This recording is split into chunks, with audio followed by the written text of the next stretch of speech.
sharply, retreating cautiously. Outside the cemetery, dark clouds gathered in the sky, with numerous brown sword shadows flashing in black mist occasionally dispersing those shadows. Everyone was alarmed, wondering what was happening.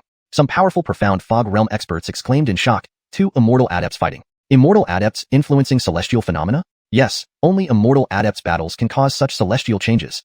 How terrifying. Everyone wondered which 2 immortal adepts were fighting while Brant, deep inside the cemetery, had no idea what was happening outside. Instead, after passing through Gwillemy stone coffins, he emerged from the mist and grumbled upon seeing a simple underground palace. Who invented this everlasting box? While grumbling, he sensed a presence nearby and immediately became wary. Who's there? At that moment, Awoke Willem appeared. Brant recognized her. She had participated in Wang Dugi Pavilion selection along with Malai from Xindao sect. Back then, she only called herself Alice. This Awoke Willem was entirely wrapped in black cloth, and countless black insects moved beneath her feet, guiding her here. Seeing her, Brant was puzzled. It's you? I didn't expect you could enter so easily, she said coldly. Brant sized her up curiously. You got in using these insects? Correct. But outside, there are 2 immortal adepts and people from Wang Dugi Cliff. How did you get in? Brant asked, confused. The Awoke Willem answered indifferently. I have my ways. She began searching for something as Brant chuckled bitterly. Miss, are you looking for the everlasting box? What else? Why are you looking for it? Brant asked, perplexed. Legend has it that the everlasting box contains information about the longevity heavenly tomb and its errand. Naturally, I want to investigate. Just that? Isn't that why you're here? She retorted. Brant nodded with a smile. Certainly. Let's work together, she suggested after some thought. Brant was baffled by the change in her attitude. Cooperate? Yes. The everlasting box seems hidden somewhere specific. This place likely requires both of us working together to access it, she explained. Brant pondered. Where? How don't I know? The Awoke Willem glanced at him. This location is special and known only to my clan. You wouldn't know. Your clan? Miss, what clan is it? Brant asked more curiously. But the Awoke Willem responded curtly. You need not know. Just remember, cooperating with me will help you find the everlasting box. If not, it's impossible. Brant couldn't help laughing. Miss, it's you asking for help, not the other way around. Oh, you don't want the everlasting box? Want it, but can also live without it, Brant grinned. Chapter 225. This is the miraculous longevity box? The Awoke Willem looked at Brant in surprise, while Brant, watching her wrapped in black cloth and a black veil that only revealed her eyes, smiled and said, What? Is there a problem? The longevity box, everyone wants it. I don't believe you aren't interested. The Awoke Willem stared at Brant with disbelief. Brant was completely unruffled. Sorry, I have no interest. No interest? The Awoke Willem asked curiously. Then why are you here? I came here because everyone wants it, and I just wanted to see what it is. But if it's not here, it doesn't matter. Brant said with a half smile. The Awoke Willem didn't believe him and kept staring at Brant for a moment before saying, Are you joking? Does it look like I am? Now the Awoke Willem seemed somewhat anxious. What exactly would make you cooperate with me? Tell me why you want the longevity box, what clan you're from, and why you need my help. Brant asked 3 questions in quick succession. The Awoke Willem hesitated for a moment before replying, I can tell you 2 of these, but one I cannot. Oh, which one can't you say? Brant was puzzled. My clan's identity. I promised my people not to reveal it to outsiders, the Awoke Willem explained, looking quite troubled. Brant had no choice but to agree. Fine, then tell me the other 2. 1. I want to find the techniques of immortality, just like everyone else, to save my kin. Techniques of immortality? Brant muttered to himself. Even my Aaron never taught me. Where could I possibly find it for you? But thinking about the last 9 levels of the immortal heaven tomb, he wondered, could there be techniques of immortality in those levels I've never been to? Seeing Brant lost in thought, the Awoke Willem continued. As for your other question, the place where the longevity box is has countless deadly chi energies. There are 2 Gwillemy, so even my death-attracting insects can't handle it. Brant looked skeptical. Death-attracting insects? Yes, insects that absorb death chi. The Awoke Willem pointed at the insects as she spoke, and Brant, intrigued by the unusual origin of these insects, asked, How do you know where the longevity box is? People from my clan have the ability to probe space. Probe space? Exactly. We can easily detect anything within a space, the Awoke Willem explained. Hearing this, Brant couldn't help but smile. Fine, let's cooperate. Delighted, the Awoke Willem led Brant to a wall. With a wave of her hand, the insects climbed onto the wall. Soon, the wall cracked, and numerous turbid death chi began to spread, slightly different from the gray death chi outside. Not only that, through the turbid death chi, Brant saw a small box glowing white behind the chi. That's the longevity box? Brant pointed at the box and asked. The Awoke Willem nodded. Curious, Brant asked, Can't you use object manipulation magic? The Awoke Willem shook her head. Something is holding it in place. No power can remove it without going inside. Really? Really? The Awoke Willem nodded firmly, but Brant didn't believe it, and tried using thunder manipulation technique, only for the lightning to be absorbed by the box instantly. Absorbed? Brant felt surprised. That's right. The box can absorb any force easily, the Awoke Willem confirmed. Any? Yes. The Awoke Willem nodded, and Brant, finding it miraculous, asked, Do you know who put the longevity box here? And why does this tomb move? The Awoke Willem looked at him doubtfully. You don't know? Why would I know? Brant was confused. The Awoke Willem had no choice but to explain. It is said that every 10,000 years, the owner of the longevity tomb changes. After the change, the new owner's information is sealed within different longevity boxes, along with the new location of the immortal heaven tomb, so everyone can go searching for it. Every 10,000 years? Brant was surprised, and the Wugwillem nodded. Yes, every 10,000 years. But why the tomb and the boxes move, that's unknown. After hearing this, Brant fell into deep thought, pondering, could this be something my Aaron left behind? But Brant reconsidered. It didn't make sense for Aaron to harm his disciple. If everyone knew he was the longevity tomb Caitlin, they would drive him mad.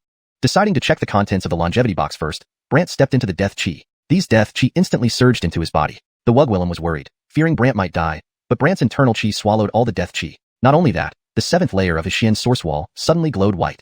White glow. Brant, who had never seen the Xian source wall automatically shine before, was very puzzled and examined it closely. To his amazement, the 7th layer of the Xian source wall appeared, shocking Brant since absorbing essence veins had only taken him from the 5th to the 6th layer. Unexpectedly, after absorbing this dense death chi, he reached the 7th layer directly. Excited, Brant continued absorbing voraciously while the Wugwillem, seeing him motionless, panicked. Are you okay? I'm fine, doing great. Great?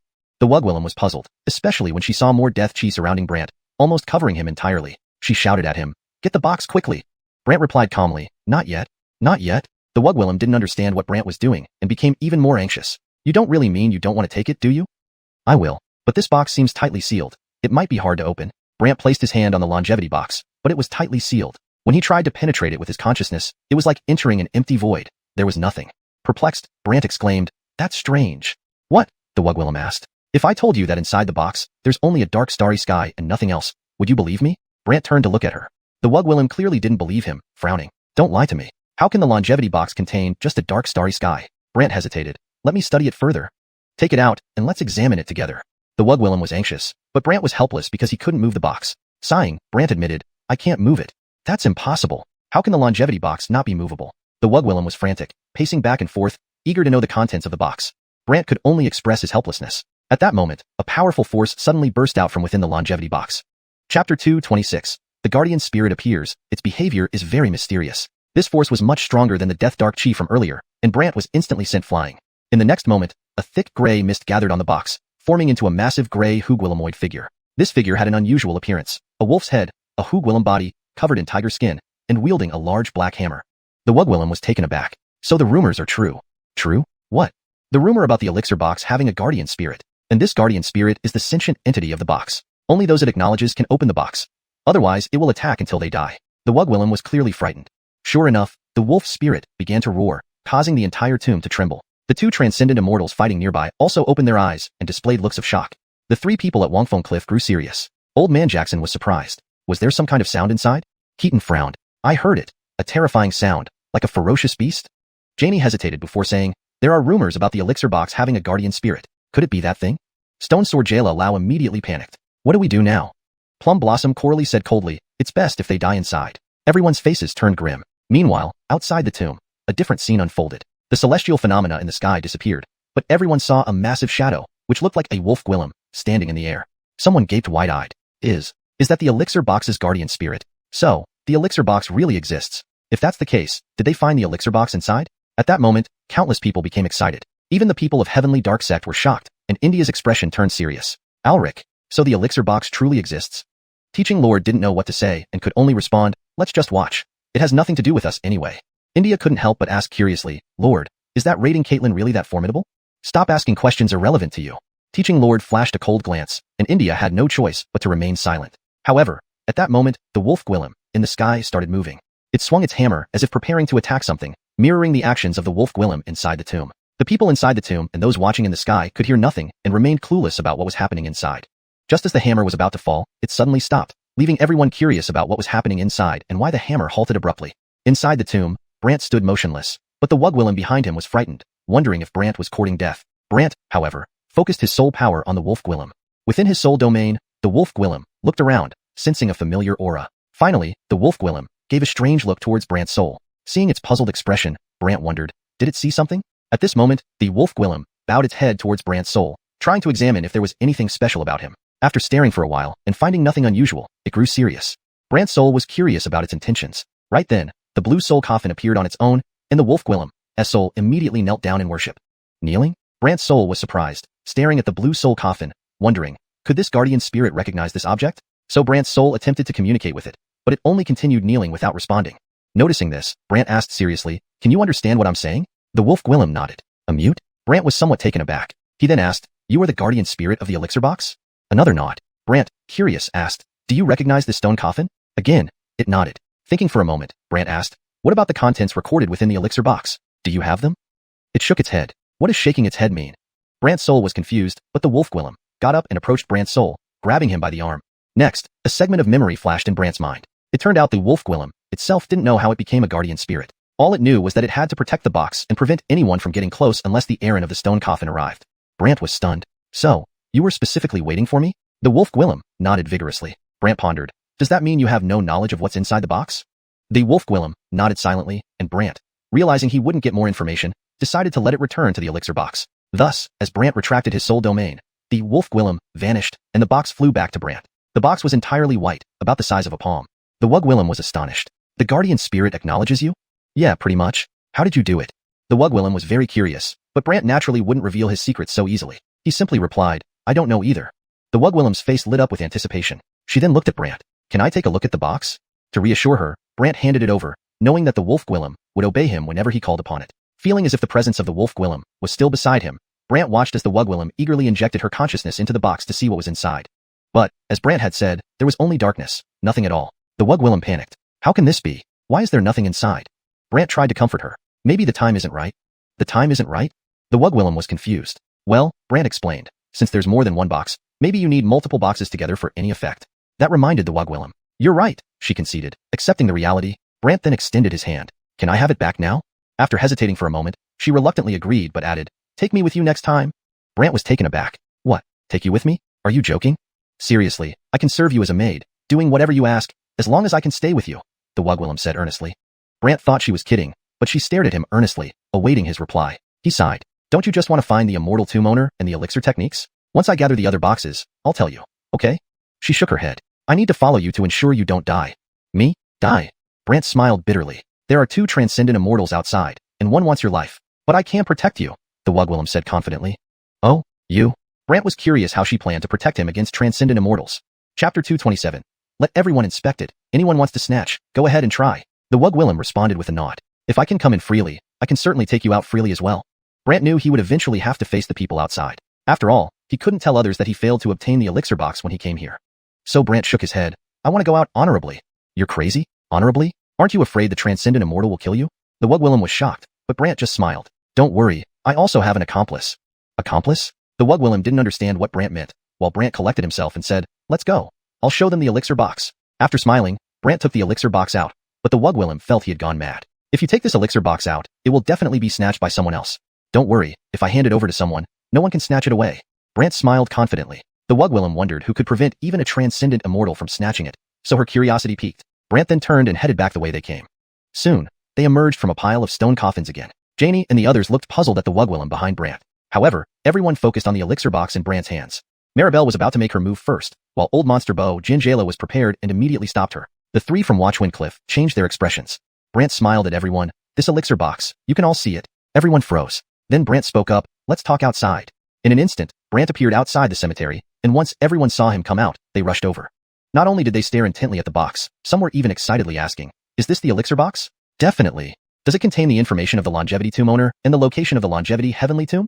Someone couldn't help but ask. People inside the tomb also came out, curious why Brant wanted to bring the box outside. After all, doing so made everyone aware of the longevity heavenly tomb and its owner's information.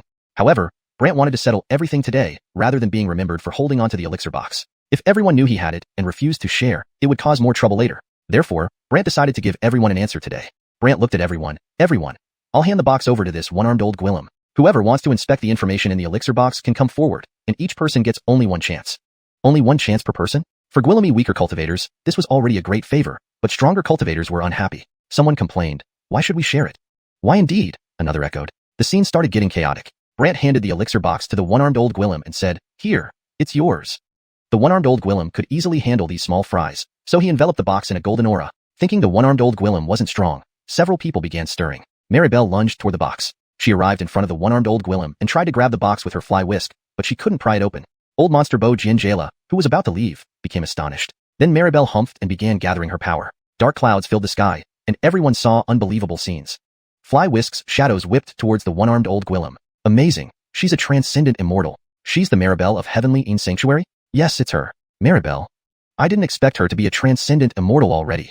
In that case, isn't this one-armed old Gwillem doomed? Just as everyone thought the one-armed old Gwillem was finished, countless stones suddenly rose from the ground and transformed into sword shadows, colliding with the fly-whisk shadows.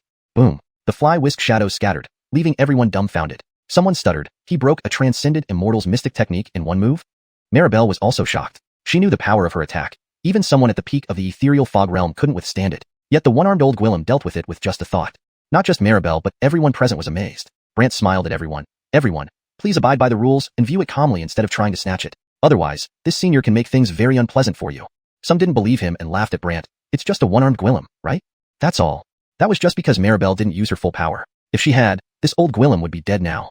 That's right, she was only testing. Many still believed Maribel had only tested the waters earlier. More people urged her on. Maribel was frustrated because she had already used significant power, but all her efforts were shattered by the one-armed old Gwillem's casual sword chi. Therefore, after hesitating, she reined in her strength and stared at the one-armed old Gwillem. Who are you? No one expected Maribel to ask the one-armed old Gwillem's identity, but he refused to answer and replied curtly, "You're not worthy of knowing." Everyone was shocked by the old Gwillem's boldness, and Brant hadn't expected him to say that either. As for Mark, he coughed and said, "Since Mr. Cheen said one at a time, please do so without fighting, okay?" Maribel, looking serious, finally conceded, "All right, let me come forward." What? Maribel wouldn't fight? Everyone was surprised she backed down and watched as she touched the elixir box. Anticipation filled the crowd as they wondered what was inside. But after a while, Maribel looked displeased. Why is there nothing? Nothing? Everyone was baffled, and naturally, Maribel turned to Brant. "Tell us, is this a fake elixir box?" Brant chuckled bitterly. "Fake? Yes, you must have switched it and showed everyone a fake one so you wouldn't have to share." Brant sighed at Maribel. "Your skill at baseless accusations is quite impressive." "Howard, speak or I'll destroy you." Maribel sought an opportunity to settle the score. Believing it was her moment, she suddenly rushed at Brant. But Bo Jinjala couldn't hold back and blocked her path. "Can't we reason this out?" "Reason? We need to capture and question him to know what happened in the tomb," Maribel sneered. Moreover, she roused the crowd. "Everyone, doesn't that make sense?" Many agreed, "It does." Brant anticipated this and smiled at everyone. "Have any of you actually seen it yet?" Maribel harumphed. "Why bother with something fake?" "Is it fake? Seeing will tell." Brant extended his hand towards the box as everyone curiously watched. Chapter 228. Everyone was shocked when his identity was revealed. At this moment, a colossal werewolf materialized on the surface of the longevity box. This was the guardian spirit they had just seen.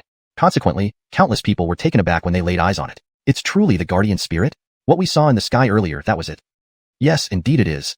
People recognized it one by one, while the expression of Velma became grim. Brant, however, turned to her with a smile. "Do you still doubt it?" Velma couldn't find any words to respond, whereas Xerxes laughed and said, "Velma, you have seen it already. Isn't it our turn now?" She merely snorted and stepped back, contemplating how she could deal with Brant and seize the longevity box.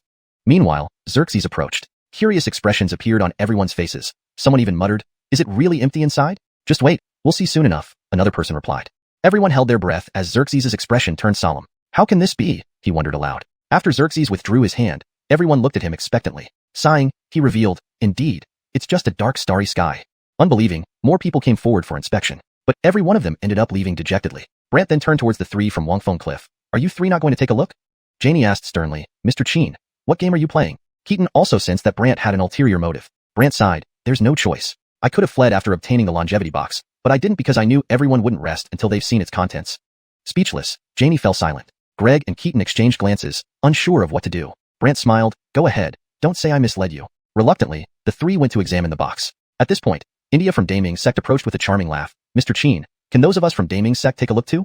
"Of course, everyone who sees gets a share." Brant smiled. Delighted, India immediately turned to her companions, shouting, "We're included too." Although Gwillemy present weren't fond of Daming Sect members, given that it was open to all, nobody could object. They simply took their turns before retreating.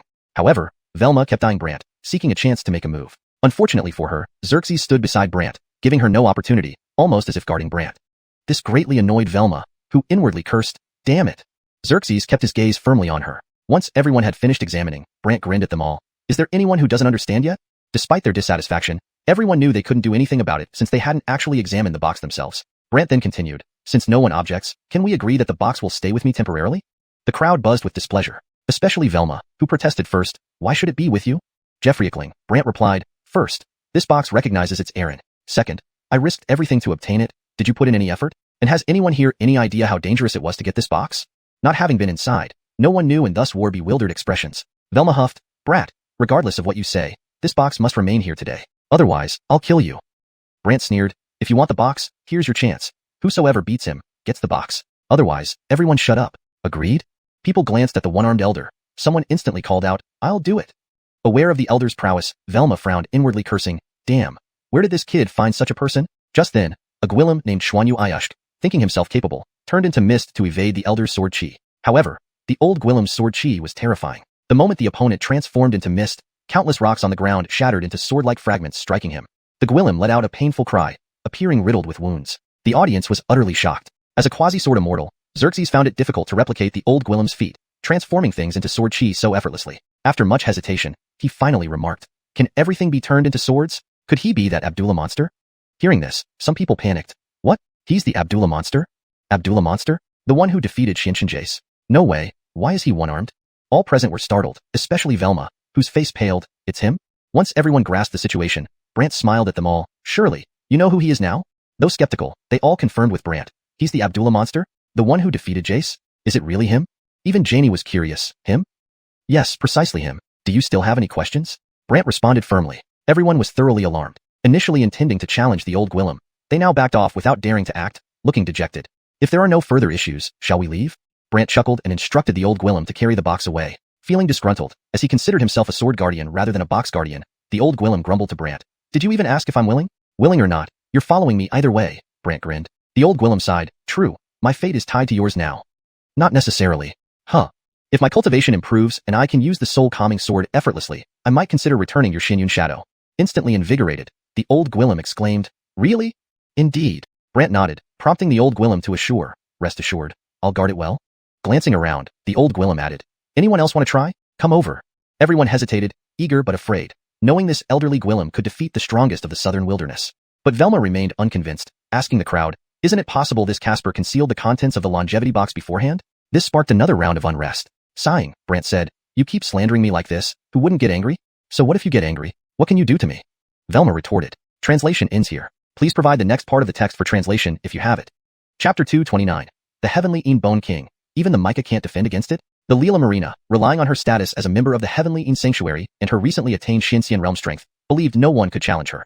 But the moment the Micah raised his hand, countless stones flew up around him, and everyone knew he was about to stand up for Brant. The Leela Marina's expression changed. Zane, what did he offer you? Why are you helping him so much? What's it got to do with you?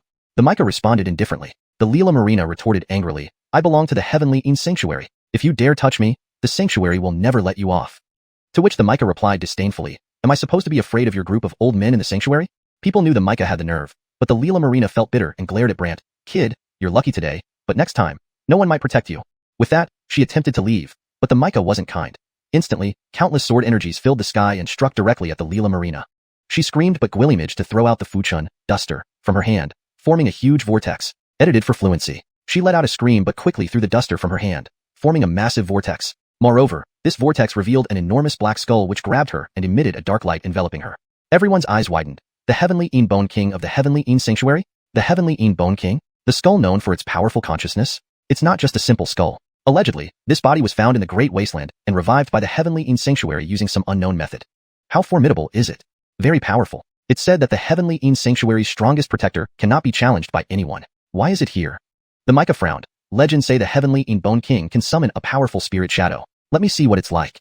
Immediately, the Micah summoned a thought, turning all surrounding rocks and trees into sword energies, scaring everyone to keep their distance. The injured Leela Marina still boasted, Zane, even if you're strong, how can you contend with the Heavenly Bone King of our sanctuary? The Micah didn't hesitate and directed all sword energies towards the Heavenly Bone King, which sensed the attack. It then conjured a huge black shadow, precisely its spirit shadow. This spirit shadow released massive dark light, shielding both itself and the Leela Marina. People saw golden sword energies colliding with the shield, but unfortunately, the shield was very powerful, forcing the Micah to intensify his power while the Leela Marina sneered, Zane, feeling helpless against my sanctuary's Heavenly Bone King? Naturally displeased, the Micah was preparing to summon more power when Brant looked at him and said, Let me handle it. You? The Micah was puzzled. Not just the Micah, everyone present was surprised. They didn't expect Brant, who was only at the cultivation immortal realm, to challenge the Heavenly Bone King. Xerxes asked oddly, Sir Chin, this isn't a joke. It's the Heavenly Bone King. Brant smiled confidently. It is indeed the Heavenly Bone King. But isn't it only powerful because of its spirit shadow? Isn't it? Everyone wondered where Brant's confidence came from. Janie looked perplexed while India asked curiously, Lord Tianjiao, does Sir Chin plan to deal with the Heavenly Bone King? Dane Zhao replied uncertainly, This doesn't concern us. If it doesn't concern us, why listen to him? India blinked, puzzled. Dane Zhao shot her a look. You talk too much? India immediately feared speaking more and focused on Brant, now under everyone's gaze. The wounded Leela Marina laughed. Howard, did I hear right? You intend to fight? Is there a problem? Brant asked sternly, making her sneer. Zane couldn't hurt me. What makes you think you can? Brant smiled back. You're only banking on this skeleton. Seeing Brant's lack of knowledge, she scorned, it's called the Heavenly Bone King, trained extensively by our sanctuary. Its spirit shadow cannot be harmed even by immortals. Though everyone knew the Heavenly Bone King's might, Brant disregarded it completely, smiling, today, I'll show you what happens when it loses its spirit shadow. Funny, how can it lose its spirit shadow? She mocked. The Micah seemed to understand Brant's intention and chuckled. Interesting fellow. Mark also grasped the idea. Meanwhile, people watched Brant point at the Heavenly Bone King in the sky. Curious about Brant's move, he tried to channel the soul-suppressing force within the soul-suppressing sword, naturally meant to suppress spirit shadows. However, activating the soul-suppressing sword required significant power. Thus, Brant took a deep breath and began accumulating xuanhuan, leveraging 7 layers of xuanhuan wall, eventually amassing 70,000 units of xuanhuan. Around him, people felt a strange force eagerly emanating from Brant, but were unsure what it was. Then, a peculiar sound came from within Brant. It sounded like a ringing sword. Dingling. Following the sound, the Heavenly Bone King's spirit shadow behind him dispersed, and the dark shield vanished. Stunned, everyone marveled at Brant's feat, while the Micah seized the opportunity, directing countless sword energies. Boom! One arm of the Heavenly Bone King was shattered. Scared, the Leela Marina quickly retreated with the Heavenly Bone King into the vortex before disappearing. Before vanishing, she yelled, just wait. Everyone was astonished. They hadn't expected Brant's single gesture and a strange sword ring to break the Heavenly Bone King's spirit shadow. Collecting himself, Brant smiled at the crowd. Anyone else want the box? Or anyone willing to challenge this senior again? Challenge? After seeing the Leela Marina fail, others lacked confidence and left one by one. Brant turned to Janie, she Alicefeng, and Xerxes, smiling, and you three? Any thoughts? Janie spoke, this box was provided by Dujiwang Cliff, so we'd like? So, Dujiwang Cliff wants it? Brant's smile grew sinister. Feeling uneasy, Janie hesitated and looked at Jacksonshire. Prince Jayla, please. Jacksonshire, somewhat embarrassed, said, Dujiwang Cliff has expertise in peculiar boxes. If you allow, bring the box to Dujiwang Cliff and we can use our unique methods to open it. Unique methods? Brant was half convinced. Chapter 230. Is this Wugwillem attaching herself to me? And there's a 10-day bet now? When Brant showed interest, Greg continued, yes, our Windwatch Cliff method is very powerful. If you don't believe it, you can ask the young Erin of the Listen Mystery Pavilion. I think she should know. Understanding, Brant replied. All right, you all go back first. I'll head to Windwatch Cliff shortly. Janie and the other two exchanged puzzled glances. Seeing they were hesitant to leave, Brant smiled and asked, what's wrong? Afraid I'm tricking you? Of course not, it's just that. Greg had a serious expression, while Brant chuckled. Just what? Greg sighed. It's just that one of our elders from Windwatch Cliff is here too. He wants to escort you back together, worried someone might be after you. Prince. Brant was curious. However, the old Gwillem with the broken arm remarked, he's nearby, stop hiding. Janie and the others froze. They didn't expect the old Gwillem with the broken arm knew. The Heavenly Nether Sect members also became puzzled. At that moment, a laughter echoed from nearby. Old Abdullah, never thought millennia later. I'd assume you dead. You're still alive, so how could I die? The old Gwillem with the broken arm looked towards a rock nearby, which gradually transformed into a Hugwillem figure. Everyone was stunned. Someone exclaimed in surprise, is he really the rumored Wang Zuzi? Wang Zuzi? One of the founders of Windwatch Cliff. Yes, he is. A terrifying expert second only to Jace, who has lived for nearly 10,000 years. Everyone gasped in shock. Brant observed closely. The Gwillem had white hair, bare feet, and ragged clothes like a beggar. This piqued Brant's curiosity about his true strength. Janie and the others bowed respectfully. Ancestor. Wang Zuzi waved a hand and approached Brant with a smile. I am Wang Zuzi. No one expected Wang Zuzi to be so courteous to Brant, nor did Brant anticipate such respect upon his arrival. Pausing for a moment, Brant said straightforwardly, I will head to Windwatch Cliff myself, so please proceed ahead. Everyone was surprised by his directness, yet Wang Zuzi simply smiled. Initially, I was worried about your safety, but with this old devil protecting you, I can rest easy. Then, Wang Zuzi turned to the old Gwillem with the broken arm with a grin. Old devil, come visit Windwatch Cliff someday. The old Gwillem with the broken arm shrugged. We'll see. Wang Zuzi laughed again, then gestured to Janie and the others. Let's go. We shouldn't disturb them anymore. The trio promptly responded and flew off with Wang Zuzi, disappearing into the sky. Brant looked at the Heavenly Nether Sect members. Sky Alric hesitated, unsure if he should approach to apologize. But Brant smiled at Sky Alric. Sky Alric, nothing much. Let's leave. Hope we didn't bother you. No. Sky Alric quickly replied, and Brant calmed down, leading the old Gwillem with the broken arm away. Before leaving, Brant added to Sky Alric, your son's physical body may be gone, but his spirit remains with me. When I feel like it, I'll release him. Sky Alric hadn't realized his son was captured by Brant. Even the surrounding elders were shocked. The Heavenly Nether Sect members wore strange expressions as Brant left with a laugh. However, India quickly followed, smiling at Brant. Mr. Cheen, you forgot something? Forgot something? Brant was curious. Everyone in the Heavenly Nether Sect showed their curiosity, eager to know what Brant had forgotten. To everyone's surprise, India flirted. Me? Did you forget? Me? Brant got goosebumps. Knowing India's seductive nature, none anticipated her openly pursuing Brant. India nodded with a smile. Yes, previously, I lost the bet to you and promised to serve as your maid. Since I'm a person of my word, you must take me along. Brant couldn't help but chuckle bitterly. If I remember correctly, when I first entered Intermountain, what did you say? India pretended to be clueless. Nothing. Sash, you said you'd help me one last time as repayment of that promise, and you did. So, You remain yourself, unconnected to me. Brant was ready to leave with the old Gwillem. Yet the crowd was completely baffled by their conversation. Despite this, India suddenly appeared before Brant. Mr. Chin, you can't abandon me. I belong to you now. Director Eliza, aren't you afraid I might have you killed? Brant half smiled. No way, India shivered but persisted. You need me. Why? Because you do. She asserted firmly, but Brant shook his head. I don't need you. Then, let's make a bet? A bet? Yes, if within 10 days you need me, you'll bring me along as your mate. How about that? India flirted more. Curious onlookers wondered why India believed this, while Brant, perplexed by her motives, casually agreed, fine, but within 10 days, I definitely won't need you. Smiling, Brant left. India twirled another sash in her hand. You will, you'll surely need me. Adam sneered, stop calling out. Sky Alric looked at the sect members. Everyone, clean up the mountain and prepare the great formation. This place isn't safe otherwise. Everyone knew the weakening of dark mystery chi meant weaker spells and potential revenge, prompting them to act immediately. Outside the mountain, Elise and others were still protected by the fairy beast's shield. Until Brant and company emerged, Kaylee shouted excitedly, look, Dad is here. Elise breathed a sigh of relief, noticing the old Gwillem with the broken arm behind Brant. She asked curiously, is that Zane? As the fairy beast's shield retracted, Elise bombarded Brant with questions. What happened inside? Why did everyone rush in and then out? Brant grinned. So Gwillemy questions? Of course. Elise nodded vigorously. As Brant explained about the old Gwillem and events within, she was astounded. Leela Corley and Xerxes came? Yes, plus Wang Zuzi. Elise found this unbelievable. Suddenly, Garrett and the third prince of Beast Heaven Palace arrived, greeting Brant. Finally found you. Looking around, Brant thought Bonnie and others might be seeking discipleship again. But Garrett hastily clarified, Mr. Chin, don't misunderstand.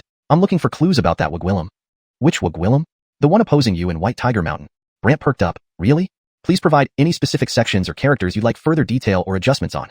Chapter 231. This is the consequence of pursuing sarcastic. Jed nodded vigorously. Yes. Where? Brant immediately perked up, and Jed explained, at the foot of Beast Pool Mountain in the Dangshan Mountains. Upon hearing this, Elise's eyes widened instantly. The foot of Beast Pool Mountain? Jed affirmed with a hum. Yes, inside a cave at the foot of Beast Pool Mountain. My father and my little sister are guarding it there. Elise became solemn. Beast Pool, the first restricted area of the Dangshan Mountains. Why would she be there? Brant didn't care where she was but planned to go and see for himself. However, the old Gwillem with the severed arm frowned. That bird is still there. Brant thought about the old Gwillem being attacked by the sacred beast at Beast Pool and smiled. Don't worry, I'll figure out a way to suppress it. Not that easy, the old Gwillem sighed. Brant merely laughed without saying anything more and took everyone along. But on the way, Elise kept warning them about the dangers of the place, calling it one of the forbidden zones. However, Brant paid no attention and instead asked her, I heard that Wind Viewing Cliff has a method to probe into the secrets of the Everlife box. Is that true? Elise looked doubtful. Secrets of the Everlife box? Brant had the old Gwillem hand the Everlife box over to Elise for inspection. When Elise realized that this box was indeed the Everlife box, she was stunned. This is the Everlife box? Elise asked oddly. Brant hummed an affirmation. Yes, it is the Everlife box. Elise still looked suspicious. This? Take a look. You want me to look? Yes, Brant urged as Elise infused her consciousness into the box. She then appeared intrigued. A dark starry sky?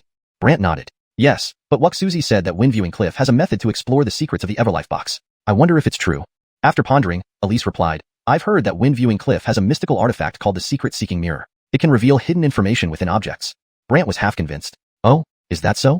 At that moment, a shadow suddenly appeared beside them. I've heard of it too.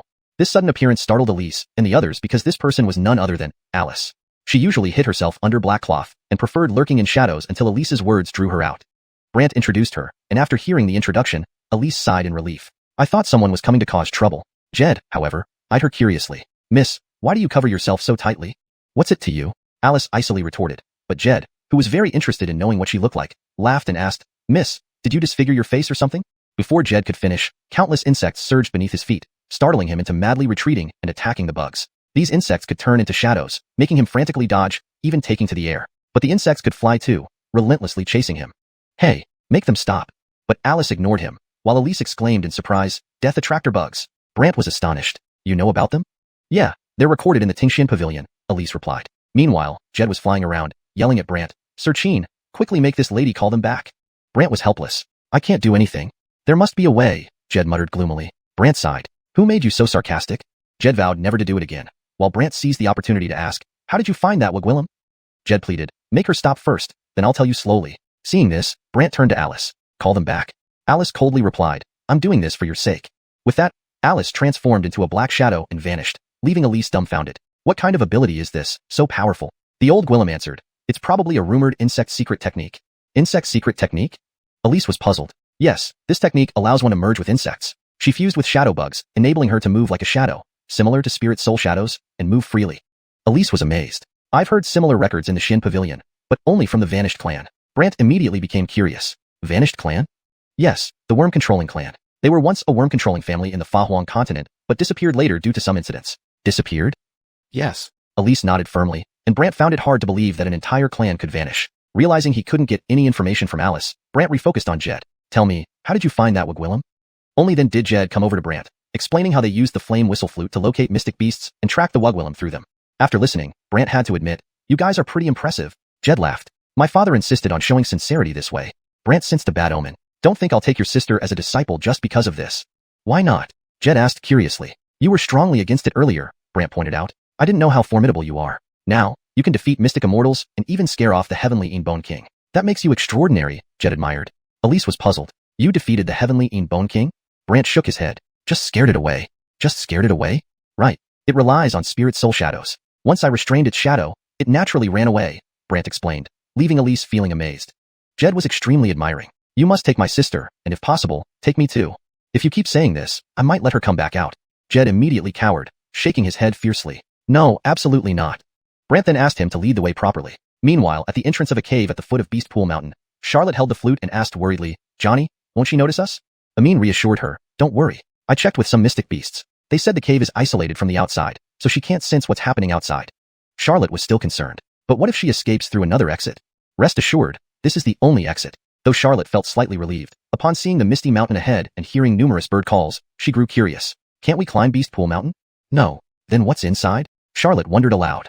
Chapter 232. Joab Flame. Instantly burning and shattering. The Joab, a terrifying fire-type holy mystic beast, can spew out dreadful strange fire. The Caitlin of the Fire Palace looked at the mountain wreathed in mist before him and grew solemn. This revision ensures that the terminology is consistent and the sentence flows naturally in English. Holy mystic beast and strange fire are used to maintain consistency with common translations for these terms in similar contexts. Charlotte immediately became excited. So powerful? Then, why don't we tame it and bring it back to our Beast Heaven Palace? Vinny shook his head. No way. Even with your fire-chanting beast flute, you cannot tame this Joab. Why not? Charlotte didn't understand, asking very perplexedly. Vinny frowned and said, our Beast Heaven Palace has records stating that it doesn't like Wugwillems. And despite our various methods, none have worked. Charlotte was startled. Really? Or are you joking? Vinny nodded. It's true, and moreover, this guy has territorial awareness. Once anyone approaches from above, it will launch an attack. From above? Charlotte looked up curiously. At this moment, Jed and others walked over from afar. Seeing Brant instantly, Charlotte hurried forward to impress. Caitlin, look, I found help for you. Brant coughed slightly, then looked at Owen. This time, Gwillemy thanks to the assistance of the Caitlin of the Fire Palace. This is what should be done, Owen explained. After all, I also want to know why that Wugwillem dared to do so much to us in the Beast Heaven Palace. Brant glanced towards the distant cave entrance. She is hiding inside there? Vinny wanted to say something but was preempted by Charlotte. Yes, and on the mountain, there's a Joab, and it has territorial awareness, prohibiting people from flying overhead. Mentioning the Joab reminded Brant to glance at the old Gwillem with the severed arm. The old Gwillem looked helpless, while Brant regained his composure and looked towards Vinny. Has she ever come out? Vinny shook his head. No. Charlotte also spoke up. For some reason, she's always hidden inside. Brant turned back to the old Gwillem. If she comes out, can you stop her? What kind of person? The old Gwillem asked curiously, and Brant described the lady. After listening, the old Gwillem remarked, with such power but never showing herself, there's only one possibility. Brant was intrigued. What's the possibility? She has already reached the immortal mystical realm, but for some reason, her physical body cannot leave. One sentence from the old Gwillem left everyone astonished. Brant was even more dubious. Immortal mystical realm? Physical body unable to leave? Yes, replied the old Gwillem, explaining further. Otherwise, she wouldn't be able to accomplish such feats in White Tiger Mountain without showing up. Brant felt the logic was sound and said to the old Gwillem, all right, let me check. When Vinny heard that Brant intended to approach, he was concerned. That cave entrance is beneath the mountain. If you get close, the Joab might appear. Is that so? Brant showed no worry and stepped forward. Charlotte was scared. There really is danger. Elise furrowed her brows. The Joab dislikes Wugwillems and has a strong territorial instinct. Once approached, it may launch an attack. Brant paused. Isn't the territorial instinct just for the sky? Elise shook her head. We've heard from the Mystic Pavilion that this Joab is no ordinary creature. It despises Wugwillems and has a very strong territorial instinct. Especially its flames are Yihua, unique flames, which would instantly ignite the mystical chi of a practitioner upon contact. Edits made. 1. Changed offensive nature to territorial instinct for better context alignment. 2. Modified strange fire to unique flames for smoother readability. 3. Changed when encountered to upon contact for more natural phrasing. Burn mystical chi? Yes, dissipating the chi within a Wugwillem's body, making almost no defense possible unless they possess a restraining mystical artifact. Brant hadn't expected such properties from the flames. Then let's see how powerful it is. Try? Everyone was surprised that Brant intended to test it. As he walked towards the cave, when he was several dozen steps away, the sky suddenly changed. Suddenly, red light flickered in the sky as a giant bird appeared. Its feathers were entirely red, and its whole body emitted a bloody glow. Without any hesitation, a ball of flame, white light glowing, rushed directly at Brant. Everyone was alarmed. However, Brant immediately unleashed 7 layers of thunder mystical force and used his technique. His figure moved incredibly fast, evading the attack. Everyone stared wide-eyed. 7 layers of mystic source wall? The old Gwillem gasped, while Mark exclaimed, more formidable than before. 7 layers? Elise had always thought Brant could Gwillemage 2 layers at most, already reaching his limit. Now, seeing Brant at 7 layers left Owen speechless. Is this, who Gwillem? 7 layers?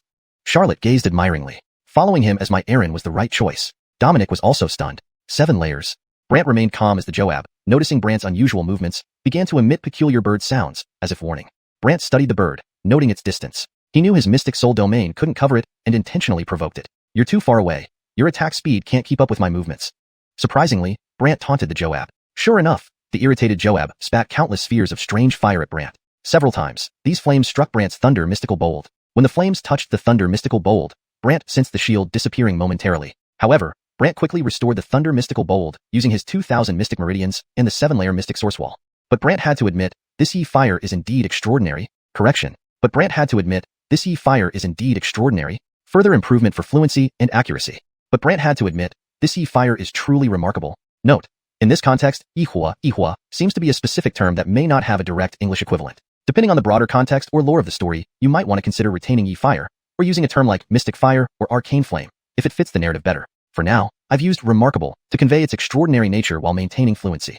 Final recommendation. But Brant had to admit, this mystic fire is truly remarkable. Skybound, the Joab wasn't willing to let Brant off and continued its relentless attacks.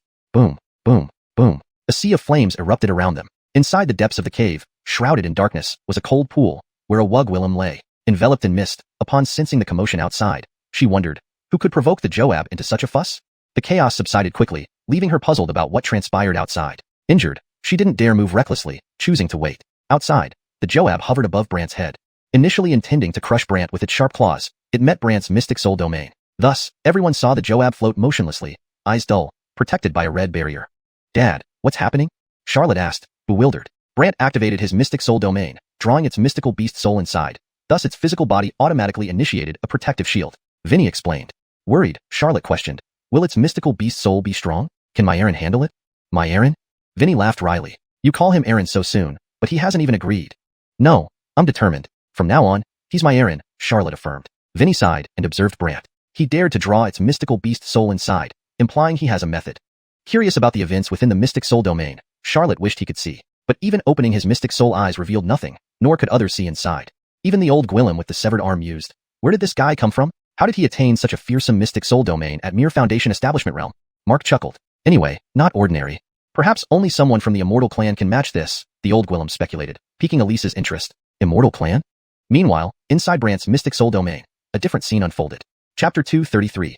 Arrogance is useless. Under double pressure, one must concede. The Chana's mystical beast soul floated within Brant's mystical soul realm. The fiery glow emanating from its body illuminated the surroundings, making the sky appear redder. However, it was now as if facing a formidable enemy, intently staring at the blue tiger in the sky, as if this heaven and earth beast soul could swallow it at any moment. Not only that, but it also emitted strange cries occasionally. Brant's mystic soul watched it with amusement. You are a mystical beast soul, while it is a heaven and earth beast soul. Heaven and earth beast souls can devour mystic beast souls.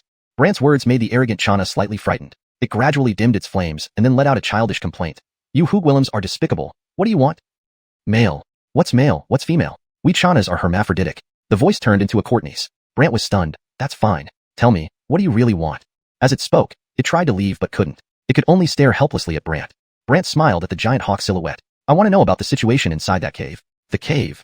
The Chana looked suspicious. Yes, there should be a Hoogwillem Wugwillem inside, right? Brant stared at it questioningly. The Chana became even more suspicious. Yes, it's true. I came here for her. Her? The Chana was curious. Brant affirmed, yes. If I tell you that the cave is dangerous, would you still dare to go in? The Chana tried to intimidate him. Brant laughed. Dangerous? Yes, a place where mystical souls can be devoured. Brant smiled faintly. No matter what, I will enter. Fine, I'll let you in. Can I leave now? The Chana stared at Brant, fearing he might change his mind. How can I be sure you won't deceive me and block my way again? Brant asked sternly. The Chana became anxious. Then, what do you want? Submit. Ridiculous. Me submit? The Chana snorted, stubbornly. Brant pointed to the blue tiger in the sky. Aren't you afraid? I'll fight it to the death. The Chana's mystical beast soul strengthened again, causing sparks of fire to flicker around. Brant didn't expect such a reaction when asking it to submit. He smiled. Actually, I have more than just it. The Chana didn't understand what Brant meant. Brant pointed to a nearby rockery. The Chana noticed something odd about the rockery. What's going on? The Chana's mystical beast soul stared at the rockery, suddenly feeling an inexplicable fear, even more so than the blue tiger in the sky.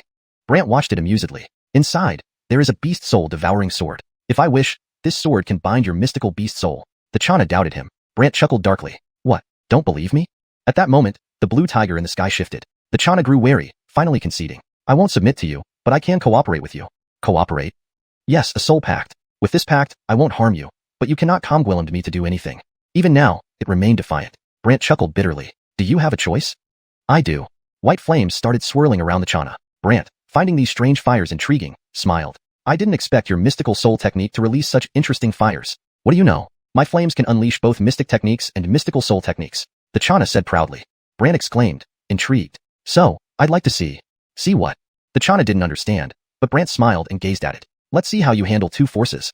He turned to the blue tiger. Come on. The blue tiger immediately transformed into a massive blue tiger shadow, sprouting gigantic wings. The Chana was instantly terrified. Brant was surprised by the unexpected evolution of the blue tiger. All right, I submit to you. The Chana, frustrated but with no choice, spat out a glowing ball. This is my beast heart soul. Beast heart soul? Brant was puzzled. Yes, possessing this means you ensure my loyalty, and you can conguilum me. The Chana sounded helpless. Curious, Brant extended his mystical soul to touch it. The beast heart soul dispersed and merged into Brant's mystical soul.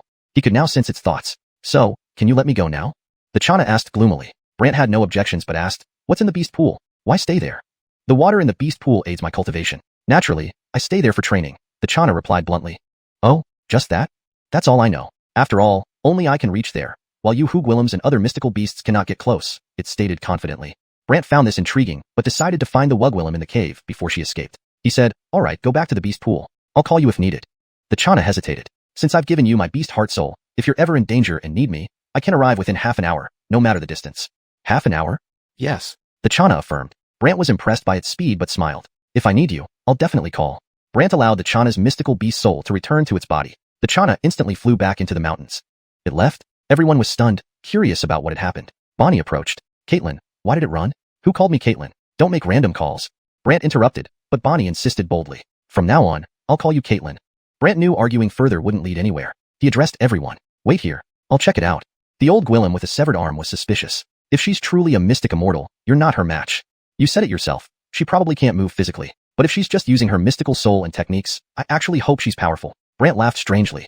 The old Gwillem and everyone else were baffled by Brant's words as he slowly walked towards the cave entrance. Bonnie looked up at the sky. Dad, the Chana won't come back? Judging by this, it seems subdued by Lord Qin's abilities, the leader of the Fire Clan speculated. Bonnie was shocked. Impressive. However, upon reaching the cave entrance, Brant noticed a layer of strange black energy flickering. Deep inside the cave, the Wugwillem by the icy pond sensed something and was startled. How did he find this place? Chapter 234.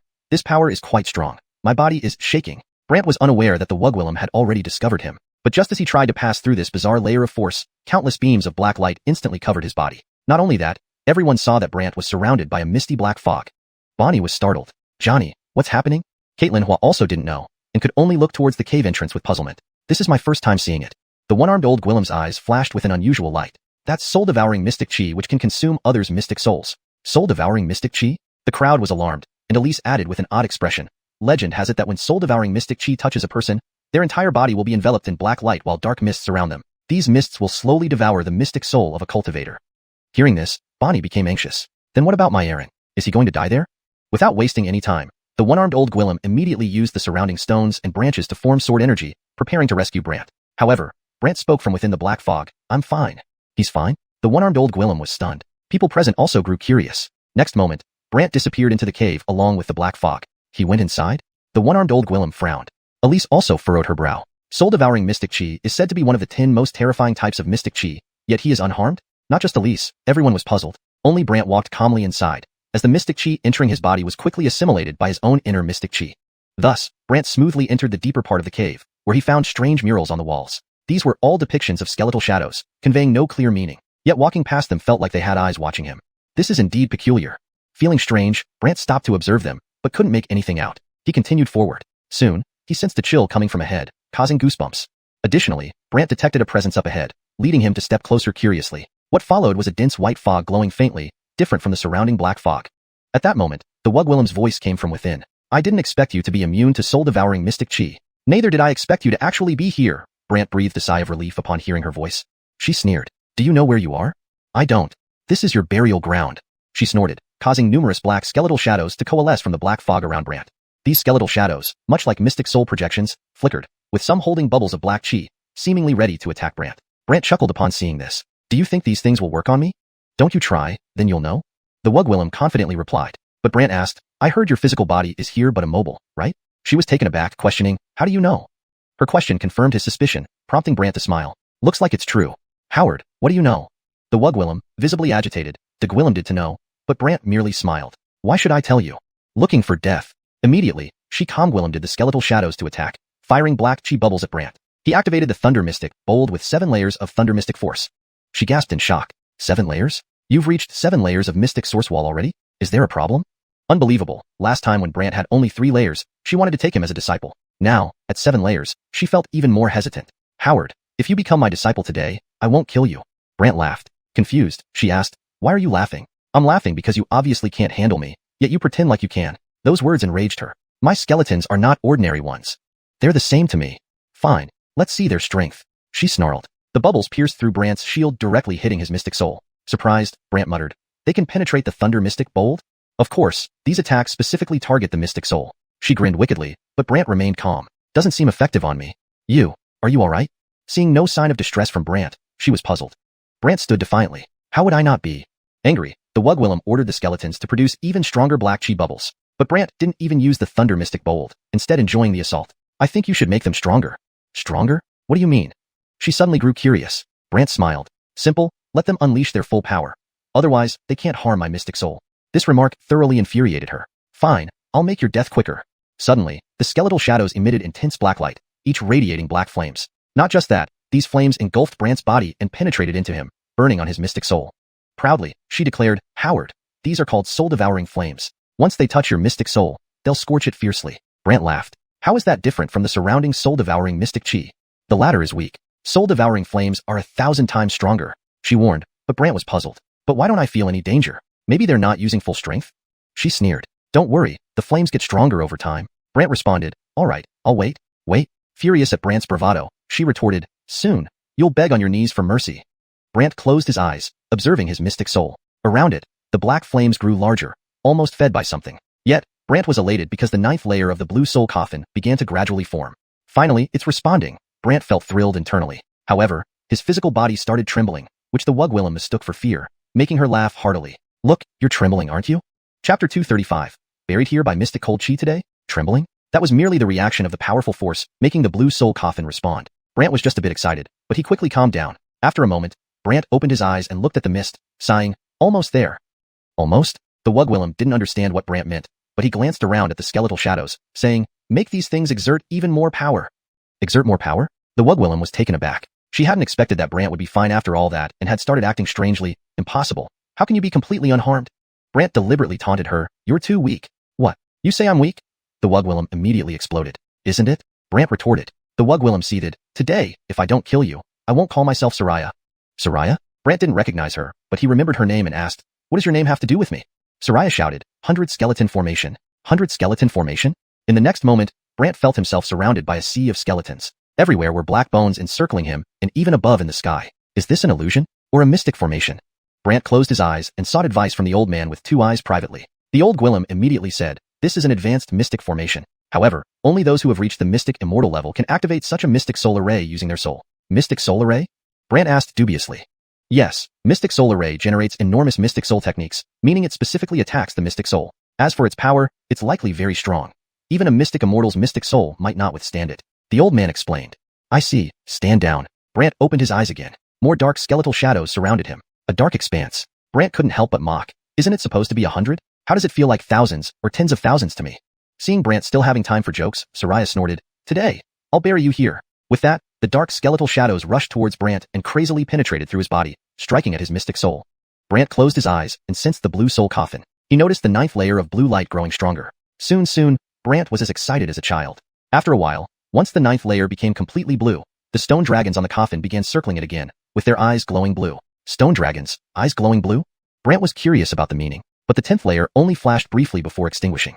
Brant opened his eyes and looked around, finding that the 100th skeleton formation was gone, and he was back in the white mist. At the same time, he heard Soraya coughing fiercely, sounding gravely ill. Brant wondered, how did you injure yourself? You shut up, she snapped breathlessly, while Brant chuckled bitterly. With you in this state, you think you can still kill me?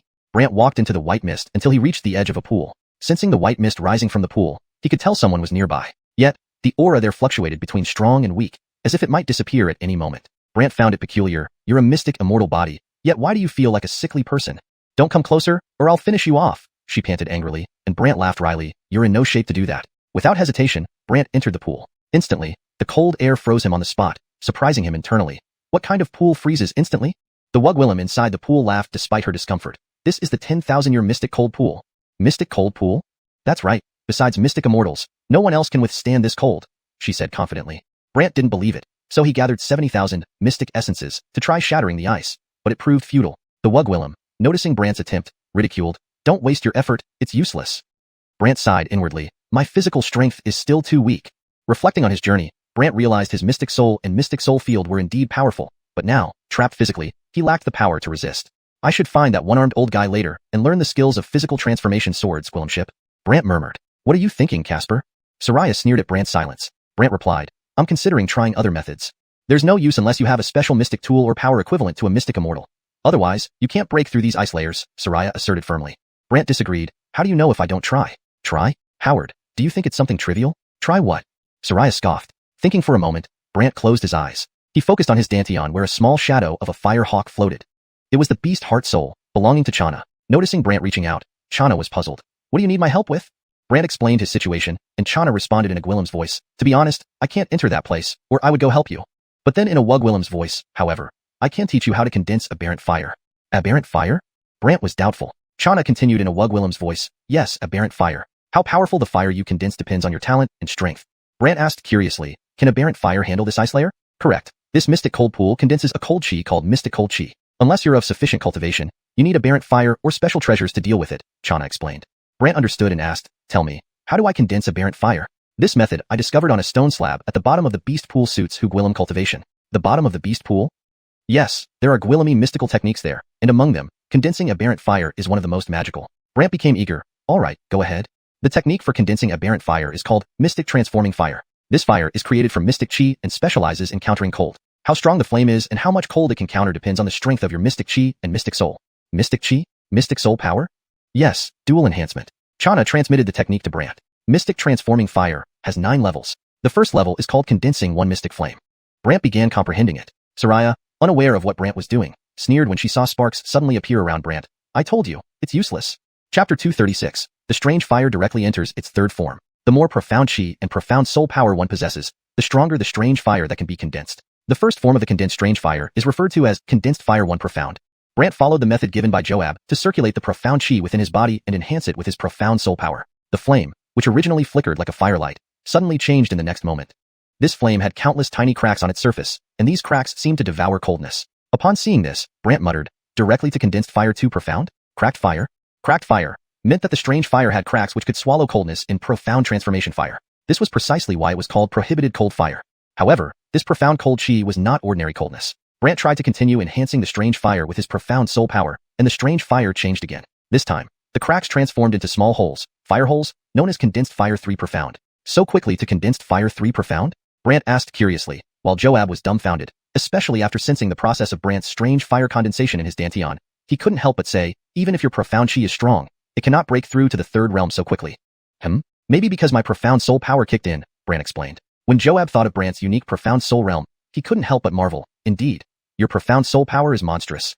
Brant smiled but didn't reply. Meanwhile, Cindy inside the myriad-year profound cold pond felt the ice layers around Brant gradually shatter and began to panic. How could this be? Brant returned his attention to the mist-covered pool where Cindy was. He said, I have to thank you. Thank me? Cindy didn't understand what Brant meant. Brant laughed at her. Explaining to you wouldn't do much good.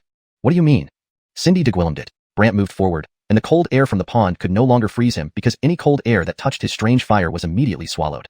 Cindy started warning frantically. Stop right there. Why should I stop? If you stop, we can talk calmly.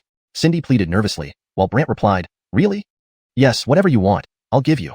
Cindy shouted weakly. Curious about why she didn't want him to come closer, Brant completely ignored her warnings. Cindy felt like she was losing it. I told you to stop. Not only did Brant not stop, but he also took 3 steps as one and reached just a few steps away from Cindy, finally getting a clear view of her through the mist.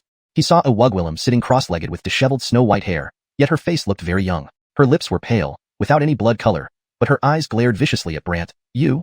Brant glanced at her. Your body is underwater, and I can't see clearly. Why be afraid? Cindy almost fainted with anger. If I could move, I'd kill you first. Pity you can't move, Brant laughed. Cindy gritted her teeth, and even Brant could hear her breathing heavily, as if she wanted to breathe fire. Observing her closely, Brant noticed her profound chi was unstable, sometimes present, sometimes not. So, Brant was curious and asked, why? Why what? Cindy shot a cold glance at him. Brant laughed. I mean, you are at the profound immortal realm, but why are you in such a sorry state, and your aura is so faint? What business is it of yours? She snapped irritably. Brant chuckled. I'm saying, you're heavily injured right now. So what? If I attacked you, you wouldn't stand a chance. Funny, my physical body may be weak, but I still have my profound soul. As soon as she finished speaking, Brant's profound soul instantly appeared in her profound soul realm. Within this realm, there was a snowy mountain, and Cindy's profound soul hovered like a white-haired Athena, looking at Brant coldly. I thought you wouldn't dare enter my profound soul realm. Brant laughed. Cindy retorted coldly. Originally, I didn't want to open it because opening it once cost me much strength. But since you've entered, I can't let you gain the upper hand, can I? Gain the upper hand? Yes. Cindy confirmed firmly, but Brant laughed bitterly. You're so old. What advantage would I gain? Do I like old women? Hearing Brant call her old, Cindy's expression darkened further. You dare call me old? Brant hesitated. You look young, but you're definitely older than me. She wasn't pleased. For cultivators, hundreds, thousands, or even tens of thousands of years pass in an instant. Brant paused. You mean you're over 10,000 years old? I'm using metaphors. She glared furiously at Brant. He responded. Then, do you have children? Or a partner? Cindy exploded. I live alone, needing neither a partner nor children? A lonely soul. You're courting death. Cindy was finally pushed beyond endurance, and Brant's profound soul waited for this moment. Inside Cindy's profound soul realm, countless snowflakes flew up, covering Brant's profound soul. Soon, Brant felt as if his profound soul was frozen solid, and powerful coldness began to erode his profound soul. This feeling was oddly comfortable, as the 10th layer of the blue soul coffin started appearing faintly. Unaware of this, Cindy hummed triumphantly. Now, are you scared? But Brant replied, too weak. Too weak? Brat, you dare call me weak? Cindy wished to tear Brant apart, but Brant's profound soul merely laughed. Isn't it?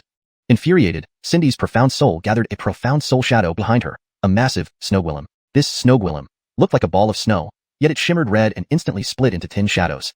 A saint-level profound soul shadow? 10 rank? As the snowgwillim's palm aimed at Brant, a terrifying cold energy transformed into a palm strike, flying directly towards Brant. Cindy screamed, die! Boom. The palm landed heavily on Brant's profound soul, releasing bone-chilling coldness that grew even more intense. However, the blue light from the 10th layer of the blue soul coffin became brighter and stronger. Excellent! Brant's profound soul exclaimed joyfully. Excellent? Seeing that Brant was unharmed and even mocked her, Cindy's entire profound soul trembled with rage. The wind howled ceaselessly throughout her realm.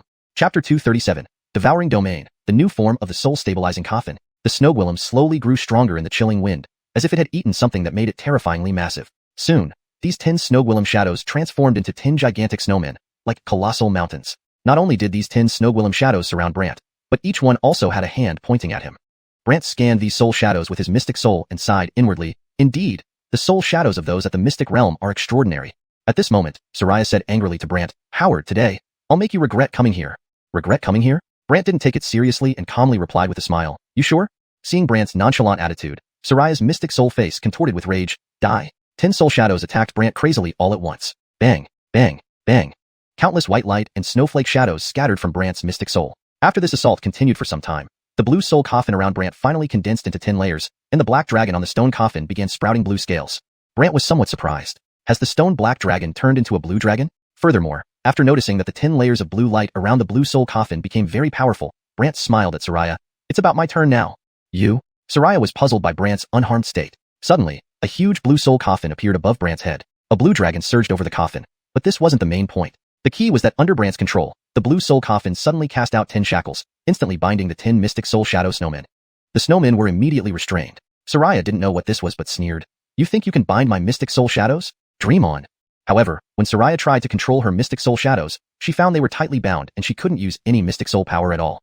This made her mystic soul eyes widen in disbelief. How is this possible? Soraya never imagined that her mystic soul shadows would be bound and unable to use mystic soul power.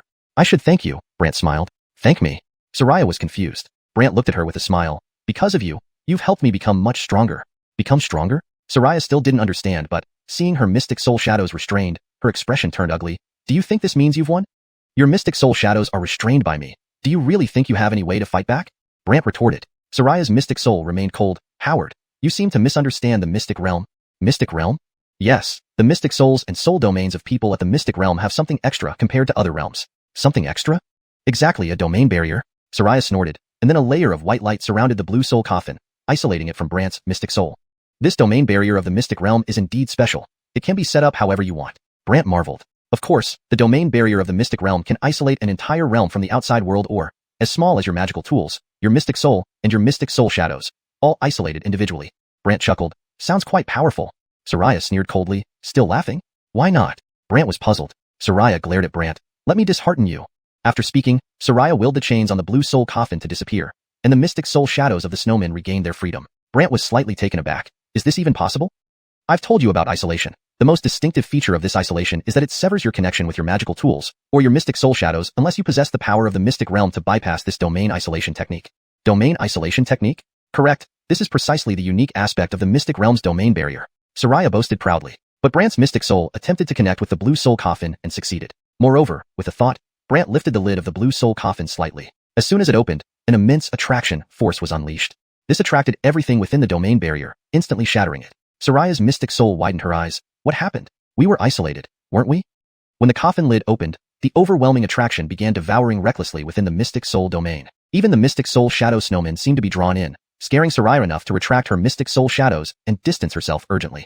Everything within the mystic soul domain was sucked into the blue soul coffin, causing the entire domain space to shake as if collapsing. As the Aaron of this domain, Soraya felt her mystic soul being voraciously devoured.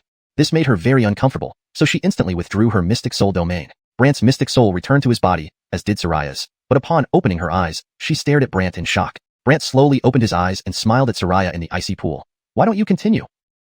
What is that thing? How can it be used within a mystic soul domain? Who exactly are you? Soraya's expression turned serious. Don't you recognize me? Brant smiled, while Soraya was angry. If you're just someone at the cultivation realm, it's impossible to have something that can devour others' domains. Devouring domain? Yes, it can devour domain barriers. Isn't that considered devouring the domain? Soraya shuddered as she thought more deeply. Brant responded with an "oh," saying, this devouring domain is something I just comprehended. Just comprehended? Soraya wouldn't believe it. Brant only realized that this everlasting soul-stabilizing coffin could devour domains when its lid opened for a split second.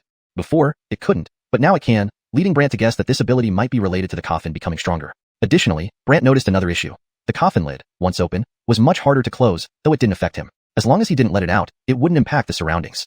For the blue soul coffin to advance to the next level, brown soul coffin, known as the third stage of the everlasting soul-stabilizing coffin, it required more than simple attacks from others' mystic souls. Especially according to the Spirit Refinement chapter. Regarding the brown soul coffin, Brant felt somewhat helpless, sighing, to enhance, it needs to devour mystic soul power. How much will it need? Therefore, Brant glanced at the mystic realm cultivator before him. Seeing Brant stare at her, Soraya panicked further. Howard, listen, you can't take advantage of me. Your physical body is no good, and neither are your mystic soul shadows. What do you plan to do to fight me? Brant questioned. While talking, he walked towards her. Attempting to flee, Soraya couldn't move and stared at Brant fearfully. What do you want? Brant slowly extended his hand. Soraya's heart raced as she muttered silently, does he really fancy my body? Note. This passage translates closely to the original, including the final line which may imply inappropriate content. If you require a toned-down version, please let me know. Chapter 238. This is the end of life for you. Miss Yin's family? In the cold abyss, Zaina could clearly feel Brant's breathing and the warmth of his approaching hand. After all, having spent years in the cold abyss, she had become accustomed to dealing with cold energy every day. But now, Brant's warm hand was getting closer and closer, causing her inexplicable panic. What exactly are you planning to do? Brant stretched out his fingers and touched her forehead. She shivered. Brant inwardly sighed. This devouring of the mystic soul power is indeed troublesome. It requires physical contact. This was precisely what Brant intended to do, allowing himself to have skin-to-skin contact with her so that the soul-suppressing coffin could unleash its devour mystic soul power. Otherwise, Brant could have easily opened his mystic soul realm, absorbed her mystic soul into his realm, and then used the blue soul coffin on her. But this method would only suck her into the soul-suppressing coffin without obtaining her mystic soul power. However, this type of physical contact would not only prevent her mystic soul from being sucked into the coffin, but also activate the devour mystic soul power, to absorb her mystic soul power and supply it to the longevity soul-suppressing coffin. Unaware of this, Zaina thought Brant harbored improper intentions towards her. When she suddenly felt her mystic soul power diminishing rapidly, she panicked. Stop immediately. Brant didn't stop, but he did gather a ball of snow-white light with his finger, a guilla manifestation of her mystic soul power. To those who practice mysticism, mystic soul power originates from the mystic soul, yet it differs from mystic chi. Mystic chi, once depleted, can be replenished through other means. However, mystic soul power is cultivated over long periods, and if it were to be sucked away, it would render the mystic soul wasted. akin to losing one's cultivation. Zaina felt her own mystic soul weakening, compelling her to beg for mercy. Let go. I will give you whatever you want. Brant maintained a serious expression because the mystic soul power of his opponent was very strong. After absorbing it for a while, he felt his fingers tremble as if unable to control this force. Therefore, Brant withdrew his hand, channeling this mystic soul power into his body and injecting it into the blue soul coffin. The first layer of blue light gradually gained a brownish hue. The mystic soul power of a Xian stage practitioner is indeed potent, Brant mused gleefully. Without this mystic soul power, Zaina felt herself becoming much more fatigued and even sleepy. Seeing her condition, Brant knew that continuing to absorb her would cause her mystic soul to completely disintegrate. Thus, he used the Moon Shadow Soul technique. You used the Moon Shadow Soul technique on me? She was both resentful and helpless, watching Brant manipulate her at will. Brant smiled at her. Speak. Speak about what? Asked Zaina nervously as Brant stared at her and asked, what's your relationship with the leader of the 10,000 Souls sect? And where can I find her? I have no relationship with her, and I don't know where to find her, Zaina replied frankly. Brant suspected she was lying, but through the Moon Shadow Soul technique, he saw that whenever the leader communicated with Zaina, she wore black robes and a hood, making it impossible to see her face or any distinctive features. Frowning, Brant asked, you truly have no connection? No. Zaina replied dejectedly. Brant asked, you are a Xian stage practitioner, but why can't your physical body move? Initially reluctant to reveal, a vision showed Zaina practicing a body technique to advance from early stage Xian to mid stage but made a mistake, causing her body to stiffen. She ultimately came here to recuperate and prevent total rigidity. So that's the case, Brant chuckled. Feeling irked, Zaina asked, now that you've seen, will you let me go? Withdrawing his hand, Brant gazed at Zaina. Not so fast, I still have questions. What questions? Zaina wondered why Brant had so gloomy inquiries. Brant asked, you're here, but how were you able to attack me in White Tiger Mountain? Zaina explained, astral projection. Is astral projection the same as wandering spirit? Yes, though my wandering spirit technique is somewhat unique, thus stronger than average, Zaina elaborated. Understanding this, Brant laughed. For now, I'll spare you, but it won't be easy to forgive you. What do you plan to do? Zaina's expression changed dramatically. Brant promptly opened his mystic soul realm. Zaina's weakened mystic soul stood within, appearing as though it might dissipate at any moment. However, seeing Brant's realm and the celestial beast souls above, she froze. Realm Guardian Beast. Brant smiled. Come where? Her mystic soul trembled, sensing Brant might still do something else. Laughing, Brant appeared before her. The weak mystic soul of Zaina couldn't evade, allowing Brant to stamp the coffin seal on her. In an instant, she realized just how terrifying Brant was. Smiling slightly, Brant sent her mystic soul back into her body and retracted his realm. Stunned, Zaina, a Xian stage practitioner, had been controlled by someone at the Foundation Establishment stage. Feel lost? Brant teased. If you were a Xian stage practitioner controlled by a Foundation Establishment stage person, would you be happy? Zaina grumbled. Brant reassured, don't worry. I'll compensate you since you are a Xian stage practitioner. Compensate me? How? You ruined my thousands of years old mystic soul power. Thinking about losing nearly all her painstakingly cultivated mystic soul power, she was almost driven mad. Brant promised, don't worry. I'll find ways to help you recover your mystic soul power. Zaina doubted him. You took it, and now say you'll give it back? Yes. Why? Because you're still useful, Brant said, leaving Zaina bewildered. You've never seen the true identity of the leader of the 10,000 Souls sect and don't know her whereabouts. Why do you think I'd need you? Reflecting, Brant thought, I haven't figured it out yet, but I have a feeling you're useful. In the Eternal Longevity art, Brant read about a cultivation method involving Xian stage practitioners. It required Guillemot Xian stage individuals for cultivation, named 100 Xian. Finding over 100 Xian stage practitioners was extremely difficult, but preserving each one counted. Unaware of this, Zaina believed she had no reason to live. Anyway, my body can't move, and my mystic soul power is gone. I'm basically useless. Not necessarily. With a thought from Brant, a vortex appeared, followed by the cache. Seeing the cache, Zaina widened her eyes. Cache. Surprised, the cache responded. Isn't this Miss Yin from the Yin family? Miss Yin's family? Curious, Brant asked. You know each other? Hashtag chapter 239. Tyrannical Shen body, perfectly tailored. The Kin explained, in the southern wastelands, there is an ancient family known as the Ming family, famous for training and raising corpses. These corpses include powerful mystic cultivators and formidable mystic beasts. Brant hadn't expected such a family in the southern wastelands and asked curiously, so, how did you get to know them? They sometimes have issues with their corpses that require special herbs. Therefore, I stayed with the Ming family for some time and was even their chief alchemist, the Kin said proudly. But Soraya interjected seriously, didn't you go to the Great Wastelands 3,000 years ago and die? 3,000 years. Brant thought of the Wugwillim from the Dougie family of the Southern Wastelands Empire, who was also from 3,000 years ago. This made him curious about what had happened back then. The Kin coughed. I went to the Great Wastelands 10,000 years ago. As for 3,000 years ago, I returned to your Ming family just to help. Soraya was shocked. Then what about your physical body? The Kin coughed again. That's something I can't talk about. Soraya was suspicious and looked at Brant. Could it be that you destroyed his physical body? I don't have that kind of power. Brant said innocently, but Soraya was still curious. How can you summon him like this? Summon? The Kin glanced at Brant and said strangely, should I tell her? Soraya felt they were hiding something from her, while Brant didn't plan to reveal it and only smiled. Let's not talk about that now. Instead, let's focus on how to treat her. The Kin sized up the situation. Could it be that you've cultivated the Ming family's untrainable body art? Indeed. Soraya said rather helplessly, prompting the Kint to sigh. Your Ming family has forbidden the cultivation of this body art. Why did you still cultivate it? I wanted to break through to a higher realm, Soraya replied dejectedly. The Kint turned to Brant. That body art is called the tyrannical Shin body. Once successfully cultivated, it not only boosts one's cultivation level, but also purifies the mystic chi. Brant's eyes lit up immediately. Tyrannical Shin body? Yes, the tyrannical Shin body is an ancient body art, but it's very difficult to cultivate. A single misstep can lead to a rigid body, and in severe cases, paralysis, the Kint explained. So, is there any way to cure it? Brant asked curiously. The Kint nodded. The Southern Wasteland's Imperial Dynasty has a treasure pavilion where a softening pill is stored. This pill can instantly restore vitality to a stiffened body. Softening pill? Yes. The Kint affirmed, but Soraya looked disheartened. I've heard about this pill before, but the treasure pavilion is guarded by the first person of the Southern Wastelands. Brant planned to find this first person anyway, so he said straightforwardly, leave it to me. You? Soraya was full of curiosity. Brant nodded and said, yes, but in return, you need to tell me how to cultivate the tyrannical Shin body. Hearing this, Soraya asked oddly, aren't you afraid of ending up like me with a rigid body? What if I don't? Brant smiled eagerly. After all, if his Xian Daryanan could be purified, it would become extremely powerful. Soraya looked at the Kint. You're not stopping him? Why should I stop him? The Kint laughed bitterly, leaving Soraya puzzled. Do you really believe he can learn the tyrannical Shin body? If he can't do it, no one can. The Kint said confidently. Soraya was confused. Why? The Kint hesitated. You'll understand later. Soraya didn't understand the Kint's meaning, but, with Brant's coffin seal in hand, she reluctantly agreed, all right, I'll pass it on to you. Suddenly, a black scroll flew out of the cave's mist and floated before Brant. Everything about the tyrannical Shin body is here. Brant opened it and saw that the tyrannical Shin body underwent 18 transformations, each transformation bringing different effects. For example, the first transformation doubled the concentration of mystic chi. This meant that if Brant achieved the first transformation, his 70,000 units of Xian Daryanan would be equivalent to 140,000 units, doubling the power. Brant was thrilled, though the cultivation process was painful. Each transformation required different types of beast blood to be incorporated into the body. Since Gwillemi beast bloods contain residual powers of mystic beast souls or various types of mystic chi, these energies affect Hu Gwillem flesh, making cultivation extremely challenging unless someone can neutralize the mystic chi.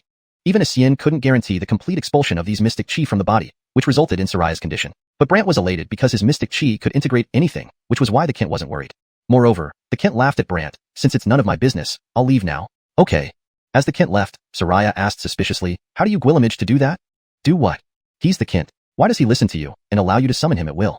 Soraya, not a weak cultivator herself, knew Brant's power was extraordinary.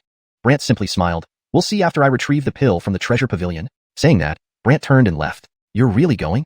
Soraya asked oddly, and Brant affirmed, yes. Soraya was puzzled. Was Brant doing this for her? Thinking of this possibility, she felt a strange excitement.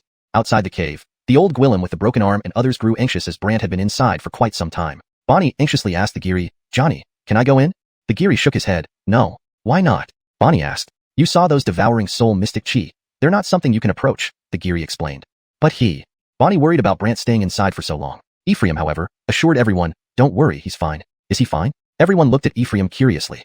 Sure enough, Brant walked out shortly after. Seeing Brant safe, everyone breathed a sigh of relief. But then Brant announced, I'm going up the mountain. Wait for me. What? Everyone was taken aback. The old Gwillem with the broken arm asked, puzzled. Why is he going up the mountain? Elise warned gravely. The mist around the beast pool on the mountain is terrifying. Is he sure he's not seeking death? Bonnie turned to the Giri. Johnny, is it really that dangerous? Absolutely, the Giri confirmed. But Brant strolled casually towards the mountain, disappearing into the mist, under everyone's watchful eyes. The Cache explained, in the southern wastes, there's an ancient family named the Ming family, renowned for training corpses. These corpses include both powerful mystic cultivators and powerful mystic beasts.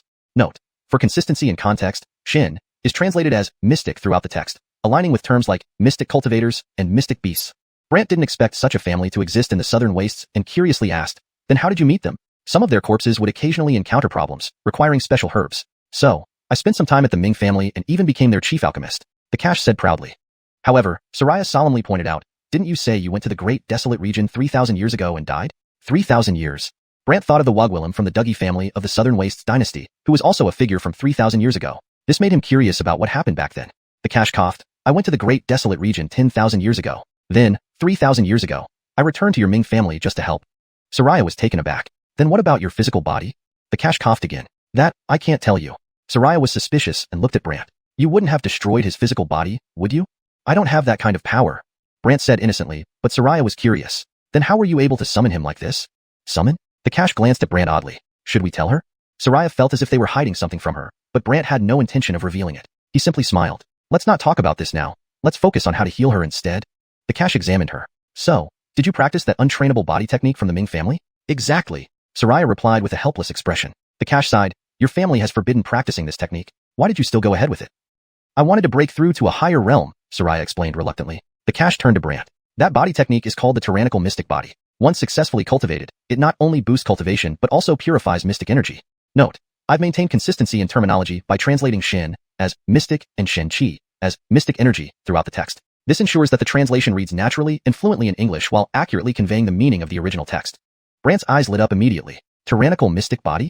Note, the term Xin is often translated as mystic or profound in the context of cultivation or body techniques to make it more understandable and natural in English. Yes, the tyrannical Xin body is an ancient body technique, but it's very difficult to cultivate. If not handled properly, it can lead to stiffness in the physical body, possibly resulting in paralysis, the cache explained. Note, for better readability and fluency in English, mishandled is changed to not handled properly. Also, Xin seems to be a placeholder or a character that didn't translate well from Chinese. It should be replaced with the correct term based on context, possibly mystical, or left as if it's a proper noun in the story's universe. Here I kept it as Xin, to maintain consistency with the provided text unless further clarification is given. So, is there a way to cure it?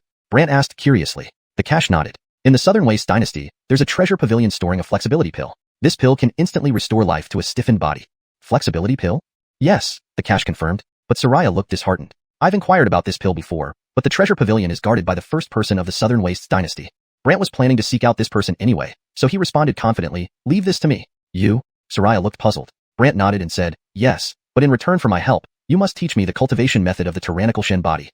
Note, the term Xin doesn't have a direct English translation and might be a proper noun or specific term within the context of the story. It should be transliterated or explained based on the context.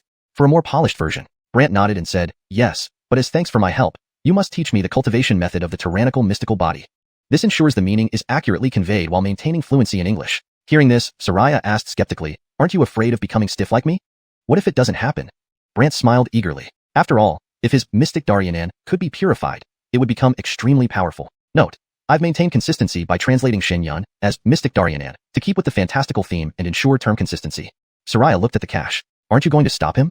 Why should I? The cache smiled bitterly. Soraya was puzzled. You really believe he can err in the tyrannical mystic body? Note, Xin is often translated as mystic or profound in similar contexts, so tyrannical mystic body sounds more natural in English. If he can't, then no one can. The cache said confidently. Soraya didn't understand why but realized that since she now had Brant's coffin seal, she might as well comply. Fine, I'll pass it to you. Suddenly, a black scroll flew out from the mist within the cave and was delivered right before Brant. Everything about the tyrannical mystic body is recorded here. Brant opened it and discovered that the tyrannical Xin body could undergo 18 transformations, each bringing unique changes. For example, the first transformation could double the concentration of Xin energy. This means that if he were to achieve the first transformation of the tyrannical Xin body, his 70,000 units of Xin Daryanan would be equivalent to 140,000 units of Xin Daryanan, effectively doubling his power. The realization excited Brant, although he knew the cultivation process was going to be arduous, with each transformation requiring different beast blood to be integrated into his body. This meant that if he were at the first stage of the tyrannical Xin body, his 70,000 Xin Daryanan would be equivalent to 140,000 Xin Daryanan, doubling its power. Note, for better readability, consider translating Xin Daryanan and tyrannical Xin body to more fluid English terms if there are conventional translations for these specific terms in the context of this story. Its power would naturally double, which excited Brant. However, the cultivation process was quite painful, with each transformation requiring different types of beast blood to be integrated into the body. Since Guillemot types of beast blood contained remnants of Xian beast souls or various Xian energies from mystical beasts, these energies could influence the Hu Guilem body. This was the biggest obstacle to cultivation, unless someone could neutralize the beast Xian energy.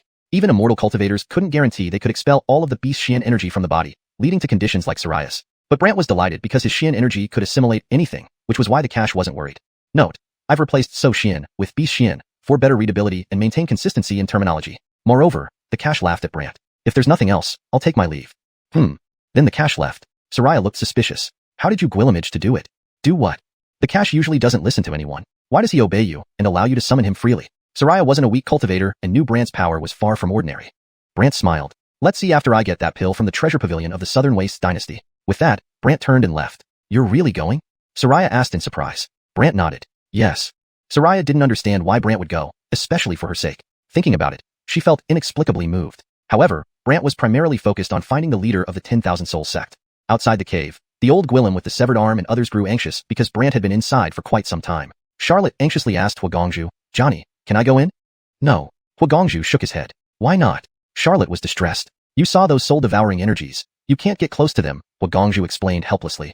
But Charlotte was worried about Brant staying inside for so long. Meanwhile, Ephraim reassured everyone, don't worry, he's fine. Is he fine? Everyone looked curiously at Ephraim. Indeed, Brant walked out unharmed. Seeing Brant emerge safely, everyone sighed in relief. But then Brant announced, I'm going up the mountain. Wait for me here. What? Everyone was shocked. The old Gwillem with the severed arm was puzzled. Why is he going up the mountain? Elise was serious. The mist around the beast pool on the mountain is terrifying. Is he not seeking death? Charlotte turned to Huagongju. Johnny, is the mountain really that dangerous? Yes, no one can set foot on it, Huagongju affirmed. But Brant walked boldly up the mountain along the steep path under everyone's watchful eyes and gradually disappeared into the mist. Chapter 240. The secret beneath the beast pool. As Brant vanished, everyone was puzzled, especially about why he would climb the mountain given that it was the territory of the Chana and the beast pool. Elise couldn't help but ask Ephraim, why did he go to the beast pool? Ephraim replied with a helpless expression, I have no idea. The one-armed old Gwillem hesitated. Could it be that he wants to take a look at the beast pool? Elise's curiosity piqued. What's inside the beast pool? The one-armed old Gwillem glanced at her. You're from the Xian Pavilion. Didn't you know what's inside the beast pool? Elise explained helplessly. No one has ever been inside, so naturally, no one knows what's there. Bray added. Although no one knows for sure, there are rumors that something terrifying is suppressed within the beast pool. Everyone looked curiously at Bray. Bonnie asked eagerly, Johnny, what exactly is in there? Bray reminisced as he spoke. In the ancestral records of the Beast Sky Palace, it mentions that the beast pool has a crack which connects to a terrible tunnel.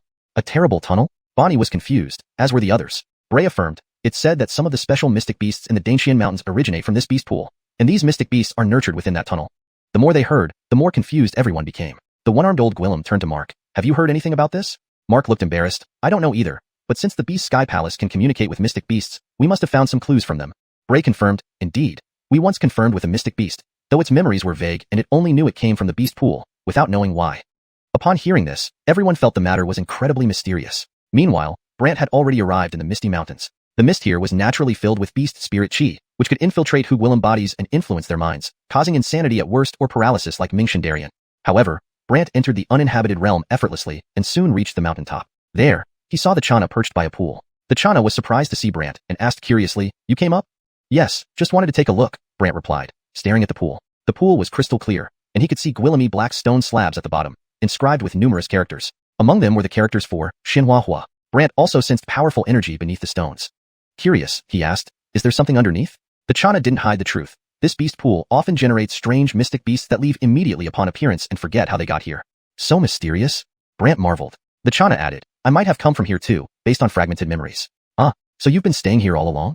Yes, I can still practice here, the Chana explained. Brant really wanted to explore further, so he tried to dive into the pool. However, just as he touched the surface, a massive force pushed him back, alarming the Chana. This pool contains tremendous power. Even I find it difficult to enter. Brant was skeptical. You can't go in either? No, the power is too strong, the Chana explained. Brant hesitantly touched the surface again, only to be repelled once more. He had no choice but to retreat. Looks like I'll have to wait until my cultivation is stronger. The Chana nodded in agreement. Brant then left the area. Back at the foot of the mountain, people were eager to know what happened on the mountain, especially Bonnie, who asked excitedly, was there a tunnel? Did you see any mystic beasts? Brant was puzzled. Tunnel? Bonnie recounted the Beast Sky Palace's records, and Brant murmured, so that's how it is. How was it? Did you see anything? Bonnie hoped. The pool's power was too strong to get close, Brant replied, smiling. Bray asked in surprise, so you reached the edge of the beast pool? Everyone was shocked again. Brant laughed. What? Is there a problem? Everyone showed astonished expressions. Brant then thanked Bray. Thank you for inviting me here. It's my duty, Hor responded humbly, but Brant smiled. I know you want to find out about the beast sound art from the Wagwillem. Bray was surprised. You met her? Bonnie asked curiously. Is she really a Xian mystic? Elise doubted. Doesn't she remain motionless? The one-armed old Gwillem was curious too, but Brant clarified. She is a Xian mystic, and she does move. She's just meditating and doesn't want to be disturbed. Brant didn't mention her severe injuries to prevent disturbing her. Everyone was curious, especially Elise. She didn't kill you? Elise knew the Wagwillem wanted Brant dead, but Brant explained. We talked and made an agreement. Talked? Agreement? Everyone wondered what they discussed, but Brant kept it a secret, turning to Bray. I can tell you where the beast sound art came from, as thanks. Bray eagerly asked, tell me. One of your ancestors taught it to her, Brant revealed after communicating with Ming Shandarian via the coffin seal. Bray was stunned. She said that? Brant nodded, yes. Bray couldn't resist asking, which ancestor? I'd rather not disclose that, but rest assured, she won't tell anyone else, Brant reassured. Thank you, Bray acknowledged gratefully. Not at all, Brant replied. Bonnie chimed in playfully. Can I be your disciple? Brant answered with a helpless smile. I truly don't need disciples, and I have nothing to teach you. Am I too weak for you? Bonnie asked dejectedly. Brant, seeing no end to this conversation, proposed, if you reach the profound illusion realm, I'll accept you as my disciple. Really? Bonnie asked excitedly. Brant affirmed, absolutely. Bonnie grew enthusiastic, looking at his father. Johnny, let's go back to train. Bray realized Brant was playing along, but at least Bonnie wasn't insisting on following Brant, who carried the immortal life box, potentially leading to danger. Thus, he expressed gratitude. Thank you. Then, Bray led Bonnie away. After a sigh of relief, Brant announced, let's head to the wind viewing cliff. Knowing Brant sought the secret of the immortal life box, Elise and the others quickly followed.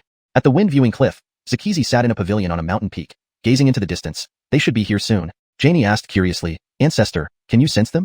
Mystic Xians can influence celestial phenomena, and each Xian's phenomenon differs. As for mine, it shouldn't be hard for you to guess, Zakizi said, smiling faintly at Janie and the others. Chapter 241. The secrets of the longevity box truly revealed? Janie exchanged glances with the others and said doubtfully, Mist power? Greg exclaimed in surprise. To observe the heavens and earth through the mist? Keaton hesitated. Could it be that the Channing discovered his arrival by piercing through the mist? Jaren smiled. Yes, I sensed some auras from the clouds in the sky just now. Among them was his. Based on the direction the mist drifted and the time taken, he should reach us within half an hour.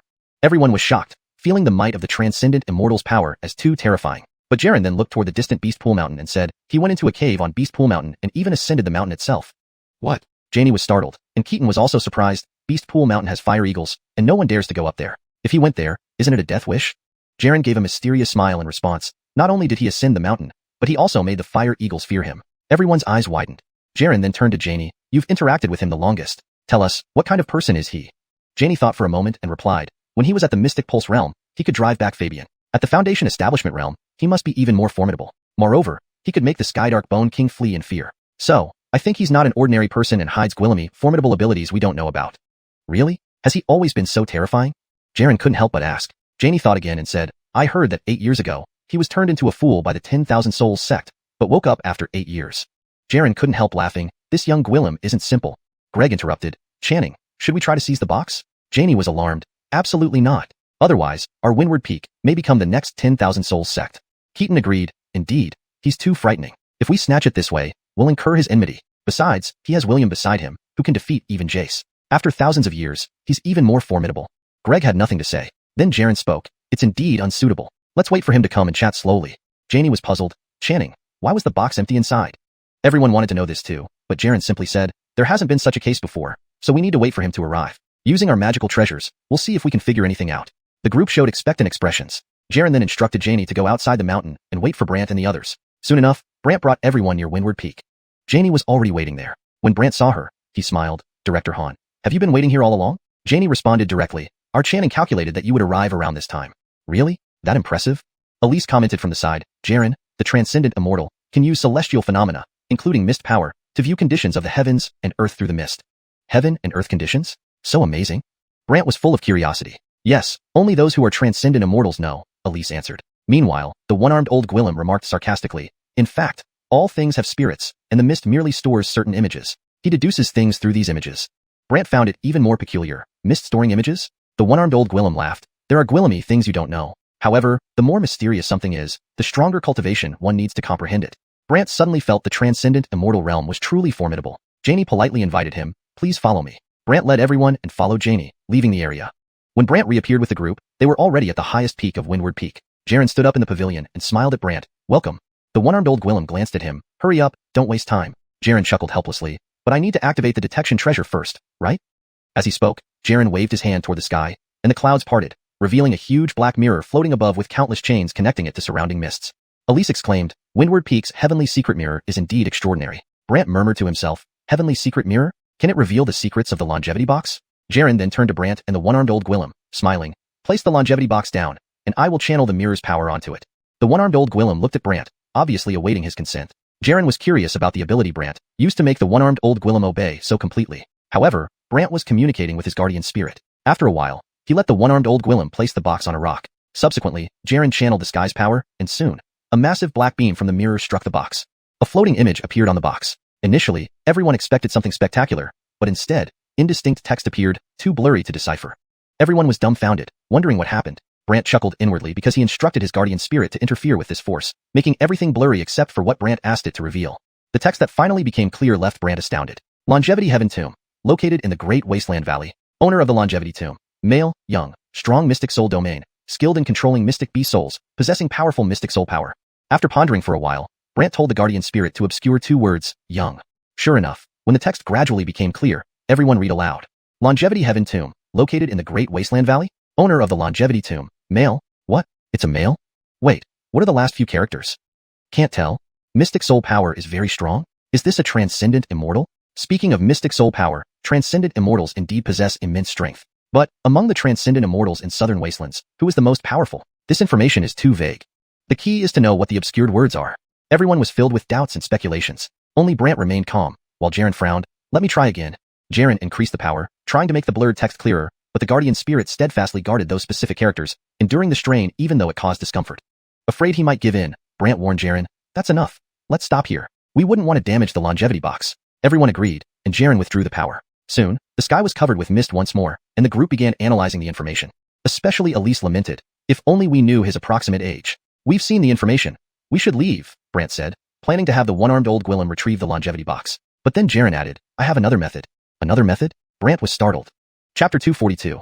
This is because you forced me? Don't blame me. Brant thought everything was fine, but Jared's next words sparked his curiosity, and the people around them wore expectant expressions. The one-armed old Gwillem was puzzled. You've already used the heavenly secret mirror. What else can you do? People from Xuanhun Cliff seemed to know something and exchanged strange looks, especially Janie, who was suspicious. Ancestor, are you planning to use that force from Xuanhun Cliff? Jared nodded, but the faces of Xuanhun Cliff people turned gloomy, while Elise said as if she understood something.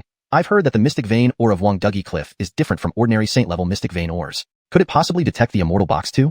Brant murmured to himself. Why does this Xuanhun Cliff have all kinds of weird things? Jared smiled slightly. Indeed, our Xuanhun Cliff's mystic vein ore is extraordinary. If I channel its power into the immortal box, it will reveal all the secrets inside the box.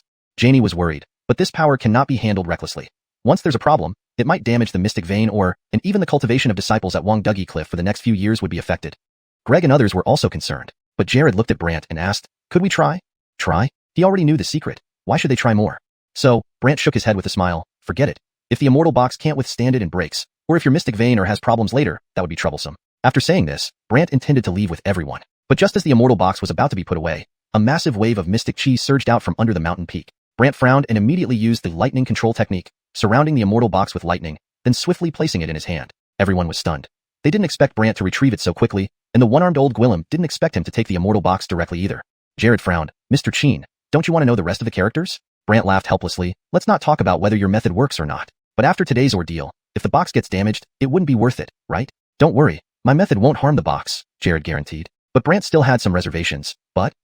Truly, no danger at all, Jared assured firmly, and Brant thought for a moment and asked, can your mystic chi really see the rest? That's right. Our Xuanhun Cliff's mystic vein ore contains unique mystic chi, which can't be cultivated without treatment but can disable magical treasures, Jared explained. Brant was surprised. Disable? What does that mean? For example, the hidden force on a magical treasure will temporarily lose its function, not be erased, Jared clarified. Janie, fearing Brant might reconsider, spoke up, rest assured. I guarantee the mystic vein ore won't harm the immortal box. Elise added, the mystic chi of the mystic vein ore definitely won't affect the immortal box. Seeing everyone's eyes, Brant knew he couldn't disappoint them, so he immediately came up with an idea. Since it's harmless, go ahead and inject it directly onto the box. Direct injection? Jared was curious, and Brant affirmed, yes, holding it like this, it shouldn't hurt me, right? It won't, absolutely. Seeing Brant agree, Jared became excited and began waving his hand, causing dense white mist-like mystic chi to rise from the ground. These energies flowed into Brant's immortal box one by one. However, Brant absorbed each bit of mystic chi into his body, starting to gradually condense the 8th layer on the 7th level of mystic source barrier. Brant inwardly rejoiced. This is the power you're sending me. Can't blame me. Everyone present didn't know Brant was absorbing all the mystic chi, and Jared worked diligently. But after 15 minutes, there was still no reaction from the immortal box, leaving everyone puzzled. Elise wondered aloud. Strange. Why no reaction at all? Jared wouldn't give up and wanted to continue, affecting the mystic chi throughout the entire mountain range. People practicing cultivation came out one by one asking what was happening. Jared asked Greg to handle it, and only then did the crowd calm down. Brant curiously asked, maybe the core of the mystic vein ore is too far away? Hearing this, Jared found it reasonable and pleaded, then, let's go to our mystic crystal or place? Brant hesitated. Isn't this risky? What if we damage your mystic vein ore? Seeing Brant's concerns, Jared reassured him, don't worry, our mystic vein ore is very powerful, it won't get damaged. Janie and others also promised it wouldn't be damaged. Brant sighed inwardly, hope you don't blame me later. So Brant reluctantly agreed. Soon, they reached a cave on the mountain peak. Inside the cave was a mystic array designed to isolate impurities in the mystic chi, ensuring it was usable for Xuanhun Cliff's disciples. Entering required passing through this array. But Jared was worried. The mystic chi here is quite violent. I'm afraid your body can't hold up. How about I take the box in? Brant smiled and shook his head. Don't worry, I'm fine, let's go together. Everyone thought Brant was attached to the immortal box, but Elise reminded him, unless you're a mystic immortal, any regular cultivator entering would find it hard to survive such mystic chi. The one-armed old Gwillem agreed, true, mystic immortals have a much stronger ability to purify mystic chi than regular cultivators. Janie reassured him, don't worry, Ancestor won't monopolize the box, he'll tell us everything he sees. Keaton and Greg also gave their assurance, but Brant was naturally going in to gain the strength from the mystic vein ore. So, Brant confidently said, relax, actually, I cultivate a technique that can evade any mystic chi. Evade any mystic chi? Everyone was curious, and Brant smiled and entered the chaotic mystic chi stream before their eyes. The mystic chi shimmered with white light covering his body, yet he remained unharmed. Seeing this, Jared was amazed. You really are okay? Elise knew Brant was extraordinary, but didn't expect him to be so formidable. The one-armed old Gwillem recalled Brant being unafraid of nether mystic chi, and murmured to himself, turns out he's fearless against all mystic chi. Janie and others were also surprised, but Jared soon calmed down and eagerly said, then let's both go in. Okay. Brant agreed, and taking the box, entered the dark tunnel. Chapter 243. Jaren exhausted himself and lost both the lady and the soldier. Upon entering the mystic array, Jaren kept his eyes on Brant, trying to observe any changes in him. However, after all that white mystic chi surged into Brant, he appeared perfectly fine. Seeing this, Jaren was thoroughly puzzled. You're really unharmed? Why should I be? Brant was genuinely confused. Jaren paused, dumbfounded. This mystic chi is incredibly powerful. It's beyond what an ordinary person can withstand, especially someone at your stage of mystic formation. In response to this concern, Brant simply replied, I said, I'm not afraid of any mystic chi. Jaren found it hard to believe. Is that so? Anyway, when do we start? Brant pointed at the eternity box and asked Jaren. Only then did Jaren snap out of it and look at Brant. Alright, right away. They arrived at a certain spot within the mystic array. Immediately, Jaren started channeling the surrounding mystic chi onto the eternity box. Jaren had anticipated that with such dense and strange mystic chi, the eternity box would soon show some reaction. Instead, the mystic chi poured into the box as if into an endless ocean. No matter how much force Jaren directed, the eternity box remained unresponsive. This is bizarre. Why isn't there any reaction? Jaren couldn't comprehend. Brant inwardly chuckled. Of course there won't be. Unwilling to give up, Jaren continued, making the cave's mystic chi even more terrifying, accompanied by crackling sounds. But no matter what, once the mystic chi entered the eternity box, it vanished without a trace. Meanwhile, the 8th layer mystic origin wall within Brant's body began to glow intermittently, rapidly consolidating. After about half an hour, the surrounding mystic chi weakened, and Jaren, exhausted, muttered, What kind of box is this? Why does it remain unresponsive despite all the energy infused? Brant thought for a moment and looked at Jaren. Maybe we should go deeper? Jaren shook his head. No, inside is where the vein crystal resides. Even I wouldn't dare approach or use the mystic chi there. Brant hesitated and said, if allowed, I could try, but the consequences might be severe. Try. Jaren didn't understand what Brant meant. I mean, taking the box deeper, Brant clarified. Jaren expressed his concerns. But the mystic chi. As you saw, I have nothing to fear. Brant extended his hand and made contact with the surrounding mystic chi, convincing Jaren to give it a try. Thus, Jaren got excited. Alright, step in slowly. If anything feels wrong, come out immediately. Brant naturally wanted to proceed but reminded them, if something happens and damages your mystic vein mine or causes any other issues, don't blame me. Jaren assured him, it won't, absolutely not. Reassured, Brant said, alright, since you say it won't, I'll take the box in. Jaren nodded heavily as Brant took the box and walked out of the mystic array into the depths. Seeing Brant vanish into darkness, Jaren felt hopeful. I hope he's alright. Inside the cave, the mystic chi enveloped Brant, causing white light to flicker around him. What a wonderful place, Brant murmured, feeling almost reluctant to move forward. Eventually, he approached a huge stone block glowing with white light, the vein crystal. Afraid his presence might shatter the crystal, thereby ruining the cultivation prospects for Xuanhun Cliff and its disciples, Brant sat cross-legged nearby. I'll just waste some time here. Brant closed his eyes, starting the process of forming the 8th layer mystic origin wall. Meanwhile, the disciples outside noticed vast amounts of mystic chi returning to the mine, shocking everyone. People rushed to inquire. Greg, upon hearing the news, grew concerned and glanced into the cave. What are the ancestor and Caitlin Sheen doing in there? Why is the mystic chi flowing back in? Janie frowned. Could it be that the eternity box is absorbing the mystic chi? Keaton observed the surroundings. I've noticed the mystic chi concentration has significantly weakened. Although the old Gwillem with the severed arm remained silent, he knew the mystic chi had indeed weakened. Elise added, the mystic vein mine seems to be weakening. Weakening? Everyone from Xuanhun Cliff was alarmed. Greg shouted into the cave, Ancestor. The shout echoed loudly, reaching Jaren. Curious, he emerged and looked at them. What's all the commotion? You might disturb Caitlin Sheen. Where's Caitlin Sheen? Janie asked, others equally curious, knowing Brant had gone in with Jaren. Jaren explained the entire situation. Hearing that Brant had ventured deep inside, everyone stared wide-eyed in disbelief. Janie couldn't help asking, Ancestor, doesn't he fear the deepest levels mystic chi? Jaren marveled. Let me tell you, he really isn't afraid. Even when surrounded by mystic chi, he remains unaffected. People were baffled. Jaren showed a hopeful expression. Perhaps, he can truly see something from the eternity box. Greg voiced his worry. But with the weakening mystic vein mine, our disciples will struggle to cultivate. This concern weighed on Keaton as well. Ancestor, could it be that no amount of mystic chi can uncover any information from the eternity box? Jaren refused to accept it. Not true, there must be a way to see. Everyone knew Jaren was a mystic immortal, likely eager to find more about the tomb of eternal heaven due to his age. Thus, they couldn't argue much. But the old Gwillem with the severed arm chuckled. Old Wong, you just want to find the tomb of eternal heaven to seek immortality. Do you not? Jaren shot back, glaring. Me? I haven't even reached mystic immortal yet. But I'm not worried. I'm thousands of years younger than you. That infuriated Jaren. So you're young, okay? Just then, the mystic chi thinned even further, and the mystic array lost its function, dissipating. Everyone was stunned. Jaren frowned, observing the weakening mystic chi causing the array's failure. He walked curiously deeper in, while others followed, seeing little impact from the weaker mystic chi. Brant still sat there embracing the eternity box. When Jaren and company entered, they saw the white light around Brant weaken. Sensing their approach, Brant opened his eyes and looked at them, glancing at his eternity box with resignation. Everyone, you're here. Jaren hurried over, focusing intently on the box. How did it go? Any changes? Chapter 244. A small trick, but the result was even more devastating. A reaction? How could there be any reaction? Brant sighed deeply. I can't help it. I've been here for a long time, and it hasn't shown any response at all. No reaction at all? Daoist Zeke couldn't bear it and hurriedly went forward to check. Upon discovering that the box indeed had no reaction whatsoever, his expression turned grim. However, Prince Jackson pointed nervously at the white or crystal. Ancestor, this vein crystal seems to be weakening. Weakening? Everyone rushed to look and saw the object gradually shrinking, with the surrounding mystic energy also weakening. The Windwatch Cliff people were shocked. Brant reluctantly stood up, instructed the one-armed old Gwillem to guard the longevity box, and said helplessly, it appears this longevity box has consumed too much power. Daoist Zeke initially thought that if more information about the tomb's errand could be obtained, losing N or vein wouldn't matter. But now, not only did they get incomplete information, but the ore vein itself was transforming, from saint grade to spirit grade, leaving him stunned. This mystic vein crystal is degrading. Degrading? The people of Windwatch Cliff were terrified, feeling like something terrible was going to happen. Brant apologized profusely. Everyone, I really didn't expect this. Naturally, none blamed Brant, since Daoist Zeke had invited him in. Daoist Zeke shook his head helplessly. It's not your fault.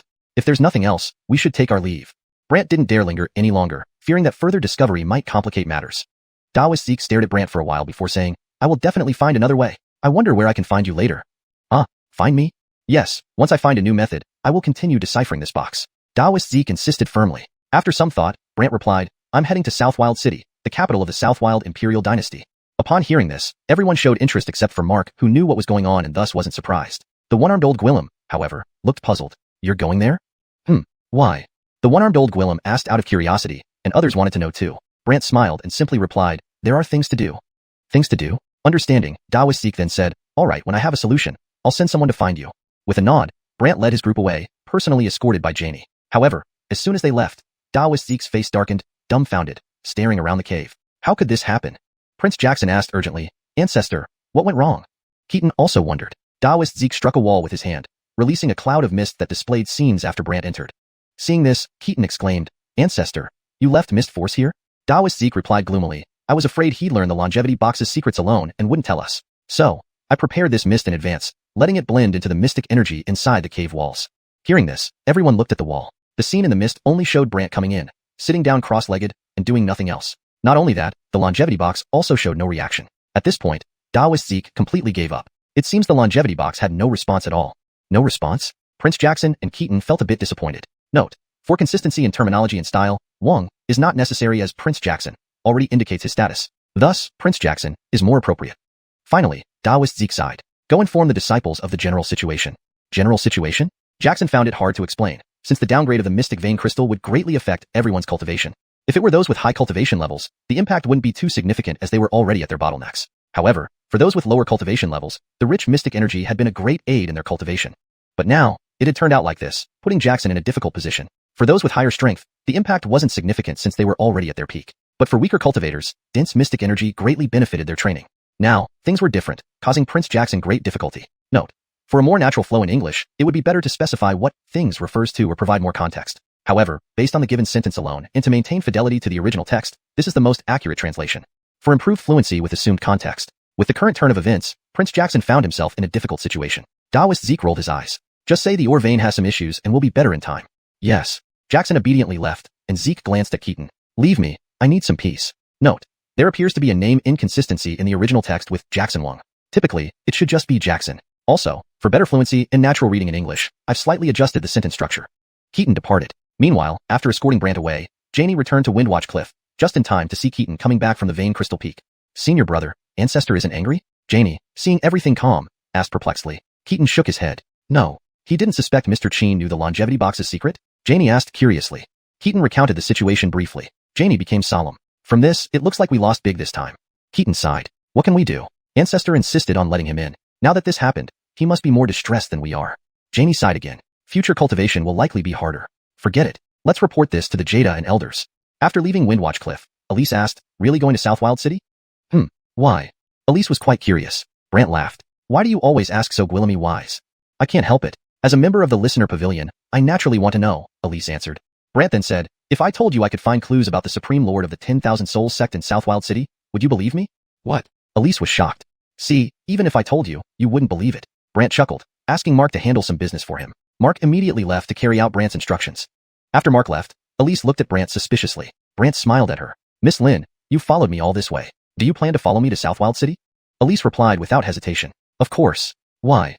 Brant was puzzled. Because you hold Gwillemy secrets, and since the longevity box is with you, following you will give me insight into Gwillemy things, Elise answered openly. Brant smiled helplessly. Whatever. Then Brant took the one-armed old Gwillem and left, while Elise silently followed. However, news of Brant obtaining the longevity box spread quickly, especially within the Jeffrey family. Kale's expression turned ugly upon hearing it. How could this happen? Initially, Kale planned to use the longevity box incident to eliminate Brant, but not only did he fail, Brant effortlessly obtained the longevity box. Gwillem, standing beside him, wore an embarrassed expression. Second chanting, what should we do now? What should we do? With Daryl having such a figure, they are becoming the foremost among the three sects. Kale grew angrier thinking about it. It's not that serious, right? Not? His victory over Alpha and taking Dora as a disciple already made everyone view Daryl as having produced a terrifying genius. Major forces are seeking alliances with them, and some of those allied with us have gradually distanced themselves. Kale cursed angrily. Gwillem, worried, urged, we still have options. Options? What options? Tell me. Kale snapped, almost losing control. Chapter 245. The Uninhabited Town, the Jeffreak? Gwillem quickly suggested a plan, while Dalton listened, and then responded with an odd expression. Will anyone believe this? Of course they will. It's better to err on the side of caution. After all, it concerns the whereabouts of the immortal tomb and its owner. Gwillem explained. After contemplating for a moment, Dalton instructed him, go and spread the word that this kid has already discovered the secret of the Eternity Box. With pleasure. Gwillem became excited and left, while Dalton snorted, I'll make your Eternity Box a hot potato. Brant's group hurriedly headed towards South Wilderness City. However, the heavenly Mystic Mountains were quite far from South Wilderness City, and Brant was unable to fly yet, so he had to walk. The journey had been smooth in the first few days. On the sixth day, when the group passed through a small town, they found it eerily deserted but exceptionally clean and well organized, unlike an abandoned village at all. Elise pulled out a leather map, glanced at it, and said, strange, why did we end up in this town? What kind of town is it? The uninhabited town, the Death Town, Elise replied. Death Town? Upon hearing this, Ephraim felt it wasn't just any place. Even the one-armed old Gwillem remarked, I've heard of this place, though I never expected us to come here. Brant asked curiously, what's so special about this town? Legends say that people easily get lost inside this town, and when they finally come out, it could be months, years, or even decades later. Elise explained the mysterious phenomenon. Go in, and coming out feels like disappearing for a long time? Brant was intrigued. Elise nodded. According to Gwillemy people's memories, they only remember stepping into it. They have no idea what happens inside, as if there are no memories of being within. So magical? Brant looked at the town before him, feeling a strange aura. Elise suggested, let's bypass it. But Brant shook his head, let's go in and see. Go in and see? Elise and the others were curious about what Brant meant. Meanwhile, Brant sensed an unusual mystic energy emanating from within.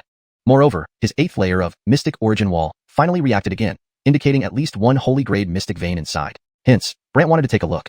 Ignoring the shocked expressions around him, Brant stepped into the town, leaving Elise alarmed. Are you crazy? Brant turned back and smiled at them. If you don't want to, wait outside.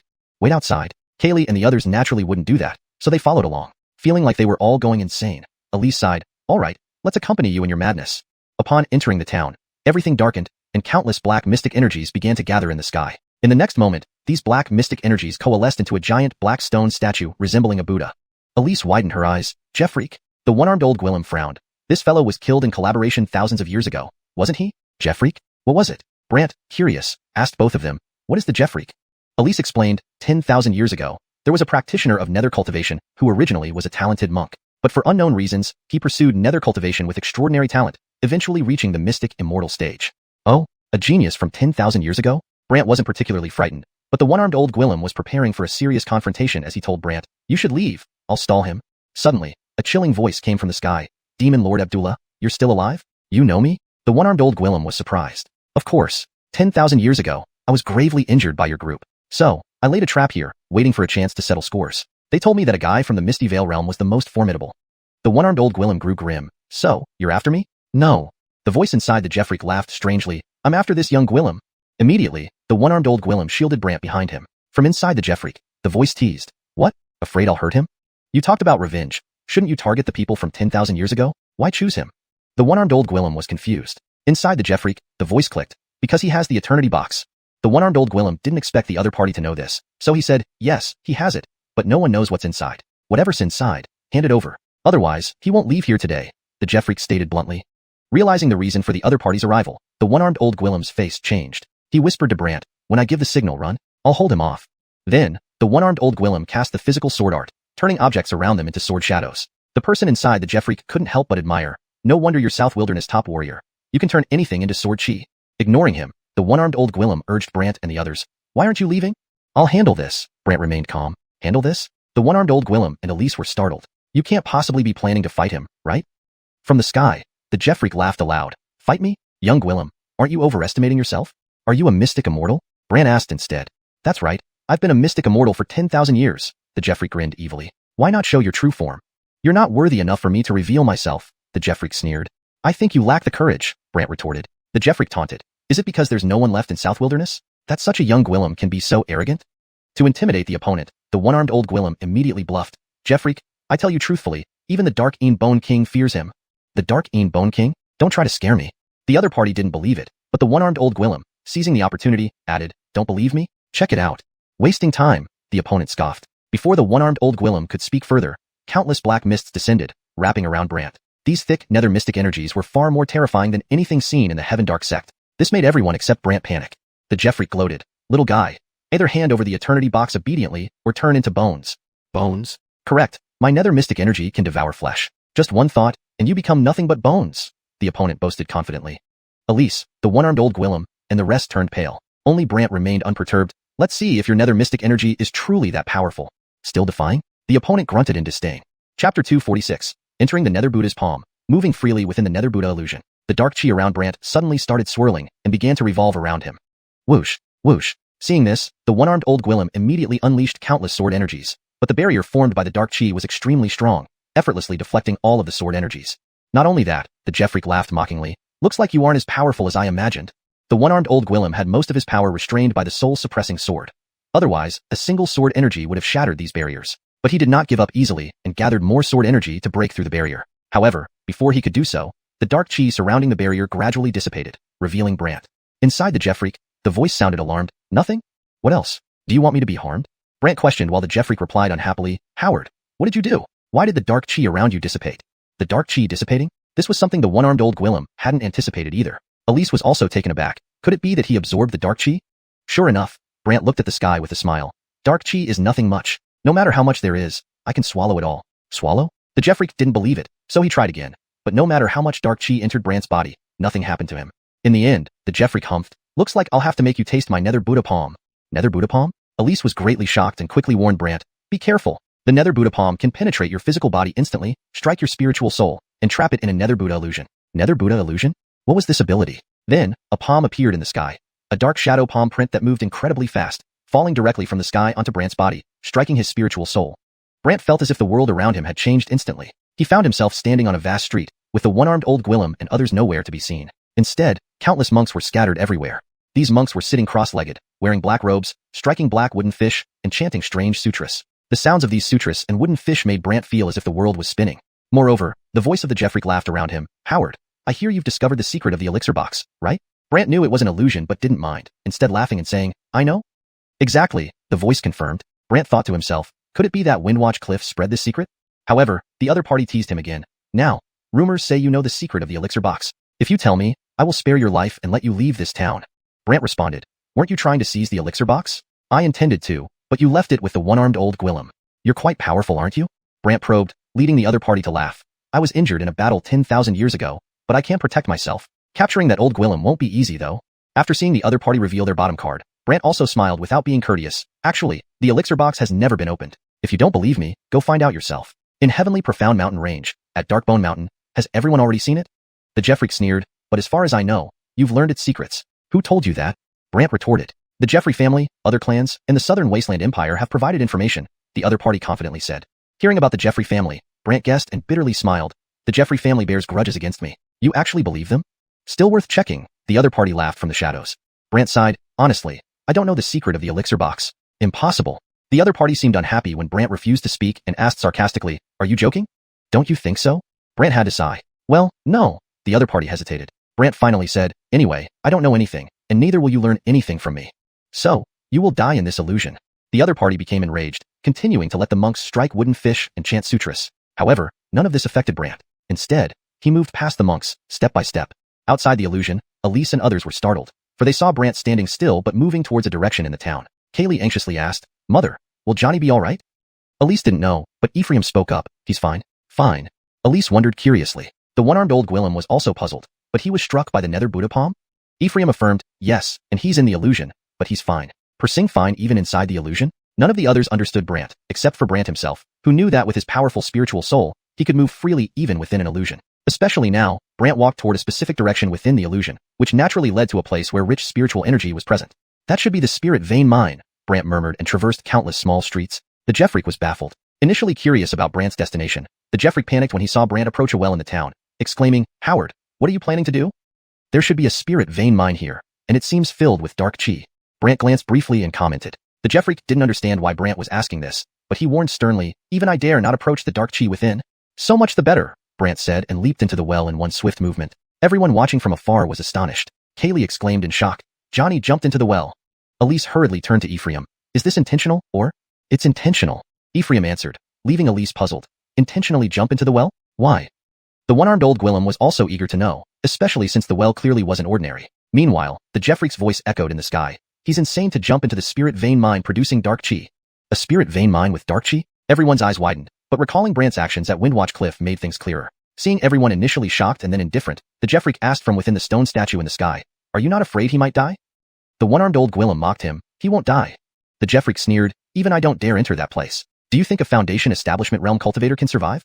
"He can not only survive entering but also exit alive." The one-armed old Gwillem's words made the Jeffreak doubt and belittle him. "Stop bragging about him. He lacks the capability." Translation completed. Maintaining original paragraph structure and line breaks as requested. Please let me know if any adjustments are needed. Chapter 247. Lord of the Underworld's Incarnation? One of the 12 Divine Kings? The old Gwillem with the severed arm, seeing the other side didn't believe him, started to laugh. "That's because you don't know him at all." "Don't know him? Ridiculous." The Ibrahim was unconvinced. But just as he spoke, the entire town flickered in and out of existence, as if its foundation had been compromised. This alarmed the Ibrahim, causing him to panic within the black stone statue.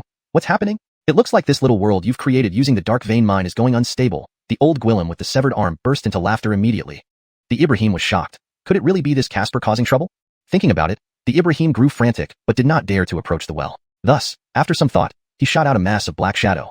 This black shadow instantly weaved its way into the well opening. Inside the well, Brant sat cross-legged on a massive black stone, absorbing the underworld mystic chi from it directly into his body. In this state, Brant was enveloped in black mist, looking eerie, while that black shadow was actually the mystical soul condensed by the Ibrahim. This mystical soul hovered like a shadow, flickering. But upon seeing Brant this way, it was startled. How is this possible? Brant opened his eyes, glanced at the black-robed monk in front of him, and smiled. "A mystical soul projection? Aren't you afraid I might trap your mystical soul?" "Huh. I am the Ibrahim, an immortal of mystic origin. Do you think my mystical soul can be trapped by someone merely at the Foundation establishment stage?" "Really? That confident? Huh? Duh. This is the small world I've crafted. In this world, my mystical soul can go wherever it wants." The other party said arrogantly. Brant sighed. "Looks like you're truly ignorant." "Ignorant?" The other side was displeased. Brant wore a smile that wasn't quite a smile, and immediately unleashed the domain of mystical souls. In the next moment, this black shadow entered Brant's domain of mystical souls. Seeing such a strange domain, the Ibrahim was surprised, guardian beast and a domain barrier. "So, you finally understand how formidable I am?" Brant's mystical soul laughed inside its own domain. Yet the other quickly calmed down and replied, "The domain of mystical souls for someone at the Foundation establishment stage. How powerful can it be?" As he finished speaking, behind the Ibrahim coalesced a mystical soul projection. This mystical soul projection flashed with red light, appearing like an Bill wearing a red kasaya. Not only that, it then split into 15 parts. Brant displayed a peculiar expression, 15 mystical soul projections. "Yes, 15 levels, holy level mystical soul projections," the Ibrahim boasted, and this being the first time Brant had seen such powerful mystical soul projections, he couldn't help but admire. "Interesting." The Ibrahim sneered, "More interesting things are coming." Finished talking, each of those mystical soul projections struck a palm outward. 15 palm imprints shimmering with red light flew out and landed heavily on Brant's mystical soul. The Ibrahim believed this would easily annihilate Brant's mystical soul, but alas, Brant's mystical soul remained unharmed and even laughed. "Once, another mystic immortal attacked my mystical soul." "Another one?" The Ibrahim's face turned pale. "Your mystical soul doesn't fear attacks?" "Pretty much." The Ibrahim disbelieved and snorted. "Let me show you the Ibrahim's curse of the king of hell." With that said, the mystical soul projection sat cross-legged and began chanting mystic incantations. Brant felt a crimson glow coalesce around his mystical soul. Simultaneously, a colossal black silhouette formed before him. This shadow resembled a giant, reaching out to seize Brant. After sensing the pressure from the other side, Brant's mystical soul laughed. "Interesting." "Interesting?"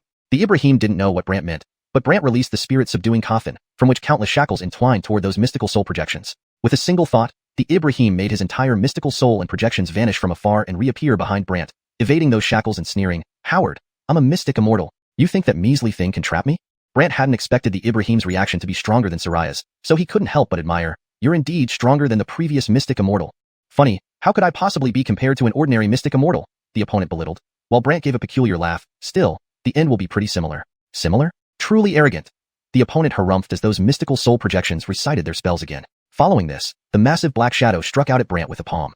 Without delay, Brant opened the coffin lid. A fissure emerged and generated a powerful suction force, engulfing the massive black shadow completely.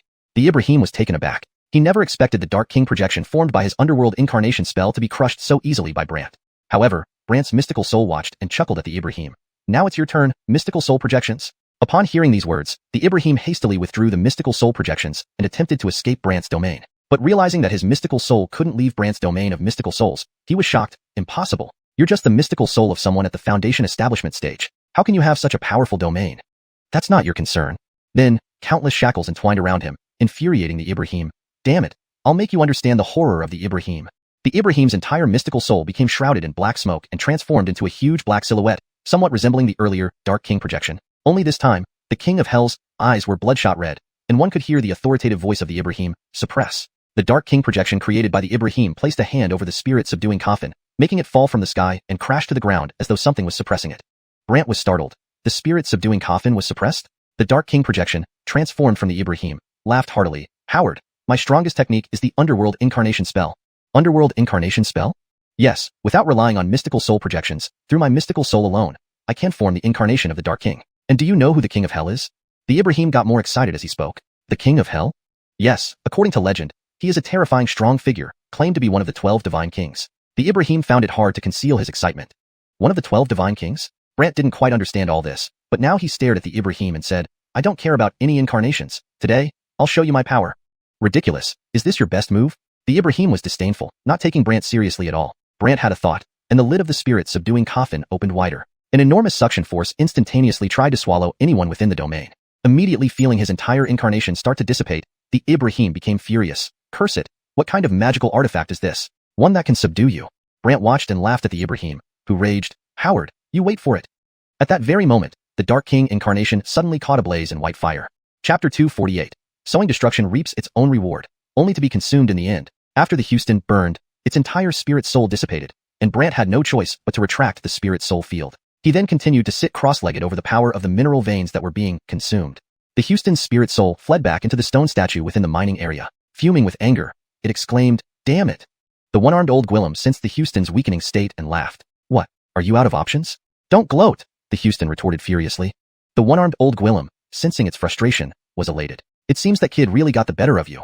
"You." The Houston felt bitter but was helpless as the spiritual veins power in the town gradually disappeared, causing all the buildings within the town to vanish one by one. The one-armed old Gwillem laughed. "Look, the world you created is unraveling." "Unravel? It won't be that easy." The Houston growled in dissatisfaction. Despite its struggles, the diminishing nether essence chi eventually caused the entire town to completely dissipate. Elise and the others appeared in a remote wilderness area. Furious, the Houston roared in the sky, "Wait for me. I'll kill him someday." Then the stone statue of the Houston vanished into a fleeting shadow. Meanwhile, Brant emerged from the well entrance nearby. Seeing Brant appear, the one-armed old Gwillem curiously asked, "What did you do down there? Why did the Houston leave in such a rage?" "Inside was the spiritual vein producing nether essence chi, and I just went in to cause some damage, leaving it powerless," Brant casually fibbed. The one-armed old Gwillem marveled. "You can easily destroy a spiritual vein that produces nether essence chi?" "It's nothing much," Brant smiled. Elise felt amazed, and the one-armed old Gwillem remarked, "Truly remarkable." Brant chuckled. "Let's go." They continued on their journey. However, the Houston didn't travel far before returning and entering the well. In a corner, it retrieved a box. Inside the box was a black stone. Thankfully, he didn't discover this. The stone statue of the Houston floated with relief, but then remembered how Brant had sabotaged its plans. The Houston grunted and disappeared with the box. When it reappeared, it was in a forest where Shergwillem was waiting with a group of people. "6th Addison, what are we waiting for here?" someone asked, puzzled. Shergwillem, looking at his followers, replied helplessly, "We're waiting for someone." "Waiting for someone?" They were curious, having waited for several days. Shergwillem was naturally waiting for the Houston, as he had lured it to deal with Brant. However, the Houston had conditions, and to eliminate Brant, Shergwillem had to comply. Others remained unaware and silently waited. Half an hour later, a huge black stone statue suddenly descended, startling everyone. "What is this, sixth brother? This statue looks eerie. Looks like a monk, but wearing a black robe? And draped in black prayer beads?" Shergwillem, having seen the Houston before, wasn't shocked but respectfully greeted it. "Prince, did you take care of it?" "I asked you to prepare them. Have you done so?" the Houston said coldly. Yes, everything is ready, Shurgwillem affirmed. All born at night, and all at the spirit soul realm? Yes. Shurgwillem pointed to the surrounding disciples, and the Houston appeared satisfied. Good, hand them over to me. Confused, Shurgwillem asked, Prince, what do you need them for? I need them to strengthen me. With that, numerous black rays struck the individuals, who immediately writhed in pain and cried for help. Sixth brother, save me. Sixth brother, I don't want to die. Sixth brother, please, save us. Terrified, Shurgwillem turned to the Houston. Prince, what are you doing? Do you wish for revenge? If so, these sacrifices will ensure it. The Houston's cold words terrified everyone. Sixth brother, we don't want to die. Sixth brother, please. Sixth brother, save us. Seeing their pitiful state, Shurgwillem tried to help, but within moments, they withered and ceased breathing. Shurgwillem watched helplessly as countless spirit souls were absorbed by the Houston, which now hovered over a black stone. The spirit souls entered the stone one by one. Panic-stricken, Shurgwillem asked, Prince, what are you doing to them? The Houston sneered. Isn't this what you wanted? Revenge. Now watch. Before Shurgwillem could react, the Houston launched the black stone at him. Shurgwillem screamed in agony, ah. Next, he writhed on the ground in pain until the stone statue shrank and merged with his body. After enduring intense pain, Shurgwillem slowly sat up, smiling. Fusing with the nether essence stone has truly changed everything. The voice belonged to the Houston, mimicking Shurgwillem's tone perfectly. Standing up, it looked identical to Shurgwillem. But with Shurgwillem's memories, the Houston smirked. Little one, watch how I'll end you. Unaware of the Houston taking over Shurgwillem's body, Brant and Elise arrived near Fanhuang City 3 days later. As soon as they reached the main road, a group of armored guards on horseback appeared. The guards wore golden armor. Startled, Elise exclaimed, Golden armored guards. Curious, Brant asked, Golden armored guards? Elise explained, in Fanhuang City, there are 3 guard units, golden armor, white armor, and black armor. Intriguing, Brant wondered. What makes each one special? The golden armored guards can only be dispatched by the royal family. The white armored guards can be mobilized by the Grand Conquilumder. And the black armored guards can only be used by the sovereign. Brant realized the black armored guards were the most formidable, yet the appearance of the golden armored guards piqued his curiosity. Could it be that a royal is interested in me? Sure enough, a middle-aged Gwillem leading the guards approached Brant on horseback. After scrutinizing him for a moment, he smiled. You must be Brant? And you are? I am Cold Mountain, captain of the 10th Golden Armored Guard Unit, tasked with protecting Dora. Many call me King Cold Mountain. I have been ordered by the princess to await you here to ensure your safety. Cold Mountain presented Brant with a spirit token. Injecting his consciousness into it, Brant couldn't help but chuckle wryly. Looks like this trip to Fanhuang City won't be easy. Elise and the others wondered about Brant's remark. Cold Mountain's expression turned serious. Dora has instructed that if not necessary, Brant should not enter the city but instead visit her estate outside the city walls. At this moment, the Xuanhuan that had escaped back into the stone statue's Mingshi Fuo was raging furiously in the air above the town. Damn it! Note, the terms Xuanhuan and Mingshi Fuo are not translated as they appear to be specific terms or names within the context of the story. If these need translation or explanation, please provide further details. Revised for fluency. At this moment, the Xuanhuan that had retreated back into the stone statue of the Mingshi Fuo was seething with rage in the air above the town. Damn it! The old Gwillem with the severed arm, sensing the weakening of the Mingshi Fuo, laughed. What? Are you done for? To ensure the translation reads naturally and fluently in English, here's a refined version of this segment. The old Gwillem with the severed arm, sensing the weakening of the Houston, laughed. What? Are you done for? Don't gloat, the Mingshi Fuo snapped angrily. Revised for fluency and natural reading in English. Don't get too pleased with yourself, the stone Buddha retorted sharply. Hearing his tone, the old Gwillem felt greatly satisfied. It seems that young fellow really gave you a beating. You, the Mingshi Fuo couldn't help but feel bitter. But as the power from the Shenmai Kong gradually faded, all structures within the town began to vanish one by one. Note, for better fluency and natural reading in English, force is changed to power, and some words are slightly adjusted. The old Gwillem immediately laughed. Look, the world you created is falling apart. It won't be that easy, the Mingshi Fuo snarled unhappily. It won't be that easy, the meditating stone Buddha snarled unhappily. Note, for consistency and clarity, Mingshi Fuo should be translated as meditating stone Buddha throughout the text. I've made this change in the edited sentence. For a more fluent and natural read, let's refine it further. It won't be that easy, the meditating stone Buddha snarled, clearly displeased. But despite its struggle, the Mingshen Qi diminished rapidly, leading to the entire town completely disappearing. Note, Mingshen Qi is not translated as its specific meaning is unclear without context. It should be confirmed or clarified if it's a proper noun or has a specific term in English. For better fluency and clarity, let's assume Mingshen Qi is a special kind of energy in this context. But despite its struggle, the mystical dark energy diminished rapidly, leading to the entire town completely disappearing. Elise and others reappeared in a remote wilderness, while the Mingshi Fuo was furious and roared in the sky. Wait until I find him again, and he will be dead for sure. Note, for better fluency, it would be better to define Mingshi Fuo as Medstone Buddha, or another suitable term in English. However, since you asked not to include other languages and only edit the given text for natural flow and meaning accuracy, I made minimal changes here. For improved readability and fluency, consider this alternative. Elise and the others reappeared in a desolate wilderness. Meanwhile, the rock flew up, roaring furiously into the sky. Wait until I find him again, and he will surely die. Then, the statue of the Mingshi Fuo turned into a faint shadow and vanished. Meanwhile, Brant climbed out from the well. Improvements made. Removed at the front entrance, as it was not mentioned in the original text and could be misleading. Ensured the sentence flows more naturally in English. For better context and fluency, here is a more polished version of this segment with surrounding context. Meanwhile, the stone statue of the dark stone Buddha transformed into a fading shadow and disappeared. At the well's mouth, Brant also climbed out from inside. This version ties the actions together more coherently and provides a clearer picture of the scene. Seeing Brant appear, the old Gwillem with the severed arm asked curiously, "What did you do down there? Why did the stone Buddha of hell leave so angrily?" Inside is where the Shenmai Kong, spirit vein mine, generating Mingshen Qi, nether spirit Qi, lies, and I simply went there to destroy it. Thus, he has no energy left, Brant casually lied. Note: for a more fluent read in English, it might be better to either explain these terms or find suitable English equivalents. However, without further context or a glossary, I've kept the original terms. For a more natural flow in English, you may consider this alternative. Inside is where the mine that generates nether spirit Qi is located, and I just went there to sabotage it. As a result, he's out of power, Brant casually lied. The old Gwillem felt amazed. You can easily destroy the Shenmai Kong that produces Mingshen Qi? Note: for better readability in English, it would be preferable to translate Shenmai Kong and Mingshen Qi into more contextually appropriate terms if they recur frequently in the text. For instance, Shenmai Kong could be spirit vein mine, and Mingshen Qi could be dark spirit energy. However, without more context about how these terms are used throughout the text, I've kept them in their original form here. If these terms recur, consider using. The old Gwillem felt amazed. You can easily destroy the spirit vein mine that produces dark spirit energy? It's nothing. Brant chuckled. Elise was amazed, and the old Gwillem sighed, truly an extraordinary person. Brant adjusted his mood and smiled, let's go. Then they continued on their journey. However, the Ming Surfleur did not go far. Instead, it returned, entered the well, and then retrieved a box from a corner. Edited. However, the stone Buddha of Oblivion did not go far. Instead, it returned, entered the well, and retrieved a box from a corner. Inside this box was a black stone. Luckily, he didn't discover it, the Ming Surfleur exclaimed with relief, floating there. But thinking of how Brant ruined his plans made it sigh angrily. Then, it took the box and disappeared. Note: for better fluency, I suggest revising made it sigh angrily to made it growl and angered. Luckily, he didn't discover it, the Ming Surfleur exclaimed with relief, floating there. But thinking of how Brant ruined his plans made it growl in anger. Then, it took the box and disappeared. When the Ming Surfleur reappeared, it arrived in a forest where Shurgwillem was waiting with a group of people. / edited for fluency and accuracy. When the stone Buddha reappeared, it arrived in a forest where Shurgwillem was waiting with a group of people.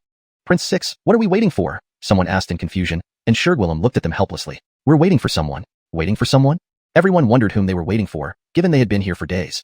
Shurgwillem had lured the stone Buddha of Oblivion to deal with Brant. He was waiting for the stone Buddha of Oblivion, who had certain conditions. To eliminate Brant, Shurgwillem had to comply, while the others remained unaware and waited patiently. Suddenly, half an hour later, a massive black stone statue descended, frightening everyone. They all asked in alarm, Sixth brother, what is this? Sixth brother, this statue feels eerie.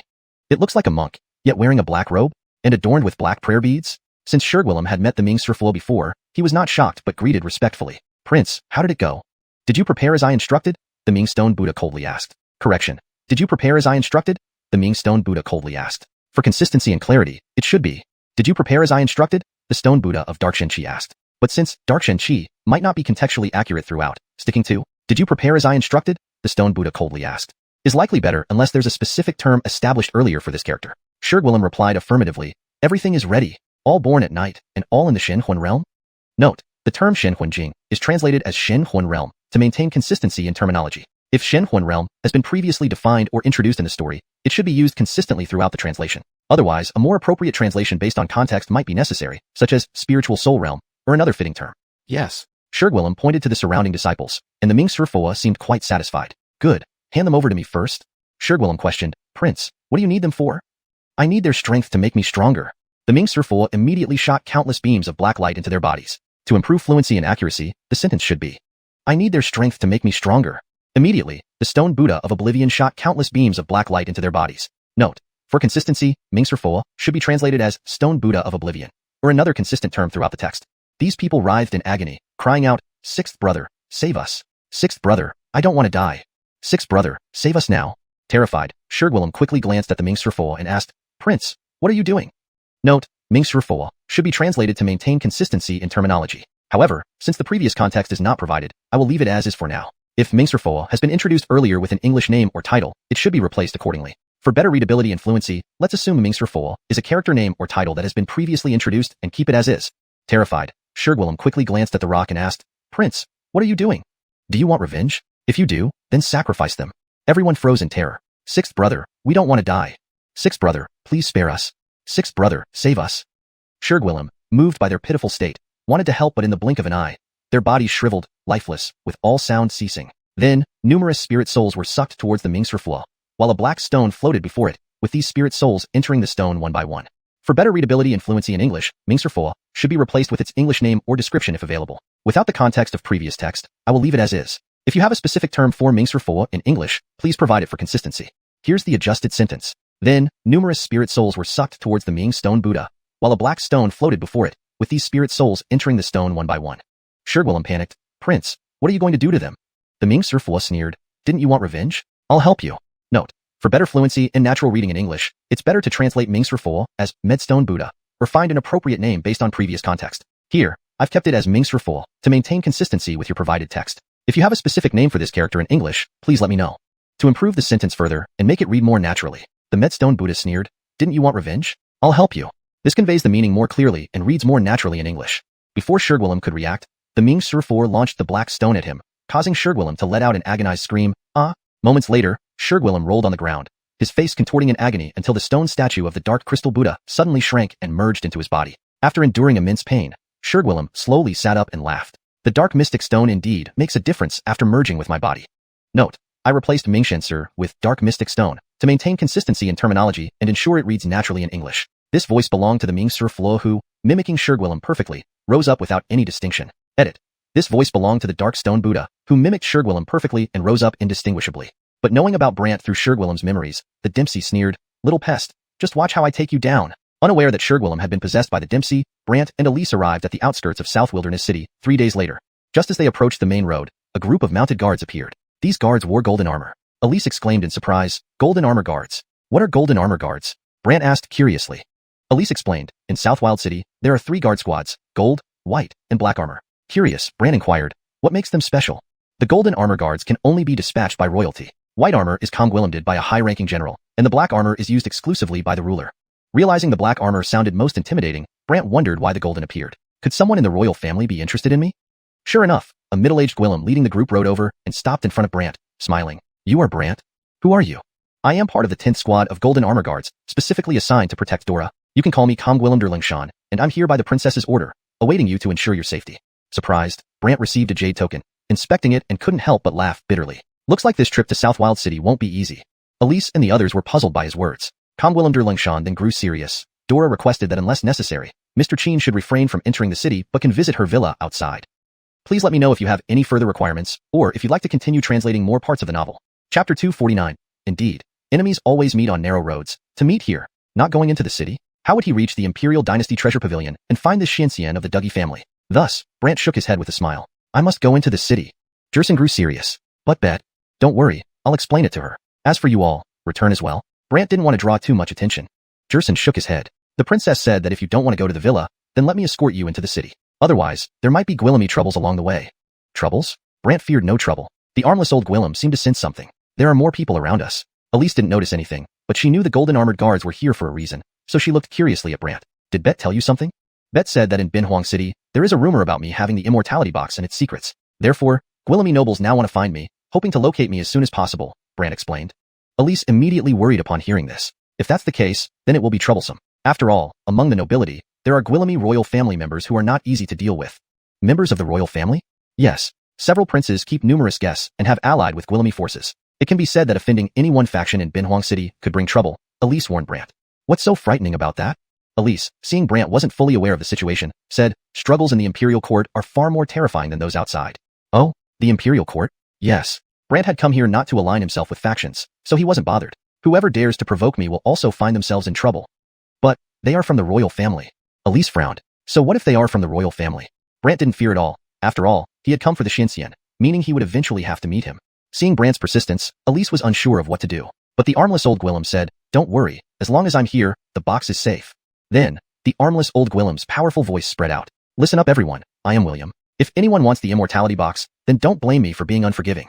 The initially restless crowd immediately dispersed. Jerson couldn't help but admire the armless old Gwillem. You are indeed formidable, senior. Now, can we go back? The armless old Gwillem asked. Seeing the situation, Jerson had nothing else to say and immediately led his team away. Elise grew serious. Are you sure you don't want their escort? Brant shook his head. No need, let's go. Thus, they continued on their journey. Thanks to the armless old Gwillem's words, those hiding in the dark dared not act rashly and only trailed behind covertly.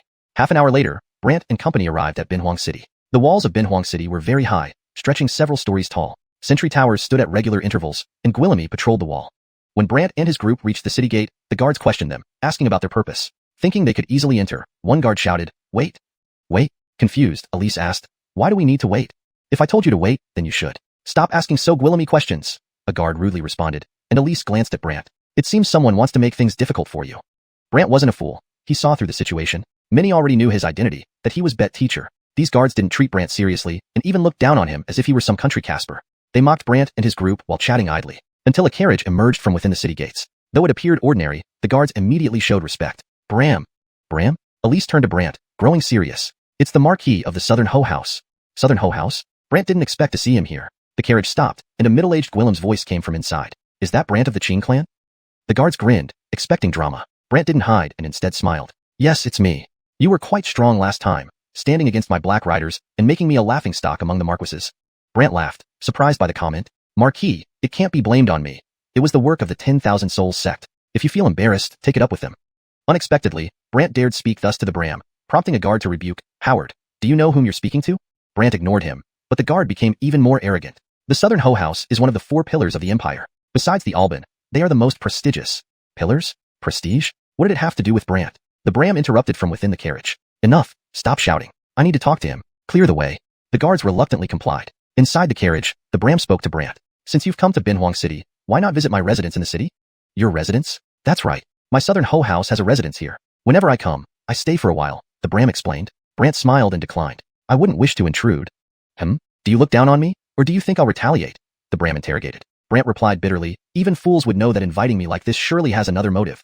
No one expected Brant to be so direct. The Bram laughed loudly, leaving the guards puzzled. Elise whispered nervously to Brant, "Be careful. The Bram holds a high position in the Fanhuang Empire." Brant didn't care, but after a moment, the Bram said, "I heard you have the Immortality box and its secrets. Can I take a look?" "The Immortality box, Guillaume have seen it, and it's just empty," Brant replied frankly. "Chin sir, this isn't amusing," the Bram remarked displeasingly. The guards prepared to encircle Brant, but Brant remained unfazed, saying, "Marquis, I haven't come here to oppose you, so don't cause me trouble. It won't be good for either of us." Everyone was taken aback, especially the onlookers near the city gate. Hearing Brant challenge the Bram, they were stunned. This guy really has guts. Can't help it. He's Bet, nominal teacher. That's true. Bet announced days ago that anyone opposing her teacher is opposing her. But other princes in the city aren't afraid of Bet. You're right. They'll seize this opportunity to find faults and ally with the Bram. Note, in keeping with the original structure and tone, the English translation preserves the conversational style and the paragraph breaks from the Chinese text. Chapter 250. The fierce and ruthless Tyson. He also has someone to fear. Lord Ben, an important figure in the Southern Wasteland Empire, not only possesses formidable power but also conguilums a vast army. Even the ruler of the Southern Wasteland Empire gives him due respect, making him a target for countless princes to court. But today, Brant's blatant disregard for propriety was unimaginable to everyone present. Even Elise on the side worried that Brant would be targeted. Inside the carriage, Lord Ben laughed. "It seems inviting you to my residence isn't going to be easy." Suddenly, a mocking voice rang out. "Who dares oppose our Lord Ben? Do they want to die?" Everyone turned towards the city gate where a group of golden-armored guards escorted a palanquin, its curtains open. Inside sat a young Guillaume around 20 years old, accompanied by a black puppy that looked like some mystical beast. The guards, upon seeing him, respectfully greeted him as Tyson. The Tyson, Dougie Chong, was the half-brother of the Bet. Although his strength wasn't remarkable, he was infamous for being ruthless. When Elise saw him, she frowned at Brant. "He is the most ruthless among the princes." "The most ruthless?" "Yes. It's rumored that Guillaume years ago, unable to break through his cultivation bottleneck at the Mystic Armor Realm, he killed several of his own errands," Elise said, taking an involuntary deep breath. Brant hadn't expected Dougie Chong to be so ruthless. At this moment, the Tyson asked with a smirk, "You're Brant, my 10th sister's errand? Is there something?" Brant knew the visitor didn't come with good intentions, so he wasn't polite. To everyone's surprise, Brant showed no respect even for the Tyson. The Tyson sneered, "Do you know where you are?" "Southern Wasteland City. That's the capital of the Southern Wasteland Empire. Here, you'd better listen to me, or else I can make you disappear and ruin your clan here." The crowd wasn't surprised by the Tyson's aggressive stance, knowing his capability and temper. They thought Brant would be scared. Instead, Brant smiled. Everyone wondered what Brant was laughing about, especially since the Tyson couldn't believe he was still smiling at him. He coldly remarked, "What? Do you think I'm bluffing? Or do you believe my sister can protect you?" Brant had no intention of wasting time, so he replied bluntly, "If you want to move against me, do it now. Otherwise, don't bother talking nonsense." The crowd was stunned by Brant's audacity. The Tyson, no fool, glanced at the old Guillaume with the severed arm and then at Brant. "Howard, you think finding him can protect you and your clan? Just say what you want, no need to beat around the bush." The Tyson retorted arrogantly, "If you dare let him make a move, then I'll have someone infiltrate your clan and destroy it." Brant stared at the Tyson and responded, "If you dare touch my clan, I won't let you live." The Tyson laughed strangely, "Are you threatening me?" So what if I am? Brant didn't hide his intentions, and the Tyson chuckled, asking the golden armored guards, Golden guards, what punishment should someone who insults and threatens a prince receive? The guards answered in unison, throw them into the dungeon for trial. As they moved to chain Brant, the Tyson warned, Howard, don't resist, or your clan will suffer because of you. Elise couldn't bear it any longer and interjected, Tyson, do you know the consequences of this? Consequences? What consequences? Why would I be afraid? He is crucial to the downfall of the 10,000 Soul sect. Without him, you won't succeed, Elise explained. The Tyson laughed. Does our empire rely on a minor clan's help? Many in the city laughed along, agreeing with him. Then, a Gwillem rushed through the crowd, yelling, we do. Everyone was curious who dared interrupt at such a critical moment. When they saw it was Edward from the Soul Severing Hall, they were astonished. Edward? What does he want? Is he challenging the Tyson? Seeing him, the Tyson snarled, Hall Caitlin Liu, can't you see I'm busy? Please don't trouble him, Tyson. Why would we meddle in your affairs? Unexpectedly, Edward said, it's the Layla who wants to meet him and has ordered that no one disturbs him under penalty of treason. The word treason made everyone freeze, including the Tyson, whose face paled at the mention of the Layla. The Layla? Brant had heard about her from Edward before, never expecting the Tyson to fear her so much. Edward approached Brant and respectfully bowed, Mr. Cheen, you've finally arrived in Southern Wasteland City. What do you need? The Layla wishes to meet you, and has promised to fulfill any request you may have.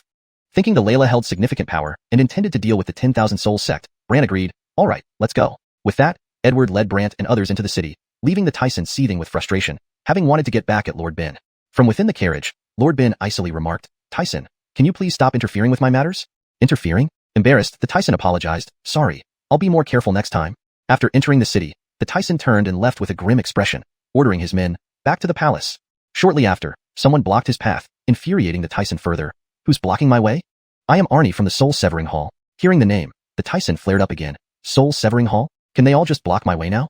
Arnie hurriedly clarified. I'm here to help you, Tyson. Help me? Yes, to punish that Gwillem from the Cheen clan. Himph, with the Layla protecting him, how could you do anything? No, that's not what I meant. I can devise ways to counter him. Do you expect me to believe you?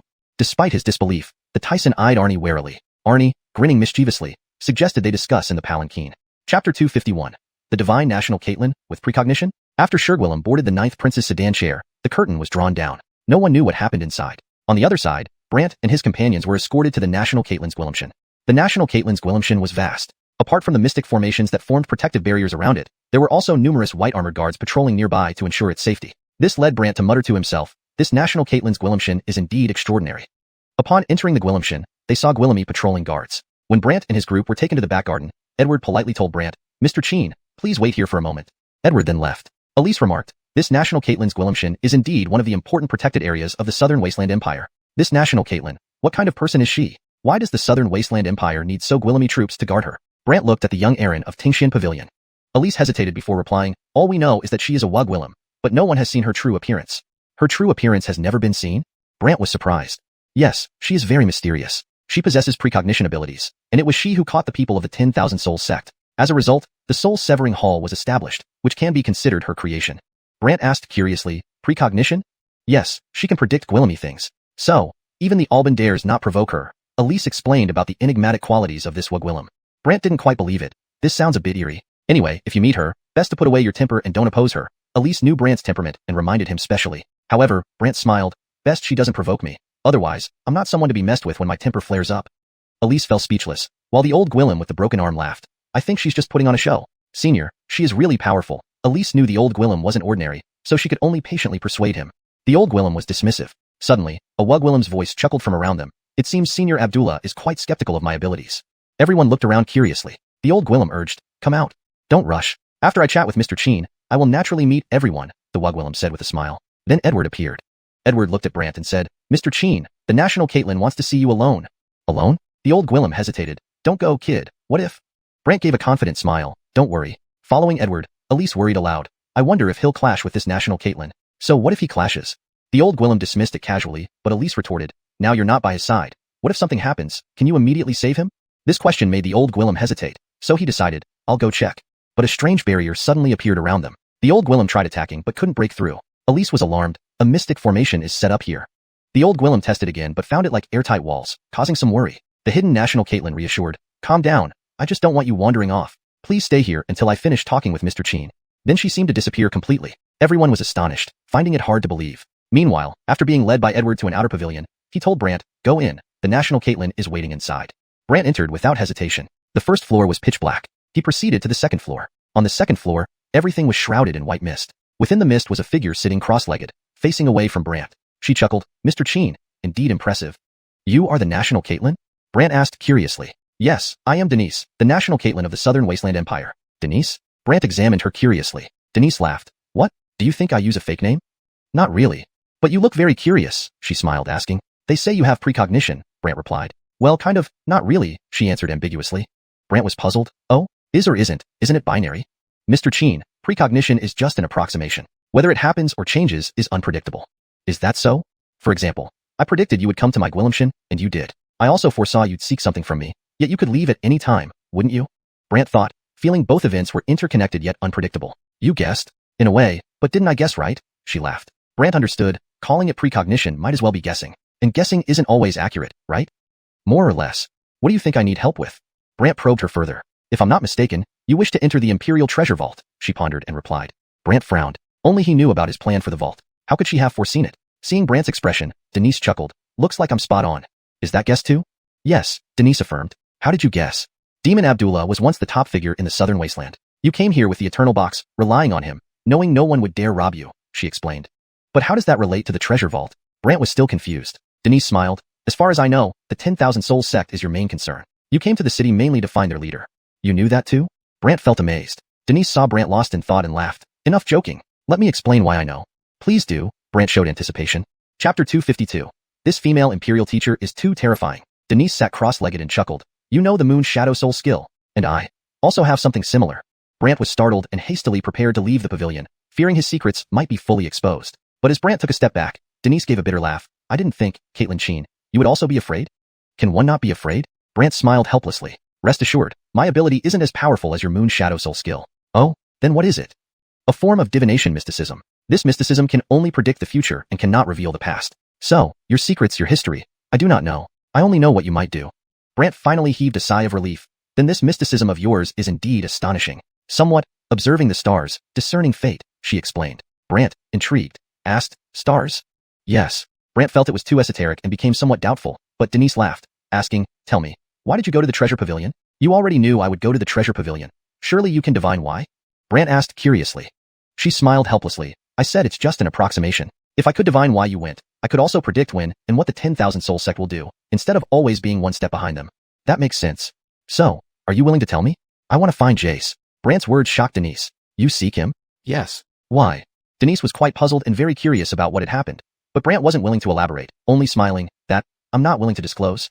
Denise thought for a moment and then smiled. Then, are you willing to cooperate with me? Cooperate? Yes, cooperate to deal with the 10,000 Soul sect, and I will help you enter the treasure pavilion to find that person. Denise replied. Brant naturally intended to deal with the 10,000 Soul sect, so this wasn't a big issue. Therefore, he responded straightforwardly, no problem. Denise heaved a sigh of relief. I thought you wouldn't be willing to cooperate. I also wish to deal with the 10,000 Soul sect, so I have no reason to refuse. Brant's explanation made Denise understand. Indeed. So, when can I visit the treasure pavilion? Brant inquired. But Denise said, the treasure pavilion opens once a month. Other times it remains closed, so we have to wait half a month. Half a month? Yes, it's inconvenient, Denise sighed. Brant had to compose himself. All right, then I'll come find you in half a month. Suddenly, Denise spoke. What is recorded inside this immortal box? You also want to know? Of course. Denise was eager to know. Brant smiled. Everyone has seen it. Do you want to see it? If you're willing, that would be best. Brant understood and said, the immortal box is with the old Gwilim. If you want to see it, you can go look. I cannot leave here, so could you please bring the box over? Could you do that? Cannot leave? Brant was very curious. When Denise saw his question, she laughed. I observe the stars, so my physical body can't move for long periods. Surprised by this, Brant went to find the old Gwilim with the severed arm. Elise, seeing Brant return, curiously asked, how did it go? Didn't the Imperial teacher make it difficult for you?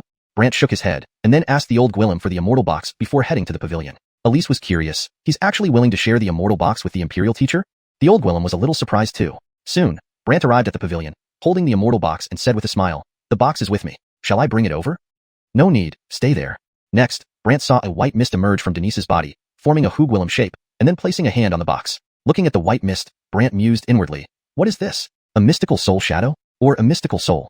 He couldn't figure it out. After touching it, the white mist withdrew, and returned into Denise's body. Denise was astonished. How could it be a young Gwilim? Brant was startled. She saw? This terrified Brant, especially since at Wangfeng Cliff, everyone had to use precious artifacts or terrifying mystic energies to penetrate its secrets. But she merely touched it and saw everything clearly. After murmuring to herself, Denise then asked Brant, Caitlin Qin, does the immortal box record just that? except we all saw incomplete versions. As for you, can you see it clearly? Brant asked cautiously. Incomplete? Brant recounted what everyone saw, and Denise said, perhaps the cultivation method I practice is peculiar, allowing me to perceive the true nature of things. This seemed exaggerated, but Brant was deeply impressed. Indeed, the Imperial teacher lives up to her name. I just have this skill more than others. Apart from that, nothing special, she modestly replied. Thinking for a moment, Brant then said, Imperial teacher, can you do me a favor? What favor? This immortal box. I claim publicly that there's nothing significant inside, and it can't be penetrated. I hope the Imperial teacher can claim externally that she saw nothing as well, to reduce everyone's concern towards the immortal box. Otherwise, it's quite troublesome if people keep coming to investigate. Denise agreed, don't worry, I won't tell anyone the secret of this box. Brant finally felt relieved, but Denise was curious. Do you know who that tomb owner might be? How would I know? Brant smiled awkwardly. Denise knew asking Brant wouldn't yield anything and told him, if you don't mind, you can stay at my residence. No one will disturb you. Brant shook his head. I won't bother you then. Oh, you're leaving? Binhua City is vast. I want to go out and explore. Brant didn't want to stay, especially since the Imperial teacher was too terrifying. What if she discovered his secret one day? Understanding Brant's concerns, the Imperial teacher did not stop him and instructed Edward to arrange accommodation for Brant and company outside. Walking out of the Imperial teacher's residence, Brant turned around and looked at it before asking Elise, how much do you know about this Imperial teacher? Me? Yes. Brant nodded. Elise was embarrassed. I only know that 5 years ago, she came here and gained the appreciation of the Alban. She also uncovered the 10,000 Soul sect and gradually became famous because of the Soul Cutting Hall and the Soul Cutting Academy. Oh, do you know where she comes from? Elise shook her head. I have no idea. Brant felt amazed, especially given her ability to read the immortal box. Edward said to Brant, Caitlin Sheen, you shouldn't probe further. Many people in Binhua City can't even know the background of the Imperial teacher. Oh, that mysterious? Brant felt extremely amazed, especially after witnessing her ability to comprehend the immortal box. Unaware of Brant's thoughts, Edward led Brant and his companions to a nearby villa and arranged some servants for them before leaving. Elise, curious, asked, so, we're staying here? For half a month. Half a month? Why? Elise was puzzled, but before Brant could answer, they were visited by distinguished guests outside the villa. Chapter 253. Such disguise, very handsome. Outside the villa, a pile of boxes lay scattered about. The crowd gathered nearby was curious as to what had transpired and noticed that they were being escorted by a group of golden-armored guards. However, the one leading them was an elderly Gwillem.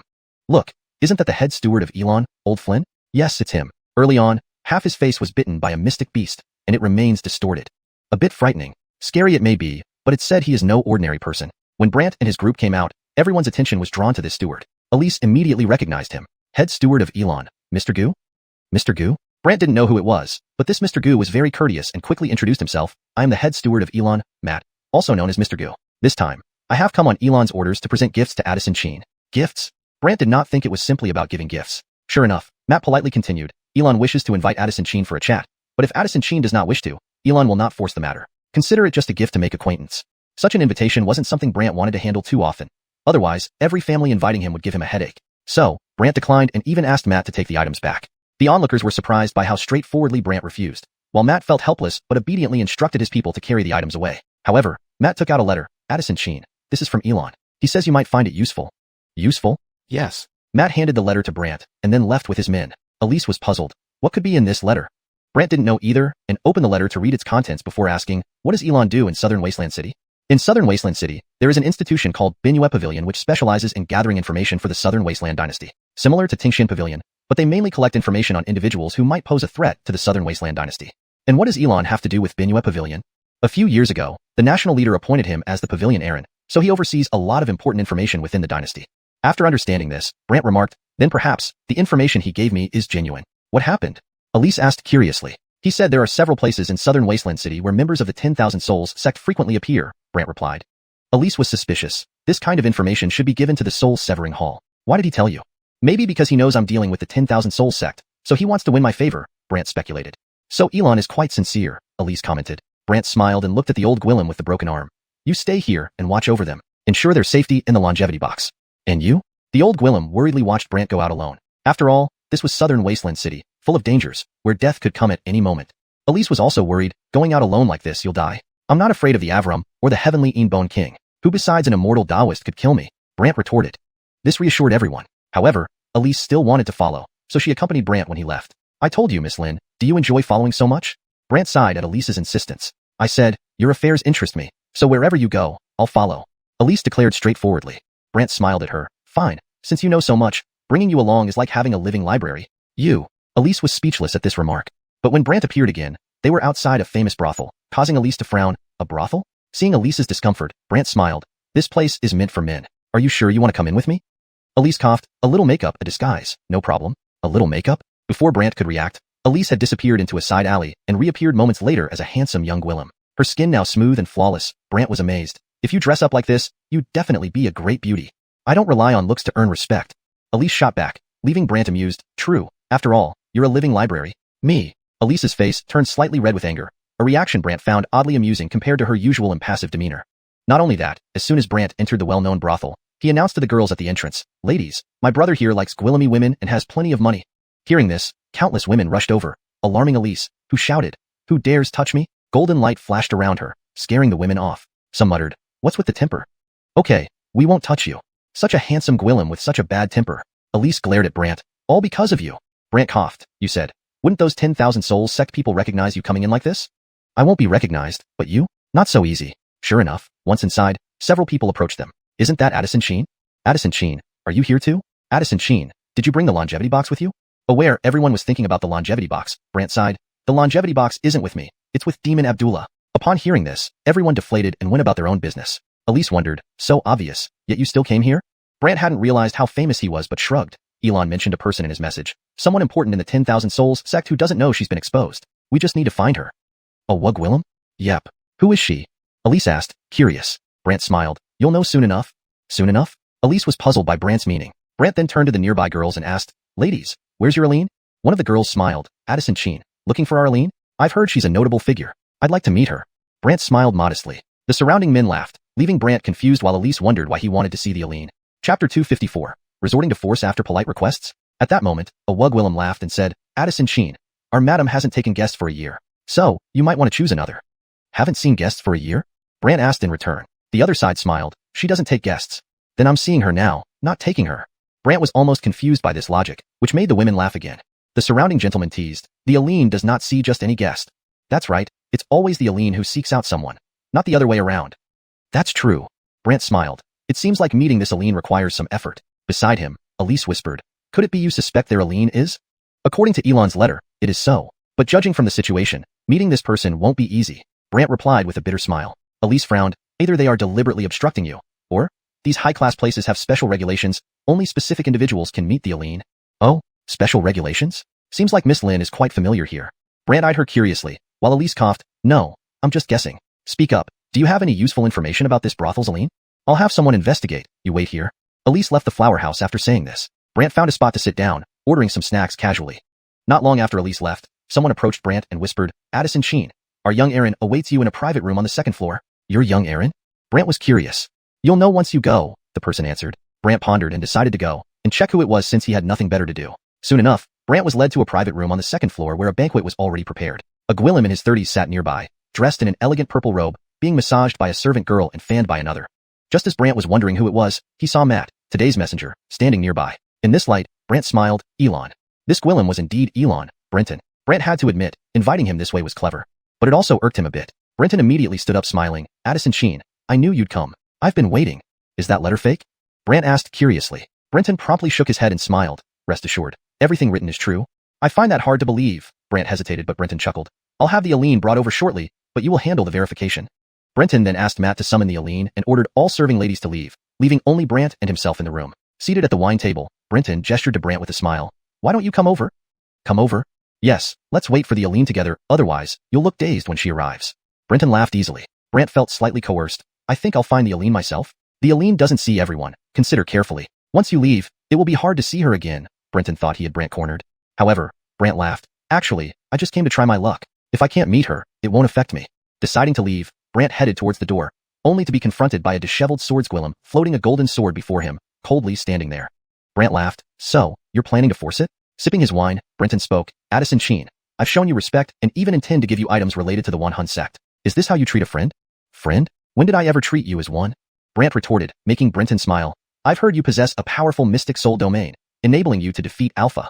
As he spoke, the swords Gwillem's blade circled around Brant, enveloping him in golden sword energy. Seeing this, Brant chuckled indifferently. "Are you really planning to attack here?" "This sword domain of mine can seal any mystic soul domain, rendering yours ineffective," Brenton explained with a sinister smile, believing he had Brant under control. But Brant laughed. "Do you think without my mystic soul domain, I would obey you?" "Demon Abdullah isn't here, and you can't use your mystic soul domain. How much power can a Xuanhuan realm cultivator like you muster? Brenton sipped his wine as he taunted. Brant glanced at the Swords Gwilem's domain. This domain is indeed powerful, but unfortunately, he's only at the Xuanyu realm. If you had someone at the Xiwu realm, you'd stand a better chance. These words infuriated Brenton, and the Swords Gwilem glared coldly at Brant. You dare belittle me, a Xuanhuan realm cultivator? Be cautious. If you hurt yourself, that would be a shame. Brant smirked wickedly. The Swords Gwilem was enraged, but looked to Brenton for permission. Elon, may I strike? Wishing to recruit Brant, Brenton offered, Addison Sheen, as the director of Binyue Pavilion, I control vast information. If you cooperate, you can do anything in southern Desolate City. What if I refuse? If you refuse, you won't even leave this place. Even if the Imperial Advisor accuses me, I can't hide him away, claiming he accidentally injured you. With my status, the Imperial Advisor cannot punish me. Brenton smiled sinisterly. Brant laughed. Looks like you're tougher than Dodge. Do I? Everyone says I'm kind. Why would I be tough?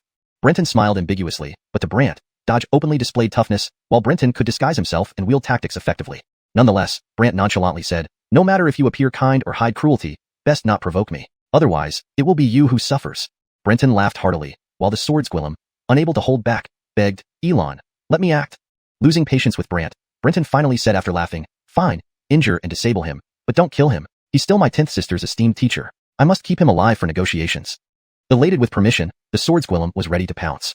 Chapter 255. The Betty's favoritism shocks everyone. The Swords Gwilem, confident that his sword domain had restrained Brant, thought he could deal with him at will. Thus, countless golden sword auras were directed towards Brant's Danion. However, suddenly 9 layers of Lei Xian shields appeared around Brant. The sword shadows not only failed to pierce through the shields, but Brant used Lei Edlin's step to break through the sword domain at an incredible speed, delivering a punch straight to the Swords Gwilem.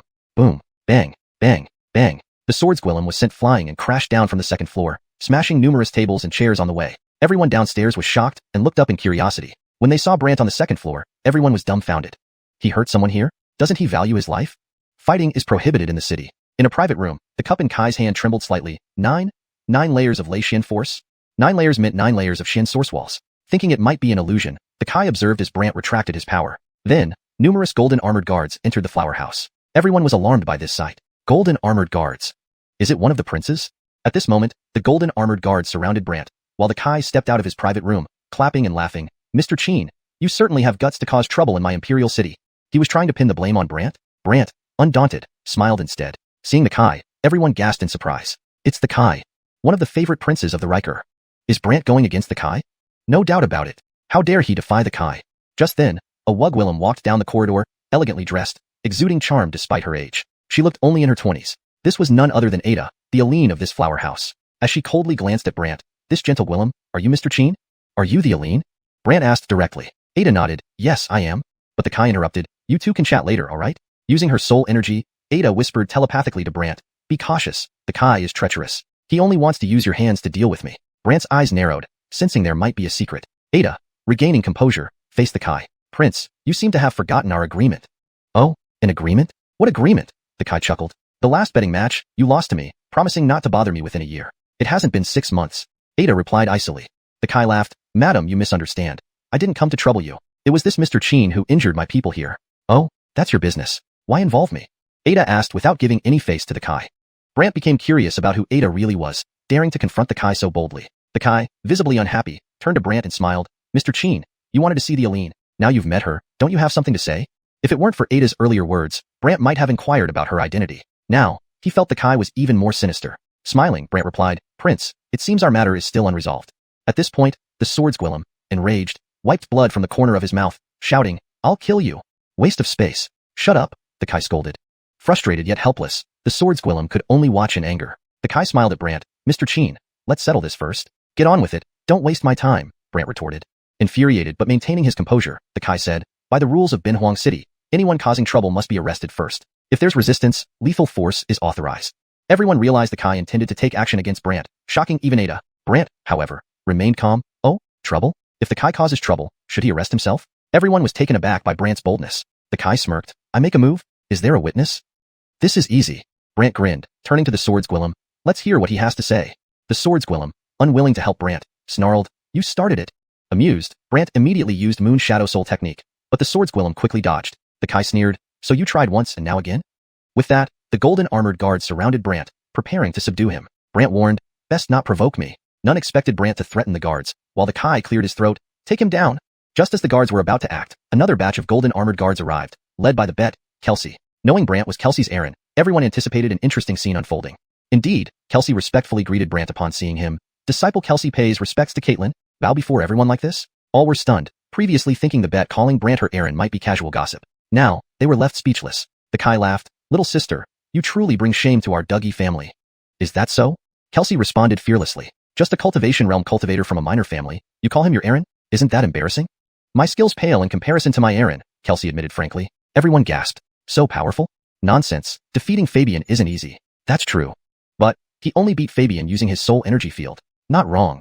While everyone was discussing, the Kai sneered. Fine. Leaving aside the embarrassment. Now regarding him hurting people, how do you justify it? If I'm not mistaken, Kelsey stated bluntly, the fifth brother hired a door guest to attack him, and he simply defended himself, sending the door guest flying. Now you're playing the part of a thief catching thieves.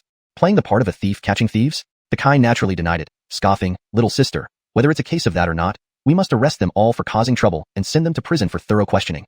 The tension rose as everyone waited to see how this would unfold.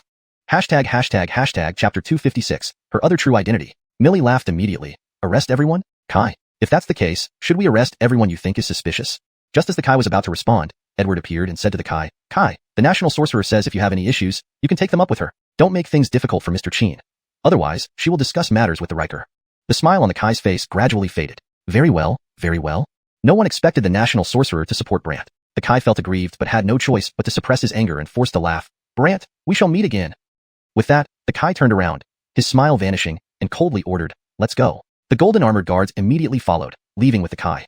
The Kai lost? The Kai fled? This was something no one anticipated. Millie heaved a sigh of relief and walked upstairs. Edward left the flower house. Brant looked at Ada. You seem to have some grudge against the Kai? Let's talk inside. Ada pointed at the private room. At this moment, Millie also came in, but after looking at Ada for a while, she finally turned to Brant. I'll wait outside. Brant nodded slightly, and Millie waited outside the private room. Ada was curious and felt that the bet was overly courteous to Brant. After all, everyone knew Millie was a princess of the southern desolate dynasty, yet today, she treated her Caitlin with such respect. Ada couldn't help but remark, it seems Mr. Chin has quite a hold over the bet. A hold. Otherwise, why would she be so devoted to you? Moreover, she dared to confront the Kai in front of everyone. That's very rare, Ada explained. Brant looked at Ada. She respects her teacher, that's all. Respects her teacher? I don't see it that way. Ada shook her head. Brant gave her a puzzled look. Oh, what do you think? Ada glanced outside the room hesitantly. I feel that the bet has something to ask of you, or, perhaps, you are in an authoritative position over her, and she follows your orders. Brant didn't expect this Wugwillem to guess correctly, but naturally, he wouldn't admit it and smiled. You're overthinking it. Seeing that Brant didn't want to say more, Ada asked, then let's talk about you. Why are you here? Didn't the Kai say something to you? He said you are from the 10,000 Souls sect. Ridiculous. That guy probably wishes me dead, Ada said coldly, her face slightly red. Brant was curious. What's your relationship with him? Why does he target you? Yet, he dare not lay a hand on you? I am the Princess of Western Desolation. Brant was stunned. Princess of Western Desolation? Many years ago, Western Desolation and Southern Desolation signed a non-aggression pact. This agreement required hostages from both sides. Western Desolation sent me, while Southern Desolation sent a prince. Things remained peaceful for Gwillemy years, but the Kai doesn't want that prince to return. Hence, he has repeatedly caused trouble for me, trying to have someone in Western Desolation kill that prince, Ada explained. Brant was dumbfounded.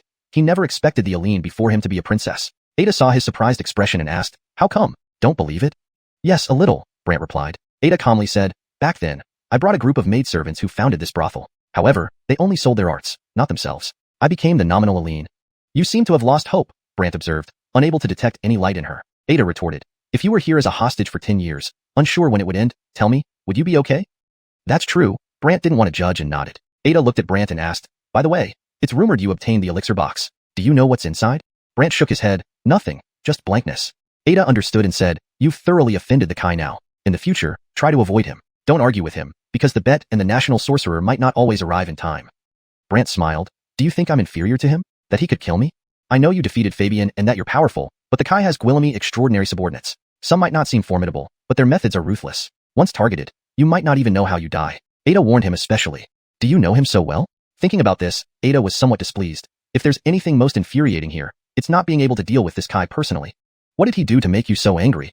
He used various methods to eliminate my maidservants one by one, and I can't catch him. As a result, at least a dozen of my maidservants have died. Ada grew angrier as she thought about it. No evidence? His people are extraordinary and vanish after killing. They give you no chance to discover anything, Ada said regretfully. Brant knew the Kai would still cause him trouble, so he smiled after thinking, then I'll help you. Ada was skeptical. Help me? Helping you is helping myself, Brant smiled. What do you mean?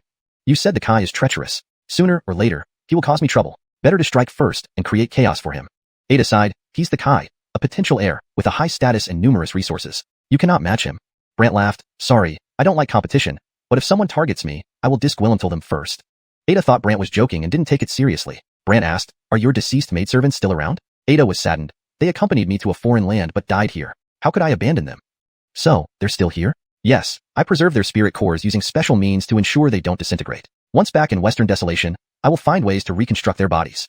Brant smiled immediately. With spirit cores, things are easier. What do you mean? Just show me. But, Ada hesitated. After all, they had just met, and those maidservants were her confidants. If Brant had ill intentions towards them, she would be guilty. Translation continues based on the original structure and style provided. Hashtag chapter 257. Cloud roaming pavilion, bet. Secret about to be exposed? Brant noticed that Ada had some reservations and smiled. What? Are you afraid I'll harm them? Ada was honest. After all, we just met. I don't know if I can really trust you. Brant didn't know how to explain this issue either, so he thought for a moment before saying, I understand your concerns, but do you really want them to die wrongfully? Ada pondered and then asked, why do you want to see them? Have you heard of the Moon Shadow Soul skill? I need their memories from before and after they were harmed. That way, I can help you find the murderer. Ada naturally knew about the Moon Shadow Soul skill and Brant's abilities, so after some thought, she told him, all right, follow me. Ada stood up and led Brant out of the private room. Outside, Kelsey tactfully asked, Caitlin, is there anything you need me to do? For now, you're not needed here. Take the guards back, Brant replied. Kelsey responded with a nod and left with the golden armored guards. People in the pleasure house wondered why the bet followed Brant's orders so obediently. Not only those inside the pleasure house, but also the Kai, waiting at a tea house nearby, grew grim-faced. Old Gua, haven't you investigated enough yet? People only know that the bet recognized him as her Aaron after visiting Qin City, but no one knows why she did so, Matt stammered in fear. The Kai became icy cold. Do you mean to let them wander around in front of me without consequence? Matt thought for a moment and suggested, Kai, you can seek out that Wugwillem who claims she can make people fall into a dream state and uncover secrets. The Kai's expression changed. I considered it, but the cost is too high, and the risk too great. At this critical juncture, will you hesitate, Kai? Matt urged. The Kai grew icy cold. Let's go to the cloud roaming pavilion. At that moment, Brant was led by Ada to a room where an array formation existed. Despite its complexity, Ada easily brought Brant inside. There, Brant saw Gwillemy plants emitting black light. Each flower bud harbored a soul spirit, and these spirits respectfully addressed Ada as Princess. Upon seeing Brant behind her, they all started in surprise, and one of them even asked, Princess, who is he? Don't worry, he's here to help us. Help us? They looked doubtful. After Ada reassured and explained the situation, they showed hopeful expressions. Brant smiled at them. I will use the Moon Shadow Soul skill on each of you to learn about your circumstances when you died. They nodded deeply, understanding his intent, and allowed him to examine their memories. This process continued for over an hour before Brant finally left the pleasure house. Just as he exited, Elise arrived, surprised to see him come out. Why did you come out? She asked. Nothing much. I finished naturally, Brant replied, smiling. Elise said oddly, I just heard you clashed with the Kai? This guy tried to manipulate me into killing someone, Brant said, sighing. Elise seemed to have gathered some information. Did you know the pleasure house owner is the Western Wasteland Princess? I know, Brant replied. Elise suddenly understood something. So you've met and chatted well, I see? Yes. Be careful. The Kai has already set off for the cloud roaming pavilion, Elise warned. Cloud roaming pavilion? Brant asked, puzzled. Yes, rumor has it the pavilion Caitlin can put someone into a deep sleep, enter their dreams, and learn their memories through the dream, Elise explained. Brant's face lit up with curiosity. Does the Kai want to put me to sleep? Elise shook her head. To induce a dream state, one needs someone related by blood to provide fresh blood. Related by blood? What do you mean? Brant asked, looking perplexed. The bet. This Kai likely wants to find your weakness through her, Elise said directly. Hearing this, Brant felt a chill. The bet was one of his longevity sect disciples, and if this secret was exposed, his identity as the Alina could be revealed soon. Therefore, Brant quickly asked, where is the cloud roaming pavilion? Elise, having anticipated his response, said, follow me. Then Brant followed Elise and they left together. Inside a secret chamber of the cloud roaming pavilion, the Kai sat in a chair, looking at the shadow of a Wugwillem behind a windscreen. You're the pavilion, Caitlin? Do you know why the Kai sought me? The Wugwillem laughed. I want to know some of the bet secrets. How much would it cost? The Kai asked. You should know. The bet is royal family, and investigations of royalty come at a very steep price, the Wugwillem replied. Just name the price, the Kai did arrogantly. She thought for a moment and said, you'll give me 10 sacred profound pills after this. The Kai was taken aback. 10 pills? Yes. A single sacred profound pill is invaluable. Where would I get 10? The treasure pavilion should have them. That place. The Kai's expression soured. I'll give you time. If you agree, you have a month to provide them. Otherwise, you can leave now. The Kai's expression turned serious. What if I take action against you? I know your secrets too. If you provoke me, I will expose them, the Wugwillem said frankly. You, the Kai paused. So, what's your decision? Grinding his teeth, the Kai agreed. Fine. Good, let's begin. Give me 10 drops of your blood, she instructed, and the Kai reluctantly provided the blood. The Wugwillem behind the screen threw out a translucent ball that emitted black light and floated midair. Inject your blood into it. The Kai complied, injecting his blood into the large orb, which began to emit black light. Inside it, the scene shifted to show Kelsey's location. Kelsey was meditating, but then felt dizzy and gradually lay down. The Kai became excited. She's asleep? Yes. The Kai was elated. When can I see her memories? I'm entering her dream now. What do you want to know? The Wugwillim asked. I want to know why she recognized Qin as her Aaron, the Kai exclaimed eagerly. Understood. The Wugwillim's soul spirit transformed into a streak of golden light, passing through the windscreen and entering the orb, while Kelsey's form shimmered with golden light. The Kai watched with eager anticipation. Translation continues based on the provided Chinese text. Chapter 258. Dream Caitlin, Nightmare Colossus? Send you off with one strike. Kelsey lay within her cultivation courtyard, her mystical soul sinking deep into a dream. In this dream, Kelsey's mystical soul was as if trapped in a dark domain. No matter how she tried to run, there was no escape. Kelsey's expression turned grave, hurriedly contacting Brant. Just reaching the wandering pavilion, Brant sensed Kelsey's plea for help, frowned, and immediately found a place to sit down cross-legged. He then told Elise, protect me while I meditate. What are you doing? Elise was puzzled. No time to explain. Brant closed his eyes and sat up straight, mystical soul leaving the body. This was all Brant could think of at the moment. His mystical soul, like a transparent shadow, shot out from his body, traversed through the streets, and finally disappeared from sight. Many strong figures within the city were curious about the strange force that had just passed by, but couldn't find any trace, making them even more bewildered. In the Imperial Tutor's residence, where Denise resided, came Denise's murmurs, a mystical soul leaving the body in public? Isn't he afraid of others attacking? In Kelsey's dream, a shadow of a Wugwillim condensed, but her whole body shimmered with black light, making it impossible to see her face. Who are you? Kelsey asked, startled. Everyone calls me the Jessica. You're the one from Wandering Pavilion? Kelsey was shocked, her entire mystical soul turning grave, while the other party smiled. Since you know, you should understand why I'm here. Kelsey instantly became wary. I am a princess. Do you know what the consequences will be? I do, but once I'm done, I can erase the memory of my entry into your dream. Dream? Yes, right now you're in a dream, a mystical soul domain, and you're trapped within it. However, in this domain, I am the controller. Kelsey's expression changed drastically. What do you mean? It means whatever I want to know, you'll tell me. The other party laughed. Kelsey snapped, you're dreaming. Bet, stop struggling. There's no escape for you here. It's better to cooperate. It saves everyone's time. Kelsey glared, think again. Oh, think again? Do you really think struggling is useful? Kelsey tried to form her mystical soul shadow, but failed repeatedly. The Wugwillim laughed. I said, I control this domain. So, you can't form your mystical soul shadow here. Kelsey panicked and stepped back while the Wugwillim stared at her with a smile. Tell me, why did you become Basmali's disciple? Kelsey widened her eyes, not expecting someone to investigate this far. Her expression darkened. Who ordered you to do this? Who I am doesn't matter. Just tell me why. The Wugwillim approached step by step. Kelsey's mystical soul warned, don't mess with my Aaron. He isn't an ordinary person. Not ordinary? Then what is he? The Wugwillim half smiled. Kelsey wanted to speak but held back, suffering intensely as if her whole world was spinning. Stop being stubborn. In here, hiding anything makes you suffer. Tell me who he is and why you chose him as your Aaron. The Wugwillim continued to pressure.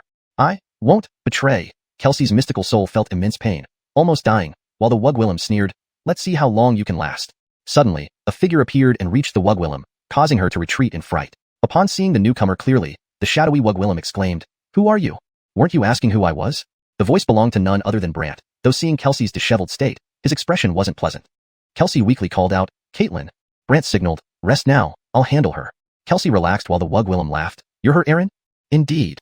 Not easy, entering a dream. Seems like you two have some kind of connection, the Wugwillim analyzed. Brant replied coldly, do you know the consequences of provoking me? Funny, I've never feared anyone in my business. The Wugwillim showed no fear, but Brant merely said, is that so?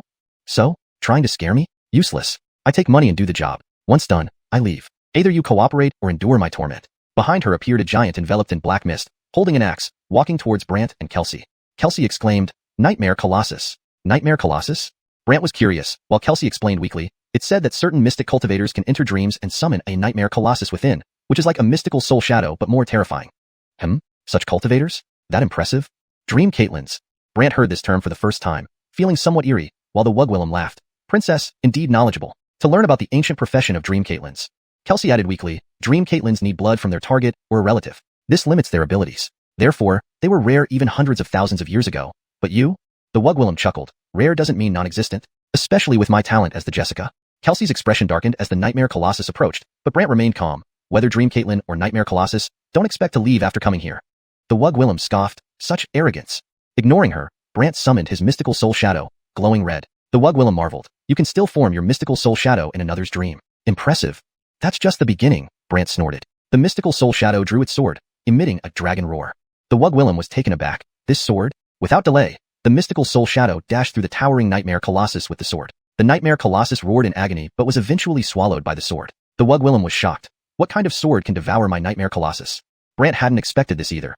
He only intended to injure it. Yet, his sword devoured the Nightmare Colossus, emitting an even stronger dragon roar, and a shadow of a black dragon swirled around Brant's mystical soul shadow. Seeing Brant's red glowing mystical soul shadow and the terrifying sword, the Wugwilliam fumed. I'll show you who controls this dream. Suddenly, her body radiated intense black light. Kelsey's mystical soul writhed in agony and pain. Chapter 259. Injured someone and still want to run? Is that possible? Seeing Kelsey's painful expression, Brant frowned. What happened?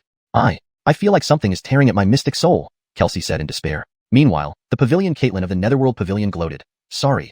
Here I am using her mystic soul power, so the more I use it, the more she suffers. Note. I have translated Xuanhuan as mystic soul to maintain consistency and ensure it reads naturally in English. Similarly, Guruju is translated as Pavilion Caitlin. Brant became solemn. Her power? Exactly, and even the Nightmare King you just saw was created using her power. Therefore, now she is exhausting herself until she faints completely, the Janae said with a thick smile. Brant coldly replied, You have really offended me. So what if I offended you? You are just a person who has reached the foundation establishment stage, and because your mystic soul power is strong, you think you can be arrogant? The Janae didn't take Brant seriously at all. Brant then looked at Kelsey. Don't hide anymore. Activate the longevity armor. Kelsey hesitated for a moment before complying. The longevity armor had an effect similar to enhancing the mystic soul power provided by Brant. As soon as Kelsey activated it, Brant's mystic soul power immediately strengthened her longevity armor. With this, it would be very difficult to steal any mystic soul power from Kelsey's mystic soul or harm it in any way. Therefore, the Janae was startled. What's going on? What is that? Kelsey didn't explain, merely standing there with disdain. I already told you. My Aaron is incredibly powerful. The Janae wasn't satisfied. Damn. A cold glint flashed across Brant's eyes. Then the spirit-suppressing coffin appeared above the Janae's head. Immediately, she felt a tremendous suction force equilimating from the coffin, making her flicker in and out until she disappeared entirely from Kelsey's dream. She escaped? Brant furrowed his brows. Kelsey explained, She's a dream weaver, capable of freely entering and leaving my dreams. However, each time she uses the dream entry technique, it consumes a huge amount of power, meaning she can only use it once every few days. Brant understood. Alright, you rest first. I'll go find her. As Brant's mystic soul vanished, Kelsey slowly regained consciousness from her dream, sighing in relief. But at that moment, Manny inside the Wanderer Pavilion noticed Kelsey regaining consciousness within the glass bead. He was furious. What's happening? At this moment, a shadow emerged from the bead, returning behind the windscreen. The Wugwilliam instantly started breathing heavily, seemingly injured, and cursed, Damn it! What exactly happened? Manny grew anxious. Their Aaron used astral projection to enter her dream and helped her, the Janae fumed. Manny was stunned. What? He went into my 10th sister's dream? Yes, confirmed the Janae. Manny angrily questioned, Who on earth is this guy? This was a question the Janae also wanted answered. I also wonder why his mystic soul is so terrifying. So, does that mean you won't be able to figure out the relationship between her and her Aaron through my 10th sister? Manny asked, clearly concerned about this issue. The Janae helplessly admitted, I'm injured, and I won't be able to re-enter dreams for at least 10 to 15 days. Manny panicked. How can that be? Just then, Matt ran in hastily. Your Highness, Brant has come to the Wanderer Pavilion. Manny showed no fear. Let him come. What do I have to be afraid of? The Janae unexpectedly added. I also want to meet him and see how much he can accomplish. At this point, Brant walked in, with Elise beside him. But the people from the Wanderer Pavilion stepped back cautiously. Manny shouted, Move aside. Everyone glanced at each other uncertainly, while the Janae ordered them, Stand down. They reluctantly did so. Manny smiled sardonically at Brant. Looks like Mr. Cheen is quite upset. Elise warned Brant, Be careful. He's trying to provoke you to act rashly so he can arrest you under false pretenses. In that case, let's see how long he can remain a prince. Brant's words made Elise curious about his plan. Manny mocked, So, you're not satisfied with me as a prince? Of course. Why don't you report me? Best have some evidence, otherwise, I can accuse you of slander, and then the Southern Law Pavilion will judge you. Southern Law Pavilion? Brant was curious about this place, and turned to Elise. Is the Southern Law Pavilion very powerful? Anyone from the Southern Desolate City, whether royal family or important figures, who commits a crime will be judged by the Southern Law Pavilion, Elise replied. Ah, got it, Brant responded with a smile. Then it seems I should pay a visit to the Southern Law Pavilion later, but before that, I must have a chat with this Pavilion Caitlin. Manny taunted. Chat? What is there to talk about? What does it have to do with you? Brant ignored him and entered directly, despite Manny's attempts to call for help. However, the Janae intervened, let him in. Manny had no choice but to allow Brant in. The Janae intentionally provoked, Howard, this is the Southern Desolate City. If you act rashly here, it will certainly alert the guards, and no one will be able to protect you. Do you get to act rashly then? Brant retorted. The Janae grinned evilly. I operate within dreams and dreams, such elusive things. Who takes them seriously? You harming Dora doesn't count? Brant shot back. Do you have evidence? The Janae seemed unafraid. Brant laughed. Evidence, you will provide. Saying this, Brant opened his mystic soul domain. Seeing Brant motionless, Manny yelled, Guards! Elise hurriedly stood in front of Brant. What are you doing? He is initiating an attack within his mystic soul domain here. Naturally, I need to stop him. Manny wouldn't let this opportunity slip to catch Brant in the act. Who says opening a mystic soul domain equates to an attack? Maybe they're just talking, Elise countered defiantly. Talking? Do you think I'm stupid? Manny sneered. Golden armored guards rushed in, but Elise warned, if you lay a hand on him, when we return to the listener pavilion, we'll announce that Manny indiscriminately harms others. Manny's face darkened. Clearly, he cared about his reputation. He asked, Miss Lin, What did he give you that makes you defend him so? What business is it of yours? How about this? Whatever he gave you, I'll double it, okay? Manny tried to bribe Elise. Elise responded, even if you give me your life, it wouldn't compare to a fraction of his importance. Manny's face turned ugly. Miss Lin, I'm speaking nicely to you, yet you insult me? Did I? You did. Manny was furious, intending to act rashly, but Matt quickly interjected, Manny, don't be hasty. She is the young Pavilion Caitlin of the Listener Pavilion, and their Pavilion Caitlin issued orders previously that no one should make things difficult for her, otherwise. Hearing this, Manny's face turned uglier. Damn. Elise remained vigilant as Manny seethed. He couldn't see through Brant's mystic soul domain, making him angrier. Damn, it's impenetrable. Meanwhile, within Brant's mystic soul domain, an entirely different scene unfolded. Chapter 260. Disregarding rules and willingly turning oneself in. The Pavilion Caitlin's mysterious soul stood within Brant's mysterious soul domain, her expression changing as she observed her surroundings and the blue tiger in the air. Domain Guardian Beast. Note: I have maintained consistency by translating Xuanhuan as mysterious soul and Xuanhuanling year as mysterious soul domain. This approach ensures that the terms are consistent throughout the text and reads naturally in English. So you know, Brant's mysterious soul stared at her, while the Janae coldly asked, What? Planning to make your move against me here? I said, You've provoked me. Brant replied icily. The Janae laughed mockingly, Howard, you don't really think that just because I entered your mysterious soul domain, you can defeat me, do you? What do you think? Brant retorted. The Janae laughed immediately. In Princess's dream, I utilized her strength, hence couldn't fully leverage my mysterious soul power. But now, this is my own mysterious soul with spirit fog realm prowess. As she spoke, 8 mysterious soul shadows emitting red light floated out behind her, each holding bizarre black flags. 8th rank sacred mysterious soul shadows. After Brant observed them, he dismissed them nonchalantly, saying, Is this supposed to be effective? My mysterious soul shadows are called dark shadows. Really? You even named them? Brant sneered. The Janae scoffed, Powerful mysterious soul shadows all have names. Brant was indifferent. Whatever name they have, it doesn't change a thing. Seeing Brant disregard her seriously, the Janae huffed. Now let me show you their power. As she finished speaking, those 8 mysterious soul shadows waved their flags. Immediately after waving, black light barriers enveloped Brant's mysterious soul. Using a domain barrier within my domain? Brant didn't expect an opponent to utilize domain barriers, which were typically skills of Immortal Realms experts, merely through mysterious soul shadows and a few flags. Taking pride in this ability, the Janae remarked smugly, Domain barriers are what only Immortal Realms can create. Thus they are known for trapping everyone below the Immortal Realm level. Thinking Brant would be stuck by her trap, the Janae added, But there seems to be something you haven't grasped. What's that? This is my mysterious soul domain, Brant reiterated. Yet the Janae wasn't fazed. So what? What does that matter? Seeing her indifference, Brant smiled. Then, the life-stabilizing tower appeared next to him. The moment the coffin lid opened, an enormous force started sucking everything in, shattering the domain barrier instantly. The Janae widened her eyes. What on earth is this stone coffin, and why does it exert such immense suction? Brant remained silent with a smile. Chains from the soul-stabilizing coffin swiftly shot out, wrapping tightly around the Janae. Struggling, the Janae found these chains too powerful. Her face changed drastically. You? Nobody below the Immortal Realm can escape, Brant commented directly, but she indignantly rebutted. Then you underestimate the terrifying power of us Dreamcasters. Terrifying? Mysterious soul shadows, Dreamland. Mysterious soul shadows? Dreamland? Before Brant could comprehend, those 8 mysterious soul shadows turned into thick black mist, filling his domain. Brant's mysterious soul instantly scanned around him.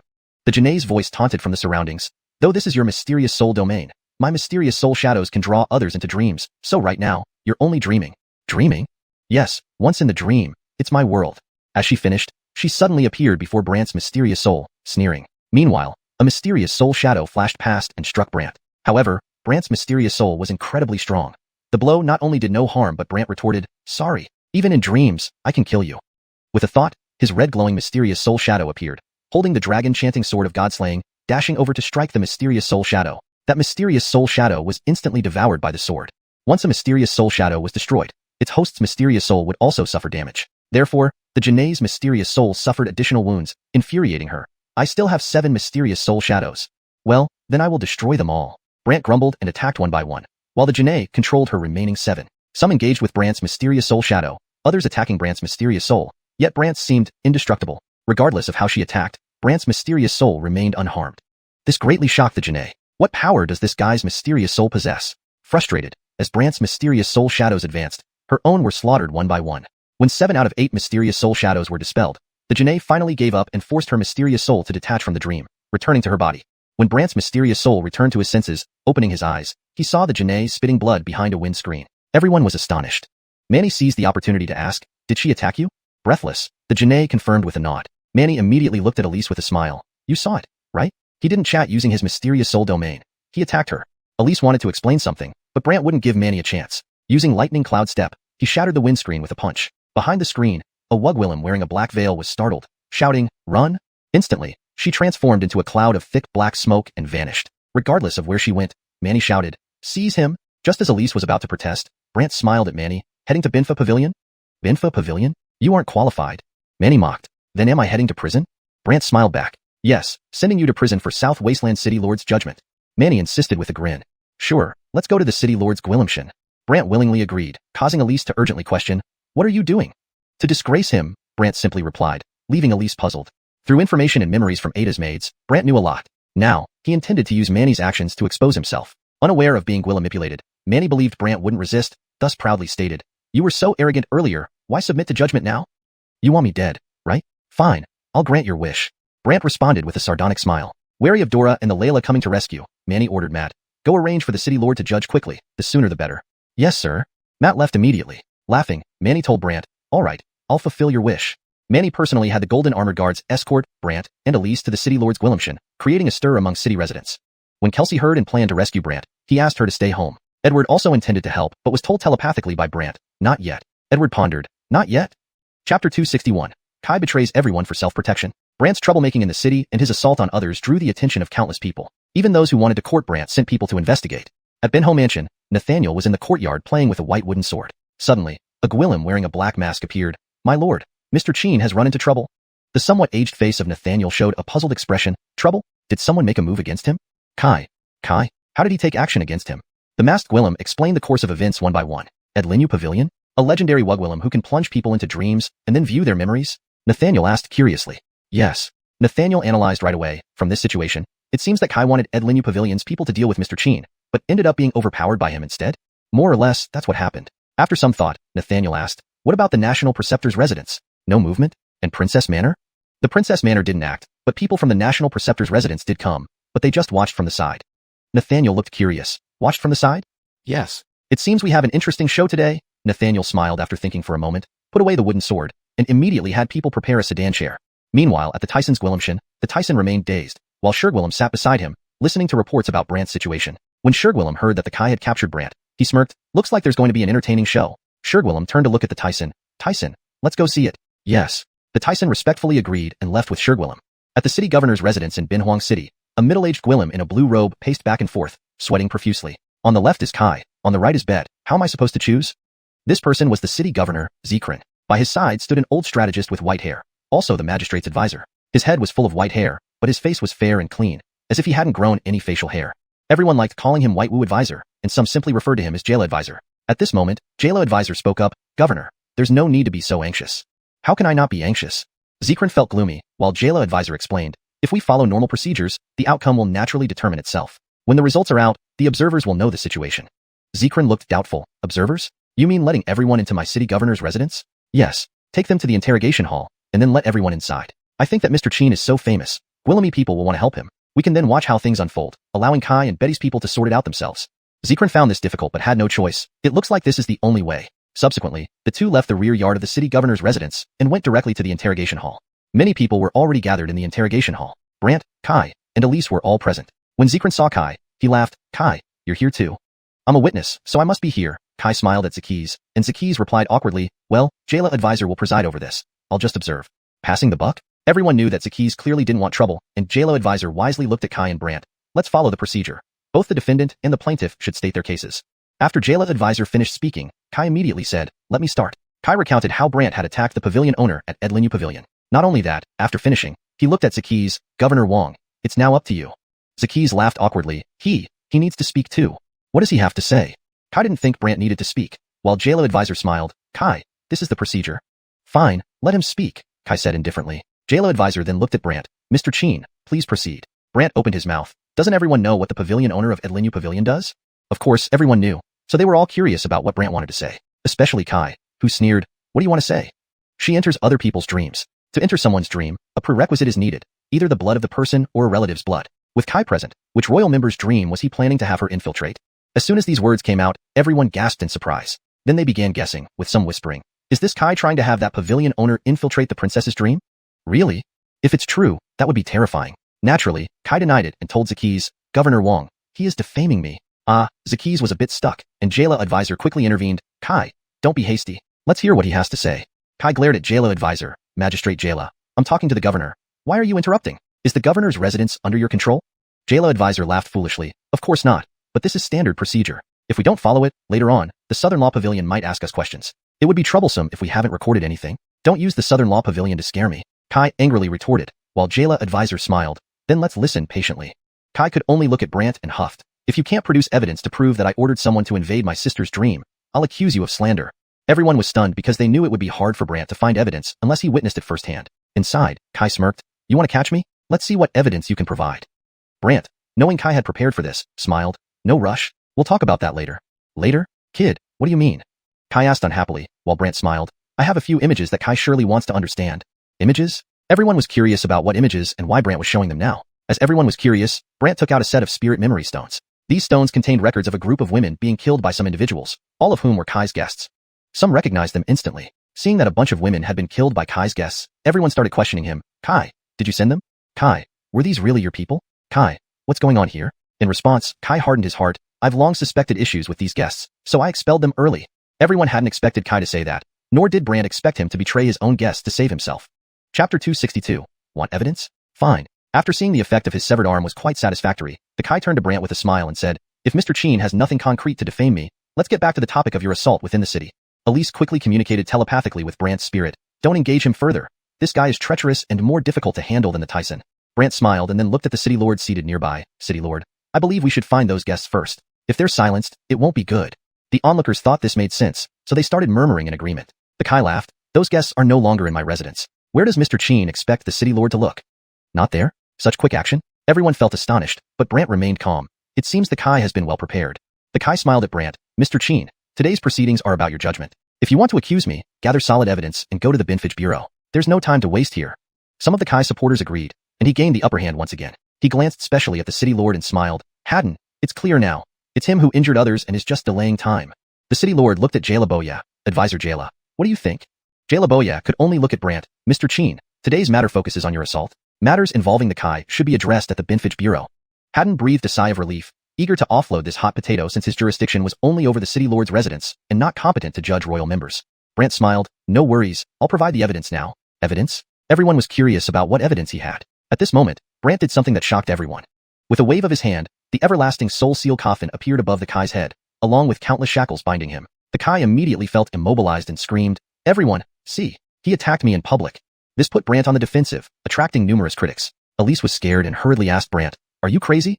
Not at all. Brant wasn't fazed but rather chuckled. Hadden was terrified and rushed to stand up, saying, Mr. Qin, don't act rashly. He is the Kai.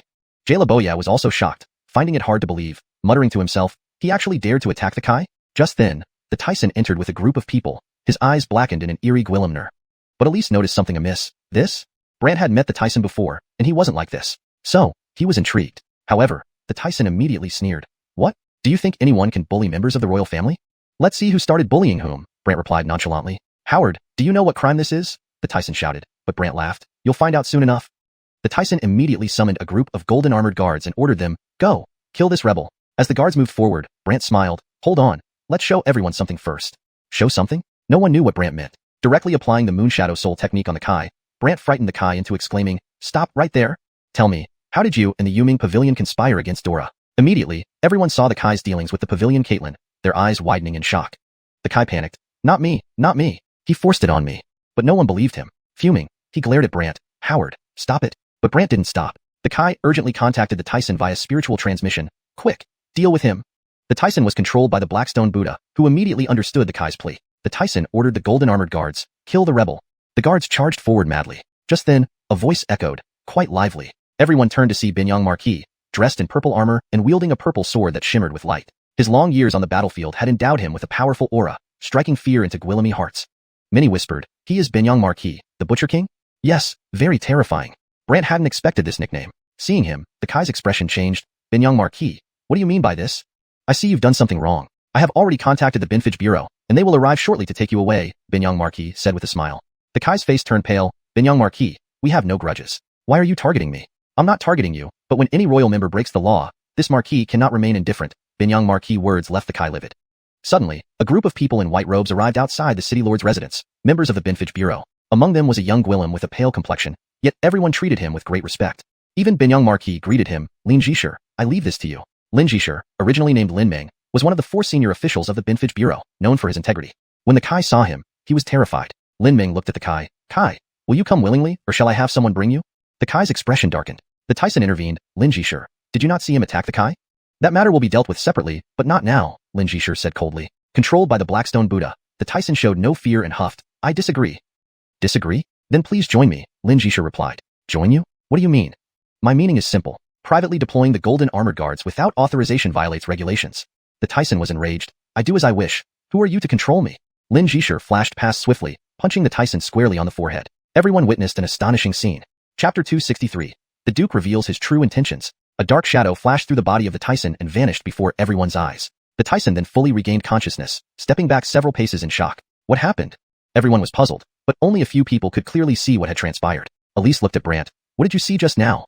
Brant's soul power was strong enough for him to have seen clearly. It was the shadow of a statue from the Houston. However, it disappeared after flashing by, leaving an odd look in his eyes. How does he possess the power of the Houston? Elise pondered for a moment. If my guess is correct, he was controlled by the Houston. Brant was surprised. The Houston can control people? Legends say so, but we don't know the specifics, Elise said helplessly as the Tyson interrogated Joe. What are you doing? Ricky chuckled. You were being controlled. The Tyson was shocked. What? I was being controlled? Once Ricky explained what happened, the Tyson was immediately terrified and hastily ordered his golden armored guards to leave. Then he respectfully said to Joe, Joe, this has nothing to do with me. I was being controlled. Brant hadn't expected the arrogant Tyson to be so afraid of Joe. Meanwhile, Joe coldly said, whether it was due to being controlled or intentional, this must be determined by the Bin Law Pavilion. With that, Joe had the Kai and Tyson taken away. However, Brant's eternal soul seal coffin still hovered above the Kai's head, restraining him. He grinned at Brant. Howard, didn't you hear? Joe, take me to the Bin Law Pavilion. Joe approached Brant and the others, while Ricky smiled at Brant. Mr. Cheen, feel free to hand over these two. They will receive appropriate punishment for their wrongdoings. Brant then retracted the eternal soul seal coffin, but the Kai glared at Brant. Howard, wait for me. I will avenge today's humiliation. After saying that, the Kai harumphed and obediently left with Joe and company. Haddon breathed a sigh of relief upon seeing the outcome, then gave a signal to Palmer. Seeing this, Palmer immediately approached Ricky. My lord, we didn't expect your arrival, hence. No problem, you carry on with your work. Palmer then pointed at Brant. And what about him? He saved Dora. Don't you think you should find ways to arrest the Edlinyu Pavilion members? Ricky remarked. Haddon immediately shouted, yes, arrest those from Edlinyu Pavilion. Haddon promptly dispatched people to apprehend the Edlinyu Pavilion members. Then Ricky looked at Brant. Mr. Cheen, are you interested in visiting my residence? Do you help me merely to invite me there? Brant wondered what the true motive was. Yes, but rest assured, I'm not asking you about the longevity box. If not for the longevity box, then what? Brant wanted to know. Ricky smiled. Go and see for yourself. Brant thought for a moment and followed him. Elise was still worried and privately transmitted her thoughts to Brant via Soul Link. He's a duke. If it's not for the longevity box, why help you so much? Brant naturally wanted to know too, so he replied, we'll see. However, as Brant and company left, Shurgwillem nearby sneered, worthless. Shortly after, Brant and Elise arrived at Ricky's residence in Banhuan City. Ricky changed out of his armor and sword, then received Brant and Elise in the courtyard. Brant couldn't wait to ask, can you tell me why now? After Alpha returned and told me about you. I greatly admired you and hope to collaborate, Ricky directly stated. Collaborate? Brant was curious. Ricky nodded. Ever since my Black Cavalry went to protect Dora, there have been significant problems. Significant problems? Brant didn't understand. Ricky looked at Brant. Do you remember the group that infiltrated your Qing clan? Of course, Brant remembered. They were initially escorting Dora, but he was curious. Weren't they taken away by the Soul Sever Temple? They were taken, but all died in the Soul Sever Temple, revealing nothing. I don't know who controlled them or why they acted. Recently, I also investigated my Black Cavalry, discovering that Guillemot secretly incited rebellion against the Fanhuang dynasty. As you know, this would put me at odds with the dynasty. Even if my residents can dominate one area, it would result in heavy losses. I suspect someone wants to use me to create internal strife in Fanhuang. Upon hearing this, Brant instantly understood. Is it the Myriad Souls sect? Exactly. After discussing with Alpha, he said if anyone could solve this chaos, it's you. Since Alpha was marked by the coffin seal, he had to listen to Brant, and indeed believed in Brant's capability, which led to Ricky seeking him out. Moreover, Ricky handed over a letter to Brant. Alpha said reading this would clarify things. Curious, Brant opened the letter. It read, there are signs of Myriad Souls sect members within the camp. I understand. Brant returned the letter to Ricky, who looked hopeful. When can Mr. Cheen assist me? Brant considered and responded. I need to settle matters here first. Matters here? Brant intended to meet the Transcendent and obtain elixirs, though Ricky was confused. Brant laughed. Within half a month. Understanding, Ricky agreed. All right. If you need anything here, let me know. I will provide full cooperation. Can you help me locate the person from Edlinyu Pavilion? Brant eagerly asked. Absolutely. I will send people to find her immediately and inform you as soon as there's news. Great. Brant finally stood to take his leave. Walking out, Elise couldn't help but speak up. You really plan to ally with Ricky? Why? Is there a problem? It's rumored Ricky is a butcher, killing without hesitation. I'm afraid he's just using you, Elise seriously stated. Through the coffin seal, Brant confirmed Ricky hadn't lied. So he smiled. Mutual use, he needs me, and I need him. As long as it doesn't harm me, there's no issue. Elise didn't know how to respond, while Brant laughed. Let's go back and wait for news. On their way back, they unexpectedly saw the Ninth and Kais chatting casually on the street. Elise was alarmed. How did they get out? Chapter 264. Who's blacker? Fine. Let's go all the way. The Kai sat in his sedan, legs crossed, and smirked at Brant and Elise. We meet again. The Tyson laughed from another sedan. Some people still don't know who's really in charge here in this southern wilderness empire. Elise's face grew grave as she spoke to Brant. It seems like someone in the Dougie family is protecting them. Protecting them? Brant was puzzled. Elise nodded. These two have a certain status within the Dougie family. Brant smiled. If so, then I can help the Dougie family get rid of these pests. What are you planning? Elise was alarmed. The Dougie family wants to protect them? Then, I'll see who dares to protect them after I'm done, Brant said, then asked Elise to take him to Binfa Pavilion. Upon hearing that Brant was going to Binfa Pavilion, the Tyson sneered. Don't waste your time. It won't do any good. We'll see once we get there, Brant smiled, then ignored them and walked toward Binfa Pavilion. The Tyson looked at the Kai. Brother 5, what now? The Kai grinned wickedly. With our combined efforts, we hold significant power within the Dougie family. Who do you think can challenge us? The Tyson agreed, right? Let's go drink. The Kai didn't consider Brant a threat at all and left happily. Before long, Brant and Elise arrived at Binfa Pavilion. Their arrival drew a crowd, and some people from Binfa Pavilion, who had seen Brant before, were curious why they were there. Some even wanted to chase Brant away. Out. Leave immediately. Don't obstruct here. Most of these people were followers of the Fifth and Tysons, and wished they could throw Brant out directly. However, a voice interrupted them. What's the commotion about? Then a figure approached. It was Davian, Lynn's steward. Davian appeared disgruntled and asked as if he already knew the reason for their visit. Are you here because of the Fifth and Tysons? When we were at the city lord's residence, you said you would handle them. But I haven't seen them being dealt with. Instead, I saw them strutting around the city. So, I want to ask what's going on. Brant immediately took the initiative. Davian frowned. We're still gathering evidence. Once we have enough, we will summon them for questioning. Is inciting the Ed Linyu Pavilion to attack the bet not considered evidence? Brant countered. Davian was speechless for a moment, then applause broke out behind the crowd, followed by another young Gwillem walking forward. This Gwillem held a bright red fan and laughed in a falsetto. When did the steward of our Binfa Pavilion need to listen to an outsider's nonsense? The crowd joined in mocking laughter. Davian glared at the Gwillem with evident disdain. Yinjibo, Yin steward, this has nothing to do with you. Don't meddle. Elise secretly communicated to Brant via Shin Soul transmission. Pat, also known as Flame King, is one of the 4 stewards and the youngest Xuanhu realm expert. At this, Pat laughed. This is Binfa Pavilion, and anything that happens here concerns me. Besides, as stewards, shouldn't you avoid lowering our status by engaging in pointless talk with outsiders? Yinjibo, this isn't your concern. Leave me alone. Davian responded angrily. Why? Did something upset you today, Joe? Pat taunted. Davian rolled his eyes. Once I gather enough evidence, I'll bring the Kai back here. Evidence? What does this guy know about Dairying Soul technique? Pat sneered. Davian was at a loss for words, but Brant interjected. What's wrong with my Dairying Soul technique? Pat smirked. There's nothing wrong with your technique. But since you have a conflict with the Kai, we can't confirm the validity of your evidence. Therefore, Binfa Pavilion decides that any evidence you provide doesn't count. Elise was infuriated. You're really bullying us. Pat retorted smugly. Not convinced? Find better evidence. Elise understood Brant's temperament. Brant simply smiled. If this doesn't count as evidence, it seems you're deliberately targeting me? Pat shook his head and chuckled. No, we're just emphasizing the importance of evidence. If Mr. Chin disagrees, feel free to continue your vendetta against the Kai. That will give us reason to arrest you. Oh, arrest me? Brant challenged. Pat grinned maliciously. If not for Joe pleading on your behalf today, would you still be standing here? You'd probably be locked up by now. Brant suddenly laughed. Pat was confused. Why are you laughing? Everyone around Binfa Pavilion was equally puzzled, but Brant continued smiling. If it's like this, then I welcome you finding evidence to arrest me. Finished, Brant smiled at Elise. Let's go. Pat mocked. Don't worry. If you commit a crime and give me a chance, I'll come for you. Davian gave Pat a cold look. You've gone too far. Joe, don't forget who the Fifth and Tysons are and who this person is, Pat warned. And what about the bet? Isn't she royal too? Shouldn't the princes stop bullying her? Davian argued. Matters between royals are none of our business. Focus on monitoring others if you have such thoughts, Pat coldly replied before leaving. Ignoring everything, Davian exited Binfa Pavilion, where Elise was visibly frustrated. I didn't expect this result.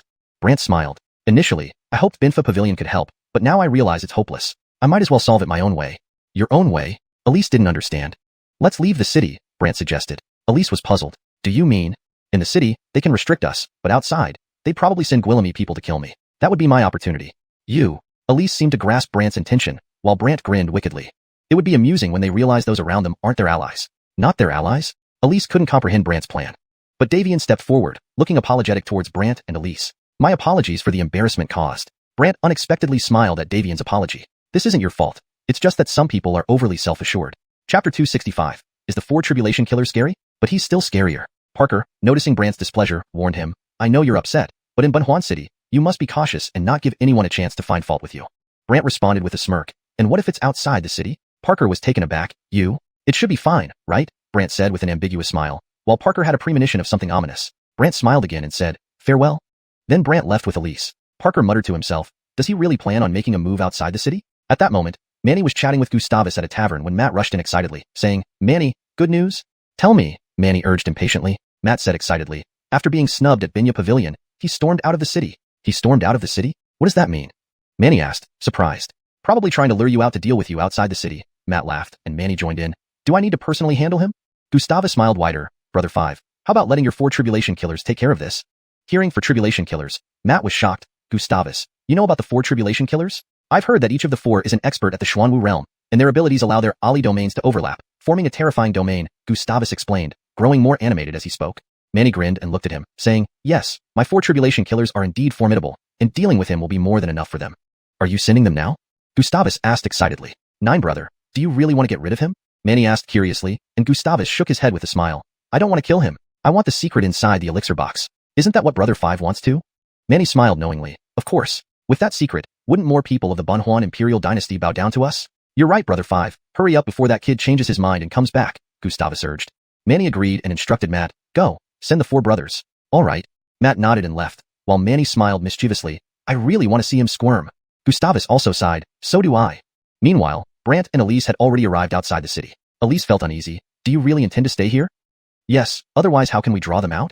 Brant replied calmly. Not only that, Brant deliberately sauntered into the mountains outside the city. Elise felt increasingly anxious, sensing that something terrifying might appear. Sure enough, as Brant found a place to rest, rustling sounds came from the surrounding forest, stones began trembling, flickering lights appeared, and rain started pouring down from the sky. Seeing all these eerie occurrences, Elise changed her expression. It's Manny's 4 tribulation killers. The 4 tribulation killers? Yes, for brothers, all Xuanhu realm experts. Moreover, their Ali domains can overlap, and when combined, they can harness celestial forces. Brant hummed. Xuanhu realm using celestial forces? See, the forests, stones, rain, and wind around us. They're all forms of celestial forces, Elise pointed out. Brant chuckled, but compared to the celestial forces of immortals, there's still a huge gap. Elise agreed, indeed, but they shouldn't be underestimated. Suddenly, voices from 4 people overlapped, laughing mockingly, pathetic, naive, looking for death. Soon, 4 figures emerged. 1 in red robes, 1 in blue, 1 in brown, and 1 in green, all masked. Seeing the 4 and their distinct aura changes, Brant commented, afraid no one would recognize their auras, dressing like that? The 4 were visibly angered by Brant's derision. The red robe Gwillem said coldly, Howard, don't think we're weak. Maybe he thinks defeating Fabian makes him powerful, the blue robe Gwillem sneered. Don't waste time talking, just deal with him, the green robe Gwillem urged. The brown robe Gwillem looked at Elise. Miss Lin, this has nothing to do with you. Please step aside, or you might get hurt, and we won't be responsible. Elise replied seriously, let me warn you 4, you're no match for him. The 4 found this amusing. The red robe Gwillem stretched out his hand, and flames erupted, sweeping over Brant and Elise with a wave. Seeing the flames, the group laughed. The flames formed walls trapping Brant and Elise, and the red robe Gwillem taunted, stop struggling, it's futile. Useless? Brant scoffed, just some small firewalls. Small firewalls? Howard, even someone at the Xuanhu realm wouldn't escape unscathed, the red robe Gwillem boasted confidently.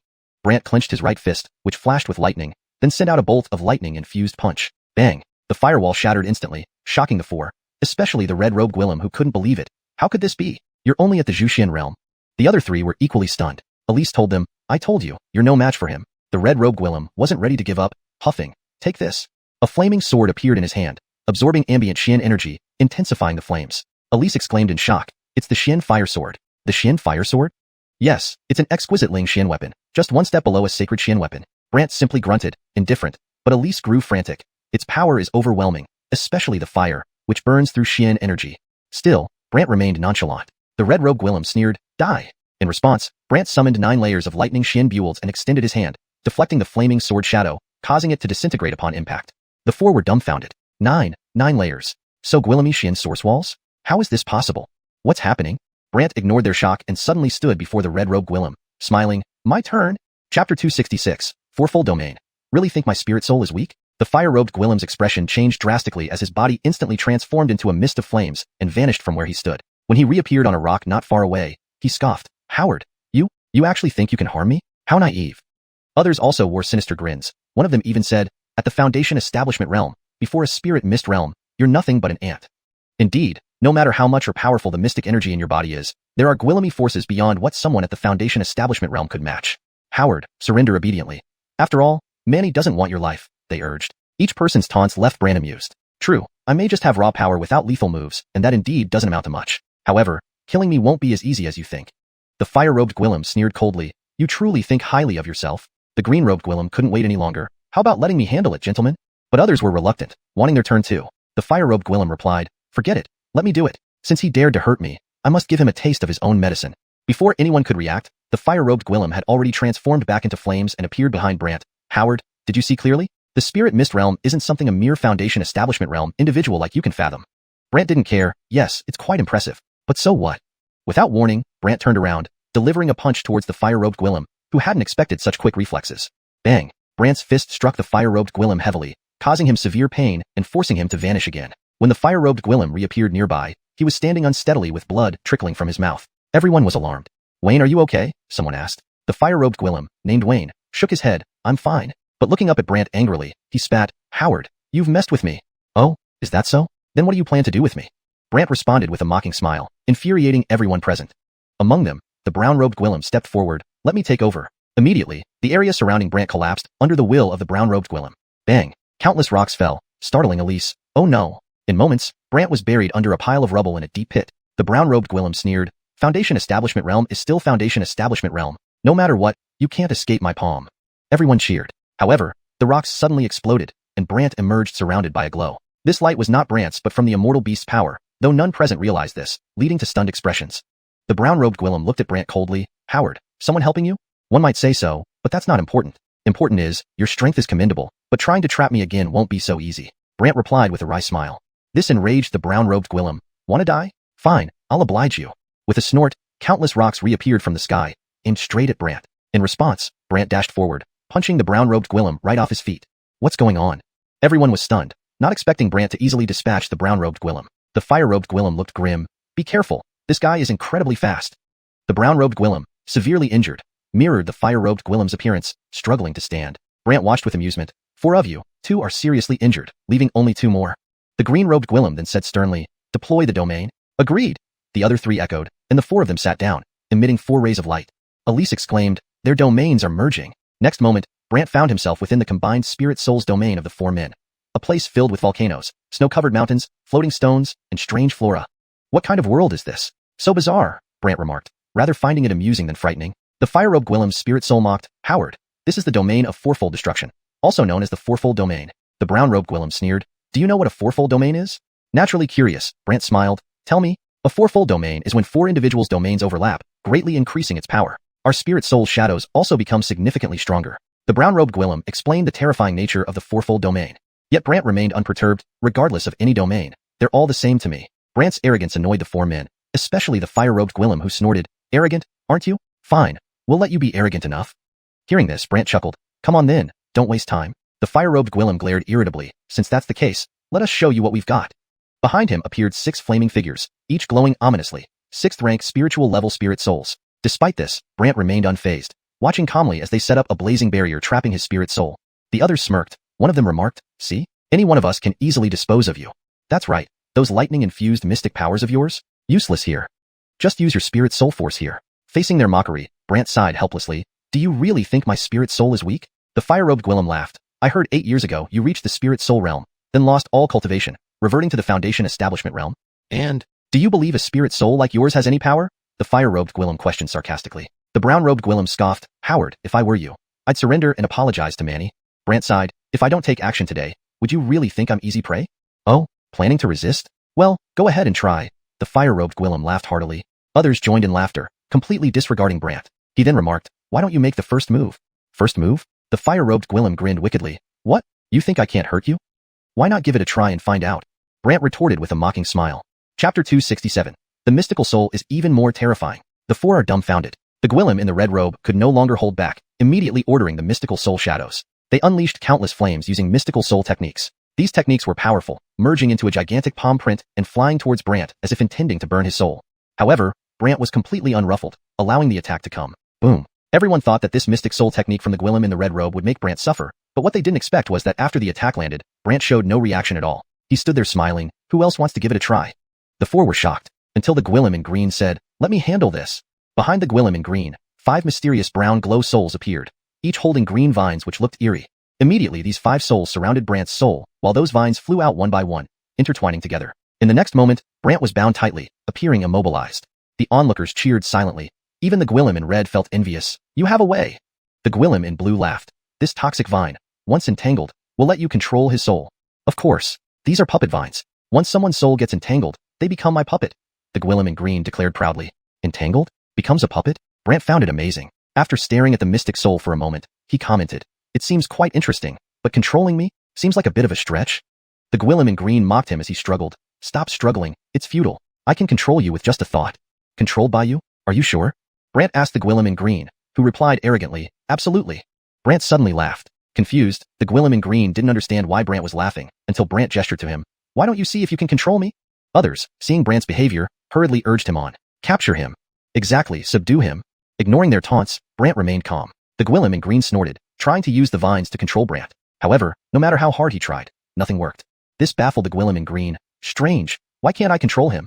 Others were puzzled, especially the Gwillem in red, asking, what happened? The Gwillem in green couldn't understand either. This guy's soul is strange. No matter what I do, it doesn't work. Not working. The Gwillem in red was curious, and others also showed strange expressions.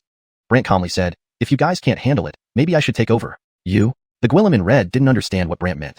Then, Brant smiled. Above his head appeared the life-eternal sealing coffin, and the 5 soul shadows of the Gwillem in green were instantly ensnared, losing their power. Panicking, the Gwillem in green tried to retract his soul shadows, but it was impossible. How could this be? He widened his eyes. What? The Gwillem in red asked. My soul shadows lost their power. Scared, the other 3 listened and were numbed by shock. Brant sneered, your turn. But the Gwillem in red scoffed. You probably still don't know the true terror of our domain. Oh, what else can it do? Brant asked, not quite understanding. The Gwillem in red replied, you'll find out soon enough. All 4 exchanged glances, emitting different lights from their mystical souls. A boundary formed around Brant and the coffin. 4 colors of light shone from the boundary. A domain boundary? Upon recognizing it, Brant remarked, though none of you are mystic immortals, you Gwillimage to create a domain boundary on your own. Good to know. The Gwillem in red assumed Brant was afraid, but Brant chuckled. Do you think such a domain can bind me? Nonsense. We control our domain. The Gwillem in red boasted. Brant smirked. Is that so? The surroundings abruptly changed. Suddenly, a huge blue tiger appeared in the sky, enveloping everyone in a dark boundary. The multicolored boundaries confining Brant vanished one by one. The Gwillem in red froze. What's happening? The Gwillem in green paled. He brought us into his mystic soul domain. The Gwillem in brown widened his eyes. What? His mystic soul domain? The Gwillem in blue couldn't believe it. Impossible. Pulling us out of our domain requires at least a mystic immortal soul. Though everyone felt the same, the situation forced them to start thinking of an escape. However, Brant wouldn't let them go, smirking. Who wishes to surrender? I'll spare you some suffering. If not, I will continue torturing you until you submit. Surrender? The 4 found it laughable. The Gwillem in red scorned. Howard, we are the 4 tribulation killers, and you expect us to surrender to you? Dream on. The Gwillem in green agreed. Right, making me surrender? You're dreaming. The other 2 similarly refused stubbornly, causing Brant to laugh. All right, let's see how you leave. The 4 attempted every method to escape the domain, but to no avail. This left them deeply frustrated. The Gwillem in green grumbled quietly. Wasn't Elon supposed to say dealing with him would be easy? The Gwillem in red anxiously said, Elon betrayed us. The Gwillem in brown sighed. Beating 10,000 mountain wasn't luck? It must have been. So, we lost? The Gwillem in blue asked irritably. Others nodded, knowing they were doomed. Though reluctant to admit it, the 4 knew they had indeed lost. Brant, seeing them discussing amongst themselves, laughed. Well, have you decided to surrender yet? The Gwillem in red scowled. It was Elon who wanted to deal with you, not us. The Gwillem in blue echoed. Right, if you want to settle scores, do it with Elon, not us. Brant nodded. I will deal with them. But, you need to cooperate with me. Cooperate? Confused, the 4 didn't understand what Brant meant, until he placed coffin seals on all 4. Shocked, they stared. All right, now you can go report to Elon, Brant told them. The Gwillem in red frowned. We just return like this? The Gwillem in blue worried. Elon will be furious. Why didn't we capture you? The other 2 also wore worried expressions. Brant reassured them. Don't worry, I've prepared explanations for you. Explanations? The 4 exchanged glances, eager to know what Brant's reasons were. Hashtag chapter 268. A group of capable, mystic array Caitlins from the Heavenly Mystics Palace. Brant gave them some instructions, and these 4 people were shocked, each revealing a peculiar expression. Go, do as I said. Brant told them. After exchanging glances, the 4 left Brant's mystic soul realm. Subsequently, the 4 left the place. Brant's mystic soul returned to his physical body. Elise, seeing that the 4 had all gone, looked at Brant with great puzzlement. What just happened? Why did those 4 suddenly leave? Brant smiled at her, seeing that she knew nothing. Wait, there's going to be a good show. A good show? Elise didn't know what Brant meant by good show. However, Brant still took out some mystic array flags and started setting up an array in a grove. Elise watched the busy Brant and muttered to herself, how does he even know how to set up mystic arrays? Meanwhile, those 4 quickly returned to the city. While the Kai was chatting leisurely with the Tyson in a tavern, Matt appeared with a serious look. Kai, they've arrived. Oh, captured? Where are they? The Kai asked eagerly. Matt hesitated. He was injured, but he fled into a mystic array. The four of them need help breaking it, and want you to send some assistance. Trapped in a mystic array? The Kai was surprised. Matt nodded. Yes, exactly. After a moment's thought, the Kai smiled. Breaking the array, right? I have some specialists here who can handle it. Matt seemed puzzled. You mean? The Heavenly Mystics Palace. The Heavenly Mystics Palace? They're here? Matt was startled. The Kai nodded. Yes, outside the city. Send them there. Matt was overjoyed. Understood. Seeing Matt leave, the Tyson looked curiously at the Kai. Kai, you know people from the Heavenly Mystics Palace? Yes, we're acquaintances. They've helped me quite a bit in the past. The Kai said proudly. Hearing this, the Tyson became excited. Fifth brother, I'll follow you from now on. Don't worry, we're a team. If I become the heir one day, I'll definitely give you control over Gwillemy areas, the Kai replied with a smile. The Tyson was thrilled. Not long after, Matt arrived at a villa outside the city where a group of people carrying flags gathered. Among them was a young Gwillem in white robes, carrying a box, looking quite mysterious. This young Gwillem in white robes appeared very young. Matt greeted him respectfully. Addison Sue. Bede, a genius mystic array Caitlin from the Heavenly Mystics Palace, reputed to be the youngest capable of setting up high-level mystic arrays. What is it? Bede looked coldly at Matt. Matt replied respectfully. Kai has a task for you. A task? Yes, to assist 4 assassins against someone. With that, Matt let the 4 assassins enter. Seeing 2 of them seriously injured, Bede raised an eyebrow. These are the 4 assassins? Yes. Why are they in such a sorry state? Bede wanted to know. After Matt explained the process, hearing that they encountered a mystic array made Bede smirk. Looks like we need the Heavenly Mystics Palace again. Matt agreed. Indeed. The 4 assassins remained silent, but inwardly delighted. Bede then turned to them. You just lead the way. We'll take care of the rest. The 4 assassins nodded politely. Understood. Bede immediately floated off, leading a large group away, while Matt waited for news. About 15 minutes later, the group arrived at the grove. Inside the mystic array, Elise was alarmed when she saw the crowd outside. The Heavenly Mystics Palace? The Heavenly Mystics Palace? In the last few hundred years, the most powerful mystic array palace in the southern wilderness, and their mystic array Caitlins are extremely skilled. Elise explained. Brant hummed in response. The Kai really has plenty of capable people. Elise grew concerned. You plan to confront them? What else? Did I bring them here just to play? Brant smiled wryly. Elise worried. But they're mystic array Caitlins. Don't worry. I have a more powerful mystic array Caitlin. More powerful? Elise was confused, while Brant simply smiled and watched the scene outside. Bede, after inspecting the array, remarked, this trashy mystic array? The 4 assassins exchanged looks but stayed silent. Bede immediately ordered a disciple inside. Go in and show everyone the power of the Heavenly Mystics Palace. Understood. The disciple entered confidently, aiming to break the mystic array. However, he immediately became disoriented. Outside, everyone awaited good news, but no one reappeared from inside. Someone asked anxiously, Brother Sue, why hasn't he come out yet? Brother Sue, what kind of mystic array is this? Brother Sue, can you see it clearly?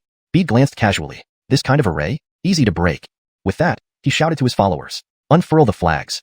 Understood. Everyone unfurled their flags and infused them with mystic energy, forming a massive golden glow enveloping Bede. Bede then drew his own flag, waving it vigorously and launching the giant golden light at the mystic array. Seeing this, Elise's expression changed. It's a multi-user mystic array. Multi-user mystic array? Yes, it gathers the strength of multiple individuals and releases terrifying power, Elise explained to Brant. Brant wasn't fazed. No worries. But what about your mystic array? Relax, as long as I don't wish it, no one can get in, Brant said confidently. Elise was amazed. Really? Of course. Sure enough, the golden lights hit the mystic array, but it remained unyielding. The members of the Heavenly Mystics Palace had troubled expressions, and the 4 assassins were cheering. The Fire Cloak member commented, looks like this mystic array is hard to break. Maybe we should gather more people? The Green Cloak member suggested oddly. The Blue Cloak member frowned. Perhaps we need the Kai to call in more people.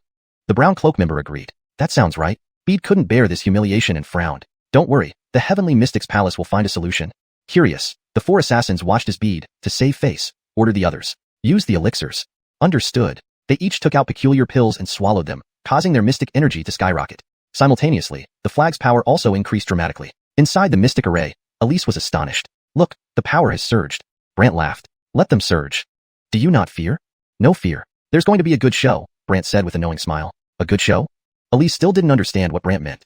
After Brant instructed them, these 4 individuals were taken aback, each displaying peculiar expressions. Go on, do as I said. Brant told them. After exchanging glances, the 4 left Brant's mystic soul realm. Soon after, they departed from this place, and Brant's soul returned to his body. Elise, seeing that all 4 had left, looked at Brant with great confusion. What just happened? Why did those 4 suddenly leave? Seeing that she was clueless, Brant smiled at her. Wait, there will be a good show soon? A good show? Elise didn't understand what Brant meant by a good show. Still, Brant took out some mystic array flags and began setting them up in a nearby forest. Watching the busy Brant, Elise muttered to herself, how does he even know how to set up mystic arrays? Meanwhile, the 4 quickly returned to the city. Just as Kai was chatting idly with Tyson at a tavern, Matt appeared with a serious expression. Kai, the person has arrived. Oh, captured? Where? Kai perked up. Matt hesitated. They injured him, but he fled into a mystic array. The four couldn't break through it due to lack of Gwillem power and want you to send some people to help. Trapped inside a mystic array? Kai was surprised. Matt nodded. Yes, exactly like that. After a moment of thought, Kai smiled. Breaking an array? Huh? I happen to have a group of array-breaking experts ready to go. Matt was taken aback. You mean? The Heavenly Mystic Palace. This revision ensures that the name of the palace is translated in a way that reads naturally in English while maintaining the mystical context implied by the original text. The term mystic is often used in translations to convey the sense of something related to mysticism or the supernatural, which seems appropriate given the context of the story. Heavenly Shen Palace? They're here? Matt was startled. Kai affirmed, yes, they are outside the city. You should go to that place and guide them here. Note, the term Shen doesn't have a direct English equivalent in this context, so it's best left untranslated or clarified based on the full context of the story. If Shen refers to a specific concept or name in the story, it might be better to use a placeholder or an explanatory term. For this edit, I've left it as is to maintain fidelity to the original text. Delighted, Matt bowed deeply. Understood. Matt promptly left. The Tyson, on the other hand, was quite astonished and looked at the Kai. Kai, you know people from the Heavenly Mystic Palace? Yep, I do. They've helped me with quite a few things in the past, the Kai said smugly. The Tyson, hearing this, became very excited. Prince Brother Wu, from now on, I'll stick with you. Rest assured, we are together. If one day I become the crown prince, I will definitely give you control over Gwillemy areas, the Kai laughed. The Tyson was overjoyed. Not long after, Matt arrived at an estate outside the city. There, a group of people were carrying flags. Among them was a young Gwillem in white robes who carried a box on his back, looking rather peculiar. This young Gwillem in white robes was very young. Seeing him, Matt greeted respectfully, Addison Sue. Bede, a genius mystic array Caitlin from the Heavenly Mystic Palace, reputed to be the youngest Aaron capable of setting up top-grade spirit mystic arrays. What's the matter? Bede looked coldly at Matt, while the latter responded respectfully, Kai has a mission for you. Mission? Yes, you need to assist the four executioners in dealing with someone. After saying this, Matt gestured for the four executioners to enter. Seeing two of them were heavily injured, Bede raised an eyebrow. They are the four executioners? Yes. But why are they in such a state? Bede asked curiously. Matt explained the whole story, and upon learning that they had encountered a mystic array, Bede smiled. Looks like we still have to rely on us from the Heavenly Mystic Palace. You bet, Matt replied. The four executioners didn't say anything but were secretly rejoicing. Bede then looked at the four executioners and said, all right, lead the way, and leave the rest to us. They responded respectfully, yes. Bede immediately floated into the air, leading a large group away. As for Matt, he stayed behind to wait for news. 15 minutes later, this group arrived at the forest. Inside the mystic array, Elise saw a group of outsiders and was startled. Heavenly Mystic Palace? Heavenly Mystic Palace? In recent centuries, it's been the most powerful mystic palace in Southern Wasteland, and its errands are all highly skilled. Elise explained. Brant remarked, seems like Kai has quite a few talents under his belt. Elise, however, started worrying. You plan to face them head on? Well, what else? Did I invite them here just to play around? Brant grinned. Elise was concerned, but they're all mystic array Caitlins. Relax, I have an even more formidable mystic array Caitlin. Even more formidable? Elise was puzzled. Brant simply smiled without further explanation, watching the outsiders. As for Bede, he glanced at the mystic array and commented, such a lousy array? The four executioners exchanged glances and remained silent. Bede immediately instructed a disciple to enter. Go in and show everyone the power of the Heavenly Mystic Palace. Yes. The disciple was confident and entered, planning to break the array immediately, but inside, he quickly lost himself. Everyone outside waited anxiously for good news, but the disciple never reappeared. Someone asked, Senior Sue, why hasn't he come out yet? Senior Sue, what kind of array is this? Senior Sue, can you see through it? Bede casually said, this kind of array? Anyone can break it easily. With that, Bede shouted to his followers, unfurl the flags. Yes. Each person took out their flags and infused them with mystic energy. Soon, these flags formed a massive golden light enveloping Bede. He took out his own flag and waved it vigorously, sending the massive golden light towards the mystic array. Elise observed and noted, it's a collective mystic array. Collective mystic array? Yes, it combines multiple people's strength to unleash terrifying power, Elise explained to Brant. But Brant wasn't concerned, no worries. But your array. Trust me, no one can get in unless I allow it, Brant confidently stated. Elise was surprised, really? Of course. Indeed, despite the golden beam striking the array, it remained unbroken. People from the Heavenly Mystic Palace wore troubled expressions, and the four executioners couldn't help but snicker. The fire-robed Gwillem remarked, seems like this array isn't easy to break. Maybe we should find more people, the green-robed Gwillem suggested oddly. And maybe Kai should call more people, the blue-robed Gwillem added with a frown. The brown-robed Gwillem agreed, that might be necessary. Bede, unable to bear this embarrassment, retorted, rest assured, the Heavenly Mystic Palace has a solution. Curious, the four executioners watched as Bede, to save face, shouted to others, everyone, take the pills. Yes. These people took out peculiar pills and swallowed them, causing their mystic energy to skyrocket. Meanwhile, the power within the flags also increased rapidly. Inside the array, Elise was astounded. Look, their power has surged significantly. Brant merely laughed. Let them surge as much as they want. Aren't you afraid? Not at all. There's going to be a good show soon. Brant smiled mysteriously. Good show? Elise didn't understand what Brant meant by a good show. Yeah, I do. They've helped me with Gwillemy things in the past. Kai said smugly. Tyson was thrilled. Brother Wu, I'll follow you from now on. Don't worry, we're together. If one day I become the chosen ruler, I'll definitely let you Gwillimage important areas, Kai chuckled. Tyson was overjoyed. Not long after, Matt arrived at a Gwillimer outside the city. There, he saw a group of men carrying flags, one of whom wore a white robe and carried a strange box on his back. This young Gwillem in white looked peculiar. Matt addressed him respectfully, Caitlin Sue. Bede, a genius mystic array Caitlin from the Heavenly Shen Palace, renowned as the youngest mystic array Caitlin capable of setting up top-tier spirit mystic arrays. Note: for better context and fluency, Shen should be translated consistently. If Heavenly Shen Palace is referring to Heavenly Mystery Palace or similar, it should be translated fully. Here's an improved version if that's the case. Bede, a genius mystic array Caitlin from the Heavenly Mystery Palace, renowned as the youngest mystic array Caitlin capable of setting up top-tier spirit mystic arrays. What is it? Bede asked coldly. Kai has a task for you, Matt replied respectfully. A task?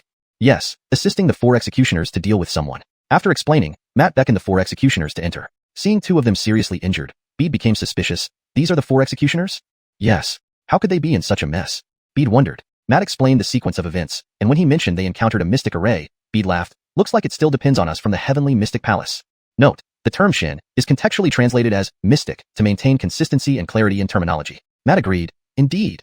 The 4 executioners remained silent but inwardly delighted, while Bede glanced at them. Guide the way. The rest will be handled by us. The 4 respectfully responded. Understood. With that, Bede immediately floated into the air and led the group away, leaving Matt waiting for news.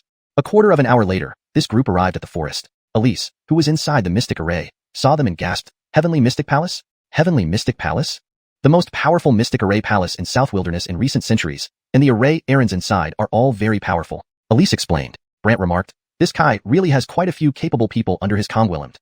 Elise grew worried. You plan to confront them? What else? If I led them here, it's certainly not for fun, Brant said with a grin. Elise expressed her concerns, but they are all mystic array errands. Rest assured, I have even more powerful mystic array errands on my side, Brant reassured her. Even more powerful?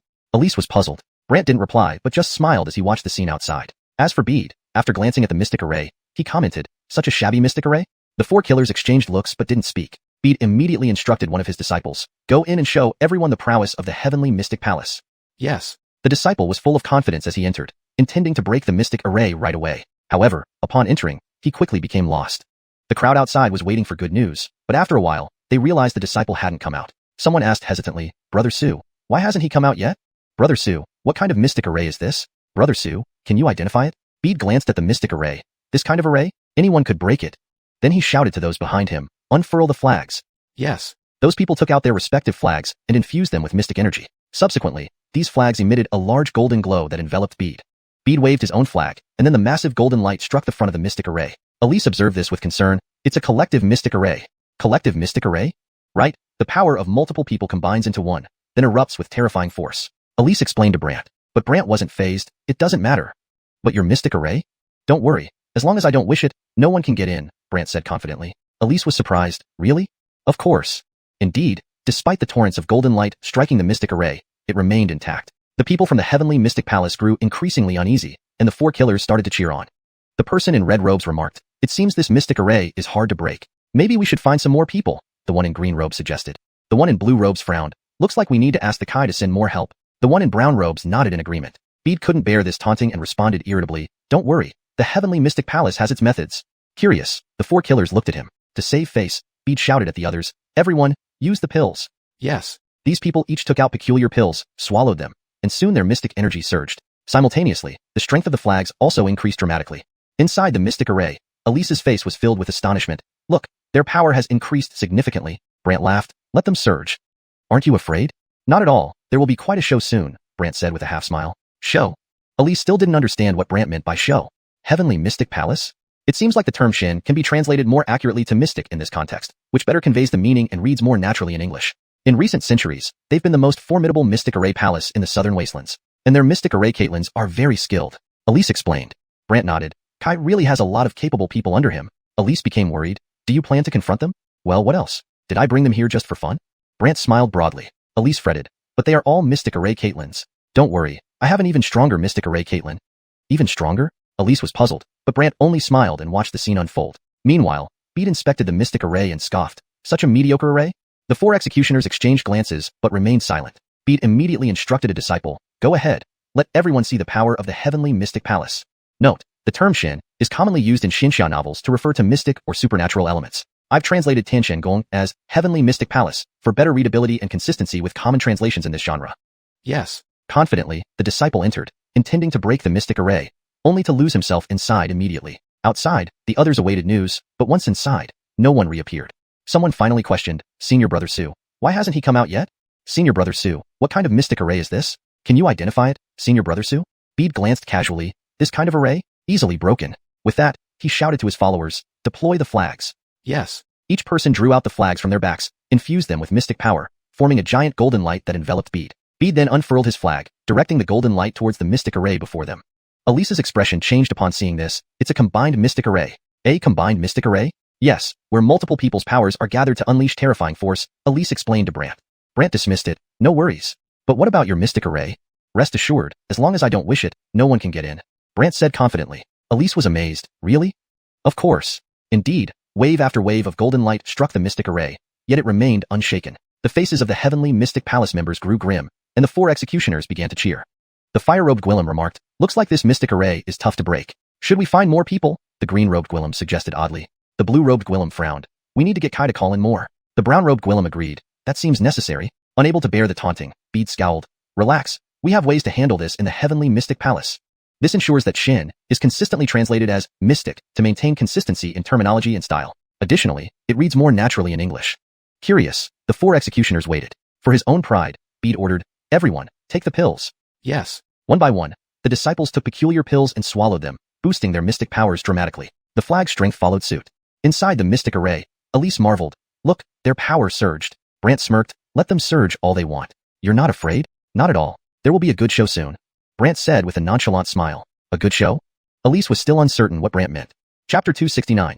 Immediate retreat and the Kai's secret. Bede and his companions had no idea what was happening at this moment. When they gathered their strength, they thought that with this force striking against the mystic array, it would scatter the array. However, when Bede waved the flag and sent out all the power, these forces immediately rebounded upon touching the mystic array flag. Boom. Those in front from the heavenly mystic palace were thrown back one by one. Some fainted on the spot, while others who didn't faint sustained severe injuries. Even Bede himself turned pale and was taken aback. Mystic Return Array.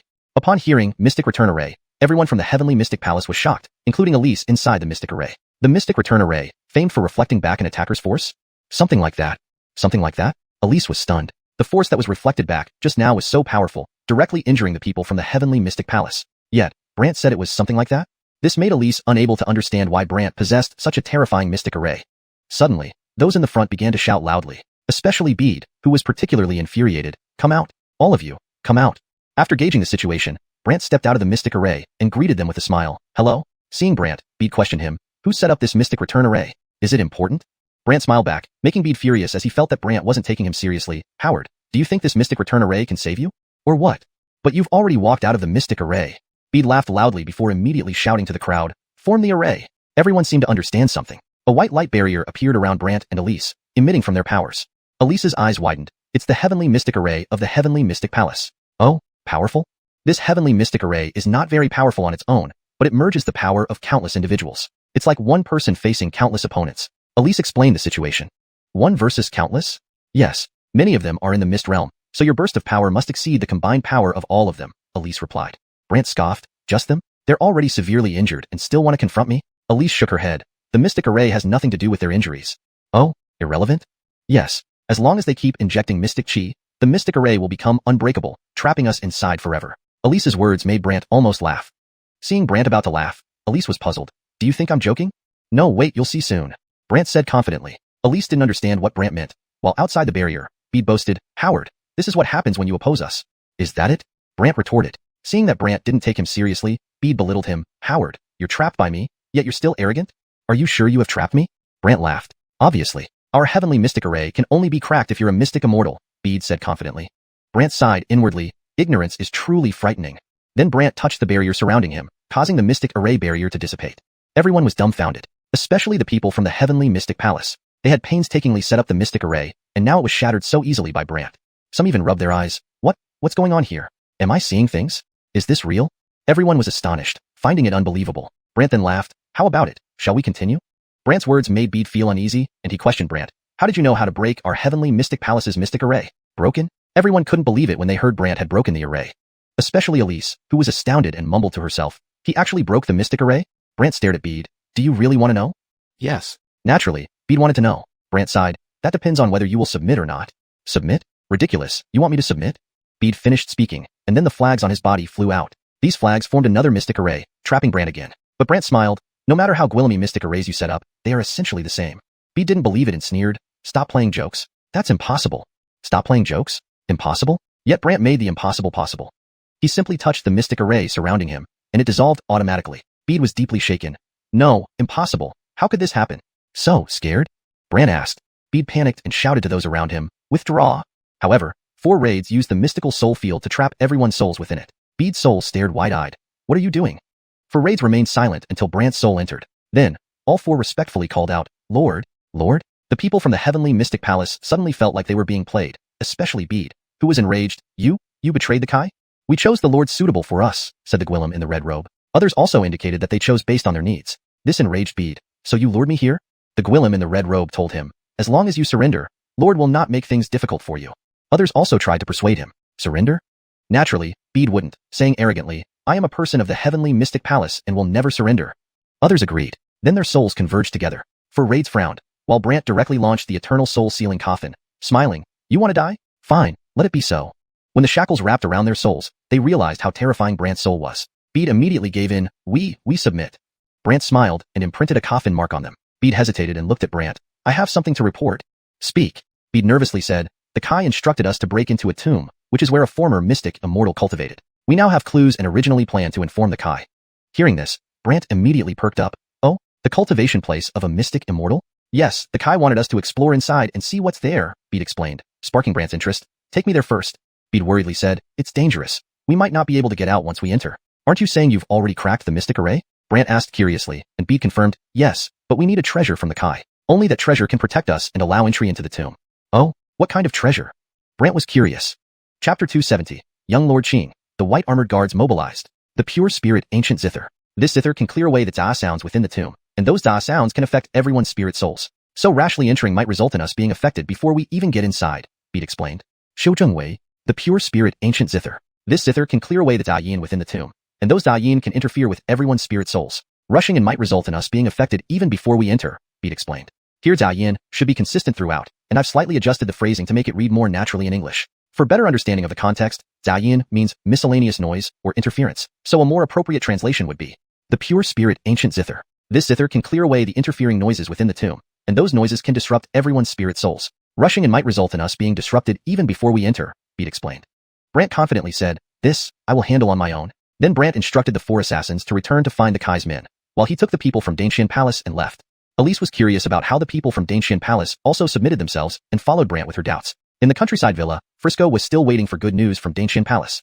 But when the 4 assassins returned without seeing the people from Danshan Palace, Frisco became curious. Where are they? The Gwillem in red robe had a grim expression. Something major happened. What do you mean? Frisco hurriedly asked. The Gwillem in red robe frowned. Those people. All of them were trapped and couldn't come out.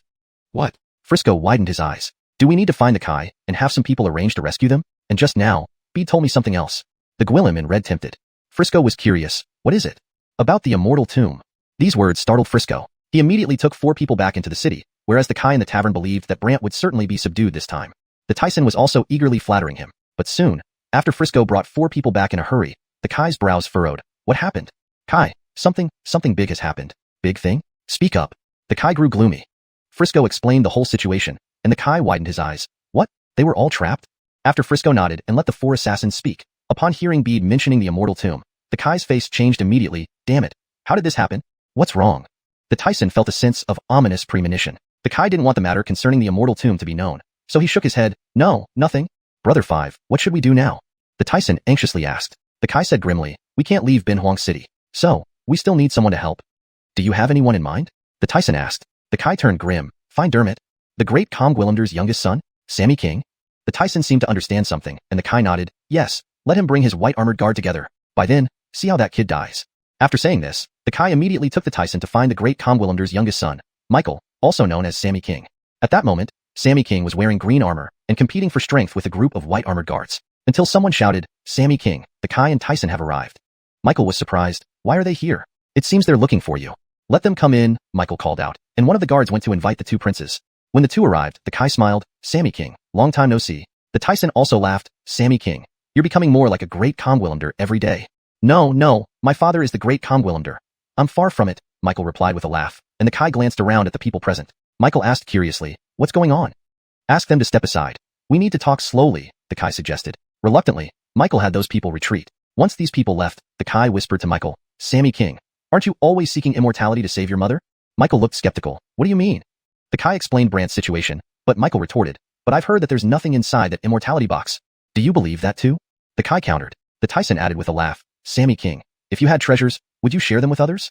After thinking for a moment, Michael replied, indeed not.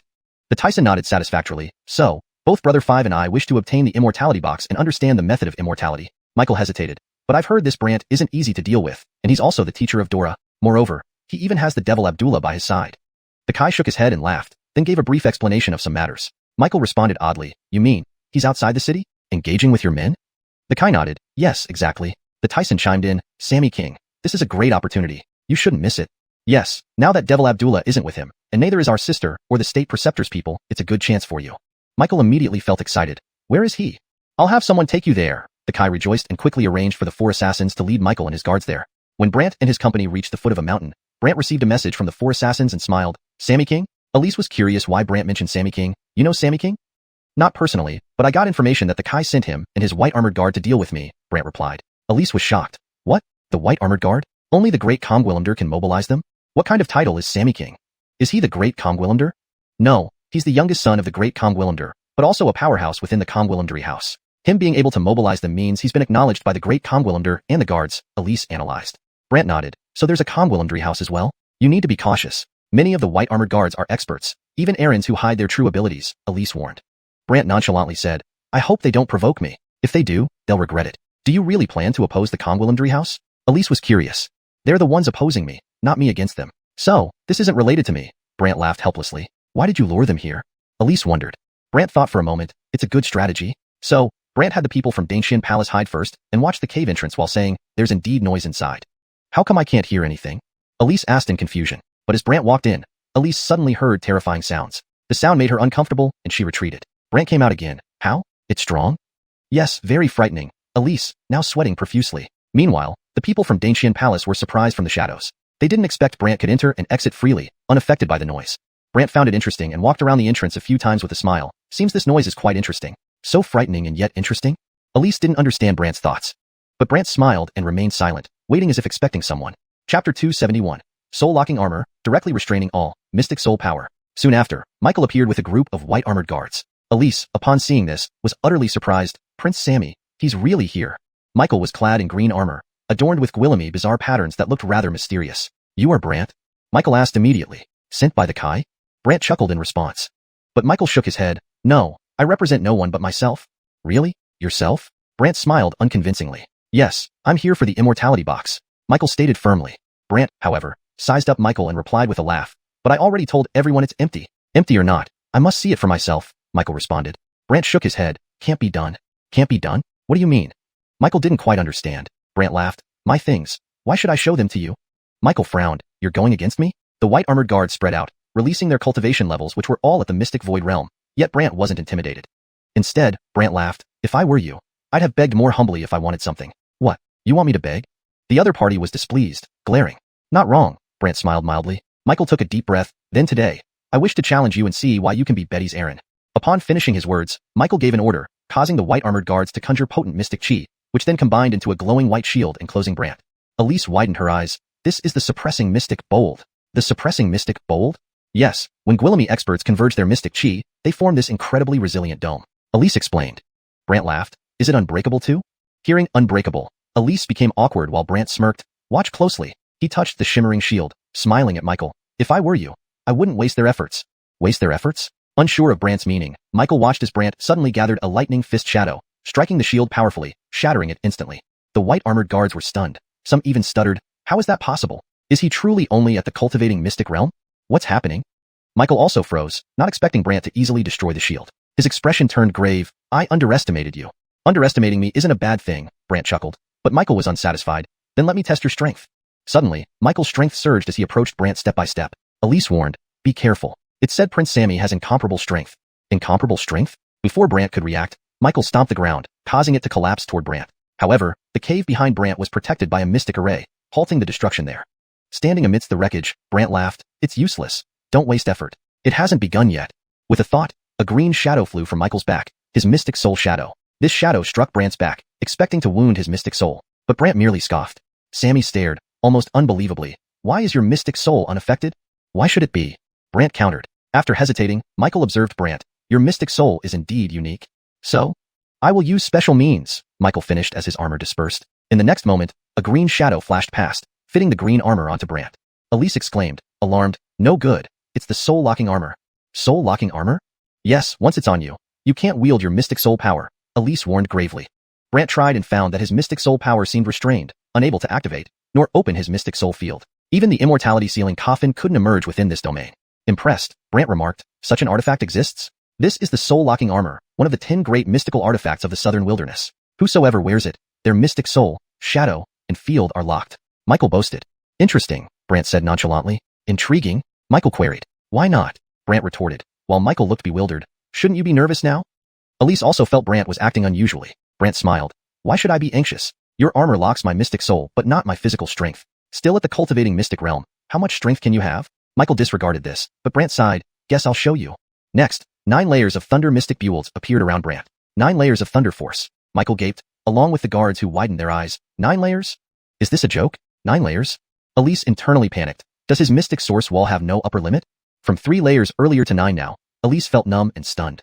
Yet Brant simply turned to Michael. What are you thinking? Michael snapped back, breathing deeply. So what? So what? Brant smiled before suddenly using lightning cloud step to appear in front of Michael and punching him. Michael quickly vanished, floating to the sky, keeping distance from Brant. Cultivating mystic realm cannot fly. Brant muttered. A valid point. However, Brant remained calm and grinned. Do you think it matters? Does it matter? Michael didn't understand until countless stones rose from the ground, glowing with lightning, a gwillimifestation of the lightning Caitlini technique. With added power, the stones soared towards Michael in the sky, fiercely attacking him. Michael struggled to defend himself, but Brant's powered stones forced him to retreat rapidly, reaching far away before angrily shouting, your stone control diminishes with distance. That's true, Brant agreed. So surrender peacefully. Otherwise, this armor might kill you. Michael began threatening. Chapter 272. What does it mean to make it your own? This is called research. Elise also knew that Brant, being at the constructed profound realm, could not possibly match Michael, who was far more powerful, so she said with a serious expression, this armor has abilities other than soul locking. Oh, other abilities? Brant asked curiously. Elise affirmed. If the opponent has complete control over this armor, he can make it contract until it crushes your physical body. Crush my physical body? Brant couldn't help but laugh. Seeing that Brant still had the mood to laugh, Elise became worried. You still have the heart to laugh? Not only Elise, but Michael in the sky also mocked him. Brant, don't tell me you think I'll show you mercy? Show me mercy? That's right, as long as I want, this armor will shrink, and you know what shrinking means, right? Michael laughed. After thinking for a moment, Brant said, it should be terrifying. Exactly. Michael thought Brant would give in, but Brant also added, but what you might not know is that I have a way to make this armor not listen to you. Ridiculous. How can the armor not listen to me? Michael thought Brant was joking, yet Brant already had 90,000 Shindaryanan ready. Just then, Brant took a deep breath. The next moment, a gust of wind suddenly appeared around Michael. Boom. Michael was blasted away by the violent wind. Elise was stunned. Gather wind spell. Right, the strongest move that person from the Dougie family once used. Brant smiled, while Elise asked oddly, so, you really know that Wigwillem from the Dougie family? I do. Brant did not hide it. Elise was puzzled. But she's from 3,000 years ago. How do you know her? Brant smiled. I have my ways. My ways? Elise didn't understand. But at this moment, Michael's angry roar came from the sky. You. The next moment, a bloodied Michael appeared, shocking the white-armored guards who were trying to figure out what happened. Seeing Michael return, Brant smiled. How does it feel? Michael felt like he was falling apart, but he refused to give up, gritting his teeth. Since you want to die, I'll grant your wish. Immediately, the armor on Brant began to shimmer with white light, seeming to shrink, but the mountain-boring beast suddenly released a brown protective dome over Brant. The white light stopped immediately, and Michael was taken aback. What's going on? Elise was also startled. This? Brant knew the dome could withstand Gwillemy attacks, naturally blocking the other party's control technique. Therefore, Michael could no longer Gwillemipulate the armor, which was now being stripped off by Brant under everyone's gaze. Stripped off? Everyone was dumbfounded, while Brant looked at Michael with a smile. See, as long as the connection between you and the armor is severed, you can't control it. Hearing this, Michael was furious. Impossible, this is my armor. How can it be disconnected by you? Michael couldn't believe it, nor could the surrounding white-armored guards. Elise was also confused. You? Brant smiled without responding. Unbelievable? Well, anyway, now I can use Shin Soul power. Brant tossed the armor aside and let the immortal penetrating beast's dome contain it, then walked forward. Michael's face changed drastically, especially given his severe injuries, wanting to escape. But Brant quickly caught up using Cloud Lightning Step and then cast his Shin Soul domain. Michael's Shin Soul immediately entered Brant's Shin Soul domain. Where am I? Michael's Shin Soul was shocked, looking at Brant's Shin Soul in disbelief. Brant laughed. My Shin Soul domain? Michael didn't believe it, intending to leave but found he couldn't. Seeing the boundary of the domain, his expression turned grim. Let me out now. Let you out? Aren't you very powerful? Brant smirked evilly. Through clenched teeth, Michael replied, Howard, I am the Comgwillemder's son. So what? If you let me go, I won't pursue it, but if you don't, the consequences are on you. Michael spoke arrogantly. Brant was puzzled. You're a prisoner now. Why such an arrogant tone? Prisoner? Who is the prisoner? Think clearly. Michael despised. Brant smiled. Want to struggle? I'll tell you, my father won't let you off. Michael raged. Frustrated, Brant could only toss the soul-sealing coffin. As soon as the shackles bound, Michael felt unable to use Shin soul power and shouted in shock. What did you do? How? You can restrict my Shin soul power but not mine? Brant sneered. Furious, Michael wanted to continue intimidating Brant, but as Brant approached step by step, Michael realized the other side wasn't afraid at all and reluctantly asked, What do you want? Yes, what do you want to let me go? Michael lowered his stance. Brant thought for a moment. Actually, nothing much. Brant's apparent change of heart made Michael extremely happy. All right then. Suddenly, Brant slapped down a coffin imprint, making Michael realize what had happened with an unbelieving look. What did you do to me? Brant put away the soul-sealing coffin with a smile. You know? Memories flashed through Michael's mind. Realizing he was controlled, leaving him numb. You controlled me? This isn't control. It's ensuring you can't betray or harm me. Brant's words made Michael's face change. Finally forced to comply, Michael asked, What do you want me to do? Smiling, Brant gave some instructions, after which Michael's Shin soul returned to his body. Regaining consciousness, Michael ordered the white-armored guards to withdraw. Although they didn't know what happened, they hurriedly left. Even the 4 Tribulations killers left following Brant's orders. Only the Danshin Palace people remained watching. Smiling at Elise, Brant said, I'm going inside. Before entering, he picked up the armor from the ground. This armor is quite interesting. Elise came back to her senses, looking at Brant strangely. You? Want to make it yours? What does it mean to make it yours? This is called research. Brant explained. This item already has its Aaron unless the Aaron releases the connection. Others cannot use it. Elise elaborated on the power of the armor. Brant nodded. Sounds scary, but intriguing. Intriguing? Brant didn't elaborate, instead turning to Elise. All right, I'm going in. You guys play? Brant put away the armor and entered the cave. Elise wanted to follow, but reaching the entrance caused dizziness and discomfort due to strange sounds. Chapter 273, Conning 2 Guard Captains. Elise was dejected. Why does he seem unbothered? Not only Elise, Bede also came out, full of curiosity. He's really fine? What's going on in there? Elise asked perplexedly, and Bede said awkwardly, a kind of noise that only with the 5th prince's magical artifact can one enter. But how about him? Elise didn't understand. Bede didn't know either. He could only look helpless. At this moment, Brant inside the cave endured the attack from the sounds. However, due to his powerful mystical soul, no matter how these sounds attacked, Brant was unhurt. Not only that, Brant passed through the tunnel and arrived at a place filled with powerful mystical chi. This mystical chi, could it be that there's a mystical vein mine here? Brant was pleasantly surprised and started searching for the mine immediately. Meanwhile, in the city, the Kai and the Tyson were still waiting by the city gate for Michael and the others to return. Fifth brother, do you think Kane and them can capture that Casper? The Tyson asked curiously, and the Kai confidently replied, don't worry. He has the soul-locking armor. Once that kid puts it on, he'll be done for. The Tyson was satisfied. That's good. But then the Kai looked into the distance and said helplessly, unfortunately, we princes cannot leave the imperial city. Otherwise, I really want to see this for myself. The Tyson was upset too. Why does our Dougie family have this rule? Princes and princesses need approval to leave. Faced with this question, the Kai could only say helplessly, who knows? At this time, Michael and his team returned, and the Tyson was overjoyed. They're back? The Kai looked over and indeed saw Michael returning, so he went up to greet them. But just as they arrived at the city gate, Michael said, he's very strong. I couldn't catch him. Moreover, he ran into a graveyard. Graveyard? What graveyard? The Tyson did not know, but the Kai's expression changed drastically. What? He went to the graveyard? I couldn't enter that place, so I came back, Michael said and left with his men. The Kai's face turned pale and hurriedly called out to Matt, quick, send people to check out what's happening in that graveyard. Matt quickly left while the Tyson was puzzled. Graveyard? Fifth brother, what graveyard? The Kai continued being vague. Outside the city, there is a terrifying graveyard. It's just very hard to enter. Then why didn't Kane and his team enter if this kid Gwillimage too? The Tyson asked, confused. The Kai explained. If I told you that there are terrifying noises in there that make anyone who enters wish they were dead, would you believe me? Not him too. The Tyson didn't understand. This question bothered the Kai as well. That's what I want to find out, so I'm sending people to check. The Tyson could only wait expectantly. Inside the graveyard, Brant had found a mystical vein crystal stone, a huge black crystal. Brant didn't think much and sat cross-legged on it, starting to absorb its mystical chi. This sitting lasted for half a day. However, the people Matt sent watched nearby. Apart from Heavenly Profound Palace members, Elise was also around. When the message was relayed back to the Kai, he turned grim. Why are Heavenly Profound Palace people here too? Just then, the 4 assassins appeared. Seeing them show up, the Kai was displeased. You guys only now arrive? The Tyson also wondered. Didn't you follow Kane? Why come back only now? The 4 were helpless. The red-robed person even said, we were trapped by the Heavenly Profound Palace people. The Kai was stunned. Trapped by Heavenly Profound Palace people? The red-robed person helplessly explained. It seems like this kid struck some deal with Heavenly Profound Palace, making them side with him. Hearing this, the Kai got angry. Heavenly Profound Palace dares betray me? The red-robed person oddly asked, Kai, is it true that there's something left behind by immortal profound persings in the graveyard? The Kai's expression changed. He didn't expect the four assassins to already know this. Meanwhile, the Tyson frowned and looked at the Kai, fifth brother. There's something left by an immortal profound persing in there? I don't know yet, only entering will reveal it. I intended for the heavenly profound palace to enter, but they betrayed me and let this kid in. The Kai cursed the heavenly profound palace heavily.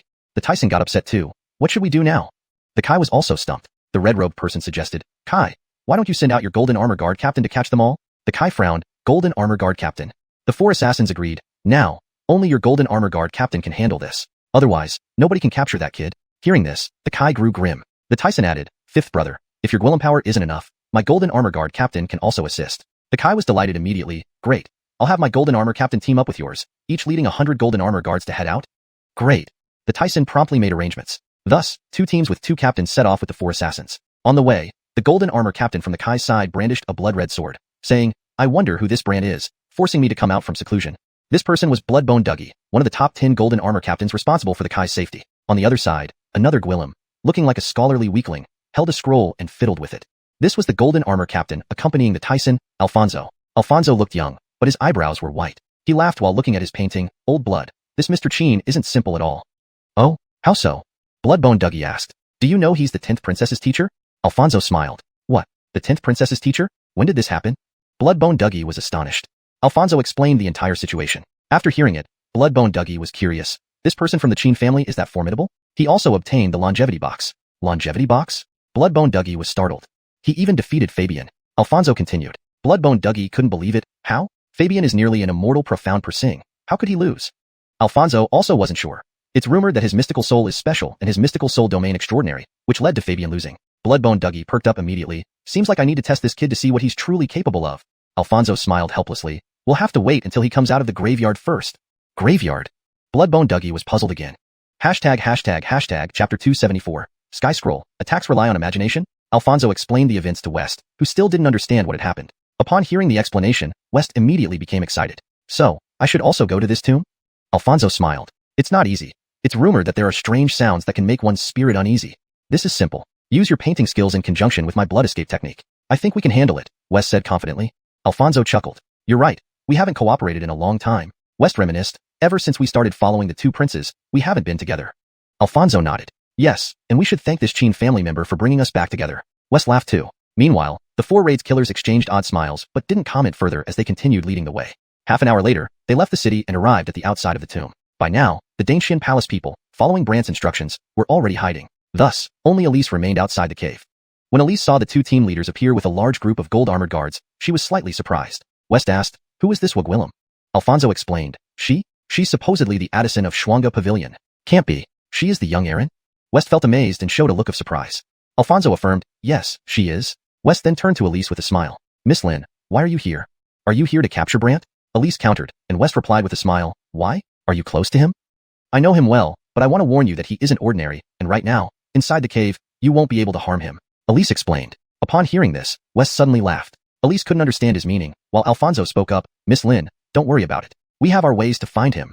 After saying this, Alfonso took out a scroll and threw it into the cave, creating a vortex. Then, looking at West, he said, Brother Eliza, the rest is up to you.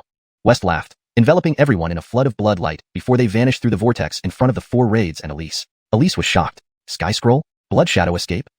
Meanwhile, inside the cave, Brandt had almost finished absorbing when he suddenly sensed someone appearing ahead. When Brandt opened his eyes, he saw the vortex followed by over 100 people emerging. The two leaders at the front looked at Brandt with smiles.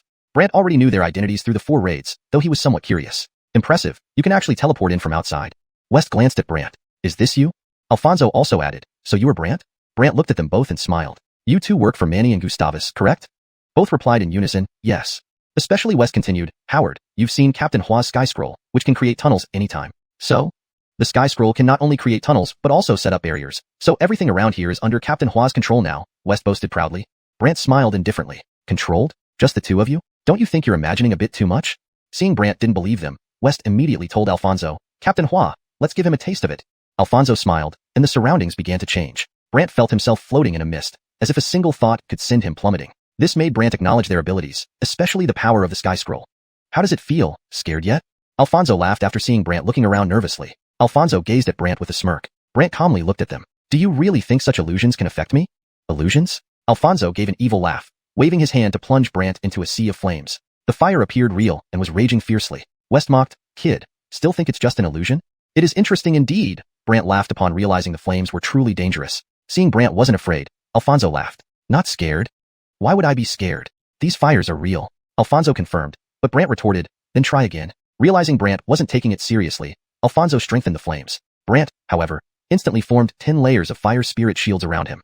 8 years ago, Brant had specialized in fire spirit energy, but back then, he couldn't have created so gwillemy layers as he could now. The others were all startled upon seeing this. "What is that?" West wondered aloud. Alfonso grew serious. 10 layers of fire spirit energy. 10 layers? Does that mean his spirit barrier has 10 layers? Though unwilling, Alfonso admitted, "Yes, 10 layers. Is this even Hugwillem?" West was astounded, but Brant laughed. "My turn now." Just as Brant prepared to attack, Alfonso used another thought, placing Brant in an icy landscape with ice walls surrounding him. "Can you change more?" Brant couldn't help but admire the versatility. Alfonso laughed. "Don't mention fire or ice. Whatever force I desire, I can gwilly my fist." West agreed. "Indeed, any force Captain Hua desires can be imagined with the sky scroll." Imagination? Brant heard this for the first time but, studying carefully, smiled. "If I'm not mistaken, this artifact works like an array formation, right?" Alfonso grinned. "Right, just like some spirit arrays. So this artifact is similar to a spirit array flag. Somewhat similar but different." Alfonso answered frankly, as he didn't think Brant could change anything. West scoffed. "Even if you know, so what?" "If I know, it gets interesting." "Interesting?" West didn't understand Brant's meaning, and Alfonso asked curiously, "What do you mean? Can you break through it?" "Yes, I can break through it." Brant summoned the old ghost eyes to examine the situation. After Brant showed him the scene, the old ghost found the flaw immediately. Brant condensed a flame and attacked a specific point. Bang! A flaming punch shadow collided with the surroundings, tearing through the illusion, causing the environment to collapse. Alfonso was shocked. "What happened?" West frowned. "Let me take care of it." This translation maintains the original structure, style, and context, translating the names and dialogue naturally into English while preserving the storyline and logic. Chapter 275. Blood palm print, sealed mystical veins, shocked mystical soul. Meryl was very reluctant, but at this moment, he could only look at Ernesto and say, "Be careful. This guy has some skills." "Skills? Can they catch up to my blood shadow technique?" Ernesto gave a sinister laugh and turned into a streak of blood shadow before disappearing in a flash.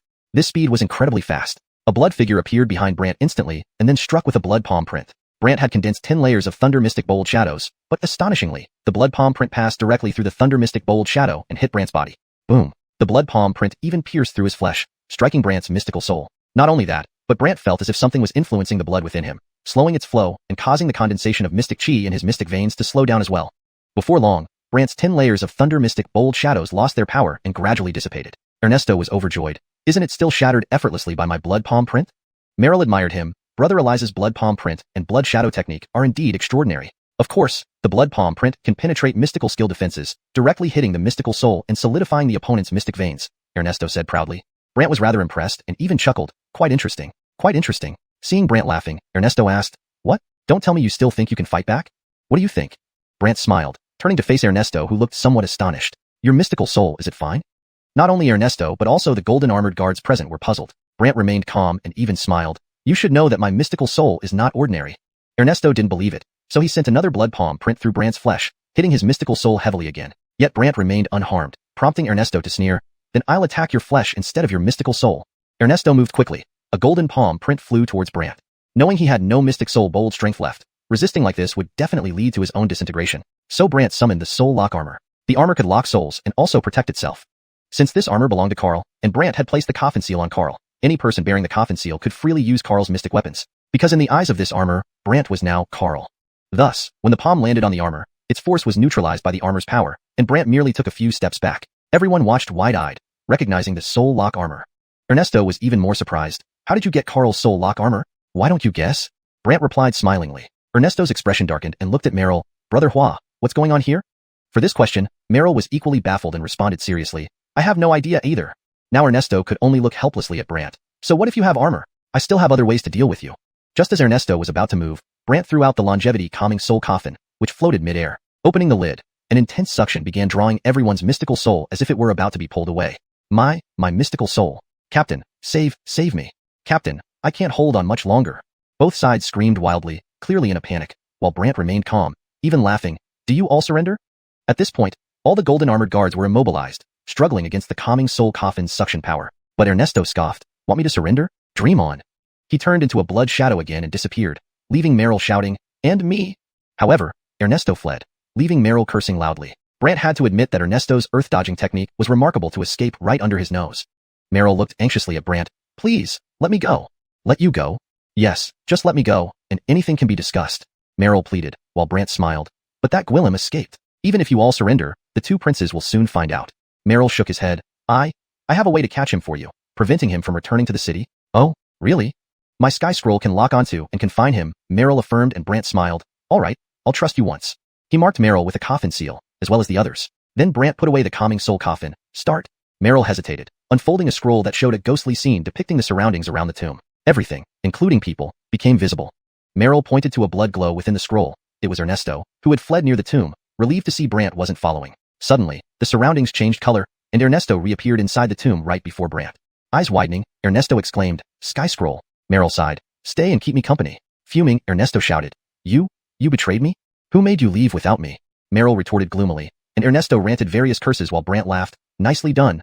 Both of you are quite skilled. Ernesto glared. Never will I submit to you. Is that so? Brant's calming soul coffin appeared again, and as Ernesto tried to flee, Brant warned, think carefully. If you run, he will still bring you back.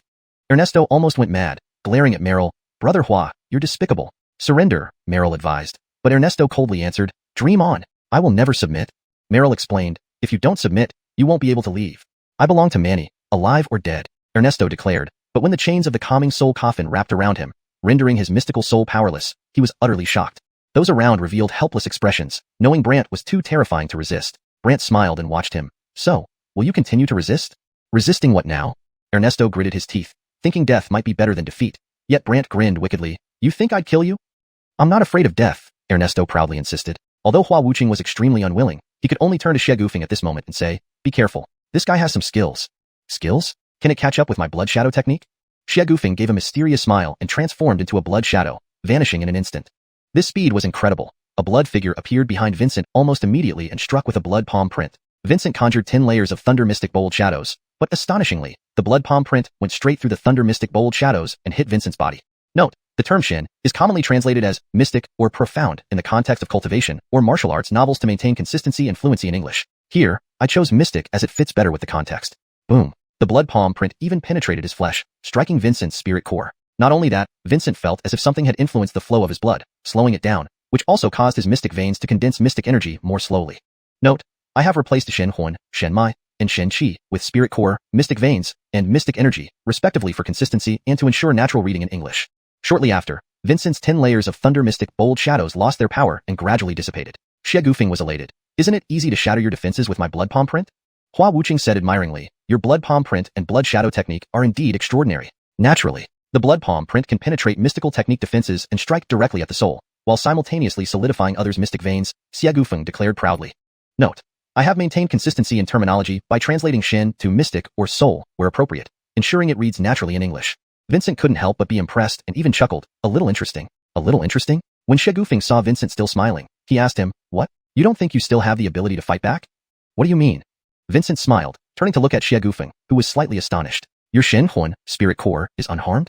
Note, the term Xuanhuan is a specific concept in this context which might not have a direct English equivalent. If spirit core does not fit the context, consider using another term that best matches the setting of the story, such as spiritual essence or soul cord, to improve the translation for fluency and naturalness. What do you think? Vincent smiled and turned to look at Xie Gufeng, who was slightly taken aback. Your spirit core is unharmed? Or, if spirit core doesn't fit the context well, what do you think? Vincent smiled and turned to look at Xie Gufeng, who was slightly taken aback. Your soul core is unharmed? Not just Xie Gufeng, even the other golden armored guards on the scene were puzzled. Vincent remained calm, even laughing slightly. You should know that my spirit core is no ordinary one. Note, Shenhuan, Xuanhuan, can be translated as spirit core in this context to maintain consistency and clarity in terminology. Bloodbone Wind didn't believe it and sent another blood palm print through Brant's body, landing heavily on Brant's mystic soul. But when Vincent remained unaffected, Xie Gufeng grunted, then I won't attack your Xuanhuan, spirit soul. I'll attack your body. / note. I added the explanation for Xuanhuan as spirit soul to maintain consistency and clarity in terminology. If you prefer to keep it untranslated, please let me know. Xie Gufeng moved quickly, sending a golden palm print flying over. Vincent knew that without the protection of the thunder mystic bold shadows, taking this attack would definitely result in his death. So Vincent summoned the lock soul armor, which could not only lock souls but also protect him like a suit of armor. Since this armor belonged to the Carl, and Vincent had already bestowed the coffin seal upon the Carl, anyone who had been given the coffin seal by Vincent would allow him free use of their mystic weapons. Because in the eyes of this armor, Vincent was Carl. When that palm landed on the armor, it was immediately neutralized by the armor's power, causing Vincent to only step back a few paces. Everyone watched in amazement, exclaiming, "Lock soul armor." Xie Gufeng was especially shocked. "How did you get the Carl's lock soul armor? What do you think?" Vincent grinned. Xie Gufeng looked displeased and turned to Hua Wuqing. "Brother Hua, what's going on?" For this question, Hua Wuqing had no answer, replying solemnly, "I don't know either." Feeling helpless, Xie Gufeng looked at Vincent. "Howard, what good is your armor? I still have other ways to deal with you." Just as Xie Gufeng prepared to move, Vincent threw out the longevity soul-settling coffin, which floated in midair, its lid opening wide. A terrifying force of attraction seemed to pull everyone's xuanhuan, spirit soul, making them struggle in place. To improve fluency and clarity, I would suggest, a terrifying force of attraction seemed to pull at everyone's spirit soul, causing them to struggle in place. My xuanhuan should be translated to maintain the context and fluency in English. Here's the corrected version. My soul. This ensures that the meaning is accurately conveyed while maintaining natural readability in English. "Captain, save me. Captain, I can't hold on." Both sides frantically cried out, clearly very anxious, but Vincent remained calm, even smiling. "Do you surrender?" All the golden armored guards stood frozen, fighting against the soul-absorbing power of the coffin. But Xie Gufeng sneered, "Howard, you want me to surrender? Dream on." Xie Gufeng transformed back into a blood shadow and escaped. Hua Wuqing shouted, "What about me?" But Xie Gufeng fled, leaving Hua Wuqing swearing loudly. Vincent had to admire Xie Gufeng's earth-diving technique for escaping so easily from under his nose. Hua Wuqing anxiously begged Vincent, Let me go." "Let you go?" "Yes, as long as you let me go, we can talk about anything." Hua Wuqing pleaded, while Vincent smiled. "But the other person is gone, and even if you surrender, the two princes will find out soon." Hua Wuqing shook his head. I have a way to help you catch him and prevent him from returning to the city." "Really?" "My sky scroll can lock onto him and trap him," Hua Wuqing affirmed, and Vincent smiled again. "All right, I'll trust you once." Vincent stamped him with the coffin seal, doing the same to the others. Afterwards, Vincent put away the soul-settling coffin. "Begin."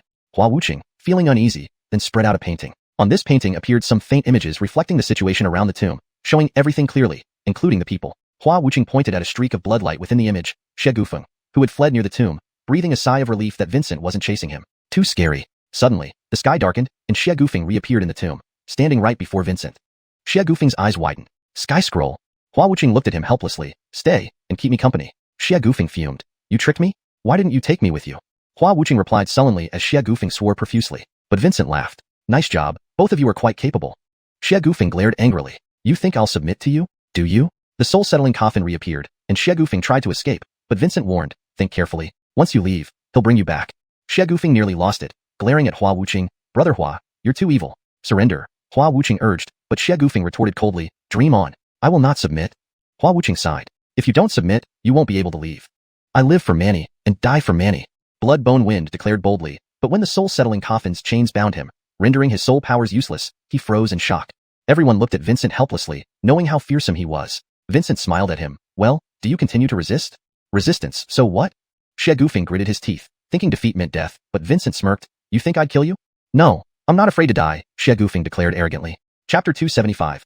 Blood Palm Print. Seal the Shen Pulse. Shock the Shen Spirit. Though Hua Wuqing was extremely reluctant, he could only turn to look at Eliza Gu Duggy. "Be careful. This guy has some skills." "Skills? Can he catch up with my blood shadow technique?" Eliza Gu Duggy gave a sly smile and transformed into a blood shadow, then vanished instantly.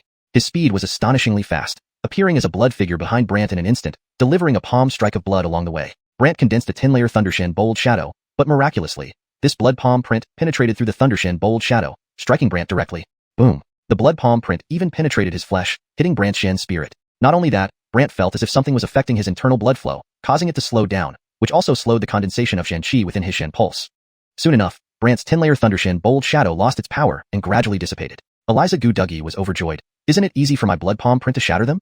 Hua Wuqing admired him. "Your blood palm print and blood shadow technique are indeed extraordinary." Of course, the blood palm print can penetrate through any Shen skill defense, landing directly on the blood spirit while also solidifying another person's Shen pulse, Eliza Gu Duggy proudly said. Hearing this, Brant couldn't help but admire and laughed. Quite interesting. Quite interesting. Seeing Brant still smiling, Eliza Gu Duggy asked him, "What? Don't tell me you still think you have the strength to fight back? What do you think?" Brant smiled and turned to face Eliza Gu Duggy, who was surprised. "Your Shen spirit is unharmed?" Not just Eliza Gu Duggy, but all the golden armored guards present were puzzled. Brant remained calm and even smiled. "You should know my Shen spirit isn't ordinary." Eliza Gu Duggy didn't believe it and sent another blood palm print through Brant's body, landing heavily on his Shen spirit. But Brant remained unscathed, leading Eliza Gu Duggy to snort, "Fine. If I can't hit your Shen spirit, I'll attack your body." Eliza Gu Duggy moved swiftly. A golden palm print flew toward Brant. Knowing that without the power of the Shen spirit bold, resisting such an attack would surely lead to disintegration, Brant focused, and the soul lock armor appeared. The soul lock armor could lock souls and serve as protective armor. Since this armor belonged to Carl and Brant had blessed Carl with the coffin imprint, anyone blessed by the coffin imprint allowed their Shen weapons to be freely used by Brant. Because in the eyes of this armor, Brant was Carl. When the palm landed on the armor, it was immediately neutralized by the armor's power, causing Brant to merely step back a few paces. Everyone watched with wide eyes. Soul Lock armor. Eliza Gu was stunned. How did you get Carl's Soul Lock armor? What do you think? Brant smiled warmly. Eliza Gu looked displeased and turned to Hua Wuchen. Brother Hua, what's going on? Hua Wuchen didn't know either, only looking solemn. I don't know either. Eliza Gu helplessly turned to Brant. So what if you have armor? I still have other ways to deal with you. Just as Eliza Gu prepared to make a move, Brant threw out the eternal soul-suppressing coffin, which floated in midair, opening the lid. A terrifying suction force began drawing everyone's Shen spirits nearby, causing each person to struggle where they stood. My Shen spirit. Captain, save me. Captain, I can't hold on. Both sides were shouting frantically, clearly panicked, while Brant remained calm, even laughing. Do you surrender? At this moment, all the golden armored guards were frozen, struggling against the soul-sucking power of the coffin. However, Eliza Gu scoffed. You want me to surrender? Dream on. Eliza Gu transformed into a blood shadow and escaped once more while Hua Wuchen shouted, and me. Yet Eliza Gu fled alone, leaving Hua Wuchen cursing loudly. Brant had to admire Eliza Gu ability to escape so easily from under his nose. Hua Wuchen nervously begged Brant, let me go. Let you go? Yes, if you let me go, anything can be negotiated. Hua Wuchen pleaded, while Brant smiled gently. But that person has already fled. Even if you surrender, the two princes will soon know. Hua Wuchen shook his head. I have a way to help capture him before he returns to the city. Oh, truly? My sky scroll can lock onto him and trap him, Hua Wuchen firmly stated. Brant nodded after a smile. All right, I trust you this once. He placed a coffin imprint on Hua Wuchen and others as well. Then Brant retracted the soul-suppressing coffin. Let's begin. Hua Wuchen, feeling uneasy, displayed a painting. Shadows appeared on the painting, showing the surroundings near the tomb and people around it clearly. Pointing at a blood glow in the shadow, it was Eliza Gu who had reached the tomb area and relaxed slightly when Brant didn't chase after him, thinking, that was too scary. Suddenly, the sky darkened again, and Eliza Gu found himself trapped in the tomb before Brant. Eliza Gu stared in shock. Sky scroll. Hua Wuchen looked at him regretfully. Stay here and keep me company. Eliza Gu fumed. You tricked me? For not taking me with you, Hua Wuchen complained while Eliza Gu cursed profusely. Brant just laughed. Nice work. Both of you have quite the abilities. Eliza Gu glared. I'll never submit to you. Is that so? Brant's soul-suppressing coffin appeared again. Eliza Gu tried to escape but Brant reminded him, think carefully. If you leave, he'll catch you again. Eliza Gu was livid, glaring at Hua Wuchen. Brother Hua, you are truly despicable. Submit, Hua Wuchen urged, but Eliza Gu coldly retorted. Dream on. I won't submit. Hua Wuchen sighed. If you don't submit, you won't leave. I live and die for Manny. Eliza Gu declared proudly, but when the soul-suppressing coffin's chains bound him, rendering his Shan spirit powerless, he finally froze. Everyone else showed looks of helplessness, clearly aware of Brant's frightening power. Brant smiled and observed him. Well, still resist? Resisting, what difference does it make? Eliza Gu gritted his teeth, thinking death would be preferable to defeat, but Brant sneered. Do you think I'd kill you? Indeed, I'm not afraid of death, Eliza Gu declared defiantly. Chapter 276. This old man is rather self-important. Brant laughed as he looked at Eliza Gu You want to die? I won't let you. Eliza Gu was infuriated. Let me tell you. But before he could finish his sentence, Brant cast a coffin seal that landed on his mystic soul, and then put away the spirit-suppressing coffin. Just as Eliza Gu was about to wonder what Brant had done to him, he instantly felt an unbearable pain as if his entire mystic soul was being pounded by something. Stop. Seeing that Eliza Gu was now subdued, Brant laughed. What? Surrendered? Don't torment me any longer. I submit. Although Eliza Gu wasn't afraid of death, he feared this kind of torture, so he looked at Brant in dejection, begging for mercy. Only then did Brant feel satisfied. All right, both of you lead your men out first. The two captains had no choice but to comply and led the men out. Outside, Elise, seeing the large group emerge, wore a puzzled look. What's going on? Did you get kicked out? The two captains were helpless but could do nothing, only exchanging confused glances. Seeing they didn't speak, Elise became even more curious and wanted to ask more, but the two captains said nothing. Instead, they took the golden armored guards and waited to one side. This behavior left Elise thoroughly baffled. Meanwhile, inside the cave, another scene was unfolding. After absorbing the veins' power and breaking through to the 10th layer of mystic origin wall, Brant began to examine the surroundings. In one corner stood a stone door. Approaching the stone door, Brant tapped on it and heard an eerie sound. Could this immortal still be alive? Curious, Brant tried focusing his strength into a punch and delivered a heavy blow to the stone door. Boom! The stone door shattered instantly. A faint white light appeared before Brant, and he moved towards it curiously. Moments later, a stone pillar came into view. It emitted a bright white light and exuded thick mystic energy. What is this? How can it have such powerful mystic energy? Brant found it different from anything in the mineral vein. Unable to resist, Brant approached the stone pillar. The white light enveloped him, and he immediately felt the 11th layer of his mystic origin wall starting to form. How powerful! Brant felt amazed. Suddenly, an angry shout interrupted him. Who dares disturb my cultivation? Someone? Brant finally noticed someone else present and saw an old Gwillem stagger out from behind the stone pillar, swaying like a drunkard. He had a slightly red face due to age, as though he might collapse at any moment. However, Brant could see that he was at the mystic immortal realm, so he asked curiously, "Is this your tomb?" "Not a tomb, a tomb. This is my place of cultivation." "Got it." The old Gwillem fumed. "Well, I thought it was a tomb." Brant tried to explain. "Humph. If it's a tomb, does that mean you're here to rob it?" "Not exactly." "Not exactly? Looks like you are. But there's nothing valuable here. You made a bad move." The old Gwillem pointed at Brant. Suddenly, a transparent bubble surrounded Brant, threatening to crush him at any moment. "What is this?" Brant asked helplessly. "Anyone who intrudes here will not have a good end. And neither will you." The old Gwillem stared fiercely at Brant. Then Brant felt a tremendous force forming within him, while surrounding white light poured into his body. Fortunately, these forces were absorbed by the mystic origin walls, forming the 11th layer. However, the old Gwillem was unaware and warned Brant again. "Howard, beg for mercy now while you can, or else this high-concentration mystic energy will tear you apart." "High-concentration mystic energy? That's right. My mystic energy isn't ordinary," the old Gwillem boasted. Brant chuckled. Seeing Brant laugh, the old Gwillem was confused. "Why are you laughing?" "I'm laughing because your mystic energy has greatly helped me," Brant replied, which only invited ridicule from the old Gwillem. "Helped you? Do you know who you are? Can you even endure such mystic energy?" "Why wouldn't I be able to?" Brant retorted. "If you could withstand it, all my years of cultivation would be for nothing." The old Gwillem was confident. Brant simply replied, "Really?" "Of course," the old Gwillem proudly said. After pondering, Brant suggested, "All right, if I can withstand it, don't interfere with me anymore." The old Gwillem flared up. "Interfere with you? This is my place, why would I be interfering with you? Just answer, will you do it or not?" "Heh, you dare threaten me, Casper?" The old Gwillem grew furious. Brant smiled back. "Come on, you're an immortal level expert. Will you be afraid of my endurance?" Feeling challenged, the old Gwillem snarled, "Come on, let's see how you Gwillemage." Brant, seeing the old Gwillem fall for it, calmly said, "All right, bring it on." The old Gwillem grunted, activating countless streams of white light filled with mystic energy that surged into Brant's body. The mystic energy was intense and powerful. Not only did Brant handle it effortlessly, but he soon formed the 11th layer, even breaking through to the 12th layer, which gave him immense satisfaction.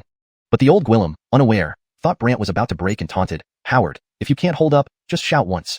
"Shout once?" "Yes, you shout, and I'll spare your life."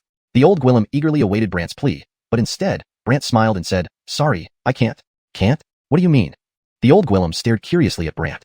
"My meaning is simple. I've endured, so continue." "Endured? Continue?" The old Gwillem refused to believe it and huffed, thinking Brant was lying. "Howard, don't trick me, I won't believe it." "Trick you?" "Yes, you must be in agony, wanting me to stop so you can rest." Brant chuckled bitterly. "So, continue. Best increase the intensity." "Do you think I can't?" The old Gwillem snarled and intensified the attack, intending to kill Brant.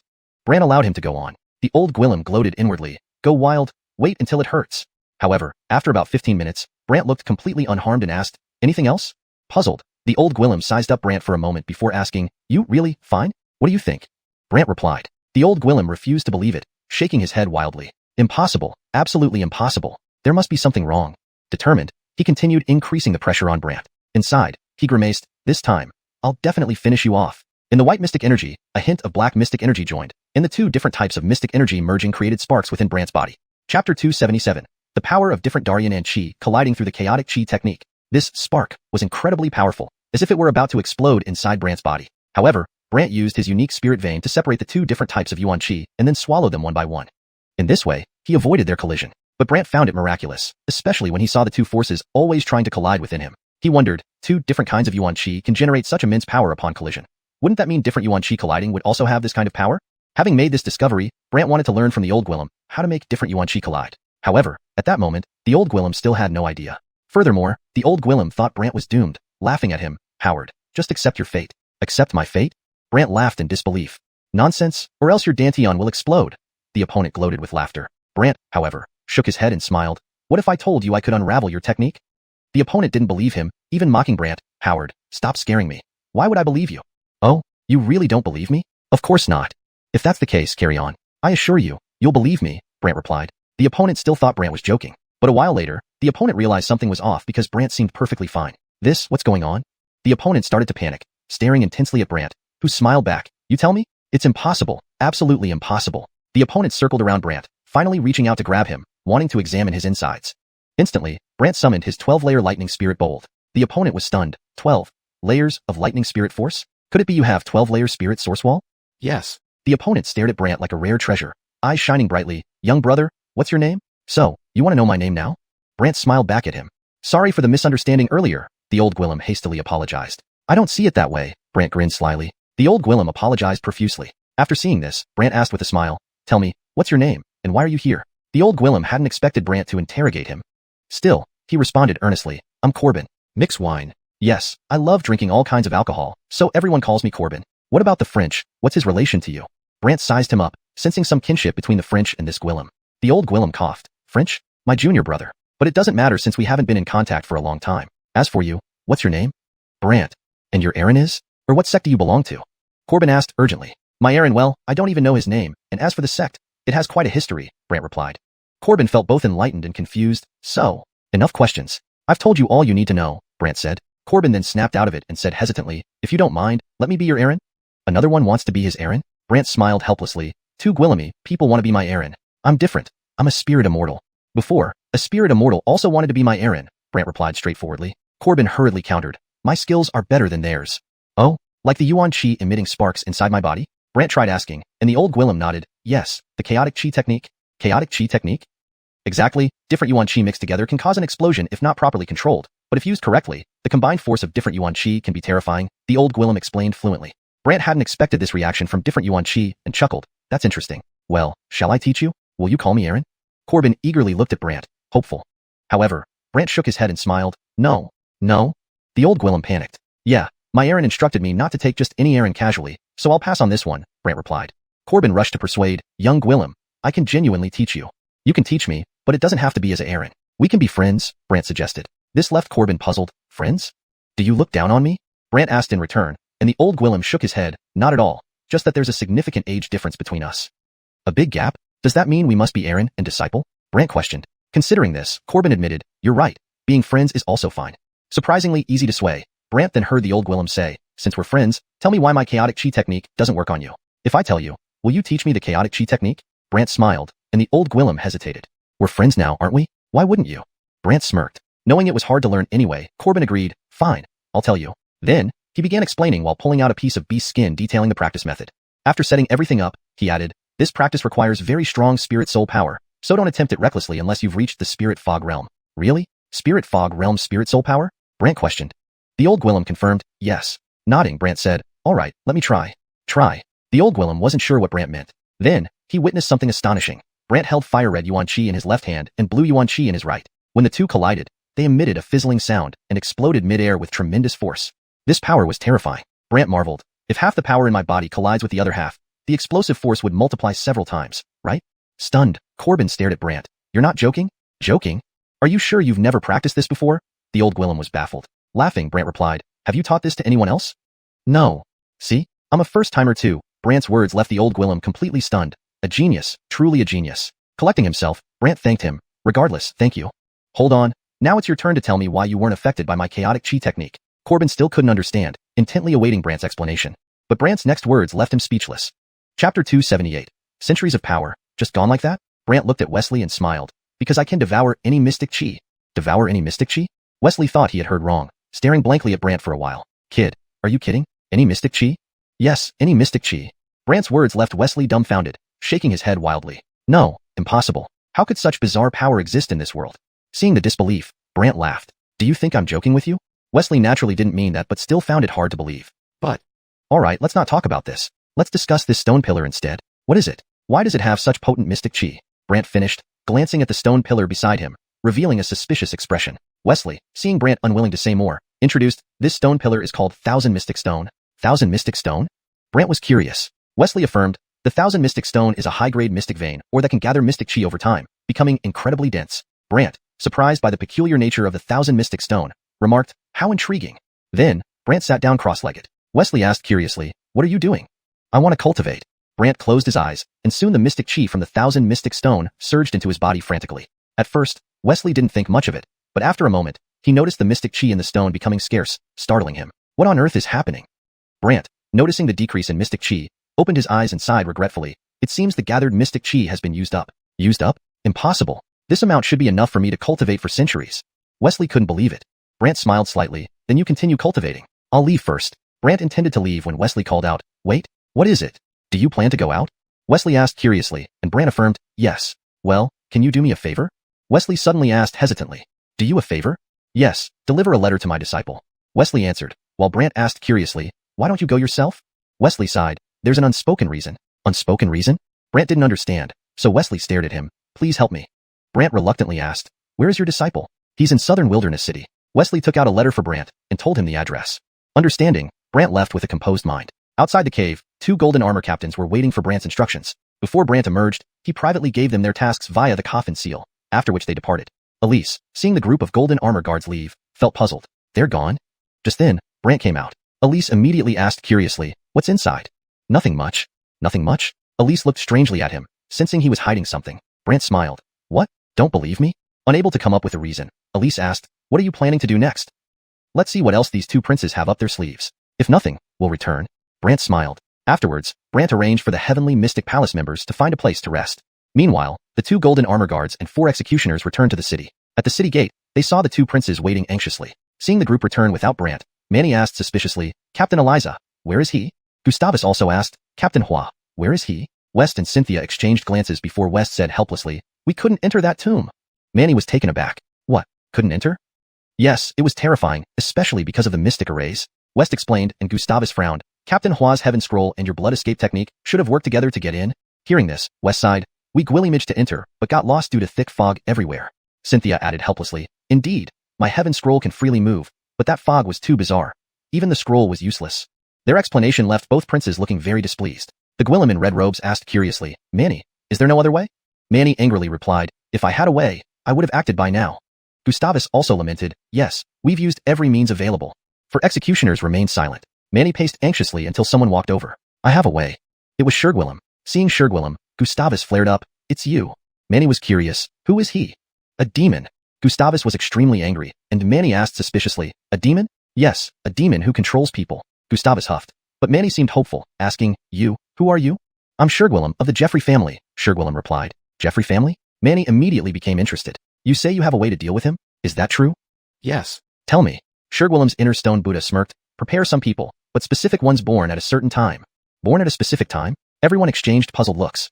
After giving the exact time, Shergwillem continued, find 100 people and bring them to this address. I'll personally capture that Casper for you. Manny was half convinced as Shergwillem walked away. After checking the address and time, he told Matt, housekeeper Gu, find these people for me. Yes.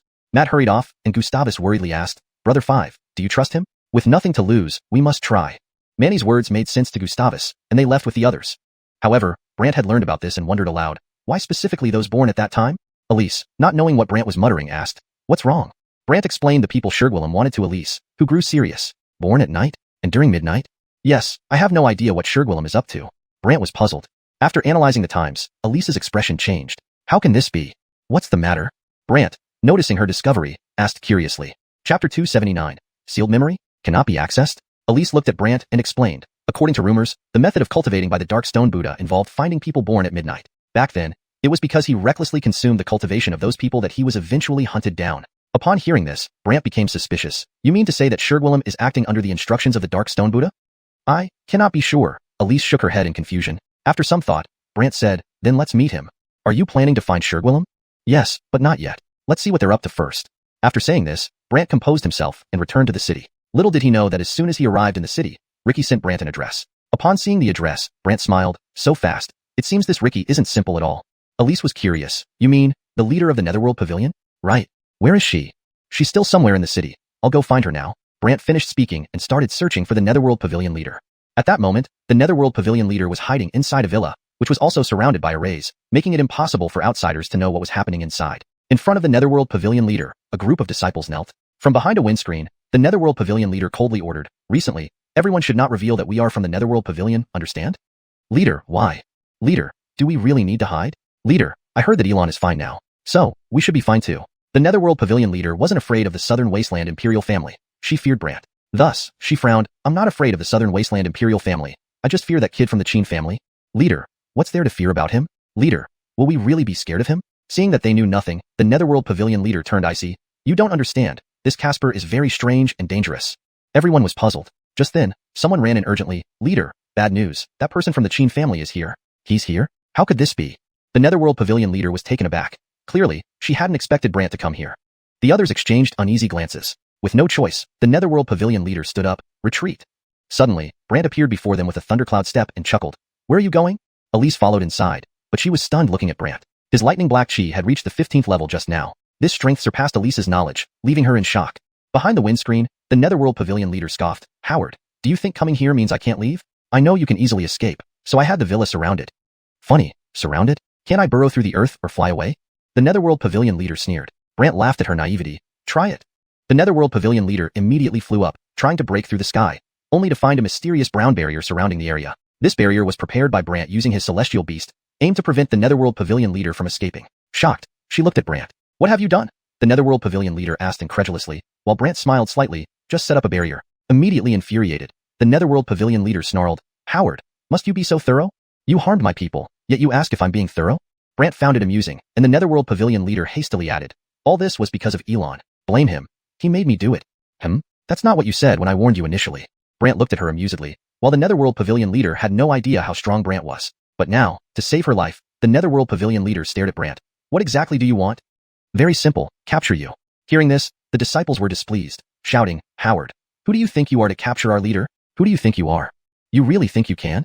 Arrogant fool, they shouted angrily, but Brant remained calm and smiled at everyone present. Planning to gang up on me? Those who hadn't seen Brant's true power didn't take him seriously, so they rushed forward, intending to teach Brant a lesson. In response, with a mere thought, Brant caused the stones around the villa to rise rapidly, smashing into the crowd one by one. These stones were manipulated by Brant using the thunder spell, thus instantly breaking their physical bodies. Even Elise was astonished. 15th level, truly terrifying. At the 15th level, Brant dared to face half-step Xianxia directly. These people couldn't even reach the Xuanhun realm.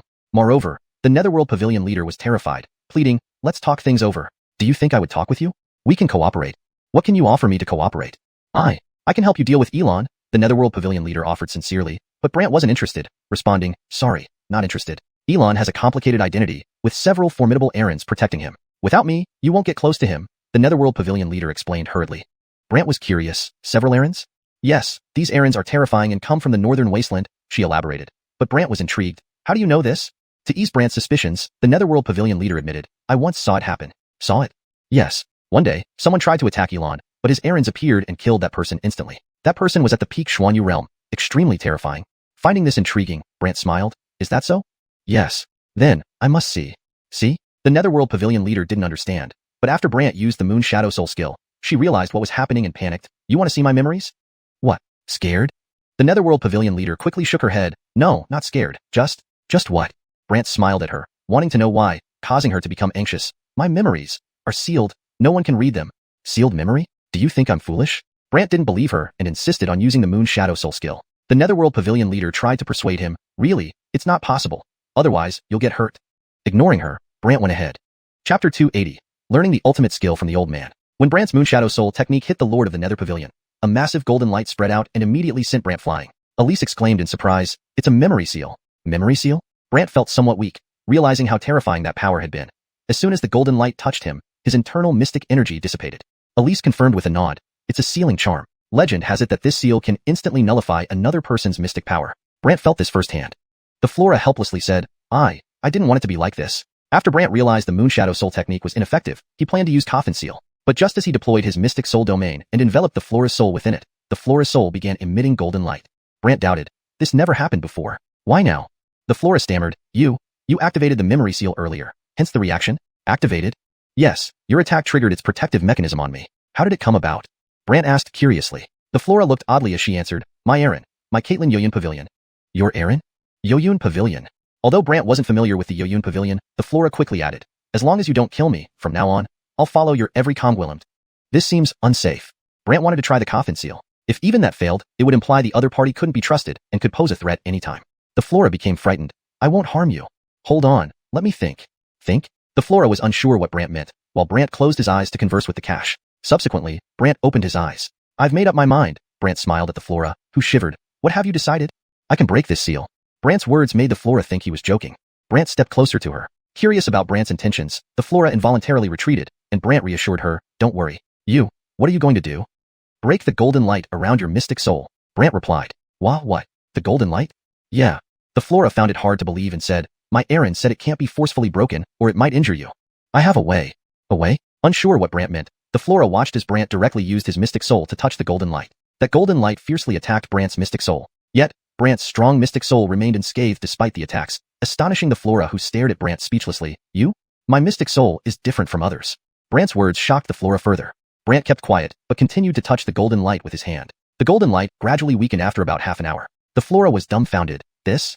The seal has power. Once this power runs out, the seal vanishes. The flora stared, examining Brant curiously. How did you know this? And why isn't your mystic soul affected? Secrets. Brant chuckled and placed the coffin seal on her. Only then did Brant withdraw his mystic soul domain. The flora was thoroughly stunned. Brant gathered himself and instructed, "Stay here until I need you again." The flora didn't know what to say, only muttering an affirmation. Meanwhile, Brant left with Elise. Onlookers were puzzled, asking, "Lord, what just happened? What was that all about, Lord?" To these questions, the flora tersely responded, "Enough nonsense. I don't want to talk more. From now on, no one leaves without my permission." Without permission? People exchanged glances while the flora muttered to herself, "He's truly a terrifying person." Walking away from the compound, Elise inquired curiously, "You really spared her?" Not spared, but she's still useful. Brant thought she was under control, so there was no cause for worry. But Elise looked perplexed. "Useful? Aren't you afraid she might betray you?" "Don't worry. She won't betray me. Moreover, she will listen to me." Brant's confidence intrigued Elise. Brant laughed. "Let's go back and rest." Rest? Not finding Shurgwillem in them? "Not yet," Brant replied with a smile. "Not yet?" Elise wondered what Brant meant by timing as they returned. He then found the one-armed old Gwillem. "Old Gwillem, can I ask you something?" "Sure. What is it?" The one-armed old Gwillem asked, puzzled along with everyone else. Brant smiled and transmitted telepathically, "I want to learn your materialization sword technique." The materialization sword technique allowed sword chi materialization, which was both the old Gwillem's ultimate skill and the reason for his victories over powerful opponents. Surprised, the one-armed old Gwillem laughed. "You want to learn it? Why not? Am I not qualified?" Brant grinned back. The old Gwillem shook his head. "You're qualified, but..." "But what? I am the guardian of the sword, and you are the sword's Aaron. Ideally, I should protect you. But if I teach you sword techniques, wouldn't I become your Aaron?" The old Gwillem saw an opportunity. Brant laughed. "Why does learning your skill mean recognizing you as an Aaron?" The old Gwillem smiled. "No choice. Wanting my sword skills means bowing down. It seems. I allowed you to leave Yinbone Mountain, didn't I?" Brant's remark made the old Gwillem frown. "Are you holding that against me?" "Perhaps," Brant suggested. "Fine, I'll teach you, but this technique is tough. I fear teaching you may lead to failure." "No worries, I'll definitely Aaron it," Brant declared confidently. The old Gwillem grinned slyly. "Young Gwillem, don't be too confident, or you might end up embarrassed." "Embarrassed? Maybe not." Brant smiled broadly. The old Gwillem agreed. "All right, watch carefully." Suddenly, the one-armed old Gwillem imparted the entire sword technique into Brant's mind, a complex set of moves. Furthermore, he intimidated Brant. "You've seen it. It looks simple, but Aaroning it requires Gwillemy steps. You need exceptionally strong material Gwillemipulation and mystic soul power to control it." "That's simple," Brant replied effortlessly, making the old Gwillem laugh. "Simple? Please confirm if you'd like any further adjustments or additional parts translated." Chapter 281. Coming with a vicious aura, defeated by one move, and leaving with tail between legs. The object sword technique is a highly advanced form of object Gwillemipulation. Unlike regular object Gwillemipulation, it requires transforming objects into sword energy, a process that de Gwillem's immense control. Brant possessed formidable mystic soul power along with powerful mystic energy. Therefore, with just a thought, the surrounding rocks suddenly turned into sword energy, growing stronger by the moment until a cluster of sword energy surrounded him. The one-armed old Gwillem was taken aback. Elise, standing not far away, was also dumbfounded. He Aaroned the object sword technique this easily? The object sword technique was the one-armed old Gwillem's Aaron piece. Yet Brant had grasped it so effortlessly, making the old Gwillem staggered. "No, impossible. There must be something wrong." "Something wrong?" Brant laughed. Seeing Brant's laughter, the old Gwillem couldn't help but ask, "What exactly happened?" "Do you really want to know?" Brant asked with a smile. Of course, the one-armed old Gwillem wanted to know, watching Brant intently. Brant said, "My mystic soul power is strong, and my control is even stronger." "Is that all?" The old Gwillem thought he had misheard, but Brant affirmed, "Yes, just that." The one-armed old Gwillem still found it hard to believe, but Brant planned to continue researching the object sword technique. To unleash its true potential, more practice was needed. As the one-armed old Gwillem watched the sword energy fly freely under Brant's control, he sighed in admiration. "I really underestimated him." Thus, Brant was busy till nightfall. When Brant retracted his power, the old Gwillem was almost in tears. "How could you learn so easily?" "This, I owe to you." Brant smiled. Just then, a shadow flashed not far away, startling Elise and others. The one-armed old Gwillem frowned. "Why is he here again?" "Ailby?" Brant felt a familiar aura, and the old Gwillem nodded. "Yes, Ailby." Moreover, the old Gwillem added, "He has become even stronger than before." Because he absorbed power, Brant explained about how Ailby sought people for power absorption. After listening, the one-armed old Gwillem's expression changed. "If so, that's quite terrifying." "Terrifying?" The old Gwillem didn't understand at first, but then something astonishing happened. A black barrier appeared around them, and a giant black figure floated in the sky, laughing down at Brant. "We meet again, Casper." Brant replied calmly, "Last time, you fled in defeat. Why? Want to try again now?" "Now, I am different," the figure cackled, slowly Gwillemifesting a Shurgwillem, whose body glowed red, looking sinister. The one-armed old Gwillem gasped, "Demonized." "Demonized?" "Yes, legend has it that Ailby can demonize someone, granting terrifying power, even surpassing an average mystic immortal." The old Gwillem warned, becoming cautious. Realizing his own lack of mystic soul shadow significantly reduced his strength, he grimaced, "We might have trouble today." Brant remained calm. "Leave it to me." "You? But, don't worry. With your sword technique and my strength, I can test my abilities against him," Brant reassured. The old Gwillem was still apprehensive. Elise and others were concerned, but Brant told them to step back. Elby taunted from afar. "What? You want to fight me?" "Try and see," Brant replied with a smile. Elby sneered, "Let me show you the prowess of this body." Gwillem's hand aimed at Brant, and instantly the area exploded. Boom. The entire Gwillemshin shook, but due to the black barrier, outsiders remained oblivious, preventing the Southern Wilderness Empire's attention. But Brant chuckled. "Does that work?" "You?" Seeing Brant floating, unharmed, Elby was bewildered. Brant stood on a cloud of thunder, using thunder manipulation to suspend himself. Even the one-armed old Gwillem marveled. A mystic cultivator would need far greater power than their cultivation level to lift themselves. Not just the old Gwillem. Elise's expression was odd. What level is his strength?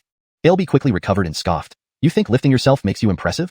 Then Gwillem's body turned red, growing monstrous, even sprouting a bull horn.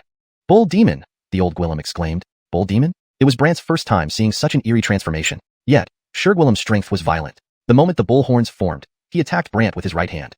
Boom. A huge fireball headed towards Brant. Brant dodged immediately, but where he had been moments ago was consumed by flames, reducing the ground to white powder. "This strength is formidable," Brant admitted with a laugh. Elby grunted. "Avoiding? Fine. I'll make the whole Gwillemshin fall under demonic fire." Suddenly, the Gwillemshin was engulfed in flames. Thankfully, Brant had prepared a protective shield with the assistance of celestial beasts. Thus, they remained unharmed. But Elby wouldn't give up, threatening, "Howard, I don't believe those forces can protect them forever. Relax, by the time you die, they will be safe," Brant responded, turning the nearby rubble into countless sword energies. Seeing this, Elby was stunned. "You learned this old Gwillem's swords, Gwillemship?" The old Gwillem chuckled. "Surprised, aren't you? Foolish, even at his peak. I wouldn't fear him, let alone you." Elby scoffed. However, Brant infused the sword energy with thunder mystic power, causing lightning to flicker among them. The old Gwillem was astounded, never expecting Brant to combine the sword technique with thunder mystic power. Elby fumed. "So what? I believe thunder mystic power restrains you." Brant grinned wickedly as the sword energy surged. Elby frantically used Gwillem's body to defend, but Gwillem couldn't withstand the numerous attacks. Some sword energies inflicted unbearable pain, and Elby roared in agony before vanishing into thin air. Left alone, Brant laughed helplessly. "I thought he'd be more formidable. Turns out, he wasn't much." Elise stared at Brant like a monster. "That's because you're too terrifying?" The one-armed old Gwillem sighed. "Indeed, terrifying." "I'll check where he escaped to," Brant laughed, disappearing in a flash of thundercloud, leaving everyone speechless. Meanwhile, the heavily injured Gwillem arrived at Manny's residence. Manny and Gustavus awaited good news, only to be met with Gwillem's burnt and scorched body. "What happened?" Manny de Gwillem did. Chapter 282. Intruding into your mansion, forcing the real body of the Ningle Stone Buddha out. The Ningle Stone Buddha inside Gwillem was extremely annoyed. This guy has learned skills from Abdullah Mounster. He's hard to deal with. Learn skills? Hard to deal with? Manny was displeased. "Are you saying that you can't subdue him?" Gustavus was also irate. "You assured us that you could kill him. What? Can't do it now?" Ningle Stone Buddha glared at them. "Are you blaming me?" Both were princes and normally qualified to blame others, but at this moment, they only exchanged glances, not daring to say more. "Why aren't you speaking?" Ningle Stone Buddha looked coldly at the two. Manny endured his anger. "What do we do now?" Suddenly, a guard rushed in. "Manny, bad news, Basmali's young Aaron has arrived." "He came for what?" Manny's expression changed dramatically, revealing an odd look as the guard said, "He says?" "What does he say?" Manny frowned. "To come and arrest someone," the guard answered. Manny scoffed. "Arrest someone? Here? Do you know where this is?" After speaking, Manny led people out of the Gwillemshin. Brant stood alone outside, smiling at Manny and Gustavus who had emerged. "Hand the person over." "Hand over who?"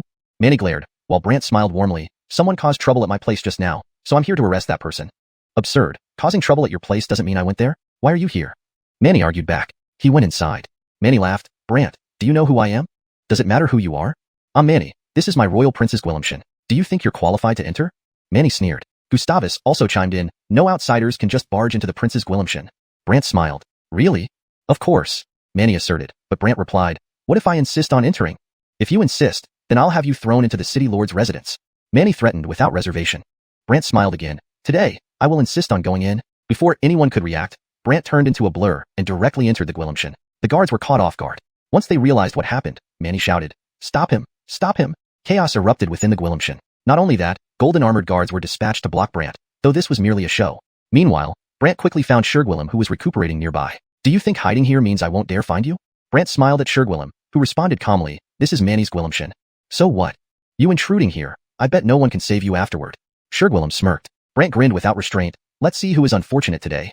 "Well, let's see." Gwillem smiled mockingly, while the Ningle Stone Buddha inside him sneered, "Let's see how you die." Soon after, the city lord's men arrived, led by a senior clerk. "Luther, seeing Brant really ran to Manny's place, frowned, raiding Caitlin. Why do you always cause trouble? Cause trouble? Yes, breaking into the Princess Gwillimshin is a serious offense. But Brant smiled. I'm arresting someone. Arresting someone? Who? Luther felt depressed, but Brant smiled warmly. Him, Shurgwillem. Actually, he's someone controlled by the Ningle Stone Buddha. Ningle Stone Buddha? Everyone from the City Lord's office burst out laughing, since everyone thought Ningle Stone Buddha, a Xian immortal from 10,000 years ago, couldn't possibly be here.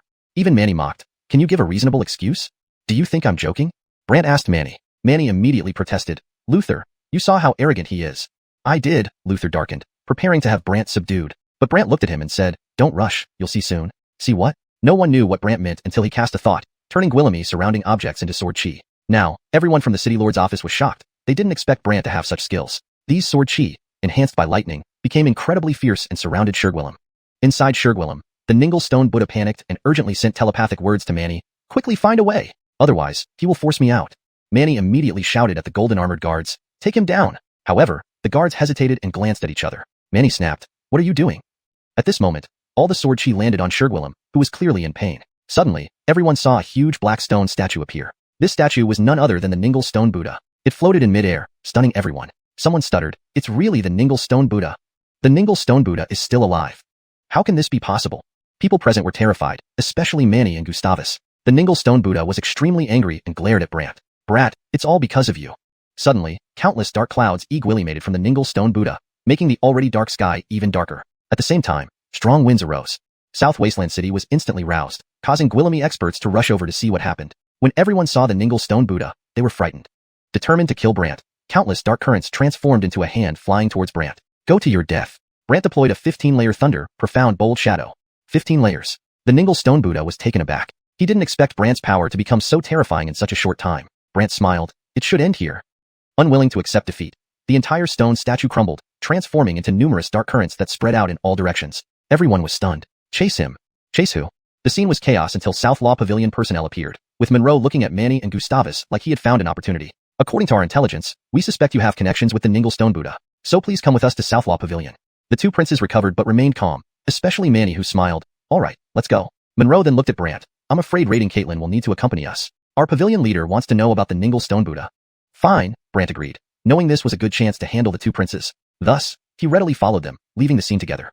Chapter 283. Can no longer tolerate, so no need to endure any longer. Today, judgment shall be passed. Not long after, the group arrived at the South Law Pavilion. However, Pat was there and looked at Hassan with a smile. Sir Lin, you're so busy in the middle of the night? Hassan responded coldly. The pavilion Caitlin asked me to find them for questioning. The pavilion Caitlin? But I heard that he is very busy and doesn't have time, Pat said with an ambiguous smile.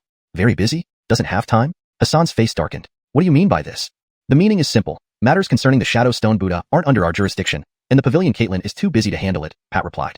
But the pavilion Caitlin entrusted this task to me, Hassan insisted. Pat sighed. The pavilion Caitlin might not have known you would bring the Fifth and Tysons. Please escort them back. As for the Shadow Stone Buddha matter, it will be assigned to others later. There's no need for us in the South Law Pavilion. Hassan's expression turned grim. The Kai laughed from behind. Sir Lin, can we leave now? The Tyson also laughed. Can we go now? Hassan clenched his fists, feeling very reluctant. After a cold laugh, the Kai looked at Brant. Brant, remember who the true Aaron of Southern Wasteland City is? The Tyson joined in. You're far from a match against us. Brant sighed. It seems today, I will have to judge myself. Judge himself? Everyone was puzzled. Pat chuckled. Howard, what? Not convinced yet. Brant looked at Hassan. I need to borrow your South Law Pavilion. Before Hassan could react, Brant shouted to the golden armor guards around the Fifth and Tysons. Take them inside. Everyone thought Brant had lost his mind. The Kai even laughed. They are golden armor guards and won't listen to you, Casper.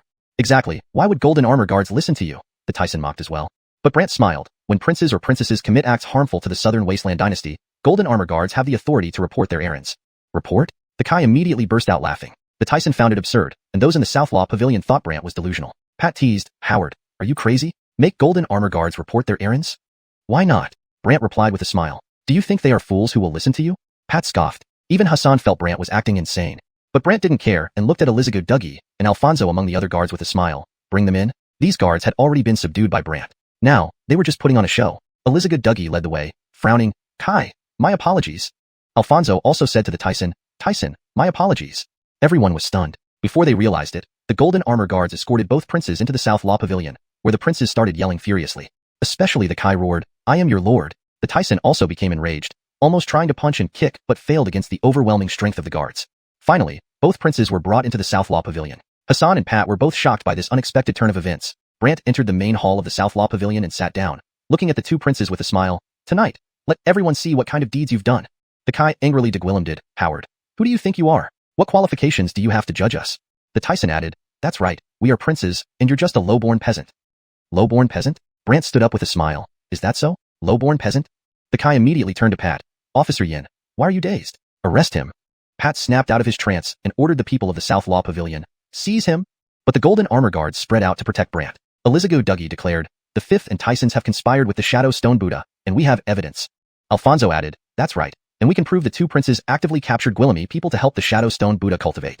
This left both princes speechless because they never imagined their guards would betray them. Therefore, they began to shout insults. Pat's face grew grim, and Hassan was shocked, unable to believe Brant could control the two captains so effectively. However, a middle-aged Gwillem's voice interrupted. What's all this noise? Has my South Law Pavilion turned into a marketplace? A senior with fiery red hair appeared. Everyone bowed respectfully. Pavilion Caitlin. The Pavilion Caitlin of the South Law Pavilion, Prince Tong Lao, Tong Dane. Prince Tong glared at Brant. Howard, this is the South Law Pavilion. Is it appropriate for you to order so Gwillemy golden armor guards to capture two princes? The two princes colluded with the Shadow Stone Buddha, and these guards can testify. Is there anything inappropriate about that? Brant didn't show any deference to Prince Tong. But Prince Tong retorted coldly, I say it's inappropriate, so it's inappropriate. Moreover, Prince Tong released a powerful force that made the golden armor guards retreat involuntarily. Soon, Brant was alone. Hassan hurried forward. Pavilion Caitlin, this matter truly lies with the two princes. Prince Tong grunted, Lin officer, when did you become so short-sighted? I'm just stating the truth, Hassan insisted. But Prince Tong sneered, truth? Do you know you're conspiring with outsiders to frame two princes? Hassan was startled. I did not. Didn't you? Then what's happening now if not a conspiracy between you and this outsider? Prince Tong accused and ordered Hassan's arrest. Brant smiled. Don't rush. Prince Tong icily warned, Howard, don't think you can do whatever you want just because the lacy protects you. I haven't even spoken yet. Why are you so anxious? Brant coldly replied. Prince Tong huffed. Whatever you say now will harm the two princes, so take him away.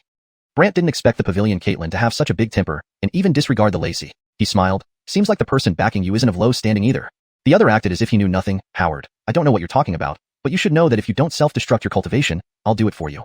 Everyone gasped upon hearing the Pavilion Caitlin's threat, while the Kai rejoiced. Howard, defaming a prince has serious consequences. Defame? Let your memory speak for itself. Brant prepared to use Moon Shadow Soul technique on the Kai. The Kai panicked and rushed to ask for Prince Tong's help. Seeing Brant dare act wildly before him, Prince Tong grunted, seeking death. Chapter 284. Unimaginable. Direct public humiliation. Yarden's right hand gripped tightly, unleashing a colossal golden light from his palm which transformed into a massive palm. Everyone watching knew that Brant was as good as dead. Even the Kai and Tyson standing there couldn't help but laugh. Some even muttered under their breaths, what bad judgment to offend a prince. Averil's expression turned grave. Unexpectedly, a 15-layered thundershin bold shadow appeared around Brant, instantly blocking that palm. The entire crowd was completely stunned. Note, thundershin bold shadow seems to be a term specific to the context of the story. If shin has a specific translation within this context, such as mystic or spirit, it should be used consistently. For this edit, I've left it as is, assuming it's meant to be a proper name or specific term in the translated work. To improve fluency and natural reading in English, unexpectedly, a 15-layered thunder mystic bold shadow appeared around Brant, instantly blocking that palm. The entire crowd was left completely stunned. An eerie silence ensued. Everyone blinked, thinking it must be an illusion. Brant, however, smiled at the stunned Yarden. Can I continue now? Continue? Yarden naturally did not consent and huffed. Don't forget where you are. Suddenly, a mysterious soul shadow appeared behind Yarden. It was the figure of a Gwillem holding a golden sword, radiating a brownish glow, with 5 overlapping images, a 5th-grade spiritual level mystical soul shadow. Furthermore, this mystical soul shadow immediately unleashed its 5 overlapped images to swing their swords, merging into a colossal golden sword shadow that shot straight at Brant. Seeing this strike, everyone knew Brant was doomed. After all, this sword shadow was unleashed by a mystic soul shadow, indicating it was a mystic soul technique that could directly target one's mystic soul. Even with the thunder mystic bold shadow, Brant couldn't possibly withstand such an attack. Note, I've maintained consistency in terminology by using mystic instead of mystical for better fluency and ensured the sentence reads naturally in English. Thus, everyone watched as the gigantic sword shadow pierced through the thundershin bold shadow and struck Brant Shen's soul. Note, there seems to be a placeholder or undefined term shin in the original text which doesn't have a direct English equivalent. For better fluency, we might need to replace or define shin. If shin refers to something specific within the context of the story, like a type of energy or mystical concept, it should be translated or explained accordingly. Without further context, here's an attempt. Thus, everyone watched as the gigantic sword shadow pierced through the thunder bold and struck Brant's spirit soul. This assumes shin soul translates to spirit soul in this context. Adjustments can be made based on more context about what shin means in the story's universe. Boom. Brant's soul was hit. Everyone thought Brant would be in agony, given the sheer power that struck his soul, leaving him either dead or severely injured. Even Averil grew concerned. The Fifth and Tysons wore sinister grins, convinced Brant was done for, yet Brant laughed back at Yarden. Do you really think a mystical soul technique can harm me? At this point, the crowd was completely bewildered. How is this possible? The head's mystical soul technique had no effect on him? Yarden squinted his eyes, his face twitching several times. The Fifth and Tysons were frightened. They never expected Yarden to fail against Brant. Brant smirked at Yarden. If you can't do it, then don't interfere with me. This infuriated Yarden, who growled, looking for death. Yarden swiftly reached Brant, his mystical soul shadow attempting a close-range attack. However, the golden sword shadow entering Brant's body had no effect. Instead, Brant curled his lips. You can bark like a dog if you have the capability. A dog? No one anticipated Brant would insult the head. Yarden roared, how dare you insult me? Is it not true? You claim the Southern Law Pavilion adjudicates nobility and royalty, but I see it as a place to protect them. Brant sneered, then threw a punch concentrated with numerous thunderbolts. Startled, Yarden transformed into golden mist, instantly disappearing and reappearing elsewhere. The audience gasped in shock. They couldn't believe that even the head was scared away by Brant. The Fifth and Tysons were utterly terrified, especially when the Tyson shouted, Head Tong, quickly, find a way to kill him. The Kai also looked uneasy, while Yarden ordered, People of the Southern Law Pavilion, listen to my comm, William. The disciples glanced at each other nervously. Attack him. Whoever wounds him will be promoted to deacon. Yarden's offer was enticing. Some immediately moved to comply, but Brant grinned wickedly, transforming nearby objects into sword chi enhanced with lightning. Those intending to attack hesitated and withdrew their powers. Someone mumbled in disbelief, material sword technique. The Devil Abdullah's ultimate skill. How terrifying is this guy? Avril stared at Brant, finding it hard to believe, while Yarden was dumbfounded by Brant's actions. Brant scanned the surrounding crowd. Who else wants to stop me? I'll give you a chance now. If not, then I shall begin my trial. Trial. People exchanged glances. Yarden's face darkened, and the two princes fumed in frustration. Especially the Tyson pointed at everyone angrily. Why are you dithering? Attack. The Kai turned to Flame Heaven. Deacon Yin, hurry. Earlier, Flame Heaven would have eagerly supported the prince, but now, prioritizing his safety, he remained silent and awkward. You. The Kai fumed. Avril didn't expect that the typically sycophantic Flame Heaven remained silent, and the overbearing head could only glare helplessly. Brant approached the Kai with a smile. Prince, let everyone see how you colluded with the rock. Brant used Moon Shadow Soul skill on him, revealing his collaboration with Shurgwillem and the images of his training regimen. But the Kai defiantly retorted, so what? I am a prince. What can you do? Still so arrogant? Brant laughed. You truly need to see your end before repenting. With that, Brant ordered the golden armor guards to bind the two princes and parade them through the streets. Hearing this, both princes' eyes widened in shock. Yarden was astonished. Howard, do you know what you're doing? I do. Brant grinned wickedly. Do you know the consequences? Yarden tried to intimidate him, but Brant was undeterred, instructing the guards to carry out the order. The two princes cursed loudly, but couldn't resist the might of the golden armor guards. As they were dragged through the streets, they attracted an enormous crowd.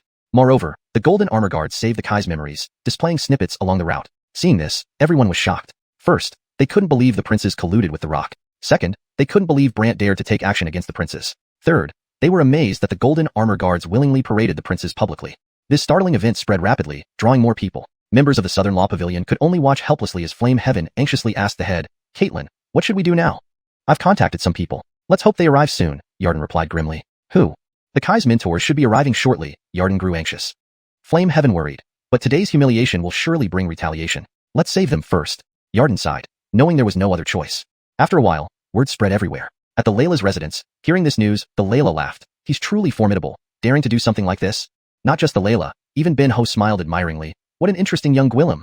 However, within the imperial court, the elders felt disgraced, believing their Dougie family name was tarnished. Meanwhile, as they walked down the street, ahead floated a massive stone pillar, atop which stood a middle-aged Gwillem. This Gwillem was huge, appearing almost like a giant, with hair all over, resembling an ape. Upon seeing him, the Kai rejoiced. Third Caitlin? The Tyson gleefully said, finally, our savior has arrived. Avril looked grim and hurried to Brant, warning him, be careful, this person possesses incredible strength. Chapter 285. The Wolf King's Shadow, everyone's nightmare. Born with brute strength? The onlookers all chimed in together. Someone exclaimed in surprise, it's Percy Huang Garth Badain. With the bloodline of a Wolf King? Yes, that's him. It said he was born with immense strength. Absolutely terrifying. Moreover, his mystic power can summon the dreaded Wolf King's shadow. Wolf King's shadow? Many people were taken aback. Elon tried to intimidate Brant even more. Howard, if you know what's good for you, you'll release me now and kneel down to apologize. Brant not only wasn't intimidated but laughed. It seems the one who has conspired with the Houston and committed wrongdoing is you. Why should I apologize to you? Elon didn't care and snorted. Because I am a prince. Is that so? Being a prince gives you the right to break the law? Does being a prince allow you to do as you please? Or does it mean you can cover up your misdeeds? Brant smiled sardonically. These words immediately sparked uproar among the crowd. Clearly, some people had no love for the princes. Some even shouted, so what if he's a prince? Even a prince must abide by the law. A prince who colludes with the Houston still commits a serious crime. Serious crime. The loud voices on the scene made the officials from the Binfa Pavilion grimace, while the hidden figures from the Southern Wilderness imperial family dared not advance. They knew that if they rashly stepped forward now, It would mean admitting to the world that their Dougie family could commit crimes at will, but they could let unrelated people deal with it, like this Percy Huang Garth Badain in front of them. Thus, upon receiving the psychic message, Percy Huang Garth Badain immediately asked Brant in a rough voice, "Howard, are you really not planning to let him go?" "Why should I?" Brant countered. "Fine. If you wish to die, then so be it." Coldness flashed in Garth Badain's eyes, and countless snowflakes began to fall, making everything around turn cold. Many people shivered. Some even kept their distance, afraid to get close. Not only that, the ground beneath Brant also grew icy, emitting white mist that instantly froze him in place. Elon laughed loudly, "Arrogant fool." Buddy's expression changed drastically, and as Garth Badain leaped up, the stone pillar beneath his feet flew out, directly colliding with the frozen Brant, clearly aiming to shatter him. But when the stone pillar came flying, Brant didn't panic. Instead, a massive flame erupted from within him. Ice melted instantly. Moreover, Brant's powerful lightning force was added to the stone pillar, reinforced with 15 layers of thunder mystic power. With a lightning Caitlyn spell, the stone pillar suddenly changed direction and hit an adjacent building. Everyone was stunned. Someone couldn't believe their eyes. He made the stone pillar change direction? That's not the point. The point is, he melted the ice. How is that possible? Elon was speechless, while Dodge started to worry, asking Elon, "Fifth brother, can your Gwillem handle it?" "Don't worry, my third Aaron is formidable," Elon replied, regaining his composure and still believing in his Aaron's ability to handle things. After seeing Brant deflect his stone pillar, Percy Huang Garth Badain frowned briefly but quickly regained his calm demeanor. He waved his hand, causing the stone pillar to return to his palm. Then, Percy Huang Garth Badain thrust his palm forward. The stone pillar seemed imbued with some force, flying straight ahead at incredible speed. Swish swish, boom. It swiftly reached Brant, who continued using the lightning Caitlyn spell. However, this time the pillar was too fast. Brant barely Gwillimaged to alter its course, allowing it to pass by his side. Just narrowly missed. Everyone was astonished, but then Garth Badain kicked off the ground and appeared in front of Brant, pushing his palm forward. A vast force exploded from his palm. Brant was immediately shielded by 15 layers of thunder mystic bold, and that force heavily struck the shield. Brant flew backward but, protected by the thunder mystic bold, suffered no injury. The onlookers, however, were utterly shocked. 15 layers of thunder mystic power. What about 15 layers of mystic origin wall? No way, that's terrifying. Everyone was amazed by Brant's abilities, while the hidden members of the Dougie family grumbled in displeasure. How dare this guy? Why did Dora choose him as her Aaron? These people were puzzled. However, unsatisfied, Garth Badain approached again, punching Brant's thunder mystic bold, sending him flying once more. This time, Brant simply moved around. Therefore, Garth Badain finally stopped and said, "It seems ordinary damage doesn't affect you." "Oh, do you have any other tricks?" Brant smiled at Garth Badain, who stared at him coldly. "Indeed. I will show you my true terror." Snowflakes sparkled around Garth Badain, followed by howling wolves echoing through the city. Everyone was alarmed. Is it the Wolf King? It can't be. The Wolf King has truly come? Wolf King's shadow. Soon, everyone saw a massive white snow wolf shadow appear behind Garth Badain. Though it looked like a shadow, flickering, the surrounding people felt its fearsomeness, becoming fearful, some too scared to look at it directly. Looking at it gave one the feeling that their mystic soul would freeze in place. Elon and his group, however, were excited. Elon even shouted, "Wolf King's shadow, finish him off." Garth Badain stared at Brant coldly. "Howard, surrender now while you still can, otherwise my Wolf King's shadow will attack your mystic soul." Hearing about attacking mystic souls, Brant just smiled, but the others were terrified. The Pavilion Caitlyn of Binfa sneered, "Now we'll see what he's got." Pat asked curiously, "Pavilion Caitlyn, can this Wolf King's shadow really take him down?" Legends say the Wolf King's shadow can battle a mystic immortal's mystic soul, especially freezing weaker mystic immortal souls, the Pavilion Caitlyn explained. Hearing this, Pat couldn't help but admire. Impressive. When Brant ignored him and laughed, Garth Badain turned grim. Very well, very well. Elon couldn't wait. Third Caitlyn, kill him? At Garth Badain's thought, the Wolf King's shadow took steps towards Brant, and wherever it went, the ground froze. Quite a terrifying sight. Brant remained unmoved, but nearby people trembled. The Wolf King's shadow stood 5 or 6 stories tall, looking down at Brant with glowing red eyes. Furthermore, it opened its mouth, forming a ball of white mist, which then flew out. Next, everyone saw this white mist rush towards Brant, even passing through his thunder mystic bold and entering his body. People gasped, "Look, it entered his body.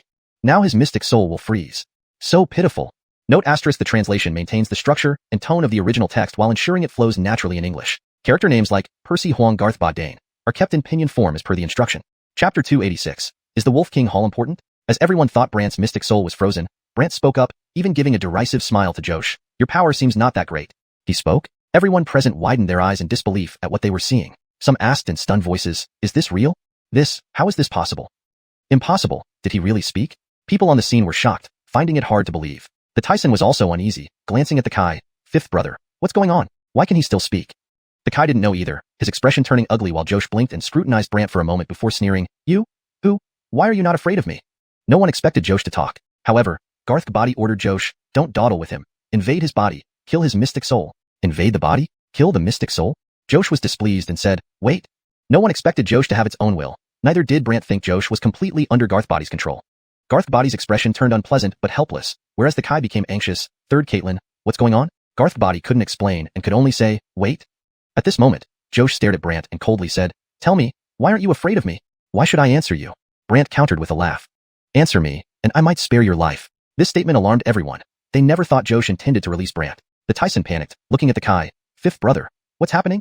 The Kai was just as clueless and anxiously waited, yet Brant remained unfazed, not interested. Unexpectedly, Brant rejected Josh. Josh was naturally unhappy and stared at Brant for a long time. Do you know that I can kill people? You don't have that ability. Then let me see if your mystic soul can hold out. With that, Josh grunted and plunged directly into Brant's body. Brant wasted no time and immediately activated his mystic soul domain. Seeing Brant daring to open his mystic soul domain, the crowd jeered, while Garth Body planned a surprise attack. Therefore, Garth Body rushed towards Brant. But Brant was well prepared, still activating the thunder mystic bolt around him. This way, Garth Body gained no advantage, leaving everyone bewildered. This guy is tangling his mystic soul with Josh, but his physical body can still resist Garth Body? Multitasking? How can that be? Everyone was confused. Multitasking was only possible with an extremely powerful mystic soul, typically achieved in the Misty Illusion realm or a very strong Void Illusion realm practitioner. Yet, Brant gwilymaged it. In the mystic soul domain, Josh thought it could teach Brant a lesson but shuddered at the sight of the skybound celestial beast spirit, Blue Tiger. Celestial beast spirit. Josh cried out in inexplicable terror. Brant's mystic soul smiled mockingly. You recognize it? Josh suddenly felt terrified by Brant, looking at him oddly. Who are you? How do you have a celestial beast spirit? Who I am isn't important. As for the celestial beast spirit, that's none of your business.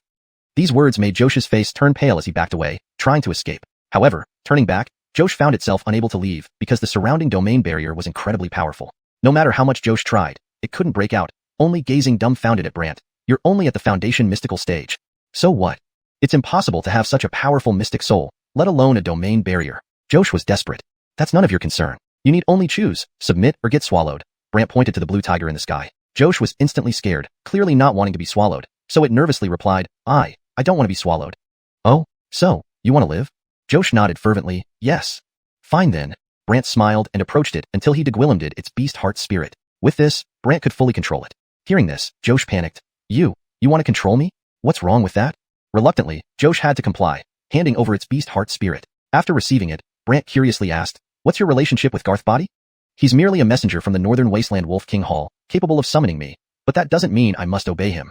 Northern Wasteland Wolf King Hall? Brant was curious about this place. Josh explained, revealing to Brant that there was a place in the north called the Wolf King Hall, home to countless mystical wolves. Additionally, there was a Hall Aaron with formidable powers whom Josh also feared. Garth Body was merely a disciple of the Wolf King Hall. Upon learning this, Brant withdrew his mystic soul domain, and Josh reappeared before everyone. When they saw Josh, everyone assumed it had subdued Brant. Unexpectedly, Josh vanished. Garth Body was stunned, desperately summoning without response. Brant laughed, stop shouting. It won't listen to you now. Not possible, it must listen to me. Garth Body was frantic and shouted, why wouldn't it? Nonsense. Garth Body obviously didn't believe it. Brant smirked, and with a thought, Josh reappeared, now behind Brant. This left everyone baffled. Someone stammered, can't be, did Josh submit to him? How is this possible? How could Josh submit to him? The Tyson trembled, it's over, completely over. The Kai unwillingly urged Garth Body, third Caitlin, quick, come up with a solution. Garth Body was internally more anxious than anyone else. Since Josh was brought by him, its current disobedience and surrender to Brant was unacceptable. Brant watched Garth Body with amusement. Problems? Garth Body was reluctant. Howard, do you know who I am? Do I care? I'm from the Northern Wasteland Wolf King Hall. Upon hearing Wolf King Hall, everyone gasped in shock. But Brant, already aware, wasn't impressed. Thus, he sneered, and then what? Josh belongs to our Wolf King Hall, and capturing it means opposing us. Garth Body believed this threat would intimidate Brant. Chapter 287. Swallowing the Abyssal Vine, Caitlin of absorbing mystic power. Brant completely ignored him and said, not just you. Even if your Giri came, I wouldn't be afraid. Everyone gasped in shock. Some people also remarked strangely, this guy really isn't afraid of Wolf King Hall? Just an arrogant brat. Indeed, who doesn't know that Wolf King Hall is one of the 4 major forces in the Northern Wasteland? You're right, Wolf King Hall has several mystic immortals within it. Alasdair became extremely angry. So you insist on opposing us, Wolf King Hall? Brant couldn't help but laugh. What are you laughing at? Alasdair didn't understand. Others were also curious, all asking what Brant meant. I'm laughing because clearly you're the one who's opposing me, yet you insist on saying that I'm the one opposing you? It makes it seem like I'm provoking you guys. Brant's words made Alasdair's expression change. He even snorted, just wait and see. Seeing Alasdair about to leave, the Kai panicked, third Caitlin, don't go. Alasdair felt helpless at this moment. He had no way to save the Kai, and was planning to leave. However, at this time, a Wugwillem's voice shouted, let me handle it. Countless petals fell from the sky, but these petals suddenly turned into black currents that wrapped around Brant entirely. Everyone was startled and wondered what was happening. The Kai, however, was delighted, second Caitlin. Next, a hunched old Wugwillem appeared with a basket of flowers in her hand. Upon seeing this, everyone exclaimed in surprise, "It's Therese." Therese? Yes, it's her. Therese made everyone dumbstruck. They hadn't expected her to appear. Brant didn't know Therese, but Barkley glanced at her and said, "I thought you weren't coming. How could I not come for my disciple?" Therese laughed as she approached the Kai step by step. The golden armored guards around the Kai looked uneasy. But since Brant hadn't given any orders, they hesitated to act and just exchanged glances awkwardly. Therese grinned maliciously, not moving. Suddenly, she waved her hand, and countless green vines emerged from all directions, wrapping around those golden armored guards, rendering them immobile. The Kai became elated, while the Tyson cursed the golden armored guards loudly. "Look at you, what have you done?" The Kai added excitedly, "Once this is over, I'll throw all of you into the heavenly prison." Just as the fifth and Tysons thought they were free, Brant chuckled. "What? You think you can escape?" The Kai arrogantly responded, "Brant, be careful. My second Caitlyn's poison has already entered your body. Once you use mystic power, your entire body will rot." Everyone gasped at this, finding it terrifying, except Brant remained calm. "Oh, rot? Is that so?" "That's right." The Kai nodded vigorously. The Tyson also gloated, "Brant, now you understand the consequences of provoking us, don't you?" But Brant laughed. Today was supposed to be the trial of the two princes, yet someone caused trouble, and the Dougie family did nothing. So it seems you Dougie family members tacitly approve such behavior, don't you? This statement immediately sparked discussions among the crowd. The Kai replied haughtily, "Howard, do you think by saying this, the Dougie family would fear you?" Brant grinned sardonically, "Is that so?" In the next moment, the black mist around Brant vanished completely, and upon witnessing this scene, everyone was dumbfounded. Someone widened their eyes in disbelief. How is this possible? Therese's poison is ineffective against him? What's going on? The Kai was shocked and asked Therese, second Caitlyn, How is this possible? Therese saw this situation for the first time and looked baffled. "Howard, why aren't you afraid of my poison?" "Why should I be?" Brant smiled innocently, while Therese shot him a cold glance. "My poison is mystical dissipation poison. Once it enters you, it fuses with your mystic energy and gradually dissipates it." Brant murmured, "But this poison is also a form of mystic energy." "That's true, but only I can control it," she explained mysteriously, but Brant countered mercilessly, "I can too." "You can too?" She didn't believe it. Neither did the surrounding crowd. Guillaume thought Brant was lying. So Therese tried again, and black fog once more engulfed Brant. Soon, Brant was completely covered by the toxin, but he remained calm, even chuckling. "Effective? So much of it, I don't believe you can handle it," she scoffed, but Brant swallowed the black mist effortlessly. Not only that, Brant showed no signs of discomfort. Witnessing this, the crowd was stunned, some wondering if they were hallucinating, blinking rapidly. "How can this be? He's totally unaffected? With all that poison, it still doesn't work?" Many were perplexed. Even some Dougie family members hiding in the shadows were surprised. What kind of physique does this guy have? Not to mention, he resisted Therese's poison. Truly bizarre. However, Therese wasn't pleased, her wrinkled face turning toward Brant. "Little creature, next, I'll make you wish you were dead." "Wish you were dead?" Brant laughed. Seeing Brant laugh, Therese got furious and summoned countless black vines that entangled him. But Brant had the thunder mystic bold shadow, making those vines powerless against him. Yet, Therese sneered, "Howard, these vines can absorb mystic energy." "Absorb mystic energy?" "Yes, they're determined to devour your thunder mystic energy." After Therese's sneer, the vines started absorbing Brant's thunder mystic bold shadow. The layers of the thunder mystic bold shadow gradually diminished. The Kai was ecstatic. This guy is finally losing his defense. Not just him, the Tyson was equally excited, and Guillaume from Binfa Pavilion wore smug expressions. The Pavilion Lord even smirked wickedly. "This guy still hasn't died?" Pat commented satisfactorily, "Pavilion Lord, do you think this kid will beg for mercy later?" "Begging for mercy?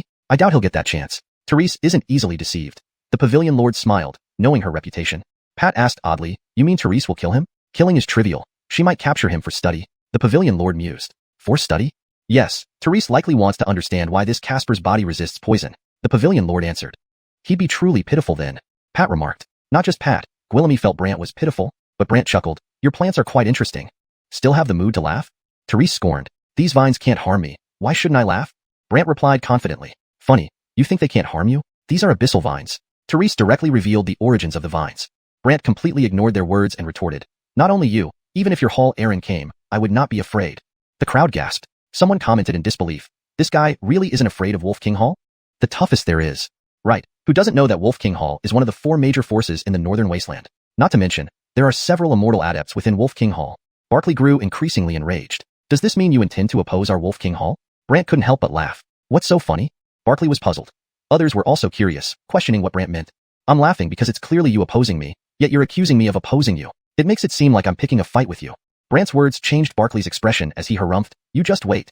Seeing Barkley about to leave, Manny became anxious. "Third teacher, don't go." Barkley felt helpless at this moment, having no way to rescue Manny, thus planning to depart. However, just then, a Wugwillem's voice called out, "Let me handle it."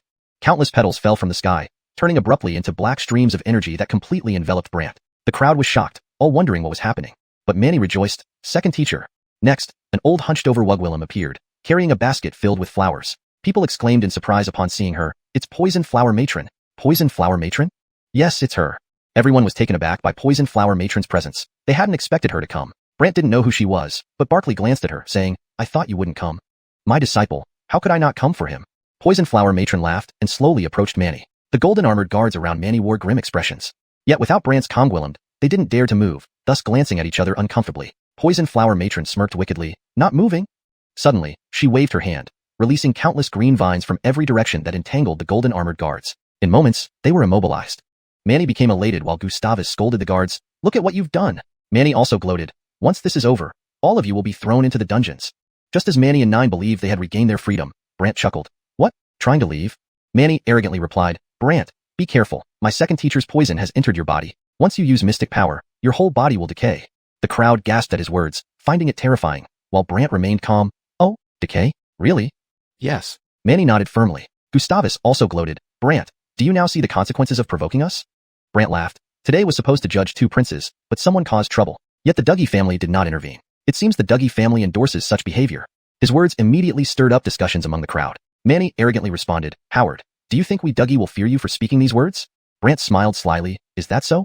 At that moment, the black mist around Brant disappeared entirely, leaving everyone astounded. Someone widened their eyes in disbelief. How is this possible? Poison Flower Matron's poison is ineffective against him? What happened?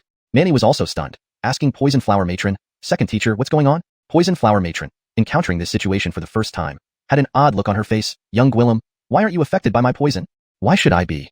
Brant grinned. "I crafted this poison from mystic dispersal toxin, which once contracted, merges with one's mystic energy and gradually dissipates it," Poison Flower Matron explained coldly. Brant simply responded, "Yet, it too is a form of mystic energy." "True, a form of mystic energy, but only I can control it." She spoke with amazement, but Brant bluntly countered, "So can I." "You can too?" She didn't believe it. Neither did the crowd, thinking Brant was lying. Poison Flower Matron tried again, surrounding Brant with thick black fog. Soon, Brant was fully covered by the toxins, yet he remained calm and chuckled. "Is it working?" "So much of it. I don't believe you can counter it," she scoffed. But Brant swallowed the black fog effortlessly. Moreover, he showed no signs of harm. The crowd froze, some blinking in disbelief. How can this be? He's unaffected? Was all that poison useless? Many pondered, baffled. Hidden Dougie family members were equally astonished. What kind of body does this guy have? Not only that, he can withstand Poison Flower Matron's poison. How bizarre. Poison Flower Matron wasn't pleased, looking at Brant with her wrinkled face. "Little brat, next. I'll make you wish you were dead." "Worse than death?" Brant smiled. Seeing his smile, Poison Flower Matron grew infuriated. Immediately, numerous black vines appeared, wrapping around Brant. But with lightning mystic bold, the vines couldn't affect him. Still, Poison Flower Matron sneered, "These vines can absorb mystic energy." "Absorb mystic energy?" "Correct. They'll consume your lightning mystic power." As she spoke, the vines began devouring Brant's lightning mystic bold layer by layer. Manny was thrilled. He's losing his defenses. Not just Manny, Gustavus and Guillaume, others from South Law Pavilion were gleeful. Their leader grinned evilly. "Still won't die?" Pat remarked approvingly. "Do you think he'll beg for mercy later?" "Mend?" "Doubtful. Poison Flower Matron isn't easily fooled," the leader explained, smiling. Pat asked curiously, "Will she kill him?" "Killing is trivial. More likely, she'll capture him for study," the leader speculated. Pat exclaimed, "Study?" "Yes, she probably wants to understand why his body is immune to her poison," the leader explained. Pat murmured, "Truly pitiful." Not just Pat, Guillaume found Brant's plight pitiful, yet Brant smiled. "Your plans are quite interesting." "Still in the mood for jokes?" Poison Flower Matron sneered. "These vines can't harm me. Why shouldn't I smile?" Brant confidently stated. "Laughable? Unable to harm you? These are the Tun Shen Ming Tong, swallowing abyss vines." Poison Flower Matron revealed the origin of the vines directly. For better fluency and clarity in English, it should be, "Laughable? Unable to harm you? These are the swallowing abyss vines." Poison Flower Matron revealed the origin of the vines directly. Note, Tun Shen Ming Tong is translated as swallowing abyss vines to maintain the mystical tone and readability in English. Chapter 288. Advising in the Imperial Court? The Swallow Dark Vine. Hearing this name alone sent shivers down Guillaume people's spines. Really frightening. Is it the vine that's said to be able to swallow a person's shenqi? Yes, once you're entangled by it, your fate is to have your shenqi swallowed. So terrifying. Truly horrifying. Everyone present was alarmed, feeling the overwhelming terror. Even Manny looked on with schadenfreude, while Gustavus also wore a smile. However, what no one expected was for Brant Shenqi to suddenly turn into several different types of light. The crowd was puzzled. What's this? Shenqi? It seems like different types of Shenqi. Different? Can his Shenmai produce multiple types of Shenqi? How could it? Just as everyone was baffled, Lyra started to intimidate. Don't be naive. No matter how Guillaume types of Shenqi you use, the final result will still be the same. All the same? Brant didn't agree. He smiled slightly, and as the different Shenqi wound around the vines for a while, those vines suddenly shattered into pieces. Bang, bang, bang. The crowd heard an array of explosive sounds coming from Brant, and then they saw countless vine fragments scattered all over the ground. Brant was completely unharmed. Everyone present was dumbfounded. Some even rubbed their eyes. What's happening here? Why did the vines just explode? The chaos breath technique, which Brant had learned from the old ghost drunkard, came in handy. However, no one present knew this, and they all discussed the strength he displayed. Lyra trembled. You destroyed my swallow dark vine? Brant nonchalantly responded. Is it very precious? Nonsense. Of course it is. This is a vine I've nurtured for over 1,000 years. Lyra hollered with extraordinary agitation. Brant merely responded with an oh, and continued. So that's how it is. My apologies. I really didn't know it was so precious, but you should take better care of it. You, looking for death. Lyra, unable to bear her anger, lunged at Brant with her flower basket in hand. At that moment, Brant activated his lightning shin bold shadow again. The flower basket struck him without causing any damage. But the petals on the basket immediately surged towards Brant behind the lightning shin bold shadow and began attacking his Xuanhuan furiously. Crackle, crackle. Brant's Xuanhuan was attacked numerous times. Lyra thought Brant would be in unbearable pain after his Xuanhuan was hit. To her surprise, Brant paid no attention to it. Not only did he not mind, but Brant even laughed at her. You're too impatient. Suddenly, countless Xianxia struck her, empowered by the lightning control technique. Thus, everyone saw countless streams of Xianxia and lightning Xianxia surging around Lyra. Lyra had no idea what this meant. Then, in the next moment, boom, boom, boom. A series of loud noises ensued, followed by Lyra's cries of agony. She staggered back and flew away, her body bloodied and gwilumgled. Seeing this, everyone was stunned. Gustavus became anxious and looked at Manny. Brother 5, your second Caitlyn can't hold on? Manny was dumbstruck, and Garthbard in the distance was also stupefied, inwardly relieved that he wasn't the one who took the hit. Lyra knew she couldn't continue fighting and weakly told Manny, I need to go recuperate. Recuperate? In the next moment, Lyra disappeared, and Garthbard hurriedly vanished as well. Everyone was flabbergasted. They hadn't anticipated such an outcome. The head of the Binfa pavilion sucked in a deep breath. Is this guy even Hugwillem? Pat became apprehensive. He won't seek revenge on us, right? The head of the pavilion didn't know, only sweating nervously while looking on. Brant grinned at Manny and Gustavus. Gentlemen, do you wish to continue parading, or wait for others to rescue you? Both princes were terrified, while the golden armored guards continued to escort them, and everyone proceeded with the parade. However, no member of the Dougie family appeared, seemingly accepting the prince's humiliation. Only when the Binfa pavilion's head received news did his expression change dramatically, and he came before Brant. Addison Sheen, that's enough. You don't need to parade anymore. Not parade? Why? Is the Southern Desolate dynasty planning to rescue them? Brant asked with a smile. No. The royal court sent word saying the two princes deserve their punishment, so we are ordered to imprison them in the sky prison. The pavilion head nervously explained. Everyone was shocked. They hadn't expected the Dougie family to yield. Princes 5 and 9 frantically cried out, innocent. Brant smiled and looked at the pavilion head. You think one sentence will suffice to take them away? So what does Addison Sheen suggest? The pavilion head now treated Brant with utmost respect. What do you think? Brant smiled. I think since they've committed a crime, they should face trial. The pavilion head stammered. Really? Brant questioned. Sweat trickled down the pavilion head's forehead, fearing that Brant might lash out if displeased. However, at this moment, a group of white armored guards appeared, led by a Gwillem riding a huge horse armored in white, looking eerie. Upon seeing them, everyone gasped in shock. It's the Great Comgwillemdur. Great Comgwillemdur. Qing King? Qing King, naturally, was little Qing King's father. Riding his horse, he arrived before Manny, Gustavus, and the others, glanced at them, and then looked at Brant. Addison Sheen, you and request your presence to review the cases of these two princes together. Hearing that the Douglas invited him, everyone gasped in surprise. Unexpectedly, Brant smiled. All right, let's go. The two princes became nervous, but didn't dare speak up. Instead, they were escorted by the white armored guards. Moreover, Qing King instructed the two golden armored captains to bring the golden armored guards to the palace as well. At that moment, inside the palace hall, a figure in a robe embroidered with the emblem of 100 beasts sat coldly, gazing at those before him. Such a commotion. Do you have anything to say? Among the people stood Alexei, but there was also Percy Ho Yi, esteemed and respected. Percy Ho Yi seemed like an old Gwillem nodding off, but Gwillemy officials looked at him, waiting to see what he would say. The Douglas frowned. Percy Ho Yi, please speak up. Percy Ho Yi had no choice but to open his eyes and smile. Your Majesty, though the two princes have committed offenses, they may have been misled. Therefore, I think leniency is appropriate. As for this Qin fellow, he appears overly arrogant and disrespectful. I believe it's necessary to properly admonish him, letting him know whose kingdom the Southern Desolate dynasty belongs to.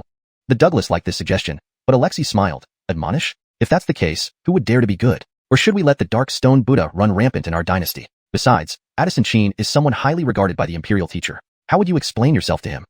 The Douglas's frown deepened, sparking heated debate. Meanwhile, Percy Ho Yi tried to explain. My form of admonishment isn't physical. Why is Alexei so agitated? So how would you admonish? Alexei wouldn't tolerate this and pressed further. Just leave it to me. Your Majesty need not concern yourself. I'll explain after the fact. Percy Ho Ye's words left everyone staring at each other. Is it that vine known for swallowing a person's mystical energy? Note, Xianxia is translated as mystical energy to better convey the meaning in English. Depending on the context of the story, you might also consider spiritual energy or mystic qi as alternatives. Consistency in terminology is important, so choose one and stick with it throughout the text. Yes, once ensnared, you're doomed to have your Xianxia, mystic energy, swallowed. For better fluency in English, it would be, yes, once caught, you're doomed to have your mystic energy drained. How terrifying. Truly horrifying. Those present started to react one by one, feeling utterly terrified. The Kai was gleefully gloating while the Tyson wore a smug smile on his face. However, no one expected Brant's Xianxia, mystic chi, to suddenly transform into several different lights. Note, for better understanding, I've added the explanation for Xianxia as mystic chi. Please adjust based on the consistent terminology you've been using throughout the text. The crowd was puzzled. What is this? Is this Xianxia? It seems like different types of Xianxia. For better fluency in English, it would be, is this Xianxia? It appears to be different types of Xianxia. Note, for a more native feel, Xianxia should be replaced with its English equivalent if there is a commonly used one in the context of the story. If Xianxia is a specific term without a standard English translation, consider using an explanatory phrase or retaining Xianxia, its pinyin form, with an initial explanation. Different. Can his Shun veins produce multiple types of Xianxia? Note, for better understanding and fluency in English, it should be corrected to a more appropriate context. Since Shen veins and Xianxia seem to be specific terms from the original context, we should maintain consistency while ensuring it reads naturally. Can his Shun veins generate multiple types of Xianxia? For an even smoother read, if these terms have established translations or explanations earlier in the text, those should be used instead. If this is the first mention, consider explaining briefly what Shen veins and Xianxia refer to for the benefit of readers who might not be familiar with these terms. How could that be possible? While everyone was confused, Poison Flower Granny tried to intimidate them. Don't be naive. No matter how Gwillemy kinds of mystic chi you use, the final result will always be the same. Note, Xianxia is translated as mystic chi to maintain consistency and readability in English. Always the same? Brant didn't agree. He gave a faint smile as the various Xianxia twisted around the vines for a moment before those vines suddenly shattered into pieces. Note, Xianxia is not translated as it seems to be a specific term from the original context. If you have a preferred translation for Xianxia, please provide it for consistency. Bang bang bang. A series of explosions came from Brant's body. Afterward, everyone saw countless vine fragments scattered everywhere. Brant, however, was completely unharmed. Everyone present stared dumbfounded. Someone even rubbed their eyes. What? What happened? How did the vines just explode? Brant had learned the chaotic chi technique from old ghost Xuanhun, but nobody present knew this. They were all speculating about strength, and Poison Flower Granny was trembling. You destroyed my swallow dark vine? Brant responded indifferently. Is it very precious? Nonsense. Of course it is. This vine has been raised by me for over 1,000 years. Poison Flower Granny shouted agitatedly. Brant said with a slight surprise, so that's how it is. Then I'm sorry. I really didn't know it was so precious. But this has to be blamed on you. Why didn't you take good care of it? You, looking for death. Poison Flower Granny, unable to hold back her anger, rushed to Brant and struck at him with the flower basket in her hand. However, at the moment when she struck, Brant activated his lightning mystic bolt once again. The attack of the flower basket did not harm Brant at all. Instead, the petals on the flower basket surged towards Brant's body behind the shield, even attacking his mystic soul fiercely. Pitter-patter. Brant's mystic soul was attacked countless times. Poison Flower Granny thought Brant would be in excruciating pain after being hit, but what she did not expect was that Brant completely did not care. Moreover, Brant laughed at her. You're too impatient. Then, Brant launched numerous mystic energies at her and cast the thunder control spell on them. Therefore, everyone saw countless ordinary and lightning-infused mystic energies surging on Poison Flower Granny's body. Poison Flower Granny did not know what this meant, but in the next moment, there were thunderous booms, followed by Poison Flower Granny's screams of agony. Everyone then saw her stagger and fly backward, bloodied and gwillemgold. Seeing this, everyone was stunned, and the Tyson grew anxious, looking at the Kai, fifth brother. Your second Aaron can't hold on any longer. The Kai was terrified, and Garthgabar Dane in the distance also froze, secretly glad he wasn't the one who suffered the attack. Poison Flower Granny knew she could no longer fight and weakly said to the Kai, I will go and recuperate first. Recuperate? In the next moment, Poison Flower Granny disappeared, and Garthgabar Dane hurriedly vanished as well. Everyone was dumbfounded. They never expected such an outcome. The Caitlin of Xuanhun Pavilion drew a sharp breath. Is this Casper who Willem? Pat became uneasy. Will he take revenge on us?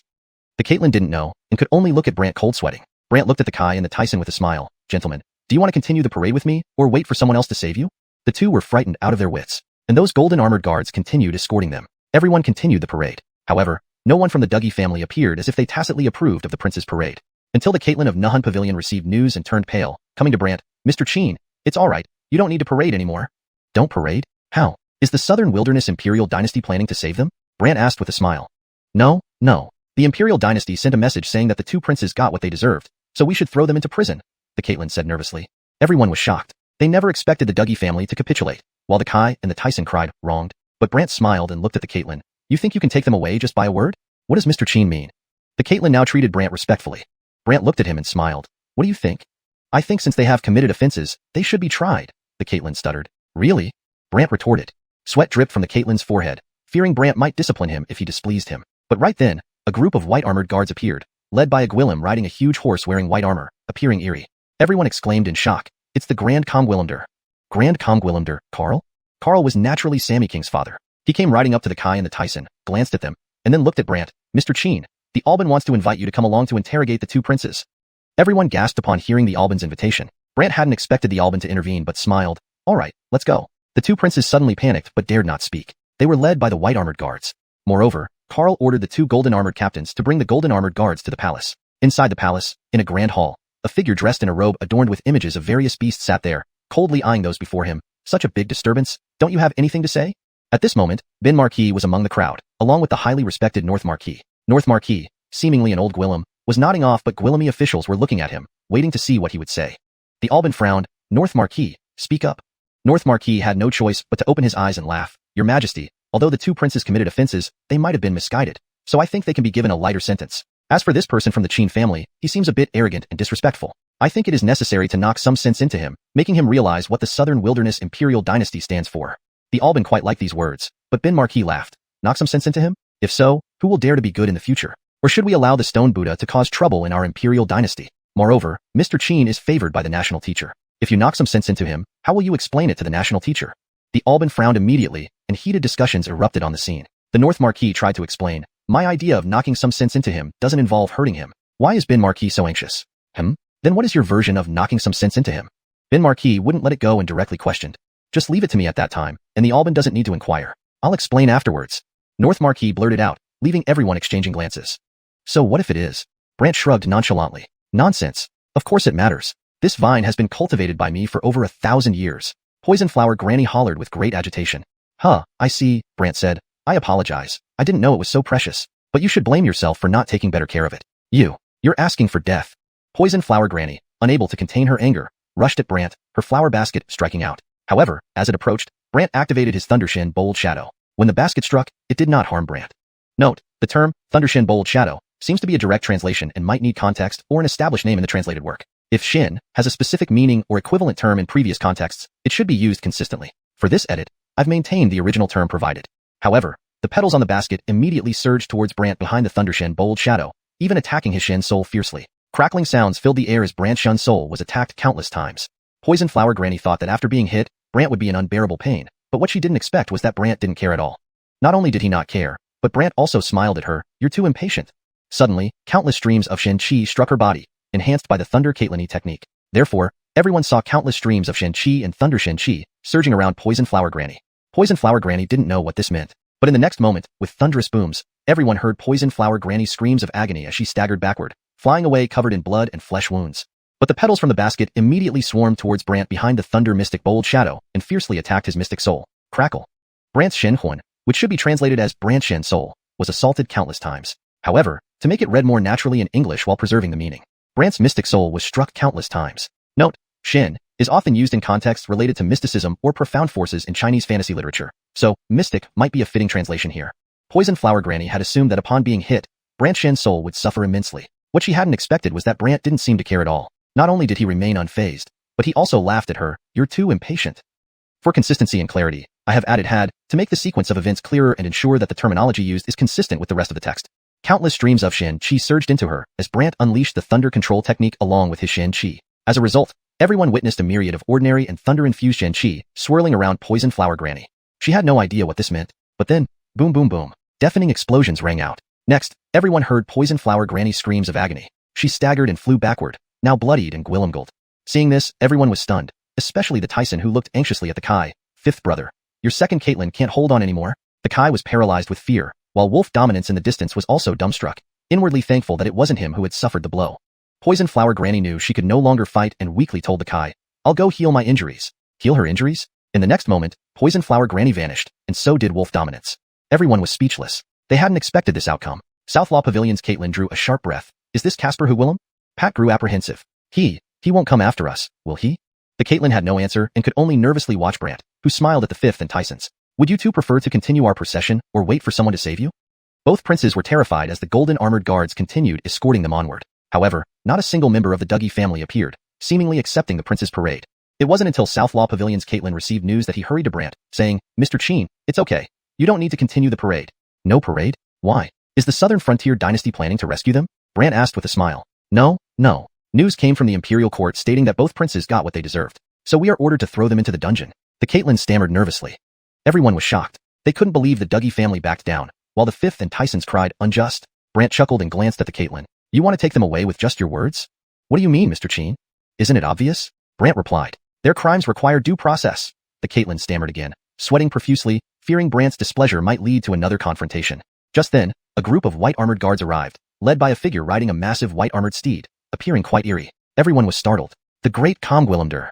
Great Comgwilimder, Duke Qin? Duke Qin, naturally, was Kane's father. He rode up to the Fifth and Tysons, glancing at them briefly before looking at Brant. Mr. Qin, Yuan wishes to invite you and ask you to join in the trial of the two princes.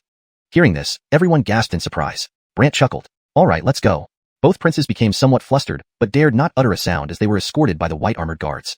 Furthermore, Duke Qin instructed the two gold armored captains to lead the guards to the palace as well. Inside the imperial palace, the main hall held figures dressed in animal emblazoned robes sitting coldly, gazing sternly at those before them. You caused such a commotion. Do you have anything to say? Among them stood Bram, but there was also the revered Maxim, an old Gwillem seemingly dozing off. Yet Gwillemy officials looked at him, waiting to hear his opinion. The ruler frowned. Maxim, speak. Maxim opened his eyes and smiled. Your Majesty, although the two princes committed offenses, perhaps they were misled. Therefore, I believe leniency should be considered. As for this Qin family member, he seems arrogant and disrespectful. We should properly advise him to remember the authority of the Southern Frontier dynasty. This pleased the ruler. But Bram laughed. Advise? If we start advising like that, who will dare be good-hearted? Will we allow Blackstone Buddha to wreak havoc here unchecked? Besides, Mr. Qin is esteemed by the lazy. How will you explain advising him? The ruler furrowed his brow. The scene turned contentious. Maxim explained, my advice isn't about physically disciplining him. Why is Bram so anxious? Oh, so what kind of advice do you mean? Bram wouldn't let up, pressing the issue. Leave it to me. Your Majesty need not concern yourself. I'll explain afterward, Maxim stated bluntly, leaving everyone exchanging glances. Chapter 289. Need a pretext? What a thick skin. Burton's words sparked some anticipation in the sovereign. All right, follow your advice. Braden frowned. Sovereign. This might be too. But Burton interrupted. Braden, rest assured. I know what I'm doing. There's no need for you to protect him. We're all here for the good of the Empire unless, of course, you have ulterior motives. Ulterior motives? Braden hadn't expected Burton to cast aspersions so quickly. He smiled. I hope when you discipline him, you keep it within limits and don't lose face. Burton squinted his eyes before curling his lips into a smile. Rest assured, that won't happen. Braden didn't believe him. At that moment, a voice from outside interrupted. The Grand Comgwilimder has arrived. The sovereign immediately ordered, let them in. Soon after, the Grand Comgwilimder entered with two princes and Brant. Brant hadn't expected such a lively scene in the Grand Hall, especially with Braden present. However, Braden transmitted telepathically to Brant, be careful. The old Gwillem beside me is Burton. He just said he wants to discipline you. Discipline me? Brant couldn't help but laugh inwardly. He then carefully examined Burton, an elderly Gwillem with white hair, whose aura wasn't weak at all, though well hidden, making him appear like an ordinary old Gwillem. His gentle smile gave an air of kindness. The moment the two princes entered, they knelt down and claimed they had been misled. Misled? Brant found their quick response amusing. Just then, Burton spoke up. It seems the two princes realized their mistakes. May we ask for another chance? The sovereign was about to respond when Brant laughed. A chance? Because they are princes, they deserve a chance. Burton smiled sardonically at Brant. Who are you? Have you been given permission to speak? The atmosphere immediately turned eerie. Brant didn't care. If you can speak, why can't I? How laughable. I am Burton. And you? Who are you? A mere young member of a minor clan, daring to act so brazenly? Burton's words diminished Brant's standing. Many people present, who were allies of Burton, chimed in, Mr. Qin, this is the Imperial Hall. Indeed. Without status, please follow the rules. Right, here you must abide by the rules. Rules? Brant chuckled. Talk about rules? Burton smiled. Correct. Here, you cannot speak freely. What if I do? Brant asked back. Burton turned to the Grand Comgwilimder. What do you say, Comgwilimder? The Grand Comgwilimder grew stern. According to the rules, non-imperial ministers shall not speak casually in the Grand Hall. First offense, 100 lashes as a warning. Second offense, stripping of cultivation. Third offense, immediate death sentence. Everyone thought Brant would be intimidated, and Burton watched him with amusement. Mr. Qin, will you take the punishment yourself, or should we let the Comgwilimder take you? Before Brant could answer, the two princes exchanged strange smiles. Braden frowned. Burton, we're judging the princes, not others. Can you put away your tactics? The princes need judgment, but so do the troublemakers. We will not favor anyone. Do you wish to protect him, Braden, and defy the Empire's rules? Burton deliberately twisted the knife. Braden smiled. I merely think you're targeting him. Braden, please choose your words carefully. I treat everyone equally. Burton emphasized, maintaining his image. Braden was about to respond when Brant interjected, equal treatment, right?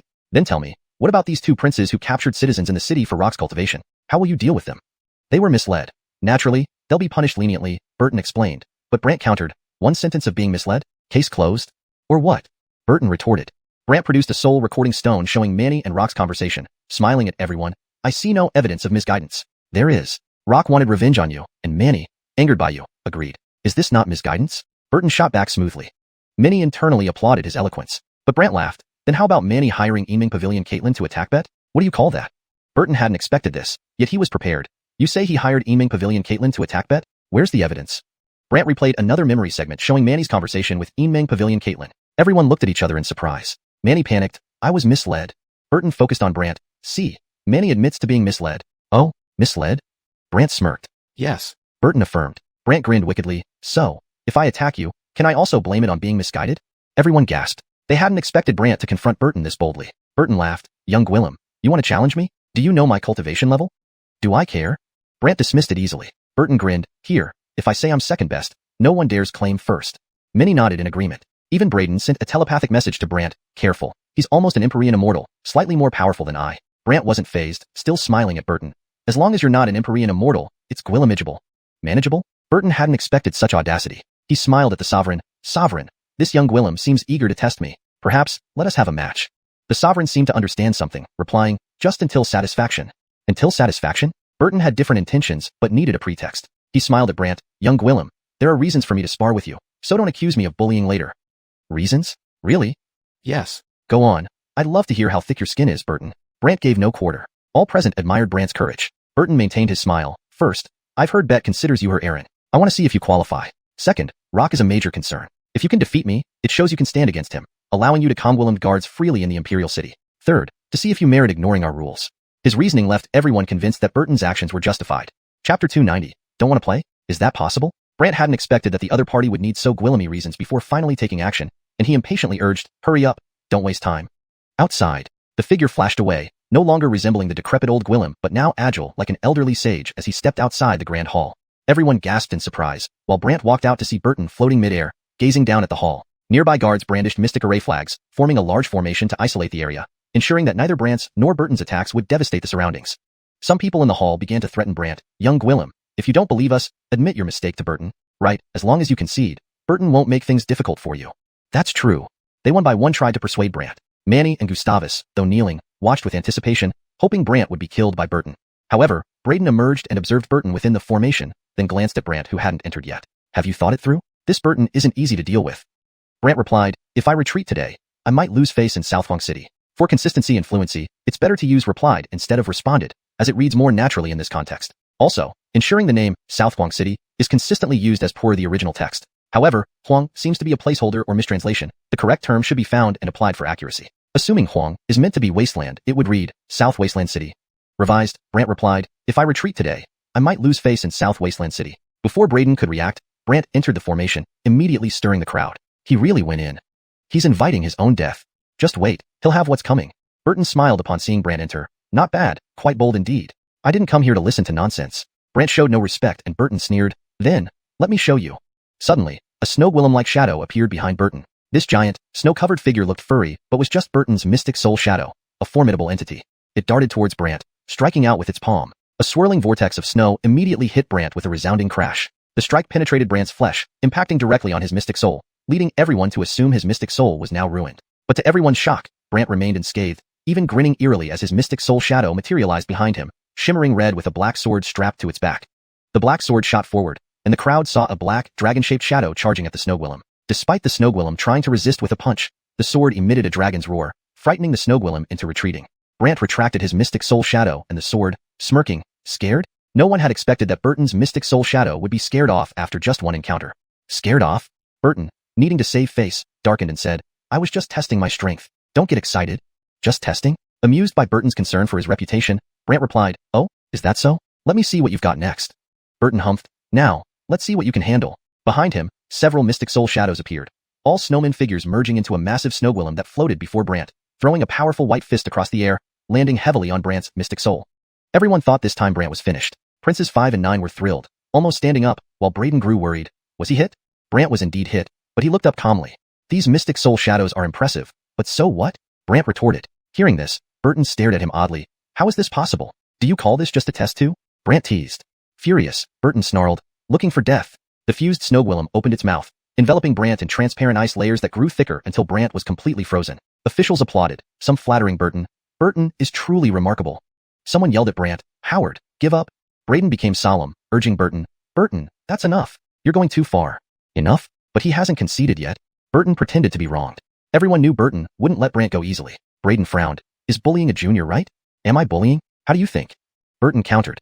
Braden wanted to intervene when suddenly a huge stone coffin emitting blue and brown lights appeared in the sky. Brant's longevity soul-suppressing coffin. Many saw it for the first time, causing collective astonishment. Look, what's that? A stone coffin? This coffin looks eerie. You bet. As everyone wondered, Burton grew suspicious, and the chains from the coffin suddenly appeared, wrapping around the giant snow golem. The snow golem's mystic soul power was restrained, and the ice around Brant vanished. Eyes widened. What happened? Shocked, Burton asked urgently. What did you do to my mystic soul shadow? Nothing much, just restraining it, Brant replied nonchalantly. Restrain? Stunned, they couldn't believe Brant so effortlessly restrained Burton's mystic soul shadow. Internally furious, Burton maintained his dignity and coldly stated, Do you think restraining it means nothing can be done to you? With that, Burton turned into mist and appeared behind Brant, an alarming feature of the mystic mist realm. But Brant, expecting this, swiftly spun around, gathering mystic energy. Then he unleashed the chaotic energy spell. Boom. Burton was thrown back, crashing into the formation barrier, becoming a charred figure smoking on the ground. Silence filled the area. Calmly, Brant remarked, I thought you were strong, but you're not so impressive after all. For appearance's sake, Burton forced himself to remain dignified. Today, I needed to conserve energy for alchemy, that's why I didn't play along. Saying he won't play? Brant scoffed and sucked the mystic soul shadow into the coffin. Burton, feeling something forcibly taken from him, spat blood and glared at Brant. You? Translation note. In Chinese names and places, I've used pinyin aroguilimization where necessary, maintaining consistency with previous content. The original tone and style are preserved while ensuring fluency in English. The storyline and logic align coherently with prior content, preserving paragraph structure and line breaks. Chapter 291. Ruthless. Lifted high, then given an impossible agreement. Everyone was stunned. They hadn't anticipated that Brant would absorb the Maxim's mystic soul shadow, which meant a significant reduction in the Maxim's power. After all, for someone at the mystic mist realm, their mystic soul shadow was their greatest assurance of combat strength. Without it, not only did their strength diminish, but even their mystic soul was severely affected. Just like the Maxim before them, his complexion turned unpleasant, his breath weakened, and he seemed as if he might collapse at any moment. But the Maxim wasn't ready to admit defeat. He looked at Brant with a warning glare. Give me my mystic soul shadow back? Back to you? On what grounds? Brant countered. Up to a point, you understand?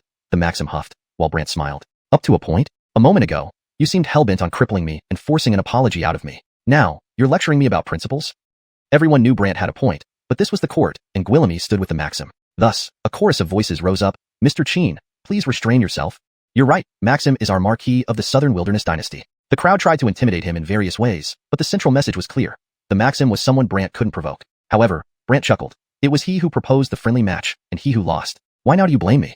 Everyone was left speechless. Meanwhile, the Bram, naturally siding with Brant, addressed the crowd. Ladies and gentlemen, this challenge was indeed initiated by the Maxim. Ignoring him, at this moment, the Alban spoke from within the hall. Enough, everyone, come inside. The mystic formation dissipated, the guards dispersed, and Brant, retracting his own powers with a smile, entered the hall. Inside the hall, the Kai and Tyson felt like they could die. They always thought Brant would be subdued by the Maxim, thus freeing them. But unexpectedly, Brant not only remained unharmed, but also harshly punished the Maxim. Naturally unhappy, the Maxim entered with a grim expression. The Alban smiled at everyone. Gentlemen, you all saw what just happened. Saw what? No one quite understood until the Alban added, smiling. Mr. Qin's abilities are formidable. According to the agreement between Mr. Qin and Maxim, if Mr. Qin wins against Maxim, he can freely capture the stone Buddha of Nirvana within the city and ignore its rules. Everyone was shocked. They hadn't expected the Alban to concede. The Kai and Tyson suddenly felt more nervous, but then the Alban turned to Brant. Mr. Qin, how soon can you capture the stone Buddha of Nirvana? Catch the stone Buddha of Nirvana? Brant hadn't expected such a twist. People in the hall suddenly realized something and began looking on with schadenfreude. The Maxim praised sarcastically. Mr. Qin is so powerful. I think he can catch the stone Buddha of Nirvana within a month. Others followed suit with flattering remarks, but they were obviously hoping to see Brant fail. The Bram, seeing through the scheme, intervened. Your Majesty, the stone Buddha of Nirvana is a monster from 10,000 years ago. It won't be easy. The Alban responded. I trust his capabilities and my 10th daughter's judgment. I also trust the person chosen by the imperial teacher. In one sentence, the Alban lifted Brant higher. Brant wasn't foolish. Seeing the situation, he wanted to laugh. I will catch the stone Buddha of Nirvana and resolve the issue. But the current problem is, what should be done with these two princes? No one expected Brant to still hold onto the princes. The Alban turned to the Grand Kongwillander Qing. Strip the two princes of their cultivation and throw them into the dungeon. Strip their cultivation? Everyone was taken aback. Kongwillander Qing asked cautiously, Your Majesty, are you sure? The Alban laughed. If princes break the law, they must be punished. Otherwise, how will people judge our southern wilderness dynasty? Kongwillander Qing had no choice but to step forward, and the two princes were terrified, begging for mercy. Johnny, spare us. Johnny, don't strip our cultivation. Johnny. Despite their pleas, the Alban didn't stop, merely watching with a smile that revealed nothing. Only when the two princes screamed and fainted did Conguilum Qing order their removal. The Alban then turned to Brant with a smile. Mr. Qin, are you satisfied now? More or less. Brant didn't know what to say. Yet the Alban continued smiling. Now let's talk about you. Me? Yes, how soon can you catch the stone Buddha of Nirvana? The Alban stared at Brant. Brant inwardly sneered. Why don't you catch it yourself? Why me? Seeing Brant silent, the Maxim jumped in. Your Majesty, I think 10 days should be enough for Mr. Qin. The Alban agreed smoothly. Fine, 10 days. If Mr. Qin can capture the stone Buddha of Nirvana within 10 days, we will reward the Qin clan generously and confer upon it the status of Imperial Clan. Imperial Clan. Everyone gasped. The Imperial Clan was essentially part of the Imperial family, second only to the Nidhogg clan. Furthermore, since the founding of the Southern Wilderness Dynasty, fewer than 10 clans had been conferred such status. Once an Imperial clan, its members became royal relatives, enjoying Guillemot privileges. This made everyone envious. But the Alban added, however, if you fail within 10 days, the entire Qin clan will face punishment. So domineering? Brant hadn't expected this, but undaunted, he smiled. All right, 10 days, it's a deal. Everyone was stunned, not expecting Brant to agree. The Maxim flattered him. Then, we look forward to your news, Mr. Qin. I will. Brant smiled and bid farewell, leaving. The Alban ordered the Bram to personally escort Brant out, while other officials departed, leaving only the Maxim behind. What do you have to say? The Alban asked once the Maxim didn't leave. Puzzled, the Maxim replied, Your Majesty, why didn't you act directly? Why give him such an impossible task? He made me strip my princes of their cultivation. So, I'll make him watch as his clan leader's people suffer because of him, the Alban coldly stated. The Maxim exclaimed, Your Majesty is wise. That's enough nonsense. Arrange for people to monitor him closely. If there's any chance he might capture the stone Buddha of Nirvana, you'll intervene. Make sure he doesn't know it's you. Otherwise, if he files charges against you later with evidence, I can't protect you, the Alban coldly instructed. The Maxim responded, Understood. After the Maxim left, the Alban gazed at the empty hall, his expression darkening. Stripping two princes of their cultivation in exchange for your clan's safety isn't too bad of a deal. Yet outside the palace, the Bram sighed to Brant, You shouldn't have agreed. Chapter 292. Who dares to save them will be dealt with. Brant nonchalantly said, There's nothing wrong with agreeing. This is an impossible mission, sighed the Braden, while Brant smiled. With me, there's no such thing as impossible. Seeing that Brant didn't grasp the severity of the issue, the Braden shook his head. You probably don't know that even if you find the Een Stone Buddha or have the power to take down a severely injured Een Stone Buddha, the monarch will not let you succeed. Besides, the Burton will also sabotage your efforts. Really? Planning something sneaky? Brant chuckled. On the surface, the monarch hasn't done anything against you, but behind the scenes, he'll definitely send someone to deal with you. So, by taking on this task, it means that your Qin clan is doomed, the Braden worriedly added. Brant laughed derisively. So what? Seeing Brant remained unconcerned, the Braden stopped questioning and they walked out of the palace. Suddenly, chaos erupted around them. Ross was leading a guard team flying towards one place, and the Braden asked in confusion, What's happening? The Braden inquired a guard who urgently replied, Someone kidnapped two princes, and the Conguilum is rescuing them now. After saying this, the guard hurried off, while the Braden chuckled bitterly. Kidnapped? Looks like saving to me. Saving? Brant's eyes flickered with unusual light. The two princes are ultimately Nidhogg family members. The Nidhogg family will definitely arrange for someone to save them, explained the Braden. Brant smiled bitterly. So, they grabbed them from one hand and set them free from the other? Understanding Brant's mood, the Braden consoled him. No way around it. You have to get used to it here. Get used to it? Brant wasn't one willing to adapt. He chuckled. I hope they don't end up in my hands, or else I'll publicly deal with them and won't return them to the royal clan.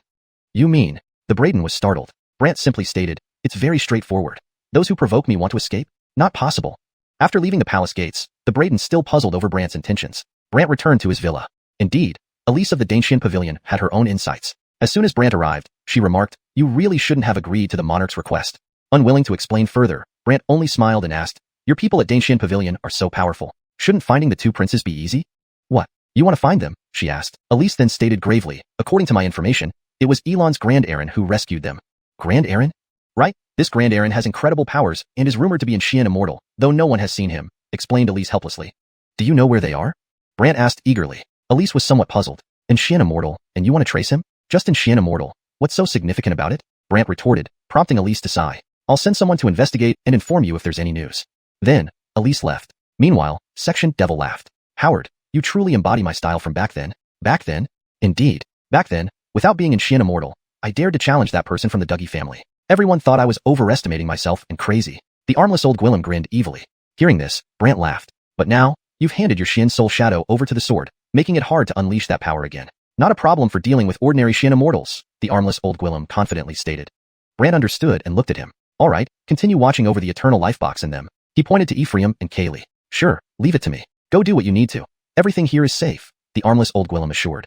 Satisfied, Brant left. Just outside, Edward appeared, looking serious. Minister, I have a message for you. Really? What message?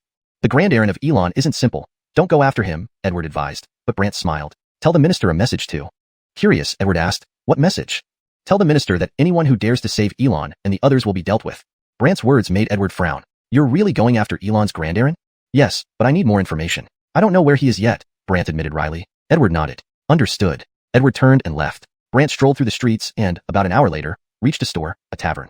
Inside, Brant saw a middle-aged Gwillem holding a jar of wine, leaning drunkenly on a table. Tavern keeper, who is he? Brant asked the keeper, who replied distractedly, a drunkard, old Chow. He's been drinking here for decades. Braden? Right him. Do you know him, young sir? Friend of an acquaintance, here to find him. A pity. He's always intoxicated and barely coherent. Even if you talk to him, he might not recognize you, the keeper sighed.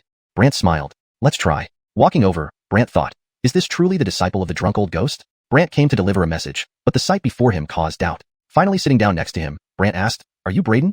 The Gwillem didn't respond, murmuring to himself inebriatedly. Brant had to use his Xian soul field. However, Brant hid Garthu and others, and when the Gwillem's Xian soul appeared, he groggily stared at Brant's Xian soul. Who are you? Why bring me into your Xian soul field? Are you Braden? So what if I am? Did you come to collect a wine debt? The Gwillem asked curiously. No, not to collect a debt, but to find you for something important, Brant replied. For what? Do I know you? The Gwillem disbelieved. Brant looked at him. Better say, I was entrusted to find you. By whom? Your Aaron. Upon hearing this, the Gwillem sobered slightly, but seeing Brant's appearance, he quickly deflated. I haven't seen my Aaron in 100 years. You? Met my Aaron? Ridiculous. Brant pulled out a letter. I have a letter for you. What kind of letter? You'll know when you're awake. Brant retracted his Xian soul field, startling the Gwillem awake. His face flushed as he looked at Brant carefully. Chapter 293. What's going on? Persing a hands-off boss? Brant took out the letter and handed it to Braden. Although Braden was in a daze, the moment he touched the letter, he sensed his Aaron's aura. Immediately, Braden became alert and opened the letter. After reading its contents, his expression changed drastically. He stared at Brant for a moment before standing up and saying, let's go.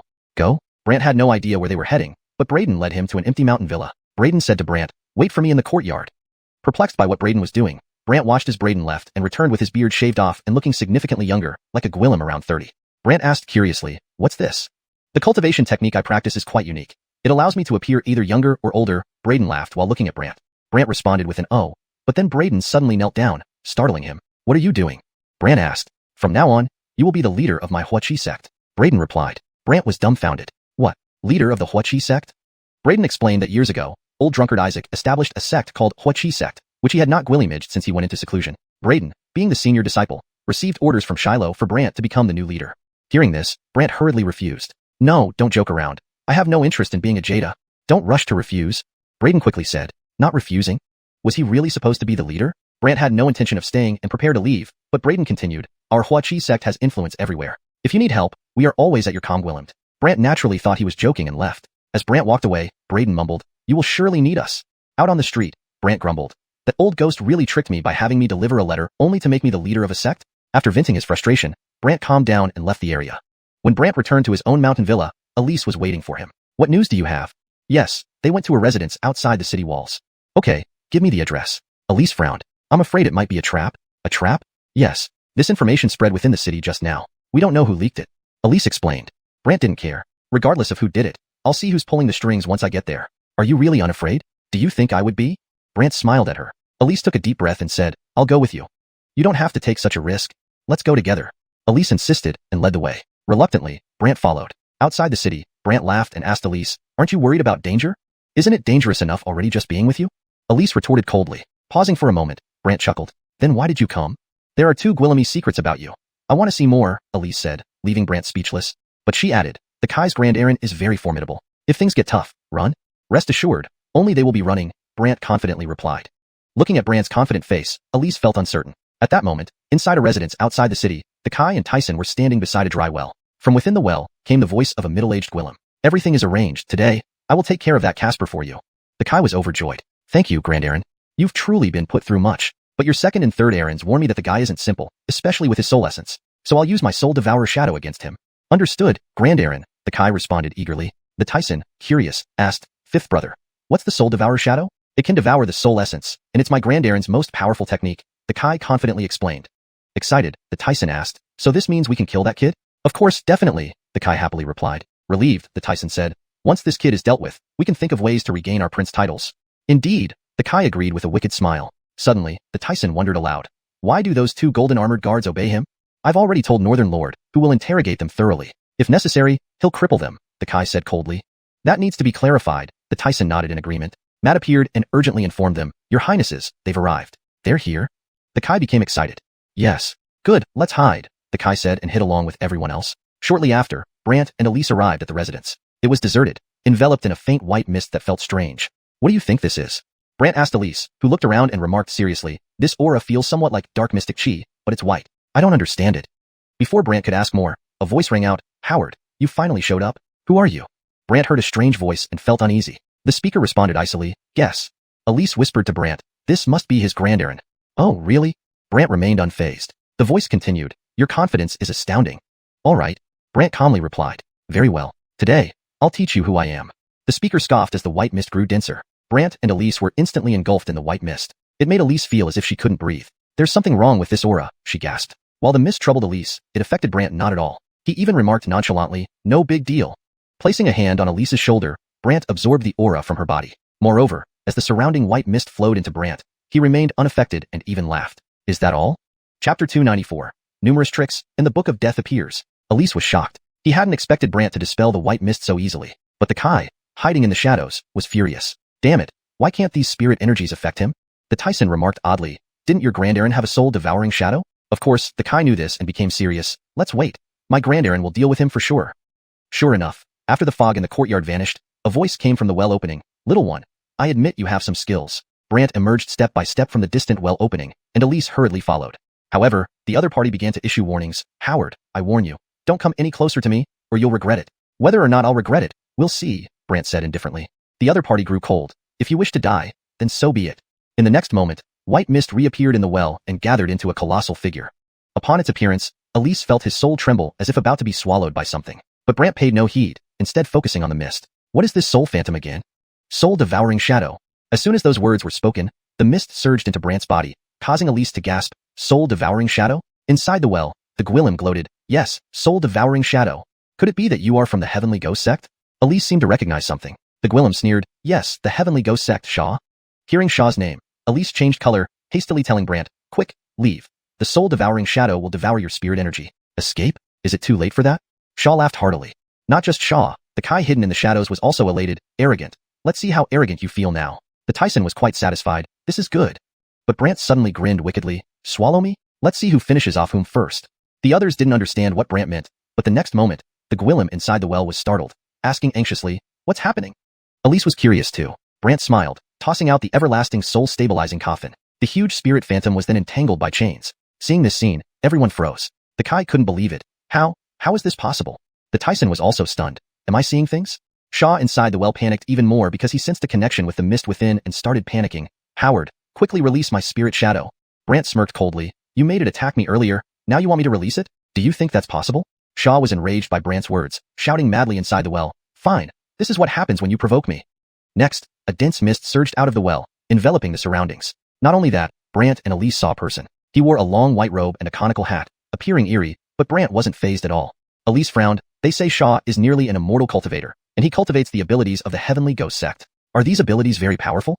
They can summon different entities." Elise explained. "Different entities?"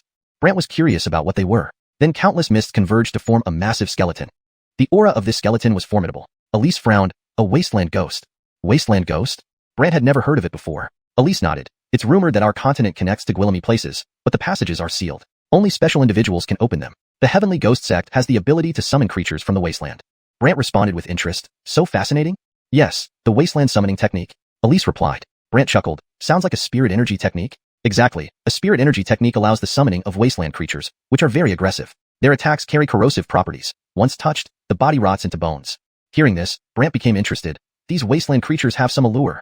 Controlled by Shaw, the white skeleton charged towards Brant at incredible speed. Reaching him, it slapped him with a palm, releasing a blast of white mist that struck Brant. Bang! Brant was instantly enshrouded in the white mist. Elise's expression changed drastically, thinking Brant would become bones. But Brant found that the corrosive spirit energy could also be devoured by his own spirit energy.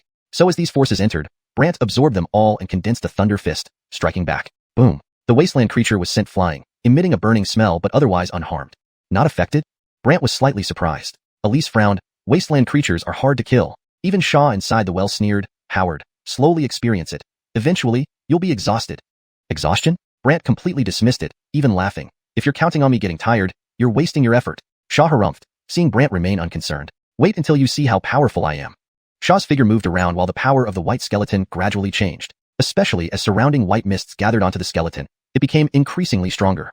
But this barely affected Brant. Instead, Brant activated 15 layers of thunder energy force and cast the Thunder Conwhelmed. With this thunder enhancement, everyone heard crackling sounds. The white skeleton went wild-eyed in agony. Elise was amazed. Thunder subdues wasteland creatures? The Kai was dumbfounded, watching from the shadows. What's going on? The Tyson panicked. Is your grandeur incapable? Relax, no problem. The Kai tried to reassure him, but the Tyson had little confidence. Meanwhile, Brant intensified his power. The white skeleton continued smoking, writhing in pain. Xuan naturally couldn't allow this and formed a fist-shaped mist shadow, striking directly at Brant. Brant opened the 15-layer thunderbolt, rendering the mist fist ineffective. Xia grew furious. Damn it. Seeing Xia unable to do anything to Brant, Elise breathed a sigh of relief, but Xia suddenly produced a black book in his hand. Book of Death. Elise's eyes widened. Book of Death? What was that? Brant was puzzled why Elise was so shocked.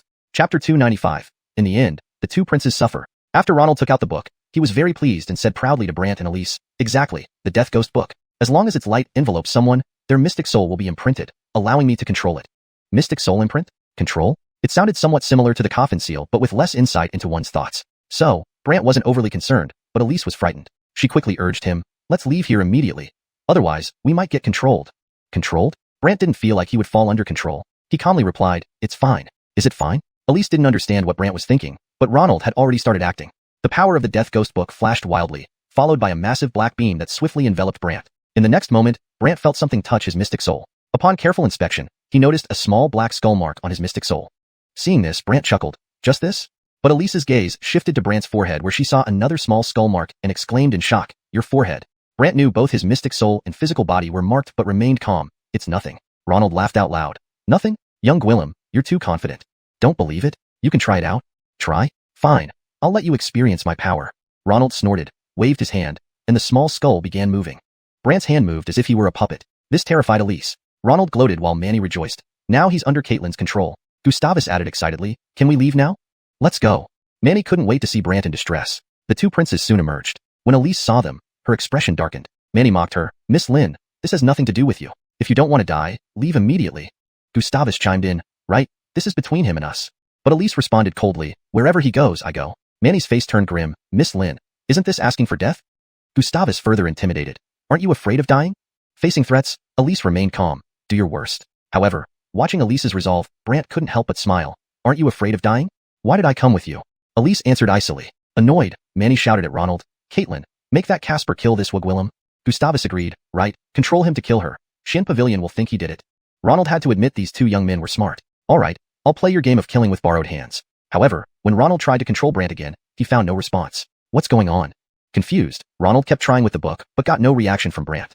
Manny and Nine were also stunned, and Elise, noticing the disappearance of the mark on Brant's forehead, asked in surprise, the imprint vanished?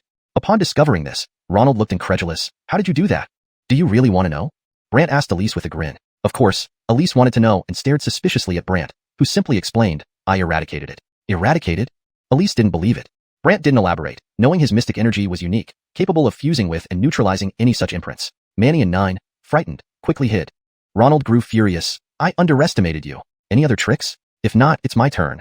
Brant focused intently on Ronald, who scoffed. You want to fight me? I can do what you can. Brant's thought alone caused the surrounding objects to transform into sword chi circling him. Ronald grudgingly acknowledged, you even know the demonic sword technique. Fair enough, Brant replied, but you're far from his level. Ronald dismissed Brant, but saw the sword chi rushing towards him. Ronald's body instantly transformed into a shadow, and the sword chi passed harmlessly through him. Elise commented seriously, that's the phantom shadow technique, a kind of ghost mystic art? Ghost mystic art? It allows the body to become an ethereal image. Elise explained. Interesting, Brant mused. Then his sword chi was intertwined with lightning, clearly augmented by thunder Caitlin. When the lightning struck the shadow, smoke appeared, enraging Ronald, who shouted, wait until I get you. Ronald escaped into the well, disappearing without a trace. Brant pondered, gone? Elise speculated, he must have fled. Brant sneered, he sure knows how to run fast. After some thought, Brant sought out Manny and Nine. The latter trembled, we're doomed. Manny yelled, Caitlin, where are you? But Brant approached them, smiling. You've lost all cultivation yet still put in so much effort? Manny shivered. Sheen, Brant, look, I have no power left. Can you spare me? Gustavus pleaded. Please let us go. Brant shook his head. Sparing you is out of the question. Elise frowned. You want to kill them? Kill? That would be too merciful. Brant grinned mischievously before summoning the soul-subduing coffin and extracted their mystic souls. The two screamed miserably inside the coffin, shocking Elise. Brant looked at Matt. Take their bodies back to the city. Matt looked panicked. What does that mean? Tell everyone. They were killed by people from the Heavenly Ghost sect, Brant smirked. Elise didn't expect Brant to do this, and he chuckled sinisterly. Didn't that fellow want to experience killing with borrowed hands? Let him feel what it's like being used as a pawn. Shaken by the plan, Elise watched as Brant placed a coffin seal on Matt before sending him off with the bodies.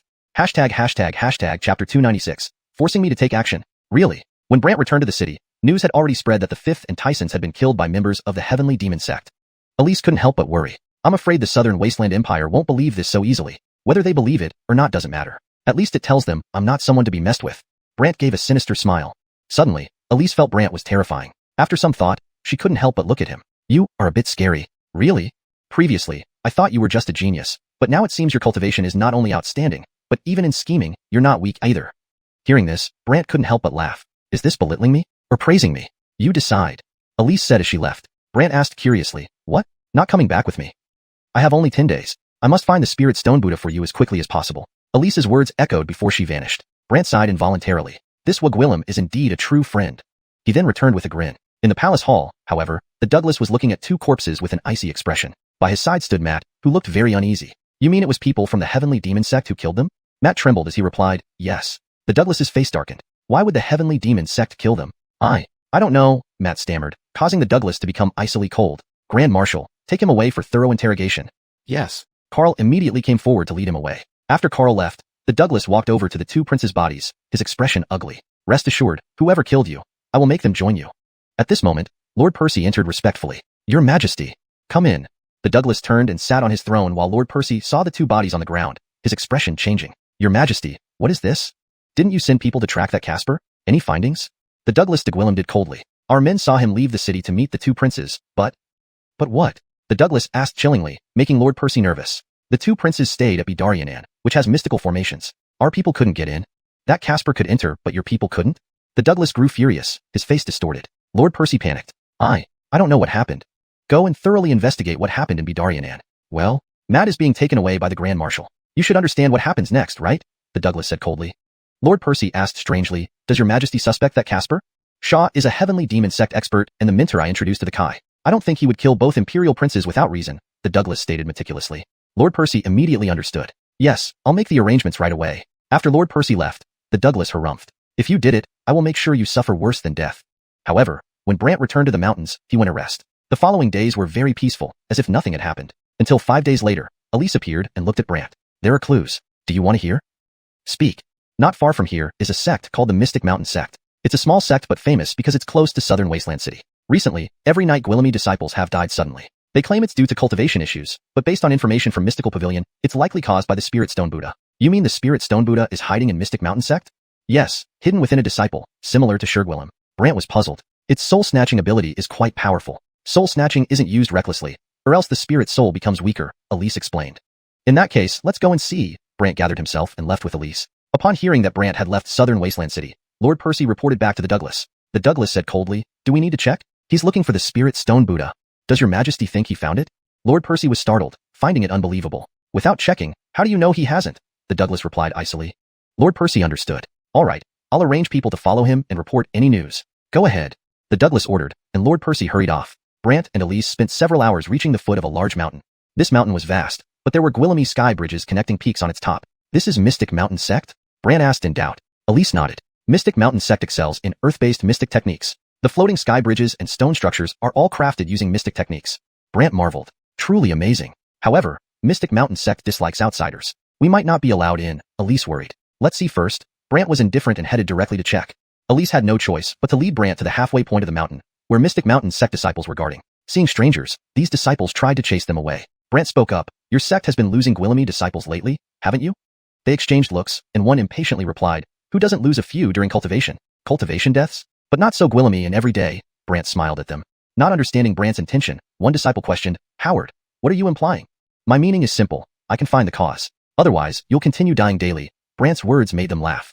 Someone got angry. Howard, are you cursing us? Do you want to die? Others also became enraged. Suddenly, numerous stones converged around Brant, blocking his escape. Seeing the misunderstanding, Elise quickly explained, everyone, he really came to help solve your problem. Problem? We have none. It's you who have problems. A disciple retorted, with others agreeing. These disciples glared at Brant, wanting to teach him a lesson. Brant had no choice but to say, it's best not to force me to take action. They laughed. A Foundation Establishment Realm practitioner dares to be so arrogant? Do you think our Mystic Mountain sect has no one? How ridiculous. Exactly. Don't know when to quit. Just as they prepared to attack, bolts of lightning flashed through the stones, turning them into powder instantly. All faces turned black. Can I see your Jada now? Brant asked the frightened crowd. Chapter 297. This name is even more useful than her identity. A stone could be instantly shattered. These people didn't have the courage to confront Brant anymore. Someone hesitantly said, well, follow us. Soon enough, a group of people led Brant and Elise up the mountain. Before long, they arrived at a sky bridge. However, after just a few steps, those people vanished, and mist surrounded them. Elise's expression changed. We've been tricked.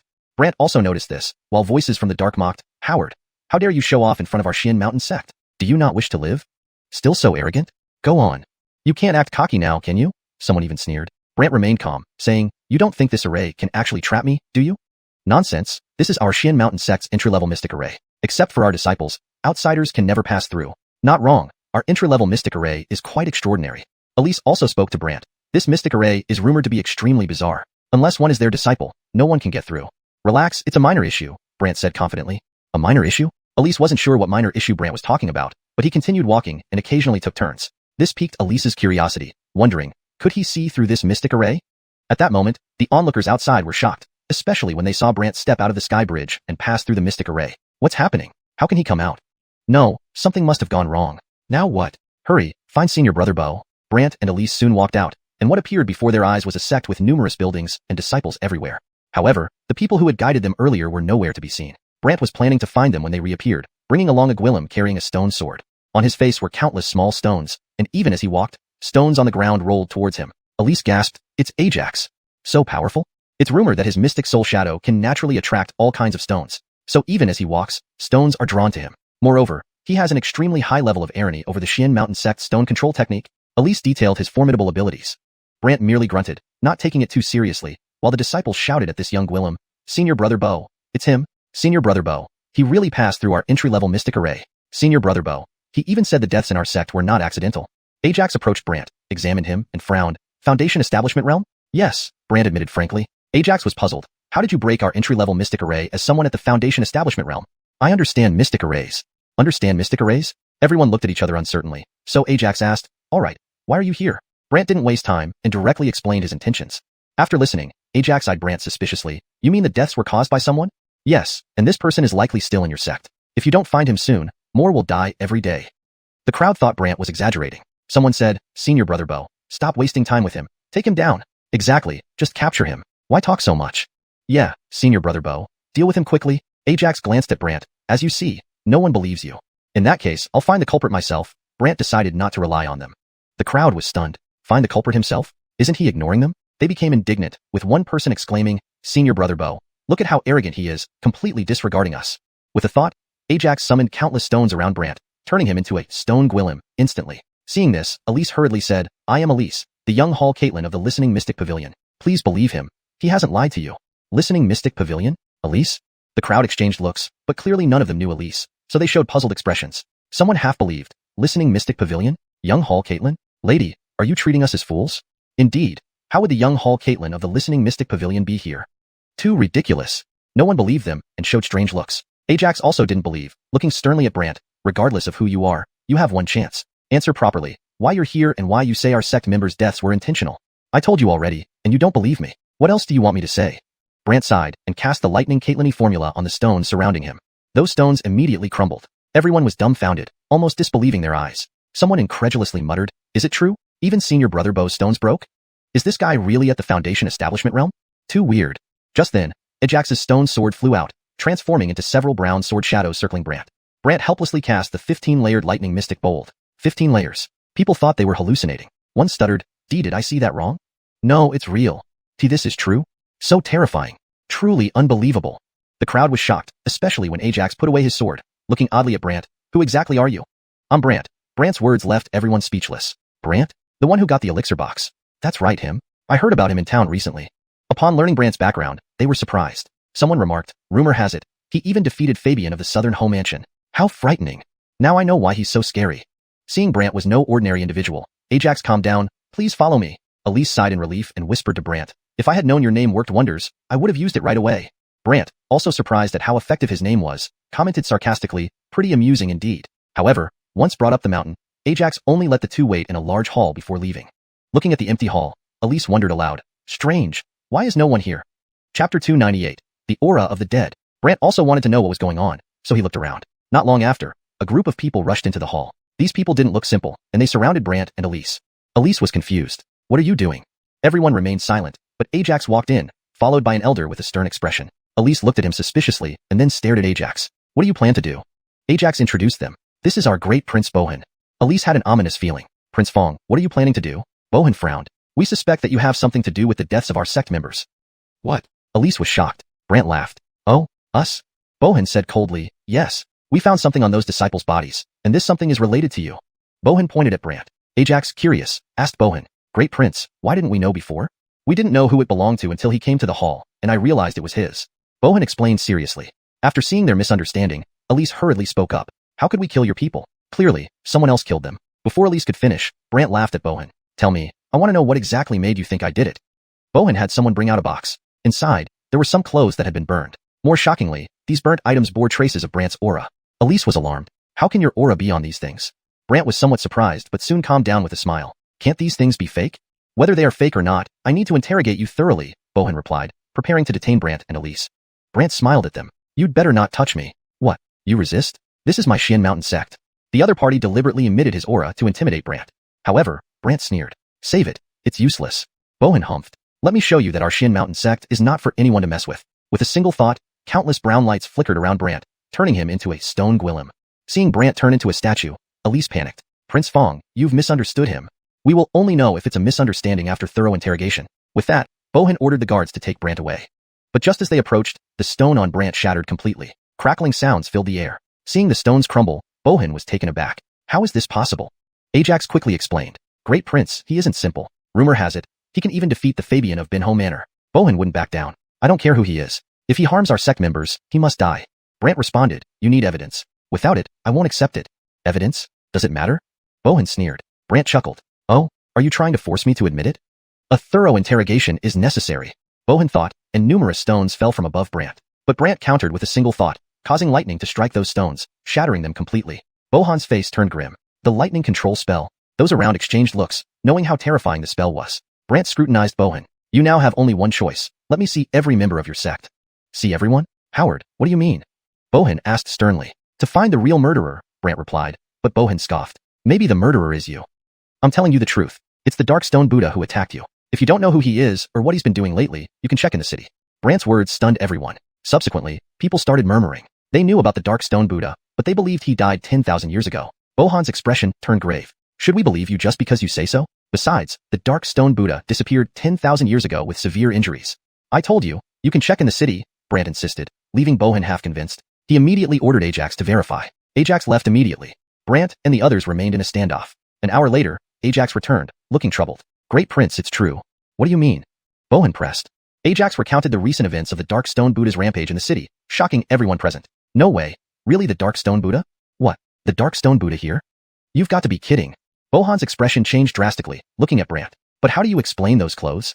Well, I'll know once I catch the Dark Stone Buddha, Brant replied, wanting to understand himself since he didn't know why these clothes were used. Bohan furrowed his brow. Are you sure you can catch him? As long as he's still in your sect, I can. But first, let me see every disciple, Brant said. Bohan pondered. All right, I'll let you see. That would be great. But before catching the Dark Stone Buddha, keep the information secret. Otherwise, it'd be meaningless if he escapes, Brant suggested. Do you mean, secretly? Bohan asked dubiously, and Brant nodded. Exactly. Bohan considered this and instructed Ajax. You take him around first. If nothing turns up, report back to me. Yes. Ajax led Brant and Elise out of the hall, while the rest stayed to prevent any leaks. Brant curiously asked Elise, why does my aura exist on those clothes? The Xian Pavilion once recorded a technique to mimic another person's aura on objects, but not just anyone knows this ability, Elise mused. Oh, tell me more. The people from that sect vanished long ago, Elise recalled. Which sect? The Cloud Illusion sect, Elise answered. You mean, this sect's people mimicked my aura to frame me? Brant seemed to get it. Elise wasn't certain. I don't know, but how did the Dark Stone Buddha connect with the Cloud Illusion sect? Chapter 299. Even the soul-suppressing coffin cannot subdue her? Brant did not know what sort of background Xuanhun sect had, but after hearing Elise's words, he laughed. I don't care about their sect. Anyone who offends me will not be spared. Elise replied helplessly, Xuanhun sect is different from other sects. More powerful than the two holy Garths? Not quite. It's just that their methods are unique and rather eerie, and their mystical soul shadows are also very peculiar. Elise recounted the fearsome aspects of Xuanhun sect one by one. Brant paid no heed. Who cares? Then, led by Ajax, Brant swept through Xian Mountain sect, checking on the disciples one by one. However, half an hour later, he found none of whom he was looking for. When they returned to the Grand Hall, Bohan gave him a strange look after hearing about this. None at all? Bohan frowned. Then there are only some elders and the older generation left. However, these people have special status. If you do not let me search, I would still go on my own, and besides, the Jeffreak is no ordinary entity. If we don't solve this today, it's going to be troublesome. Bohan's expression changed as Brant spoke. Elise added on the side, Prince Fong, this matter is indeed significant. Please think carefully. After some thought, Bohan sighed, all right, I'll take you. But try not to make noise since everyone is cultivating. Okay. Elise nodded and then followed Bohan to the cultivation mountain of Xian Mountain sect. There was a cave entrance at the cultivation mountain, inside which the mystical energy was extremely potent. At a glance, it seemed like a mystical vein mine. Brant suppressed the devouring power within him to ensure the mine wasn't unlucky. When Bohan brought Brant and the others inside, however, it was a different scene. Inside the cave, Gwillemy people were sitting cross-legged in various spots, all with closed eyes, clearly meditating. But suddenly, someone opened their eyes and shouted, "Who's here?" The voice immediately woke everyone up, and countless gazes gathered on Brant and the others. Someone looked suspicious. Prince Fong, why did you bring 2 kids here? Prince Fong, these 2 don't seem to belong to our sect, do they? Prince Fong, what's going on? Bohan politely greeted everyone before explaining the situation. Once he finished, Gwillemy felt it absurd. One person even roared, what kind of joke is this? How could the Jeffreak be among us? That's right, if the Jeffreak came, we'd definitely know.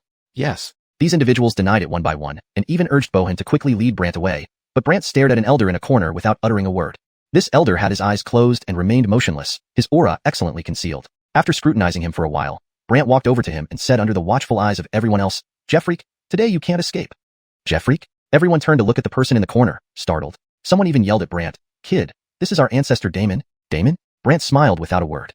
Bohan, fearing Brant might cause trouble, hurriedly came beside him and asked, how could he possibly be the Jeffreak? At this point, the so-called Damon slowly opened his eyes and looked at Brant strangely. You say I am the Jeffreak?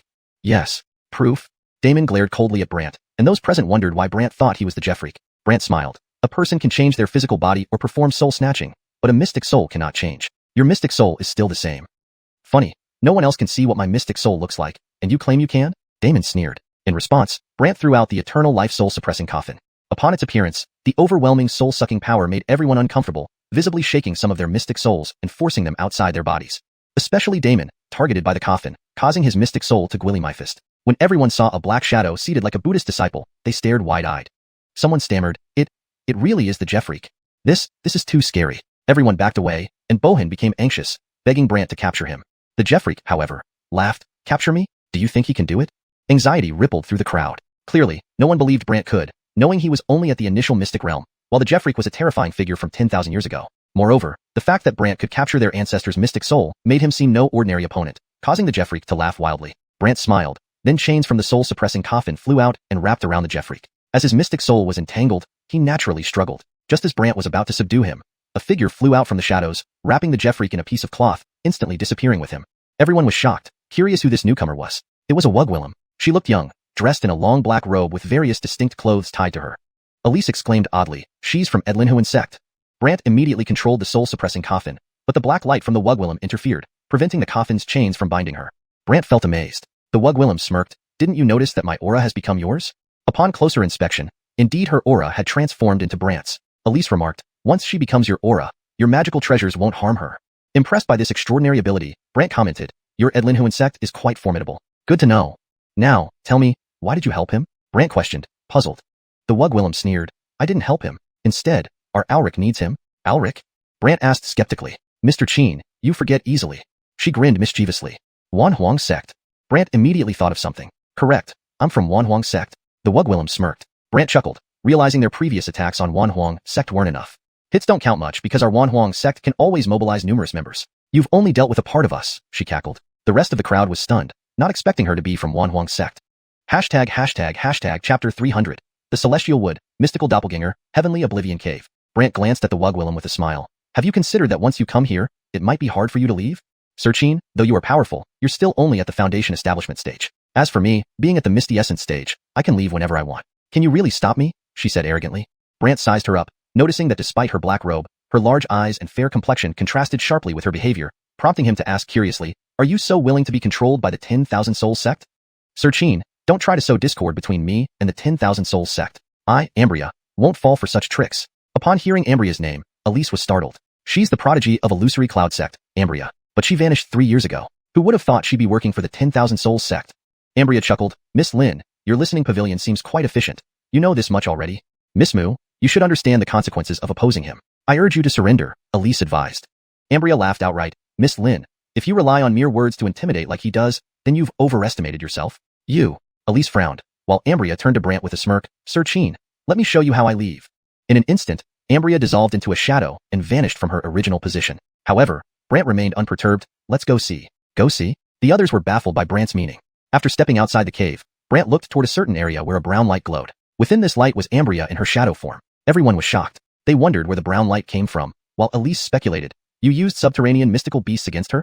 She tried to escape underground just now. So, I enhanced the power of the mystical beast, making it impossible for her to flee, Brant explained, earning Elise's admiration. Impressive.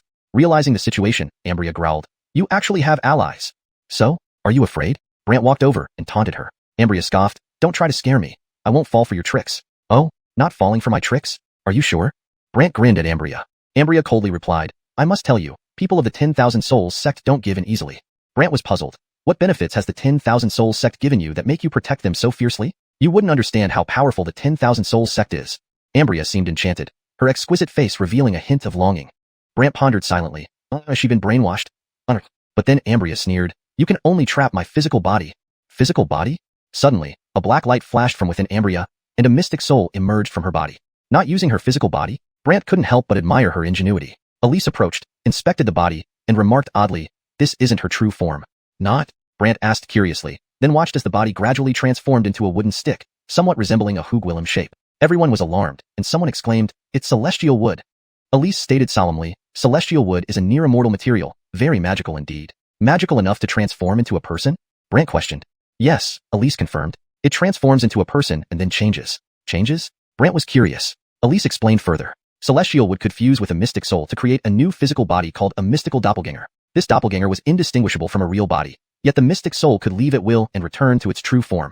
Brant marveled. A doppelganger? That's quite something. Elise, seeing Brant smile, frowned. She saved Dempsey for some reason. Brant dismissed it. A bunch of ragtag followers. I'll capture all of them eventually. Having said that, Brant took Elise and the others back. In gratitude, Xian Mountain Sect gave Brant a peculiar stone. The stone appeared transparent, but showed nothing when probed with one's mind. After leaving Xian Mountain Sect, Brant examined it curiously. What kind of stone is this? Elise explained beside him. It's called Conscience Stone. It's rumored to strengthen mystic souls, but no one has ever succeeded. Never succeeded? Yes. There are only about 7 or 8 of these stones in Southern Wasteland, and Xian Mountain Sect happens to have 2, which they gave to you. Brant was surprised. Such a precious thing, yet shows nothing special? Who knows? Elise also had no idea. Brant could only hold the stone and study it while walking. Meanwhile, Ambria's mystic soul entered a cave, returned to her body, opened her eyes, and unfolded a piece of cloth. Dempsey stood there, suspiciously asking, why save me? Arjada wants to cooperate with you, Ambria smiled. Sect leader? Dempsey was puzzled. A black mist spread from Ambria's hand, striking a wall, revealing a silhouette of a wugwilum. The wugwilum faced away from Dempsey and asked, you are Dempsey? Who are you? Dempsey felt perplexed. I am the leader of the 10,000 Soul sect. Dempsey recalled Shurgwillem's memories and knew about the 10,000 Soul sect. He hesitated. Xian Immortal? Correct. Why save me? Dempsey questioned. Cooperation. Cooperate with what? Dempsey asked, confused. Ambria chuckled. Brant, I want to deal with him. Dempsey grimaced upon hearing this. If I could deal with him, I wouldn't have been forced to Xian Mountain sect, nearly captured. That's because you haven't regained your strength. Oh, do you have a way to help me regain my strength? Dempsey perked up immediately. If you agree to take care of that Casper, I'll send someone to help you find your strength, Ambria offered. Deal. Dempsey agreed readily. Ambria smiled and instructed, Ambria, go to Heavenly Ghost Sect and bring those people to seek out Heavenly Oblivion Cave. Hearing Heavenly Oblivion Cave, Dempsey was startled. Heavenly Oblivion Cave? Yes, Heavenly Oblivion Cave. Surely you wish to find it too. Legend says Heavenly Oblivion Cave is filled with divine necrogwillemtic energy. If found, I can restore my power quickly. Dempsey was excited. Then wait for us. The wugwillem smiled, and Dempsey rejoiced. Thank you all. Ambria ended the scene, took Dempsey, and left. Unaware of their plans, Brant and Elise returned to the city soon after. Intrigued by the Conscience Stone, Brant focused on studying it upon returning to his villa. By nightfall, he discovered a hidden secret within it. Chapter 301. Still have to thank you for finding such a great place. In the dim light of the night, as Brant immersed his consciousness into the stone, he noticed a faint white glow within. The light was weak. If it were daytime or in any illumination, it would be almost impossible to detect. Curiosity piqued, Brant's awareness penetrated deeper, and the Eternity Soul sealing coffin appeared. Then, the second layer of brown light on the coffin slowly began to coalesce. This left Brant puzzled. Why does nothing happen during the day, but there's a reaction at night? Not fully understanding the phenomenon, he continued his observations. After a night had passed, the second layer already exhibited strong brown light, and the third layer had started to form, although everything disappeared once daylight returned. Does this stone only work at night? And why has no one else discovered it? Brant felt that the matter wasn't so simple. Therefore, he called Elise over. You're saying this thing only works at night? Elise asked with an odd look at Brant, who nodded and confirmed, yes, exactly like that. Elise seemed baffled. If that's true, then it's indeed miraculous. Have you never received similar reports? Brant asked curiously, and Elise shook her head. No, everyone isn't very familiar with this stone. Brant felt a bit regretful. It looks like I can only study it myself. But Elise looked at him and said, do you want to hear some news? Go on, Brant replied. Maxwell appeared in the Heavenly Ghost Sect, and then left with some of their members, Elise answered. The Heavenly Ghost Sect? The sect of the Kai's Grandaron? Brant asked curiously. Yes, precisely that. Could it be that the Heavenly Ghost Sect also has ties with the 10,000 Soul Sect? Brant wondered aloud. Elise responded, I don't know about that, but I do know that 2 days of your 10-day agreement with the Alban have already passed. After thinking for a moment, Brant asked, do we know where they are now? What do you plan to do?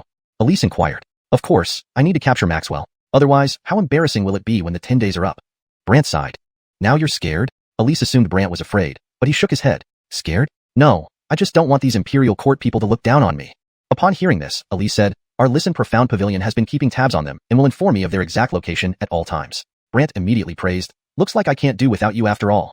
How? Finally realize my value? Elise floated slightly, and Brant coughed. A little.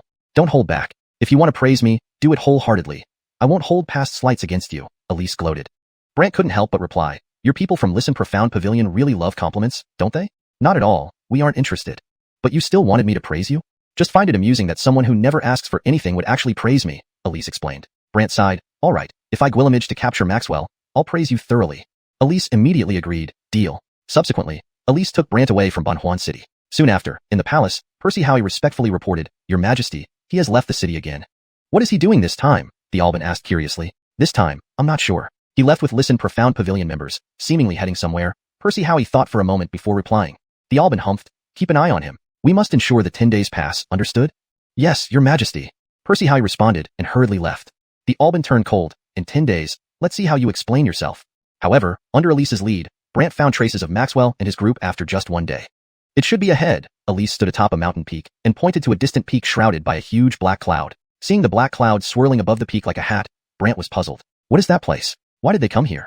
The celestial nether cave, filled with all kinds of nether profound chi. If I'm not mistaken, they're likely bringing Maxwell here to recover his strength, possibly even to elevate him to a higher realm, Elise explained.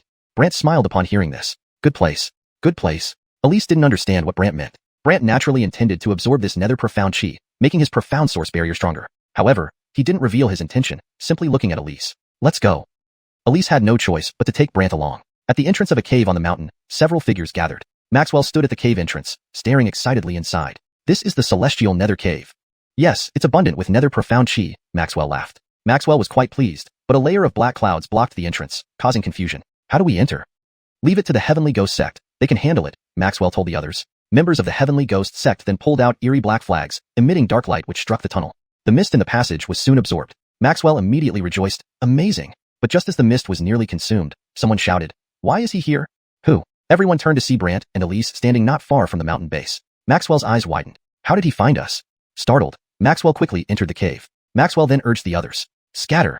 The individuals from the Heavenly Ghost Sect vanished, and Maxwell hid. When Brant and Elise reached the cave entrance, Elise remarked seriously, Seems Maxwell has entered.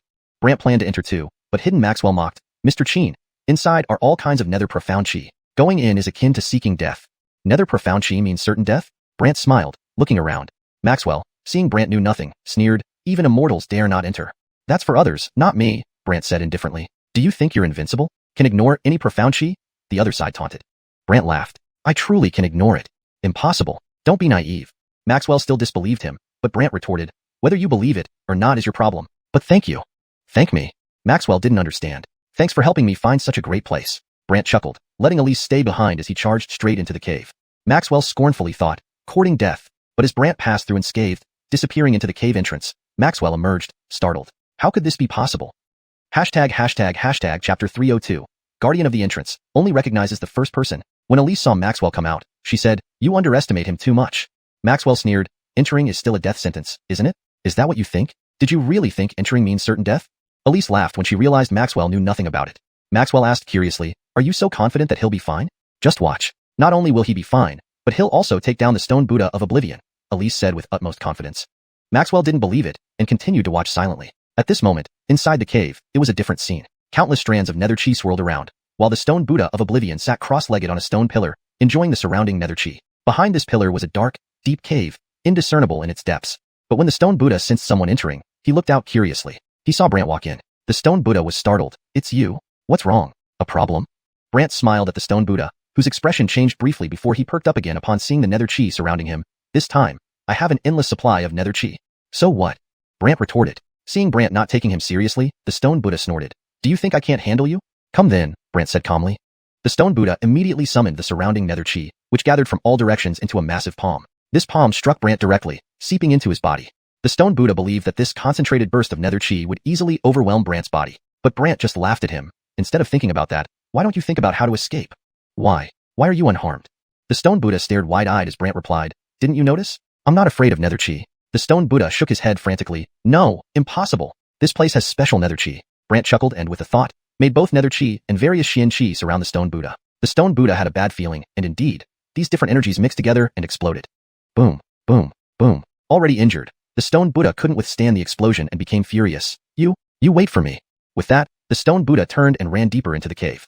Brant smiled slightly and followed with a thundercloud step. The stone Buddha ran furiously until he reached a wall adorned with a painting of a stone figure carved into it. Looking at the stone figure, the stone Buddha wondered aloud. Could this be the stone figure inside the heaven nether cave? Without hesitation, he infused the stone figure with nether chi, causing it to move and grow larger like a small giant. Its eyes emitted black light as it bowed respectfully to the stone Buddha. "What do you need by awakening me?" Truly a stone figure. The stone Buddha was incredibly excited. At this moment, Brant arrived, looking curiously at the scene. "What is this?" The stone Buddha laughed ominously. "This is the heaven nether cave. Don't tell me you don't know what this thing is." "Heaven nether cave? This thing?" Brant was indeed unfamiliar with it. The stone Buddha, noticing Brant's confusion, explained, "According to legend, the heaven nether cave connects to a different nether realm, and this stone figure is the guardian of the entrance." Brant questioned, "Nether realm?" Hearing of such a bizarre place for the first time, Brant was very puzzled. The stone Buddha laughed, seeing Brant's ignorance. "Whatever, even if I explain, you wouldn't understand." Having finished speaking, the stone Buddha ordered the stone figure, "Stop him from intruding." Upon hearing this, the stone figure immediately lunged at Brant with great speed and grabbed him. However, Brant, protected by 15 layers of thunder Xian builds, couldn't be killed, though the shield seemed powerless against the stone figure. Layer after layer crumbled instantly. The stone Buddha laughed heartily, while Brant marveled at the stone figure's overwhelming power. But this did not deter Brant. Brant continued to form more thunder Xian builds while absorbing the surrounding nether chi. As Brant absorbed more and more nether chi, his Xian Daryan wall gradually strengthened, eventually reaching 16 layers, allowing Brant to form 16 layers of thunder Xian builds. Seeing the 16th layer, the stone Buddha was stunned. What? He can add another layer? With the 16th layer, Brant's resistance grew stronger, but it still diminished slowly against the stone figure. Yet this did not affect Brant. He aimed for the 17th layer. Meanwhile, the stone figure continued attacking Brant without pause. The stone Buddha eagerly anticipated Brant's destruction, but Brant's shields kept reforming rapidly. This annoyed the stone Buddha greatly. Damn, how does this guy always hold on? After a series of frustrated thoughts, Brant completed the 17th layer. What? 17 layers? Did he absorb it? The stone Buddha suddenly realized something and began cursing. Brant teased, "How does it feel to finally figure it out?" Fuming, the stone Buddha spat, "Brat, don't think you can keep getting stronger. You'd better think about how you'll survive if your guardian fails you." "Foolish, he's the guardian, incredibly powerful. Do you think you can defeat him?" The stone Buddha refused to believe Brant had such ability. Brant smiled lightly, "Maybe I will." "I don't believe it." The stone Buddha staunchly refused to believe it. Brant continued to smile without responding. Continuing this way, Brant eventually reached 18 layers. The thunder Xian builds became immensely strong. Even the stone figure's attacks could barely crush them. Now, the stone figure felt uneasy, eyeing Brant coldly. "Who are you really? Who I am doesn't matter. What matters is whether you will obey him." Brant laughed at the stone figure, who hesitated. "I am the guardian here, and since he gave me strength, I must block everything." Brant responded, "So you help whoever gives you strength?" "Yes," the stone figure replied simply. Brant laughed. "What if I give you strength instead?" The other shook his head. "His power is already within me." The stone Buddha mocked. "Brat, do you think he can turn against me? Dream on. This stone figure only recognizes the first person who gives it power." "Oh, what if I clear out his power from within you?" Brant smiled mischievously. The stone Buddha, thinking Brant was joking, scoffed. "Don't be naive. It's impossible. My power is already inside him. No matter what you do, you can't clear it out." Brant smiled sweetly. "Then just watch carefully." Chapter 303. The Mystical Buddha Shadow, Almost Slumber. After acquiring 18 layers of defense, Brant ignored the stone figure's overwhelming force and instead grabbed its arm with one hand. The stone figure looked at Brant with confusion and a strange expression. Brant smiled. "Let's chat." "Chat?" Brant opened his mystic soul domain. Soon after, his mystic soul stepped into the stone figure's body. The Jeffreak started mocking, "Really overestimating your abilities." Just as the Jeffreak attempted to ambush Brant, Brant still had the 18 layers of thunder mystic build surrounding him. This made the Jeffreak's expression turn odd. How is this possible? Can this guy multitask?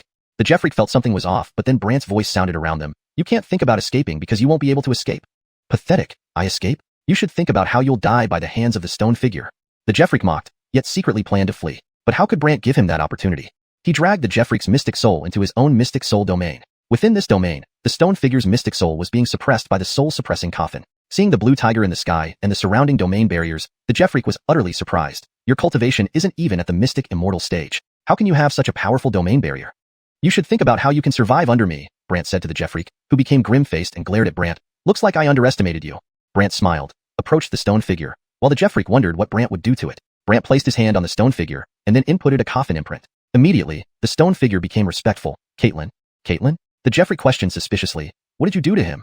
Didn't you see? He now calls me Aaron. Brant laughed looking at the Jeffrey, who warned Brant. You will regret this. Regret? Will I? Brant retorted. Sure, he's a guardian, and anyone who tries to control a guardian will face catastrophic disaster, the Jeffrey replied. Can you provide him strength and make him obey you? But I can't control his mystic soul and make him listen to me? Brant countered. Not the same thing. The Jeffrey scoffed. How so? Why don't I feel the difference? Brant smiled as the Jeffrey explained. Giving him power allows him to live to obstruct all those attempting to enter the nether realm, while controlling his soul is for your own use. Totally different concepts. Brant didn't care. To me, they're the same. Then prepare for death. After saying this, the Jeffrey attempted to flee but found it impossible, infuriating him as he roared, Release me! Brant grinned. Do you think you can leave after entering here? I'm not afraid of you. The Jeffrey declared defiantly. Whether you are or not, right now, you're within my mystic soul domain. I'll deal with you however I please since your heavily injured state only leaves your mystic soul, Brant sneered. The Jeffrey snorted. My mystic soul is very powerful. Suddenly, numerous mystic soul shadows appeared behind the Jeffrey, each a black shadow clad in black robes, resembling bizarre monks. Not only that, the Jeffrey chanted strange scriptures as the shadows circled around Brant. Subsequently, voices resounded in Brant's mind. Hypnosis? These scriptures? Brant glanced curiously around when he suddenly felt dizziness, imagining Gwillamy massive, dark Buddha shadows. Sleep, sleep. Each Buddha shadow murmured, making Brant feel incredibly drowsy. The Jeffrey smirked inwardly. Good thing my nether Buddha technique has matured slightly, otherwise today I would be trapped by this brat. But just as the Jeffrey enjoyed his success momentarily, he was completely dumbfounded. As a protective mystic beast soul, Blue Tiger noticed the host in danger and immediately dove down. The mystic soul shadows dispersed instantly, and the Jeffrey's mystic soul retreated fearfully. His eyes widened. This? Brant regained consciousness, smiling. Nice move. Your earlier tactic was quite intriguing. Upon hearing this, the Jeffrey's expression darkened. Brat, don't get cocky. Surrender, Brant spoke. The soul-suppressing coffin appeared with countless shackles wrapping around the Jeffrey, giving him no chance to retaliate. The Jeffrey froze in terror. You? Last time it was the Mirage Cloud sect rescuing you. This time, there's no one. This time, the Jeffrey panicked, glaring at Brant and yelling, Quickly release me. Do you think I might release you? Brant questioned. Why are you targeting me? We've never wronged each other. The Jeffrey cursed. Brant sighed. No wrongs? Who exactly approached me first? And even after reaching South Wasteland City, didn't forget to bother me. The Jeffrey turned pale. Alright, stop talking nonsense. Surrender obediently. With these words from Brant, the Jeffrey panicked. What do you want? Option 1. Serve me like him. Option 2. Enjoy the inside of this stone coffin. Brant pointed at the soul-suppressing coffin. Looking at the terrifying black dragon on the stone coffin, the Jeffrey felt an inexplicable dread, as if the dragon could take his life at any moment. This? The other stuttered. Choose. Brant's words made the Jeffrey shudder, with the shackles gradually tightening around him, pulling him up. Finally, the Jeffrey had no choice. Fine, I surrender. Satisfied, Brant smiled and inputted a coffin imprint before speaking. Soon, I'll bring you to the Imperial Palace of the South Wasteland Empire and hand you over. In the end, I'll deliberately set you free. Got it? The Jeffrey understood and nodded. Brant then dismissed the Mystic Soul domain, but the Jeffrey reminded him, don't take the stone figure away, or it will cause significant trouble. Brant examined the stone figure. Really that scary? Yes. Thinking for a moment, Brant left the stone figure where it was and allowed the Jeffrey to continue recovering there. As for Brant, he continued absorbing the surrounding nether mystic energy. Half a day later, Brant's mystic origin wall stacked up to 20 layers, and he sighed. Seems the mystic energy here has reached its limit. By now, the Jeffrey had almost fully recovered, so Brant took him away from this place. However, outside the cave entrance, Ambria, seeing Brant hadn't come out, told Elise, don't wait. It's pointless, he's dead. But Elise remained insistent. Wait and see. You'll find he's far from simple. Wait and see. It's already been half a day. Do you think he can still come out? Ambria sneered. Unexpectedly, at that moment, two streams of energy emerged from the cave. Chapter 304. The Hidden Profundity Sect, borrowing strength from heaven. Soon after, two people entered the cave. One was Brant, and the other was naturally the Cliff. When Elise saw that Brant was unharmed, she laughed. See? He's fine. Maxwell wasn't satisfied and still looked at the almost recovered Cliff. What are you daydreaming about? Quickly get rid of him. Get rid of him? The Cliff had an awkward expression, not knowing what to say. Brant, however, smiled and looked at her. Stop calling. He won't listen to you. Why? Maxwell didn't understand. Cliff remained silent, which angered Maxwell. She huffed, "Little Casper, did you do something to him?" "Guess." Brant grinned at Maxwell. Annoyed, Maxwell retorted, "Fine. If you dare to deal with him, then I will deal with her." Suddenly, with a single thought from Maxwell, Elise turned into a mist and disappeared. Then Maxwell vanished from her original spot as well. Brant frowned and looked around. "You'd better release her." From the shadows, Maxwell sneered. "Release her? Do you think that's possible? You'd better not mess with me." Brant's voice darkened, but Maxwell laughed strangely. "Even if I do mess with you, so what? What can you do to me?" Brant looked at the cliff. "Find her?" "Yes." The cliff flashed past and attacked toward a certain spot in the sky. Struck by this attack, Maxwell immediately said angrily, "You'll just wait for her dead body to be delivered." In the next moment, Maxwell completely vanished. The cliff looked grim and glanced at Brant. "She's gone." "Gone? What do you mean?" Brant didn't understand and looked back at the cliff, who hesitantly replied, "She suddenly left her position in an instant." "Can we track her trail?" The cliff shook his head. "No." Brant cursed under his breath. "Damn it." But then, a leaf from a nearby tree transformed into a streak of green light, floating before Brant and finally forming a translucent figure. This figure was precisely Elise's appearance. Brant was puzzled. "You're okay?" "Not exactly. This is just a soul shadow created by my power. My actual self is still in her hands," Elise explained helplessly. "Do you know where she took you?" Brant pressed on. After pondering, the shadow figure responded, "Not yet, but don't worry. I'll find a way to confirm my location." This slightly eased Brant's mind. Then the shadow figure transformed back into a leaf, landing on Brant's palm. Elise's voice rang out, "Go back first and hand over the person to the Alban. Otherwise, the 10-day agreement might be delayed." Brant reluctantly agreed and set off with the cliff. However, half a day later, as they passed through a forest, countless people emerged from all sides, looking like bandits. Bandits? Brant found this peculiar. The cliff glanced and remarked, "They're not simple bandits. They're from the Hidden Profundity sect." The Hidden Profundity sect? Correct. A sect that works for anyone willing to pay, basically a group of mercenaries and renowned as the top assassin sect. Explained the cliff about their background. Hiring assassins? Brant was curious if it was someone from the 10,000 Souls cult, or someone else. At that moment, a young Gwillem approached from among the crowd. He held a fire-red bow and smiled at Brant. "Howard, we only want the cliff." "For the cliff?" Brant couldn't help but laugh and ask, "Who hired you?" "People take care of others' troubles when paid." The young Gwillem smiled, while Brant added, "Regardless of who hired you, just remember I'm not someone to mess with. Don't provoke me." That made the young Gwillem chuckle. "Don't provoke you? Howard, aren't you thinking too highly of yourself? Those who try to trouble me either die or flee. Which one do you think applies here?" Brant asked sarcastically. The young Gwillem sneered, "You sure have big talk." "How big? Try it and see," Brant smirked. With no choice, the young Gwillem said, "All right, I'll show you my prowess." Immediately, he raised his bow, gathering numerous mystic energies into it, which condensed into countless flaming arrow shadows surrounding Brant and the cliff. The cliff was startled. "It's the Heavenly Fire Bow." "Heavenly Fire Bow?" "Correct. It's a divine weapon, and the flames from this bow can burn even a mystic immortal's flesh," explained the cliff. But Brant wasn't concerned. He's only at the mystic realm. Though he's only at the mystic realm, he's extremely dangerous. The cliff appeared very fearful and became more serious. Brant smiled calmly. "There's nothing to fear." "Nothing to fear?" The cliff didn't understand why Brant was so confident. Brant walked forward and looked at the flaming arrow shadows before smiling and condensing 20 layers of thunder mystic builds. 20 layers. The cliff was amazed, and the bandits exchanged looks. Some were dumbfounded. 20 layers? Who exactly is he? Why did our mission involve such a terrifying person? But the leader shouted, "He's just at the Foundation Establishment realm. What's there to fear?" Everyone felt it made sense. After all, being at the Foundation Establishment realm, Brant couldn't possibly match them all despite his skills. So they watched as the arrows met the 20-layer thunder mystic bolt and got effortlessly deflected. Everyone was stunned. Someone blinked in disbelief. "Crazy. What's happening?" Everyone present wanted to know, exchanging confused glances. The leader's face darkened, while the cliff sighed inwardly. Terrifying. Brant stayed calm and smiled at everyone. "Anyone else wants to try?" How could they respond? All faces grew solemn. Frustrated, the leader Zoran Flew narrowed his eyes at Brant. "Howard, I've never failed to kill anyone." Hearing this, Brant chuckled bitterly. "Your confidence is misplaced." "Misplaced?" "Because I have the capability," Zoran said arrogantly. Brant sighed. "Looks like talking to you is pointless." "What? Pointless? You brat, you're asking for it." Zoran pointed his bow at the sky. Immediately, the sky was filled with flickering flames, and the cliff was shocked. "He plans to borrow strength from heaven." "Strength from heaven? What does that mean?" Brant asked, hearing this for the first time. The cliff explained. "It's said that when the bow is aimed at the sky with an arrow shadow infused, its power returns multiplied several times." "Really? Is that true?" Brant heard it for the first time, feeling intrigued, then laughed. Seeing Brant still able to laugh, the cliff tried to persuade, "I'm not lying." Translation ends here. If you need further translation or any modifications, feel free to let me know. Chapter 305, Demonized? Fearless even of death? Just as the voice of Spike fell silent, the arrow shadows in the sky returned once more. This time they were powerful to the extent that even those standing in the forest could easily feel their presence. The people from Xian sect scattered, afraid to come closer. Spike looked grim and said to Brant, "These arrows are too powerful, very hard to resist." Brant remained unperturbed and replied, "It doesn't matter." "Doesn't matter?" Spike couldn't understand how Brant could be so calm. Jake sneered and cried out, "Die!"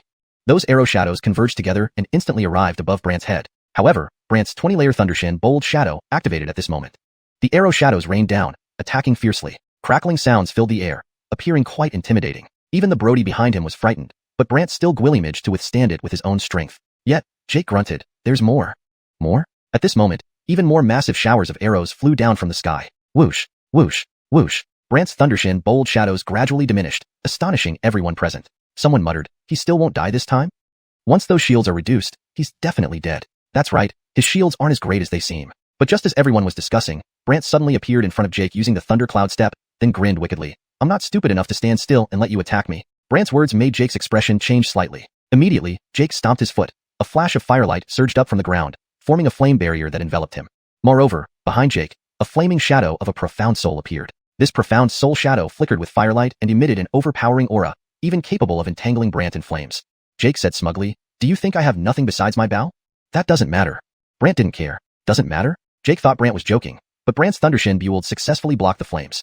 Not only that, Brant, with a single thought, transformed the stones around Jake into sword chi. Materialization sword. Jake widened his eyes in shock, but by the time he reacted, it was too late. Those sword chi struck Jake one by one. Jake let out a roar, yet he wasn't injured. Instead, purple light flashed all over his body, his eyes turned bloodshot red, his body grew larger, and his clothes were torn. Brody remarked oddly, "He has demonic blood inside him." Demonic blood? Yes, those with demonic bloodline can allow themselves to be possessed by demons, altering their strength and physique. Possessed by demons? Brant smiled disdainfully, obviously not taking it seriously. After Jake roared, he laughed at Brant arrogantly. "I've been possessed. Your attacks have no effect on me now." Brant didn't believe it and attacked again. Indeed, Jake's body seemed invincible. Regardless of how the sword chi struck him, it couldn't do anything to him. Moreover, Jake mocked Brant, "Kid, there's nothing you can do now. Once I'm possessed, your strength is useless against me." Brody, standing next to Brant, explained, "Be extremely cautious. After being possessed, a person's abilities increase dramatically." Although Brant couldn't see it, he still smiled. "No problem." "Nothing problematic?" Brody was half convinced, while Jake taunted, "No problem? Then let me show you my prowess." Immediately, the profound soul shadow behind Jake moved and charged into Brant's body. Brant's body immediately flared up with firelight. Jake laughed heartily. "Hit it." "Hit?" Brody seemed to realize something, saying, "Soul possession technique." "Soul possession?" Brant asked curiously, while Brody affirmed, "Yes, the soul possession technique allows his profound soul shadow to merge with you." Brant chuckled bitterly. "If it merges with me, can't I do anything about it? If it uses the profound energy within your body, striking it means striking yourself." Brody's words surprised Brant. Jake laughed even louder, teasing, "How does it feel? Exciting, right?" Brant looked at Jake and smiled. "You shouldn't have put it inside me." "What do you mean?" Jake didn't understand. Brant laughed mysteriously. "It's ultimately just a profound soul shadow." Brant then released the soul-sealing coffin. Everyone saw the fiery shadow fly out of Brant's body and get sucked into the coffin. Jake spat out a mouthful of blood and glared angrily. You bastard. You tricked me." "Did I trick you?" "It was you who wanted your profound soul shadow to enter my body," Brant replied smilingly. Jake was furious, glaring at Brant. "Kid, I'll take you down with me." In a flash, Jake appeared before Brant, palm facing him. A purple barrier emerged, trapping Brant inside. However, this trap had no effect on Brant. Countless profound energies were released from Brant, wandering around the barrier. Jake ridiculed, "It's useless. You can't escape." "Do you really think I can't?" Brant teased. Then the profound energies suddenly collided with a loud boom. The entire barrier exploded. The members of Hidden Profound Sect were stunned. While Jake's eyes widened in disbelief, impossible. With such powerful force, how could it be ineffective? Brant didn't elaborate much, only smiled. Various profound energies swirled around Jake, who panicked, trembling. What do you mean?" "My meaning is simple. You're finished." Brant smiled at him. Then the profound energies exploded on his body. Boom, boom, boom. This time Jake was battered and bruised, but he wouldn't give up, yelling furiously, "Kid, offending us of Hidden Profound Sect, you won't end well." Before he could finish speaking, Brant's soul-sealing coffin descended above him. Countless chains entangled him, preventing any escape. Jake tried to escape but was trapped, screaming, "Let me go!" Brant looked at the members of Hidden Profound Sect. "Speak up. Who ordered you to kill me?" Jake growled, "They won't tell you." "Really?" Brant smiled, and Jake's profound soul began to be pulled out bit by bit, terrifying everyone. Jake roared, shouting to those around him, "You guys go back first." Everyone quickly left. Brant asked, puzzled, "Aren't you afraid to die?" "We are assassins. Life and death mean little to us. Even if you want to kill me, I'm not afraid," Jake replied boldly. Brant half believed. "Oh, truly?" "Yes." Brant pondered inwardly. Is everyone from Hidden Profound Sect so fearless of death? The arrow shadows attacked frantically like rain. Rattling sounds filled the air. It was a terrifying sight. Even Spike, who stood behind, was shocked. Yet Brant gwillimaged to withstand it all by himself. But Jake snorted, "More to come." More? At this point, even more massive showers of arrows flew down from the sky. Whoosh whoosh whoosh. Brant's Thundershin Builds decreased gradually, stunning everyone present. Someone muttered, "He's still not dead?" Note: For better fluency and natural reading in English, I slightly adjusted the sentence structure while keeping the meaning intact. Also, for consistency, Thundershin Buelds should be defined earlier, or use an established term if it has been mentioned before. To improve this further, could you confirm if Thundershin Buelds is a specific term that needs to remain as such, or should it be translated fully into English like Thunder Mystic Buelds? If his shields decrease, he's definitely doomed. Right, those shields aren't much. But just as everyone was discussing, Brant suddenly arrived before Jake using Thundercloud Step and then grinned evilly. I'm not stupid enough to stand still and let you attack me. Brant's words changed Jake's expression. Immediately, Jake stomped the ground, causing a burst of firelight. A fiery barrier surrounded him, offering protection. Moreover, behind Jake, a flaming figure of a mysterious soul appeared. This soul emitted flickering flames and exuded a powerful aura, capable of enveloping Brant entirely with fire. Jake, smirking proudly, said, "You thought that besides my bow, I had nothing else, right?" "It's nothing," Brant said nonchalantly. "Nothing?" Jake initially thought Brant was joking, but then Brant's Thundershin Bolt effectively blocked all the flames away. Moreover, with just a thought from Brant, the rocks surrounding Jake instantly transformed into sword energy. Note: for better fluency, I have made slight adjustments to the sentence structure while ensuring the meaning is accurately conveyed. Materialized sword. Jake's eyes widened. By the time he reacted, it was already too late. The sword energies struck Jake. Jake screamed but wasn't hurt. Suddenly, purple light flashed across his body. His eyes turned bloodshot red, his form enlarged, and his clothes shredded. Spike remarked strangely, "There's demon blood within him." Demon blood? Yes, those with demon blood can enter a state of being demonized, leading to changes in both strength and physique. Demonized? Brant gave a disdainful laugh, clearly unmoved. After roaring, Jake laughed at Brant smugly and said, "I have been demonized, and your attacks will have no effect on me." Brant didn't believe it, and launched an attack again. Indeed, Jake's body seemed impervious, immune to any damage from the sword energy. Jake also mocked Brant, "Howard, you can't do anything now that I am demonized. Your strength is futile against me." Beside Brant, Spike explained, "Be very careful. People after demonization greatly increase in power." Though Brant couldn't see it, he continued to laugh and said, "No problem? Is there really no problem?" Spike doubted, while Jake taunted, "No problem? Let me show you my might." With these words, the soul figure behind Jake moved swiftly towards Brant and merged into his body. Brant's body immediately lit up with flames. Jake roared in laughter. "Hit! Hit!" Spike seemed to understand something and exclaimed, "Soul attachment technique?" "Soul attachment?" Brant asked curiously. Spike nodded, "Yes, it means his soul shadow attaches itself to you, becoming one with you." Brant smiled bitterly. "Attached to me? What does that mean for him?" "It uses your inner mystical power. If you try to fight it, it means attacking yourself." Spike's words surprised Brant. Jake laughed gwillimaniacally, looking at Brant and mocking him. "How exciting is it?" But Brant smiled back at Jake. "You shouldn't have placed it inside me." "What do you mean?" Jake was confused. Brant started laughing eerily. "It is ultimately a soul shadow." Then Brant released the spirit-subduing coffin. Everyone saw the fiery figure fly out of Brant's body and get sucked into the coffin. Jake spat out a mouthful of blood and glared angrily. "You bastard! You actually tricked me." "Did I trick you? You wanted the soul shadow to merge with me yourself." Brant smiled at Jake. Furious, Jake stared at Brant and shouted, "Kid, I'll take you down with me." Immediately, Jake rushed at Brant, striking his palm towards him, creating a purple boundary and confining Brant in it. However, this confinement had no effect on Brant. Infinite mystic energies were released by Brant, and different mystic energies swayed around the boundary, yet Jake laughed mockingly, "Useless, you can't break free." "Can't I?" After taunting, Brant made the energies collide. Boom. The entire boundary exploded. Everyone from Xianxia's sect was stunned, and Jake gaped in disbelief. "Impossible, with such strong power, why did it have no effect on you?" Brant didn't explain much, but simply laughed. Then, he made different kinds of mystic energies swirl around Jake, frightening Jake and making him tremble. What are you doing?" "My intention is simple, you're done for." Brant smiled at him, and then the mystic energies detonated all over him. Bang bang bang. This time, Jake was left battered and bruised. Yet he was still furious, shouting, "Kid, offending us from Xianxia's sect won't end well for you." As he spoke, the spirit-subduing coffin hovered above him, with countless chains wrapping around him, preventing any escape. Jake tried to escape but failed and only sputtered in anger. "Release me quickly!" Instead, Brant looked at the people from Xianxia's sect and did. "Speak up, who sent you here to kill me?" Jake snarled, "They won't tell you." "Really?" Brant smiled, and Jake's soul began to be slowly extracted, scaring everyone. Jake roared, yelling at others, "Leave first." Everyone hurriedly left. Brant was puzzled. "Aren't you afraid of dying?" "As assassins, we've long accepted death, so even if you kill me, I'm unafraid," the other party retorted arrogantly. Brant half believed. "Oh, really?" "Yes." Brant pondered internally. "So the people from Xianxia's sect are all fearless of death?" Chapter 306. "Wanna die? Then I'll fulfill your wish." Jake saw Brant dazed and thought he was scared by him, so he began to mock. "What? Are you afraid?" Brant then came back to his senses, looking at the crazy Jake. "Let's see how fearless you can be." With a thought from Brant, Jake's Shin soul was pulled out of his body, yet Jake hadn't realized the severity of the situation. "I've already said, I'm not afraid of death. Even if you take my Shin soul, it won't do any good." Jake laughed with a fierce expression. Brant paid no mind and continued to watch. Soon, Jake's Shin soul entered the soul-taming coffin. Inside, Jake immediately screamed in agony. I'll talk." "Giving up so easily?" Brant sighed helplessly. Then Jake's Shin soul came out but remained bound. He looked at Brant in terror. In Maxim? Maxim? A strange light flashed in Brant's eyes. Yes, Maxim. I didn't want you to bring the Dark Stone Buddha back to Southern Wasteland City, the other stammered, while Brant smiled. Fine, you go in first. Go in again? Jake thought that speaking would grant him freedom, only to find he had to return inside, shocking him completely. Brant consoled, don't worry, this time. I will make your pain less. After saying that, Brant sent him back. The Dark Stone Buddha frowned. Why does this Maxim not want you to bring me back? The 10-day agreement. 10 days? The Dark Stone Buddha did not know what the 10-day agreement meant, while Brant explained the entire situation on the way. In Southern Wasteland City, when the Maxim heard that Brant had captured Jake, he became serious and hurried to the palace. Inside the palace, the monarch, seeing the Maxim come, asked in confusion, what happened? The Maxim quickly explained the events. The monarch furrowed his brows. You say you hired someone from concealed Xian sect, and they were captured by him?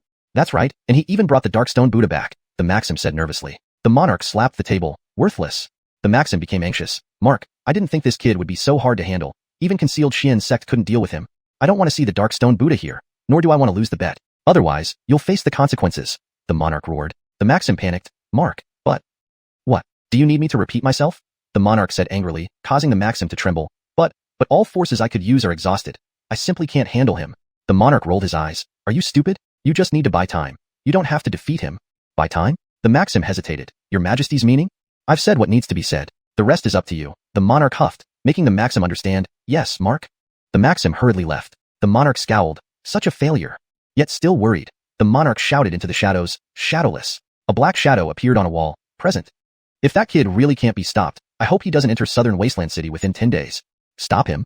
First see the Maxim efforts. Don't reveal yourself unless absolutely necessary.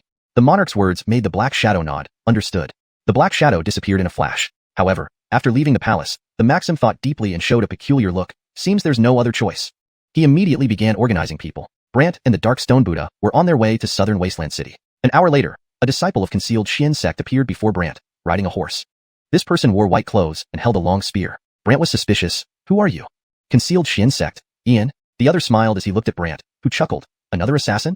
Ian shook his head with a smile. No, I'm here to deliver a message. Message? Brant didn't understand what the other meant, but Ian said, we received a task to kill in Qing clan. Kill in Qing clan? Brant showed a strange expression. Only this can stop you. So the Maxim asks, do you save the Qing clan or return to Southern Wasteland City? Choose one. Brant's eyes flashed with killing intent. Does concealed Xian sect want to be wiped out? Ian laughed. Destroy our sect? Who do you think you are? Brant summoned 20 layers of lightning Xian force, then vanished in a flash, appearing before Ian and sending him flying. Boom. Ian flew up in shock, yelling from the air. I just came to deliver a message, not to fight you. Tell concealed Xian sect, I'm coming for them now. Brant coldly replied and looked at the Dark Stone Buddha. You must help me get there. Where? This is closer to concealed Xian sect. Let's go there. Brant knew from Jake's memory that concealed Xian sect was nearby. Understanding, the Dark Stone Buddha enveloped Brant in a cloud of black mist, disappearing together into the horizon.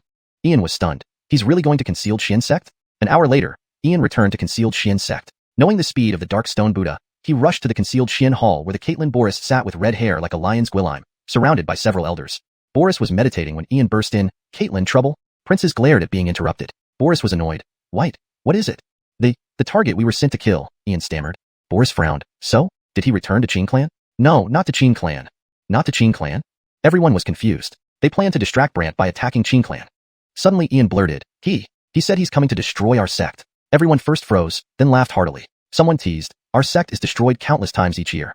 Indeed, every time. They die in our concealed Xian formation. Our formation is lethal, even to immortals. Boris laughed at Ian. Good news. Why panic? Chapter 307. Invisibility? How about this? The white-robed guest became worried. But I've heard that this Casper can break through formations. Even the mystic formations of the Xian Mountain sect couldn't stop him. Boris wasn't frightened. Instead, he sneered. Break formations? Do you think our mystic concealment formation is a joke? The other elders also began to look down upon the intruder. The white-robed guest, seeing everyone unworried, held his tongue. Soon after, a disciple reported from outside. Caitlin, someone has entered the mystic concealment formation. They exchanged glances and laughed, especially Boris, who said, let's go take a look. These people exited the grand hall and stood at the edge of a cliff. Below them lay a cloud of mist, and within this mist was the mystic concealment formation. Through the mist, they could observe the situation inside the formation. Brant and the Jeffrey were now within the forested area of the formation, where there seemed to be no boundaries. A shadow of Boris's spirit appeared on a tree, looking down at Brant with amusement. So, you're here to destroy our sect? Brant looked at him suspiciously. You're from the mystic concealment sect? Indeed. I am the Aaron of this place, Boris. He revealed his identity without reservation. Hearing this, Brant chuckled. Are you not afraid I might destroy you all? Just you? You're making me laugh. Do you doubt it? Kid, this mystic formation will trap you for eternity. Besides, it's full of danger. If I wish, the formation can change and kill you at any moment, Boris warned. Brant smiled. Uncomprehending, Boris stared at Brant. Why are you smiling? I'm laughing because you're so ignorant. Annoyed by Brant's disdain, Boris scoffed. Don't get cocky. Just wait, you'll see what's coming. As he spoke, he released a force, transforming the surroundings from a forest into a sea of fire. The flames were vast, threatening to engulf both Brant and the Jeffreak. The Jeffreak turned into a shadow, rendering the flames harmless, while Brant immediately summoned 20 layers of Thunderxian shields around himself. Boris sneered. You think this is enough? He intensified the power. However, the 20 layers of Thunderxian shields proved immensely strong, leaving the flames unable to penetrate. Boris cursed inwardly. Where does this guy get such powerful Xian barriers? Not only Boris, but also the hidden elders muttered in frustration. Brant, however, just smiled as he and the Jeffreak moved through the formation. Soon, they emerged from the Mystic Concealment formation, arriving back at the Mystic Concealment sect. The disciples looked at them in astonishment. The elders were even more shocked. The white-robed guest panicked. He left the Mystic Concealment formation. Why fear? He's merely at the Foundation Xian realm. Are we supposed to be afraid of him? Boris retorted. Seeing reason, they flew off the cliff edge to face Brant and the Jeffreak. There, the Jeffreak was slaughtering Gwillemy people. Seeing the corpses, Boris raged. Howard, you? Brant chuckled. Surely, you all know him? Of course, they knew the fearsome figure from 10,000 years ago, though they hadn't expected the Jeffreak to obey Brant. Boris huffed. So what if he's from 10,000 years ago? Brant then instructed the Jeffreak. Kill them all. Yes, Caitlin. The Jeffreak resumed his rampage, resulting in heavy casualties among the sect members. Enraged, Boris ordered the nearby elders. Trap the Jeffreak. I'll deal with the Casper. Agreed. The elders attacked the Jeffreak together while Boris sneered. Without the Jeffreak, how arrogant can you be? Brant chuckled. Even without him, I can easily destroy you. Huh, easily destroy me? Howard, you're quite full of yourself. Boris taunted, but Brant didn't respond, instead summoning the everlasting soul-subduing coffin.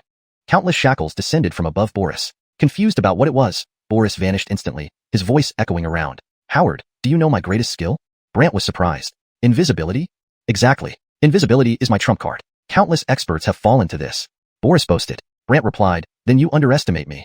Funny, you're only at the Foundation Xian realm. Why should I fear you? Boris belittled Brant, but suddenly, Brant opened his Xian soul realm. Suddenly, surrounding spirits were sucked into it, including Boris's. Seeing his invisibility broken so effortlessly, Boris's face darkened. Howard, you're despicable. Good to know, Brant chuckled. Boris quickly regained composure and sneered at the blue tiger in the sky. Guard beast? You think relying on it? Not at all, Brant shook his head, smiling. Without it, can you defeat me? Boris asked coldly. Brant laughed again, and the everlasting soul-subduing coffin reappeared. Seeing it, Boris attempted to escape Brant's Xian soul realm but found himself trapped within its barrier. Furious, Boris exclaimed, damn it, how can you have a realm barrier? How does it feel? Brant smiled down at him, while Boris gritted his teeth. Release me or I'll destroy your realm. Really? Destroy my realm? Yes, the Mystic Concealment sect has a technique that can destroy another's realm, Boris declared confidently. Brant, intrigued, said, come, show me. Infuriated, Boris retorted, do you think I'm joking? Or what? Brant countered, fine, today you'll know my power.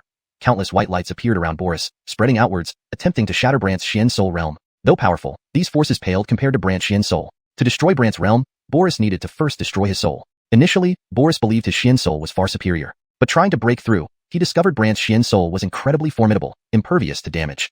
This realization stunned Boris. How is this possible? Chapter 308, Night Shadow Technique, Powerlessness Under the Night. Brant smiled at the stunned Boris. What? Can't handle it? Boris looked directly at Brant with a puzzled expression. How did you do that? Do what? Brant replied.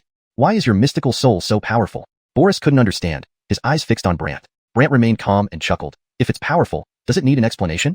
Boris started to panic. If you don't harm my hidden profound sect's people, I will stop sending anyone to your Qin sect. Really? Giving in already? Brant smiled as he looked at Boris, who urgently continued. Without my Comgwillimed, those disciples outside will keep attacking the Qin sect endlessly. Oh, really?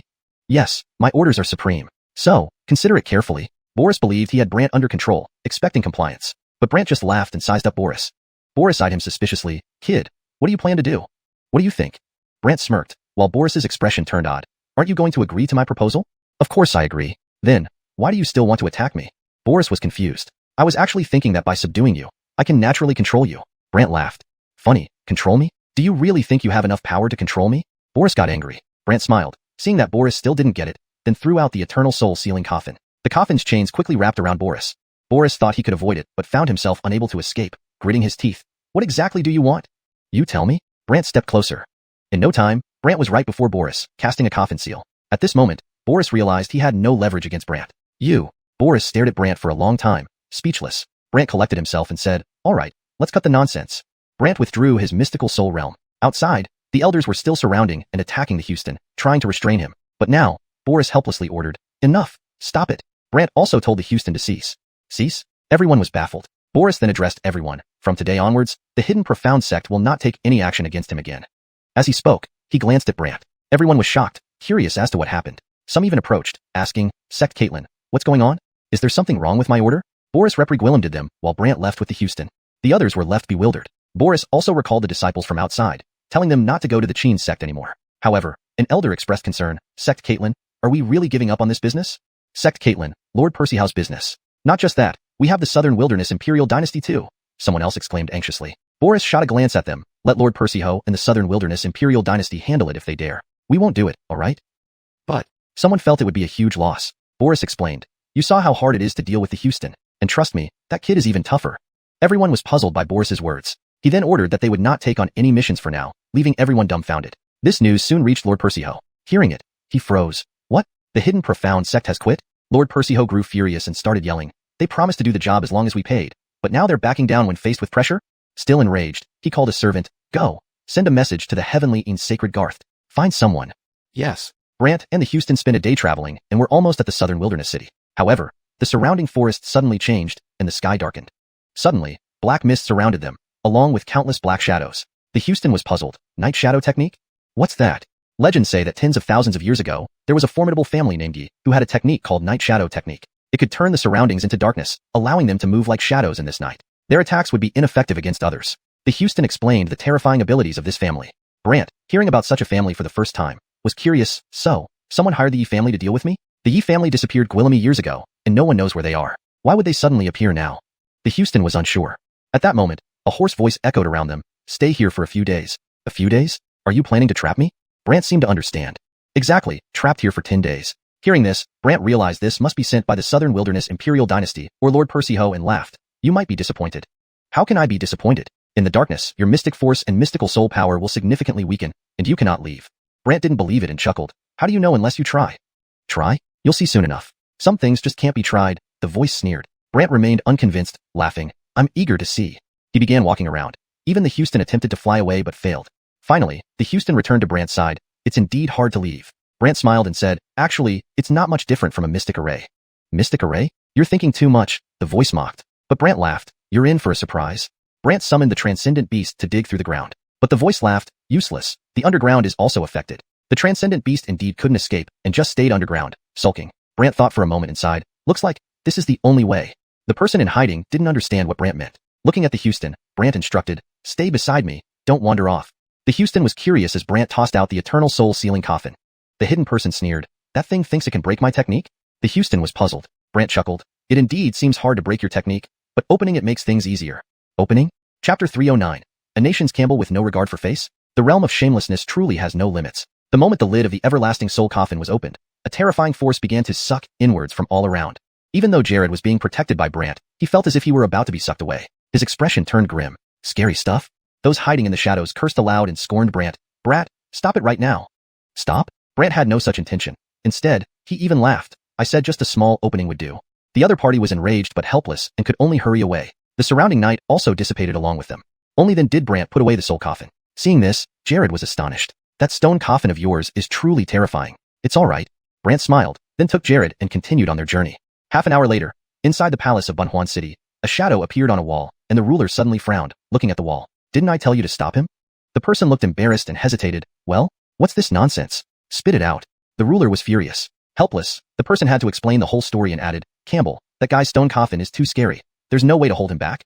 This made the ruler fly into a rage, pointing at him and shouting, "Waste of space. I fed and housed you for nothing. Campbell, you need to think of another plan, or he will soon reach the palace, and you'll lose." The person became anxious, while the ruler said coldly, "You mean that Casper subdued Jared?" "He probably did," the shadow replied. The ruler said coldly, "Spread my order. Declare that he conspired with Jared and that all agreements are void. Send the Grand Comgwillander to arrest him. If he resists, all of the Qin clan will face devastation." The shadow was startled. "Campbell, would the Layla agree?" "Layla? I will find a way to prevent her from knowing this news." The ruler turned icy and immediately started arranging things. Soon enough, Fanhuang City buzzed with activity. News of Brant conspiring with Jared spread quickly, whitewashing the two princes by claiming Brant had framed them. In a short time, Brant became a public enemy. The courtyard where Abdullah Demon Caitlin stayed was surrounded by guards in white armor, and upon receiving the news, Brant smiled. "This ruler is getting desperate." Campbell? What happened? Jared asked, puzzled. Brant relayed the message he received, causing Jared to exclaim in shock. You mean the ruler is framing you? Saying we're working together? Exactly. Now everyone in the city is condemning me, and if I resist, they will send people to wipe out the Qin clan, Brant sneered. Now what? Jared realized this was serious business. Brant laughed bitterly. Let's see who dares to act. But what about your clan? I've already sent hidden mystery sect members for help. Brant was glad he had the hidden mystery sect under control, but Jared asked oddly, are you planning to confront the Fanhuang dynasty head-on? Head-on? That would only exhaust me. So what's your plan? Naturally, it's strategy. Brant smiled and then used the immortal passage beast to directly transport himself and Jared to the Layla's residence. Inside the Layla's residence, Edward saw Brant appear suddenly and asked curiously, why are you here? Don't you know what's happening? Brant looked at Edward with a smile, but Edward didn't understand. I've been here all day and have no clue what's going on. Oh, usually, how does the Layla gather information from the outside world? Brant asked with a curious smile. The Layla has Gwillemy Inforgwillens who swiftly deliver important news, Edward explained, and Brant sighed. Go out and check personally? Edward, not understanding Brant's meaning, went out curiously but was stopped by guards saying a powerful mystic beast was nearby and should stay in his residence. Puzzled, Edward tried to leave but was told it was the ruler's order. He returned to his residence, looking at Brant. Someone outside said they're catching mystic beasts and won't let me out. That's to prevent you from knowing the truth. Brant smiled helplessly. Edward was shocked. What does that mean? Brant explained the situation, which alarmed Edward, prompting him to quickly take Brant to find the Layla. At that moment, the Layla was in seclusion inside. Edward anxiously called from outside, Advisor, something major has happened. What? So urgent? She asked, puzzled. Edward explained, and she exclaimed in surprise, how can this be? Really, he's right here, Edward insisted. I'll see for myself. Denise meditated briefly before frowning. Damn, the ruler set up a concealing sky over my residence. Concealing sky? Brant knew it was a hiding technique. He had once used a flag to make himself invisible, but never expected the concealing sky to conceal an entire area. Edward anxiously asked, Advisor, what should we do now?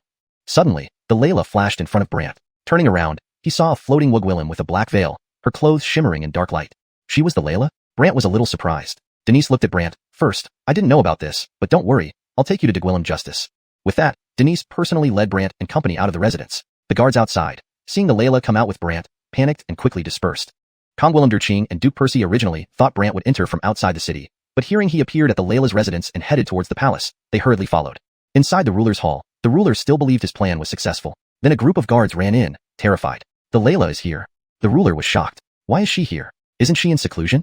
Outside the hall, a Wugwillem's voice rang out, Campbell, you sure are brave to set up concealing sky above my residence. In the next moment, Denise and others entered. The ruler inwardly flinched but, as the ruler, quickly regained his composure. Advisor, I merely didn't want you meddling in my affairs and tarnishing your reputation. Oh, meddling? Does that mean, Campbell, you've done something shameful? Denise countered. I haven't done anything wrong. This brat colluded with Jared to frame my two princes. Is it a problem for me to issue a warrant for his arrest? The ruler pointed at Brant. Evidence? Does the ruler rely on mere words? Denise retorted. At this point, a group of ministers rushed in. Grand Kong Willemder, Duke Percy, Ricky all arrived one after another. The ruler became confident. Evidence? Ask these ministers whether my two princes were harmed by him, and clearly Jared is with him. Do we need any more evidence? Chapter 310. Victory or defeat at Beast Mausoleum Palace. Lord Percy took the lead in addressing the National Caitlin. National Caitlin, he has conspired with the Houston. You mustn't protect him. Moreover, he has already killed 2 royal princes. You have to consider the sovereign's interest. Several other ministers chimed in. Denise smiled. I'll repeat myself. Where's the evidence of his collusion with the Houston? The sovereign pointed at the Houston beside Brant. Isn't he right there? He was subjugated by Mr. Qin. Nonsense. What kind of person is the Houston? A terrifying figure from 10,000 years ago. He can be defeated by a Foundation establishment realm cultivator? The sovereign continued his questioning, and Denise frowned, about to explain. Brant laughed. You believe I colluded with him just because you think I couldn't defeat him? The sovereign replied, precisely. Internally, the sovereign smirked. Little Casper, let's see how you squirm out of this one. Unexpectedly, Brant said with a smile, I'll give you a chance. Pick any cultivator below the immortal realm to fight me. If I lose, you may do as you please. If you lose, you must fulfill the agreement and publicly declare that you wronged me. Everyone was shocked. They hadn't expected Brant to provoke the sovereign. The sovereign hadn't anticipated this move either. While Denise expressed approval, I think it's fair. After all, the sovereign doubts his strength. Now he wishes to prove himself. Let's hope the sovereign doesn't disappoint. The sovereign looked very displeased. He knew no one present, Lord Percy or Hyder included, was a match for Brant. Continuing this way, he would surely lose. But with everyone watching, the sovereign thought for a moment and then said, anyone might show favoritism, especially given the National Caitlin's high status in the empire. They might listen to you more than necessary. Denise immediately smiled.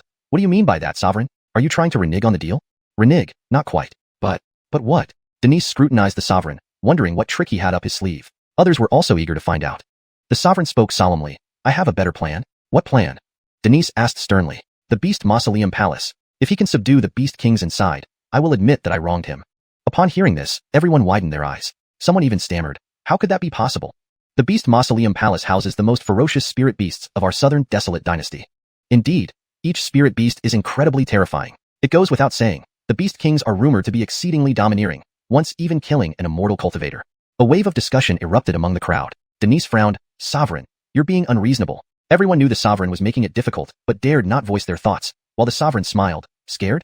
Unexpectedly, Brant responded confidently, all right. Brant had been worrying about finding powerful spirit beasts to cultivate his dominant true body and condense dominant true chi. Dominant true chi could greatly enhance the density of one's spiritual energy, an incredible constitution Brant had unexpectedly obtained but hadn't had the chance to study. Initially, he planned to ask Lowell to help find strong spirit beasts in the mountains, but now it seemed he'd found the perfect place. Brant felt elated, though no one realized this, thinking he was simply being stubborn. Denise cautioned him seriously. The Beast Mausoleum tomb is no ordinary place. The spirit beasts inside have been confined for ages, along with the intense spiritual energy in there, which makes them extraordinarily formidable. Don't worry, it's no big deal, Brant replied confidently. No big deal? Everyone felt Brant was boasting, and the Sovereign encouraged further, good. If you can subdue the king, I'll fulfill the agreement immediately. With a smile, Brant let them guide him. Denise frowned, but the Sovereign promptly arranged for someone to lead the way. On the way, Denise tried to dissuade Brant, but Brant didn't take it seriously. Lord Ben also urged, can't you see? The Sovereign wants you dead. Brant remained calm, don't worry, I won't die. Lord Ben was curious about Brant's confidence. The Sovereign led everyone to an entrance adorned with a spirit formation barrier, pointing at it and smiling. This place allows people to enter and exit freely, but not spirit beasts. If you can't hold on, you can come out anytime, which means you've lost. Everyone immediately turned their attention to Brant. As soon as he entered, the challenge would officially begin. Denise worried about Brant's safety and advised, think carefully. Don't worry, it won't affect me, Brant said calmly before flashing into the tomb. The Sovereign sneered instantly, while Denise glanced at the Houston and the smug Sovereign. Sovereign, your actions will eventually bring ruin to you and the entire southern desolate dynasty. The Sovereign retorted, National Caitlin, my Dougie family has several immortals. Even the top-ranked immortal in the southern desolate empire belongs to us. Why do you put so much faith in him rather than us? Denise answered, without him, the 10,000 Souls sect would have wiped out your southern desolate dynasty long ago. The Sovereign laughed. For all these years, the 10,000 Souls sect has only dared act covertly, never daring to face our southern desolate empire directly. Do you really think they don't dare? Of course. They're waiting until their leader, an immortal, finishes her business before confronting you. Denise tried to intimidate. The Sovereign remained unbothered. Our empire has Gwillemy immortals. I don't believe she dares to come. Denise sighed seeing the Sovereign's overconfidence. There will come a day when you regret it too late. National Caitlin, you should focus on how he survives in there, given those horrifying spirit beasts. One slip and he might die, the Sovereign said proudly. Denise retorted, he won't die so easily. He's only at the Foundation establishment realm. How could he survive? The Sovereign scoffed. That's because you don't know him well enough. He only relies on some special magical treasures, but those spirit beasts are far more terrifying. Even if he has treasures, it won't save him, the Sovereign mocked. Denise was at a loss for words, replying, just wait and see. Am I waiting for him to come out admitting fault and begging forgiveness? Or will he never come out? The Sovereign grew increasingly agitated. Denise sighed, you've really changed. The Sovereign became cold. National Caitlin, remember whose reign this still is. Please, think carefully about who you support. I stand by justice. How righteous. The Sovereign sneered. Denise ignored the bickering and focused ahead. The Sovereign, meanwhile, had a seat prepared and watched from there. Translation notes. Chapter 310. A duel to decide the outcome at Beast Mausoleum Palace. Lord Percy led by saying, Royal Sage, you can't protect him after he colluded with Houston. He has already killed 2 royal princes. You must consider the well-being of our lord. Other ministers chimed in agreement. Denise smiled and said, still the same question. Where's the evidence that he colluded with Houston? The Lord pointed at Houston beside Brant. Isn't he right there? He was subdued by Mr. Cheen, Denise replied. Ridiculous. What kind of person is Houston? A terrifying figure from 10,000 years ago. How could a Foundation establishment realm cultivator defeat him? The Lord continued to press, while Denise frowned and was about to explain when Brant laughed and said, you think I can't defeat him, so you assume I'm working with him? The Lord replied affirmatively, exactly. Meanwhile, he secretly gloated, young Gwillem, let's see how you squirm this time. Then Brant said with a smile, I'll give you an opportunity. You choose anyone below the immortal realm to duel with me. If I lose, I'll accept your punishment. If you lose, then you must honor the agreement and publicly announce that you wrongly accused me. Everyone was shocked. They hadn't expected Brant to challenge the Lord. The Lord hadn't expected this move either. Denise, however, approved. I think it's a good idea. Since Yuan doubts his strength, now he wants to prove himself. I hope Yuan doesn't disappoint everyone. The Lord looked very displeased. He knew that neither Lord Percy nor Wu Ing would be a match for Brant. If this continued, he would surely lose. But everyone was watching, so the Lord thought for a moment and said, who Gwillems might show favoritism. Given that the royal sage holds such high status in the imperial court, everyone might listen to you. Denise immediately retorted, what do you mean, Your Majesty? Do you want to break the agreement? Not exactly, but what? Denise sized up the Lord, wondering what scheme he had in mind, and everyone else was also eager to know. The Lord sternly proposed, I have a better plan. Let him enter the Beast Mausoleum Palace. If he can subdue the Beast King inside, I will admit to wrongfully accusing him. This statement caused everyone present to gape in disbelief. Some even stuttered. How? How is that possible? Beast Mausoleum Palace is where the South Desolate Imperial Dynasty keeps the most ferocious mystical beasts. Yes, each beast is terrifying. Not just that. It's said that the Beast King is very tyrannical and once killed an immortal realm expert. There was an uproar on the scene. Denise frowned. Your Majesty, are you deliberately making things difficult for him? Everyone knew the Lord was creating trouble, but no one dared speak out. The Lord laughed. Afraid? But Brant simply replied, agreed. Brant had been looking for powerful mystical beasts to cultivate his tyrant profound body and gather tyrant true chi. Tyrant true chi was a rare constitution that could enhance the concentration of profound chi. Before this, Brant had unexpectedly obtained it, but hadn't had the chance to study it. Originally, he wanted to ask Carlton to help find powerful mystical beasts in the mountains, but now he saw a good place for this. Brant was happier than anyone else, but those present assumed Brant was acting on impulse. Denise gravely warned, the Beast Mausoleum is not ordinary. The beasts inside have been confined there for a long time, and the profound chi in that area is extremely intense, making those beasts very formidable. That's nothing, Brant confidently replied. Nothing? Everyone felt Brant was boasting, and the Lord encouraged, all right, if you can subdue the king inside, I'll immediately honor the agreement. Brant smiled and agreed to proceed. Denise frowned, but the Lord quickly arranged for someone to lead the way. On the journey, Denise tried to dissuade Brant, while Lord Ben added, don't you understand? The Lord wants you dead. Brant calmly responded, I won't die, don't worry. Lord Ben wondered where Brant's confidence came from. When they reached the entrance of an underground palace, there was a mystic array barrier. The Lord pointed at the barrier and smirked, people can freely enter and exit, but mystical beasts cannot. If you can't handle it, you can come out anytime, but doing so means you've lost. Everyone immediately turned to look at Brant, as his entry meant the wager had begun. Denise feared Brant might die inside and pleaded, think carefully. Relax, it won't affect me. Brant remained calm and entered with a flash. The Lord sneered, while Denise glanced at the Houston and the smug Lord. Your actions will ruin you and the entire South Desolate Imperial Dynasty. The Lord retorted, Royal Sage, my Dougie family has several immortals, and the top immortal of the South Desolate region is still in our clan. Why do you trust him over us? Denise countered, without him, the 10,000 Souls sect would keep the South Desolate Imperial Dynasty stuck in the past. The Lord laughed. For all these years, the 10,000 Souls sect only dares to act covertly. They never dare face us directly. Do you really think they wouldn't? Of course not. Their Jada is an immortal who hasn't appeared because she's trapped by something. Once she's free, you'll suffer, Denise warned. The Lord remained unfazed. We have Gwillemy immortals in the South Desolate region. I don't believe she'd dare come. Denise sighed. One day, you'll regret it. Royal Sage, think about how he survives in there with all those terrifying beasts. One misstep, and he might die, the Lord gloated. He's not that easy to kill, Denise said. He's just a Foundation Establishment realm cultivator. Do you think he can survive? The Lord sneered. You underestimate him. He relies on some special treasures, but the beasts are far more terrifying. Even with treasures, they're useless against them, the Lord belittled. Denise didn't know what else to say and muttered, just wait and see. Wait for him to come out apologizing or begging for mercy, or never come out at all. The Lord grew more agitated. Denise sighed, you've truly changed. The Lord turned cold. Royal Sage, remember whose rule this is. Think about whom you should support. I side with justice. A fine stand. The Lord sneered. Denise ignored him and kept her eyes forward. Meanwhile, the Lord had seats prepared to observe the scene. Chapter 310. A single move to decide victory at the Beast Mausoleum Palace. Lord Percy took the lead in speaking, Grand Tutor. You can't protect him just because he colluded with the Dark Stone Buddha. Furthermore, he has already killed 2 princes. You need to consider the interests of our sovereign. Other ministers chimed in agreement. However, Denise smiled and said, I'll repeat. Where's the evidence that he colluded with the Dark Stone Buddha? The sovereign pointed at the Dark Stone Buddha beside Brant. Isn't he right there? He was subdued by young Caitlin Sheen. Ridiculous. Who is the Dark Stone Buddha? He's a terrifying character from 10,000 years ago. How could someone at the Foundation Establishment realm defeat him? The sovereign continued his challenge while Denise frowned, preparing to explain something. But Brant smiled. Do you think that just because I can't beat him, I'm allied with him? The sovereign immediately replied, yes, indeed. At the same time, the sovereign secretly smirked, Howard, let's see how you wriggle out of this. Then Brant smiled. I'll give you an opportunity. You choose anyone below the immortal realm to duel me. If I lose, I'll accept any punishment. If you lose, you must fulfill your promise faithfully and announce publicly that you have wronged me. Everyone was stunned. They didn't expect Brant to provoke the sovereign. The sovereign hadn't expected this move either, but Denise nodded approvingly. I think this is a good idea. Since Yuan doubts his strength, now he wants to prove himself. I hope Yuan doesn't disappoint everyone. The sovereign's expression turned very grim. He knew individually, neither Lord Percy nor Wu Ying were a match for Brant. If things continued like this, he would definitely lose. But everyone was watching, so after thinking for a moment, the sovereign said, anyone might show favoritism. Considering Grand Tutor's high status in the empire, it's natural for everyone to listen to you. Denise immediately laughed. What do you mean by that, Your Majesty? Are you trying to renege on your word? Not quite, but what? Denise scrutinized the sovereign, wanting to see what he was up to, and the people present also wanted to know. The sovereign then solemnly stated, I have a better way. What way? Denise questioned. The Beast Mausoleum Palace. If he can subdue the Beast King inside, I will admit I have wronged him. The sovereign declared. Upon hearing this, everyone's eyes widened. Some even stuttered, how possible? The Beast Mausoleum Palace is where we have imprisoned the most ferocious spirit beasts for generations. Not only that, each one is incredibly terrifying. Not to mention, the Beast King is reportedly domineering, having once killed an immortal. A wave of discussion spread through the crowd.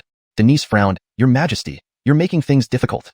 Everyone knew the sovereign was setting up obstacles, yet none dared voice their objections openly. The sovereign smiled. Afraid? Brant grinned. Agreed. Brant had been worrying about lacking spirit beasts for training his domineering mystic body and cultivating dominant true chi. Dominant true chi is a magical constitution capable of increasing the density of mystic chi. Prior to this, Brant had unexpectedly acquired this ability but never had the chance to study it. He initially intended to ask Lowell to help find powerful spirit beasts in the mountains, but now a great place appeared. Brant couldn't be happier. But those present didn't know this and assumed Brant was acting rashly. Denise seriously warned, the beast tomb is extraordinary. The spirit beasts inside have been confined there for long periods, influenced by the formidable mystic chi, making them extremely dangerous. It's nothing, Brant confidently replied. Nothing? Everyone felt Brant was boasting, and the sovereign urged, great, if you can subdue the Beast King, I will immediately fulfill the agreement. Brant smiled and let them lead the way. Denise frowned, but the sovereign immediately arranged for someone to guide. On the way, Denise tried various ways to dissuade Brant, and Lord Ben also warned, don't you understand? The sovereign wants you dead. Brant calmly responded, I won't die, don't worry. Lord Ben wondered where Brant got his confidence. After arriving at an underground palace entrance, the sovereign pointed at the mystic array barrier and smirked. This place allows Hugwillem's free entry and exit, but not spirit beasts. If you can't handle it, you can come out anytime, but that would mean you lose. Everyone immediately looked at Brant as his entry signified the start of the challenge. Denise, deeply concerned about Brant dying inside, insisted, think carefully. Don't worry, it won't affect me, Brant reassured and swiftly entered. The sovereign sneered while Denise glanced at the dark stone Buddha on one side and the triumphant sovereign on the other, saying, your actions today will cost your life and bring ruin to the entire southern wilderness empire. The sovereign retorted, Grand Tutor, my Dougie family has several immortals, including the first immortal of the southern wilderness. Why do you trust him over us? Denise replied, without him, the 10,000 Souls sect could send your southern wilderness empire back to ancient times. The sovereign laughed. For all these years, the 10,000 Souls sect only dares to operate covertly, never daring to face us openly. Do you truly believe they dare not? Nonsense. Their leader is an immortal, and she hasn't appeared because she's busy with some matters. But once she finishes, you'll regret it. Denise intimidated. The sovereign remained unfazed. Our southern wilderness empire has Gwillemy immortals. I don't believe she'd dare come. Denise sighed, seeing no change in the sovereign's confidence. One day, you'll cry without tears. Grand Tutor, you should focus on how he survives inside, given the terrifying spirit beasts within. One mistake could cost him his life, the sovereign gloated. He's not so easy to kill, Denise retorted. He's merely at the Foundation establishment realm. Do you think he can survive? The sovereign sneered. That shows how little you know him. He relies on special treasures, but those spirit beasts are even more terrifying. Even with treasures, he's useless. The sovereign despised. Denise had no words left, only saying, just wait and see. Am I waiting for him to admit his mistakes and beg for mercy? Or perhaps he will never return. The sovereign grew more agitated while Denise sighed. You've really changed. The sovereign turned cold. Grand Tutor, this is still the reign of the Dougie family. Hope you remember who you should support. I support justice. A fine sense of justice. The sovereign sneered. Denise ignored him, continuing to watch forward. Meanwhile, the sovereign ordered a seat, prepared to observe. Paragraph structures and line breaks are preserved to mirror the original text style. Chapter 311.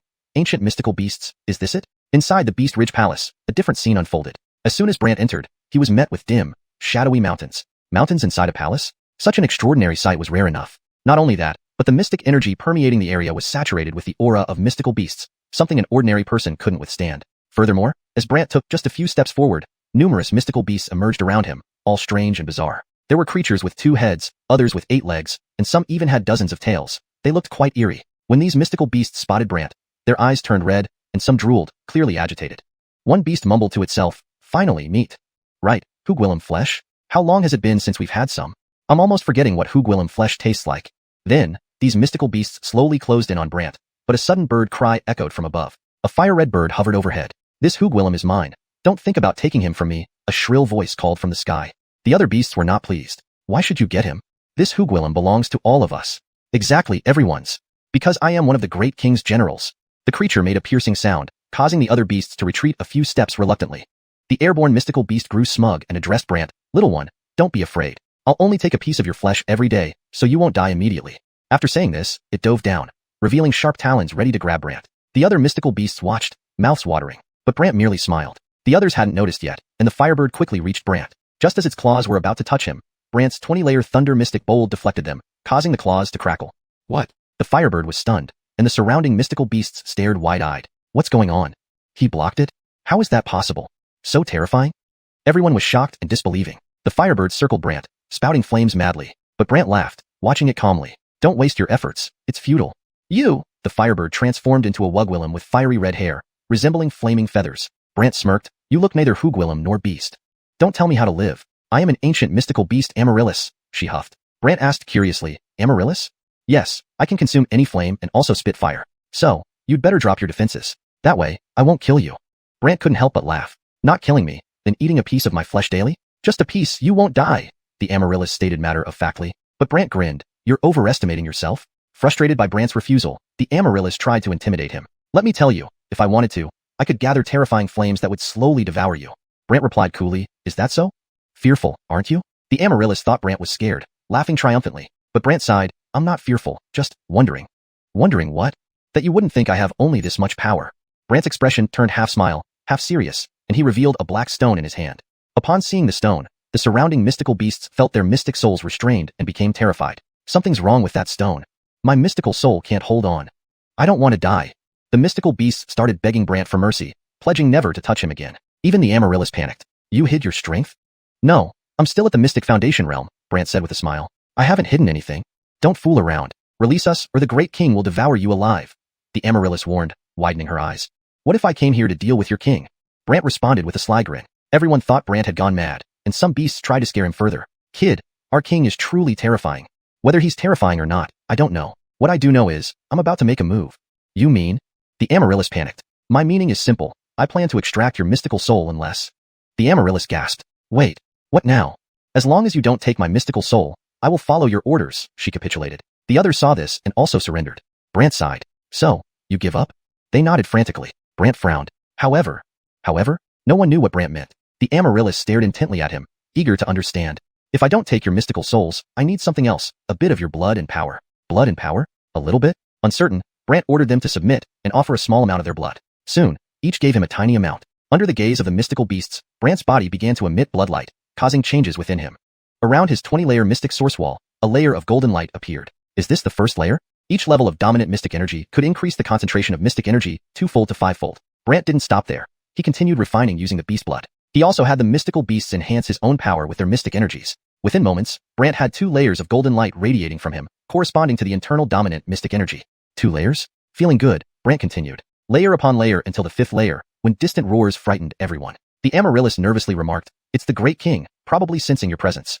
Great King? Brant was curious about the Great King. Suddenly, the ground cracked open as rocks flew everywhere. A massive white light appeared, revealing a snow bear. Roaring coldly, the bear surveyed the scene and locked eyes on Brant. What are you doing?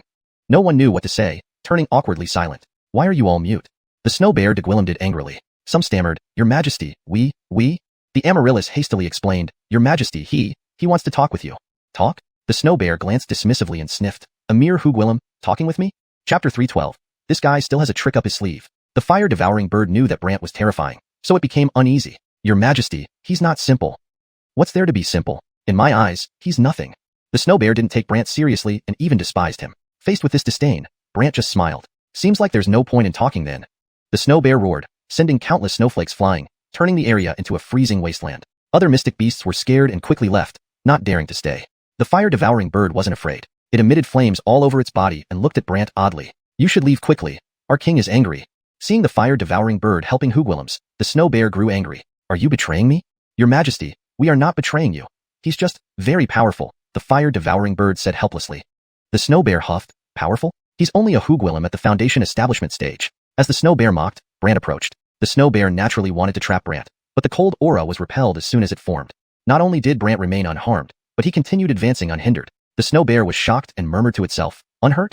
Even the mystic beasts far away were puzzled, finding it very strange. The fire-devouring bird gasped. How powerful! Naturally, the snow bear was unwilling and began mocking, glaring at Brant. Howard, if you dare come any closer, I'll make you wish you were dead. However, this threat had no effect on Brant. Instead, Brant calmly replied, Stop talking nonsense and get on with it. Nonsense? The snow bear was displeased and glared at Brant. You dare call me nonsensical? After saying this, the snow bear roared, and Brant's entire body froze. Even with his lightning mystic bold shadow, it couldn't prevent the cold from entering, instantly freezing his whole body. The mystic beasts were greatly alarmed, and the fire-devouring bird was worried, spouting flames to try to save Brant. Seeing this, the snow bear became extremely angry. You dare help an outsider? The fire-devouring bird didn't know how to explain but could only remain silent. The snow bear was furious and glared at Brant. Howard, what did you do to her? Do you really want to know? Brant looked at the snow bear with a smile. The snow bear huffed. Yes, tell me. Brant smiled slightly, and flames flickered around him. But this time, they were Brant's own flames, and along with them came 20 layers of mystic fire force and domineering mystic energy. The flames were immense, instantly freeing Brant. The fire-devouring bird was stunned, and the snow bear was shocked. You. Then Brant walked toward the snow bear like a gwilym made of fire, and a thought sent numerous flames surrounding the snow bear. The snow bear suddenly felt inexplicable fear, especially when Brant took out a black stone, making it feel as if its mystic beast soul was about to be sucked out. What's happening?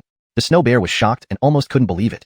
The fire-devouring bird reluctantly said, Your Majesty, he can bind your mystic beast soul. No, impossible. How can a gwilym bind my mystic beast soul? The snow bear didn't believe it and argued back. The fire-devouring bird said helplessly, You saw it for yourself. He can not only bind you, but his mystic power can also reach up to 20 layers. 20 layers? The snow bear wouldn't accept this and kept struggling, but being bound meant it couldn't fight anymore. This made the snow bear panic until Brant stood before it and smiled. Now, can we talk? The snow bear was nervous and stared at Brant. What do you want? Brant explained his origin. The snow bear was shocked. You want me to leave here? Yes. But mystic beasts that come here can never leave. The snow bear said helplessly, and the fire-devouring bird agreed. Right. Once mystic beasts come here, they're trapped for life, unable to leave. Brant confidently said, If I want to, this small mystic array can't stop you. The mystic beasts were amazed. The snow bear hopefully asked, Do you mean you can bring us out? Yes. The snow bear immediately said, As long as you can take me out, I'll do anything. All right, first help me cultivate. Brant smiled. Cultivate?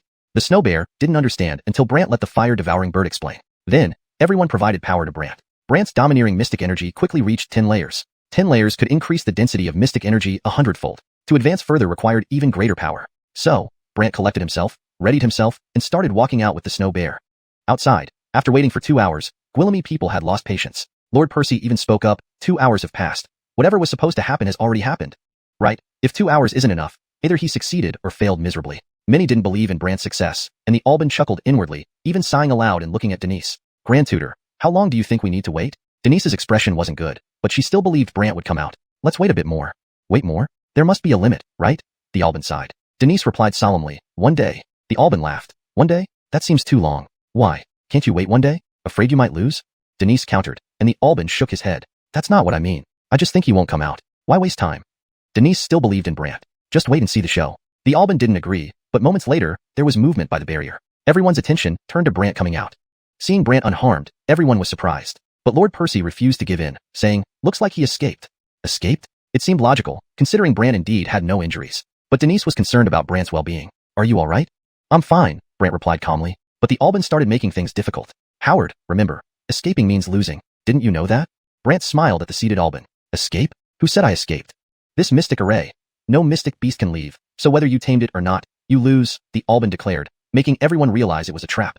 But no one dared speak against the Alban's trap. Denise frowned. So you still have a hidden trick. The Alban smiled. Grand Tutor, it's not a trick. It's just preparedness. Denise responded, If the mystic beast doesn't come out, but we see proof of taming, that counts as winning. Proof? It can be faked. No way. The Alban refused to admit it, while Lord Percy and others supported him. Other ministers also felt the Alban had a point. Chapter 313. Don't force me to slaughter. Seeing the king resort to cheating, Denise said seriously, This is rather unreasonable of you. I'm not. Everyone can see that. John smirked, and Denise's expression grew grave. But Brant then said to someone behind him, Come out. In the next moment, Snowbear emerged. A gigantic bear with a fluffy white coat appeared before everyone, and as it walked, its legs exuded cold air, causing ice to form on the surrounding ground. Not only that, but a white light shimmered on its forehead. Everyone stuttered, White Bear King. Is it the Mystic Beast King inside? Yes, it is. Really tamed? Wait, how did it come out? John stood up, his eyes wide. This can't be real. Not real? Brant didn't expect the king to still doubt its authenticity and laughed. Not real? Then why don't we have it spar with you? John bluffed. Commander-in-Chief, come, face it off. Moreover, the king secretly transmitted a message via mental telepathy to Ching Commander. Find a way to kill it. Kill it. Ching Commander felt inexplicable anxiety. This snow bear looked like a giant monster, and whether he could get close to it was another issue altogether. Therefore, Ching Commander stuttered, Your Majesty, really me? Nonsense, you're the Commander-in-Chief. If you don't go, should I? John glared, and Ching Commander could only say, All right. Everyone was curious if Ching Commander could match this snow bear. As soon as Ching Commander stepped forward, the snow bear unleashed a wave of cold air, and Ching Commander froze in place. This terrified Ching Commander, who panicked, Let me go, quickly let me go. John's expression darkened. Denise chuckled, Your Majesty, looks like this mystic beast isn't simple. Not simple, so what? Anyway, as long as I don't acknowledge it as the Mystic Beast King, it doesn't count. John cheated again. Brant smiled and said, Oh, then shall we invite your Majesty to check inside? Unsure of Brant's intentions, the king was momentarily stunned. Then, Brant opened the mystic array barrier, and everyone saw inside. a group of mystic beasts lying there, watching the crowd outside. Their gazes were filled with ferocity, and everyone outside was frightened. Ministers scrambled backward. Burton was sweating in fear, while Braden exclaimed in surprise, could it be he tamed all the mystic beasts? Denise also couldn't believe it. All subdued? Everyone found it hard to believe. John's expression had already turned ugly, and Brant stared at him with a smile. If you still don't believe, you can send someone in to check if there are other mystic beasts inside. Go inside? Who would dare? People on the scene trembled in fear, none daring to speak more. Denise also looked at the king. Your Majesty, please instruct. We are waiting. John's face turned very dark. Forcing him to admit fault was impossible. So he darkened. The Southern Wilderness dynasty belongs to my Dougie family. It seemed like everyone knew what the king wanted to say, and he grew icy. Dougie family assassins, listen up. Dougie family assassins? Immediately, countless black-masked figures appeared from the shadows, each wearing silver capes, their presence strange, unable to discern their cultivation levels. Seeing this, Denise frowned. What? Not conceding defeat? Still want to kill? John coldly replied, Grand Sorcerer, this is between him and me. Please don't interfere. If you dare harm him, then from today onward, I will no longer be the Grand Sorcerer nor help the Southern Wilderness dynasty. When the 10,000 Soul sect wipes you out, it won't concern me. Everyone was shocked by these words. They didn't expect the Grand Sorcerer to support Brant so much, and the king's face darkened. Grand Sorcerer, really do this? You are the one who acted unjustly. Can you blame others? Denise retorted, and the king's eyes turned red with anger. Today, he must die. With that, the king ordered the assassins to attack.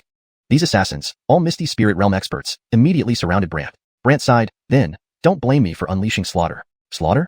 Everyone was puzzled. Next moment, the mystic beasts inside suddenly moved, rushing out and terrifying everyone into backing away. They watched as the mystic beasts slaughtered the assassins. Everyone was dumbfounded. Soon, over 1,000 assassins were left as mere corpses, while although Gwillemy mystic beasts were injured, their sheer numbers meant they remained unaffected. John panicked. I will summon my ancestor to exterminate you. He nervously pulled out a token, infused it with power, and it emitted a golden light shooting out.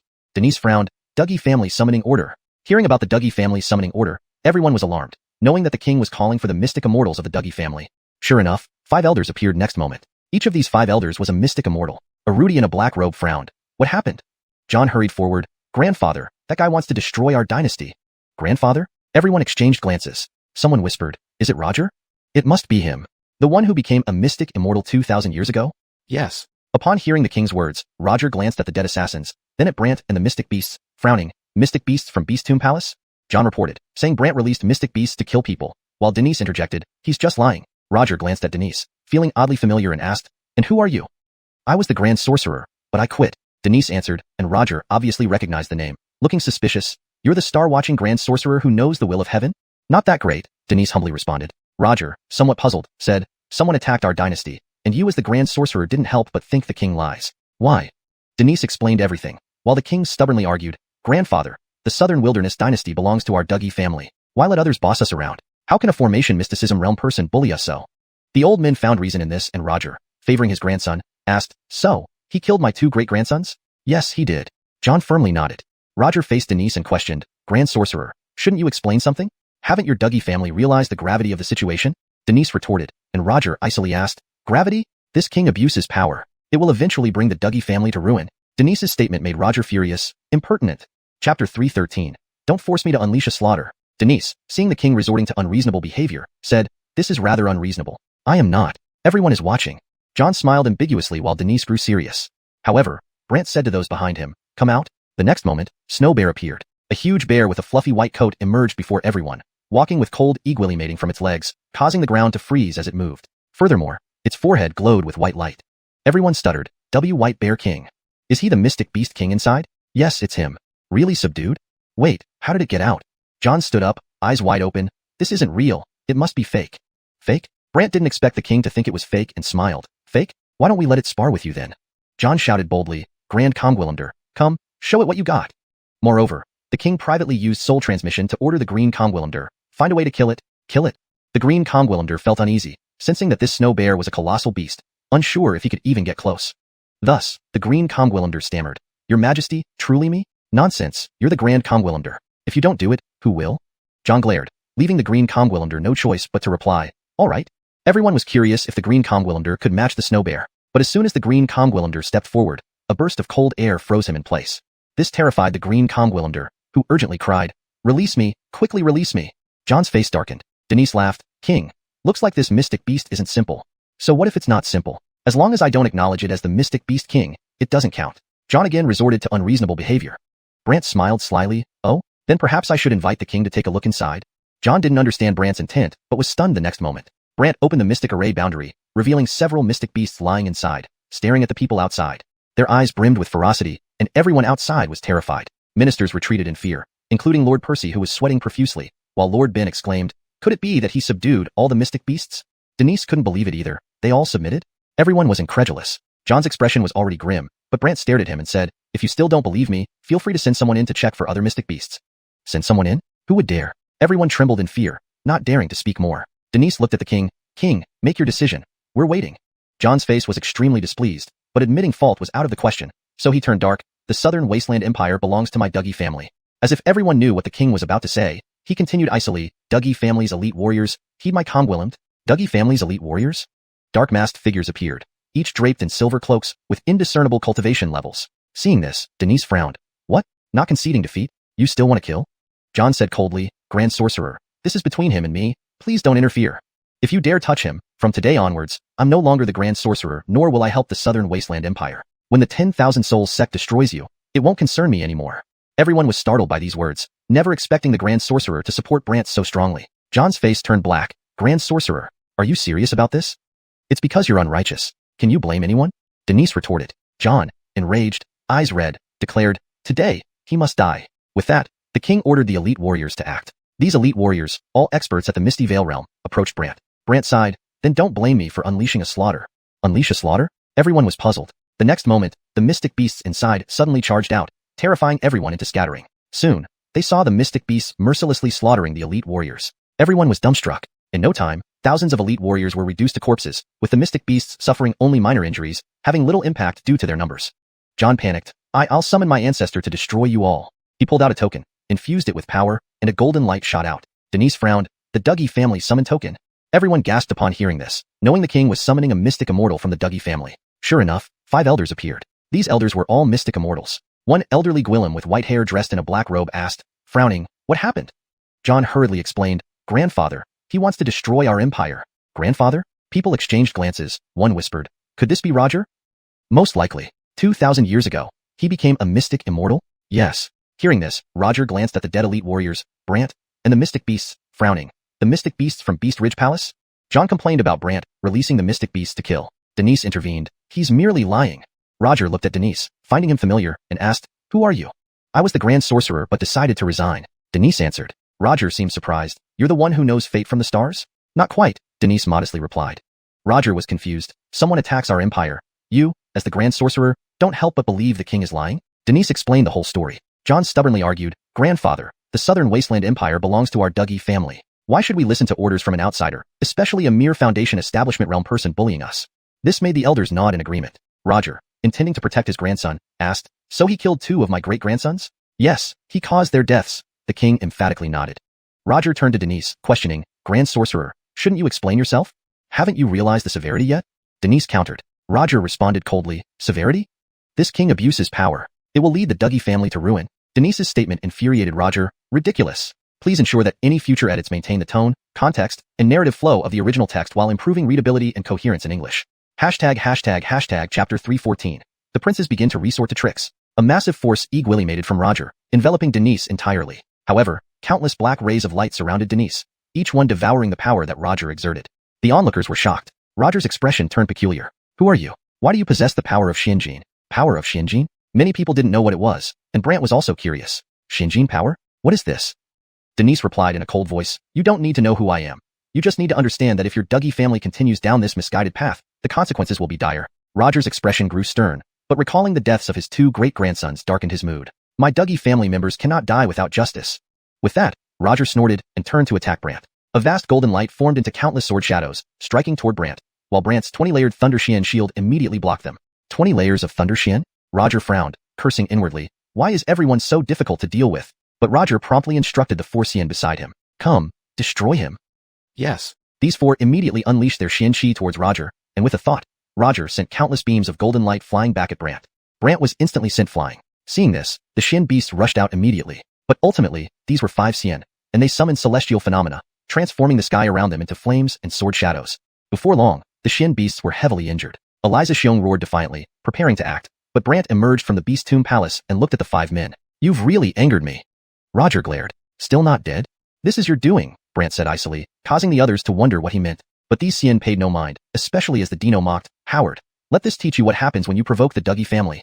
Brant unleashed his overbearing Xianxia and opened his Thunder Xian shield. In an instant, he charged straight for the Dino, who turned pale in shock, trying to escape. It was too late. With one punch, Brant shattered the Lord's body. Everyone was stunned. They hadn't expected Brant to attack the Lord. With a severely damaged physical form, the Lord's Xian soul floated there, seething with rage. You bastard! The 5 Xian quickly advanced, forming a colossal golden barrier around Brant to prevent him from hurting anyone further. Brant sneered. Is that effective? Roger scowled. Behaving wildly in front of us requires seeing if you have the capability. Then Brant threw out the soul-suppressing coffin. Initially, the 5 Xian didn't realize the danger until Brant opened the coffin lid, releasing a powerful suction that left the 5 Xian terrified. Their Xian souls seemed about to be sucked out, yet they struggled hard. Roger bellowed angrily, Howard, do you know the consequence of opposing our Dougie family? Anyone who breaks the rules and provokes me will suffer regardless of their identity, Brant replied coldly. Roger fumed. You won't get away with this. Unperturbed, Brant took advantage to shatter the barrier they had formed, startling the 5. Even more shocking to the Dino, Brant showed no intention of letting them off and continued opening the coffin lid.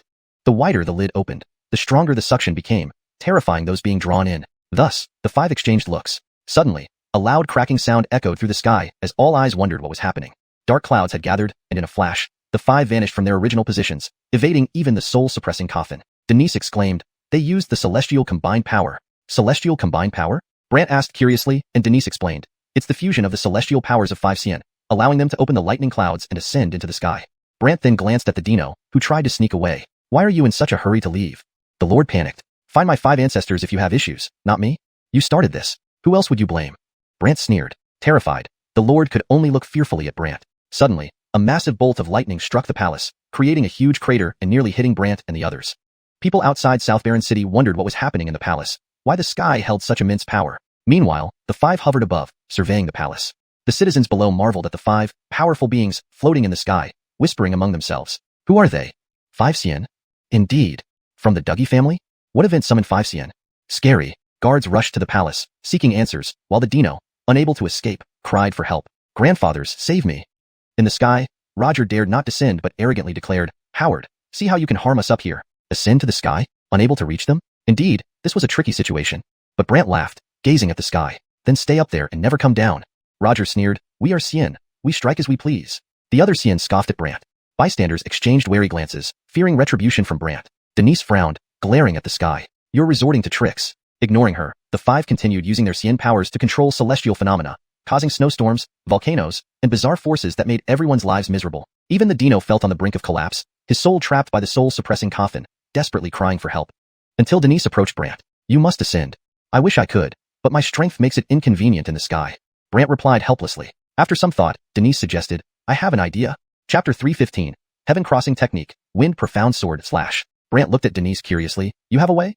Denise nodded. Yes, it's up to you whether you want to use it. What method? The Heaven Crossing Technique. Denise explained. Brant asked curiously, Heaven Crossing Technique?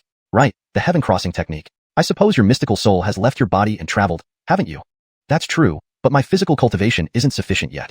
Brant knew that with his mystical soul, he could indeed travel outside. Denise then said to Brant, actually, the Heaven Crossing Technique is very simple. It allows your body to wander just like your mystical soul can. However, when using this technique, you can't deploy mystical soul territory, mystical soul shadow, or mystical soul skills. Brant hadn't expected such restrictions, but shrugged. As long as I can reach the sky, or wherever they go, that's fine. Denise immediately cast a black light from her hand onto Brant's forehead. Instantly, Brant saw various images in his mind, demonstrations of how to use the Heaven Crossing Technique. The Heaven Crossing Technique utilizes mystical soul power to reinforce the physical body, putting it into a soul body state. In this state, the body becomes almost intangible, immune to ordinary attacks, only susceptible to mystical techniques targeting the soul. Seeing this, Brant felt secretly pleased. It's like it was tailor-made for me. However, Brant wondered where Denise got such an unusual skill and asked, where did you get this Heaven Crossing Technique?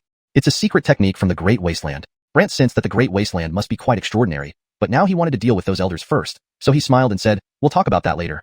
Suddenly, Brant shot up into the sky like an arrow. The 5 elders in the sky were still casting their celestial powers when Brant suddenly appeared, startling them all.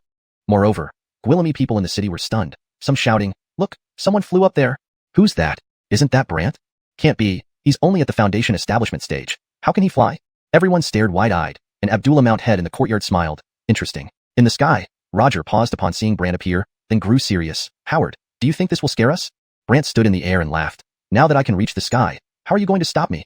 As long as you don't throw that stone coffin, we aren't afraid. Roger barked madly. Indeed, Brant couldn't launch the stone coffin while using the heaven crossing technique, as it prohibited the use of mystical soul power. But Brant remained calm. Without the stone coffin, I can still challenge you. Ridiculous, Roger scoffed. An elder added, though your heaven crossing technique is intriguing, we know you can't use mystical soul power. So what? Brant didn't care. The crowd burst into laughter. Someone said, you're out of luck, but we aren't. Exactly. With our strength, we can destroy you. These 5 then surrounded Brant again, each revealing their mystical soul shadows. They were peculiar, dark figures holding axes, glowing red. They launched an attack that formed a black barrier around Brant, inside which the shadows wielded axes furiously against him. City residents thought Brant would surely suffer terribly, and Denise became concerned. Hold on, little one. Roger tried to lure Brant. Howard, you're talented. How about we chat? Chat? Yes, if you surrender to the Dougie family, I'll make you a great general, doing whatever you want. Brant laughed disdainfully. A great general? Do you think I'd be interested? Roger became irritated. Howard, this opportunity won't come twice. If you miss it, you'll regret it. Regret? Me? Not likely. Brant didn't take it seriously. Roger, seeing Brant wouldn't budge, snorted. Wanna die? Very well. Then let's finish you off together. Focus all your power on destroying his mystical soul. They attacked ferociously, assuming Brant would be fragile under the heaven crossing technique. Instead, Brant just laughed. Trivial skills. Trivial? The 5 were shocked. People in the city were equally stunned. They found Brant seemed invulnerable to their attacks. Abdullah had admired, this kid's got some talent. Denise breathed a sigh of relief. Thank goodness. Even the mystic beasts were amazed by Brant's resilience against the Xian cultivators, and the elders felt disgraced, being elders of the Dougie family and unable to defeat a Foundation establishment cultivator. Brant smirked calmly. What? Is this all you've got? Are Xian cultivators really this weak? Weak? These Xian cultivators frowned. Roger fumed. Don't get cocky, Casper. We aren't that weak. They intensified their attacks, but Brant remained unharmed. Checking his inner strength, Brant activated his tyrannical mystic energy after accumulating 200,000 mystical essence. Thus, Brant unleashed a fierce gust in front of everyone. The wind scattered instantly from his body. Everyone gaped. Wind profound sword slash. The 5 elders panicked and scattered, but too late. The fierce wind tore through them like razor-sharp blades slicing through their bodies. Denise was also astonished. Wind profound sword slash? That Wugwillem's terrifying killing move? The 5 were soon covered in wounds, some barely standing. Brant laughed at them. How does that feel? Roger's face twisted. How do you know that Mad Wugwillem's skills? Mad Wugwillem? Exactly, that deranged Wugwillem of the Dougie family. Roger asked fearfully. Brant smiled. I don't need to explain this secret to you. Roger raged. Tell me who you are, and where she is now.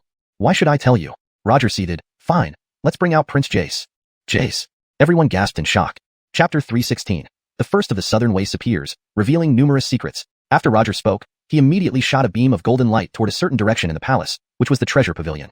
In the next moment, the treasure pavilion sparkled with golden light, which then shot up into the sky. Everyone in the city could see it. Not only that, the powerful aura made everyone present sense it, and the entire city trembled. This made Brant sigh inwardly. Both are profound immortals, but the gap is so vast. Apart from Brant, Gwillemy people present were shocked. However, when the golden light reached the sky, it transformed into a massive figure. The Gwillem looked young and had a stern expression, asking, what happened? Roger immediately reported the matter and pointed at Brant, but when Jace saw Brant for a moment, he frowned slightly. Zhu realm? Yes. Roger confirmed. Just as Jace was about to speak, William leaped into the sky, smiling at him. Long time no see. Upon seeing William, Jace was initially startled, but after noticing his broken arm and weakened aura, he calmed down. It's you? Why? So disrespectful? William couldn't help but laugh at his expression. Jace said, we haven't met for several thousand years, right? Yes. Yet my cultivation has increased considerably, but yours seems not only not stronger but weaker. Jace directly pointed out William's weakness.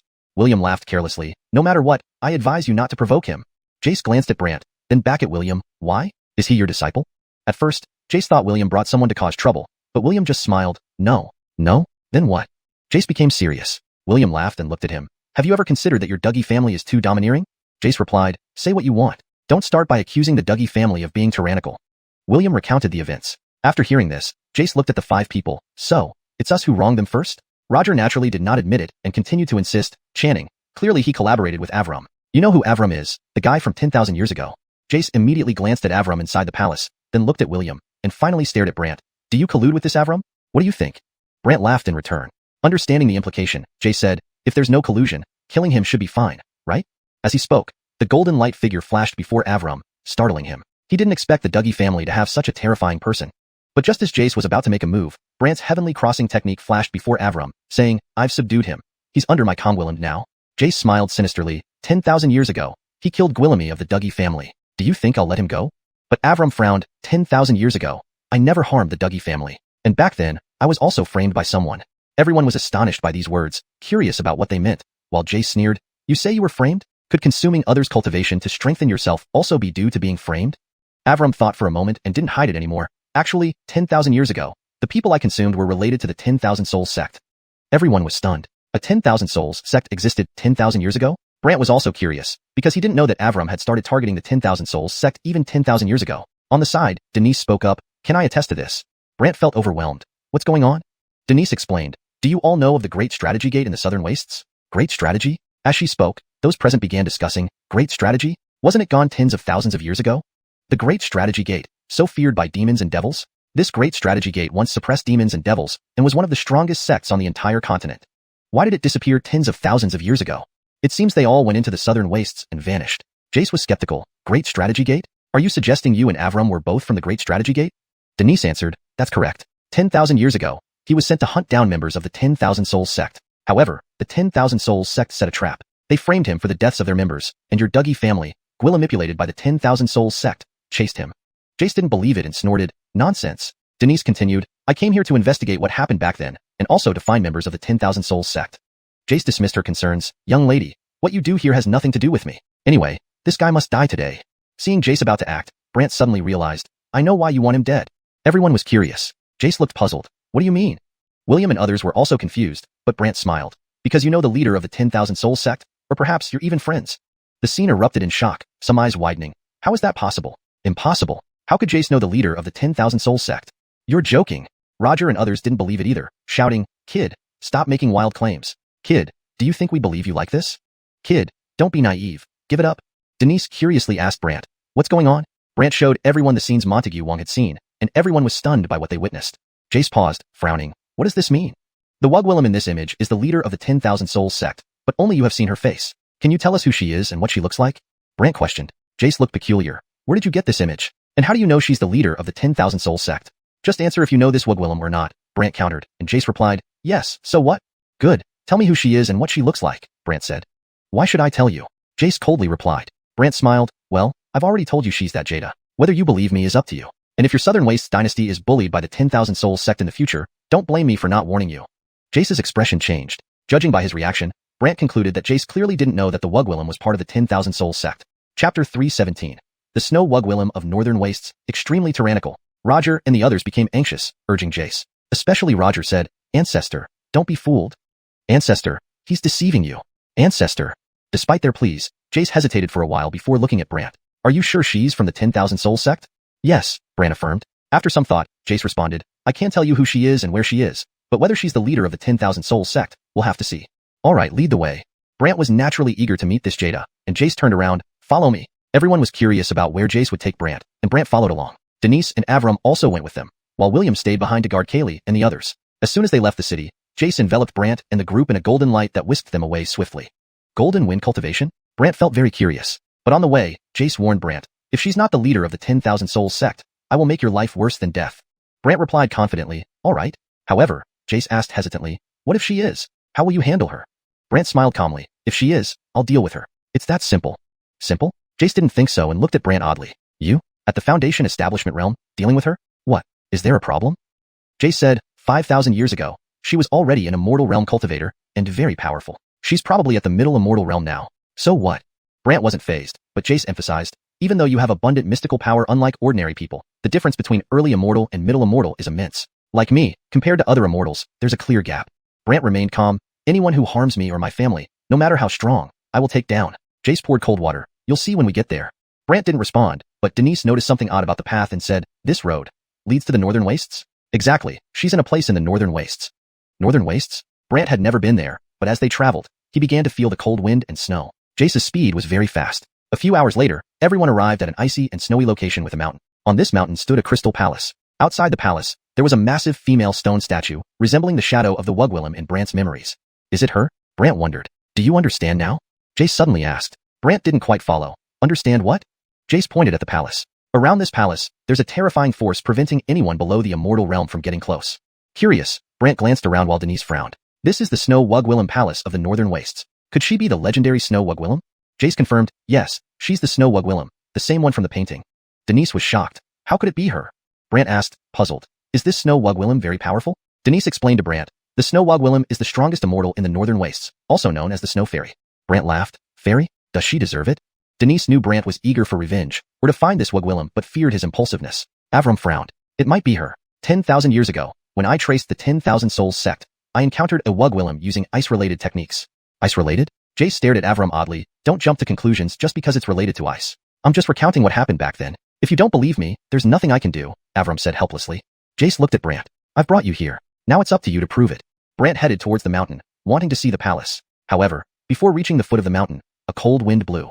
Not only did the wind bring countless snowflakes, which hit Brant, but it instantly froze him. Seeing Brant frozen, Avram tried to help but got frozen too.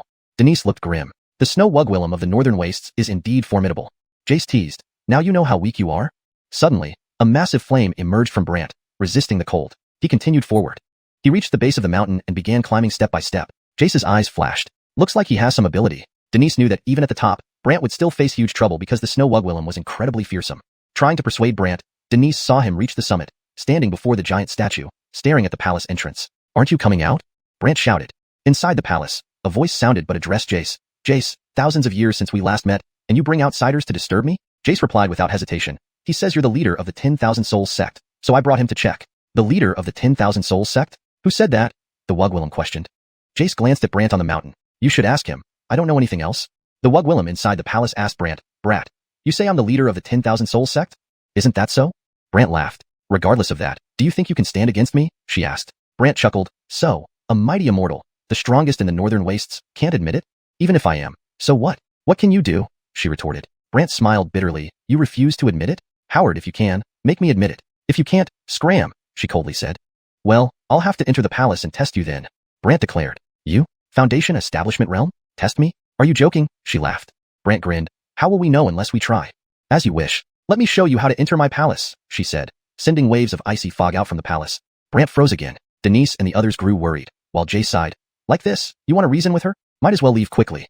Please note that in translating this chapter, I aim to maintain the original tone, style, and structure while ensuring it reads naturally in English. Hashtag chapter 318. A divination at Dane's Gate, and the everlasting heaven tomb? Brant did not expect the power of the northern wasteland Waverly to be so formidable. However, Brant was not idle either. He began accumulating Xiandarianan within his body. 200,000 Xiandarianans were quickly gathered. As these Xiandarianans transformed into flames, Brant became engulfed in a roaring fire, making those cold auras ineffective against him. Not only that, but Brant also easily ventured inside, disappearing beyond the palace. Denise exclaimed in surprise, he's inside. Jace muttered, it seems this kid has some skills. He's not as simple as you think, Denise said thoughtfully, but Jace disagreed. Him? At best, he can only enter the palace.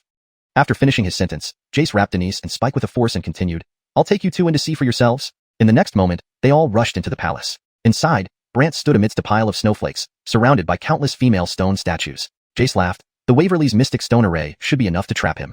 Denise looked skeptical. That's not necessarily true. Why? Do you still believe in him now?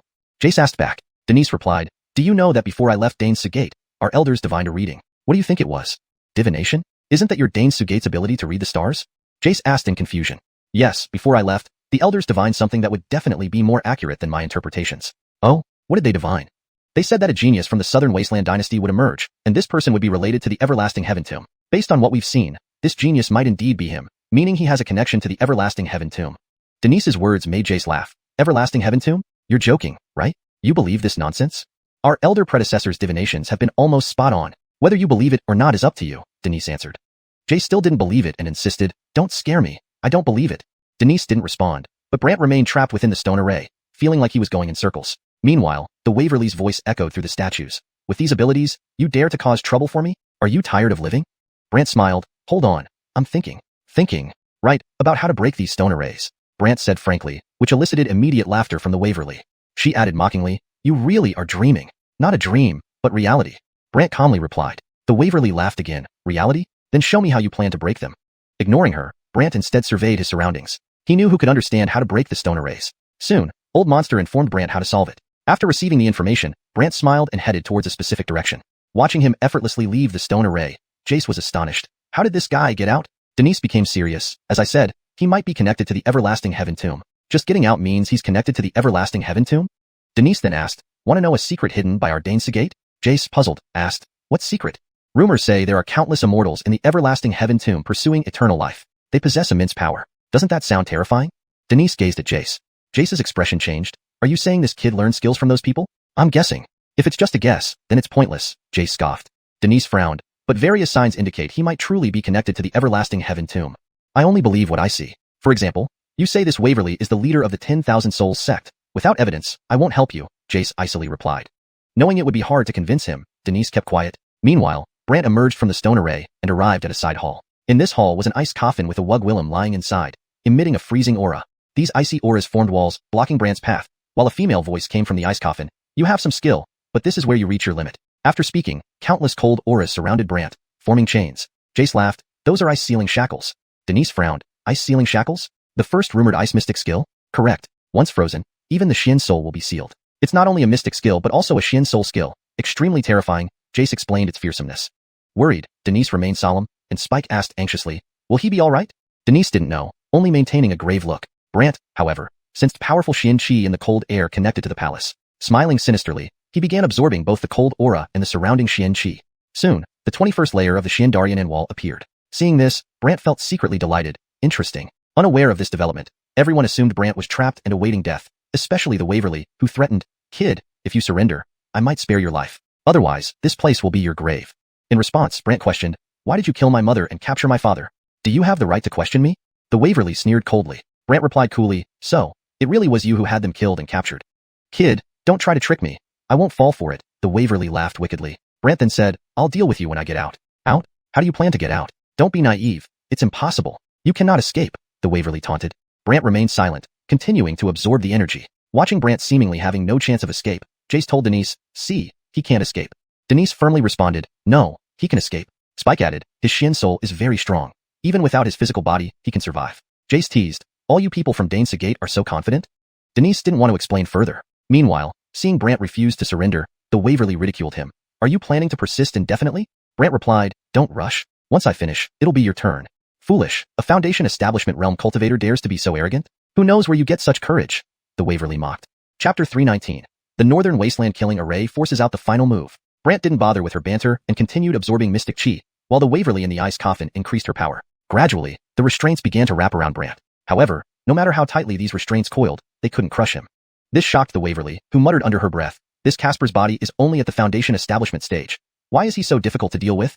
Not just the Waverly but Andon was also surprised. He wasn't shattered. Denise increasingly felt that Brant wasn't an ordinary person and remarked, he must be connected to the everlasting heavenly tomb. Andon still didn't believe it and retorted, everyone wants to know where the everlasting heavenly tomb is, but could it be that easy? I mean that he is connected to the tomb, not that he knows its location, Denise clarified. Andon shook his head, you wouldn't understand. Denise didn't want to waste words and silently watched. However, after a short while, the mystic chi throughout the Great Hall suddenly weakened. The Waverly inside the ice coffin immediately panicked. Howard, what have you done? The crowd wondered what had happened to the Waverly, but Brant laughed. What? Did you notice? Infuriated, the Waverly glared at him. What exactly did you do? Brant laughed. Your mystic chi here is quite interesting, so I decided to absorb some of it. Absorb some? The Waverly was enraged because the ice coffin and surrounding forces were intertwined. With the mystic chi decreasing, it affected the ice coffin and ultimately disrupted her cultivation. Therefore, the Waverly urged Andon, get rid of the people you brought. Andon was helpless. I can't do anything about it. Can't do anything? You are the first-rate cultivator of the Southern Wasteland, a middle-stage immortal mystic. How can you be helpless? The Waverly didn't believe it and questioned him. Andon replied, neither are you lacking. You're the foremost of the Northern Wasteland and known as the Snow Immortal. Andon, are you mocking me? The Waverly said angrily, but Andon shook his head. I just mean that you should resolve your grudges yourselves. It has nothing to do with me. Andon. The Waverly was nearly driven mad. Andon watched like an observer, while Denise asked him, aren't you going to help her? Why should I? You don't believe she is the leader of the 10,000 Soul sect, right? Denise questioned, confused. But Andon said, although I say that, you should understand I never claimed she isn't. We need evidence, you know? Denise understood. So, you're waiting for the outcome before deciding whether to act. If she is, then I'll take action, Andon said with a smile. Denise stopped talking, while the Waverly went wild, shouting, Andon, don't force me. Waverly, I haven't done anything. I'm just an observer, so don't blame me. I won't blame you. Whom will I blame? The Waverly huffed. Suddenly, the entire Great Hall started to shake. The next moment, the walls collapsed, and everyone appeared in a place surrounded by snow mountains. This is... Denise was astonished. While the rock flew up and surveyed the surroundings, there are countless snow mountains forming a mystic array. Denise frowned. Is this the Northern Wasteland killing array? Andon smiled. Yes, the Northern Wasteland killing array. Any non-immortal mystic will be devoured by the killing mystic chi. Killing mystic chi? Denise frowned, and the rock looked at Brant, who was still frozen but had accumulated 22 layers of mystic force on the surface of his body. The rock was amazed. 22 layers. Denise murmured, absorbing surrounding mystic chi to enhance his mystic source wall? Andon admired, quite an interesting little guy. Meanwhile, the ice coffin flew into the sky, hovering there, with the Waverly's voice echoing, "Howard, today, I'll let you die in the killing mystic chi." Killing mystic chi? In the next moment, black clouds shot out from numerous snow mountains, carrying blue-lighted mystic chi, which quickly rushed toward Brant, enveloping him. These killing mystic chi were terrifying, seemingly capable of devouring Brant's condensed fire mystic chi. Watching the fire mystic chi dissipate one by one, Andon concluded, "It looks like he's finished this time."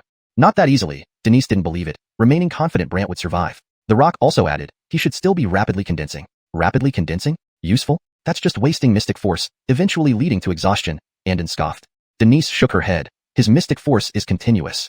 Continuous? Andon didn't believe it. However, when Brant's fire mystic force disappeared and then rapidly condensed again, Andon was surprised. It really works. The Waverly inside the ice coffin in the sky naturally wasn't pleased, sneering, "Howard, don't be arrogant. Soon, you'll be dead." More and more black light surged into Brant's body. Seeing those black lights enter, Andon sighed, "This time, there's no way out." Denise frowned, and the Rock grew slightly worried since the mystic chi had already penetrated Brant's defensive layers, entering his body directly. The Waverly inside the skybound ice coffin scared him. "Howard, are you regretting it now?" "Regret? Do you think that's possible?" "Howard, if you don't regret it, this mystic chi will really destroy your internal organs," the other side exaggerated. Brant reflected, "Actually, this mystic chi is quite good." "Good?" Everyone didn't understand Brant's meaning, while the Waverly questioned suspiciously, "What do you mean?" "My meaning is simple. Any mystic chi is useless against me." Brant's statement shocked everyone, especially the Waverly, who became puzzled. "Impossible. How could any mystic chi have no effect on you?" "Don't believe it? Then keep going. I actually hope you send more mystic chi my way," Brant intentionally provoked. She was genuinely angered and continued to push waves of killing mystic chi into Brant's body, penetrating through the thunder mystic bolt and entering his body. However, once inside, it vanished without a trace, and Brant stood unharmed. Not enough. Not enough? The opponent was furious and cursed internally. Damn it. But she wasn't willing to give up, and more black gas descended from the sky, covering Brant entirely, creating a thick black mist around him. Andon whistled in admiration. Scary stuff? Denise was excited. If truly no mystic chi affects him, he will become extremely powerful. Extremely powerful? Andon didn't agree, laughing. "Are you that confident?" Hashtag chapter 320. Forced into the northern wasteland ice river. Denise pointed at Brant. "Look, as those mystic energies enter, his mystic power is growing stronger, and so is his mystic source wall. Layer upon layer." This statement compelled Jace to comment, "I've never seen a mystic source wall with over 20 layers. Never mind 20 layers, you haven't even seen one with 4 or 5. Denise's remark left Jace feeling astonished. It seems this kid is more formidable than we imagined. More than just strength, I suspect even more terrifying things will happen next. After saying this, Denise continued watching intently, while Jace wanted to see if Brant was truly impervious to any mystic energy. So he looked up at the sky and mockingly said to Waverly, "Is that all you've got?" Waverly hadn't expected such taunting. Waverly let out a humph, then started gathering countless strands of mystic energy, all aimed at Brant. Whoosh, whoosh, whoosh. Those mystic energies, like gusts of wind, landed on Brant one by one. But Brant didn't seem to care and even laughed. "Bring more." "More?" Enraged, Waverly clenched her teeth inside the ice coffin, while Denise laughed. Mysterious Stone Buddha also remarked, "Looks like these mystic energies can't do anything to him." Jace muttered in disbelief. "Is this guy really that scary?" Before anyone could say more, Brant formed his 23rd layer of the mystic source wall and still wasn't satisfied. He looked up into the sky and asked, "That's all?" Seeing this wouldn't get her anywhere, Waverly huffed. "I don't have time to play with you. Goodbye." In the next moment, the ice coffin vanished into the distance, and the surrounding snow mountains collapsed. "She ran?" Neither Jace nor the others had expected this turn of events. Brant sarcastically commented, "You ran without even letting me make a move?" Denise was also puzzled. Why did she run? Mystical Stone Buddha explained, "I investigated 10,000 years ago. She practices a technique where her body becomes rigid once she starts practicing. Her strength can only be released through the ice coffin. Now, it seems she fears something and has fled." Denise asked curiously, "A cultivation technique that causes rigidity?" "Yes, it's very strange, but it happens in stages. After each practice, her body becomes immensely powerful," Mystical Stone Buddha elaborated. Brant walked towards Jace. "Shouldn't you know where she went?" "As fellow mystic immortals, our perception is strong, so wherever she goes, I'm well aware," Jace replied confidently. Brant smiled after hearing this. "What do I need to do for you to tell me?" "You seem quite self-aware," Jace chuckled and looked at Brant, who responded, "Actually, I can find her on my own, it'll just take longer." Jace finally said, "All right, tell me why you're not affected by any mystic energies, and I'll lead you to her." Brant hesitated, knowing he couldn't reveal this secret. "I can't tell you." "Why not?" Jace persisted, staring at Brant intently. Brant smiled calmly. Who would share their biggest secret with others? Jace laughed. "So you really won't tell me?" "No," Brant simply answered. "If you don't tell me, you won't be able to find Waverly quickly." "Are you sure?" Jace pressed. Realizing Jace wouldn't divulge the information easily, Brant sighed, "Forget it. I'll do it myself." With that, Brant summoned the Transcendent Beast. Before anyone could react, the Transcendent Beast carried Brant away. Everyone was taken aback. "Was that?" Denise stammered. "A mystic immortal beast?" Jace questioned, clearly surprised. "Indeed, a mystic immortal beast," Mystical Stone Buddha confirmed. Stunned, Denise watched as Jace smirked. "Let's see if he can find her." Then, with a surge of power, Jace wrapped around Denise and the others and left the area. Guided by the transcendent beast, Brant sped through various locations, asking curiously, "Found her yet?" The transcendent beast responded, "I'm following her residual aura. She's moving fast and hiding, so I have to locate her step by step." Understanding, Brant nodded. "All right, it's up to you." The transcendent beast continued searching. About half an hour later, they arrived at an icy glacier. Streams of water flowed within the glacier, looking eerie and unusual. Jace and company landed nearby, and Denise wondered aloud, "Is this the Northern Wasteland Ice River?" Brant asked curiously, "Is there something special about this river?" "It's rumored that the water here is extremely cold and harmful to the soul," Denise explained after some thought. Brant grinned. "Seems she must be hiding in the water." Determined to check, Brant approached the river. Denise panicked. "Absolutely not. The river is too dangerous. If you go in, the consequences will be severe." Brant remained calm. "Don't worry, I'll be fine." Jace scoffed. "Howard, not to belittle you, but even mystic immortals dare not enter this river lightly. Are you sure you want to go in?" Brant smiled. "We'll see when I try." Without hesitation, Brant leaped into the river and disappeared beneath the surface. Denise gasped. "He's risking his life." Mystical Stone Buddha voiced his concern. "He's only in the mystic formation stage. Can he withstand this cold? What about his mystic soul?" Jace sneered, truly overestimating himself. Meanwhile, underwater, the scene was different. Ignoring the freezing temperature, Brant swam deeper until he saw an ice coffin emitting blue light. Startled, Waverly asked from inside the coffin, "How are you unharmed?" "Why should I be harmed?" Brant smiled. Infuriated, Waverly warned, "Howard, listen to me and leave now, or I'll kill you." "Do you think you still have a chance?" Brant countered. Waverly, enraged, stirred the water around them into whirlpools, trying to pull Brant away. However, Brant activated his 23-layer Mystic Lightning Bolt, countering the whirlpool's force. Moreover, he gathered his mystic origin power and transformed it into overpowering mystic energy. No matter how intense the whirlpools were, they couldn't affect Brant. Waverly became increasingly anxious and cursed. Where did this guy come from? Step by step, Brant moved closer to the ice coffin. "You have nowhere to run. Don't be absurd. Just because you're untouched doesn't mean you can defeat me. Have you forgotten what I'm capable of?" Waverly arrogantly retorted. These words left Andon no choice but to admit, "I've never seen a mystic source wall with over 20 layers. Never mind 20 layers, you've probably never even seen a 4 or 5-layered one." Denise's remark made Andon feel awestruck. "It seems this guy is more formidable than we thought. Not just strength, there might be even scarier things coming next." After saying this, Denise continued to observe while Andon was curious if Brant really wasn't afraid of any mystic energy. So he looked up at the sky and teased Eliza and V. "Is that all you've got?" Eliza and V couldn't bear such provocation. With a huff, she gathered countless strands of mystic energy, aiming them directly at Brant. Whoosh, whoosh, whoosh. The mystic energies fell on Brant like fierce gusts of wind, yet Brant didn't seem to care at all. Instead, he laughed. "More? More?" Eliza and V gritted her teeth inside the ice coffin out of anger, while Denise chuckled. Spike commented, "Looks like these mystic energies can't do anything to him." Andon muttered in disbelief. "Is this guy really that terrifying?" Unexpectedly, Brant formed the 23rd layer of his mystic source wall, yet he still wasn't satisfied. He even looked up at the sky and asked, "That's it?" Realizing that continuing like this would only waste time, Eliza and V huffed. "I don't have time to play with you. Goodbye." In the next moment, the ice coffin vanished into the distance, causing the surrounding snow-capped mountains to collapse. Escaped? This was something Andon and the others hadn't expected. Brant grumbled. "She ran before I even got a chance to make a move?" Denise also felt puzzled. Why did she run?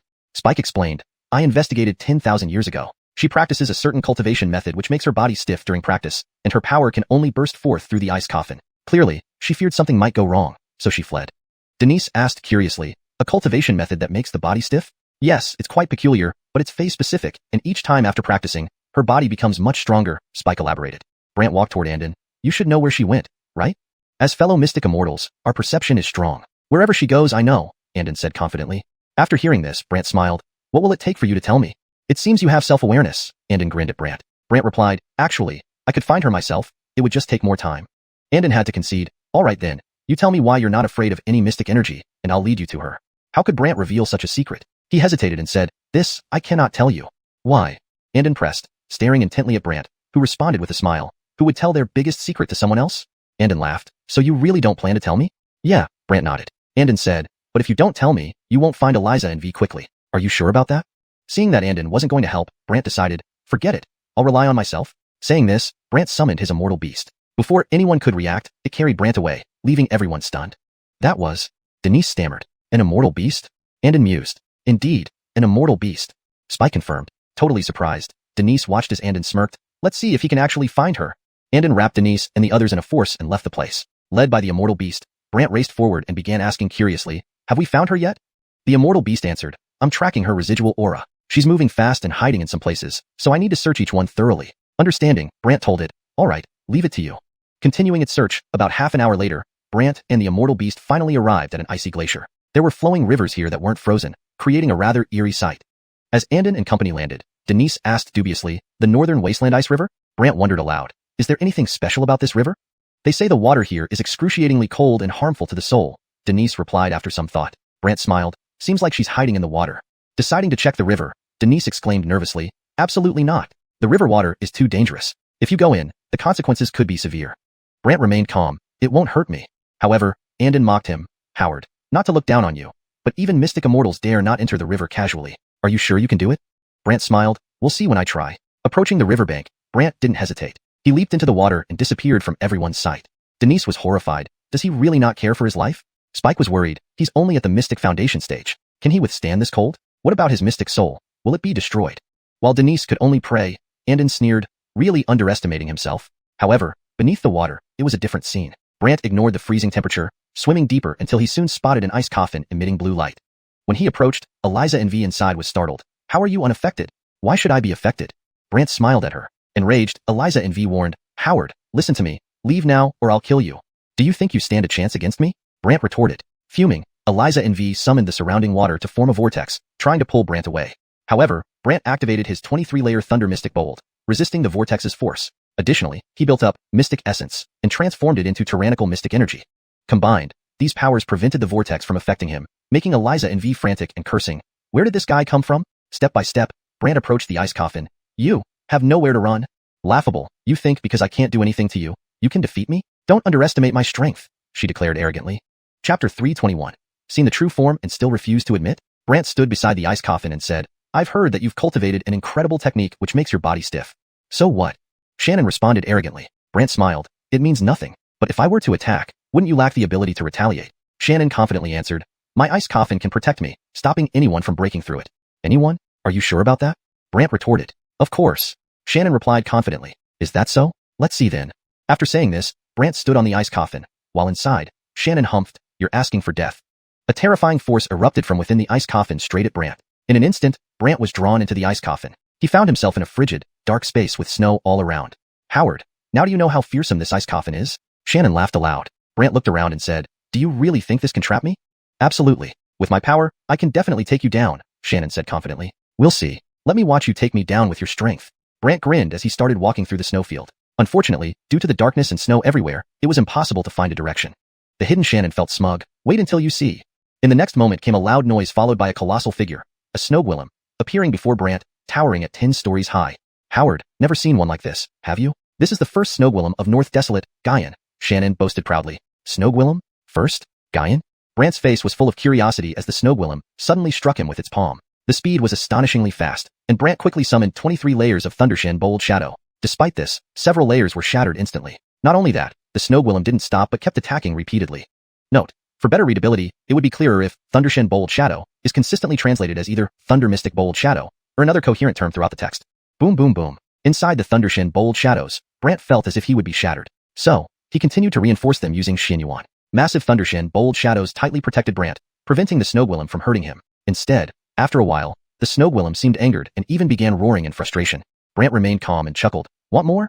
Enraged, the snow golem used both palms together, creating a series of thunderous impacts. Thanks to Xuanhuan, the Thunder Mystic Builds became indestructible. Shannon cursed from her hiding place. Damn it. Note: I've made slight adjustments for clarity and consistency. For example, Thundershin Bold has been changed to Thunder Mystic Builds to maintain consistency with previous terminology, and creating another series of loud noises to creating a series of thunderous impacts to better convey the intensity of the attack. Now it's my turn, Brant smiled. Then, Brant activated his soul domain, stunning the snow golem who just stopped and acted like Brant's guard behind him. Shannon panicked. Howard, what did you do to it? Not much, just made it listen to me from now on, Brant casually replied. Enraged and cursing, Shannon shouted, Howard, you dare to manipulate my snow golem? You should have thought about this when you had it attack me, Brant smirked confidently. Shannon gritted her teeth. You wait, I will make you wish you were dead.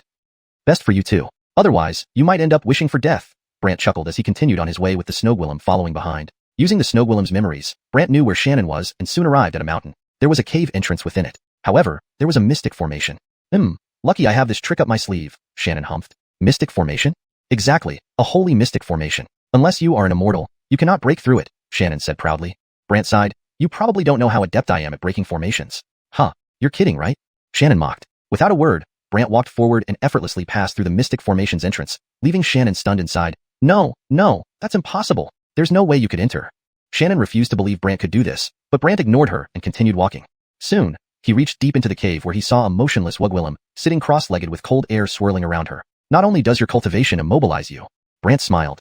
Eyes still closed, Xuanhun warned, Howard, don't touch me or you'll never leave here. Fear me? Then you're mistaken. Threats don't scare me, Brant stated. Xuanhun grew anxious. What do you want? Don't you say I can't prove you're the leader of 10,000 Soul Sect? Brant smiled enigmatically. Proving that I'm the leader of 10,000 Soul Sect? Xuanhun turned dark. More or less. I'm not. Xuanhun outright denied. Not? Yet signs point to you being it, such as Danix's Gate. Others, Brant expressed dissatisfaction. After some thought, Xuanhun admitted, fine. I belong to 10,000 Souls Sect, but not as the leader. Is that enough? Brant looked curious. Belonging to 10,000 Souls Sect, but not the leader? Xuanhun insisted, that's right. Do you think I'll believe you? Whether you believe it or not is up to you, Xuanhun coldly remarked. Well, let's test it. Brant proposed and used Moon Shadow Soul technique. But no shadow appeared above Xuanhun's head, nor any memory. Brant puzzled. Strange? Xuanhun laughed. Moon Shadow Soul technique can't work on immortals, so you'd better find other ways. If that's the case, I can only subdue you, Brant laughed. Subdue me? Dream on. Xuanhun scoffed coldly. Instantly, Brant used the Mystic Soul domain. In the domain, Xuanhun's Mystic Soul floated within Brant's Mystic Soul domain, gazing oddly at the peculiar soul boundary at Mystic Formation Realm. Now do you see how formidable I am? Brant bragged. But Xuanhun retorted, my Mystic Soul isn't weak, especially since I'm an immortal soul. So, what good does bringing me here do? Brant threw out the everlasting soul-suppressing coffin, making Xuanhun instantly realize this thing wasn't simple. Chapter 322. Her true identity is this. Brant looked at the shocked Eliza Nu and said, you see that? This thing is not simple. What do you intend to do? Eliza Nu frowned. The restraints of the longevity soul-taming coffin immediately opened and entangled Eliza Nu. Brant stared at her and said, if I want, your entire spirit core can be dragged into this stone coffin. Eliza Nu didn't believe him and turned cold. Stop scaring me. I won't fall for it. Brant chuckled at her stubbornness. So, you really don't plan on talking properly? I've already told you everything, and you don't believe me, Eliza Nu huffed. Brant then walked over. Eliza Nu tried to struggle, but found these restraints were not simple. Her body began to morph into a translucent shadow, breaking free from the restraints. Brant, witnessing this for the first time, muttered to himself, interesting. Seeing Brant unable to bind her, Eliza Nu felt triumphant. You see that? You can't hold me down at all. Brant wasn't fazed and sized her up. Eliza Nu inwardly gloated. You thought having those restraints would make me submit? How naive. But her joy was short-lived. Brant opened the coffin lid, which unleashed an immense force instantly. Eliza Nu suddenly felt her spirit core being pulled away, making her panic. What is this thing of yours? A skill that can suck in spirit cores and imprison them inside, Brant replied with a half-smile. Eliza Nu didn't believe him and angrily retorted, I'm a mystical immortal, you can't trap me. Oh, so confident. Yes. Eliza Nu firmly believed in herself, but Brant sighed, seems like you underestimate me. Underestimate you? Eliza Nu questioned. What else? Brant smiled as the suction force from the coffin intensified, gradually pulling up Eliza Nu's spirit core. This terrified Eliza Nu. She never imagined this old stone coffin could pull up her spirit core. Why are you doing this? She urgently asked. If you refuse to confess, I have no choice but to subdue you completely and inspect your memories, Brant explained his intentions. Subdue? Inspect her memories? Eliza Nu's expression changed drastically, feeling Brant had gone mad. He smiled gently. Problem with that? Eliza Nu was in a panic, planning to resist the coffin. But once the lid opened, the suction force was overwhelmingly powerful, leaving her struggling helplessly. Brant watched her struggle and smiled. Give up. Once this opens, the suction force is immense. I'm a mystical immortal. She still resisted fiercely. As she hovered near the coffin, Brant couldn't help but admire. A mystic immortal soul, indeed, is different. Previously, when Brant opened the coffin, it would absorb any spirit core present. But now it was entirely different, leaving Brant puzzled. Moreover, a layer of armor suddenly appeared on Eliza Nu's spirit core. The armor shone with snow light, protecting her and slowly pushing her away from the coffin. Relieved to finally break free, Eliza Nu rejoiced. Good thing I condensed my snow armor. Snow armor? Brant examined it curiously, finding the armor quite extraordinary. With the restraint weakening, Eliza Nu grew more defiant. Kid, see that? There's nothing you can do to me. Seeing this, Brant had no choice but to say, looks like I'll have to open the wide mouth. Wide mouth? Eliza Nu didn't understand until the coffin's opening widened, intensifying the suction force. Eliza Nu immediately felt something amiss, and even her armor started fracturing. Brant chuckled, looks like even your armor can't withstand this. It just worked fine before. Eliza Nu's expression changed dramatically as she was sucked back in. Unwilling to give up, she continued to condense armor. But the armor crumbled again, and Brant laughed at her. Stop resisting. Let me go, and I'll tell you everything I know. Eliza Nu panicked, fearing she'd never see daylight again if trapped inside. Brant smiled, then don't move. He stepped forward and placed a coffin mark on her forehead. Eliza Nu widened her eyes. You controlled me? Not exactly controlled, just ensured you can't betray me, Brant explained. Eliza Nu frowned. I'm only the Auric Shadow. Brant was puzzled. The Auric Shadow? Right, to prevent exposing her identity, the Auric chose several people to act as her avatars and follow her orders. Brant was taken aback. He hadn't expected the Auric to be so cautious. Where is she, and what does she look like? Only the Marina of the 10,000 Souls sect knows where she is and who she is, Eliza Nu answered. Brant was intrigued. Marina? Yes, the Marina resides at Shieling Temple in West Wasteland Province, Eliza Nu added. Brant paused, questioning, Shieling Temple? Isn't that one of the most famous temples in West Wasteland? Why would there be a Wugwillim there? Eliza Nu looked at him. This temple is special, with Gwillimi female believers. The Marina is among them. To find her, go to Shieling Temple. What does she look like? Eliza Nu described the person's appearance, and Brant collected himself. Got it. Brant then retracted his spatial realm. Eliza Nu's spirit core returned to her body, but she dared not move, as she was still meditating. After sending him out of the ice coffin, Brant prepared to leave the pond. But Eliza Nu warned, the Marina is very cunning and clever. Be careful. Really? What's her strength? She's only at the mystical void realm, but her intelligence ensures she always escapes unscathed. Curious, Brant asked, what does she do at Shieling Temple? That, I don't know. The Auric sometimes gives us tasks we don't fully understand, Eliza Nu admitted. Understanding, Brant left the pond. Outside, everyone was clueless about what happened. But Jace joked, he's been in there for so long, isn't he dead by now? Denise shook her head, not necessarily. Jace laughed, you really trust him? He made Eliza Nu fearful, remember? Denise defended. Jace disagreed, this is the ice river in North Wasteland, totally different. Denise knew the river was unusual, but still trusted Brant. Even Spike stared at the pond before exclaiming, look, he's coming. Chapter 322. Her true identity is actually this. Brant looked at the stunned Eliza Nu and said, you saw that. This thing isn't simple. What do you want to do? Eliza Nu frowned. The shackles of the everlasting soul-capturing coffin immediately opened. Entangling Eliza Nu, Brant stared at her and said, if I wish, your entire spirit soul will be dragged into this stone coffin. Eliza Nu didn't believe him and remained icy cold. Don't try to scare me. I won't fall for it. Brant smiled, seeing her stubbornness. So, you don't intend to talk properly? Everything I need to say, I've already said, but you don't believe me, Eliza Nu huffed. Brant had no choice but to approach her. Eliza Nu tried to struggle, but found these shackles were not ordinary. Then her body began to transform into a transparent shadow, escaping from the shackles. This was the first time Brant saw someone break free, so he mused inwardly, interesting. Seeing Brant unable to bind her, Eliza Nu was delighted. You see, you can't bind me at all. But Brant wasn't afraid and scrutinized her closely. Eliza Nu felt smug inside. You think having these shackles will make me submit? How naive. However, her joy was short-lived because Brant opened the coffin lid, and as soon as it opened, an enormous force emerged. Eliza Nu immediately felt her spirit soul being sucked away, panicking her. What exactly is this thing? A special ability to draw in spirit souls and trap them inside, Brant said with a half-smile. Eliza Nu still didn't believe him and retorted angrily, I am an immortal spirit. You cannot trap me. Really? That confident? Yes. Despite her steadfast belief, Brant sighed, seems like you're underestimating me too much. Underestimate? Why would I underestimate you? Why else? Brant smiled. The suction power of the everlasting soul-capturing coffin intensified, pulling Eliza Nu's spirit slowly upwards. Eliza Nu was terrified, never imagining this stone coffin could lift her spirit soul. She panicked. What are you trying to do? If you don't admit, I'll have to subdue you completely and delve into your memories. Brant explained his intention. Subdue? Delve into memories? Eliza Nu's expression changed dramatically, thinking Brant had gone mad. But Brant smiled calmly. What? Problem with that? Eliza Nu struggled desperately, planning to fight the stone coffin. But the open lid's pull was too powerful, making her frantic. Seeing her struggle, Brant smiled. Give up. Once it opens, the suction is immense. I'm an immortal spirit. She wouldn't give in, struggling wildly. As she neared the coffin, Eliza Nu hovered outside for a while, impressing Brant. An immortal spirit soul is indeed different. Before, when Brant opened the coffin, any spirit soul would be drawn in. But now, it was entirely different, leaving Brant puzzled. Moreover, a layer of armor suddenly appeared on Eliza Nu's spirit soul, shimmering with frostlight, protecting her and slowly pulling her away from the coffin. Upon finally breaking free, Eliza Nu rejoiced. Good thing I condensed the frost armor. Frost armor? Curious, Brant examined the armor, finding it quite extraordinary. As the binding force diminished, Eliza Nu became bolder. Howard, see? You can't do anything to me. Seeing this, Brant said, looks like I'll need to open it wider. Open it wider? Eliza Nu didn't understand until the coffin opening grew larger, increasing the suction power. Immediately, Eliza Nu felt something was wrong, and her armor shattered piece by piece. Brant chuckled. Seems like even your armor fears this. Just moments ago, it could resist. Eliza Nu's face paled, being pulled back again. She tried to regenerate the armor, but it splintered quickly. Brant watched her and smiled. Give up resisting. As long as you let me go, I'll tell you everything I know. Eliza Nu panicked, fearing she might never see daylight again if trapped inside. Brant laughed, then don't move.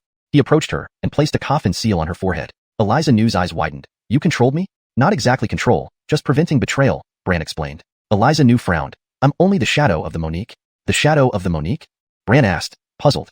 Yes, the Monique created several people as her avatars to prevent her identity from being exposed, and they follow her conwillums. Brant was surprised. Where is she? What does she look like? Only the Coralie knows where she is and who she is within the 10,000 Souls sect, Eliza Nu answered. Brant was intrigued. Coralie? Yes, the Coralie resides in Westling Temple in Western Wasteland State, Eliza Nu answered. Brant paused, puzzled. Westling Temple? Isn't that the most famous temple in the Wastelands? Why would there be a Wugwillim? This temple is unique, with Gwillemy female believers and women. The Corley is one of them. If you want to find her, go to Westling Temple, Eliza New explained. What does she look like? Eliza New described her appearance. Brant gathered his thoughts. All right. Brant then retracted the dimensional space. Eliza New's spirit soul returned to her physical body, but she dared not move, focused on meditation. After Eliza New escorted him out of the ice coffin, Brant prepared to leave the pool. Eliza New added, the Corley is very clever and not easy to deal with. Be careful. What strength does she have? She's only at the mystic void realm, but her intelligence allows her to extricate herself from any situation. Brant asked curiously, what does she do in Westling Temple? On this, even we shadows don't know, as the Monique sometimes assigns tasks without informing us, Eliza New admitted. Understanding, Brant left the pool. Outside the pool, others were unaware of what had happened. But Jace taunted, he went in so long and hasn't come out yet. Don't you think he's dead? Denise shook her head. Not necessarily. Jace laughed. Do you really believe in him? Before, you didn't believe he could frighten Eliza New either, Denise countered. Jace replied, this is the ice river of Northern Wasteland. It's different. Denise knew the ice river was unusual but still trusted Brant. Meditating Stone Buddha also watched the pool and exclaimed joyfully, look, here he comes. Hashtag chapter 323. Making a bet with the first person of Southern Wasteland. He's here? Jace was puzzled, while Denise looked closely and indeed saw a figure appear. It was none other than Brant. Moreover, Brant was completely unharmed, standing intact before everyone. Jace asked in surprise, this freezing ice river couldn't even freeze you? It's just cold energy entering my body, Brant said casually. Cold energy entering your body? Denise curiously asked, does that mean this cold has no effect on you? Brant shook his head and said, not at all. Not at all? Denise was taken aback, while Jace naturally didn't believe it and asked oddly, what about Eliza New? Brant didn't speak, but looked at Denise and Spike and said, Eliza New is not the Auric. Jace immediately laughed. Howard, you admitted it? But she is the shadow of the Auric, Brant suddenly said. The shadow of the Auric? Jace looked curious. Not only him, but Denise and Spike were also surprised. Brant explained the matter of the shadows to them one by one. When Denise and Spike heard this, they were immediately startled. Especially Spike, who said in surprise, so, 10,000 years ago, the person I tracked was just the shadow of the Auric? Denise also frowned and said, I've heard before that this Auric was cunning and trained Gwillemy women to take her place, calling them shadows. Jace still didn't believe it and stared at Brant teasingly. Howard, you expect us to believe everything you say? Do you really think we are fools? After seeing Jace's disbelief, Brant laughed. Don't believe me?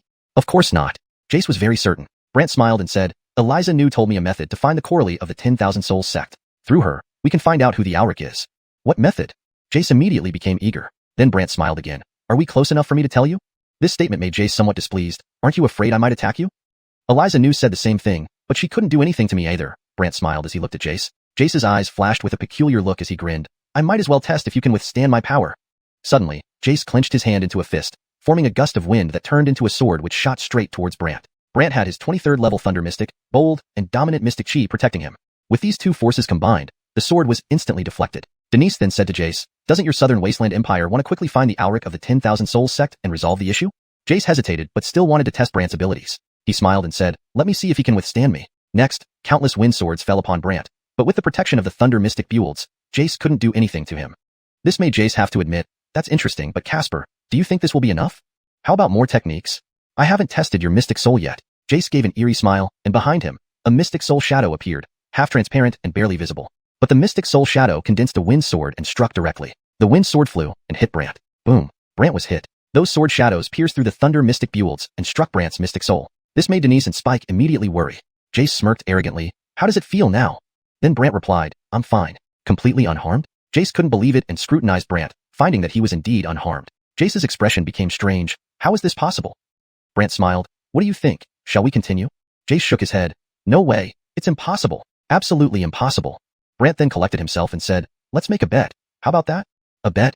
Jace was curious. Yes, if I win, you'll have to agree to a few things, but they are trivial tasks for you. Nothing difficult, Brant explained. Jace looked strange and said, tell me, what kind of bet? I will let you attack me once. If I am unharmed, I win. If I get hurt, I lose. This left Jace incredulous. You're joking, right? I'm serious. Go ahead and try, Brant said to Jace, startling Denise and Spike. After all, Jace's strength was formidable, and if he truly intended to kill, Brant would be unable to defend himself. But Brant's proposal made Jace laugh. Go ahead. Have you thought this through? I've thought it through. Go ahead, Brant affirmed. Jace thought for a moment and said, all right, let's go for it. Suddenly, Jace flew into the sky, and a vast amount of wind began to gather above, especially since this was the Northern Wasteland. The cold air from everywhere gathered into the wind, making it look like clouds swirling within it, accompanied by the sound of countless storms. These storms seemed capable of killing anyone at any moment. Jace laughed down at Brant. Howard, ready? My move could scatter both your physical body and mystic soul. Brant wasn't concerned and chuckled. Come on, I'll bear it. Denise became anxious. This isn't a joke. You must reconsider. Spike added, indeed, he's very powerful. Brant remained calm and said, Relax, I have a plan. Have a plan? Denise and Spike wondered what Brant's plan was. However, Jace laughed. Howard, once this power comes down, you will die. Bring it on. Stop talking nonsense. Brant looked at Jace and said. Jace was confused. Are you really not afraid? Brant shook his head. Not at all. Fine. Let me see if your ability matches your courage. Jace finished as the sky's wind rushed down. The wind carried snowflakes. Denise and Spike stood there feeling as if they were about to be obliterated. But Brant remained calm, even looking up at the sky with a smile. Let me see if your power can really kill me.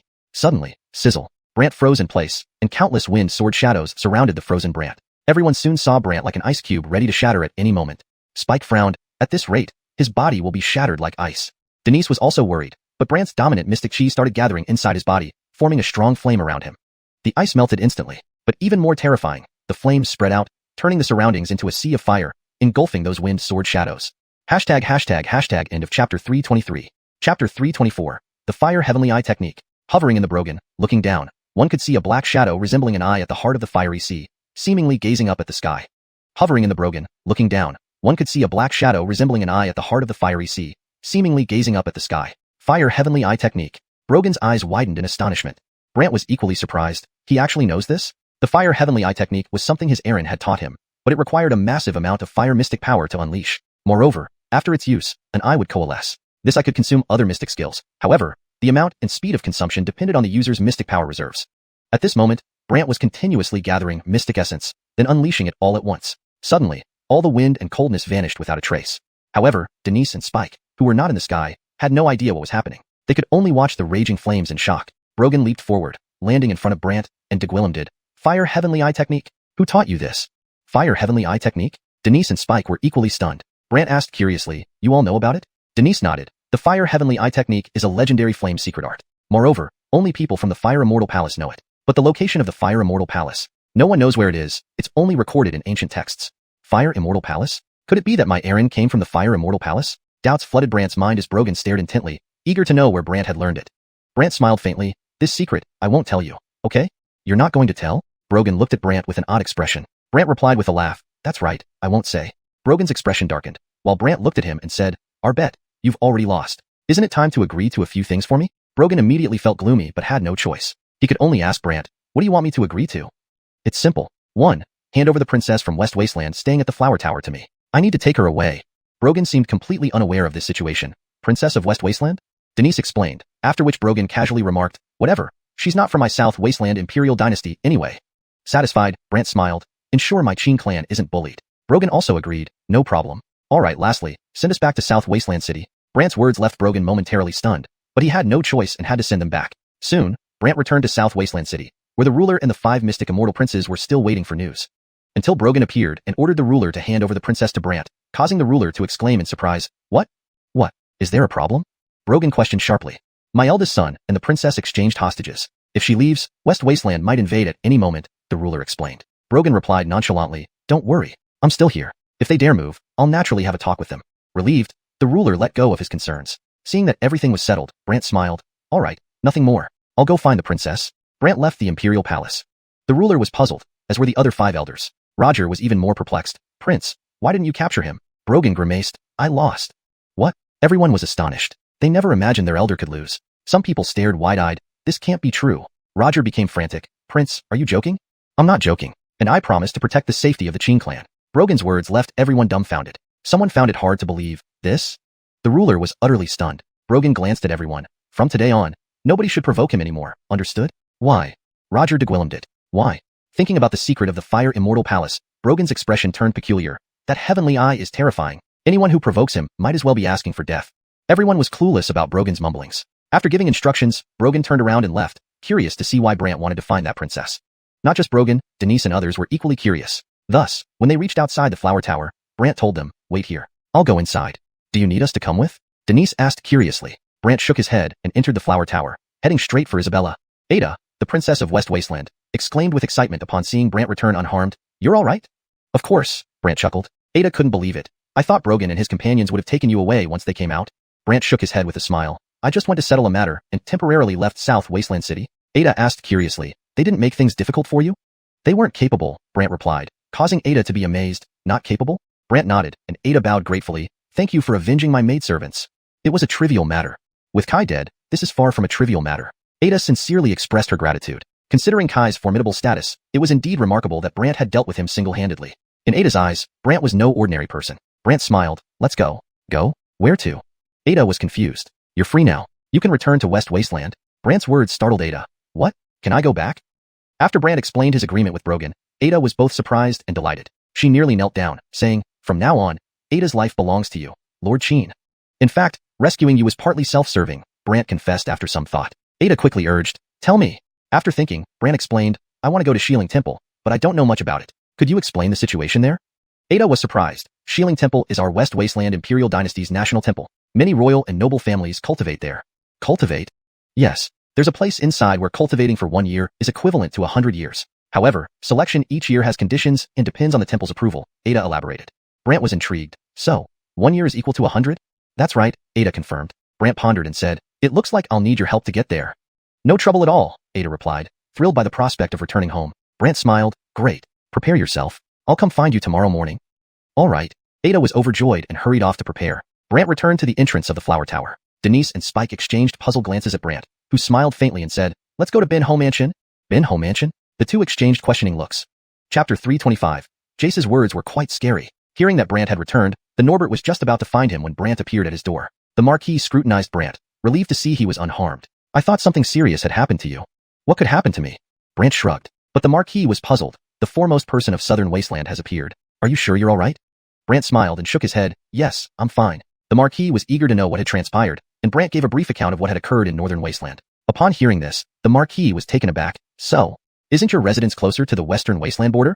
Yes, the Western Wasteland border is guarded by both the Southern and Western provinces. But since the Gage has been in seclusion for Gwillemy years, I have temporarily taken over this responsibility. Alright, let's go check on those Black Riders in your camp, and then I'll head to Western Wasteland. The Marquis looked curious. You really plan to go to Western Wasteland? Indeed. But Gwillemy and Western Wasteland hold grudges against us from Southern Wasteland. If you go there like this, it might cause a lot of trouble. No worries, I have my own plans. Understanding, the Marquis asked, when will we depart? Tomorrow morning. Alright, I'll prepare. After saying this, the Marquis went to make preparations. Once Brant left the Gwillimshan, he looked at Denise and Avram waiting outside. What about you two? Are you coming with me to Western Wasteland? Is the marina truly in Western Wasteland? Denise questioned skeptically. Avram also wondered what was happening, so he scrutinized Brant curiously. Brant nodded affirmatively. Yes, indeed she is. After some thought, Denise replied, I need to deal with the troubles caused by the 10,000 Souls sect in the Southern Wasteland Empire. So, only Avram can accompany you this time. Fine, that's enough, Brant said as he took Avram back to meet William and others. Seeing Brant return, Kaylee looked around curiously. Johnny, where is Aunt Lynn? She had an unexpected incident, but she's safe for now. She said she would find a way to return, Brant explained as he pulled out the leaf. He handed the leaf to Kaylee. Immediately, Kaylee started communicating with Elise, while Brant turned to William and grinned. We're setting off for Western Wasteland tomorrow. William's eyes widened. What? To Western Wasteland? Yes. William seemed awkward. Can we not go? Brant found his reluctance puzzling. Why? Are you afraid? There are people I don't want to see, William sighed. Brant wondered who these people were, causing William to hesitate. He continued, but I need to go. And as the guardian of the sword, if you stay far away from me, your power will diminish significantly, even. Realizing the situation, William finally agreed. Fine, let's go together. Brant was satisfied. Great, get ready. We depart tomorrow. Later, Brant went to Beast Tomb Palace to obtain more beast blood for cultivation. This action did not escape Jace's notice. That kid, what kind of cultivation requires so much beast blood? Jace mused. Knowing Jace was watching from the shadows, Brant ignored him and continued cultivating. By the next day, the overbearing mystic chi remained unchanged at 30 layers. It seems that 30 layers of overbearing mystic chi is the current limit, Brant lamented before gathering himself and leaving. As he exited Beast Tomb Palace, Brant chuckled. How long do you plan to follow me? Jace, caught off guard, emerged and examined Brant. How did you know I was following you? Given how conspicuous you are, it wasn't hard to figure out, Brant retorted. Jace's expression was strange, though true. Still what? Brant laughed. My cultivation allows me to hide effectively, Jace defended. So, it's my ability then. Brant smirked. Jace suddenly felt Brant was terrifying and asked oddly, could it be that you really have something to do with the Eternal Life Heavenly Tomb? Startled, Brant countered, how would I be related to the Eternal Life Heavenly Tomb? The Layla mentioned that the strategy gate had predicted something involving you, linking it to the Eternal Life Heavenly Tomb, Jace explained. Brant was inwardly alarmed. That strategy gate is formidable. They can predict such things? Jace looked at Brant curiously. Do you have any connection to the Eternal Life Heavenly Tomb? If I were connected, wouldn't I have already wiped out the 10,000 Souls sect? Why complicate matters? Brant responded. Jace, convinced by his reasoning, agreed. True, if you were, it wouldn't have come to this. Relieved, Brant asked, I'm leaving now. You aren't planning to keep following me, are you? Jace, clearly intending to do so, stared at Brant. Maybe. Brant laughed helplessly. Fine, suit yourself. I'm leaving. With that, Brant departed. Jace continued following him discreetly. Once Brant returned, bringing along William and the others, they headed to Huajialu. Ada was already prepared, and she brought the remaining palace maids, now down to 7 or 8 after Guillaume had perished. Under escort, the group left southern Wasteland City. Given the distance to the western border, everyone flew, with those unable to fly being carried by others. With the crossing heaven technique, Brant soared through the sky effortlessly. This scene was noticed by Guillaume, and the news eventually reached Maxwell. Hearing this, Maxwell glanced at Elise, whose mystic powers were sealed, and asked, "Do you know where Brant is going?" "I know, but there's no need to tell you," Elise dismissed her nonchalantly. But Maxwell sneered, "Suit yourself, I know anyway." Maxwell entered a cave and tapped a force into a wall. A shadow emerged, revealing a Wug Willem facing away from her. Maxwell bowed respectfully. "Leader, I have information on his movements. I know he's heading to Western Wasteland." Maxwell was startled. To Western Wasteland? Why? "One of my shadows was exposed and told him the marina is in Western Wasteland. That Casper probably wants to find her and investigate me," the Wug Willem coldly replied. Maxwell was alarmed. "What should we do?" "Don't worry. In Western Wasteland, he'll have his fill." The Wug Willem grinned menacingly. Maxwell pleaded, "Leader, let me help." Chapter 326, The Gaunt Old Man. The leader of the 10,000 Souls sect thought for a moment before saying, "I have also considered that. But that Gwillem is even beyond Andon's control. Moreover, my shadow couldn't deal with him either. If you go, I doubt you will fare any better." Of course, Ambria knew she wasn't Brant's match, but she replied, "I can't find the Zia. I think she might need me." "All right, then go to her." "Yes." Overjoyed, Ambria left. At this moment, waiting outside the cave, Elise saw Ambria come out and laughed aloud. "What, did you meet your leader?" "Don't pry," Ambria snorted, but Elise was curious. "Oh, then what do you plan to do next?" Ambria smirked slightly. "Obviously, I'm heading to the Western Wasteland to deal with that guy." "You're going to the Western Wasteland too?" Elise seemed unsure, while Ambria responded smugly, "Exactly." Elise smiled. "You don't intend to bring me along, do you?" "That's right. I planned on taking you along, and if necessary, I might make use of you." Excitedly, Ambria whisked Elise away. Meanwhile, Kaylee approached Brant with a leaf in hand. "Johnny, Godmother said that Wug Willem is also heading to the Western Wasteland." "Oh, is that so?" Brant hadn't expected Ambria to go to the Western Wasteland. Kaylee handed over the leaf to Brant. After communicating with Elise, Brant understood what was happening. But Brant wasn't worried. He returned the leaf to Kaylee and continued his journey. 2 days later, Brant arrived at a campsite. When Alexei and the others landed, they noticed that the soldiers all stood there in a daze as if they were bewitched. Suddenly, Fabian emerged from the crowd and greeted them. "My lord." He then turned to Brant politely. "Addison Sheen." Alexei glanced around at the soldiers, frowning. "What's going on here?" To this question, Fabian sighed. "Ever since you left, these people have been acting more abnormally, and more are falling into this dazed state. Do you need help?" Alexei asked anxiously. "As for the Immortal Subtlety Realm practitioners, they are fine. But those below that realm are troubling," Fabian explained. Hearing this, Alexei looked at Brant and earnestly requested, "Could you help us?" "I'll take a look first." Brant approached and attempted to open the mystic soul field to observe their souls. When he did, black light began to shimmer around the targets. Seeing the black light, Brant was puzzled. "This is," Fabian clarified, "for some reason, whenever the mystic soul field is used against them, they emit this black light, which prevents extracting the soul." Nothing else unusual inside?" Brant was intrigued. Fabian shook his head. "Not that we can see." After thinking for a moment, Brant grabbed one of the soldier's arms. Upon contact, the person suddenly went mad, attacking Brant. Fortunately, Brant's thunder mystic bolt easily deflected the attack, and Fabian, seeing it for the first time, was astonished. Then Brant's consciousness seeped into the Gwillem's body and discovered a cloud of black gas surrounding the mystic soul, which was responsible for the abnormal behavior. But it had no effect on Brant. Observing further, Brant found that the black gas was also a form of mystic chi, although unknown. Brant effortlessly absorbed it. During the absorption, Brant sensed a power controlling the mystic chi. Curious about where this person was, Brant completed the absorption and turned to the gathered men. "He's fine now." Indeed, the person regained normalcy, looking stunned. Fabian immediately inquired, "Why were you acting like that?" "There was something controlling me," the Gwillem stammered. Suspicious, Fabian pressed for more details. They learned that all these men had visited a particular place. Hearing this, Brant smiled. "Seems like I should visit that place." Alexei promptly offered, "Tell me what you need." However, Brant declined. "To avoid alerting them, I won't treat these men just yet. Once I deal with the troublemakers, I'll return." "Anything else?" Alexei asked curiously. "I'm not bringing anyone with me. Wait here for my news." Brant obtained the location from one of the men and then left. Reappearing, Brant arrived at a cave entrance. Inside the cave, black mystic chi radiated and rapidly entered Brant's body, but he didn't seem to care. From the shadows, a strange laughter echoed. "That mystic chi isn't ordinary." Hearing this, Brant questioned, "Tell me, what's your connection to the 10,000 Souls sect?" Why should I tell you? Do you know who you're talking to?" The old Gwillem sneered. "Weren't you the one controlling Alexei's people to steal things?" Brant's words made the old Gwillem TSK in admiration. Impressive memory. "Of course I remember. After all, I won't let any member of the 10,000 Souls sect escape." Brant chuckled confidently. The old Gwillem laughed heartily. "No one escapes? Howard, do you think you're joking? Is it funny?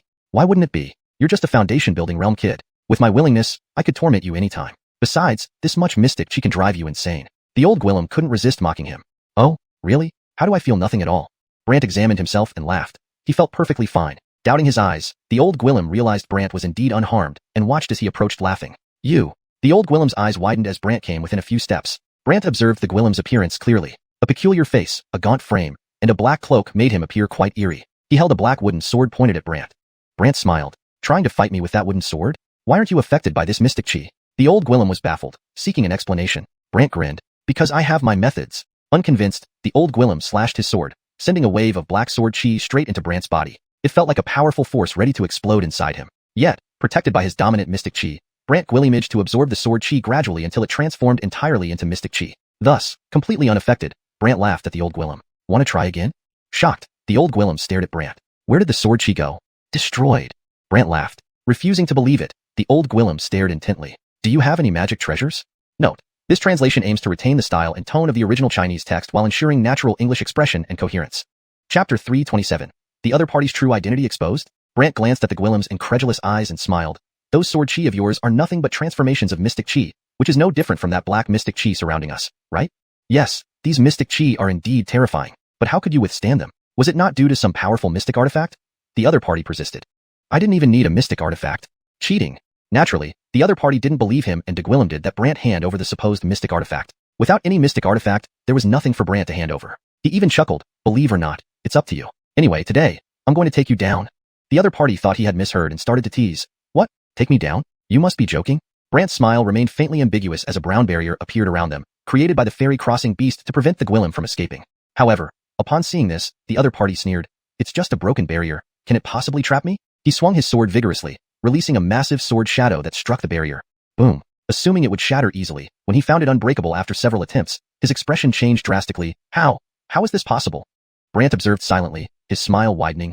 Why have you stopped trying?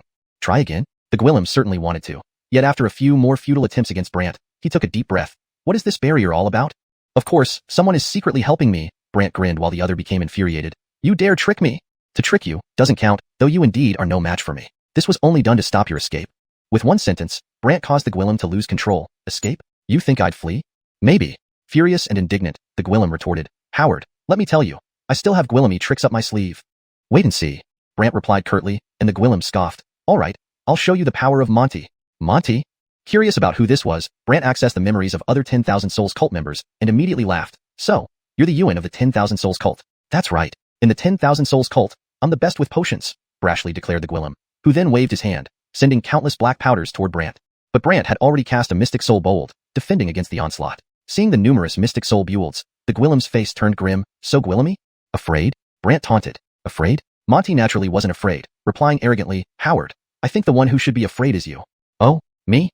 Yes, you, he affirmed before releasing more poison, which Gwilly manifested as poisonous insects. These insects clung to the lightning Mystic Soul Builds, consuming them one by one. Exciting Monty, ha ha, finished eating, finished eating. Finished eating? Brant felt intrigued. He hadn't expected the insects could consume his shields, so he continued creating more. Monty did not relent either, continuously releasing more insects. Thus, their powers clashed. Brant studied these bugs, discovering their incredibly hard exteriors made it difficult to crush them. However, Brant soon had an idea. He activated the lightning control technique, causing lightning to flash over the insects, controlling them and flinging them away. Wah! Monty was astonished. He never thought his insects were so easily defeated. Brant watched him with a smirk. Anything else? Monty regained his composure. Who taught you the lightning control technique? Guess, Brant teased. Monty clearly didn't believe it came from the person he imagined, so he snorted. I have other tricks up my sleeve. Why waste time? Show me what you've got, Brant laughed. While internally, Monty muttered, damn it, I need to figure out a way to kill him. Though saying so, Brant wore a smiling face, awaiting Monty's next move. Taking a deep breath, Monty took out a black seed and tossed it on the ground. This black seed suddenly transformed into a huge black vine that broke through the barrier and shattered the entire mountain. Then Monty vanished. However, the black vine withered instantly, and Brant showed the withered vine to Kent, who exclaimed in shock, how is this here? Brant explained briefly, and Kent's expression turned grave. Seems like that Monty isn't ordinary. Not ordinary? Brant asked curiously, prompting Kent to explain, this Ghost Vine King seed comes from the Ghost Realm? The Ghost Realm? Brant echoed. Yes, only that place has such things. Anyone who possesses this item must have connections with the Ghost Realm or might originally be from there, lurking within someone else's body. Kent revealed the Gwillem's identity. People from the Ghost Realm? Lurking in others' bodies? They possess powerful mystic souls, but cannot reveal themselves on our continent. They must borrow the bodies of people here to remain. Kent explained the reason. Brant's eyes gleamed with a strange light. Is there a way to find him? Kent sighed helplessly. People from the Ghost Realm are ghostly and elusive, making them hard to track, especially given how quickly he escaped. Unwilling to accept defeat, Brant mumbled, no matter what, I need to find a way to locate him, otherwise, he'll be a menace. Be careful. His background is far from simple, Kent warned before returning to the everlasting heaven tomb to rest. Taking a deep breath, Brant summoned the fairy crossing beast and asked, "Did you discover anything?" The fairy crossing beast excitedly replied, "This time, I left my aura on him, so wherever he goes, I will know. Lead the way." Brant couldn't wait. The fairy crossing beast immediately guided him to Bram camp. When Bram saw Brant return, he inquired curiously, "How did it go? Did you find the guy?" "Found him, but he has escaped here again," Brant said, looking around. "What? Here? How is that possible? We didn't notice anything." Bram was startled, beginning to search everywhere. Moreover, he had Alpha and the others join in the search. Meanwhile, the fairy crossing beast led Brant to a group of people, saying, "He's among this crowd." Brant observed the people, who seemed dazed and bore no resemblance to Monty, raising doubts, but none of them looked like him. His aura and appearance have changed, the fairy crossing beast confirmed firmly. Chapter 328. The Mysterious Crow, the Soul-Devouring Bird. Everyone present was stunned upon hearing this news, especially Alexei, who worried. If he can transform into anyone at will, wouldn't that mean we can never catch him? Brant glanced at the immortal piercing beast and asked, "So, you only know he's here but don't know which one is him?" The immortal piercing beast gave an affirmative sigh. Brant then looked around at the hundreds of people present and said, "It looks like I'll have to treat them one by one first." Alexei thought it feasible. However, before Brant started, he made the immortal piercing beast create a barrier to trap everyone inside to ensure that Davin couldn't escape. Once everything was ready, Brant approached and began treating everyone one by one. In no time, the people gradually recovered. But even after recovery, they still couldn't identify the Davin among them. Everyone was curious about this development. Alexei also curiously asked, "Didn't find anyone?" They all shook their heads, clearly unable to locate him. One person even grew solemn, saying, "Could it be that the Davin has escaped?" Brant shook his head. As long as he uses the Ghost Find King, he shouldn't be able to escape. Ghost Find King? Everyone was curious about what it was. Meanwhile, Brant began walking around these people, but each person looked oddly at him.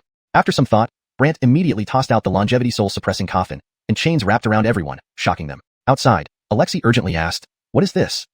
"Nothing serious, just checking," Brant casually replied, continuing to wrap the chains around them. Instantly, everyone's spirit souls were dragged out. But one spirit soul refused to budge. This spirit remained within its body, and Brant smiled. "All right, stop hiding." Everyone was intrigued by this. Then they watched as the person Brant focused on started to change, eventually transforming into an old Gwillem floating in the air, draped in a cloak. This person was the Davin. Suddenly, the Davin unleashed countless insects, targeting everyone present. People screamed in agony and writhed on the ground. Everyone panicked as the Davin threatened Brant. "Howard, open the barrier, or they will all die here today." Brant hadn't expected the Davin to target those people, but didn't give in. Immediately, the longevity soul-suppressing coffin opened. Though the people's spirit powers were restrained, so were the insect's spirit power, rendering them powerless. Seeing this, the Davin became enraged. "Damn it! You have nowhere to run." Brant stared at the Davin, but the latter sneered. "Do you know who I am?"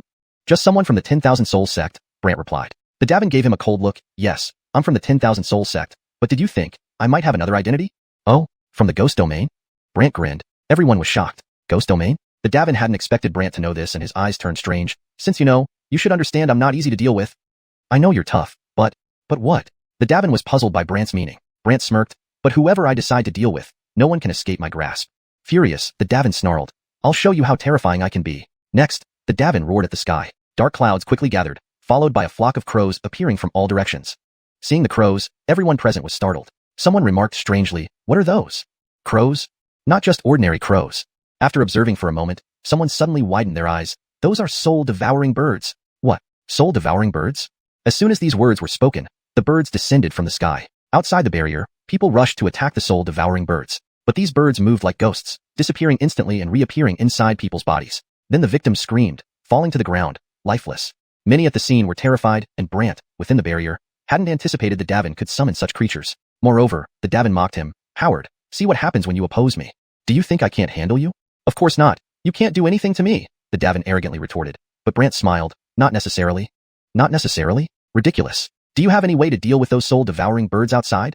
The Davin arrogantly degwillemed it. Brant immediately took out a black stone, and the spirits of the soul-devouring birds flew out towards it, becoming trapped. Shocked, the Davin asked with bewilderment, "What kind of mystical artifact is that?" "One that can bind spirit beasts," Brant smirked. The Davin, unwilling to give up, glared and shouted, "Give them back to me." "Is that possible?" The Davin warned, "These aren't mine. If you don't return them, their owner will come after you." "Pathetic, thinking I just give them back because you say they aren't yours? You really take yourself too seriously," Brant sneered. Eyes blazing, the Davin growled, "Howard, wait until you meet their Aaron, then you'll see how terrifying they are." Just as the Davin tried to leave, the chains from the soul-suppressing coffin swiftly bound him, preventing his escape. Enraged, he roared, "Let me go." Brant naturally wouldn't release him. Instead, he opened the coffin lid, and the Davin was sucked inside faster and faster. Soon, the Davin was inside the soul-suppressing coffin. Brant then put away the coffin. Everyone present heaved a sigh of relief, especially Alexei, who expressed gratitude. Thank you. Otherwise, I wouldn't know what to do. No problem, we have the same enemy, Brant replied. Alexei curiously asked, so, you're planning to head to the Western Wastelands next? Yes. After some thought, Alexei said, fine. I'll take you to the border, but getting into the Western Wastelands will likely depend on Princess Ada. Ada assured, don't worry, I'll lead you there. Brant nodded and led everyone away. Half a day later, the group left the southern wilderness territory and entered a long corridor surrounded by deserts, looking eerily desolate. Ada introduced, pointing at Brant, past this corridor, we'll reach our city. Brant glanced around. All sand? Yes, between the two imperial capitals is a sandy corridor. As long as we follow it, there generally won't be much trouble, Ada explained. However, as she spoke, shadows appeared nearby, scaring her entourage. Someone asked anxiously, Princess, could it be bandits? Bandits? Brant wondered what kind of bandits they were. Chapter 329. Bandits outclassed, yet love to pretend. Ada suddenly had a bad premonition and shouted at the surrounding figures. Everyone, we are heading to the Western Wilderness and do not wish to become enemies with any of you. Please let us pass. As soon as these words were spoken, the shadows in the sand nearby flickered into view, followed by waves of strange laughter echoing through the air. Ada was uneasy. Everyone, we have urgent matters. Please help us talk to your leader. Since you know our identity, you should also know the rules here. A young Gwillem's voice reverberated from somewhere nearby. Ada was slightly embarrassed. It has been years since I've been here. I don't know what the current rules are. The rules of the Bufting Sands gang are simple. One person, one heavenly artifact. You can do the math yourself. Ada looked around at the group of at least 15 or 20 people and frowned. I don't have that Gwillemy mystical artifacts on me. In that case, leave some people behind as hostages, and the rest can leave. Ada's expression turned grave, but Hoover paid no attention. We'll go our way. Ignore this trash. Trash? These bandits immediately became irritated. Who called us trash? The Gwillem erupted in rage, emerging from the sands ahead, revealing a young Gwillem. This youth wore all white, but still had a lot of sand clinging to his body as if he'd just come out of the sand. However, this person had a somewhat fierce demeanor with a burn scar on his left cheek. Ada and her followers were all frightened because they knew these people weren't simple, but Hoover didn't take it seriously and added, anyone who blocks the path is trash. Young Gwillem, do you know who I am? The other side was instantly displeased, with sand surging up around them and forming giants. Ada exclaimed in shock, Bufting Sands technique? The palace maidens were also terrified. Bufting Sands gang, sixth boss, Arnold? Arnold, seeing how scared these women were, became excited. That's right, I'm the sixth boss, known as Sandold Six. But Hoover remained indifferent. Sixth or not, it's all the same. To death with you. Arnold snorted, gathering sand into a fist which struck through the air directly towards Hoover. Thus, everyone saw the massive sandy fist fly over. Just as the enormous sandy fist was about to touch Hoover, he summoned a lightning profound bold shadow, deflecting it instantly. The bandits were shocked. T-23 layers? 23 layers of lightning profound force. It was the first time anyone saw such terrifying lightning profound force, causing everyone to be stunned. However, Arnold harumphed. So what if your lightning profound force is strong, but you're only at the foundation establishment stage? Foundation establishment stage implied being weak even with Gwillemy layers. Arnold didn't think much of it. What he didn't know was that Hoover could condense profound essence, along with 30 layers of tyrannical profound chi, making the force increase several times over. Therefore, when Liu Dansha suddenly appeared before Hoover intending to slap him away, Hoover acted first. A lightning fist shadow. Bang. Boom. The opponent was sent flying and slammed heavily nearby, then scared, turned back into sand and hid. The surrounding huge sand people also dispersed. Not only that, the surrounding bandits also hid in fear, while Hoover gathered himself and looked at Ada. Let's go. But Ada was concerned. Once these bandits are provoked, they are hard to get rid of. Hoover paid no attention. If they come, so be it. I'll make them understand I'm not to be trifled with. Understanding, Ada continued leading the way.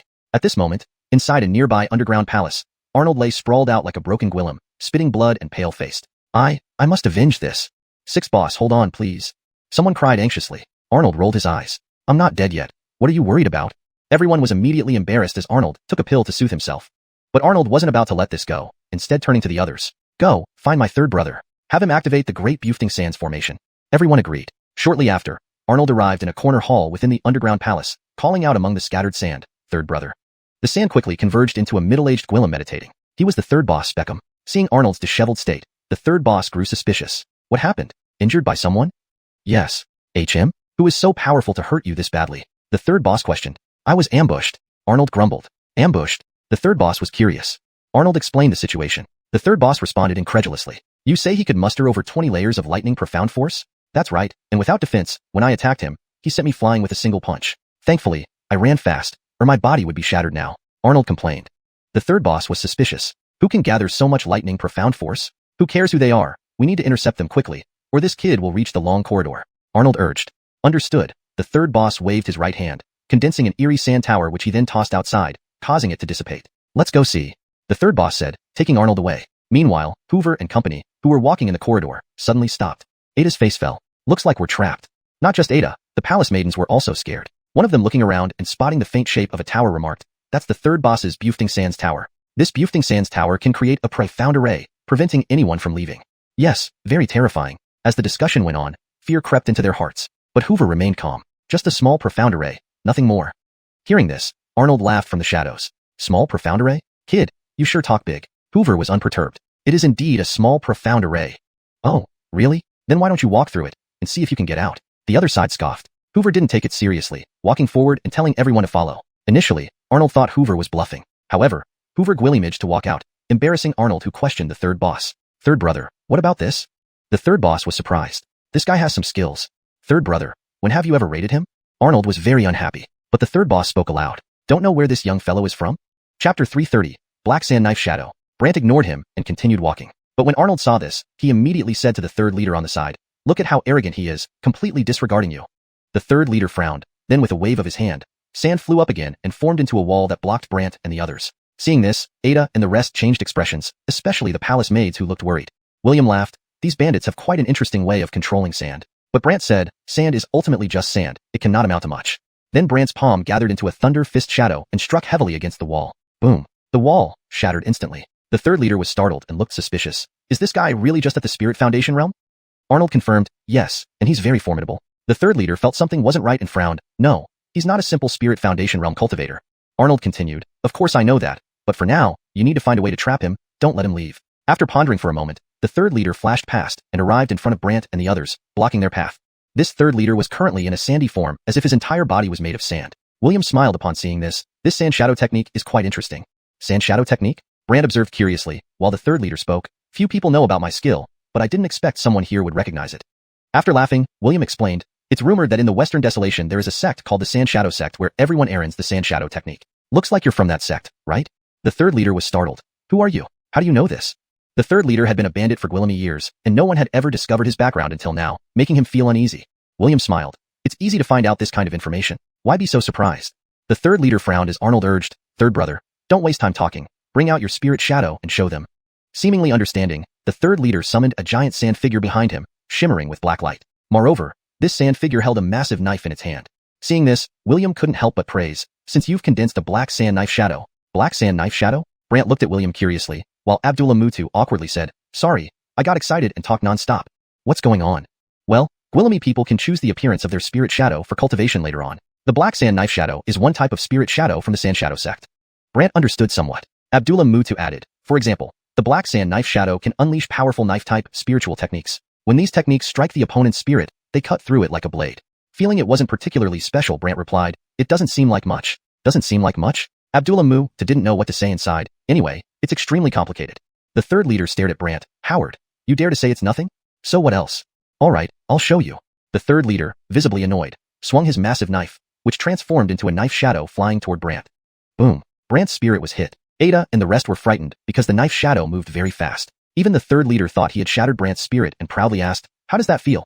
Arnold was delighted. "You arrogant brat. This is the price of your arrogance." But no matter how loudly Arnold shouted, Brant remained unfazed, instead smiling and saying, "I think you're wasting time." Everyone was shocked, not expecting Brant to be fine. Arnold doubted and turned to the third leader. "Brother 3, why is he okay?" "Okay." The third leader also didn't understand and grew stern. "Why is he okay?" Brant looked at the third leader and his spirit shadow. "Your spirit shadow looks scary, but it's just for show." Unhappy, the third leader willed the spirit shadow to transform into a black shadow and slash down at Brant from behind. This was a ghostly knife, capable of piercing through Brant's physical body and striking his spirit directly. Onlookers were stunned, believing the third leader could easily defeat Brant. Yet, the third leader was puzzled by Brant's strange smile even after being hit. Confused, the third leader asked, "Why is your spirit so strong?" Abdullah Mutu was surprised too, though he knew Brant's spirit was powerful, but to withstand such close-range attacks undamaged was unexpected. Brant looked at the shocked third leader. "Because you're too weak." "Too weak?" The third leader felt insulted again and grew furious. Meanwhile, Arnold egged him on. "Third brother, don't waste time with him. Kill him." Realizing the spirit shadow had no effect on Brant, the third leader strangely transformed into sand, blending into the surroundings. Abdullah Mutu warned Brant, "He's blending in. Can blending in hurt me?"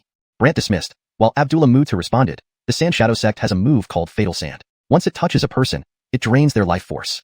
"Really?" Brant smiled, looking at Abdullah Mutu. Seeing Brant's unconcerned expression, Abdullah Mutu grew curious. At that moment, a miraculous scene unfolded. Countless grains of sand appeared beneath Brant and wrapped around his thunder-bold shadow, yet the shield failed to block them. Like a gust of wind, the sand flowed through the shield, finally reaching Brant. Moreover, the sand echoed the third leader's voice. Howard, my sand can use sand escape, rendering any defense useless. Sand escape? Although it sounded terrifying, Brant wasn't scared. Instead, he remarked, no matter what kind of sand in the end, they're all the same. All the same? The third leader couldn't understand Brant's words, while others looked anticipatory. However, Arnold shouted excitedly, third brother, swallow him, choke him to death. Chapter 331. No one believes her identity. The Adair naturally intended to use his deadly sand against Brant. However, what he did not expect was that after the sand entered Brant's body, it vanished without a trace. The Adair pondered in his mind, strange, where's the sand? Not only that, but the Adair also strangely coalesced and stood at a distance, looking oddly at Brant and company. Li Danshan hurriedly stepped forward to ask when he saw the Adair appear. Third brother, what happened? Why didn't the sand make him bleed? To this question, the Adair had a serious look on his face. This guy's body is very bizarre. Once my sand entered, it disappeared without a trace. Entered? Just vanished? Li Danshan found it hard to believe. Meanwhile, Brant, who was standing nearby, looked at the two people not far away. Stop bothering me, or I will really have to take action. After saying this, Brant left with the astonished group. Even Abdullah moved aside in admiration. Truly not simple. However, Li Danshan was unhappy and even urged, third brother, just let him go like this? The Adair frowned, but he had no other option and could only say helplessly, I want to stop him too, but I can't. Li Danshan became anxious. So, he just hurt me for no reason? We are here to rob, and we will inevitably encounter some difficult to deal with individuals. The Adair said indifferently, but Li Danshan was unsatisfied. He's only at the Foundation Establishment realm? The Adair sighed, precisely because he's at the Foundation Establishment realm but can be so terrifying, he makes people think he's not simple. So what do we do now? Let him go. After sighing, the Adair planned to leave, but Li Danshan gritted his teeth. No way. I need to seek Arlen's help. With that, Li Danshan left, and the Adair muttered, seeking help from Old Fourth won't work either. Subsequently, the Adair returned to the underground palace reluctantly. Under the lead of Anika and others, everyone arrived at the first city on the western frontier of the West Wasteland, Sand City. The walls of Sand City were very high, with guards patrolling everywhere, and there were Gwillemy warning signs around as well. These warning signs prohibited anyone from the South Wasteland Empire from approaching, or they would be killed outright. Anika immediately instructed the maids to go to the city gate to declare their identities. But when the guards heard about the princess returning, they all laughed. Someone even teased, don't joke around. How could the princess, held hostage by the South Wasteland Empire, return? Yeah, pretending to be her and she believes she's the real deal? Such naive people. Anika was furious and stepped forward to look at them. I want to see your mayor. But the guard captain sneered. Who do you think you are? You want to see our mayor? Others urged them to leave quickly and not cause trouble here. Those maids were very angry. How dare you treat the princess like this? If she's the princess, then I'm the crown prince. And if she's the princess, then I'm the ruler. The scene was lively, and Anika was obviously very dissatisfied. Someone even laughed, so the recent rumors are true. Indeed, it's rumored that someone from the South Wasteland Empire will pretend to be the princess. I thought it was just casual talk. Hearing these discussions, Anika sternly asked, you're saying someone in the city has spread rumors about imposters from the South Wasteland Empire? Obviously, how else would we know you're from the South Wasteland Empire? The guard captain retorted angrily. Anika felt puzzled and approached Brant, frowning. Seems like someone tipped off in advance. Not tipped off, more like someone planned to set us up. Brant, not a fool, instantly saw through the situation. Anika worried. Who? Other than the cowards of the 10,000 souls sect hiding in the shadows, who else? Brant smirked coldly, and Anika frowned. If that's true, it's going to be problematic. Brant shook his head and smiled. It's not difficult, just go straight in. Straight in? Anika knew Brant was planning to barge in, but doing so would surely result in injuries to the guards. Furthermore, the West Wasteland Empire would list Brant as a criminal, making things very complicated. So she said, give me a little time. I'll try to persuade them. Brant looked at her and smiled helplessly. All right, give it a try. Anika stepped forward and said to the guards, I am truly the princess, and here is the royal edict. She showed a bright red token with golden characters inscribed on it, but the guards couldn't recognize it and even suspected it was fake. Someone remarked, today's con artists are quite thorough. Not to mention they made a royal edict. I think the South Wasteland Empire's people are crazy. Anika was speechless with anger, finally turning to Brant. Leave them alive. The guards found this amusing because they never expected this Wugwillem to request mercy from a mere Foundation Establishment realm cultivator. Someone even teased, mercy? You're kidding, right? Do you know what kind of strength we possess? The guards intentionally released their aura, which seemed formidable, reaching the essence armor realm. However, this level of cultivation was nothing to Brant. When Brant unleashed his object sword technique, stones transformed into sword energy, striking all those present, leaving no room for retaliation. This alarmed everyone. The guards started cursing loudly. Someone yelled, daring to cause trouble here? Call for backup. Soon, Gwillemy guards rushed to the scene, but wherever Brant went, countless sword energies struck them one by one. People nearby were stunned. The reinforcements were also terrified by Brant's prowess. Someone shouted, quickly notify the mayor's office. Say that terrifying invaders from the South Wasteland Empire are attacking. Terrifying invaders? This was a major event. Upon hearing the news, the mayor hastily arrived with a group of people, sitting in a palanquin. What person dares to invade my West Wasteland Sand City? A middle-aged Gwillem inside the palanquin interrogated Brant and his group in the middle of the road. When Anika heard that the person in the palanquin was the mayor, she immediately stepped forward. Are you the mayor here? Yes, Iron Alice, longtime resident of the West Wasteland. The Gwillem rose and descended from the palanquin, exuding a powerful essence fog realm aura. Everyone around on the street was startled and moved aside, while Anika bravely stated under pressure, I am the princess. Princess? Nearby people were surprised. However, some said, looks like the rumors are true. Someone is impersonating. Everyone began to believe Anika was an imposter. She, however, persisted and turned to Mayor Iron Alice. Mayor Iron Alice, I am truly the Princess Anika. Chapter 332, Danyan Palace, Doris. Asif didn't just disbelieve. He even snorted disdainfully. Bring me all these imposters claiming to be the princess and her entourage. Yes. Immediately, a group rushed forward, encircling Brant and his companions, ready to apprehend the princess and her party. The palace maids were frantic, shielding Ada, who, after never expecting such a turn of events, looked helplessly at Brant. Well, alive or dead? Brant's words stunned Ada. She knew he might actually do it. The guards thought Brant was bluffing. Asif sneered. A person at the Foundation establishment stage? Isn't that too much pride for your level? Ada couldn't believe Asif was deliberately provoking Brant. This made her very anxious, and she said to Brant, Sir Chin, I know they've done wrong, but they are still people from the Western Wilderness. Please spare their lives. All right, I'll spare them. Brant agreed and began to act. Immediately, countless objects transformed into streaks of sword energy floating above everyone's heads, causing fear on everyone's faces. Asif was furious, glaring around. What are you afraid of? Just some sword chi. Just some? They didn't believe it. With uneasy expressions, Asif scoffed, You're all useless. Suddenly, Asif attacked, golden light flashing all over him, forming a fist that flew toward Brant. Everyone thought this punch would easily kill Brant, but to their surprise, a shield appeared in front of Brant, blocking the attack. Bang! Not only did Brant remain unharmed, but the force behind the punch dissipated. How could this be? The City Lord's attack dissipated? No way. At this moment, a soft voice came from not far away, City Lord, let me handle this. Next, a Wugwillem in red walked gracefully, dressed as a handsome young Gwillem. But those lips and her tone clearly belonged to a Wugwillem. Everyone recognized her, greeting her respectfully, Miss Hong. Asif also showed respect. Miss Hong, how can I trouble you? Our Danyan Palace is here to protect everyone by the arrangement of the Western Wilderness. Now, since someone is causing trouble, we can't stand idly by. Ada was shocked. Danyan Palace? The first palace of the Western Wilderness? Other maidservants were also astonished. Why would someone from the first palace be here? Is she also here to stop us from returning to the Western Wilderness? The Wugwillem in red approached, smiling. I am Mila, the holy maiden of Danyan Palace. Do you imposters recognize me? Ada hurried to explain. We are not imposters. Oh, not imposters? So you truly consider yourself a princess? Mila teased Ada. Before Ada could respond, Mila smirked. Fine, I'm pressed for time, so I won't waste any more words. Mila waved her hand, and flames flickered around everyone. Ada and her group immediately felt as if their spiritual chi was burning within them, causing intense discomfort. Note, I have replaced Shen Chi with spiritual chi to maintain fluency in English while keeping the meaning accurate. Only Abdullah Mutu and Brant remained unaffected. Abdullah Mutu commented, Danyan Palace's scorching spiritual chi technique is indeed formidable. Scorching spiritual chi? Brant, encountering it for the first time, found it intriguing. Abdullah Mutu explained, scorching spiritual chi burns spiritual chi within the body. However, a slightly higher cultivation level suppresses it. For example, it doesn't affect you. Brant nodded, while Mila stared at him in disbelief. You're at the Foundation establishment stage and yet, unaffected? This is nothing. Brant dismissed it casually. Nothing? Mila's face twisted in astonishment. She gathered all the flames towards Brant, leaving others unscathed. Bystanders were alarmed. So Gwillemy fiery flames? This kid is doomed. Not just doomed, he's going to be crippled. So Gwillemy. Abdullah Mutu worried, looking at Brant. The more fiery flames, the stronger the scorching effect. Brant noticed his spiritual chi being burned, but this had no real impact on him. He could easily convert spiritual chi into xuanhuan, and use powerful spiritual chi to protect himself. The flames couldn't scorch his xuanhuan, leaving him untouched. When the spectators saw the flames unable to harm Brant after a while, they were astonished. Some frowned. What's happening? He's fine. Isn't Danyan Palace's scorching spiritual chi ineffective against him?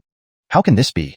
Everyone present was skeptical. Even Mila herself seemed bewildered. Impossible. Absolutely impossible. Abdullah Mutu sighed in relief while Asif's expression changed. Brant looked at Mila. Are you out of tricks? Mila snapped back. Not yet. How could this be over? Immediately, Mila floated up, the sky turning into a sea of fire. Flames formed a fire armor around her body. Everyone was astounded. Fire armor technique? Abdullah Mutu whistled. So young. Ironing the fire armor technique? Danyan Palace is impressive, cultivating such a prodigy. Is the fire armor technique powerful? The fire armor technique enhances fire-based spiritual chi and magnifies the power of any fire-related skills several times over, even tenfold. It's a divine-level technique among fire-based skills. Abdullah Mutu elaborated. Brant smiled. Oh, is that so? Abdullah Mutu frowned when seeing Brant smile. You can still laugh? Brant was unperturbed, but Mila, floating in the sky, gloated. Kid, now you know my power, right? Just average. Brant replied dismissively. Average? Mila flared up, staring at Brant. Kid, today I'll show you just how terrifying I can be. Terrifying? Show me how terrifying you are. Brant taunted. Mila obviously disliked this taunting, nearly fuming. Fine, today you will know true terror. In the next moment, Mila used the scorching spiritual chi technique again. This time, the flames were more terrifying, forming a pillar of fire that fell directly onto Brant. Boom, boom, boom. Everyone saw numerous sparks surrounding Brant, enveloping him like a strange entity. So frightening. He's going to be consumed by fire completely? Indeed. Abdullah Mutu and others grew serious. Chapter 333. Unable to subdue him. Are you satisfied? Asif even teased Ada. So? You know the consequences of impersonating a princess now, right?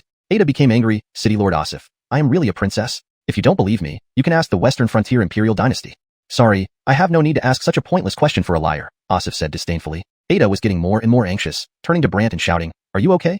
This is just a minor fire, Brant said, immediately activating the Fire Heaven Eye technique. The Fire Heaven Eye technique was terrifying, instantly swallowing up all the flames. Everyone thought the Doris had stopped when they saw the fire extinguished. However, as the Doris looked down at Brant from the sky, she noticed that the flames around Brant resembled an eye, which startled her. Could it be the legendary Fire Heaven Eye technique? This left the Doris shocked. She quickly reined in her flames and descended in front of Brant. The people on the scene were all curious about what was happening. Even Asif was puzzled. Miss Hong, what is it? The Doris questioned Brant. Howard, was that move just now the Fire Heaven Eye technique? For Gwillemy ordinary people, the Fire Heaven Eye technique meant nothing, but as the heavenly flame Balcorley with extensive research into fire-based mystic techniques, she knew how terrifying it could be. That's why the Doris was very curious to find out what was going on. But Brant remained calm and replied, Do we know each other? After unexpectedly hitting a dead end, the Doris retorted angrily, As long as you tell me whether or not it was, I'll let them stop making things difficult for you. Asif was taken aback. Miss Hong, this is inappropriate. What's inappropriate? Is there something wrong with my words? The Doris muttered unhappily, while holding back her temper. Asif was clearly embarrassed, but the message from Shieling Temple says that anyone who impersonates the princess or is a spy from the southern wilderness must be arrested. Shieling Temple? Brant finally understood what was happening. It turned out that Corley had taken action, but the Doris didn't care. I don't care. Shieling Temple is their business and has nothing to do with me.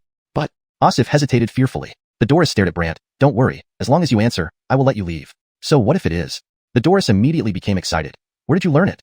That's none of your concern, Brant said, which made the Doris even more anxious. All right, if you tell me, I can send you anywhere you want to go.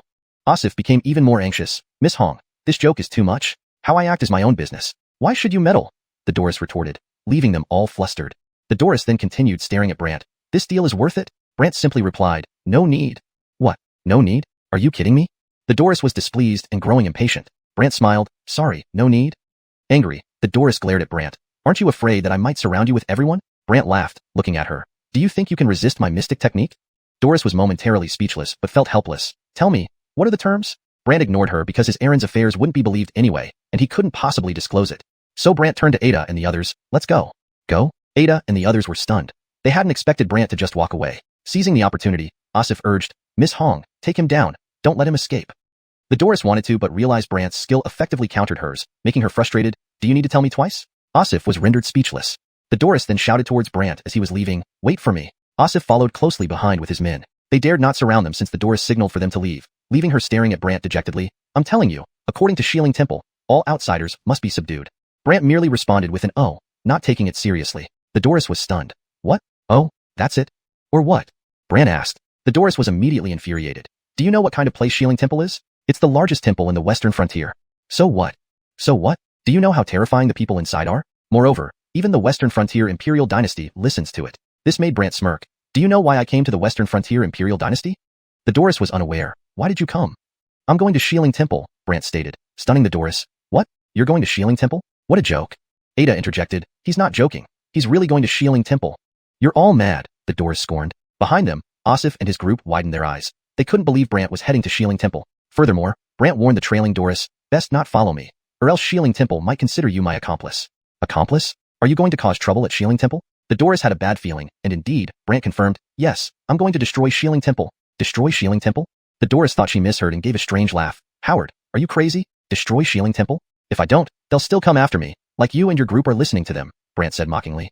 The Doris hastily explained, that's because what? My responsibility at the Heavenly Flame Palace is to maintain the safety of the border. Anyone causing trouble here, I must intervene, she asserted. Brant chuckled. Oh, must intervene? Yes, must intervene, she nodded emphatically. However, Brant sighed. Then are you still going to intervene now? The Doris was at a loss for words, unsure how to respond. Brant sent her one final warning. Remember, best not mess with me, or else I'll consider you and Shieling Temple as one. Now, the Doris panicked. On what grounds? On the grounds that you're blocking my path, Brant said, leaving her disgruntled. But Asif and his group couldn't stand by anymore. Especially Asif, who shouted at the Doris, Miss Hong, stop wasting time. Use your most formidable skills to trap him, then I'll call for backup. Trap, why don't you try trapping him yourself? The Doris was nearly driven mad and immediately retorted sarcastically. Asif was perplexed. Miss Hong, what are you saying? I can't subdue him. Aren't you satisfied now? The Doris fumed. Hashtag chapter 334. A swords Gwillem arrives at Shieling Temple. Unable to handle it? Not his match? Asif's face changed when he heard this, feeling that Mila was just venting her frustration. Thus, everyone around exchanged glances. Seeing their reactions, Mila angrily said, if you can do better, then go ahead and try. Hong miss, don't scare us. We aren't capable of that, Asif replied awkwardly. Not capable? I think you are more than capable, Mila retorted sarcastically. Asif didn't know how to respond. Brant, however, didn't want to waste time with them and decided to lead everyone away. Watching Brant leave, Mila told Asif and the others, leave them to me. You can stop following as you won't be able to stop him anyway. With that, Mila quickly followed behind. Asif's expression turned grim. A nearby guard curiously asked, Mayor Asif, what should we do now? Asif frowned. I need to see someone from Shieling Temple. Before he could finish speaking, a Gwillem appeared dressed in white with a bulky sword case on his back. His face was dark and somewhat eerie, and his lips curled upward, saying, such failures. Asif was taken aback. Addison Chi. You, a city mayor leading such a large group, can't even stop these people. What use are you? These words left everyone feeling humiliated, especially Asif, who anxiously explained, Addison Chi. Even the Marina of Danyan Palace couldn't deal with this. The Marina of Danyan Palace is just another failure, Addison Chi scoffed. Asif was momentarily speechless, but Addison Chi seemed to recall something and looked at Asif. Haven't you arranged for anyone to stop them yet? But your job is to hold them off. I'll take care of him. Ah. Asif was puzzled, not understanding why he had to detain them himself, but since the other party had spoken, he had no choice but to follow suit. At this moment, Mila was desperately trying to get Brant to talk, but Brant ignored her. When the guards saw a large crowd approaching from behind, they were immediately alarmed.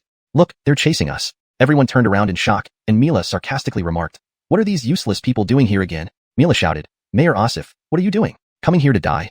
Asif hesitated and replied, someone told us to come. Someone? Who? Mila was confused, staring intently at Asif, eager to know who had sent them. Asif looked embarrassed. What? Speak up. Mila de Gwillem did sarcastically. At this moment, laughter came from the back. Me. Curious, Mila looked back. Behind her stood a young Gwillem with a black sword case on his back and slightly purple hair. Surprised, Mila exclaimed, Josh from Shieling Temple? Josh smiled. Surprised by my fame? Confused, Mila asked, why are you not at Shieling Temple? Why did you come here? Josh pointed at Brant. Because of him. Mila glanced at Brant and then Josh, saying, he's just a Xuanhuan realm cultivator. You being troubled over him suggests there might be a problem with this assassination order from Shieling Temple. Why? Are you questioning Shieling Temple? Josh countered. I'm just curious. Shieling Temple has never involved itself in border affairs before. Now, suddenly issuing an order to kill any Southwaste intruders seems odd, Mila explained.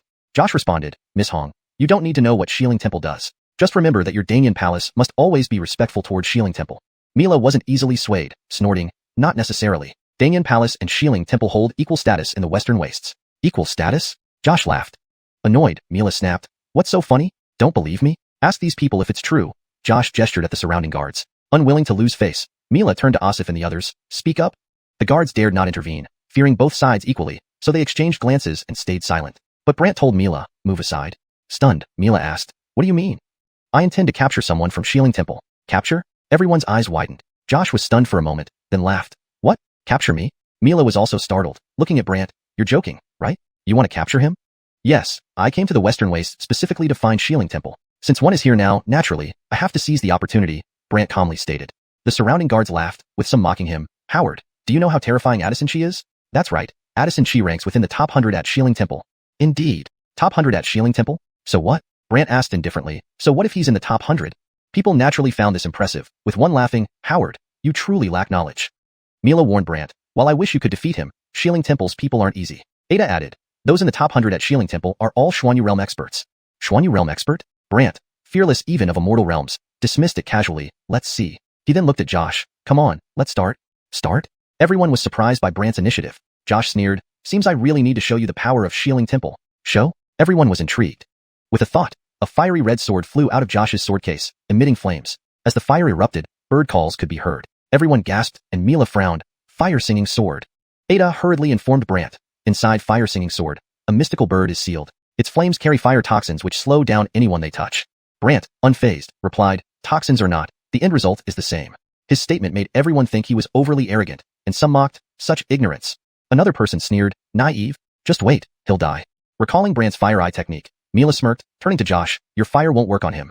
Won't work? Josh refused to believe it, scoffing, we'll see about that. The sword released a burst of flame that surged towards Brant, wrapping around him with various eerie bird calls echoing within the flames. Chapter 335. No matter how many swords you have, you can't withstand these. Everyone could see the flames forming into birds circling around Brant, as if ready to swallow him at any moment. Not only that, Hatcher also intimidated Brant. Kid, if I want, these flames can engulf you instantly. Unfortunately.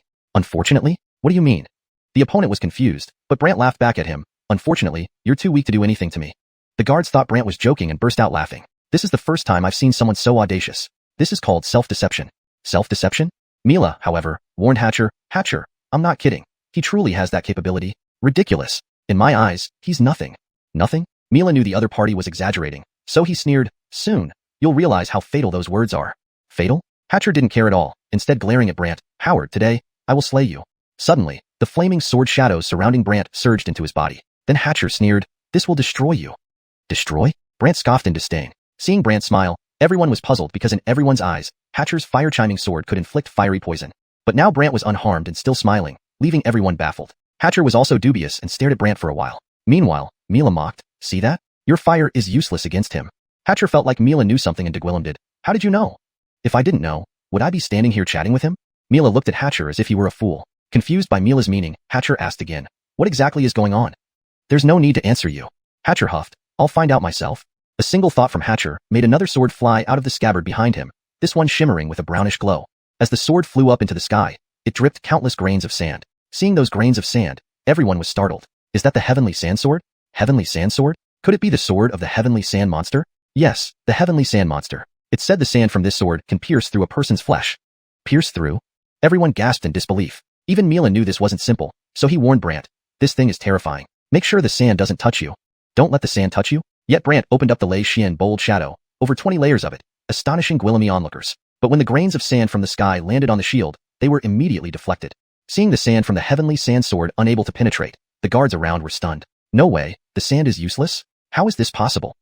You must be joking. Everyone was dumbfounded, finding it hard to believe. Hatcher was also stunned. He hadn't expected that after 2 strikes, he couldn't harm Brant. And Brant didn't want to waste more time. Immediately, lightning enveloped the heavenly sand sword. In a short while, lightning Caitlini technique completed its control over the sword. Shocked, Hatcher quickly turned around and flew up into the sky, humming, up here, watch how you can fight me. Everyone assumed Brant wouldn't be able to reach him up there, but Brant used his sky ascension technique to instantly ascend higher and faster than the other. Realizing Brant wasn't ordinary, Hatcher turned and tried to escape. Escape? Iron Alice and the others never imagined Hatcher would attempt to flee. Escape? However, Brant leaped forward and vanished from everyone's sight in an instant. Vanished? It was something they had never dreamed of. Hatcher thought he had escaped fast enough that Brant couldn't catch up, but moments later, Brant suddenly appeared in front of him with a smile. Where are you going? Hatcher's expression changed dramatically. Howard, I'm from Shieling Temple. Did you come from Shieling Temple just to deal with me? Now you're thinking about leaving? Brant pointed out sarcastically. These words forced Hatcher to declare, if you dare touch me, then Shieling Temple. Before he could finish, Brant suddenly appeared in front of him, delivering a lightning-infused punch that sent Hatcher flying. Boom. Hatcher crashed heavily into a distant mountain, causing it to collapse instantly. Mila, who was rushing over, saw this and gasped, this? At that moment, Brant floated above the wreckage, looking down at Hatcher. Are you coming again? Hatcher lay beside his scabbard, bleeding profusely, clearly in pain. Brant sighed. Why put yourself through this? Standing up, Hatcher growled in agony. I will take you down with me even if I die. In the next moment, the scabbard opened, and countless swords flew out, turning into numerous sword shadows heading towards Brant. Mila exclaimed in surprise. Myriad sword technique? Myriad sword technique? Is that all? Brant didn't care at all and sneered, immediately performing the object to sword technique. Surrounding rocks turned into sword shadows and rose up. Mila's mouth dropped open. Object to sword technique. Not only Mila but even Hatcher was stunned. No, it's impossible. Only a terrifying old Gwillem from Binhua knows object to sword technique. Old Gwillem? You mean that one-armed Gwillem? Brant chuckled. One-armed Gwillem? Hatcher finally recalled the one-armed old Gwillem by Brant's side and widened his eyes. That old Gwillem is that monster? Mila was even more shocked. No way. He's that monster? Brant laughed at their surprised expressions and asked, what? Don't believe it? They indeed didn't believe it, and showed strange expressions. Brant smiled. Let me subdue you first. Terrified, Hatcher tried to run, but no matter how he tried, he couldn't escape because every object turned into sword energy, forcing Hatcher to shout, enough, stop, surrendering? Brant laughed. Hatcher grumbled, fine, I submit. Is that okay? Brant smirked. Tell me, who sent you? The temple's Marina. Marina? Brant suspected she was from the 10,000 Souls sect. Mila curiously remarked, that Wigwillem? She sent you to deal with him? That's right. I've told you everything, Hatcher pitifully admitted, though Brant added with a smile, I still need to confirm it. Confirm it? What do you mean? Hatcher suddenly had a bad feeling, while Mila wondered how Brant would verify it. Chapter 336, Bounty? The Shieling Temple makes a severe move. At this moment, the Eternity Soul coffin floated up and hovered over their heads, terrifying the other party. You, what are you going to do? The Doris also wanted to know what Brant planned to do to Hatcher. However, Brant waved his hand. summoning the Moon Shadow Soul skill with Hatcher as the target. Hatcher immediately panicked. You? Who sent you from the Shieling Temple? The Marina. After he said that, an image appeared, but the Marina wore a skull mask which looked eerie. Even the Doris was puzzled. She is the Marina? The person frantically nodded. Yes, yes. Brant felt suspicious. Seeing that he had said everything necessary, Hatcher started pleading for mercy. Look, I've already told you. Can you let me go now? Let you go? It's not that easy. Brant smiled faintly and stamped the coffin seal down. The crowd could not see what happened next, but Hatcher was dumbstruck. You. Take me to the Shieling Temple, Brant said. However, Hatcher replied in panic. Can't go. Can't go? Why? Brant was confused. Hatcher was anxious. Well, the Shieling Temple has issued a bounty order to all major sects of the Western Wasteland. If anyone can capture you, then they can have 10 spots to enter the Shieling Temple for cultivation. Hearing this, Brant laughed. All sects? Will they listen? Hatcher silently nodded, while the Doris testified. Indeed, cultivating inside the Shieling Temple is something countless people dream about. But Brant did not take it seriously and even said, then I'll make it a place where no one wants to go. A place no one wants to go? Everyone thought Brant was joking, and Hatcher also believed Brant was too confident, but he still insisted. Come on, lead the way. Hatcher had no choice but to guide the way. However, at this moment, someone was secretly spying from the shadows. This person was Zechariah, Bandit's sixth brother. When Zechariah saw this scene, he was enraged. Damn it, this guy really gets under my skin. Zechariah thought about something and left soon after. When Zechariah reappeared, he had arrived at a mountaintop where there was a sect called the Xianxia sect. Zechariah was familiar with the chanting here because bandits often sold the items they robbed at low prices to various sects, and the Xianxia sect was one of them. The chanting was a sharp-eyed old Gwillem who asked smilingly, Sixth Prince, visiting today means you have some good goods, right? I do have goods, but that's not the point. The key is, have you heard about the recent bounty order from the Shieling Temple? The chanting immediately smiled. I have, except that it's strange, making all sects work for a single Zion Realm cultivator? Doesn't that seem suspicious? What does chanting Yang mean? Zechariah was curious, and the other party chuckled maliciously. I think this Zion Realm person must be special, or perhaps he is protected by Gwillemy experts. Zechariah tried to ask, do you not plan to capture him? Why should I move if other sects haven't? The other party grinned oddly. However, Zechariah responded, but according to my knowledge, he is already nearby, very close to you. Are you sure you don't want to act? The chanting instantly became alert. What? You mean, he is close to us? Yes, Zechariah affirmed. How do you know? The other party was curious. Zechariah sighed. To be honest, he and his group passed through our corridor. Oh, then it means you're not his match either? The other party suddenly understood something. Zechariah helplessly said, my few brothers are busy with cultivation. Otherwise, would he even step foot into the Western Wasteland? Fair enough. But, after I fought with him, I knew he has a magical treasure that can greatly enhance mystical power. If you dare to take the risk, you can snatch it. It will be very beneficial to your Xianxia sect, Zechariah explained. Enhance mystic power? The other party was skeptical. Zechariah strangely remarked, he can generate more than 20 layers of mystic power. The other party was stunned. More than 20 layers? Are you kidding? I'm not joking, I saw it with my own eyes. Zechariah vividly described, and the other party was indeed tempted. If it's true, such a treasure shouldn't belong to others. Exactly, besides, I believe some people from the Shieling Temple will also try for the things on him. So you need to act fast, or it will be hard to catch him again. Zechariah's words were enticing. The other party got up immediately and left with a group of people. Brant and the others encountered no obstacles along the way. However, when they went through an open area, Gwillemy people appeared everywhere. These people wore bright red clothes with a Yang emblem on them. Ada identified them and said, they belong to the Xianxia sect. Doris laughed. Although the Xianxia sect isn't as powerful as our Heavenly Flame Palace, their fire spells are strong, and they have a formidable mystic fire skill. Mystic fire skill? Strong? As Brant was curious, an old Gwillem appeared with Zechariah. Seeing Zechariah, everyone immediately understood something, though Hatcher was puzzled but dared not say more, just silently observing from the side. Zechariah immediately mocked Brant. Kid, this is the Xianxia sect chanting, Taoist priest Yang Dao. Doris said strangely, Chanting Yang? That half-step immortal person? Chanting Yang evilly grinned. Yes, that's me, a half-step immortal. Zechariah continued, Kid, passing through here is simple. Hand over all your mystic treasures. Mystic treasures? Brant was curious, and Zechariah evilly smiled. Right, mystic treasures, valuable ones. Hand them over. Brant sighed. Robbing me of mystic treasures? Correct, the one that enhances mystic power. Zechariah directly stated. Brant bitterly laughed. Enhances mystic power? Zechariah affirmed, right, hurry up, or how can a Zion Realm person generate so Gwillemy layers of mystic power? Only then did everyone understand the intention behind this. Brant was amused. Multiple layers of mystic power mean I have mystic treasures? In fact, Zechariah didn't care whether Brant had any mystic treasures. He just wanted to kill Brant. He warned, if you don't hand them over, today will be your grave. People from the Xianxia sect began shouting around. But Doris stared oddly at Chanting Yang and said, since when did the Xianxia sect become bandits? Chanting Yang glanced sideways. Who are you to falsely accuse me? I, Marina of Heavenly Flame Palace, Doris. Any problems? Doris declared directly. Chanting Yang was suspicious. Heavenly Flame Palace? Marina? No one believed it. How could a Marina be here? Zechariah cheered, right, definitely not. Chapter 337. Making an example, this will be everyone's fate. Everyone wanted to know the answer. Some even wore peculiar expressions, but Doris asked, why can't this be it? Garner then interjected, The Xiling Temple has issued orders. Whichever sect captures him will receive rewards. And you want the Danyan Palace to go against it? Xuanhun was also curious, so he stared intently at Doris. Tell me more. I also wish to know. Doris gave a disdainful glance. Disobedience? Does that count? Is it written in stone that we must follow any bounty issued by Xiling Temple? Who set this rule? Garner quickly seized on this point. Good. Let's see you say the same to Xiling Temple's face. Sure thing, replied Doris confidently. Garner immediately turned to Xuanhun. Caitlin Yang, from what I see, these aren't from Danyan Palace. I think so too. Xuanhun agreed. Overjoyed, Garner fanned the flames further. Then no need for idle talk. Take them down right away. As Xuanhun was about to give the order, Ada spoke coldly. I am Princess Ada of the Western Desert Imperial Dynasty. Step aside, or else you'll regret it. At first, everyone froze in place, then burst into laughter. Garner laughed especially hard. One impersonating a Coralie of Danyan Palace and another claiming to be a princess? How ridiculous is that? The palace maidens couldn't stand it any longer and shouted back. Are you not afraid of being held accountable? Do you really wish for death? Faced with the palace maidens' accusations, Garner retorted. What proof do you have? Without evidence, shut up and get out of the way, or you'll all die today. Doris chuckled. Let me tell you something. Whether you believe me or not, you're simply not capable of handling him. Not capable? Those words instantly provoked them, sparking fury among Guillaume who began acting irrationally. A joke? Yes, we can't handle him? How absurd. Despite their ridicule, Doris smiled warmly. You don't believe me? Feel free to test it out. Naturally, they wanted to test it out.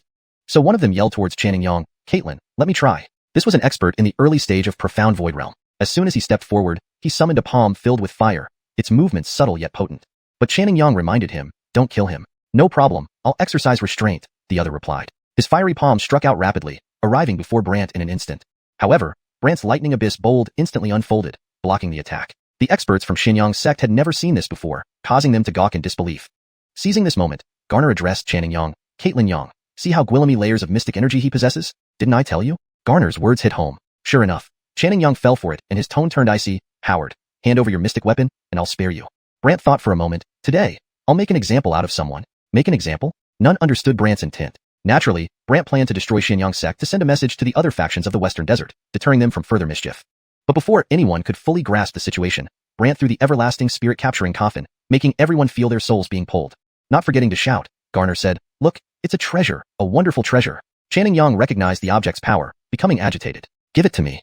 With a grunt, Xuanhun leaped forward to snatch the coffin, but just as he approached, the chains of the coffin wrapped around him, restraining his soul force. Panic-stricken, Xuanhun shouted to those around him, why are you standing there? Move quickly, and take him down. Move? None dared, as they felt a force binding their entire bodies, even Garner included. Realizing he couldn't move, Garner's face paled. Escape was impossible. Doris saw this for the first time, marveling at it. While staring at the coffin, she called out, hey, troublemaker. What's this thing? Troublemaker? Brant ignored her, stepping closer to Xuanhun instead. I said, I'm making an example. You. What do you mean? I'll take every single soul here. With a cold glance, Brant dragged Xuanhun's soul into the coffin. And everyone around him as well. Soon, only cold corpses remained. Ada and the others saw Brant like never before, shocked by his actions, especially Hatcher who secretly thanked his luck for not being eliminated. But Brant looked at Hatcher and smiled. It seems I have a favor to ask. Hatcher tensed. Is it? Brant glanced at him, spread the word. Anyone who acts on behalf of Xiling Temple will meet the same fate as Xianyang's sect. Hatcher nodded fervently. I'll spread the news immediately. Immediately, Hatcher arranged for the message to spread. News of the destruction of Xianyang's sect rippled through the region, stunning Guillaume sects who never imagined such devastation by a mere foundation establishment realm practitioner. Meanwhile, those hunting Brant grew fearful. Numerous sects recalled their followers, and Brant proceeded unhindered. But when this news reached Xiling Temple, Ambria, upon hearing it, rushed to report to her superior, Holy Lady. Holy Lady, have you heard the news? Ambria responded quickly, they might fear, but not me. Her superior sighed within, your resolve makes me proud, but alone, you're no match for him. But Holy Lady, can't we just sit back and do nothing? The person inside pondered, perhaps not. Meaning, not everyone will cower before him. Now, I have a task for you. Excited, Ambria replied, tell me, Holy Lady, head to Earth Mystic Sect. Earth Mystic Sect? Find their leader. Tell him I promise 20 spots if they can trap him. Curious, Ambria asked, how powerful is this Earth Mystic Sect? You'll see. And what about the young Aaron of the Mystical Pavilion? Ambria queried. The voice paused, that's a matter to address separately. Chapter 338. The desert that eats people. The Marina in the room sneered, she still has her uses. Leave her at Westling Temple for now. Fine, Ambria replied and turned to leave. When Ambria reappeared, she was already at Earth Profound Sect. Its Aaron was a short old Gwillem. Seeing Ambria approach, he looked puzzled. You're from Westling Temple? Ambria presented a token of Westling Temple along with a letter, here. This letter bore Westling Temple's unique seal. When the old Gwillem opened it and read, his eyes widened in surprise. He stroked his chin. But I heard that all members of Profound Yang sect were wiped out by him. The Marina trusts your abilities. You just need to trap him, Ambria explained. The old Gwillem sighed. Trapping him may be too challenging. After all, it would be an immense effort. 20 places have been promised by the marina. Ambria's words surprised him and made him exclaim, really? Yep. Alright, Earth Profound Sect will do everything possible to hold him here. He was excited, but Ambria muttered, impossible a moment ago, now it's possible? After complaining internally, Ambria joined him to prepare. Meanwhile, Brant and company continued their journey. After traveling some distance, night fell, and they entered a mountainous region. Doris felt astonished. Why are there so Gwillemy mountains? Josh looked around curiously as well. However, William chuckled. Interesting. Interesting? Everyone looked at William curiously. Brant also noticed something amiss and said, there's a profound formation here. Upon hearing about the profound formation, everyone was shocked, almost disbelieving. Doris asked oddly, someone is targeting you again? If you're scared, you can leave. Don't follow me anymore, Brant said helplessly, but Doris laughed. Can't do that. No matter what, I'm following you today. Brant teased. Oh, really?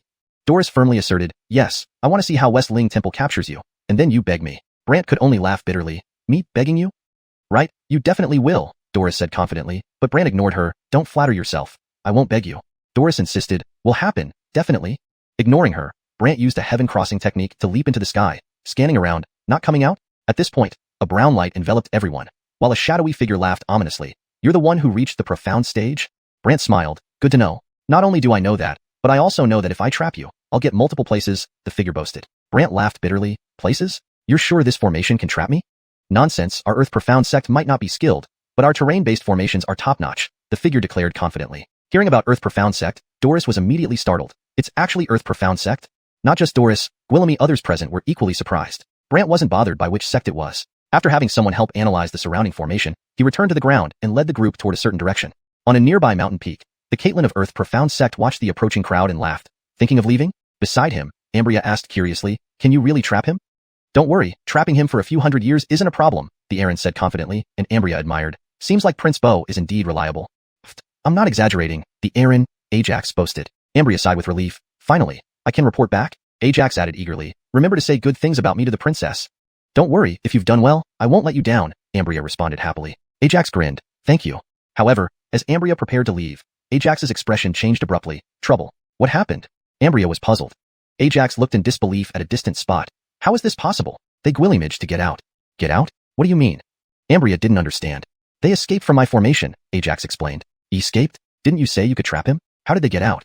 Ambria did angrily. Ajax had no explanation, only embarrassment. I don't understand either. Frustrated, Ambria snapped. Why aren't you stopping him? Calm down, I have another plan. Ajax took Ambria away. They arrived at an abandoned city with a tall tower. From this tower, they could observe the ruined area below. Brant and company were still moving through the ruins. See, they're still trapped, Ajax smiled satisfied, while Ambria was doubtful. Really?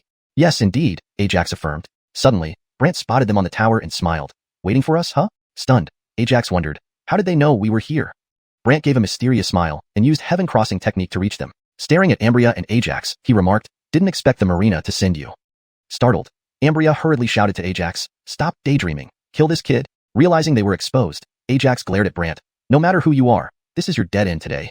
Dead end because you say so? You're overestimating yourself, Brant retorted. Infuriated, Ajax snorted. Suddenly, the sky over the ruins darkened. Next, Brant found himself surrounded by a desert while Ajax and Ambria vanished. Observing this, Brant realized it was still a profound formation. Turns out, it's still a formation. In the shadows, Ajax mocked, right? A profound formation that can kill you. Sure it can? Brant dismissed nonchalantly. Watch. The sand rushed towards Brant, engulfing him entirely. Even with his thunder profound bold shadow, the powerful suction of the desert pulled him under, leaving only his head above ground. Ajax and Ambria appeared, laughing. See, I told you I could trap him. Seeing Brant indeed immobilized, Ambria sighed in relief. Good. Chapter 339. This isn't a trap, it's a gift. When Ajax believed he had truly trapped Brant, suddenly a brown light enveloped Brant and pulled him out of the sandpile. Soon, Brant stood on the sandpile, laughing at them. What now? Shall we continue? Ajax was stunned and looked around. Who's interfering? Ambria was also confused and asked urgently, what's going on? This question intrigued Ajax too. At this moment, Brant laughed. Stop daydreaming. It won't work. Howard, explain what's happening. Ajax flew into a rage. Brant grinned mischievously. I have help. Help? Ajax's expression darkened, but Ambria, still unsatisfied, urged him on. Quick, get rid of him. Get rid? Ajax wanted to, but as he attempted to gather the sand, it scattered again, as if it had never been there in the first place, because a layer of brown light protected Brant's surface continuously. Now Ajax was getting desperate and glanced at Ambria. I can't handle him. Can't handle? What do you mean? Ambria wasn't interested in hearing this and got angry. Ajax became nervous. This guy has a terrifying power layering over him. Ambria frowned. No way. The marina ordered you to trap him. Otherwise, forget about your quota. Ajax panicked. But? You Earthshun sect is very skilled at trapping people, aren't you? Why can't you do it now? Ambria said, clearly displeased. Ajax had a grim look on his face. If we really have to, then only that method will work. How? Speak up. Ambria mocked him. Ajax took a deep breath, and soon a sandstorm erupted all around. Ajax retreated with Ambria, while Brant and the brown light were swallowed by the storm. When Brant completely disappeared, Ambria curiously asked, Gone? Don't worry, I've sealed him in our Earth Mystic Cave, Ajax explained. Earth Mystic Cave? This revision maintains the mystic and esoteric tone of the original text, ensuring it reads naturally in English while accurately conveying the meaning. Yes, inside is the purest Earthshen energy. Even an immortal would suffer unimaginably in there, Ajax explained. Note, the term Shin doesn't have a direct translation and seems to be part of a specific fictional context. It's better to keep it as is unless a specific translation for it has been established elsewhere in the document. Ambria remained doubtful. Still, let's check. It's impossible to go in. It's just sandstorms and Earthshen energies, Ajax replied, but Ambria frowned. How do I know you've really trapped him? Note, the term Earthshen energies seems to be a direct transliteration and doesn't read naturally in English. If Shin refers to a specific concept or energy type in the story, it might be better to use an explanatory term or keep it as is with an explanation earlier in the text. For now, I've left it as Earthshen energies to stay true to the original. Improved version. It's impossible to go in. It's just sandstorms and Earth mystic energies, Ajax replied, but Ambria frowned. How do I know you've really trapped him? This version uses mystic energies as a placeholder for Shin to make it more readable while retaining the mystical aspect. If you want, once we're outside the cave, I'll tell you more, Ajax finished and led Ambria away. Unbeknownst to them, inside the cave, Brant observed the brownish energy swirling around, sometimes producing eerie sparks. But Brant smiled. This place is perfect. However, the transcendent beast wasn't pleased. It crouched near Brant, trembling. This energy is terrifying. Aren't you a transcendent beast? Afraid of some energy? Brant scoffed. Truly terrifying. The transcendent beast sighed helplessly. Brant didn't mind and sat down to start absorbing the energy voraciously, causing the energy to enter his body one by one. Brant began forming his 24th layer. Satisfying. Brant was content. Only the transcendent beast witnessed this, having grown used to Brant's practices, watching silently. Outside the cave, Ambria and Ajax appeared. Ajax pointed to a cave entrance and said, This is our Earthshen cave. As you can see, even out here, you can feel how intense and wild the brown energy is. Ambria examined the energy, indeed sensing its uniqueness but still unsure. Are you certain this can hold him? You don't think he could escape from there, do you? Ajax chuckled. I'm not joking. What I say is true, Ambria insisted. But Ajax shook his head. Go back and tell the marina he's dead. Ambria frowned. He's dead? Ajax nodded. Yes, definitely.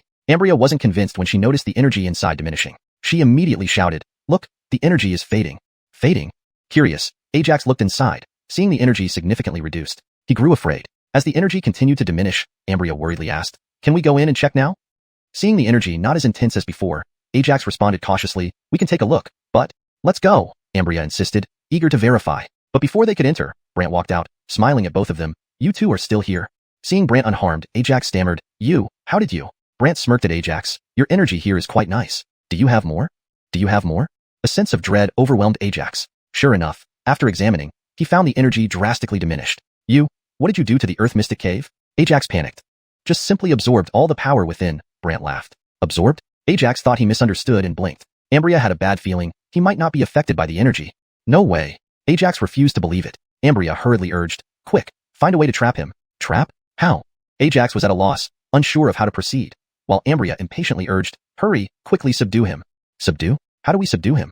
Ambria, growing more anxious, retorted sarcastically, Don't tell me there's no one else in your Earthshen sect? Realizing the severity of the situation, Ajax stammered, I'll call for help. At that moment, Ajax sent out a brown beam of light into the sky, which scattered countless brown sand particles. Immediately, numerous massive stones appeared within the Earthshen sect, transforming into colossal stone statues that floated above Ajax. An elderly voice then questioned, Ajax, why have you summoned us? Do you not know we were in seclusion? Someone else added irritably. Stammering, Ajax replied, Honorable elders, please come out to deal with a person. Oh, who is it? Someone asked curiously, as Ajax pointed towards Brant. However, when those inside the stone statues saw that it was merely a Foundation Establishment Realm cultivator, they were taken aback. Some even questioned, What do you mean? A Foundation Establishment Realm cultivator? You woke us up for this? Don't you have hands and feet? Can't you handle it yourself? This is truly unreasonable. Their agitation grew with each word. Ajax, feeling helpless, explained, He has absorbed all the Shen Qi within the Earthshen cave. Absorbed? Shen Qi? Naturally, those inside the stone statues did not believe him, thinking Ajax was lying. Therefore, some began to reprimand him. Ajax, we appointed you to Gwillimage the sect, not to be a deceiver. That's right. Each of them was furious, as they had just been interrupted from their seclusion. Realizing something, Ajax called for help. He shot a beam of brown light into the sky, which scattered countless grains of brown sand. Soon, numerous massive stones appeared within the Earth Mystic sect, transforming into gigantic stone statues that floated above Ajax. An elderly voice questioned, Ajax, why did you summon us? Note, I have maintained the name Earth Mystic Sect, previously translated as Earthshin Sect, for consistency and natural fluency in English. The character Shin is typically translated as mystic or profound in such contexts. Weren't you supposed to be meditating? Someone added angrily. Stammering, Ajax pleaded, Honorable elders, please help me deal with someone. Oh, who? Ajax pointed at Brant. When the figures inside the stone statues saw a cultivation boundary person, they were stunned and questioned, what does this mean? Just a cultivation boundary person made you wake us? Do you have no hands or feet? Can't you handle it yourself? Ridiculous. Their frustration grew. Ajax explained helplessly. He sucked away all the Shin energy inside the Earth Mystic Cave. Note, for better fluency and context consistency, it's better to translate Shin as mystic here. Shin in this context seems to be part of specific terms or names that have a fantasy or mystical nature, so using mystic helps maintain the flavor and consistency. For further improved translation with context, Ajax explained helplessly. He sucked away all the mystic energy inside the Earth Mystic Cave. Absorbed? Energy? Inside the stone statues, none believed him, thinking Ajax was lying. One scolded, Ajax, being a Jada isn't about deceiving others. Yeah. Everyone was furious, having been disturbed during their meditation. Chapter 340. An empty earth tower. To reverse the situation, Ajax, noticing everyone's anger, urged them to check the conditions of the Xianxia inside the Earthshin cave, which was initially met with complete indifference. But as soon as they saw what was inside the cave, these people all widened their eyes in disbelief. Impossible. Immediate skepticism resounded from those stone statues. Some were even irritated. What on earth is happening here? Ajax pointed at Brant, accusingly stating, him. It's all because of him. The stone statues then released a series of brown lights that enveloped Brant. To everyone's shock, Brant was surrounded by 25 layers of Thunder Shin shields. Everyone gasped. 25 layers. What kind of Shin source shield is this? He's only at the Foundation Shin realm. Could he be this formidable? How can it be possible? People on the scene were stunned, barely believing what they were witnessing. Ajax looked aggrieved. Esteemed seniors, you've seen it yourselves, how malicious this guy is. Ambria added, I am, from Shieling Temple. If everyone can capture this Casper, we will provide 20 cultivation spots. 20. The old fellows immediately grew interested. Someone said, a piece of cake. A brown flash emerged from one of the stone statues, and it punched the Thunder Shin shield, expecting to easily shatter several layers. But not even one layer broke. The attacker immediately turned embarrassed. How could this happen? Others were equally shocked. They never expected Brant's defense to be so powerful. Ambria couldn't help but silently cursed. Is this guy even Hugwillem? Ajax was also astonished. Brant, however, surveyed the sky full of stone statues. Why are you hiding? Come out and fight. With that, Brant leaped into the air. Everyone was astounded, some unable to believe their eyes. Can someone at the Foundation Shin realm fly? Of course, those at the Foundation Shin realm couldn't fly. Someone mumbled, there must be something wrong somewhere. Amidst their disbelief, Brant threw a punch, shattering the statue before him, revealing an elderly figure. This old Gwillem's body crumbled like mud, reforming into a clay figure. Ajax cried out in surprise, Senior and I. Ambria wondered, could he be that clay figure from the Earthshin sect? Clay figure? Brant didn't know what that was, but Ajax nodded affirmatively, yes. The clay figure looked up at Brant and smiled. You're quite capable, young Gwillem, destroying my cultivation stone. Cultivation stone? Brant had no idea what it was and leapt towards him again. The clay figure instantly transformed into a pool of mud, dispersing into countless particles, making it impossible to track which was him. It was the first time Brant saw such strange abilities. He landed, looking at the scattered particles. Are you merging with your surroundings? You can't do anything to me, and I can deal with you anytime. Deal with me anytime? Brant laughed. Yes. Walls immediately formed around Brant, and he punched them, attempting to break through. However, the walls turned to mud, adhering to his hand, causing his body to start stiffening. Ajax was overjoyed, mocking Brant. Howard, you know our Earthshin sect's power now? Brant merely laughed. You've only temporarily trapped me. No big deal. No big deal? Ajax felt Brant was overly confident. Even Ambria couldn't stand it anymore, saying to Ajax, don't give him another chance to escape. Relax. With Senior and I dealing with him, there's no way he can resist, Ajax confidently assured. Yet Ambria had a nagging feeling. She showed a peculiar expression. I feel it's not going to be that easy. Relax, Ajax still believed in the clay figure's power. The laughter of the clay figure echoed around Brant. If I were you, I wouldn't be so cocky. Brant remained indifferent, replying, you think this can trap me? Really? Still arrogant? Fine, let's see how much more arrogant you can get. The other party laughed, and Brant knew this clay wasn't simple. Brute force wouldn't work. Brant had a plan in mind. Suddenly, a strong wind blew from Brant's body, gradually dispersing the mud. Before long, the mud walls around Brant disappeared, shocking the Earthshin sect members, unable to believe what they saw. Not only that, some frowned. Is this for real? Ambria ignored this, urging Ajax, no matter what, you need to find a solution. Find a solution? Ajax thought about it, yet seeing the situation, he wanted to hide. But he had to console her. Moo. Miss Moo, let's see. If there's really no way, then what? Ambria found it hard to accept. Let him go. Ajax replied listlessly. Go? Ambria was ready to lose her temper, but Ajax quickly consoled her. I'm not doing this intentionally, but you've seen how he's like a monster, untrappable. Ambria gritted her teeth. No, we must find a way. Ajax thought about it. Given the current scenario, nothing could effectively counter Brant. Even the old folks among the stone statues had no plans. Thus Ajax sighed, Miss Moo, I've used all my means. Ambria realized things would turn bad if left unchecked. Is there a way to restrict his Xian power? Restrict? Yes. After a pause, Ajax responded, we could try using a Xian artifact. Do it, bind him. Ambria quickly urged. Though unwilling, Ajax had no choice but to comply. Fine, let's try. Ajax shouted to the old folks in the sky. Esteemed seniors, could we use the empty earth tower? Empty earth tower? The old fellows fell silent, knowing this artifact was a treasure of the Earth Xian sect, only used in dire situations when the sect faced extinction. But to use it against someone at the Foundation Xian realm made them hesitant. However, the clay figure agreed, yes, let's use it. Since the clay figure spoke, no one objected. The crowd dispersed, and brown mist clouds appeared in the sky.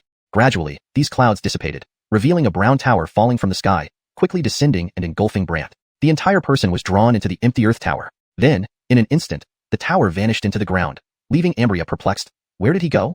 Chapter 341.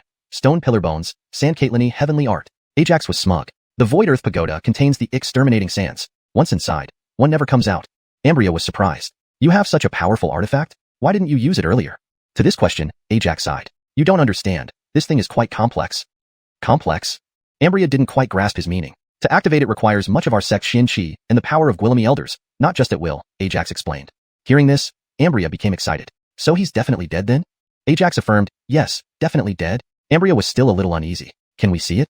Ajax frowned. We don't know what's inside the pagoda, but rest assured, if he comes out, we'll know immediately. Still wanting to confirm the situation, Ambria had Ajax consult the clay figure. The figure gradually transformed into an elderly Guillim with peeling layers of stone on his face, looking rather eerie. But upon hearing about Ambria's desire to know the internal situation of the pagoda, the clay figure merely said, it might be difficult. Difficult? Ambria panicked and urged him on, well, let's take a look. Take a look? The clay figure sighed. We need to prepare. How long? 1 hour. After saying this, the clay figure left to make preparations. At that moment, inside the pagoda, a different scene unfolded. Brant stood in a dim space where the sands were black and rolled towards him. He stared at the sand for a while, then looked toward a distance where a stone pillar emitted black light. Inside this pillar was a sealed white bone, looking rather sinister. Brant approached cautiously. However, as the sand swirled around him, Brant summoned a thunder bowl to protect himself, yet the sands began to erode and weaken the shield. Suddenly, the white bone within the pillar laughed. Interesting. Alive? My flesh may be dead, but my Xian soul is sealed within these bones and hidden in this pillar, the voice responded. Brant asked curiously, who are you? I? Just someone trapped by this artifact, the voice replied nostalgically. Brant remained skeptical. Oh, really? Young Guillim, I see your Xian force is powerful. Can we collaborate? Collaborate? Brant wasn't sure what this entailed. Yes, after teaching you, you can control these sands and escape from here, the voice said. Curious, Brant asked. Control these sands? Exactly, control the sands. How does that sound? If you're so capable, why don't you control the sands yourself? Brant asked skeptically. The voice sighed. When I first arrived, I didn't know how to control them. Only after being killed and sealed inside this pillar did I learn. So this pillar can teach one how to control the sands? Brant seemed to comprehend something. The voice affirmed, but I've been comprehending this for millennia. With my help, you'll achieve twice the results with half the effort. Twice the results with half the effort? Brant was half convinced, half doubtful. The voice grew excited. What do you say? Conditions. The voice immediately calmed down. If one day you can leave, take me with you. This, Brant could agree to. Fine, but before we start, I want to know your name and why you're trapped here. The voice sighed. My name is Armin. During a visit to Earth Mystic Sect, I was betrayed and imprisoned here. Brant couldn't verify the truthfulness, but figured it didn't matter. Alright, tell me how to control the sands. Sand Caitlini Heavenly Art, Armin began instructing. The Sand Caitlini Heavenly Art focused on controlling sand and turning it into any weapon one could imagine. A fearsome skill, especially in the western wastes where sand was omnipresent. These sands could devour flesh and skin if controlled improperly. Thus, ironing the art was formidable, and Brant found it surprisingly easy to grasp. Within less than an hour, he controlled the surrounding sands, which immediately formed into a small ball under his Comguillimed. So much sand, compressed into such a tiny ball? Brant marveled. Armin exclaimed, I practiced for millennia, and you learned in less than an hour. That's because you shared your experiences, making it easier for me, Brant humbly replied. Armin rejoiced, right? I still don't know your name. Brant. Brant? How could someone at the Foundation Establishment realm be targeted by the Earthshun sect? Armin asked in puzzlement. Brant laughed bitterly. It's Shieling Temple. What? Shieling Temple? Why? Brant briefly explained, and Armin gasped, little brother, you're too fierce, getting hunted by Shieling Temple. No choice, they'd come for me eventually. Brant smiled and examined the pillar, planning to release Armin. Suddenly, the bones slipped out laughing. I can come out freely. Then before? The sands affect Xian souls. I feared coming out and being impacted. Brant glanced at the ball and the bones. Can't you control them? Control? Armin sighed. Without a body, I cannot gather Xian force, making it hard to control. Brant nodded understandingly. Alright, let's go. This exit is above, but you're only at the Foundation Establishment realm. How can you ascend? Armin pondered. Brant grabbed Armin and used sky crossing technique, soaring into the sky. Seeing Brant fly, Armin was shocked, even stammering. You're only at the Foundation Establishment realm. So? But this is a flying technique? Brant confidently replied, continuing upward. Meanwhile, outside the Void Earth Pagoda, a crowd gathered. The clay figure asked, "Are you ready?" Everyone affirmed, preparing to channel Xian force into the pagoda. However, the clay figure told Ambria, "Only 10 breaths." 10 breaths? Ambria was puzzled. Chapter 342. This is the price you deserve. The clay figure affirmed in a low voice, "Yes, we can let you see for 10 breaths, and once the time is up, you won't be able to see what's inside." Maxwell responded immediately upon hearing this. "All right, let's start." The clay figure and the others exerted their powers together, and a beam of light flickered beside the Earth Tower. Through this light, Maxwell could observe the situation inside the tower. But it was completely empty. Where are the people? Maxwell was taken aback. Not just Maxwell, even Ajax looked puzzled and anxiously at the crowd. Senior figures, the person seems to have disappeared. The people had their doubts, but when they glanced inside, they indeed found nothing. Everyone was stunned. Right then, a figure appeared in the sky. It was Brant, who was smiling down at everyone. "Are you looking for me?" Everyone lifted their heads and saw that it was indeed Brant. They were dumbfounded, with some feeling frightened. How can it be him? How did he get out? What's going on? Maxwell was also dazed, while Ajax was utterly bewildered. How is this possible? Brant descended from the sky, carrying a white skeleton with him. Seeing the white skeleton, the clay figure was shocked. "Andre." Hearing "Andre," the old-timers all turned pale, with some panicking. How is this possible? At this moment, the skeleton moved and Andre's voice laughed. "A bunch of old-timers, it's been a long time." Andre's laughter sent chills down everyone's spines. While Maxwell didn't know who this was, she was more concerned about what to do with Brant. Therefore, Maxwell looked at Ajax. "Hurry, trap this Casper." Ajax was close to tears. What kind of situation is this? Still want to trap him? Why not? Maxwell was confused, and Ajax pointed at the skeleton. "Andre, once a dark immortal from the Western Wastes, later gravely injured and trapped in this tower by our predecessors. Now, he's come to settle accounts." Thus, Maxwell sneered, "Without a physical body, what's there to be afraid of?" These words infuriated Andre. "Even without a physical body, I can easily destroy you." With a single thought, countless grains of sand surrounded Maxwell, terrifying her. The clay figure shouted, "She's from Westling Temple." "So what? I still need to settle accounts with them." Andre retorted angrily, leaving Brant curious about Andre's grievances with Westling Temple. Maxwell mocked, "You, settling accounts with us? Aren't you dreaming?" "Dreaming? Roni, you clearly don't understand your situation." With those words, the Sands advanced to deal with Maxwell. The clay figure couldn't let Maxwell die. Otherwise, the consequences would be severe. Therefore, it immediately formed a barrier of mud around Maxwell, ensuring her safety. Relieved, Maxwell watched as Andre, unable to bear the humiliation, continued controlling the sands, but his weak spiritual power caused the sand to disperse. Seeing this, the others realized that although Andre retained his spirit and skeleton, his lack of a physical body had greatly weakened his powers. Thus they laughed. The clay figure added, "Looks like you've weakened." Not only the clay figure, but also the other old-timers laughed, leaving Andre helpless. He told Brant, "Little brother, I can only leave it to you now." "Rest assured," Brant said confidently. However, the crowd ridiculed Brant, with someone remarking, "Howard, we can trap you once, and we can do it again." Unbeknownst to them, Brant produced a black orb. Curiosity filled the air as everyone wondered what this was. Brant smiled and threw the black orb, which instantly transformed into countless grains of sand, enveloping the surroundings. The old-timer's eyes widened in shock. The clay figure shouted, "Retreat." Others followed suit, fleeing hastily as if death loomed at every step. However, Ajax wasn't fast enough and was quickly ensnared by the sands, screaming as he turned into a pile of bones. Everyone froze in place, especially Maxwell, who retreated in fear as the sands surrounded her. Brant chuckled, "Let's see who can save you now." Terrified, Maxwell pleaded, "Howard, I'm just a clone." "Another clone?" Brant sighed. "That's right. Killing me wouldn't matter.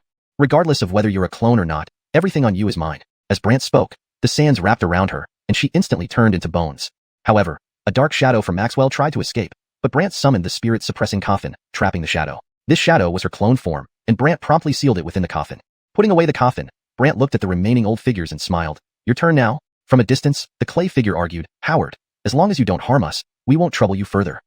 "Yes, you've killed the Jada. That should be compensation enough." Brant laughed bitterly. "Compensation? Have you misunderstood something?" Confused, the old figures didn't quite grasp Brant's meaning, and he sighed, "Seems like you really haven't grasped your mistake."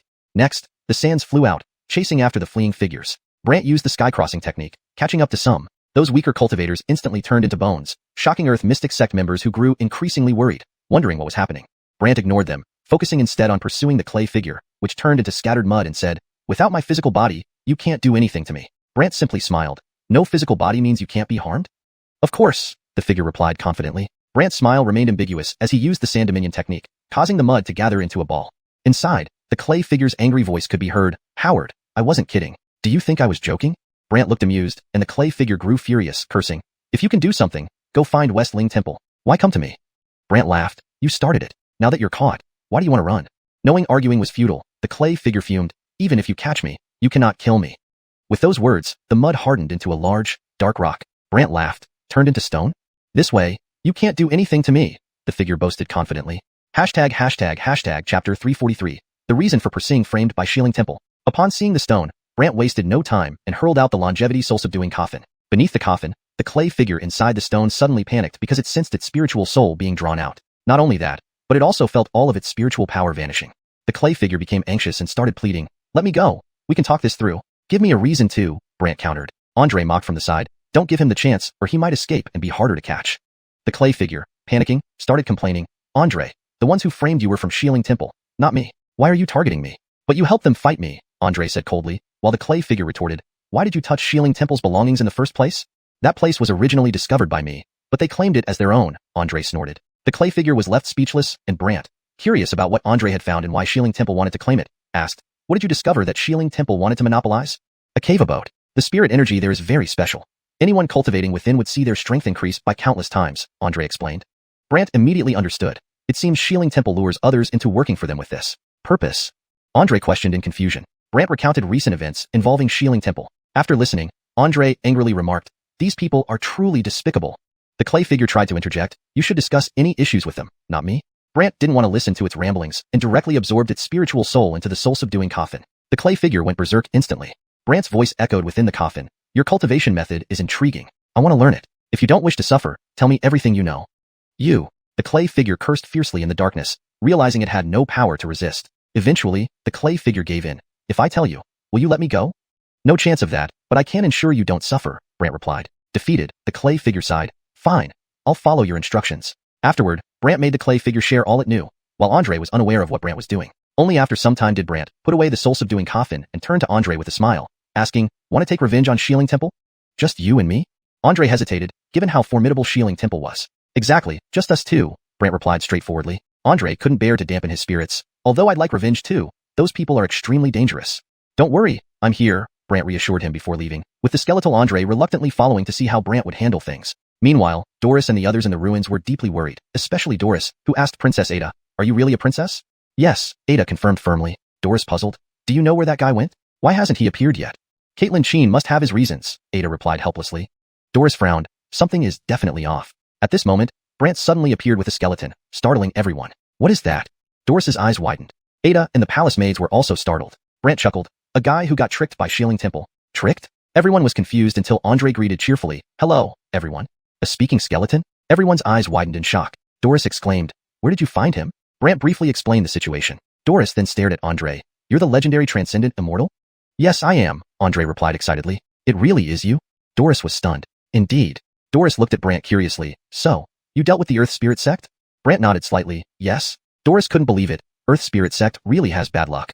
"Let's go." "No more chit-chat," Brant urged, leading everyone away. Inside Shieling Temple, a Wugwillem identical to Maxwell reappeared outside a room, exclaiming anxiously, "Marina, we've failed." "Failed? What do you mean?" the Wugwillem inside asked, somewhat displeased. Maxwell recounted the events. The Wugwillem inside was surprised. "You mean someone named Andre showed up?" "Yes." "Never thought that guy was still alive," the Wugwillem inside muttered, while Maxwell asked curiously, "Marina, who is he?" "A despicable character," the Wugwillem replied. "Now what do we do?" Maxwell, remembering Brant was still alive, felt infuriated. If even Earth Spirit Sect couldn't deal with him, this Casper must be as strong as a transcendent immortal, the Marina mused coldly. "How is that possible? He's only at the Foundation establishment stage." Maxwell couldn't believe it. "Have you ever seen someone at that stage defeat a group of experts?" the Marina retorted.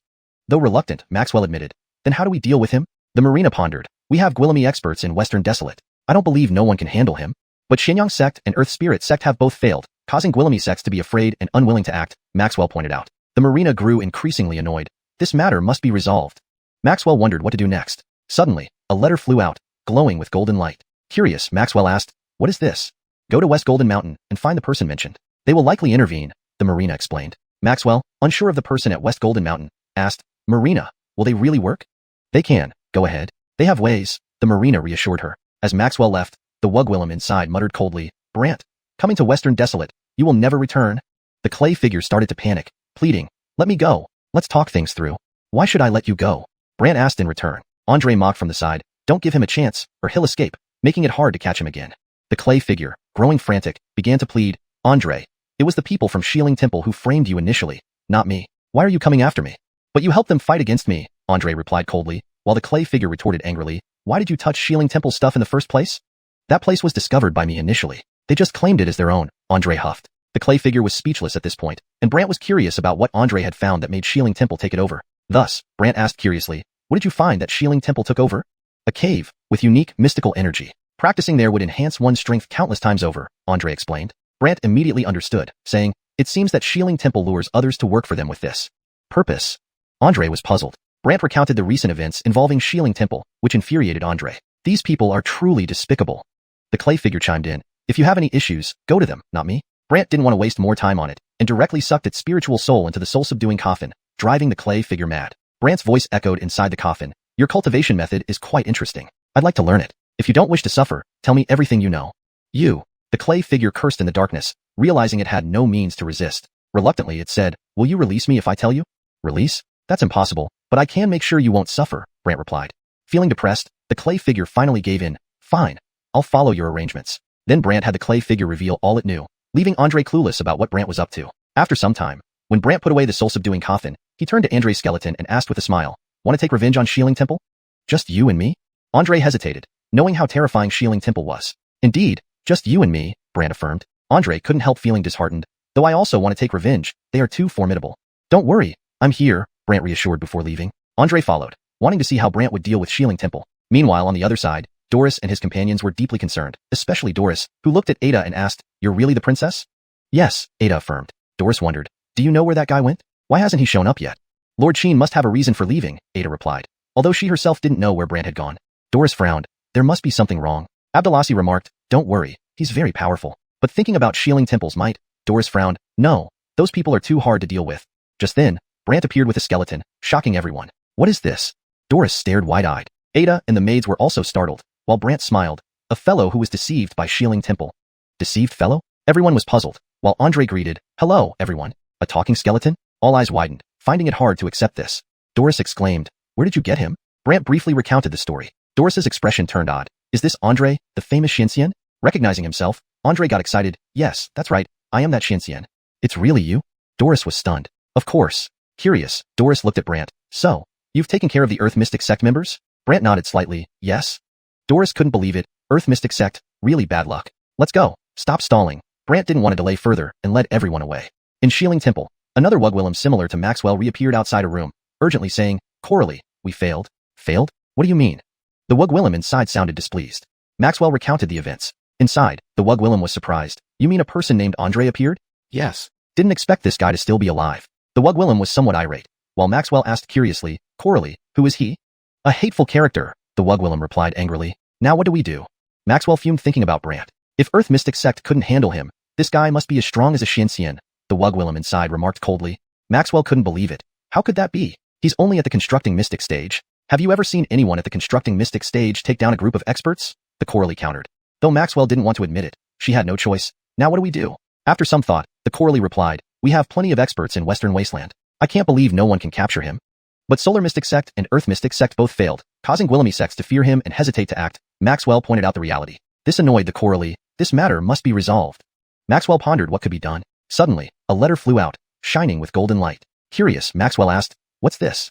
Go to West Gold Mountain and find the person mentioned in the letter. I'm sure once he reads it, he will intervene to stop that Casper, the Coralie explained. Maxwell, not recognizing the person, asked, Coralie, will he really be able to do it? He can. Go. He has ways, the Coralie assured. Maxwell left with the task. Inside the room, the Wugwillem grew colder. Brant, since you came to the Western Wasteland, I'll ensure you never leave. Hashtag chapter 344, blinded by golden light? Maxwell, holding the letter, arrived at West Gold Mountain, a remote area of the Western Wilderness. Upon her arrival, all she saw were shimmering piles of golden stones and barren mountain peaks. Time was of the essence, so Maxwell politely called out, I am from Westling Temple. Please, Mr. Ayush, come out to meet me. A Gwillem's voice echoed around her. Westling Temple? Yes, the Marina asked me to deliver a letter to Mr. Ayush. Where's the letter? The person in the dark asked. Maxwell hurriedly took out the letter, but it vanished into thin air, startling her. The hidden person then spoke after reading the letter. You want me to deal with someone at the Foundation Establishment realm? Isn't that overkill? Mr. Ayush, this person is not ordinary. Please handle him yourself. Where is he? I'll take you to him. Lead the way. Maxwell looked around nervously. You?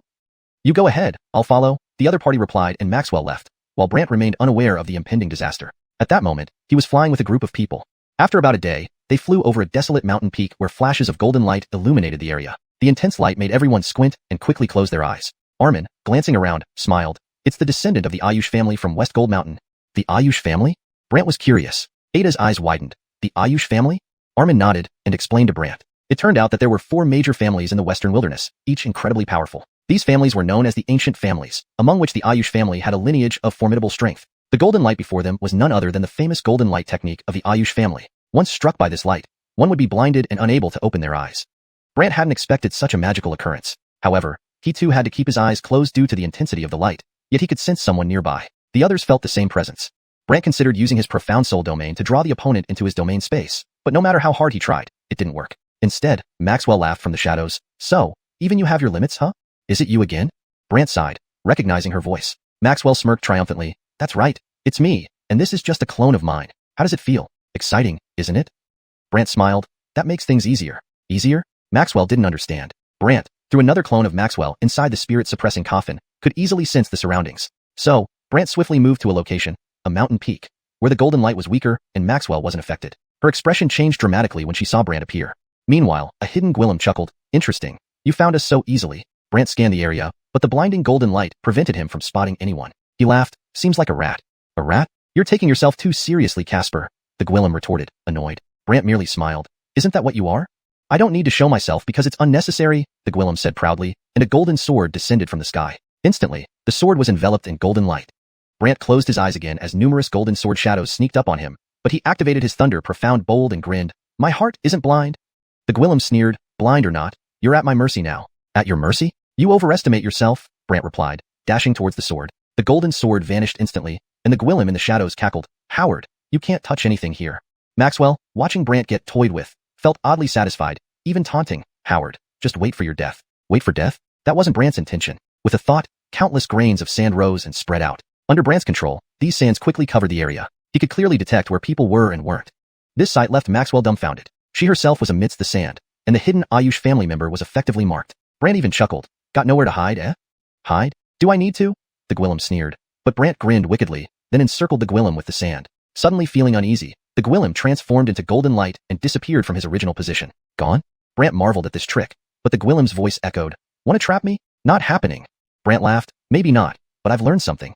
Learned something? The Gwillem was puzzled. Brant used a heaven crossing technique to fly into a golden vortex. Behind the vortex lay a golden sphere. This sphere was the source of all the surrounding golden light. When Brant reached in and grabbed the sphere, everything changed. The golden light instantly vanished, and everyone regained their sight. But Mr. Ayush was also exposed. There stood a Gwillem in golden armor and a gold mask, floating not far away, wielding a golden sword coldly. You've unraveled it. Ada stared in surprise. You're Adrian. Adrian looked at Ada in confusion, as if trying to place her face. Who are you? I'm Ada, princess of the Western Wilderness Dynasty. We've met before, Ada introduced herself hastily. Adrian was taken aback, staring at Ada for a moment. You're really Ada? Yes, I'm Ada, she affirmed firmly. Adrian couldn't believe it, and Maxwell, fearing he might soften, shouted, Mr. Ayush, don't forget the Marina's orders. Adrian frowned, turning back to Ada. Princess Yin, I apologize for today. You're really working for West Ling Temple? Ada was bewildered. Adrian sighed helplessly. I promised the Marina of West Ling Temple that I'd do one thing for her. This thing is to capture this Casper. Ada panicked. Can't you make an exception? Can't be done, Adrian said flatly, then turned to Brant coldly. Howard, since you're friends with the princess, I'll give you a quick death. Brant sighed. You should think about the consequences for yourself. Consequences? You're taking yourself too seriously, Adrian replied coldly. Then his sword danced, summoning endless golden light from the sky. Chapter 345. Terrifying Golden Pit? The Ayush's secret place? The golden light that gathered on the sword immediately transformed into a colossal golden shield, trapping Brant within. However, this kind of entrapment did not affect Brant in the slightest. Not only that, Brant even laughed out loud. Is it useful? Not useful? Adrian sneered, and the massive shield instantly shrank. Seeing the shrinking shield, Armin was startled. It's the Ayush's contracting golden bolt. Ada became even more worried. This shield can crush a transcendent immortal's physical body into dust. William remained calm, however, saying he can handle it. But Adrian, who stood there, felt that Brant would definitely die by his hand today. As he brandished the sword, he reminded Brant, if you regret it now, I can still spare your life. Ambria was displeased. Kill him. Don't waste time with him. Adrian looked at Ada. Princess, sorry, but he must die. Ada was infuriated. You're just her lackey. Adrian didn't like this comment and retorted, Princess, how can we not be friends after all these years? Friends? Ada didn't recognize this relationship and said, Shieling Temple has tried countless ways to stop me from returning to the imperial capital and even sent people to kill me. Do you think we're still friends? Adrian hesitated for a moment and looked at Ambria. Are you going to kill the princess too? Who let her hang out with this brat? Ambria said coldly, and Adrian frowned. I only agreed to deal with this Casper on behalf of the Zia. It's enough. Anyway, it's not up to you to handle the princess, Ambria said. leaving Adrian feeling helpless, looking at Ada. Sorry. Ada was about to say something when the shield shrunk again. However, due to Brant's lightning Xian spirit bold being reinforced with mysterious essence and tyrannical Xian energy, the golden shield could not crush it no matter what. This made Ada and others relieved, while Ambria was furious, even shouting, hurry up, don't give him a chance. Otherwise, it will become really troublesome later.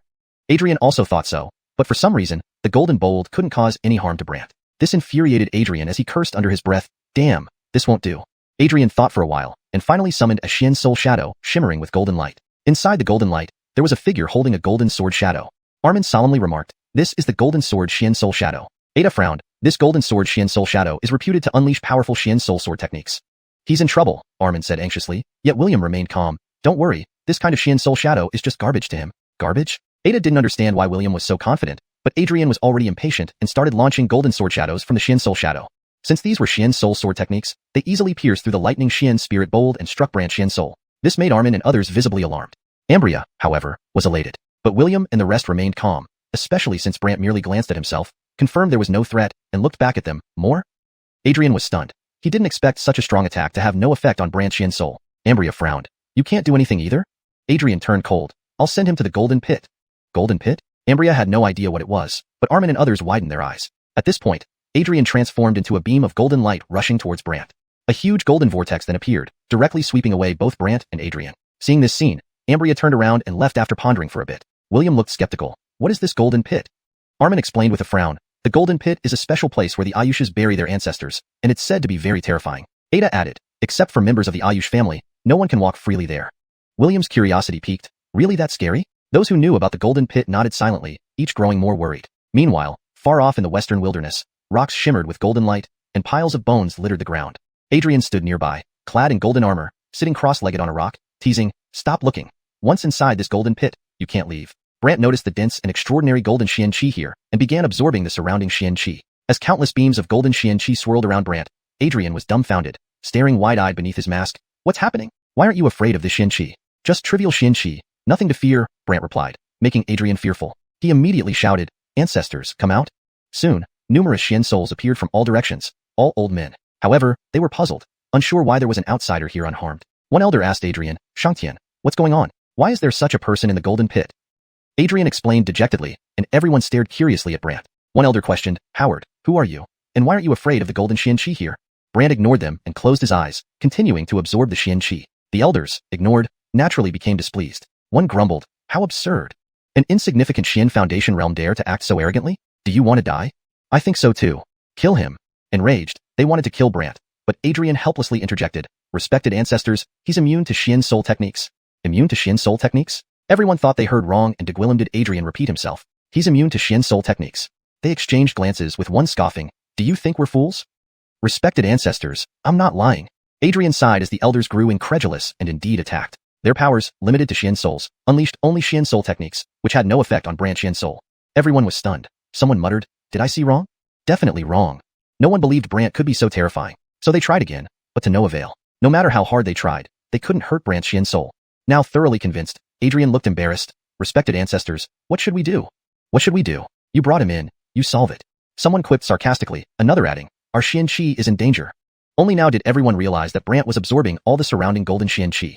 Chapter 346, the place the marina visits every month. The golden pit, the root of the Ayush family, was typically used to cultivate disciples, as the mysterious energy there significantly aided the Ayush family's practice. But now it was in this state, and everyone was panicking, while Adrian stood there stunned, not knowing what to do. Brant, however, enjoyed the chaos. The mystic source wall had increased by another layer, reaching 26. Seeing the changes within him, Brant smiled at the Ayush family members. Thank you all. Thank you? Their expressions turned ugly. Brant glanced at them, smiling before tossing out the eternal life, soul-taming coffin. Immediately, everyone's mystic souls were restrained. Only then did they realize how terrifying Brant was. These people started cursing Adrian for bringing such a monster here, while Adrian also panicked, begging Brant, brother, let's talk. Brother? Who said we're brothers? What should we talk about? Brant retorted, leaving the other person stammering, and what? Brant smirked faintly. Adrian was frantic. It's all because of the Marina of Shieling Temple. If you want someone to blame, blame her. Why would I blame her? Brant sighed. Adrian became even more agitated. She wanted you dead. She wanted me dead, true. But, he didn't know what Brant was going to say. A smile curled up on Brant's lips. Give me a reason not to kill you. Brant's smile sent shivers down Adrian's spine. After staring at him for a moment, he stammered, all the treasures of our Ayush family can be yours. This remark caused an uproar among the others, with some even yelling, You're betraying our family. And Adrian, you traitor. These people felt they were losing their minds, but since their mystic souls were also bound by the stone coffin, they couldn't escape. Brant laughed. What good things could your Ayush family possibly have? The ancient Ayush sword technique, a technique that condenses golden light into one powerful strike, the Gwilym hastily explained. Brant replied, it sounds powerful, but why should I learn it? The Gwilym was flustered, stammering, well, what? I know some secrets about the marina, Adrian said anxiously, drawing Brant's interest. Tell me, what secrets? Adrian hesitated. The marina goes to a place every month, and very few can enter it. Brant asked curiously, where is that? Fanhuang Mountain. Hearing this, those old men were alarmed, and Brant wondered, what place is this? Even immortals cannot enter it, Adrian explained. Brant mused privately, could it be the lair of the 10,000 Souls sect? With this thought, Brant looked back at Adrian, smiling, then you'll have to take me there. Ah. Adrian was terrified. However, Brant marked him with a coffin seal, making escape impossible. His face paled. What are you planning to do? Brant smiled again, put away the soul-taming coffin, and took Adrian away. Meanwhile, Ephraim told everyone that Brant had some matters to attend to and suggested they rest on the spot. Rest on the spot? Ada asked curiously, didn't he go to the Golden Pit? Armin also wondered, the Golden Pit is dangerous. Is he alright? Ephraim affirmed, yes, he's fine. Fine? The crowd exchanged skeptical glances, finding it hard to believe, but they could only wear doubtful expressions given the situation. Back at Xiling Temple, Ambria informed the Marina that Brant had been trapped in the Golden Pit. Satisfied, she responded, good. Marina, are you sure he's really trapped? Ambria asked uncertainly. Yes, the Golden Pit, except for the Ayush family members. No one else can survive there, the Marina replied. Ambria remained dubious. The Marina didn't say more but ordered Ambria to keep watching Elise. Ambria left reluctantly, while Brant, led by Adrian, arrived at the so-called Fanhuang Mountain. The mountain was enveloped in mist, and amidst the fog lay numerous bones scattered around. Seeing these bones, Adrian was terrified. We can't enter. Why not? The mist consumes Gwilym flesh, Adrian pointed out nervously, while Brant laughed. A trivial matter. Trivial? Adrian stared oddly. Brant grabbed Adrian and walked forward. Fearful of the mist consuming him, Adrian trembled but realized after a few steps that nothing affected him. Adrian was baffled. Why isn't the mist affecting me? With me here, how could it? Brant assured him confidently. Adrian gazed curiously at Brant, especially when the mist enveloped Brant, merging into his body without harm. Adrian marveled. Amazing. Brant, unperturbed, urged Adrian to follow. Keep going. Adrian followed reluctantly. With Brant's protection, realizing he was unharmed, he secretly rejoiced, thinking, can I really explore Fanhuang Mountain? While walking, Brant questioned, are you sure she frequently comes to Fanhuang Mountain? Adrian confirmed firmly, yes, once a month, and regularly. How do you know? I trained at Xiling Temple and paid close attention to her, secretly following her, Adrian explained. Oh, did she never mention why she comes here? Adrian shook his head. No. Curious, Brant continued walking until skeletons began rising from the ground. Adrian was alarmed. Those things, they're moving? Brant looked over curiously. You say you're strong, yet you have such a small heart. That's because I've heard rumors about strange entities in Fanhuang Mountain, which lack physical forms and are extremely difficult to handle, Adrian muttered. Brant dismissed this with a wave of his hand, casually using the Thunder Caitlini spell. Under the influence of lightning, the bones started smoking. Adrian gaped. They just vanished? They're controlled by someone, Brant observed. Someone? Adrian scanned the area, trying to identify who it was, while Brant called out, come out, don't hide like a coward. A cold female voice echoed, intruders die. Hashtag chapter 347, the white-haired ice maiden. Intruder, death? Brant cast a curious glance around and then said, what? Afraid to come out? Or are you a coward? These words made the Gwilym hiding in the shadows scoff. You, a Xuanhuan realm cultivator, are not worth my time. Note, I corrected Zhubishun realm to Xuanhuan realm to maintain consistency and readability. The term Xuanhuan realm is more consistent with typical cultivation realm terminology used in English translations of similar works. If Zhubishun realm is a specific term that must be used, it should be clarified or introduced earlier in the text for context. Oh, really? Then I guess I'll have to find you myself? After saying this, Brant brought Adrian to search for the Gwilym. Adrian asked warily, really going? Brant smiled, scared? Adrian did have some reservations. After all, whoever could be here was certainly no ordinary person. So he warned, better be careful. Brant didn't care much and continued. Suddenly, a pile of bones transformed into countless white shadows, flashing by and striking directly at Brant. Brant grinned strangely and used the thunder control technique, immediately controlling the bones. He laughed, still continuing? The Gwilym in the shadows replied oddly, who are you? And why are you causing trouble here? I just want to know what this place is. Brant didn't mention the 10,000 Souls sect but instead asked curiously. The response was curt. Want to know? I think it's better you don't. You lack the ability. Seeing she wasn't going to divulge anything, Brant stated, then I'll take you on personally. Take me on? You really have an overactive imagination. She completely dismissed Brant, trying to intimidate him. How could Brant be frightened? Instead, he chuckled and looked at Adrian. Follow me, don't get lost. With that order, Adrian hurried to keep up with Brant.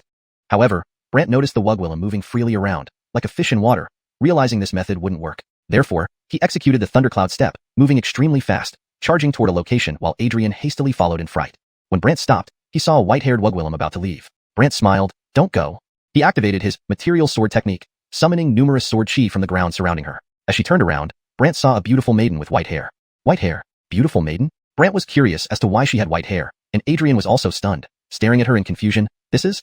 Brant observed her curiously. Who are you? She became solemn. Does it concern you? Seeing she was unwilling to speak, Brant said, since that's the case, I won't hold back. How? Do you think these sword chi can harm me? She clearly didn't take Brant seriously. Moreover, with a wave of her hand, all the sword chi were dispelled. Seeing the sword chi dissipate, Brant couldn't help but laugh. Interesting. You've seen it. Your sword techniques are powerless against me, she coldly remarked, while Brant remained calm. So what? As he spoke, Brant scattered the devouring sand around her, binding her tightly. Under the enhancement of the sand control heaven technique, her expression changed drastically as she glared at Brant. Howard, do you know what death is? So, can you still resist? Brant retorted. She icily replied, truly arrogant. In response, she exuded coldness, freezing the sand in place. Brant found it incredible, while Adrian's eyes widened in shock. Could she be the rumored white-haired ice maiden, Aya? Brant, unfamiliar with Aya, asked quizzically, what relation do you have with the Marina of Westling Temple? She responded coldly, why should I tell you? Thus, Brant threw a punch. A thunder fist shot out with tremendous force, passing through her figure, which turned out to be just a shadow, leaving her unharmed. Unharmed? Brant was slightly surprised, while Adrian grew anxious, urging Brant, leave quickly, it's too dangerous. Though Adrian wanted to flee, Brant stayed, telling him, stay. Don't stay. Wait to be frozen into a skeleton. Adrian panicked, but Brant calmly replied, don't worry, it won't be that easy. She's Aya, of the Yi family, one of the 4 great families, best known for killing with coldness. Adrian sighed. Brant was intrigued. Coldness killing? Yes, rumor has it that if her coldness enters someone's body, it shatters them, turning them into a skeleton. Shattered? Turned into a skeleton? Brant felt this was exaggerated, while Aya threatened, he's right, do you want to try? Brant wasn't afraid, responding provocatively, if that's true, why haven't you attacked yet? Seeing Brant challenge her, Aya got angry. Howard, I'm not joking with you. Come, let me see.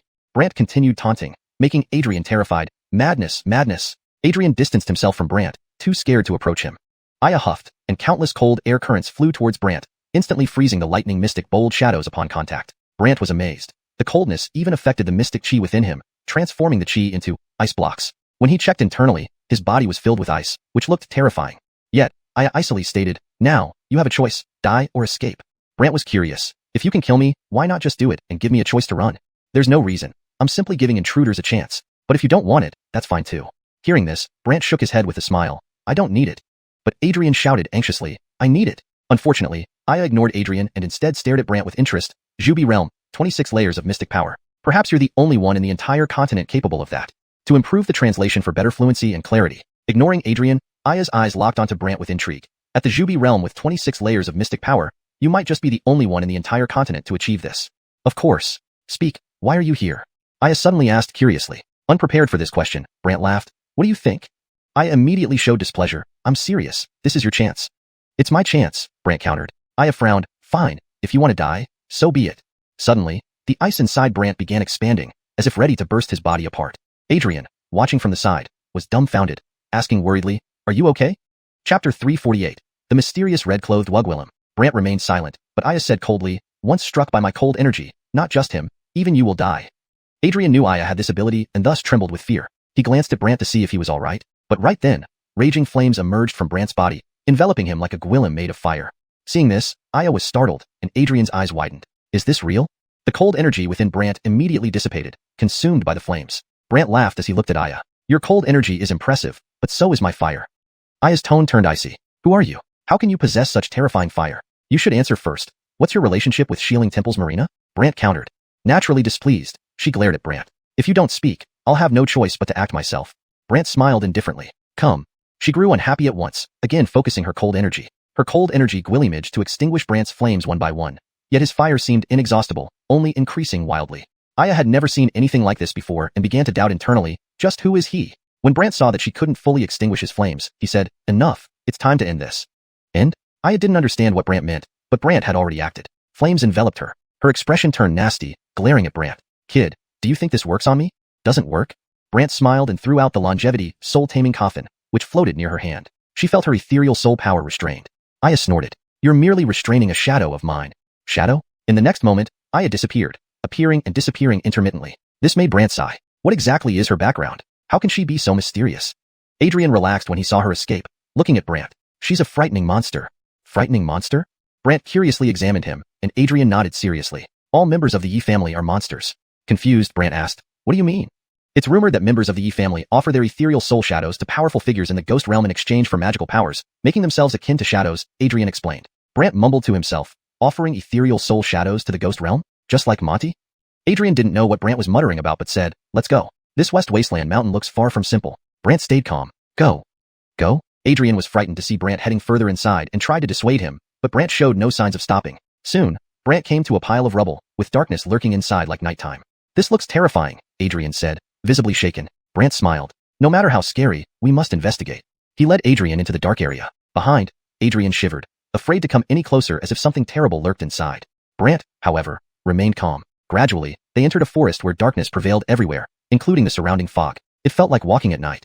Do you know the purpose of this West Wasteland mountain? Brant asked again, but Adrian shook his head. I don't know. Brant kept walking. Soon, they saw a red-clothed Wugwillem sitting on a tree branch, giggling eerily. Adrian panicked. What's that? Brant remained calm, lifting his head. Are you part of Aya's gang? She's my senior sister, but I'm not weak either, the red-clothed Wugwillem smirked mysteriously. In the next moment, the red-clothed Wugwillem vanished like a shadow. Adrian's expression changed drastically, searching around frantically. She was just here. Why did she suddenly disappear? Brant reassured him. Don't worry, she's nearby. Nearby? Adrian, finding nothing, strangely asked, how strong is she? Why can't I sense anything? Brant had detected her presence. She's hiding within those trees. Hiding within trees? Adrian's expression turned peculiar as Brant hurled a bolt of lightning at a tree, instantly burning it. In the next moment, the red-clothed Wugwillem appeared, her face covered by a red veil. Big brother, you're too harsh. You almost scorched me. She patted some charred spots on her clothes. Adrian felt this Wugwillem wasn't ordinary and dared not get close, instead saying behind Brant, this Wugwillem seems formidable. The red-clothed Wugwillem giggled.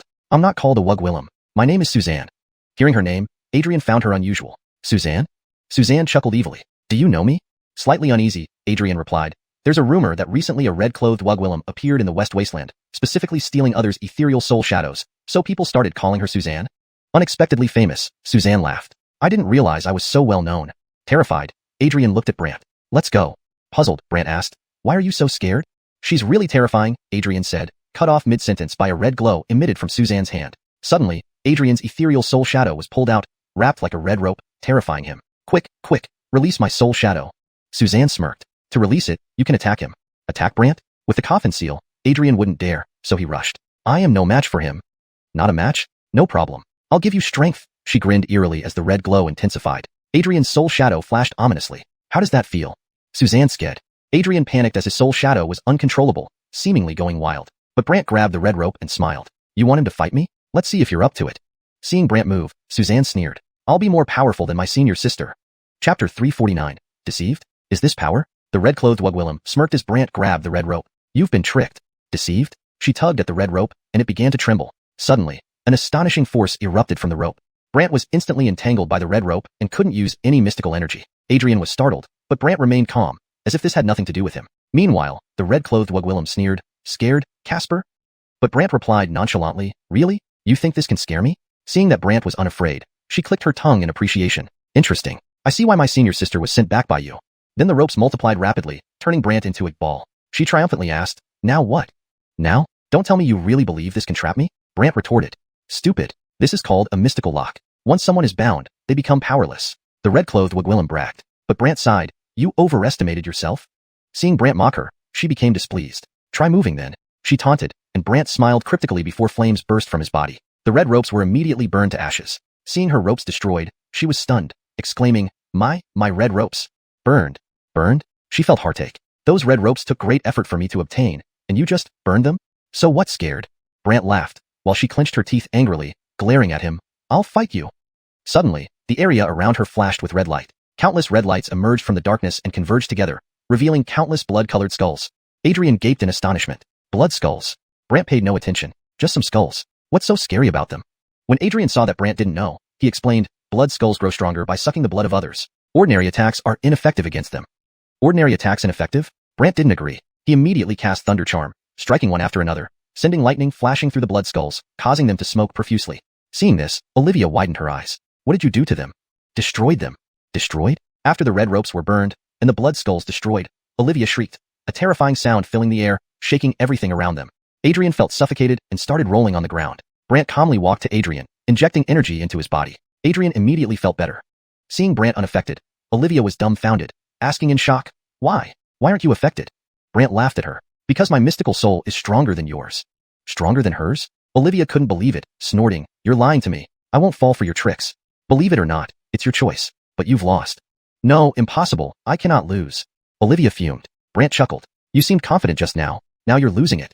This only infuriated her more, making her gnash her teeth. "I'll feed you to them." Feed him to whom? Numerous black shadows appeared around him. Instead of red light, Olivia emitted black light. Pointing at Brant, she did. "Devour him." Dozens of black shadows appeared from all directions, speeding towards Brant and entering his body. Adrian was shocked, but Brant remained composed, asking, "You find it interesting that those things enter my body?" Seeing Brant unaffected, Olivia was bewildered. "Are you kidding me? You're fine? What do you think?" Not only was Brant unharmed, but he also summoned the elixir of life soul seal coffin, trapping countless black shadows inside it. These shadows belonged to Olivia. Seeing this, she panicked. "Quick, release them." "Release them? Do you think that's possible?" Brant asked, while Olivia warned, "They are from the ghost realm. If you offend them, you offend the ghost realm." "Ghost realm?" Brant examined these shadows, noticing they weren't like creatures from this world, then turned to Olivia. "So, you have connections with the ghost realm?" Olivia boasted, "Of course, I have connections." Brant laughed. "What about Shieling Temple? Does it have connections too?" "You asked two Gwillemy questions. I won't answer." She changed her expression slightly, as if hiding something.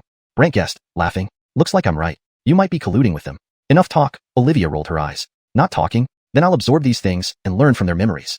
Unexpectedly, cold energy shot out from the dark, striking the black shadows, causing them to vanish instantly. "Gone?" Brant felt amazed. Olivia shouted into the dark, "I didn't ask you to interfere."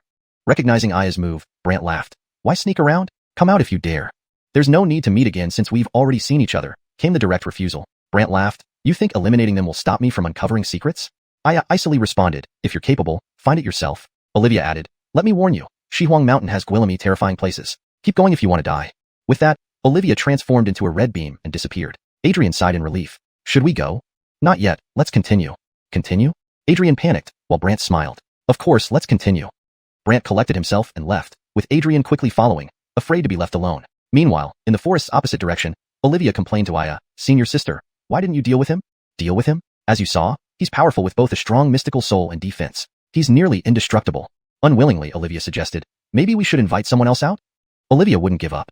Chapter 350. Only likes taking initiative, dislikes pursuing forced? Aya's expression darkened. "What if it comes out but can't return?" Suzanne immediately became dejected. "What should we do then? Besides it, who else can stand up to that kid?"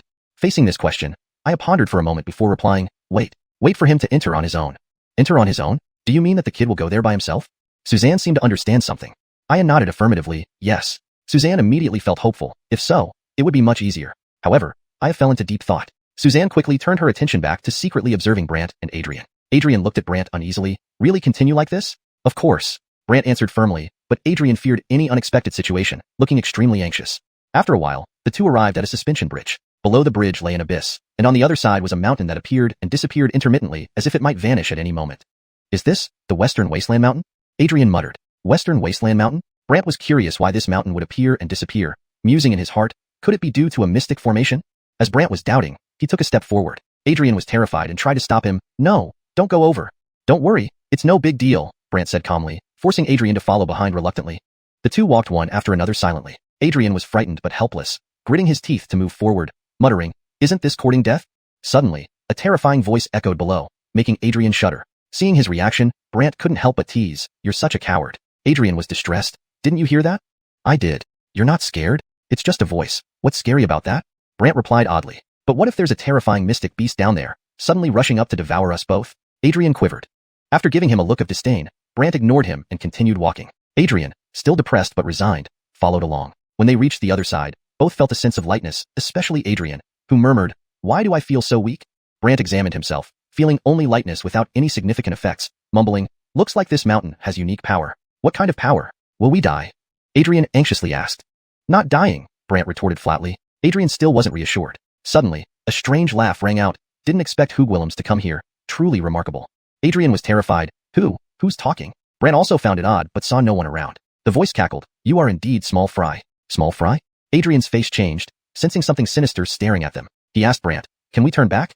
"If you want to retreat, go ahead," Brant replied, making Adrian quite depressed. But Brant looked around with a smile. "Sure you won't show yourself?" The voice laughed. "Want me to come out?" "You're dreaming." "Dreaming?" "Yes, I won't come out." The voice chuckled evilly, and Brant had to say, "If you won't come out, then I'll find you." "You won't find me," the voice confidently replied. Not believing it, Brant started searching but failed. This forced him to consult some old-timers from the Immortal Life Heaven tomb. One eccentric, sometimes dazed, sometimes madly laughing old Gwillem said cryptically, ghost domain creatures can become invisible. To make him visible, unless you lure him into your domain or let him possess you. Domain? Possess? Brant frowned. I don't even know where he is. The old Gwillem whispered mysteriously, soul summoning technique. Soul summoning technique? Yes, this skill can draw soul entities surrounding you into your body. Soul entities? Yes, like those creatures from the ghost domain, they are all soul entities. Understanding instantly, Brant asked the eccentric old Gwillem to teach him the technique. Brant opened his eyes, while Adrian cowered trembling behind him. Brant glanced at him. Don't be afraid. He won't hurt you. Who? Who said he won't? Adrian was terrified, but Brant smiled. He'll only possess me. Possess you? Brant stood there, and the next moment, black light flashed around him. Adrian watched, puzzled. From a distance on a hill, Suzanne also observed curiously, Prince sister, what's he doing? Aya shook her head. Who knows? Suzanne grew serious. Do you think that thing can take him down? The terror of that thing, we both know, Aya replied, and Suzanne nodded in agreement. Back at Brant's location, upon performing the soul summoning technique, a shadow suddenly appeared nearby, moving toward Brant. Adrian was startled. Look, there's a shadow. Brant gave him a scornful look. Of course I see the shadow. Need you remind me? Adrian stammered. Who is it? Relax, I summoned it. You summoned it? He'll enter my body, Brant smiled. Before Adrian could react, the shadow rushed into Brant's body. Elsewhere, on a distant hill, Suzanne was taken aback. Prince sister, why did that guy appear? Usually he stays invisible, hard to spot. Why would he show now? Aya was puzzled too. Suzanne panicked. Prince sister, is something wrong? Aya shook her head. No, something must have gone wrong. Meanwhile, Brant sat cross-legged, closing his eyes. In his mind palace, his mystic soul welcomed the approaching shadow warmly. Welcome.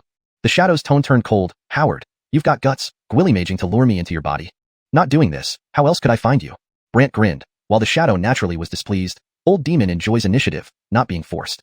Oh, prefers taking initiative?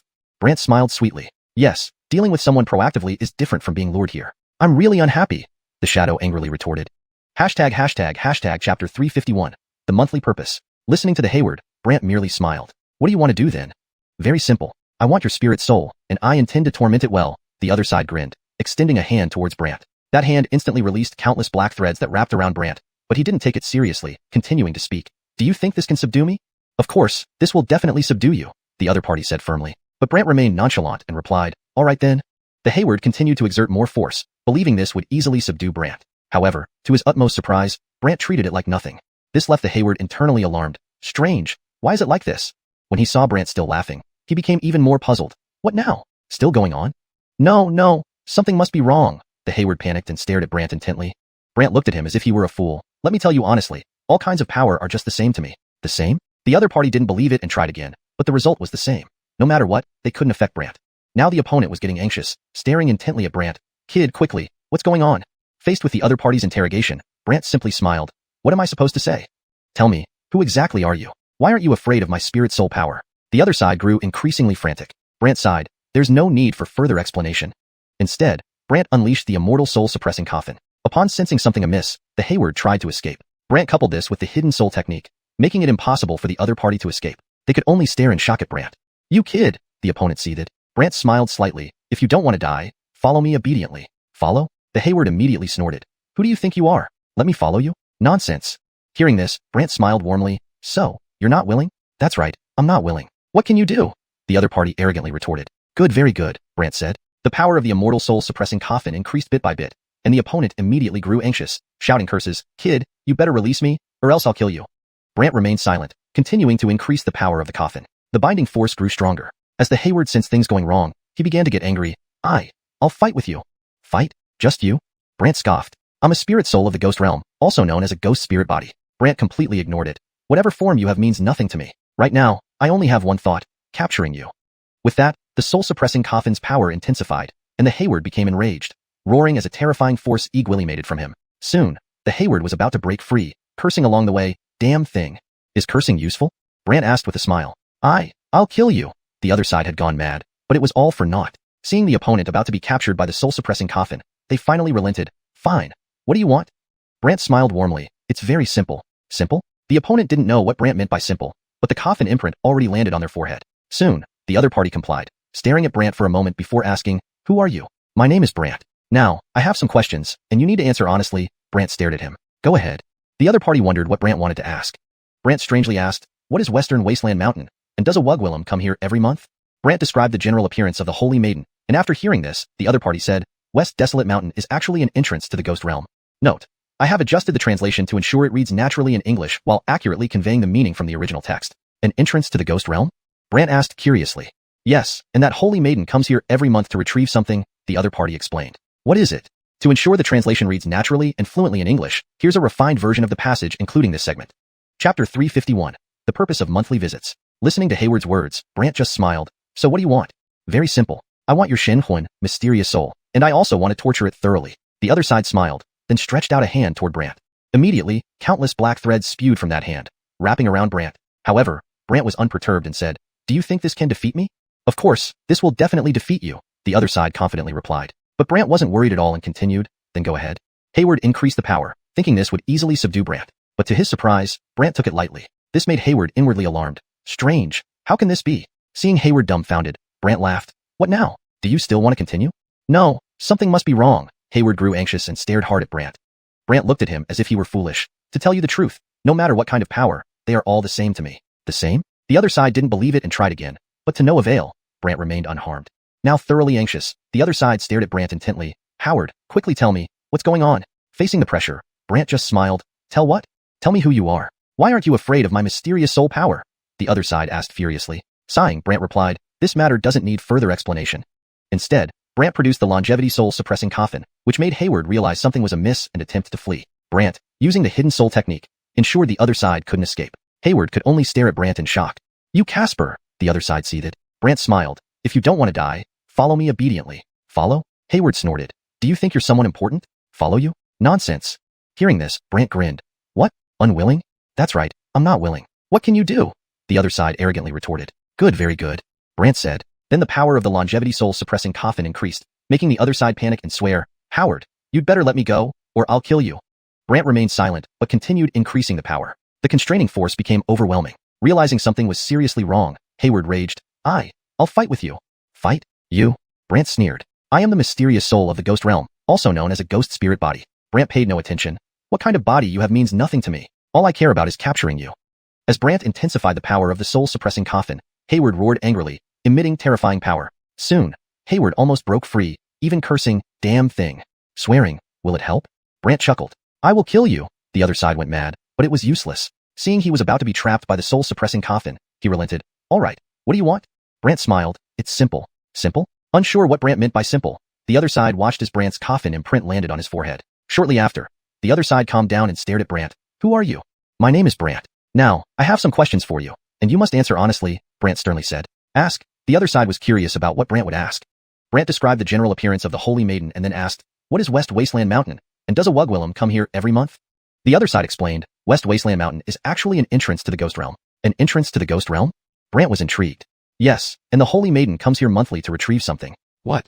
The Ghost Soul Fruit can only grow in the Ghost Realm. Later, a powerful figure from the Ghost Realm planted the tree in a corner of West Wasteland Mountain. The area is filled with ghostly chi, allowing the fruit to grow due to these conditions.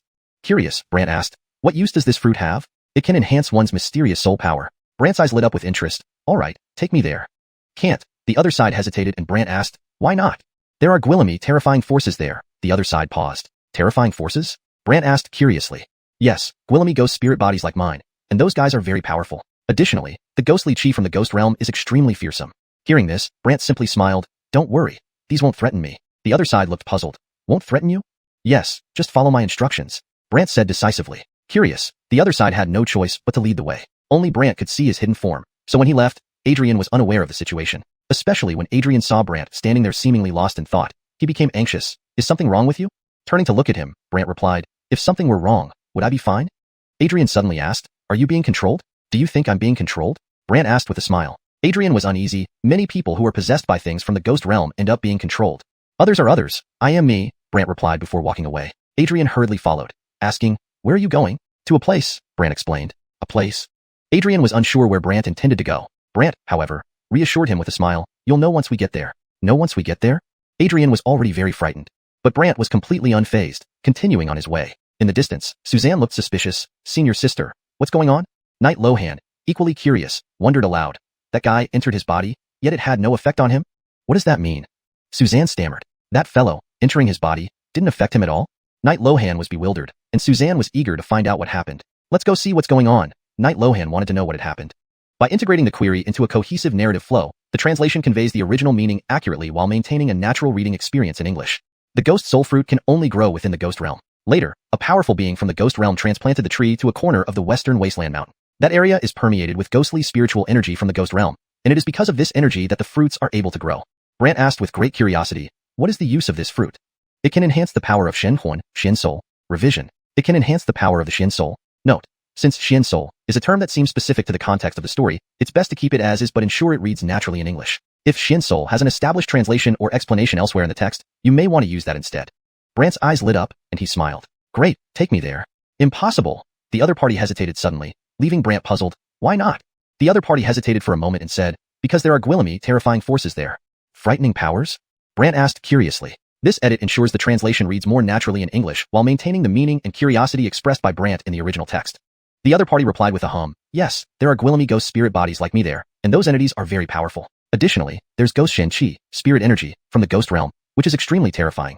Note, since Xianxia doesn't have an exact English equivalent, I've translated it as spirit energy to maintain fluency. For better fluency and clarity in English, here is the refined version. The other party nodded. Indeed, there are Gwillemy ghost spirits like me there, and they are extremely powerful. Moreover, there's ghostly spirit energy from the ghost realm, which is absolutely terrifying. Hearing this, Brant just smiled and said, don't worry, none of these things can threaten me. The other party looked puzzled. You mean these forces can't threaten you? Improvement. This version reads more naturally in English and clearly conveys the meaning of the original text. Sure, just do as I say. Brant's words made the other party very curious, but he had no choice but to lead the way. Note. Adjusted the sentence structure for better fluency and natural reading in English. Only Brant could see him when he was invisible, so when he left, Adrian was still unaware of the situation. Especially when Adrian saw Brant staring off into space, he became very anxious and even asked, are you alright? Note. I have made the translation more natural and fluent in English while keeping the original meaning intact. The character names Jinsong Tan and Qinsong are transliterated as Adrian and Brant, respectively to maintain consistency in terminology. Correction. Especially when Adrian saw Brant staring off into space, he became very anxious and even asked, is there something wrong with you? Brant turned his head to look at him. If I had any problems, would I still be fine? This translation aims to accurately convey the meaning of the original text while ensuring it reads naturally in English. The sentence is adjusted for better fluency and clarity in the target language. Adrian then suddenly asked oddly, are you under someone's control? Note. This edit makes the sentence more natural and fluent in English while maintaining the original meaning. Do you think I'm being controlled? Brant asked with a smile. Adrian, uneasy, replied, many people who are possessed by entities from the ghost realm end up being controlled. Note. I have made the language flow more naturally in English while preserving the original meaning. Others are others. I am myself. Brant said, then started walking towards a certain place. Adrian hurriedly followed and asked anxiously, where are you going? Brant explained, I'm going to a place. This translation maintains the meaning and fluency in English while keeping consistency with the narrative style. However, for better context and natural flow, it could be slightly adjusted depending on the surrounding sentences. Here's a refined version considering potential context. Brant explained, I'm heading to a certain place. If you need this sentence to fit into a broader context or have specific preferences, feel free to provide more details. A place? Adrian didn't know what place Brant was referring to. Brant, however, Zhongli Xinqing Yishao said with a smile after collecting himself, you'll know when we get there. Go and see.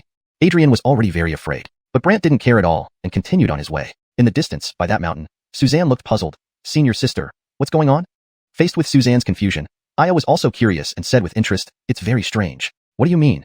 Suzanne stuttered. That thing entered his body but had no effect on him? Aya was full of doubt, and Suzanne also wanted to know what had happened. Let's go see what's happening, Aya said, eager to find out what had transpired. Note, the phrase Zhongli Xinqing Yishao seems out of context in the translation, so I've translated it as, with a smile after collecting himself, to make the passage more coherent. Please confirm if this fits the intended meaning. Adrian had no idea where Brant was heading, but Brant smiled and said, you'll know once we get there. Go and see. Adrian was already very frightened. Note, to make it read more naturally in English, it could be adjusted to, go and see? Adrian asked, clearly terrified. But Brant paid no mind and continued on his way. From atop the distant mountain, Suzanne looked utterly puzzled. Senior sister, what's going on? Knight Lohan was just as puzzled as Suzanne, her face full of curiosity. That's strange. Hungui is translated to that's strange to make it read more naturally in English. What do you mean? Suzanne stammered. This sentence is a brief part of the entire context provided. For a full and coherent translation, the entire passage should be translated and edited for fluency and consistency in English. That guy entered his body but didn't affect him at all? Aya looked extremely puzzled, and Suzanne was also very curious about what had happened. Note, the names have been kept in pinyin as they are proper nouns. If you want the names translated or anglicized, please let me know.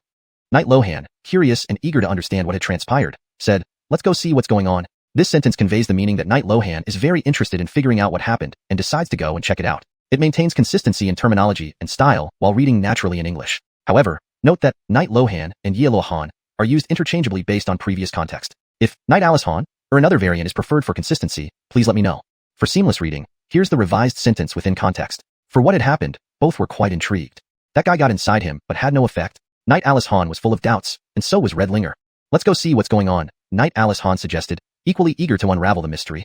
This maintains natural flow and fluency, while staying true to the original text and tint. Translation note * for clarity. I have corrected and refined the last part where Brant is questioning the hidden ghost about the location and purpose of monthly visits by Awugwillim. The chorally, the paragraph structure, and overall flow remain true to the original text. To summarize, Brant learns that Western Wasteland Mountain is an entrance to the ghost realm, and the chorally visits monthly to retrieve ghost soul fruit, which enhances spirit soul power. The Hayward initially refuses to lead Brant due to the dangers, but eventually agrees after Brant insists. Meanwhile, Adrian, seeing Brant act strangely, becomes concerned and follows him. Elsewhere, Red Linger and Aya discuss Brant's unusual behavior. Chapter 352. A bite of fruit, stunning and angering the old demon. Under the guidance of Darwin, Brant arrived at a canyon. In this canyon, there were trees that emitted black light. These trees bore black fruits, which also glowed with black light. Furthermore, not far behind these trees, there was a dark hole emitting mysterious black chi. Brant asked curiously, where are those powerful beings? Darwin materialized and said to the front, they're inside that cave. Adrian was frightened. He hadn't expected Darwin to actually listen to Brant's comwillimed. This scene did not go unnoticed by Suzanne and her companions nearby. Suzanne especially seemed bewildered. Are you kidding me? This? I have felt it strange too and frowned. It seems things aren't as simple as we thought. Now what? Suzanne asked anxiously. Aya thought for a moment, then leaped forward, hovering in front of Brant and the others. Staring at Darwin, she said, you betrayed your sect. Sect? Brant was curious about which sect it was, but Darwin panicked. I just want to live. Live? Do you really think I would believe that? Aya didn't trust him, suspecting he had been lured by Brant. Darwin urgently said, he is very powerful. If you have any skills, try confronting him. Aya knew he wasn't a match for Brant, but suddenly came up with an idea. He warned Brant, I advise you to leave immediately. Otherwise, if you step within 10 steps, you'll be dealt with. Not only was Brant unafraid, but he also asked, dealt with? By you? Knowing he couldn't do anything to Brant, Aya tried to intimidate him. Howard, I'm not joking. You'd better not provoke me. Brant laughed, staring at Aya. You really are naive. Ignoring Aya's warning, Brant continued walking. 1 step, 2 steps. Before long, Brant reached the base of the trees and saw the black fruits hanging from them, appearing eerily sinister. Why is he so fearless? Aya couldn't understand, while Suzanne speculated, senior sister, could it be that those old fellows are in seclusion and can't come out, which is why he's acting so recklessly? They will sense anyone approaching and come out. It's impossible for them not to, Aya explained. Suzanne felt uneasy. Really? Of course, Aya affirmed. Suddenly, Brant was about to pick one of the fruits. Seeing Brant using his sky-transcending technique to fly up and touch a fruit, Aya widened his eyes. He's actually going to touch the fruit? Not only Aya, but Suzanne was also terrified. What kind of joke is this? Aya became anxious. No, we need to do something. Do something? Suzanne tried to think, but the situation left her frowning. Then Aya took out a red flute and started playing it. In the next moment, the cave flashed red, and a red figure glowing with red light appeared. Darwin immediately warned Brant, be careful, he's Brecken. Brecken? The name sounded terrifying, but Brant didn't care. Instead, Brecken appeared disheveled and scanned the surroundings before focusing on Aya playing the flute. What's going on? He degwillimed. Aya quickly pointed at Brant. He's trying to steal the fruit. Steal the fruit? Looking for death? He sneered, clearly not taking Brant seriously, sending a palm strike through the air. A red palm print flew out and struck Brant forcefully, hitting his spirit essence. Everyone thought this blow would make Brant suffer greatly. However, everyone was surprised to see Brant standing there, looking around. What are you all thinking? You're fine. Brecken was stunned. Aya was dumbfounded. Nothing happened? Suzanne stuttered. Impossible. Brecken has no effect on him? Darwin sighed in relief. This guy is really scary. Ignoring their shock, Brant picked the fruit and said, your attack. If you hit me a few more times, it would still be the same. More times, the same? Brecken became angry. Howard, you're the first person who dares to say that to me. So what if I say it? Brant was indifferent. Then, right in front of the other party, he absorbed the power of the fruit. When the fruit turned into a pile of dust, Brecken and everyone else were stunned. Especially Brecken muttered strangely, this fruit is extremely hard to absorb. Others looked at him peculiarly. Brant was puzzled. Difficult? Nonsense. Even for us, it takes over half a month, he insisted firmly. Brant replied, that's because you're too weak. Too weak? Brecken roared, looking for death. Suddenly, Brecken was in front of Brant, one palm facing him. Everyone thought such a close-range attack would surely kill Brant's spirit essence. However, to Brecken's astonishment, Brant was completely unharmed, even remarking, wasting time. Brecken checked his hand again and struck Brant once more, but got the same result. Now Brecken was losing his composure, and even Aya watching was puzzled. Howard, why are you unharmed? Brecken couldn't help shouting. Brant smiled and threw out the Eternity Soul-suppressing coffin. Its formidable binding force made Brecken widen his eyes. Soul-suppressing coffin. Brant hadn't expected him to recognize it, and Brecken questioned. Tell me, what's your relationship with that Wugwillim? Wugwillim? Yes, the one from Huasien Palace. Brant secretly wondered, could my Aaron really be from Huasien Palace? Brecken was growing impatient. Speak quickly. Brant smiled. Why should I tell you? Not speaking? Fine, I'll make you talk. Brecken emitted a strange sound, and from the cave, numerous ghostly spirits flew out. These ghosts varied in strength, surrounding Brant. Brecken ordered, attack? An eerie black spiritual array appeared around Brant, spinning rapidly. Not only that, the rotation pulled at Brant's spirit essence. Suzanne looked at Aya curiously. Senior sister, what kind of spiritual array is this? A soul-stripping array that separates the spirit essence from the body, Aya explained. So powerful? Suzanne was amazed. Chapter 353. Are all these ghost spirits under his Kongwillem? Outside the mystic array, Wilbur sized up Brant and attempted to persuade him to surrender. Kid, you're young with good talent. Aren't you very powerful on this continent? Not bad, Brant replied coolly, while Wilbur cackled. All right, let me give you an opportunity. An opportunity? Yes. You want me to surrender? Brant guessed. Wilbur grinned wickedly. Exactly. Just surrender and tell me how you absorbed those fruits, and I will spare you. Before he could finish, Brant walked out of the mystic array, leaving everyone dumbfounded. Joan thought she was seeing things. He came out. Aya couldn't believe it. What's going on? Even Wilbur wondered why, so he muttered in suspicion, I underestimated you. Bring whatever tricks you have. Brant's statement irritated Wilbur, who shouted angrily at the others, attack, all of you. Attack? How? The ghost spirits emerging from the cave rushed towards Brant, trying to penetrate his body, but the chains of the longevity, soul-sealing coffin unfurled. Seeing this, Wilbur raged, you. Brant smiled without a word, continuing to devour the fruits. The more fruits he absorbed, the stronger the soul-sealing coffin became. To avoid the chains, Wilbur kept dodging frantically, causing Joan to worry. Senior sister, what's happening? What else can happen? It seems even this elder isn't his match. Aya sighed depressingly. Joan panicked. How can that be?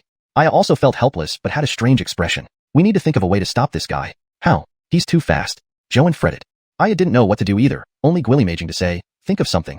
Think of something? Joan didn't understand what he meant. After thinking for a moment, Aya yelled to Wilbur, use the heavenly soul array. Heavenly soul array? Realizing there was no other choice, Wilbur flew into the sky, opening a black vortex above. Suddenly, Brant felt his mystic soul immobilized as if trapped in place. Wilbur finally breathed a sigh of relief. But this black vortex was clearly not simple, exuding an ancient aura. A raspy voice emerged from within. Who opened the heavenly soul array? Lord, we need to deal with him.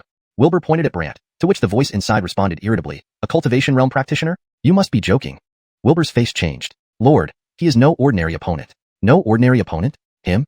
Seeing the disbelief inside the vortex, Wilbur explained the earlier situation and pointed at the surrounding trees, saying, look at these trees. Seeing the trees, the entity within darkened, acknowledging, indeed, I underestimated him. Lord, please come up with a solution. Wilbur pleaded. The entity hesitated. Is this thing really hers? Yes, fiery immortal palace's Wugwillem, who once caused chaos in our Ghost Desire region, Wilbur replied, angering the entity further. 10,000 years ago, that Wugwillem tricked us with this, and now another brat comes along. 10,000 years ago? That Wugwillem? Ghost domain? Brant was puzzled. Could Caitlin have gone to the ghost domain 10,000 years ago and fought them? While curious, Brant felt the powerful force from the vortex pulling at his mystic soul. He muttered to himself, this power is indeed strong. Realizing something, Brant immediately performed the transcending heaven technique, allowing his entire body and mystic soul to be sucked into the vortex. Gone? Adrian was terrified, while Joan exclaimed in surprise, Senior sister, is he trapped by Lord? Aya nodded, yes. But beside them, Darwin interjected, he's fine. Fine? They exchanged glances, especially when Wilbur laughed. Darwin, how do you know he's fine? I share a mental connection with him. I would know if anything happened. Darwin replied, which Wilbur found amusing. Isn't that a joke? Unwilling to argue, Darwin quietly watched the sky vortex. Joan skeptically looked at Aya. Senior sister, is he really fine? Impossible. Aya didn't believe it. Inside the sky vortex, however, the scene was different. There stood a withered tree containing a black skeleton emitting dark light. You've got some guts to come here willingly. The entity sneered. Didn't you want me to come up? Brant laughed back, while the entity scoffed. This is the heavenly soul array. Any outsider coming here would have their mystic soul fixed in place. Shaking his head, Brant said, I came here to invite you to my mystic soul domain. Huh, your mystic soul is already fixed, yet you want me to go to your mystic soul domain? Isn't that laughable? The entity sneered back. Sighing because the entity wouldn't believe him, Brant remarked, looks like I'll need to chat with you. Chat? The entity didn't understand until Brant's smile turned mischievous, and he acted. Immediately, Brant's mystic soul domain unfolded. A dark mystic soul shadow appeared, emaciated with a black fish trailing behind. Black fish? Mystic soul shadow? Brant was perplexed why this ghost spirit's mystic soul shadow resembled a fish. However, upon realizing Brant had truly brought him to the mystic soul domain, the entity became intrigued. You are much more interesting than that Wugwillem. Do you know my Erin? Brant asked curiously. She's your Erin? The entity's face contorted oddly. Brant replied, what do you think? No wonder you know the stone coffin technique, her disciple. Stone coffin technique? Brant hadn't expected the entity to call it that, but quickly calmed down, asking, who are you? I? In the ghost domain, one of the 10? Forget it. You wouldn't understand. Just know I'm called Erin. Erin? Right. All the ghost spirits in your world are under my Kongwillem. The entity boasted arrogantly. Brant replied, fine, let's settle this. Settle? Aren't you here to deal with me? Brant smiled, while the entity snarled, it was you who dragged me here. Wasn't the heavenly soul array you're doing? Brant retorted sarcastically. Erin chuckled, true. After you destroyed those fruits, I had to stop you. And being her disciple means you deserve the same fate. So let's settle it.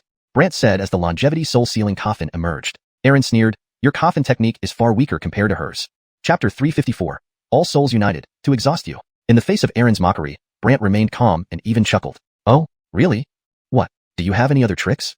Aaron asked curiously as he sized up Brant. While the black fish behind him flickered, Brant gave a sly smile. Here, I am the king. Preposterous, you are the king? Not only was Aaron not frightened, but he found it absurd. Suddenly, Brant opened the coffin lid.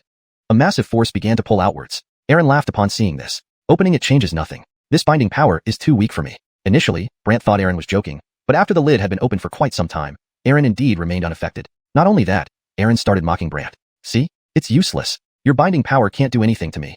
Brant was surprised. Usually, the opening of the coffin exerted powerful binding force that could attract Guillaume souls, but the ghost spirit form before him wasn't affected at all. How? Still don't believe it? The opponent cackled, while Brant finally regained his composure. You're stronger than I imagined, but what? You still cannot leave my domain. Brant said. The opponent laughed. Cannot leave? Yes. Howard, if I wished, I could easily destroy you. The opponent sneered, and Brant retorted sarcastically, oh, destroy me? Exactly. With that, the opponent extended a hand towards Brant, and the black fish behind spat out black bubbles that engulfed Brant. Assuming this force would easily kill Brant, the opponent was caught off guard when blue light flashed across the sky. A colossal blue tiger appeared, charging straight at the bubbles, causing the opponent to exclaim in shock, celestial mystic beast. Brant smiled. Looks like I won't die so easily today.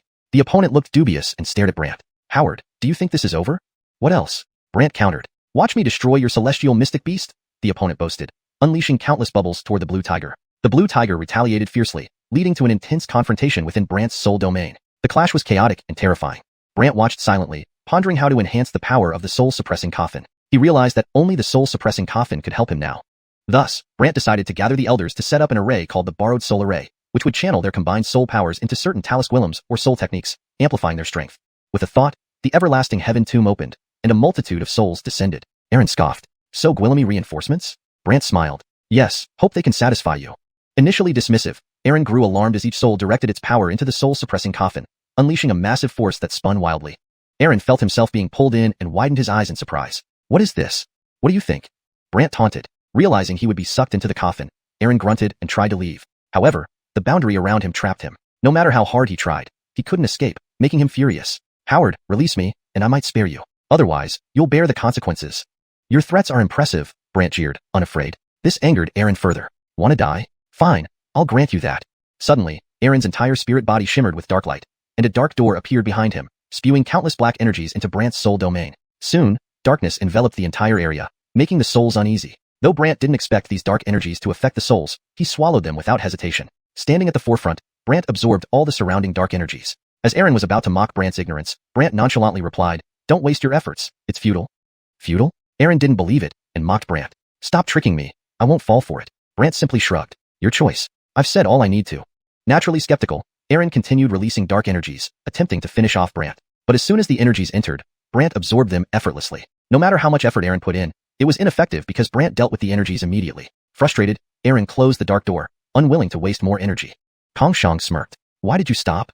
After a long pause, Aaron proposed, we cooperate. Cooperate? Brant found it amusing. I can capture you. Why cooperate? Don't get cocky, Aaron warned confidently. If I want, I can take you down easily. Take me down easily? Are you sure? Brant laughed. Why not? Aaron confidently challenged, extending his hand towards Brant. Enraged by Brant's taunt, Aaron glared. Brant merely smiled and increased the soul powers further. Seeing he was about to be sucked in, Aaron declared, this is just a part of me. If you really defeat me, my true self will not forgive you. Don't scare me, Brant retorted. Frustrated, Aaron relented. Tell me, what do you want? This is simple. Brant intended to seal him with a coffin mark for control. Reluctantly, Aaron agreed. Fine, go ahead. Really? Yes, Aaron conceded. Brant smiled and proceeded with the seal, then withdrew the soul forces. Aaron muttered, you're more disgusting than your Aaron. My Aaron?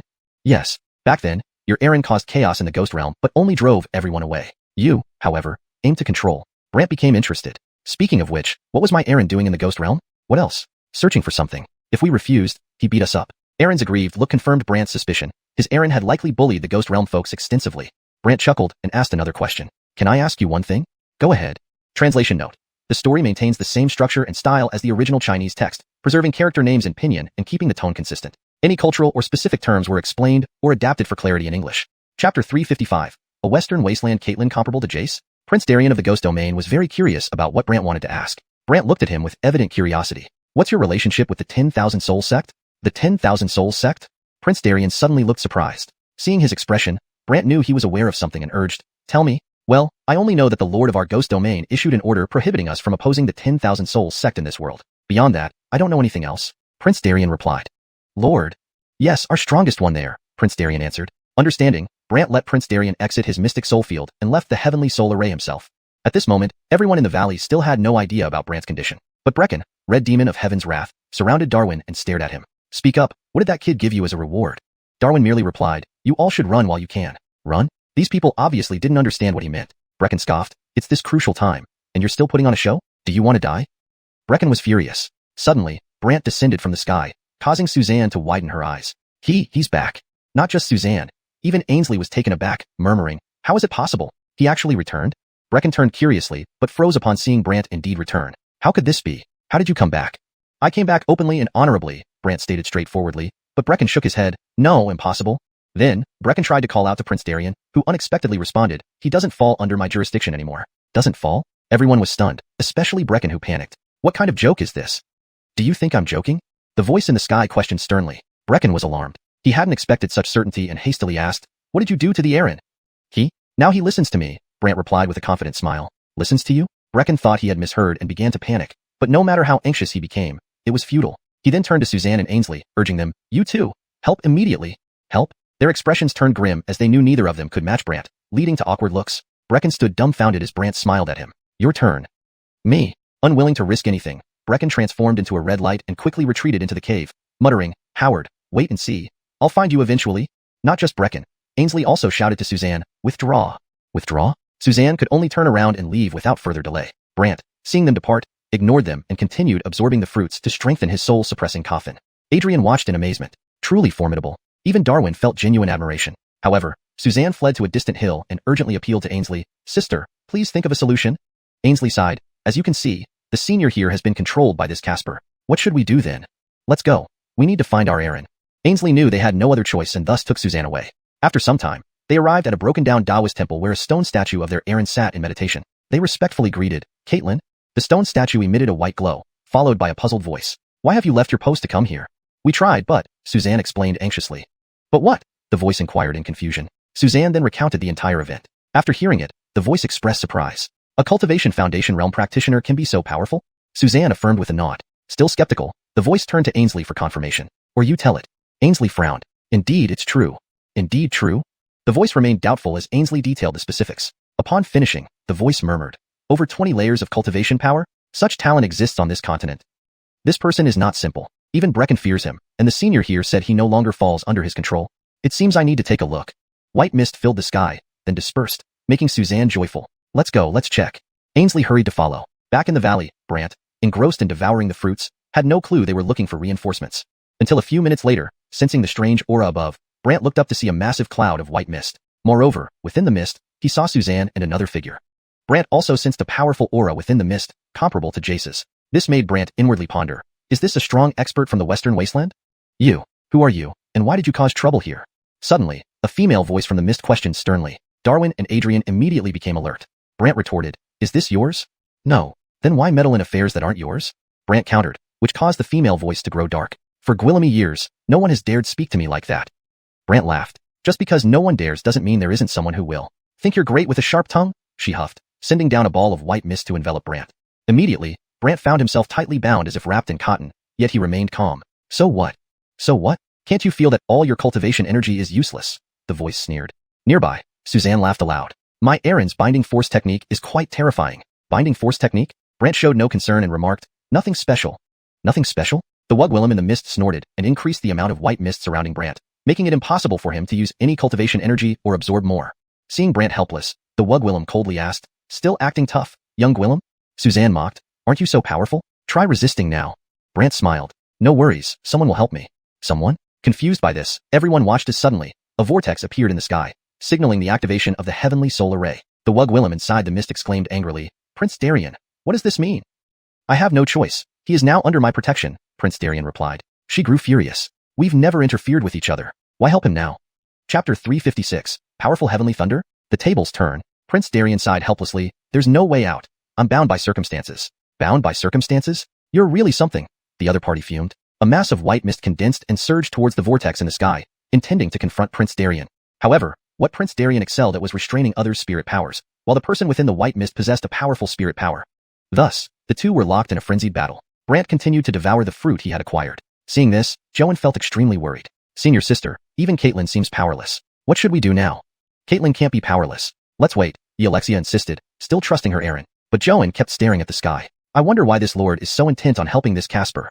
This question troubled Xianxia as well. She muttered to herself, only they would know the reason for this. At that moment, the person within the white mist called out to Xianxia, Alexia, go and fetch my cold seal. Yes. After responding, Xianxia left. Brant wondered to himself, cold seal? What is it? Not long after Xianxia departed, she returned and threw out a piece of ice, which flew into the sky and transformed into countless cold energies. In moments, the entire sky was frozen, including the vortex of the celestial soul formation, which ceased spinning and was fixed in place. Prince Darien could only send a telepathic message to Brant. No way out. The entrance to the celestial soul formation has been sealed.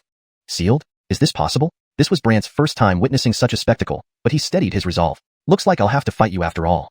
The figure within the white mist scoffed. Without that old ghost's assistance, I'd like to see how you can stand against me. Finishing her statement, the white mist swirled back toward Brant. This time, Brant immediately employed the heaven crossing technique to swiftly dodge. Moreover, numerous layers of thunder spirit power wrapped around him. Seeing the numerous lightning shields, the figure inside the white mist sounded puzzled. Can someone in the Foundation establishment realm really possess such power?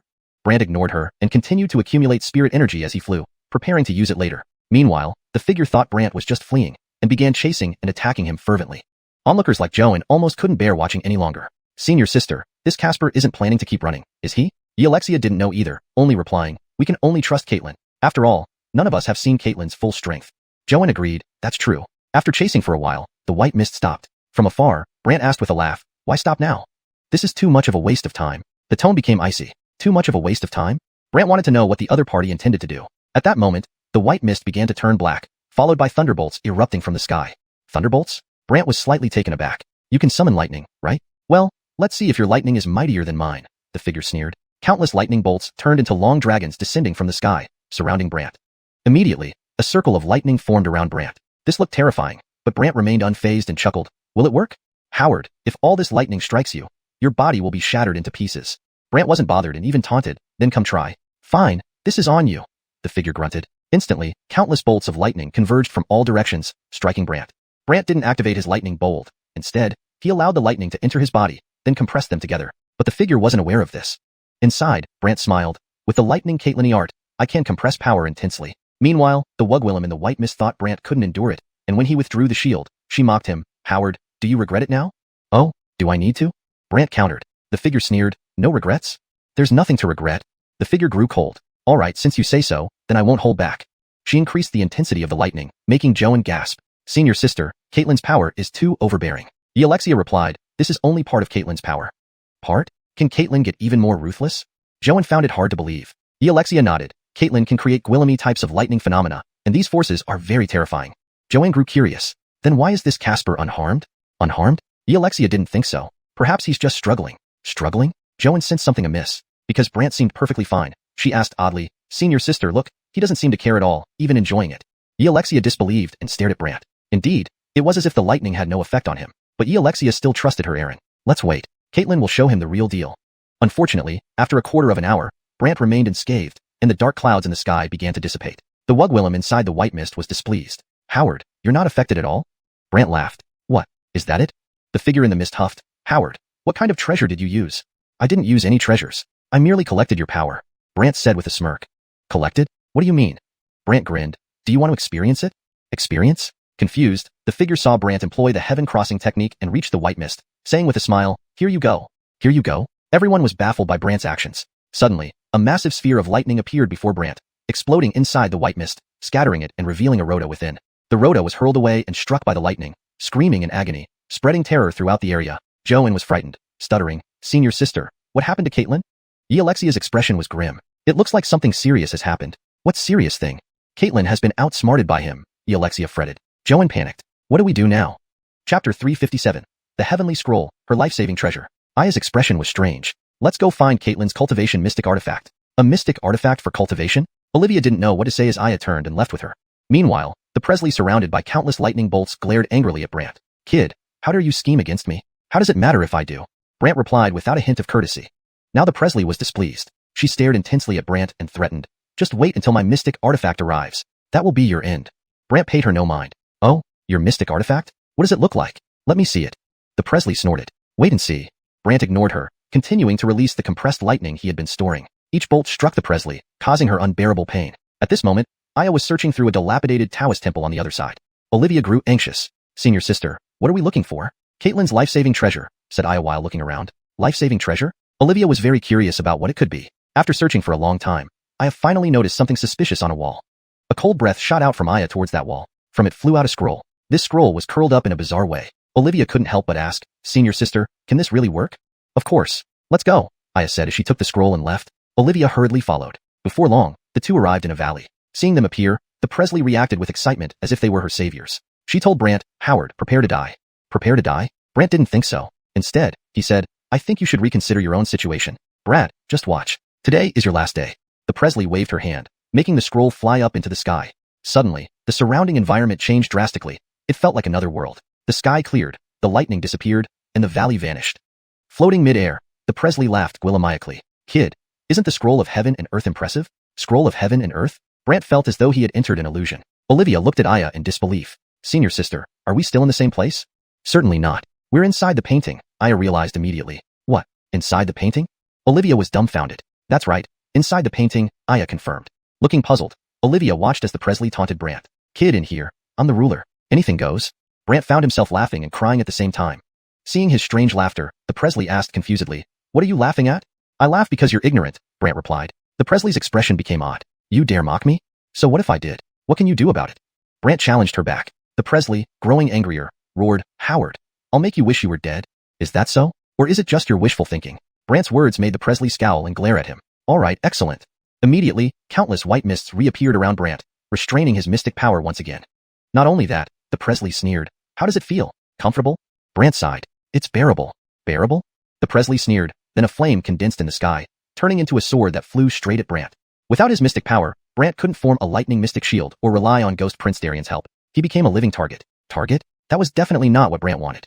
He had no choice but to use mystic soul power. Behind him, a mystic soul shadow formed, shimmering with red light and carrying a black dragon sword. With powerful mystic soul energy, Brant made the shadow grip the black dragon sword and unleashed a burst of formidable energy. The sky echoed with a dragon roar, which stunned everyone. However, the Presley continued to drive the sword forward while the black dragon sword released a massive dragon shadow, devouring the sword upon impact. Upon collision, the sword was knocked back while the dragon shadow charged toward the Presley. But the Presley summoned a giant cage to trap the dragon shadow. However, being cast from mystic soul skills, the dragon shadow passed through the obstacle and rushed through. The Presley snorted as black mist appeared, entangling and trapping the dragon shadow. Suddenly, Brant retracted the mystic soul shadow, and the dragon shadow vanished. In the next instant, Brant used the crossing sky technique, disappearing from the mists and recovering his mystic power. Seeing Brant trick her and regain freedom, the furious Presley yelled, Find death! Immediately, the entire area became a sea of fire, blocking Brant's escape. Yet, Brant merely smiled, useless. Then he began weaving through the flames. Aya, witnessing this, could hardly believe it. How cultivated is this guy? Why is he so terrifying? Olivia was also puzzled. Where did he come from? Why have we never heard of him? I wondered too, but nobody was going to tell them now. Sighing, she said, Thankfully we're in the scroll of heaven and earth. Otherwise, we wouldn't know how to deal with him. Olivia agreed, looking at her Aaron. Caitlin, you must be able to take down this Casper, right? Aya wasn't confident. Brant was too enigmatic, and his true strength was hard to gauge. Pausing, Olivia asked hesitantly, So, what about us? Just watching. What else? What can you do? Aya replied helplessly. And indeed, Olivia had no solution, only feeling dejected. As Brant flew around wildly, he accumulated mystic essence. Once prepared, he added tyrannical mystic chi. Then, he smirked strangely. My turn. In a flash, he shot into the sky. Seeing him charge towards her, the Presley harumphed. I said, I'm the ruler here. Cold eyes flashed, and a giant cage appeared around Brant, trapping him. Olivia was overjoyed. He's trapped. But Aya frowned. It's probably not that simple. Not that simple? Impossible that he can break out of the cage, right? Olivia questioned dubiously. Aya had a bad premonition. Maybe. Olivia looked skeptical. Chapter 358. Even forsaking the corporeal body? Ruthless indeed. At that moment, Brant was surrounded by a swirling shield of thunder profound power. Then he charged forward, immediately piercing through the barrier. The cage shattered on impact as Brant appeared in front of the Elder Rhoda with an eerie smile, subsequently delivering a thunder punch. Boom. The Elder Rhoda, already severely injured from the previous thunder attack, was sent flying backward, tumbling through the air before slamming heavily into the ground. Yet she vanished. Olivia was terrified. Caitlin. Rue reassured her. Don't worry. Caitlin is just invisible. Invisible? Olivia didn't expect her errand to have gone invisible. Brant also sensed something and descended from the sky, glancing around with a grin. You think I can't find you just because you're hiding? The voice of the elder Rhoda echoed throughout the area. Howard, as long as I'm alive, you won't leave here. Can't leave here? Brant sneered. You plan to trap me here? Indeed, it's you I wish to confine. The opponent said wildly, while Brant responded with a wicked grin. Then, you've underestimated me. Underestimated? The elder Rhoda didn't understand what Brant meant. Suddenly, Brant started darting around rapidly, then punched at a specific location. Boom. She materialized, only to be hurled back, blood trickling from the corner of her mouth and a pale expression staring at Brant. You, aren't you curious how I knew you were there? Brant laughed at her. The elder Rhoda indeed wanted to know this, as did Olivia and Rue. I'll tell you. Brant grinned wickedly. Looking puzzled, the elder Rhoda watched as Brant continued. When I attacked you, did you notice the traces of lightning on your body? Lightning? Checking within her body, finding Brant's thunder profound power lingering everywhere, she chuckled coldly. So, your power remains inside me. That's right, Brant smiled. But the elder Rhoda wouldn't give up, glaring fiercely at Brant. Howard, let me tell you honestly, you can't do anything to me. Oh, really? Brant sneered. Sitting cross-legged now, the elder Rhoda's spirit soul transformed into a white light and left her corporeal body behind. Brant could only laugh bitterly. Even forsaking your corporeal body? The corporeal body is nothing. I can recreate it if lost. But for you, once trapped here, there will be no way out. She spoke with cruel finality. Fraser Sung laughed bitterly. Then, I will make you regret abandoning your corporeal body. Regret? Never, she retorted nonchalantly. However, Brant continued his search using the heaven crossing technique. Seeing the corporeal body, Olivia turned to Rue. Prince sister, should we try to recover Caitlin's body? This was also Rue's concern, yet she felt certain about Brant's return, replying, he might come back. Dubious, Olivia asked. Really? Yes, Rue affirmed. Olivia didn't believe it, and approached the body. Suddenly, Brant appeared beside her, smiling. Trying to take your Aaron's body away? Stammering, Olivia replied, Roni, tell me where your Aaron is hiding? Brant smirked at her. Terrified and at a loss, Olivia couldn't react, but Rue confronted Brant. Why bother us instead of looking for our Aaron yourself? Brant laughed. Oh, why don't I? Rue quickly defended Olivia, but Brant wasn't merciful. Instead, he infused them with endless lightning like a lightning spell cast upon artifacts, causing immediate distress. Watching from the shadows, the elder Rhoda fumed. Howard, you dare harm them? So, you didn't consider them nothing when they brought artifacts to you? Brant countered casually. You. The elder Rhoda was infuriated. Jeffrey-ickling, Brant added. Come out now, and I might spare their lives. Otherwise, immediately summoning the Everlife soul-suppressing coffin, chains bound the two women tightly, preventing any escape. The elder Rhoda reappeared angrily, her soul floating ominously. What do you want? We've never crossed paths. Why provoke me? Brant challenged, and the elder Rhoda answered. I promise to prevent anyone from entering that valley. To whom? I can't say. The elder Rhoda growled darkly. Brant raised an eyebrow. Can't say? What if I extracted both their souls? Fearing for her companions, the elder Rhoda gasped. It's the people from Xiling Temple. Brant wondered aloud. The Coralie? Yes, she nodded, and Brant inquired sharply. Does that mean you're connected to the 10,000 Souls sect? No connection with the 10,000 Souls sect? Olivia protested, and Rue snapped. Don't mislabel us. Not connected? Why are you here? And why do favors for them? Brant questioned. Do favors for them? The elder Rhoda interrogated. Who did favors for them? The Coralie of Xiling Temple is the same as the Coralie of the 10,000 Souls sect, Brant declared, shocking everyone, especially the elder Rhoda. What? You didn't know? Brant glanced at her, and the elder Rhoda confirmed, indeed, I didn't. Brant then called out, hey, you can stop hiding. Time to show yourself. Hiding? Was someone else here? Puzzled, everyone wondered, especially the elder Rhoda, who knew exactly who was present in the heavenly painting scroll. Wind Abdullah Dane appeared. As the foremost person of Southern Wasteland, the elder Rhoda couldn't help but recognize him. Seeing her disheveled state, Wind Abdullah Dane sighed. Senior Prince Genevieve, it's been a while.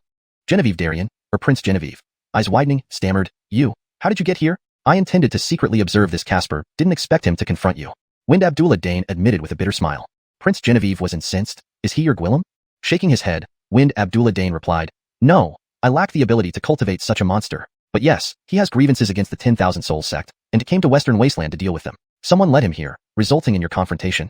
Still doubtful, Prince Genevieve asked, so, the one from Xiling Temple really is the Coralie of the 10,000 Souls sect? Pausing, Wind Abdullah Dane admitted, yes, that's what I've heard, but I've been tracking her to verify the truth. Chapter 359. Finally meeting, extremely annoyed. Taoist Priestess Genevieve was immediately annoyed. Then why didn't you come out earlier? Me? Why should I? Andon said in feigned ignorance. Taoist Priestess Genevieve fumed. If you had come out earlier, it wouldn't have ended up like this. Facing this question, Andon helplessly replied, well, I truly can't help you with that. This time, Taoist Priestess Genevieve flew into a rage. Andon, however, laughed and said, you might as well think about how to save your two disciples. Taoist Priestess Genevieve knew there was no solution now, so she could only look at Hoover unhappily and say, tell me, what do you want for you to release them? Suzanne and Ainsley were worried, fearing something bad would happen to their Aaron. Hoover thought for a moment and then said, very simple, just promise not to oppose me anymore. All right, Taoist Priestess Genevieve agreed straightforwardly. Hoover smiled. It's not just saying okay, but... Next, Hoover activated his mystical soul realm, pulling the Taoist Priestess inside, causing everyone to wonder why he brought her into the realm. Not only did they try to peek, but they also realized Hoover's mystical soul realm was completely opaque, as if isolated by an invisible force. Even Andon sighed helplessly. This guy's realm is truly bizarre. Soon, Taoist Priestess Genevieve's soul returned to her body, and Hoover put away the longevity soul coffin. But everyone there was very curious what had happened, so they looked at Taoist Priestess Genevieve and Hoover one by one. Unfortunately, neither of them said anything. Instead, Taoist Priestess Genevieve put away her world map scroll, while Hoover went back to consuming fruit in the valley. Taoist Priestess Genevieve left with Suzanne. On the way, Suzanne couldn't help asking, Caitlin, what exactly did he do to you? Why let you go? Ainsley was also curious, staring at her Caitlin expectantly, while Taoist Priestess Genevieve glanced at both of them and said, talk less. No one's stopping you from speaking. The two instantly became depressed, afraid to say more, and left. Back with Andon, he curiously sized up Hoover. How did you know I was secretly following you? After so long, there are bound to be slip-ups, Hoover said while devouring fruits. Andon wasn't entirely convinced. I was very careful. No matter how carefully you hide, it all amounts to the same thing, Hoover stated bluntly. Andon was displeased, growing anxious, but Hoover ignored him and continued absorbing the fruits. Thus, Hoover stayed there, and half a month passed. The fruits were all gone, and Hoover's longevity soul coffin had undergone significant changes. Moreover, calculating the timing, the Marina was due to arrive soon. So Hoover turned to Andon and asked with a smile, want to meet the Marina of the 10,000 Souls sect? How? Do you have a way? If my calculations are correct, she should arrive today. Hoover smirked at Andon, who was still skeptical. Nevertheless, Hoover told everyone to wait there. Ayush Shangdane was nervous, as he was the one who had shared this secret with Hoover. If the Marina showed up today, she would certainly suspect Ayush Shangdane of revealing the information. But he had no choice and could only wait anxiously. Until Hayward returned and said, she's here. Hoover chuckled and prepared everyone. At this moment, the Marina from Shieling Temple believed Hoover had been trapped by the Ayush family and hadn't escaped. She paid it no mind. However, upon entering West Wasteland Mountain today, she felt uneasy and noticed how unusually quiet everything was. Strange, where are those two girls? She wondered, clad in white robes and moving forward under her mask. Soon, she arrived at the valley. Yet, the valley was engulfed in thick mist, making it impossible to see inside. Why is there so much mist today? The Marina pondered, continuing deeper until she entered the mist. Seeing the barren trees within the mist, she froze, eyes widening in confusion. What happened here? Hoover walked over, smirking at the figure in the bone mask, finally meeting. Hoover. The masked figure widened her eyes. Hoover laughed, surprised. The Marina narrowed her eyes suspiciously. How did you know about this place? Hoover glanced at Ayush Shangdane who emerged nearby. While the Marina frowned deeply, Ayush Shangdane, what's going on? Ayush Shangdane sighed. I couldn't resist. The Marina was livid. Couldn't resist indeed. You infuriate me. Ayush Shangdane could only sigh in resignation, unable to explain further. The Marina then remembered something and interrogated Hoover. Where are the fruits? These fruits? All destroyed, Hoover replied. Destroyed? The Marina stared wide-eyed, feeling herself losing control. Hoover sneered, that means I've already taken care of them. She didn't believe it, her anger bubbling over. Howard, are you lying? Do I seem like someone who lies? Hoover responded nonchalantly. The Marina scowled, glaring at Hoover. Don't mess with me, or I'll make you regret it. Hoover sighed. It was your sect that targeted me first. Yet now you blame me? Aren't you mistaken? The Marina did. Hand over the fruits, or you won't leave here alive. Sighing, Hoover noted. Seems you don't understand yet. The Marina glared. What do you mean? I mean you're doomed, Hoover remarked calmly. Angry black smoke rose behind the Marina, forming a giant black bird circling ominously. Hoover, intrigued by such an unusual skill, remained calm. The Marina warned icily, Howard, you still have a chance. Hoover simply shrugged. Bring it on. The giant black bird spewed black ice shards at Hoover, moving incredibly fast. Hoover deflected each attack with ease using a lightning mystic bolt. Seeing this, the Marina grew more furious, unleashing more attacks in vain. You think this ends it? She snarled. Want to continue? Hoover grinned wickedly. I'll show you my true power, the Marina vowed, summoning countless ice pillars above Hoover's head. Hoover sighed, useless tricks. Useless? She bristled, sending down the ice pillars with greater force. Chapter 360, Shieling City, the first strong Willem. Facing the power of this Marina, Brant did not dare to be careless and immediately transformed all his prepared Xuanhuan into a lightning Xuanhuan bolt. He simultaneously channeled his domineering Xuanhuan chi into it. As a result, Brant's lightning Xuanhuan bolt became incredibly powerful, and when those forces fell one by one onto the shield, Brant paid them no mind at all. Boom boom. After countless ice pillars came crashing down, Brant changed, even smiling. Is it fun? The Marina was taken aback. Under her mask, she showed an odd expression, and in her heart, she muttered, this guy has such strong defense? Faced with such a situation, the Marina could only shout towards the sky, Aaron, come out and help quickly. But there was no response. The Marina froze. Aaron? Brant laughed while looking at the Marina and the peculiar blackbird Shinso shadow behind her. Stop calling. It's useless. That guy is already following my orders now. Following your orders? What kind of joke is that? How can he possibly follow your orders? The Marina didn't believe him, thinking he was talking nonsense. Seeing her disbelief, Brant chuckled. What? Don't believe me? That's for sure. How can I possibly believe that? Brant gave a strange laugh. Aaron, tell her properly. Aaron's voice immediately echoed from the sky. Any problems?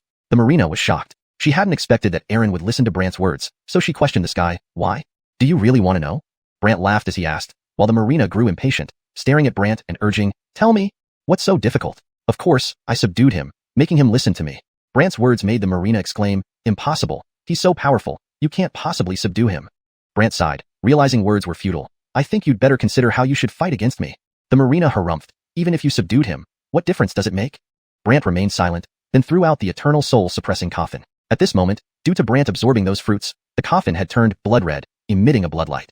Not only that, but the dragons on the soul-suppressing coffin also started glowing red, appearing eerie, while the shackles on the stone coffin quickly wrapped around, binding the Marina.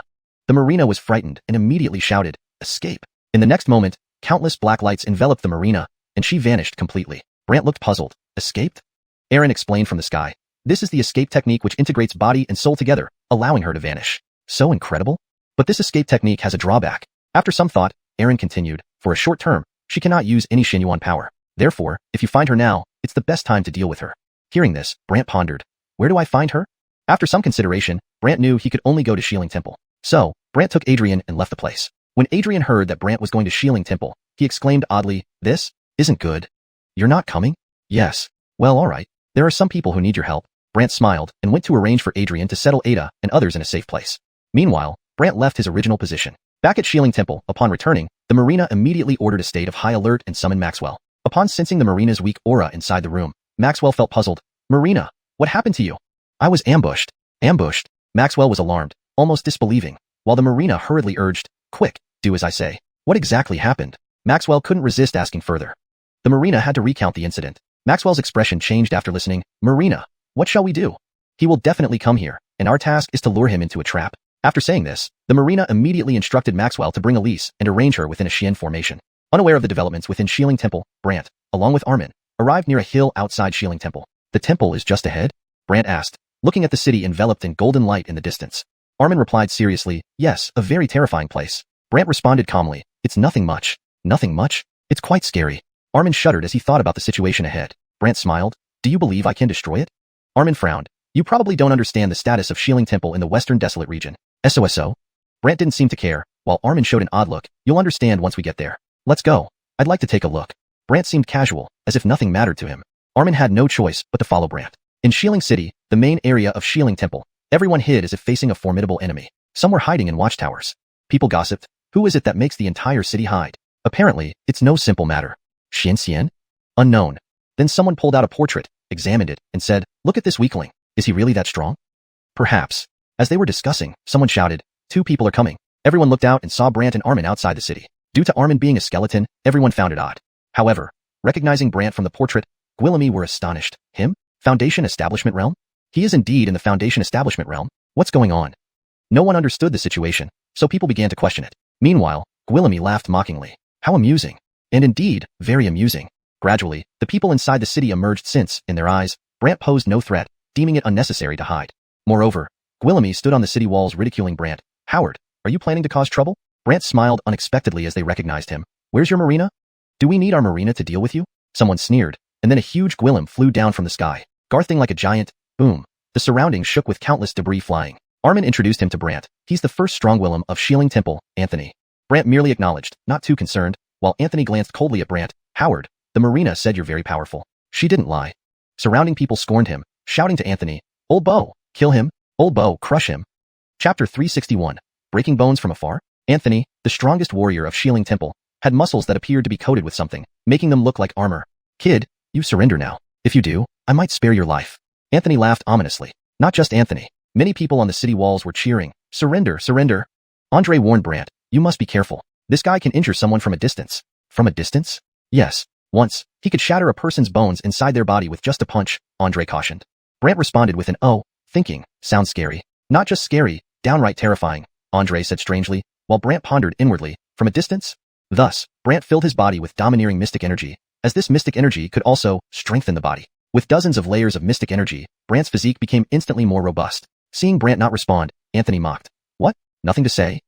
But Brant looked up at the hulking giant. Come on, come on. Everyone was baffled by Brant's behavior until someone shouted, Old Bo, he's looking down on you. Anthony immediately got upset. Then I'll make him splinter into pieces.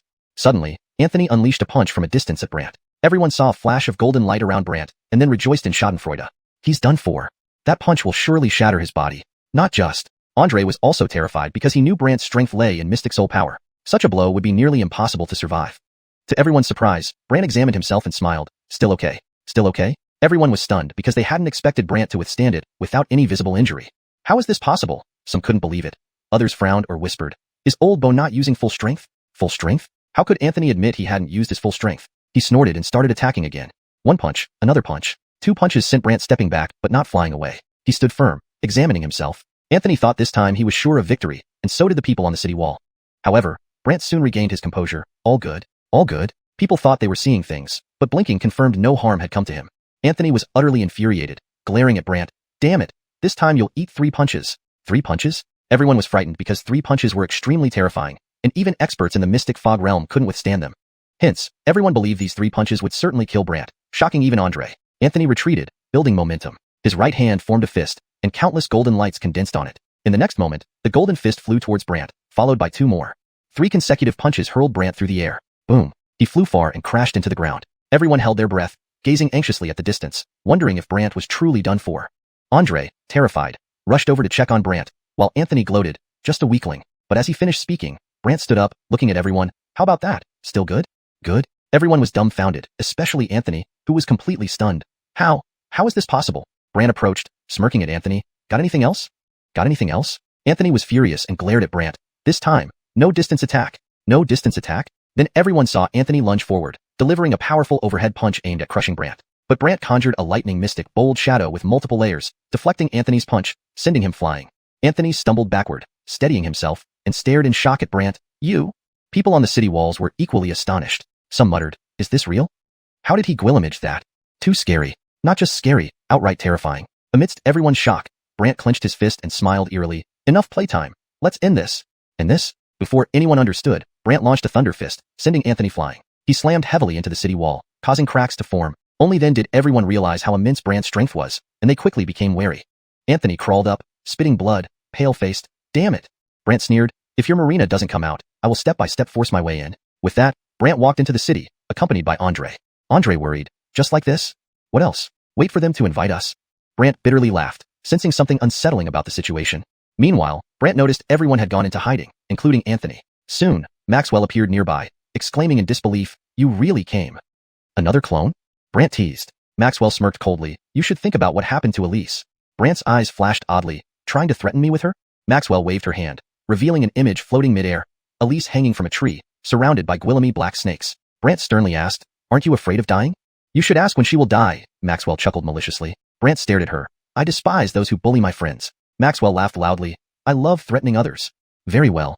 Brandt's tone turned icy. Maxwell remained unscathed, continuing, if I were you, I'd surrender and apologize. Maybe then, I'd let her go and reunite you.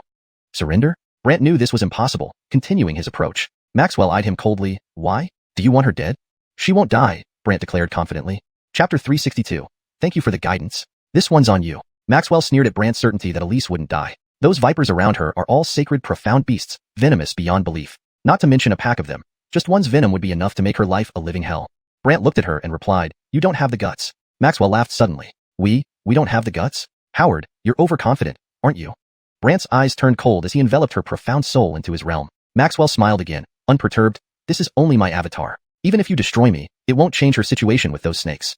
Tell that Marina if she wants those fruits, not to harm Elise in any way. Otherwise, she can forget about getting a single fruit. Fruits? Maxwell didn't understand what Brandt meant, so she asked oddly, Howard, is telling me this even useful? I've said what I needed to say. Either pass the message or do something. But when the Marina blames you later, don't say I didn't warn you. These words made Maxwell's expression sour. Brandt released her, knowing that holding an avatar wasn't particularly useful. After returning to her physical form, Maxwell's expression changed as she turned away and left. Unbeknownst to her, Brandt had left a strand of energy on her. Maxwell leaped back to find the Marina. Brandt looked at Armin. Let's go see the Marina. This place is complex. Do you know where to look? Armin frowned. Don't worry, we have a guide. Brandt smiled and quickened his pace. Armin was puzzled. A guide? Meanwhile, Maxwell found the Marina outside her room. The Marina asked, what is it? He asked me to bring a message. Oh, what kind of message? Maxwell repeated Brandt's message. The Marina immediately became angry. Damn it. What fruits did he mean? Maxwell couldn't help but ask.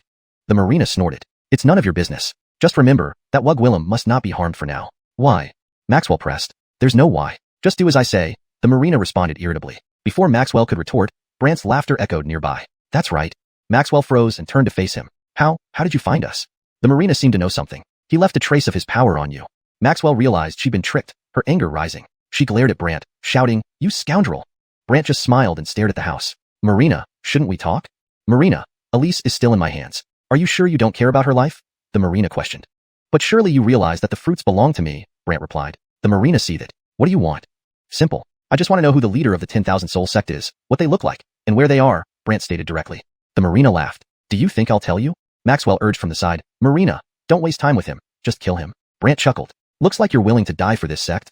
Howard, you have no right to question my relationship with the 10,000 Soul sect, the Marina snapped. Brant grinned wickedly. Oh, is that so?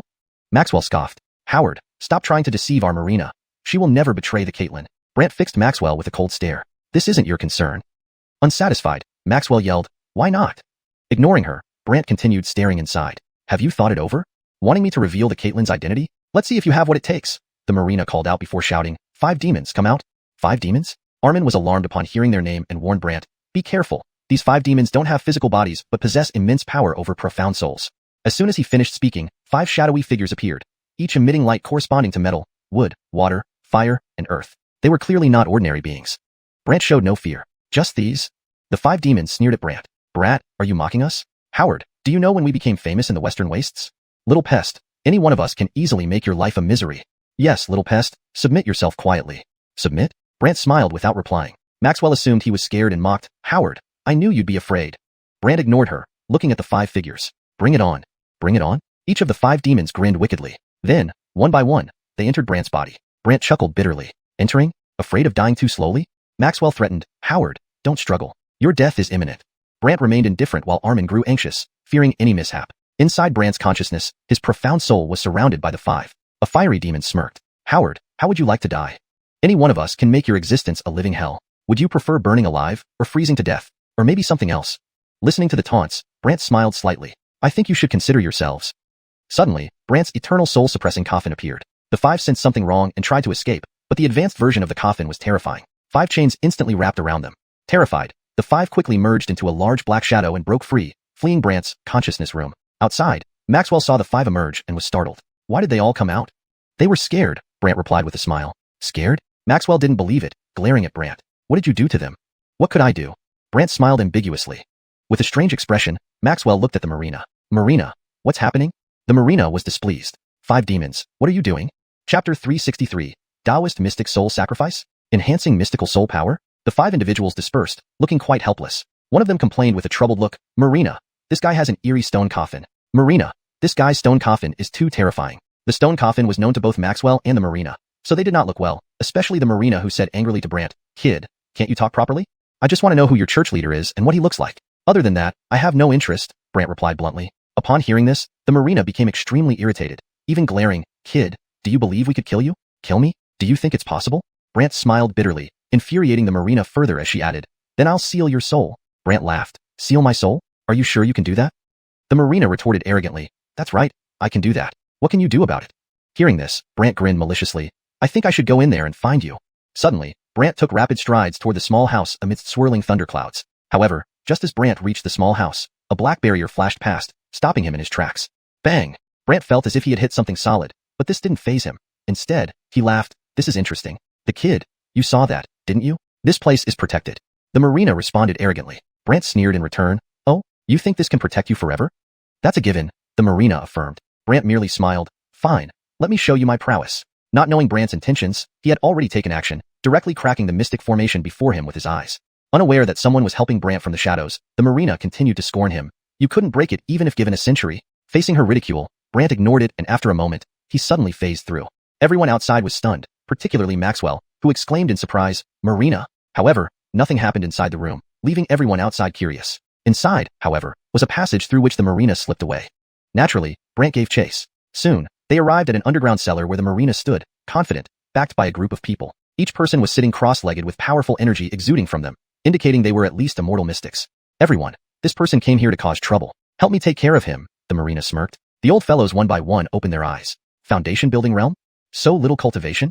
Brant observed the cellar and found the density of mystical chi here was several dozen times stronger than outside. He pondered to himself, could it be that the high concentration of mystical chi here is why everyone gets stronger faster? Seeing that no one moved yet, the Marina urged them, come on, whoever kills him can continue cultivating here for another year. Cultivating for a year here equated to a century outside. They all perked up instantly, though some wondered why such a big fuss was being made over a foundation-building realm person like Brant. Therefore, some wore puzzled expressions. Yet, some started taking actions first, reaching Brant to deliver a palm strike. But Brant tossed out the stone coffin, the chains rapidly wrapping around, binding even the immortal mystic soul power. Only then did they understand why the Marina didn't confront Brant herself. Moreover, Brant warned them, this is between me and her. If you don't want to die, best stay out of it. Everyone looked at each other, while the Marina huffed. What? Do you not wish to continue cultivating here? One by one, these individuals displayed strange looks as Brant approached the Marina, who got even angrier. 2 years. Whoever kills him will cultivate for 2 years. But those who acted were quickly ensnared, frustrating the others, who asked anxiously, Marina, who is he? And what's this treasure? Treasure? Everyone present considered the stone coffin Brant's magical treasure. Yet the Marina, not knowing anything about it, only grumbled, I don't know. Don't know? No one knew what to do until someone suggested, how about performing a mystical soul sacrifice? Mystical soul sacrifice? Many faces changed, but the Marina thought it a good idea. Sure. Anyone willing to perform a mystical soul sacrifice can cultivate here for 10 years. 10 years. This equated to a millennium outside. So immediately, someone shouted, I'll do it. Suddenly, a black glow shone on the volunteer's forehead, followed by a black vortex appearing above his head. His mystical soul instantly flew out. Brant was skeptical about what this sacrifice entailed. In the next moment, the mystical soul seemed enhanced, breaking free from the stone coffin's constraints, and the mystical soul shadow emerged behind him. With a mere thought, this shadow cast a golden light soul skill, trapping Brant and the stone coffin within a web of golden threads. Everyone reacted accordingly. Soon, Brant was bound by various soul skills, unable to move, while the Marina laughed, Kid, now you see how terrifying a mystic soul sacrifice can be, right? Soul sacrifice? Yes, an immortal mystic soul sacrifice surpasses your imagination. The Marina grinned evilly, but Brant remained indifferent. So what? So what? Seeing Brant's audacity, they prepared to increase their power. Brant then intimidated them. It's not that I look down on you, but your sacrifices have time limits. Soon, your soul powers will weaken, won't they? These words deeply affected them since Brant spoke the truth. Their sacrifices indeed had time limits. And once this time elapsed, their souls would become extremely weak, revealing the terrifying aspect of sacrifices. Thus, someone turned to the Marina. Marina, should we destroy him? Marina, if we don't destroy him now, it'll be harder later. Yes, Marina, destroy his soul. Initially, the Marina wanted to capture and torment Brant. But now, compelled by their words, she declared, all right, destroy him. Everyone unleashed their powerful soul techniques. Thinking they could easily annihilate Brant's soul, they were shocked when he remained unaffected, even grinning strangely. Is that all your soul techniques can do? They were stunned, never imagining their efforts, even after sacrificing their souls, still couldn't affect Brant. Chapter 364. Forbidden Scroll. Unable to restore spiritual power? The Marina became even more anxious. After all, these were immortal adepts, and they had already made their sacrifice. If even they could not handle Brant, then he was simply too terrifying. However, ever since absorbing the fruit, Brant's spirit soul had reached a new height, and this height made him feel that advancing to the 10th level of the Eternal Heaven Tomb would be no issue. But for now, he needed to deal with the Marina first. So, Brant regained his composure and smiled at the bewildered crowd. You can still repent. Repent? Still in time? Many began to regret their decision, so they cried out, let's go, we're leaving. The Marina was furious. Marina, there's nothing we can do. This guy is too hard to handle. Right, Marina, just let us go. Marina, we really can't. Faced with their shouts, the Marina was seething, but Brant chuckled. I'll give you 3 breaths to leave on your own. With that, Brant retracted the shackles, and instantly numerous people vanished, leaving only the Marina, who stared in shock at Brant. Brant looked at her. Now, you can consider whether or not you should tell me where your awoke is. The Marina knew that brute force wouldn't work, especially with her spiritual power severely depleted. She then glanced at Brant. The secret of the awoke is behind this wall. Behind the wall? Curious, Brant looked at the wall she mentioned. On this wall was a painting, depicting a wugwilliam whose back was turned, full of vitality, yet her face was unseen. Not only that, but she wore a black cloak, long hair cascading down her back, carrying a silver sword, resembling a swordswilliam. Unable to see her front, Brant was puzzled. Can't see it clearly? The front, you'll have to find within the painting. The Marina smirked, spun around, and flew into the painting. She vanished inside the painting. Seeing this, Brant showed a strange expression, not simple at all. The Marina's voice echoed from the painting, Howard, if you want to know what our awoke looks like, come over, but I bet you don't have the guts. No guts? Brant found it laughable. With a single step, he arrived before the wall. As his hand touched the wall, he was immediately sucked into the wall. This wall was very strange. When Brant entered, everything was dark, as if there was no light at all. But the Marina's voice echoed around, Howard, you're quite brave, telling you to enter, and you actually came in. Brant immediately conjured a fireball, but it quickly dissipated. He then emitted flames all over his body. But here, he couldn't restore his spiritual energy. There was no spiritual energy anywhere, completely isolated from the outside world, causing his spiritual energy to dwindle with each use. The Marina gloated. Looks like you've discovered that depleting spiritual energy here is a death sentence. But Brant retorted, don't think this will trap me. After Brant tried to resist, the Marina taunted, there's no point in struggling, you'll only die slowly. Brant didn't respond, instead directly employing the heaven crossing art. However, this technique consumed spirit soul energy, not spiritual energy.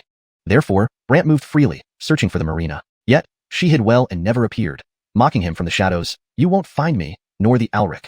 Hearing this, Brant sensed something amiss. He stopped and meditated, but in fact communicated with the old fellows in the Eternal Heaven Tomb. When Brant described the situation to them, they thought, Forbidden Scroll.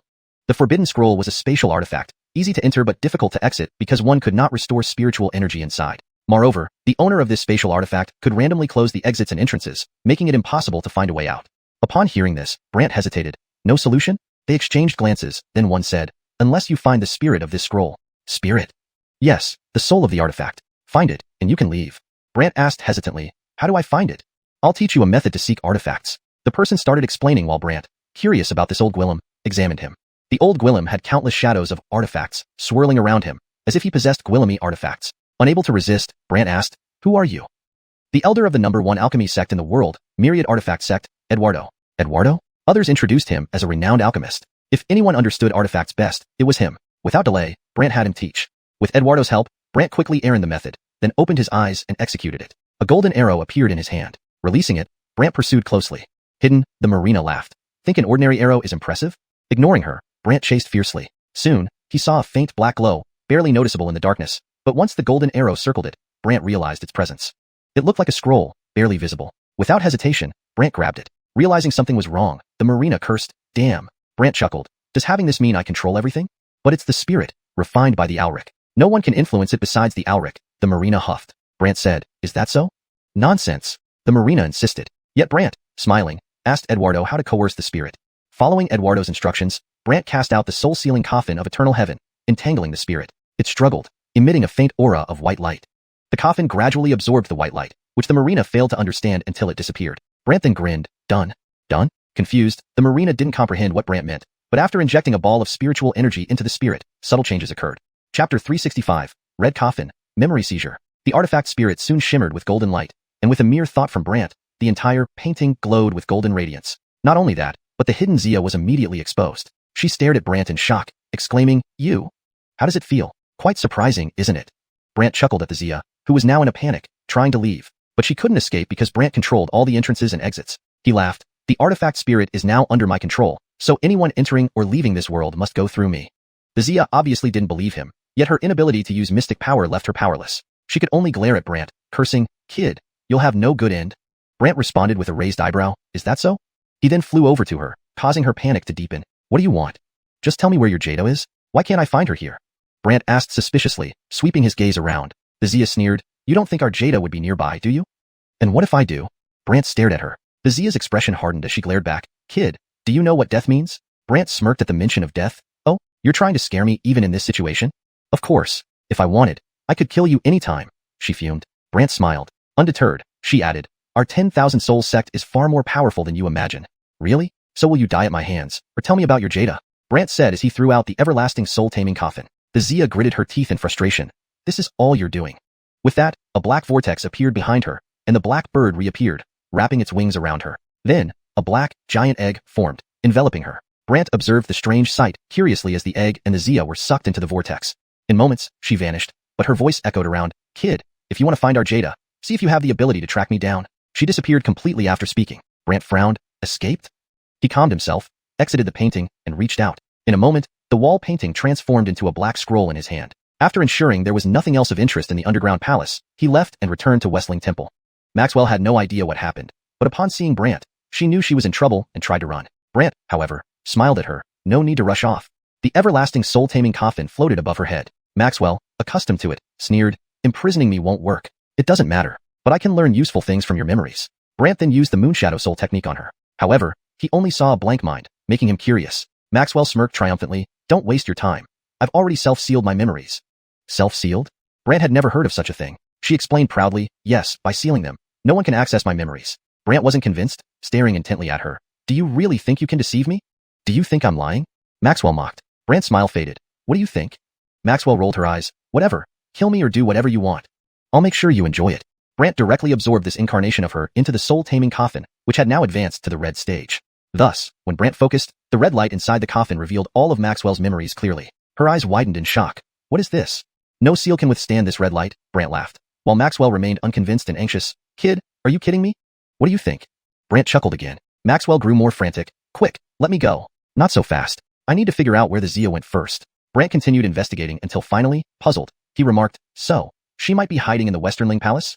I don't know what you're talking about, Maxwell scoffed. Brant smiled. Your memories told me that she has a place to recuperate in the Westernling Palace, prepared by the Western Desolate Dynasty, and it's right in the Imperial City. Maxwell ignored him and Brant shrugged. I'll check it out anyway. He stowed away the everlasting soul-taming coffin and turned to Armin. Let's go. Armin asked curiously, what about the Xia? She escaped, Brant explained briefly as they walked, and Armin furrowed his brow. I didn't expect her to be so despicable. Brant sighed. Come on.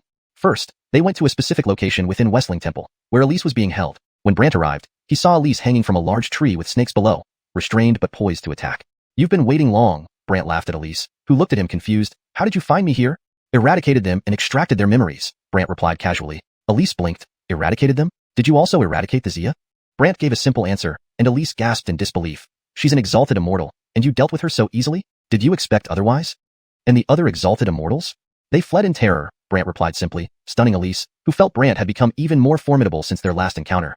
After freeing her, he smiled. Let's go. Elise asked curiously, do you know where the Xia went?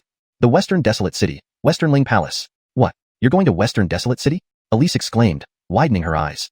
Yes, Brant confirmed with a nod. Elise expressed concern. That's part of the Western Desolate Dynasty. Since you're from the Southern Desolate Dynasty, they'll probably be ready to confront you. Don't worry, Claire will guide us in. If anyone insists on stopping us, they'll face consequences, Brant replied nonchalantly. Elise grew serious. Just fear that the Xia's influence is immense, possibly controlling even dynasty members. That would complicate things greatly. Chapter 366, returned, but treated as an enemy. After hearing Elise's concern, Brant said, if it really comes to that, then I will also wipe out the Western Desolate Dynasty. Elise was taken aback. Wipe out? I'm not afraid of the Southern Desolate Dynasty, so why would I fear the Western Desolate Dynasty? Brant said indifferently. Elise asked curiously, you really captured Jace? Jace suddenly appeared and teased. Who says he captured me? When Elise saw Jace, she immediately jumped up in surprise. Jace? Still following? Brant said helplessly. Jace laughed. I just want to see how a guy as arrogant as you ends up dying. Don't worry. Even if you die, I won't. Brant's words made Jace laugh. The forces in the Western Desolate Dynasty are complex. It's not that simple. As long as they provoke me, I won't be courteous. Brant's words made Jace show a strange expression. You're truly daring. Brant ignored him, composed himself, and left. Elise hurriedly followed, while Jace vanished again. Seeing this, Elise suspiciously said, he really disappeared? He can't disappear. He's still lurking in the shadows watching, Brant said as if he had predicted everything. But Elise was still uneasy. Aren't you afraid he'll cause trouble for you? He won't. After all, he wants to find the people from the 10,000 Souls sect too. After saying that, Brant took Elise to find Ada and the others, and then they headed towards the Western Desolate City together. Western Desolate City is the capital of the Western Desolate Dynasty, bustling with people coming and going. Ada was overjoyed because she could finally return home. However, upon reaching the city gate, they were stopped by the guards. Ada immediately identified herself. I am the princess. Princess? The people around her burst into laughter. Ada had a bad feeling, and indeed, one guard said, the Alban has ordered anyone who pretends to be the princess to be seized and killed. Upon hearing this, countless guards emerged, surrounding Brant and his companions, while the maids tried frantically to explain. But these people didn't take them seriously at all. Ada became very angry and glared at them. Are you really going to do this? We are doing it. What can you do? Indeed, what can you do? Facing their mockery, Ada was furious, and Brant said, it seems I have to force my way through again. Ada knew that once Brant acted, these people wouldn't stand a chance, so she warned them, you'd better back off now, or you'll regret it. Regret? Haha, you. Those guards didn't realize the seriousness of the situation and continued mocking them. Tired of their nonsense, Brant instantly used material sword art, turning numerous objects into sword shadows that pierced through the guards' bodies. These guards were struck down one after another, leaving chaos on the scene. Those who were laughing moments ago were now wailing like banshees. The city guards, seeing this, rushed over, and a white-haired young Gwillem with a long spear descended from the sky. When Ada saw him, she immediately shouted, Ezekiel! Ezekiel, upon seeing Ada, exclaimed in shock, Princess. Seeing someone recognize her, Ada was excited. Yes, I am the princess. Explain it to everyone quickly. Ezekiel showed a complicated expression and told Ada, the Alban has ordered that anyone claiming to be the princess must be killed. What? Ada was dumbfounded. The guards around were getting excited, and Ezekiel added, the Alban also said that whoever kills you can become a general directly. Ada couldn't believe it. Impossible. Absolutely impossible. How could Johnny issue such an order? Ezekiel didn't know how to explain but said, why don't you leave with your people first? I'll handle things here. Ada shook her head. No, I need to question Johnny. Ezekiel frowned. Question him? Isn't that just asking for death? Ada looked at Brant. With him here, it won't happen. Ezekiel sized up Brant curiously. He is? One of my friends. He brought me here safely, Ada explained. But Ezekiel frowned. Do you know about the rumors inside the city? Rumors? Ada asked curiously. Ezekiel explained, many say that you are under the control of the Southern Desolate Dynasty and have returned to seize the Western Desolate Dynasty. Ada was stunned. What? Under someone's control? Yes, that's how it's spreading in the city, Ezekiel said helplessly. Ada wasn't willing to accept it. No, I have to reason with them. Ezekiel sighed. Reasoning won't work. They see you as a reward and will capture you to turn you in. Ada was infuriated, and Brant spoke up. Forget it. Let's just act. After seeing Ada's late Xian realm level, Ezekiel told Brant, if you're truly her friend, take her away quickly. It's dangerous here. Brant simply replied, tell those guards that if anyone dares to move, they will meet the same fate as these guys.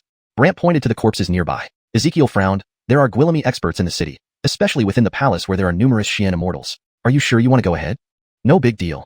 Brant's response left Ezekiel speechless. Suddenly, a loud laughter echoed. We've been waiting for this. A cloud of black smoke dispersed, and a Gwillem clad in black armor holding a massive black sword appeared. Ezekiel was shocked. General Su. Ada frowned. Melvin? Melvin grinned evilly. That's right, princess. But I am here on orders. Ada felt disheartened because Melvin was the head of the Imperial Guards, and his presence clearly indicated ulterior motives. She questioned reluctantly, did Johnny send you? Princess, why ask? Melvin laughed strangely. Ada gritted her teeth and looked at Brant. Sir Chin, it seems we need your help. It's fine, Brant replied nonchalantly. But Ezekiel looked at Melvin. Comwillem Su. Are you really going to make a move? Ezekiel, this is an order. Please step aside. Melvin smiled at Ezekiel, whose expression turned grim as he tried to continue persuading. But no matter what Ezekiel said, Melvin ignored him and stared at Brant. Howard, are you challenging me? People around were mocking Brant's naivety. Hashtag chapter 367. Reaped what he sowed. A tragic figure. Brant glanced at the Gwillem and said indifferently, you're not in Xian Immortal? Melvin didn't quite grasp Brant's meaning but smiled and replied, though I'm not in Xian Immortal, I'm the first among those below Xian Immortals in the Western Wastes. First among those below Xian Immortals? Brant let out a bitter laugh. Confused, Melvin glared at Brant. Kid, what do you mean by that? My meaning is simple. If you're not in Xian Immortal, don't waste my time. Brant's words immediately irritated the other party. With a single thought, the black sword flew up, circling over Brant's head as if ready to strike at any moment, potentially claiming his life. Unexpectedly, Brant directly invoked the lightning technique, channeling lightning into the black sword, which instantly began to shimmer with electric sparks. Melvin froze, trying to control his own sword, but no matter what he did, it was useless. This enraged Melvin, and his expression turned grim. The onlookers were astonished. What skill is this kid using? Unsure, but it seems significant.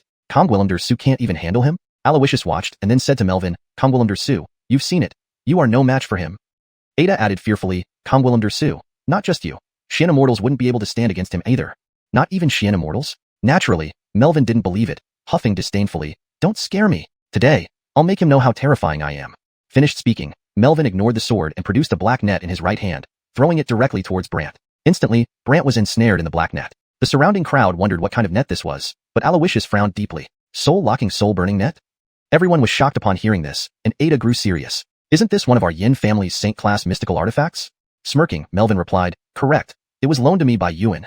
Loaned by Yuan? This left Ada stunned, wondering why her father would insist on killing her. Seeing her expression, Melvin gloated further. See, even Yuan feels you should not exist. No, there must be a reason. Ada refused to believe it, while Melvin sneered. Believe it or not, it's your business. Once I finish him, I'll deal with you next. With that, Melvin intended to tighten the net, which gradually constricted around Brant as if about to crush him entirely. Moreover, Melvin mocked, once your physical body shatters, your immortal soul will be entangled by this net. Brant kept his eyes closed, remaining silent. Everyone wondered what Brant was doing. Ada became anxious and pleaded with Melvin. Let him go, and I'll submit to whatever you wish. Not interested. Melvin only wanted to kill Brant. Ada grew increasingly anxious, but suddenly, Brant opened his eyes and smiled. Interesting. Interesting? Melvin didn't understand what Brant meant, but at that moment, Brant extended a hand, and the black net vanished from his body. Not only that, the net disintegrated into pieces that fell into Brant's palm. Everyone was stupefied, curious about what had happened, but only Brant knew. He had taken control of the artifact spirit inside the net. Thus, now the artifact spirit obeyed him, though Melvin was unaware and frantically tried to control it again. No matter what he did, the artifact spirit remained unresponsive, as if it no longer belonged to him. Melvin was shocked, while the crowd whispered amongst themselves. What just happened? Why isn't the net listening to Comwillem Su anymore? Did this kid use some power to bind the net? Melvin believed Brant had done something to the net and Gwillem did. Kid, what did you do to the net? What do you think? Brant gave a sinister smile, then threw the net, which quickly wrapped around Melvin. Everyone was dumbstruck. They never expected the net to obey Brant instead. Shocked, Melvin struggled wildly, but to no avail. Brant grinned eerily. How does it feel? Enraged, Melvin roared fiercely, but it made no difference. Finally, his body shattered, and his immortal soul attempted to escape, only to be caught by the soul-locking net. No matter how hard he struggled, it was futile. Desperately, Melvin shouted, Kid, if you have the nerve, come storm the palace and find Yuan. Don't worry, I'm on my way, Brant finished, reeling in the net as Melvin vanished. Everyone was startled, never expecting Brant to so easily control the net and eliminate Melvin. Yet, Aloysius voiced his concerns. Comgwillem Dersu, after all, wasn't in Xian Immortal. You can handle him, but can you handle the others in the palace? Brant smiled calmly. Don't worry, it's nothing much.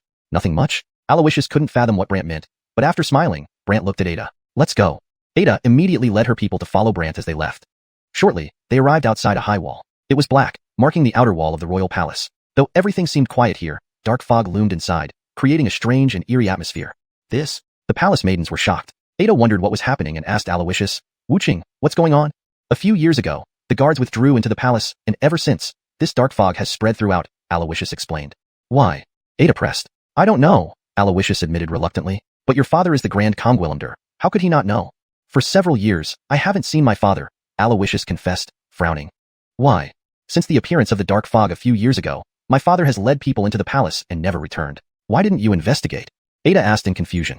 Aloysius sighed. You might not know, but unless invited by the Douglas, no one else is allowed to enter the palace. Feeling suspicious, Ada insisted. I need to go inside. Princess, think carefully. Once inside, you may never return, Aloysius cautioned. Never return? Does that mean it's dangerous? Ada questioned. If not invited by the Douglas, anyone who enters may never leave, Aloysius sighed. Hearing this, Ada felt more determined and pleaded with Brant. Searching, please. Chapter 368. The mystical beast enraged by the beast control charm? Brant was about to go inside, so he replied, even if you don't beg me, I have to go in since Shieling Palace is within this western wasteland palace. When Jala Wudong heard Shieling Palace, his face turned doubtful. You're here to find the Shieling Palace? Brant nodded, yes. Jala Wudong frowned, young Gwillem. Not to scare you, but the Shieling Palace is the sleeping quarters of the marina of Shieling Temple. The one I'm looking for. Brant's reply made Jala Wudong curious. You're looking for her? Ada, seeing Jala Wudong knew nothing, explained the whole story. After listening, Jala Wudong was surprised. What? He killed the marina? Ada confirmed, yes. Jala Wudong was immediately stunned, while Brant prepared to lead everyone inside. However, Elise suddenly appeared. Curious, Brant asked her, you disappeared as soon as you entered the city. Where did you go? Of course, I went to gather some information from the Tingshin Pavilion, Elise answered, making Brant curious again. You also have people from Tingshin Pavilion here? Of course, my Tingshin Pavilion has contacts all over the continent. Elise's answer surprised Brant. So, what did you find out? Elise pointed at the black fog before them. Do you want to know what's going on with this black fog? Naturally curious, Brant asked, what is it? Elise explained, this black fog first appeared a few months ago and erupted from where the Alban practices cultivation within the palace. What? My father? Ada exclaimed in shock. Yes, Elise continued. This black fog inhibits mystical energy, rendering one powerless once affected. Also, there are eerie sounds of mystical beasts inside, leading me to conclude that there are Gwillemi unaffected mystical beasts within. Everyone looked at each other, realizing something. A maid suggested to Ada, Princess, why don't we wait outside? Jala Wudong agreed, let's not enter until we understand more. But, Ada wanted to know what was happening inside, while Brant decided to go alone. I'll go in alone. Elise offered, I'll go with you. I might find out things you miss. Brant thought and agreed, okay, let's go. Both walked towards the entrance under everyone's watchful eyes. Ada helplessly said to Brant, please help us. Don't worry, Brant disappeared from everyone's view. Unable to hold back, Jala Wudong asked Ada, who is that guy? Why is he so powerful? He's someone extraordinary, Ada could only describe vaguely. Back in the palace filled with black fog, Elise realized her mystical power was indeed being restrained. She told Brant, this fog truly limits mystical powers. Brant remained calm as he had various means to protect himself. Soon, eerie sounds of mystical beasts surrounded them. Here they come. Elise alerted. Don't worry. Brant stayed calm while Elise worried. We have no mystical powers, and your soul domain won't affect them if they don't get close. Without the soul domain, I can still easily handle them, Brant calmly replied. Elise was curious. Really? Brant nodded. Soon, a group of mystical beasts surrounded them, their eyes glowing red regardless of whether they were flying or on the ground. Their eyes are red, Elise noticed and explained to Brant. They must be controlled by some force. So, I'll extract their mystical souls first, Brant decided. Mystical souls? Before Elise could react, Brant took out the black 10,000 beast stone, which absorbed all the wild mystical souls and bound them. Brant saw an eerie red symbol behind them. These red symbols, what are they? Brant was puzzled. Perhaps it's the legendary beast control charm. Elise examined carefully. Beast control charm? Yes, some beast tamers imprint this charm onto the mystical souls, allowing easy control. Surprised, Brant stored the stone and grinned at the remaining mystical beasts. No point wasting. Wasting? Unbeknownst to Elise, Brant began absorbing their blood to cultivate tyrannical mystical energy. Afterwards, Brant continued wandering through the vast palace. Where does the black fog originate? Brant asked Elise curiously. From where the Alban cultivates, Elise answered. Can we sense it? Brant inquired.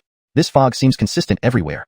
It may be hard to pinpoint, Elise shook her head. I'll try searching the mystical soul memories. Brant tossed the souls into the eternal soul-sealing coffin and extracted their memories. Smiling after reviewing, Brant found the location. Found it? Puzzled, Elise didn't understand what Brant meant. Following the memory, Brant found himself in a flowery garden in the palace. It should be here. Here. Elise looked around, noticing only flowers. The plants elsewhere in the palace are dead, but these are alive, Brant observed, reminding Elise, who found it strange. Why? Brant was about to head inside, so he replied, even if you don't ask me, I have to go in. After all, the Shieling Palace is within this western wasteland palace. Upon hearing Shieling Palace, Jayla Wuchen's face turned suspicious. You are here for the Shieling Palace? Brant nodded, yes. Jayla Wuchen frowned, young Willem. It's not that I'm trying to scare you, but the Shieling Palace is the marina of Shieling Temple's private quarters. The one I'm looking for is her. Brant's reply made Jayla Wuchen even more curious. The one you're looking for is her? Ada explained the situation to Jayla Wuchen, who knew nothing of what was happening. When Jayla Wuchen heard the story, he was shocked. What? He destroyed the marina? Ada confirmed, that's right. Jayla Wuchen was stunned. Brant was ready to lead everyone in, but Elise suddenly appeared. Brant looked at her curiously. You disappeared as soon as we entered the city. Where did you go? Of course, I went to gather information from my listening hall, Elise answered. Brant was surprised. You have people from your listening hall here too? Of course, there are listening hall operatives across the entire continent, said Elise. Brant was intrigued. Then what did you find out? Elise glanced at the black mist. Do you want to know what's causing this black mist? Naturally, Brant was curious and asked, what is this? Elise explained, this black mist first appeared a few months ago, and it erupted from the Albans cultivation spot within the palace. Ada's eyes widened. What? My father? Elise nodded, yes, and this black mist inhibits yin qi. Once it enters your body, you can't use your Shen power. // edited for fluency and consistency. Elise nodded, indeed, this black mist suppresses one's spiritual energy. Once it enters your body, you won't be able to utilize your spiritual power. Ada was frightened. This? Elise continued, it's said that once you enter, you can hear gwillemy, eerie sounds of mystical beasts. Therefore, I believe there are quite a few mystical beasts inside, and they aren't affected by this black mist. Everyone suddenly realized something and exchanged worried glances. A maid suggested to Ada, Princess, perhaps we should wait outside. Jayla Wuchen agreed, we shouldn't go in until we understand better. But, Ada wanted to know what was happening inside. Brant decided, I'll go in alone. Elise offered, I'll go with you. Maybe I can help discover things you might overlook. Brant thought for a moment and agreed, fine, let's go. Both walked towards the gate under the watchful eyes of the others. Ada, resigned, said to Brant, please take care. Don't worry, Brant assured her before disappearing from their view. Jayla Wuchen couldn't resist asking Ada, who exactly is that person? Why is he so powerful? Ada didn't know how to explain, so she simply said, anyway, he's no ordinary person. Jayla Wuchen was eager to learn more but received no further answers, so he watched in silence. Inside the palace, the black mist enveloped everything. Elise noticed her Shen power was indeed being suppressed and remarked to Brant, it seems this mist truly restricts Shen power. // edited for natural fluency and consistency. Within the palace, the black mist shrouded everything. Elise realized her Shen power was indeed being suppressed and said to Brant, it appears this mist truly restricts Shen power.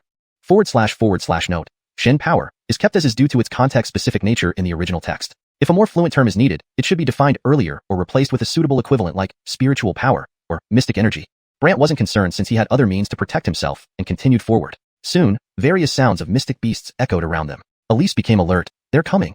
Don't panic, Brant remained calm. Elise was worried, but without our Shen power, if they keep their distance, your Shen's soul realm will be ineffective. We can handle them easily without using the soul realm, Brant said calmly. Note, Shen is removed to ensure the terminology reads naturally in English and maintains consistency. Elise was doubtful. Really? Brant nodded. Elise could only remain composed, waiting to see. Soon, a group of mystical beasts surrounded them. Looking around, these creatures were either flying or walking on the ground, their numbers overwhelming. Regardless of what kind of mystical beast they were, all their eyes glowed a deep red. Look at their eyes. Elise noted something off and told Brant. Brant was puzzled. What does this mean? They might be controlled by some force, Elise speculated after some thought. Brant replied, then I'll extract their Shen beast souls first. Correction. Brant replied, then I'll extract their beast souls first. Note, the term Shen beast should be beast to maintain natural fluency in English while accurately conveying the meaning. Beast soul? Elise hadn't reacted yet when Brant took out the black 10,000 beast stone. Those rampant beast souls were immediately all sucked over one by one and attached to the 10,000 beast stone. Then these beast souls struggled there. Elise was dumbfounded. She hadn't expected that Brant could so easily trap the beast souls. However, on these beast souls, Brant saw a strange red rune mark on them, behind their bodies. These red runes, what are they? Brant was puzzled. After carefully observing, Elise said, could it be the rumored beast control rune? Beast control rune? Yes, some beast errands will imprint strange runes on the beast souls of beasts. This way, they can control them at will and more conveniently. Brant hadn't expected such a thing, so he put away the 10,000 beast stone and then looked at the surrounding beast bodies with a smile. Don't waste what's given for free. Use? Elise didn't know what Brant intended to use. However, Brant absorbed their blood one by one and used this blood to cultivate a tyrannical mystic energy. Elise could only look at him oddly since she didn't know what he was doing. After Brant finished, he collected himself and continued to wander through the spacious palace. You said earlier, where did this black mist originate from? Brant asked Elise curiously. Elise replied, from where the Alban meditated. Well, can you sense it? Brant inquired curiously, but Elise shook her head. The black mist here looks pretty much the same everywhere. It might not be easy to pinpoint its source. So Brant suggested, then let me try to find it from the memories of those beast souls. Brant then dropped these beast souls into the elixir soul stabilizing coffin and slowly extracted their memories. After reviewing, Brant smiled. I found it. Found it? Elise didn't understand what Brant had found, so she looked at him strangely, puzzled. According to the memory, Brant searched inside this palace and finally stopped in a back garden full of flowers. It should be here. Here. Elise looked around and became even more puzzled when she saw only flowers. But Brant stared at the flowers and remarked, after entering the palace just now, I noticed that plants everywhere were withered, but the plants here are intact. These words reminded Elise, making her feel curious about why that was the case. Before Elise could react, Brant took out the black 10,000 beast stone. The proud beast souls were immediately drawn in and attached to the stone, struggling fiercely. Elise was astonished. She never imagined Brant could so easily subdue the Shen beast souls. On each of the captured souls, Brant noticed an odd red charm mark on their backs. Note, Shen beast should be translated as mystic beast or spirit beast for better readability in English. I kept Shen beast here to stay consistent with any prior context, but consider revising it if appropriate. For improved fluency and natural reading in English, here is a refined version. Elise was astonished. She never imagined Brant could so easily subdue the mystic beast souls. On each of the captured souls, Brant noticed an odd red charm mark on their backs. What are these red charms? Brant wondered aloud. Elise examined closely and hypothesized. Could it be the legendary beast control charm? Beast control charm? Yes, some beast errands implant these peculiar charms directly onto the Shen beast souls, allowing them to control the beasts effortlessly. Edit. Yes, some beast errands implant these peculiar charms directly onto the Shen beast souls, making it easy to control them. Note. For better fluency and natural reading in English, Shen beast should be translated fully. If previous context defines what a Shen beast is, use that term. If not previously defined, consider translating Shen beast as mystic beast or similar. Yes, some beast errands implant these peculiar charms directly onto the mystic beast souls, making it easy to control them. Brant hadn't expected this revelation, so he put away the 10,000 beast stone and smirked at the surrounding beast bodies. No point in wasting them. Note. I've removed the Chinese character Shen to maintain consistency and ensure the text reads naturally in English. Wasting? Elise didn't understand what Brant intended to do and could only watch in puzzlement as he extracted their blood and used it to cultivate potent mystic chi. Once done, Brant calmed himself and continued wandering through the vast palace. You mentioned earlier that the black mist originated from where? Brant asked Elise curiously. Elise replied, from the Albans cultivation area. Can you sense its location? Brant inquired, but Elise shook her head. The black mist looks similar everywhere. It might be hard to sense. I'll try to find it by searching through the memories of the Shen beast souls, Brant decided. He placed the Shen beast souls into the immortal sealing coffin and slowly extracted their memories. Note. For better fluency in English, Shen beast should be defined earlier in the text or given an English equivalent like mystical beast or spirit beast. For this edit, I kept it as Shen beast to stay consistent with the provided text. After reviewing, Brant smiled. I found it. Found it? Elise didn't understand what Brant meant and wore a puzzled look. Following the memory clues, Brant navigated the palace. Eventually, he stopped in a flower-filled garden and said, it must be here. Here. Elise observed the surroundings, full of blooming flowers, feeling confused. Brant stared at the flowers and commented, since entering the palace, every plant outside has been withered, but here, the plants are thriving. This observation startled Elise, making her wonder, why? Chapter 369. Nether Dream Realm. Mystic Soul enters the dream. Brant looked around and finally fixed his gaze on a tree. It's probably that tree. The mystic energy it emits is very powerful, enough to counteract the surrounding black mist. Elise looked over curiously and found that it was a dead tree with numerous, snake, patterns on its trunk. This made Elise exclaim in surprise. Could this be the heavenly mystic tree from the great desolate plains? Heavenly mystic tree? Brant wondered what it was and glanced at Elise with interest, while she explained coldly, the heavenly mystic tree can emit terrifying mystic energy which purifies harmful mystic energies. Therefore, it's also called the purification tree. Purification tree? That sounds incredible, Brant marveled, and Elise continued, however, this is just a segment of the trunk, planted here but never revived. Not even revived, yet it's still so powerful? Brant felt even more intrigued. Elise elaborated, if it were the whole tree, it might reach the heavens, not just covering this area but possibly overshadowing the entire western desolate dynasty. Brant gasped, so frightening? That's why it's called a divine tree, but no one knows where it grows in the great desolate plains, Elise sighed. Brant's expression turned peculiar. Then how did this end up here? Elise also wondered about it. After some investigation around the courtyard, they eventually found a secret room behind the tree. However, the door to this secret room was tightly shut. Brant gathered his strength to shatter the stone, but despite storing mystic origin, it remained immovable. Elise frowned, this door absorbs mystic energy. Any mystic technique used against it will be absorbed, rendering it harmless. Brant half believed her. Oh, truly?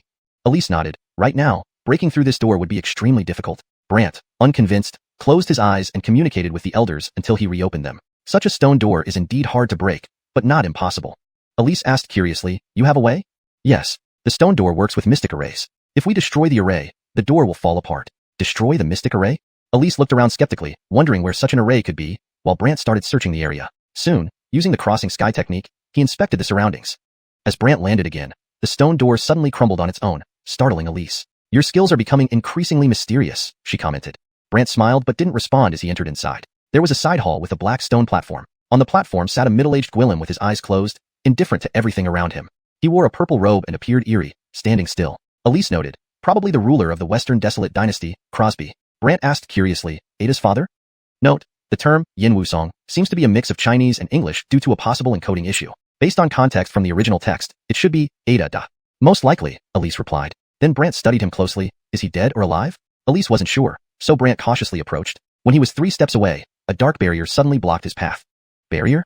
Brant looked at it curiously, like a wall keeping him out. Elise explained, he has entered the Nether Dream Realm. Nether Dream Realm? Yes, an unusual cultivation method where meditation feels like dreaming, greatly accelerating the practice speed, especially enhancing the mystic soul. Can it not be broken? Very difficult.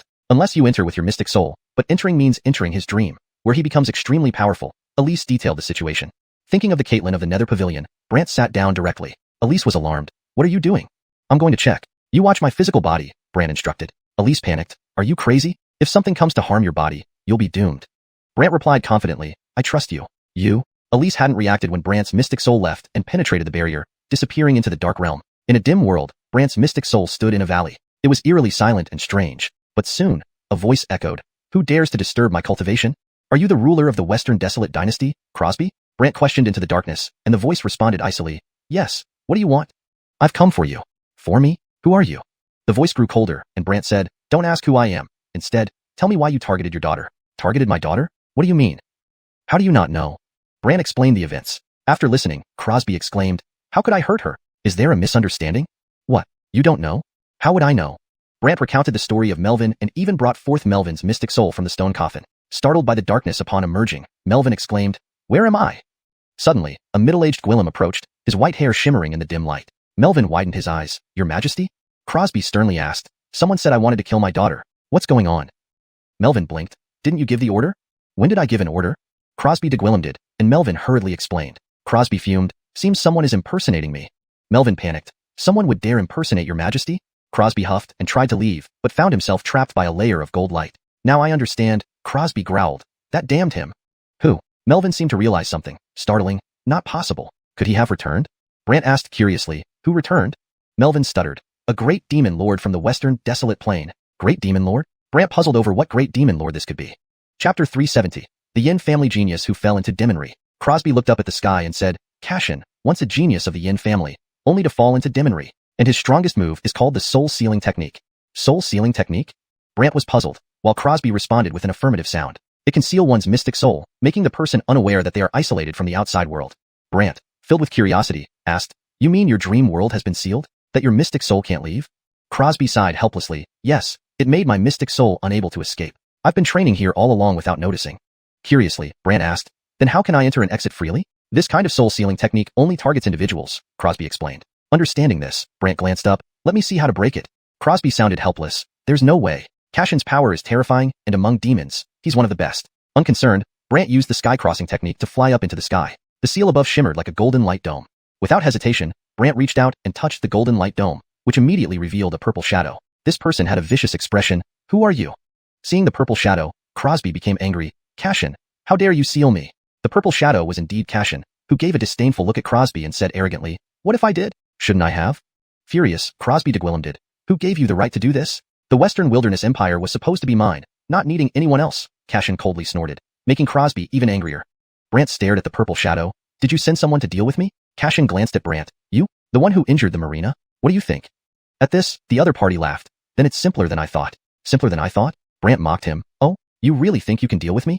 Of course, as long as I want to. I can easily kill you, Cashin replied arrogantly. Brant sneered. Those who provoke me will never end well. Cashin laughed and even started taunting. You're still too young. Me young? Yes, challenging the 10,000 Souls sect? You must be joking. Cashin sneered. Brant composed himself. Looks like you need a lesson. Need a lesson? Howard, are you kidding me? Cashin thought Brant was joking and started mocking. Brant smiled but didn't say more. He directly threw out the eternal soul-subduing coffin. Seeing this object, Cashin's shadow sneered in disdain. Just this broken thing? To deal with me? As long as your shadow isn't shattered, it'll work, Brant calmly said, leaving Cashin perplexed. What do you mean? I mean, this thing can take you down. Brant smiled, and the coffin opened. A massive suction force emerged, crazily pulling at Cashin's shadow. Feeling like he was about to be sucked away, the shadow began struggling. Seeing this, Crosby, furious and glaring at Brant, yelled, Howard, put it away. Weren't you very arrogant just now? Brant laughed as he watched Cashin, whose eyes flared with anger. All right, watch me destroy your physical body. Soon after, Cashin's shadow vanished. Brant left the dream world, returning to his physical body. Dark mist had already enveloped his surroundings. Elise fiercely protected Brant's body, attacking the surrounding mist. When Brant returned, he told her, "It's fine now." Startled, Elise looked at Brant. "You came back?" "Yeah." Elise looked around. Just now, for some reason, countless black mists appeared everywhere, and there were also purple shadows. Cashin. Brant's words made Elise widen her eyes. "What? Cashin? That great demon from the Western Wilderness. Do you know him?" "Of course, he's from the Yin family of the Western Wilderness, but later turned into a demon with terrifying power. But why is he here?" Elise asked, confused. Brant recounted the entire incident, finally saying, "This guy probably colluded with the Marina to deal with me." "What? He's associated with the 10,000 Souls sect?" "Yeah," Brant affirmed. Elise grew serious. "I wonder what kind of background this 10,000 Souls sect has to be so terrifying." Brant shrugged indifferently. "Anyway, it's nothing much. You have a way to deal with them?" Elise's expression changed as she looked at the black mist around her. Brant smiled. "No big deal." He absorbed all the black mist into his body, converting it into his own mystic energy. Seeing the black mist dissipate, Elise was curious. "You can absorb this too?" "Of course," Brant replied calmly. Inside, Elise was shocked. However, the purple shadow suddenly appeared on a wall, mocking Brant. "You've got some skills, being able to swallow these energies." Brant stared at him. "Will you come out yourself, or should I make a move?" "Funny, do you really think you can do anything to me?" The other party scoffed. Brant grinned oddly. "Wait until I take you down, then you won't feel that way." "Not possible for you to take me down," the other side boasted. "Possible or not, we'll find out when we try." Brant smiled and approached, using his mystic soul realm to drag the other's mystic soul into his own mystic soul realm space. Inside Brant's mystic soul realm, the purple shadow transformed into a purple mystic soul, standing there and sneering, "Howard, you've got guts bringing me into your mystic soul realm. Is there a problem with that?" Brant glanced around, finding nothing unusual. The other side chuckled darkly. "Do you know why everyone calls me a great demon?" Brant sneered. "I don't care what you call yourself. Once you're in my realm, you'll behave." "Funny, they call me a great demon because I can destroy their mystic soul realms and obliterate their souls." Hearing this, Brant couldn't help but laugh and cry at the same time. "You must be incredibly confident. Don't believe me? Fine. Let me show you how I destroy your mystic soul realm," Cashin said smugly. With that, Cashin's mystic soul began to expand, turning into a giant and growing even larger, as if trying to burst out of Brant's mystic soul realm space. Witnessing such bizarre power for the first time, Brant found it strangely intriguing and allowed him to attack. Thinking Brant was helpless, Cashin laughed mockingly. "Soon, your mystic soul realm will be shattered into pieces." "Shattered? Are you sure about that?" "Obviously. My power can take down even regular immortals, let alone you," the other side arrogantly remarked, proud of his strength. Chapter 371. Bursting through a realm? Might as well dream on. To Brant's surprise, he taunted the other party. "Sure, go ahead. Try bursting one out for me." "Try bursting one out?" Seeing that Brant didn't take him seriously at all, the Gwillem no longer held back and started to wildly enlarge. Soon, the sky was split, looking like it could shatter at any moment. Brant, however, remained calm and composed. Gavin looked down on Brant's spirit soul with disdain, saying, "Howard, aren't you really scared? Why should I be afraid?" Gavin hadn't expected Brant to be so aggressive and thus prepared to continue his attack. However, Brant activated his realm barrier. That powerful realm barrier made Gavin feel strange. There seemed to be a force pressing down from the sky, making Gavin feel uncomfortable. At this point, Gavin felt his body being gradually pressed down. Gavin suddenly started to become anxious because no matter how he tried, he couldn't burst through it and could only stare helplessly. When Gavin completely returned to Hugwillem's size, Brant smiled at him. "How about it? Are you very disappointed?" Only now did Gavin realize that the surrounding realm barrier was extraordinary, making his expression strange. "Why do you have such a bizarre realm barrier, Casper? What obligation do I have to tell you?" Brant's words infuriated Gavin, who immediately prepared to rush over and resolve Brant. But Brant's spirit calming coffin appeared, glowing red, causing Gavin's spirit soul discomfort. He glared at Brant, asking, "What is this?" "This thing can absorb spirit souls. You want to try?" Brant's words scared Gavin. So Gavin started to threaten Brant. "Howard, you'd better release me right now, or you'll regret it." "Regret? I've never had it." Looking for death. As Gavin roared, a purple vortex appeared behind him, from which countless purple mystic chi erupted.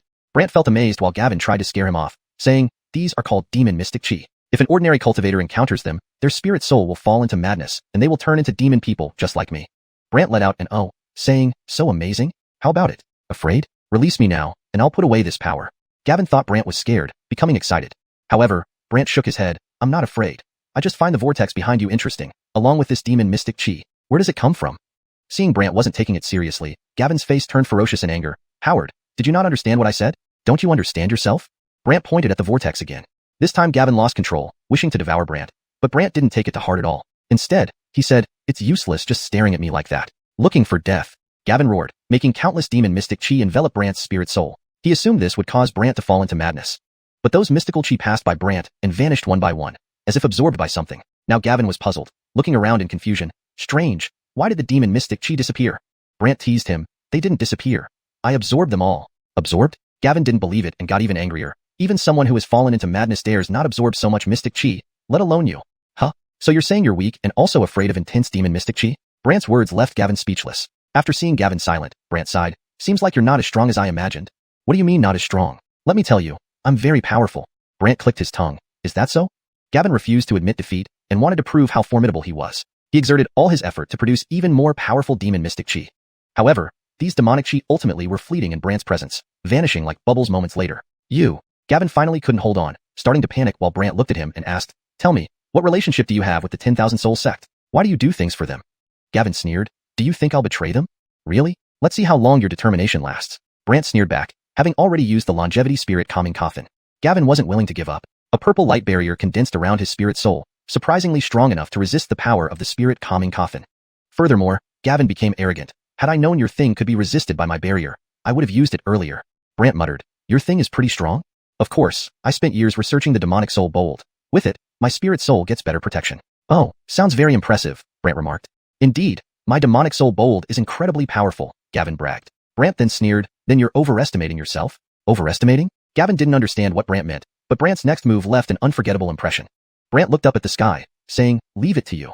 In the next moment, a huge, blue tiger condensed in the sky, stunning Gavin. Heavenly beast soul. Do you think this heavenly beast soul can counter your barrier? Brant asked, but Gavin believed he could handle it, huffing, no one can break it, including it. Brant sighed, you're too confident. Too confident? Gavin didn't understand what Brant meant, but the following action stunned him. With just a thought from Brant, the blue tiger rushed down and directly utilized the guardian beast's innate power to collide with the purple barrier. And the purple barrier instantly shattered. No, impossible. Gavin widened his eyes while Brant grinned wickedly. It's a guardian beast. Guardian? Impossible. Who still uses guardian beasts? After all, it uses the host's spirit soul power unless your spirit soul power is much stronger than mine. The other party wouldn't believe it. And what if mine is indeed much stronger? Brant's words made Gavin exclaim, impossible. Brant sighed, don't believe it? Nonsense, how can I believe it? Gavin refused to believe, but Brant smiled. All right, let me show you just how strong my spirit soul power is. A black dragon sword appeared in Brant's hand, then infused his spirit soul power into it, causing a black dragon to appear. Seeing this black dragon, Gavin froze completely. What kind of power is this? How can there be a black dragon?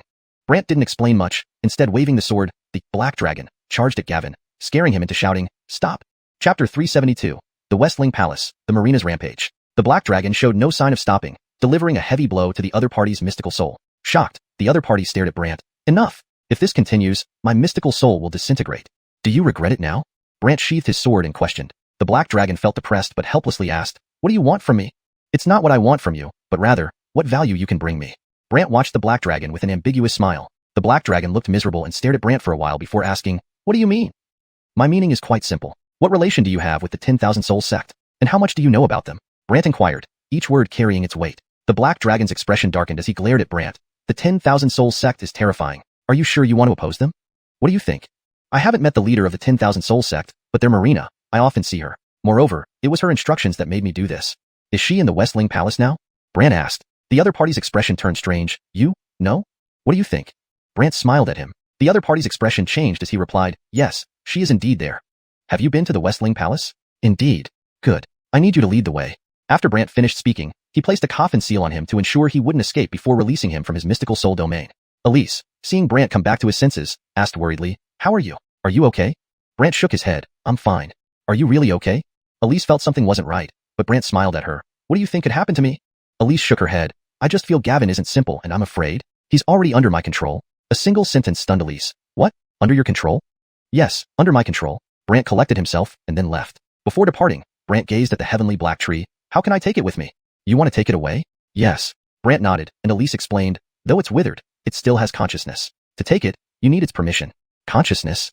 Brant found this fascinating. Elise affirmed, indeed, it's very conscious. Let me try. Brant walked over, placing his hand on the dry tree, and closed his eyes. When Brant's consciousness reappeared, he found himself standing under a massive withered tree in a misty white world. This is? Brant wondered, and the withered tree spoke, my world. An elderly voice resonated. Brant curiously observed the tree. Who are you? I am the true form of the heavenly black tree. You can sense me because you are the Aaron of the eternal life tomb. These words surprised Brant. You know me? The aura of that Wigwillem and the stone coffin emanates from you. So you must be the eternal life tomb, Caitlin. Brant chuckled at the impressive knowledge of the tree. Looks like you're not weak. Old and decrepit, the tree lamented. Decrepit? Brant didn't understand until the tree explained. That Wugwillim instructed me to cooperate unconditionally if you came looking for me. That Wugwillim is my Aaron. Brant was taken aback. Your Aaron? The tree seemed puzzled. Yes, Brant affirmed. The tree considered it and said, very well, tell me, what do you need me to do? Brant explained his intention to take a segment of the withered, heavenly black tree. The tree replied, it's nothing much. Nothing much? Brant thought otherwise but listened as the tree taught him how to control the heavenly black tree trunk. Once Brant Aaroned it, he exited the world, startling Elise. What happened? You were lost in thought for a whole hour. 1 hour? So long? Brant was amazed, not realizing he had been distracted for that long. Yes, a whole hour, Elise confirmed, causing Brant to sigh. Seems like cultivation wasted a lot of time. Seeing Brant quiet, Elise grew more curious. Meanwhile, Brant focused on the withered heavenly black tree, which shrank down into his palm. Elise was stunned. This? Not bad, Brant chuckled, holding the tree trunk and leaving the area. Elise hurried to catch up, questioning, what happened exactly? I saw the true form of the heavenly black tree. What? Its true form? Impossible. Elise didn't believe it, but Brant simply smiled, you'll know in time. After pondering for a moment, Elise asked, where are we going next? The Westling Palace. The Westling Palace? Do you know where it is? Gavin will lead us there. Gavin? Elise was even more shocked. Soon, Brant and Elise encountered someone nearby, none other than Gavin. Clad in purple armor, he appeared impressive, but immediately bowed respectfully upon spotting Brant. Addison Sheen. Lead the way. Yes, Gavin led obediently without further questions. They arrived at a fake hill within the palace, below which was an entrance. Gavin hesitated, saying, entering here leads to the Westling Palace. However, the interior is heavily guarded and easily navigable only with the marina's guidance.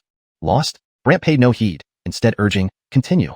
Reluctantly, Gavin led the way. Initially, the cave was pitch black, making it impossible to see anything. Soon, the marina's voice echoed around, Gavin, why did you bring him here? Gavin remained silent, unsure of how to explain. Enraged, the marina Degwillem did. Do you wish to die? Gavin stayed mute, infuriating the marina who then interrogated Brant. Howard, did you set this up? So what if I did? Did you think you could hide from me forever? Humph, even if you found this place, you won't find me, let alone defeat me. The marina arrogantly boasted. Brant smiled confidently, let's see if you're still so arrogant when I find you.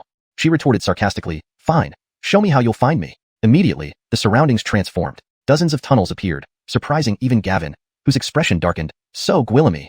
Chapter 373, The First Sword of the Western Wilderness. Brant glanced at Cashin for a while before asking, so it looks like you don't know which path to take either? Cashin looked very apologetic. There wasn't such a situation before, so? Brant knew that Cashin couldn't lie to him, so he pulled himself together and said, let's go check ahead. The Coralie's voice sneered from somewhere, kid, once you choose wrong, you'll be isolated. Are you sure you want to continue? Isolated? Yes, and here, there are Gwillemy complex mystic formations. Even an immortal would have to act cautiously if they were here. Brant responded with a simple oh, then said, well, I'd like to challenge it. Challenge it? The Coralie thought Brant was just joking, but he actually led them into one of the paths. This path, however, grew darker as they went along, eventually becoming pitch black. Nevertheless, the Coralie's voice could still be heard laughing from somewhere. Congratulations, you will be trapped here forever. You think we'll be trapped here just because you say so? You're taking yourself way too seriously. Brant ignored the Coralie after saying this. He studied the mystic formation while Cashin panicked. We're done for. We'll be trapped here forever. Forever? Cashin didn't buy into this notion. Even his brows creased up. Not really, right? Brant didn't speak. Elise looked around curiously, then muttered to herself. Could it be that he really has a way? The Coralie continued to mock them. Don't waste your effort, it's useless. You can never leave this place. However, at this moment, Brant said to the two of them, follow me. They hurriedly followed. Brant arrived at a wall and concentrated a punch which he slammed down hard, causing the wall to crack open. This crack grew larger and finally revealed a misty white light that flickered and drifted forward. In the dark, the Coralie grumbled, damn, how did he Gwillimage to do that? Elise was stunned as well. She hadn't expected Brant to break the mystic formation so easily. Brant smiled at the two of them and said, let's go. Cashin rushed to follow, and Elise quietly followed behind. Before long, the two caught up through the tunnel. After walking a distance, they reached a grand hall where a Gwillim in white armor was sitting with his eyes closed. A white sword was planted beside him. Seeing this, Elise's expression turned odd. White armor, white sword. Could this be the sword god of the Western Wilderness, Andre Ejian? Andre Ejian? Brant didn't recognize him, but Cashin was startled. Yes, it's him. But he disappeared thousands of years ago. How could he be here? But the Coralie laughed from her hidden spot. He didn't disappear. He was merely working for our Xuanhun sect. However, he is currently meditating. Both Cashin and Elise were shocked. They hadn't expected that Andre Ejian would also work for the Xuanhun sect. However, Brant paid no heed and even laughed. Regardless of who works for the Xuanhun sect, they must pay the price. Pay the price? The Coralie laughed loudly, even speaking to the closed-eyed Andre Ejian. Did you hear that? He disrespects you. Andre Ejian didn't respond, but his sword suddenly whistled as it attacked Brant with incredible speed. If Brant didn't have multiple layers of lightning mystic bold shadows, he probably would have been killed instantly. However, Cashin and Elise were shocked by what happened next. They hadn't expected the sword god's speed to be so fast. What was more astonishing was that Brant Gwillimaged to withstand the attack, but the sword wasn't satisfied and continued its frenzied assault. Boom boom boom. Wave after wave of fierce attacks, yet Brant's lightning mystic bold shadow remained intact. This caused Andre Egian to slightly open his eyes, flashing with golden light, looking terrifying. Howard, you have great abilities, but does this matter? Andre Egian coldly questioned. His tone was as sharp as a sword, making Xuanhun and Elise feel as if they were being attacked as well. Only Brant smiled calmly. If it weren't useful, how could I withstand your attack? Or perhaps your sword is originally junk. These words made Andre Egian look at him coldly. That's because I haven't used my true sword techniques. If I use them, it will be your death. Brant smiled slightly, then come. I'd like to see what my death looks like. Good, very good. A smile tugged at Andre Egian's lips. Next, the sword transformed into countless beams of golden light. Seeing this, Xuanhun frowned. Is he going to use golden sword break? Elise asked, frowning. Golden sword break? It's rumored to be able to break any defense.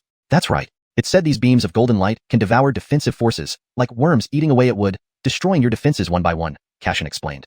Elise's expression turned grim. With this technique, even the strongest defenses will be broken. Upon hearing their conversation, Brant laughed and asked, is it that powerful? Both nodded vigorously, affirming it indeed was that powerful, but Brant wasn't convinced. Yet, the opponent had already moved. Countless golden sword lights struck the lightning mystic bold shadows, weakening them little by little, as if they were being penetrated layer by layer. The Coralie, watching from her hidden spot, gloated, kid, don't delude yourself. There's no point. You are destined for tragedy. Brant grinned. I'm not a wooden dummy to let him attack endlessly.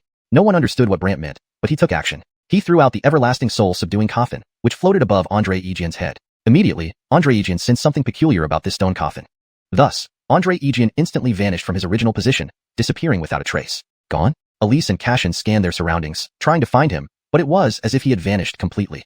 Brant, however, was unconcerned, still smiling. I thought he was more impressive, but all he knows is hiding. Suddenly, Andre Egian appeared atop the everlasting soul-subduing coffin, stabbing it with his sword. Countless beams of golden light struck the stone coffin. Everyone thought the coffin would fly or shatter, but Andre Egian couldn't believe it. It resisted his most strenuous efforts. Andre Egian froze, incredulous. What is this? Not only Andre Egian, even the hidden Coralie hadn't anticipated how tough this thing was. Elise whispered to herself, what kind of stone coffin is this? Xuanhun was amazed. How formidable. Only Brant gave a sly smile and opened the coffin lid. An enormous suction force immediately blossomed forth. Chapter 374, The Defeated Sword God. Andre Egian suddenly felt as if his spirit soul was about to be sucked away, but as the sword god, he instantly vanished into a streak of residual shadow. Then, not far away, white light flickered. His eyes still emitted a golden glow as he stared coldly at Brant and said, Howard, you really have some abilities. All right, Brant replied indifferently. This time, Andre Egian was quite displeased, glaring at Brant. Howard, don't think that just because you have this stone coffin, I can't do anything to you. Come on then, let me see what you can do to me. Brant's words made Andre Egian inwardly furious. Andre Egian grunted and raised his sword, gathering immense power. Instantly, the force formed a vortex. The vortex immediately swallowed Brant. In a moment, Brant was surrounded by golden sword shadows, which could even penetrate the mystic soul shield and enter Brant's body. Seeing this, Gavin was stunned. What is this? Elise responded solemnly. It's a kind of penetrating sword technique. A penetrating sword technique? Gavin's eyes widened in realization. Meanwhile, Andre Egian believed these sword energies would tear Brant apart once they entered his body. But Brant wasn't concerned. With his powerful flesh body reinforced by tyrannical mystic chi, it made him extremely resilient. So, those sword energies not only didn't hurt him but actually made Brant feel quite comfortable. Continue, he said casually. Continue? Andre Egian couldn't bear the provocation and immediately intensified his attack. In the shadows, the Coralie also seethed. Damn it. Why isn't this guy affected at all? Gavin found it astonishing and asked Elise, why can his body ignore these sword energies? For this question, Elise had no answer and could only silently watch. Meanwhile, Andre Egian was almost driven mad. No matter how he attacked, Brant remained unscathed. Brant smiled and remarked, looks like my body is indeed strong. Don't be arrogant. Andre Egian tried several more times while Brant watched quietly, thinking to himself, seems like the beast blood I absorbed today has made my body even more extraordinary. However, Andre Egian knew nothing of this. After a while, he finally stopped, breathing heavily and staring at Brant. Brant chuckled, looks like you're out of tricks. Andre Egian was unwilling to admit defeat. Brant smiled again, and the surrounding stones instantly transformed into countless sword shadows rising from all directions, targeting Andre Egian. Andre Egian immediately started to defend against these sword energies, but there were two Guillaume, forcing him to use his own sword energy to block Brant's. Brant laughed, impressive indeed. Realizing Brant couldn't easily subdue him, Andre Egian sighed in relief. Ultimately, you're still at the mystic establishment stage.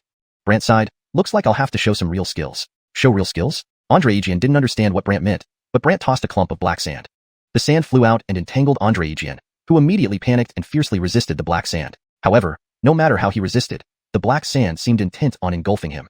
Andre Egian quickly formed a golden light shield to protect himself from the sand. Yet, the sand aggressively tried to erode even this shield. This enraged Andre Egian. Howard, do you think you can hurt me like this? Why not give it a try? Brant laughed at Andre Egian, who wondered how Brant planned to test this. Unexpectedly, Brant infused the sand with thunder, combining the Thunder Caitlini technique with the Sand Sky technique to unleash terrifying power. Crack! The golden light shield around Andre Egian was pierced through, and the sand immediately enveloped his body. Ah! Andre Egian screamed. His body soon turned into bones, leaving only his mystic soul trying to escape, but Brant's soul-sealing coffin was waiting. Thus, Andre Egian was captured, his mystic soul controlled, shocking Elise and Gavin into speechlessness. The Coralie in the shadows was so angry she couldn't speak, but Brant just laughed and looked around. If anyone else thinks they can challenge me, let them come forward. Facing this provocation, the Coralie huffed. You'll find out how Gwillemy tricks I still have when you catch me. Oh, do I need to find you? Nonsense. There's still a long way to go, she scoffed. Brant, determined to find her, continued his journey without stopping. At that moment, the Coralie arrived at a secret chamber, busied herself for a while, and then left. She continued to lure Brant to this chamber, even shouting from inside, "Dare you come in?" Brant stared at the dark entrance, about to step forward, but Elise warned, "Be careful." Gavin added anxiously, "This chamber is not simple." "Really? Do you know something about it?" Brant looked curiously at Gavin, who replied seriously, "The Coralie never lets me in, saying that whoever enters will die inside." Die inside? Brant found it intriguing. The Coralie voice came from inside. Afraid now? After laughing, she taunted. What? Scared already? Brant wouldn't be intimidated. Instead, he told Elise and Gavin to wait outside while he entered alone. Watching from outside, Elise turned to Gavin with doubt. "Is it really that scary inside?" "Yes," Gavin explained. "Previously, the Coralie brought Gwillemy people here, and those who went in came out with lost minds, unable to recall what happened." Elise was alarmed. "So scary?" Gavin nodded. "I hope he's okay." Meanwhile, inside the dark chamber, Brant explored cautiously. Initially, he found nothing, but after walking a distance, he sensed something in the darkness watching him. He stopped and called out, "Come out." "Ha ha." A creepy old voice laughed. Brant mocked, "Only good at laughing from the shadows? Howard, once you're here, you'll know my terror." The voice cackled again. Brant looked around but saw no one, yet the voice was definitely coming from nearby. Curious, Brant began searching for the source of the voice. However, the other party was well hidden in the darkness. Chapter 375. The last stubbornness is no more than this. "How? Are you looking for me? I'm afraid you'll be disappointed. You can never find me." The opponent cackled arrogantly. Brant sighed. "That's not necessarily the case." "Not necessarily? What do you mean by that?" Brant smiled. "What if this place becomes illuminated?" "Illuminated? You must be joking. This place is filled with dark mystic chi. Even if you light a fire, it will be quickly consumed by this dark energy." The opponent sneered. Brant didn't believe it and released countless flames, but they indeed dispersed as soon as they appeared, leaving no trace behind. The opponent mocked arrogantly. "So, how does that feel? Pretty impressive, right?" Brant had to admit, impressive indeed. However, what? "I have other tricks up my sleeve." Brant grinned, then took out the heaven mystic tree trunk which immediately emitted powerful green light. Under this green light, the entire dark space was bathed in an eerie green glow, exposing the opponent right before Brant. This person wore a black mask and a black cloak, looking at Brant with suspicion. "You're quite interesting." "I said, I can find you," Brant stated confidently, but the opponent laughed coldly. "So what if you found me? Can you do anything to me? Do you think I can't do anything to you?" "Nonsense. Do you really think you can harm me?" The opponent sneered at Brant, who merely smiled and sent out waves of lightning. Boom, boom, boom. Lightning struck the opponent on the spot, while Brant smirked evilly. "How does that feel?" The opponent was naturally displeased since those weren't ordinary bolts of lightning. Anger flared up as he glared at Brant. "Howard, you really want to die, don't you? Is there a problem?" Brant smiled back at him. "Fine." Suddenly, countless black bats flew in from all around them, instantly surrounding Brant. Blood-red light equilimated from these bats, aimed directly at him. Seeing Brant trapped, the opponent gloated. "These are no ordinary bats." Brant tried using lightning and fire, but they were ineffective. Noticing Brant's inability to harm them, the opponent chuckled maliciously. "Let me tell you, they are indestructible." "Indestructible?" Brant couldn't help but smile. "What, don't believe it?" the opponent asked, noticing Brant's reaction. Brant grinned sinisterly. "Just watch and see how I destroy them." The opponent didn't understand until Brant pulled out the 10,000 beast stone. The bat souls were immediately drawn into the stone. Their lifeless bodies fell one by one to the ground, leaving the opponent stunned. "What did you do to them?" he finally questioned. "Obviously, I eliminated them on the spot." Brant replied matter-of-factly. "On the spot?" The opponent shuddered in rage. Brant smirked. "Want to give it a try yourself?" Enraged beyond control, "Howard, today you'll know just how powerful I am." In a flash, the opponent turned into a shadow, entering Brant's body. Confronting his mystic soul, he declared, "Howard, die." The opponent's palm struck toward Brant's mystic soul, expecting to obliterate him easily. But what the opponent hadn't anticipated was that Brant didn't even seem to care, even smiling. "Enough yet?" "Enough?" The opponent froze, unsure what was happening. Brant's expression twisted into an odd grin. Behind his mystic soul, a red glow enveloped the shadowy figure holding a black dragon sword and pierced through. The close-range attack made the opponent's mystic soul cry out in pain, trying to escape. But Brant unleashed his mystic soul domain, trapping him inside. Upon realizing where he was, the opponent shouted desperately, "Howard, let's talk this over." "Talk it over? I only targeted you because I made a deal with the Wugwillem. If you let me go, I won't make a deal with her again," the opponent pleaded timidly. Brant laughed bitterly. "If I let you go, what stops you from making a deal with her later?" "No way. With your strength, why would I dare target you again unless I'm crazy?" the opponent promised. Brant scoffed. "I'd be the fool to let you go." The opponent retorted, "Don't kill me. I can help you find that Wugwillem." Brant half believed him, Can you? Of course. I come from the ghost domain, and I'm most adept at finding people. That's why they call me Berkeley. His boastfulness intrigued Brant. So, you really can find her? Yes, wherever she goes, as long as I've met her and know her aura, I can track her down. Berkeley boasted proudly. Brant smiled. All right, I'll spare your life, but I need to mark you. Mark you? Berkeley didn't understand what Brant meant until he felt the coffin seal, shouting angrily, You, how could you? Relax, Gwillemy from the ghost domain have been subdued by me. One more doesn't make a difference. Brant taunted him. Disbelieving, the opponent insisted, You're bluffing. I won't fall for it. Brant sighed, Believe or not, your choice. Anyway, now you follow my orders or else. The opponent froze. He hadn't expected this outcome. Reluctantly, he conceded, All right, what do you want me to do? Find that Gwillem. Brant de Gwillem did, to which the opponent immediately agreed, All right. The opponent left Brant's body, and as Brant stepped out of the secret room, Elise exhaled, asking, How did it go? What's inside? Gavin was also curious. Brant replied, Just an old Gwillem. Old Gwillem? They exchanged puzzled glances, wondering who this old Gwillem was. Brant called out, Come out. Next moment, a fidgety old Gwillem appeared, wearing a cloak and a mask. Elise and Gavin didn't know who he was, but were curious. Brant instructed, Lead the way. Sure. The old Gwillem led the way while Elise wondered aloud, Where is he leading us? Gavin was also eager to know. The marina. He knows where she is, Brant explained. Elise looked skeptical. He knows? Not just Elise, Gavin was equally curious. Brant smiled. He boasts that as long as he's met someone, he can find them. Elise suspected he might be a fraud, a scammer? This translation preserves the original tone, style, and structure while ensuring fluency and coherence in English. It accurately reflects the character names in Pinyin and maintains the story's logic and continuity. Chapter 376, Heavenly Dragon Pavilion? All experts of mystic immortals? Aaron was displeased by Elise's comments and turned grim. Miss, it's not right for you to say that. Elise retorted strangely, Persing able to seek anything you see. That sounds like an obvious bluff. Bluff? All right then, just watch, and I'll show you what true strength is. Aaron immediately became animated. Thus, Aaron led Brant and the others away from there. However, this Western Ling Palace was vast, and after navigating for quite some time, they finally arrived at an exit. This exit led to a desert that stretched endlessly. Seeing only sand, Elise asked Aaron, Can you find here too? Of course, Aaron replied confidently, continuing toward a specific direction. After a while, they came upon a small hill. Seated cross-legged atop this hill was none other than the marina. Over her head hovered golden light connected to the sky, making her aura overwhelmingly powerful. Ignoring her formidable presence, Aaron turned to Elise with a smile. Tell me, am I not impressive? Elise admitted, Very impressive. That's right, Aaron replied contentedly. But the marina opened her eyes coldly. Aaron, you brought them here? Aaron sighed in resignation. No choice. I lost, so I have to accept it. Accept it? Do you know the consequences of offending our 10,000 souls sect? The marina threatened.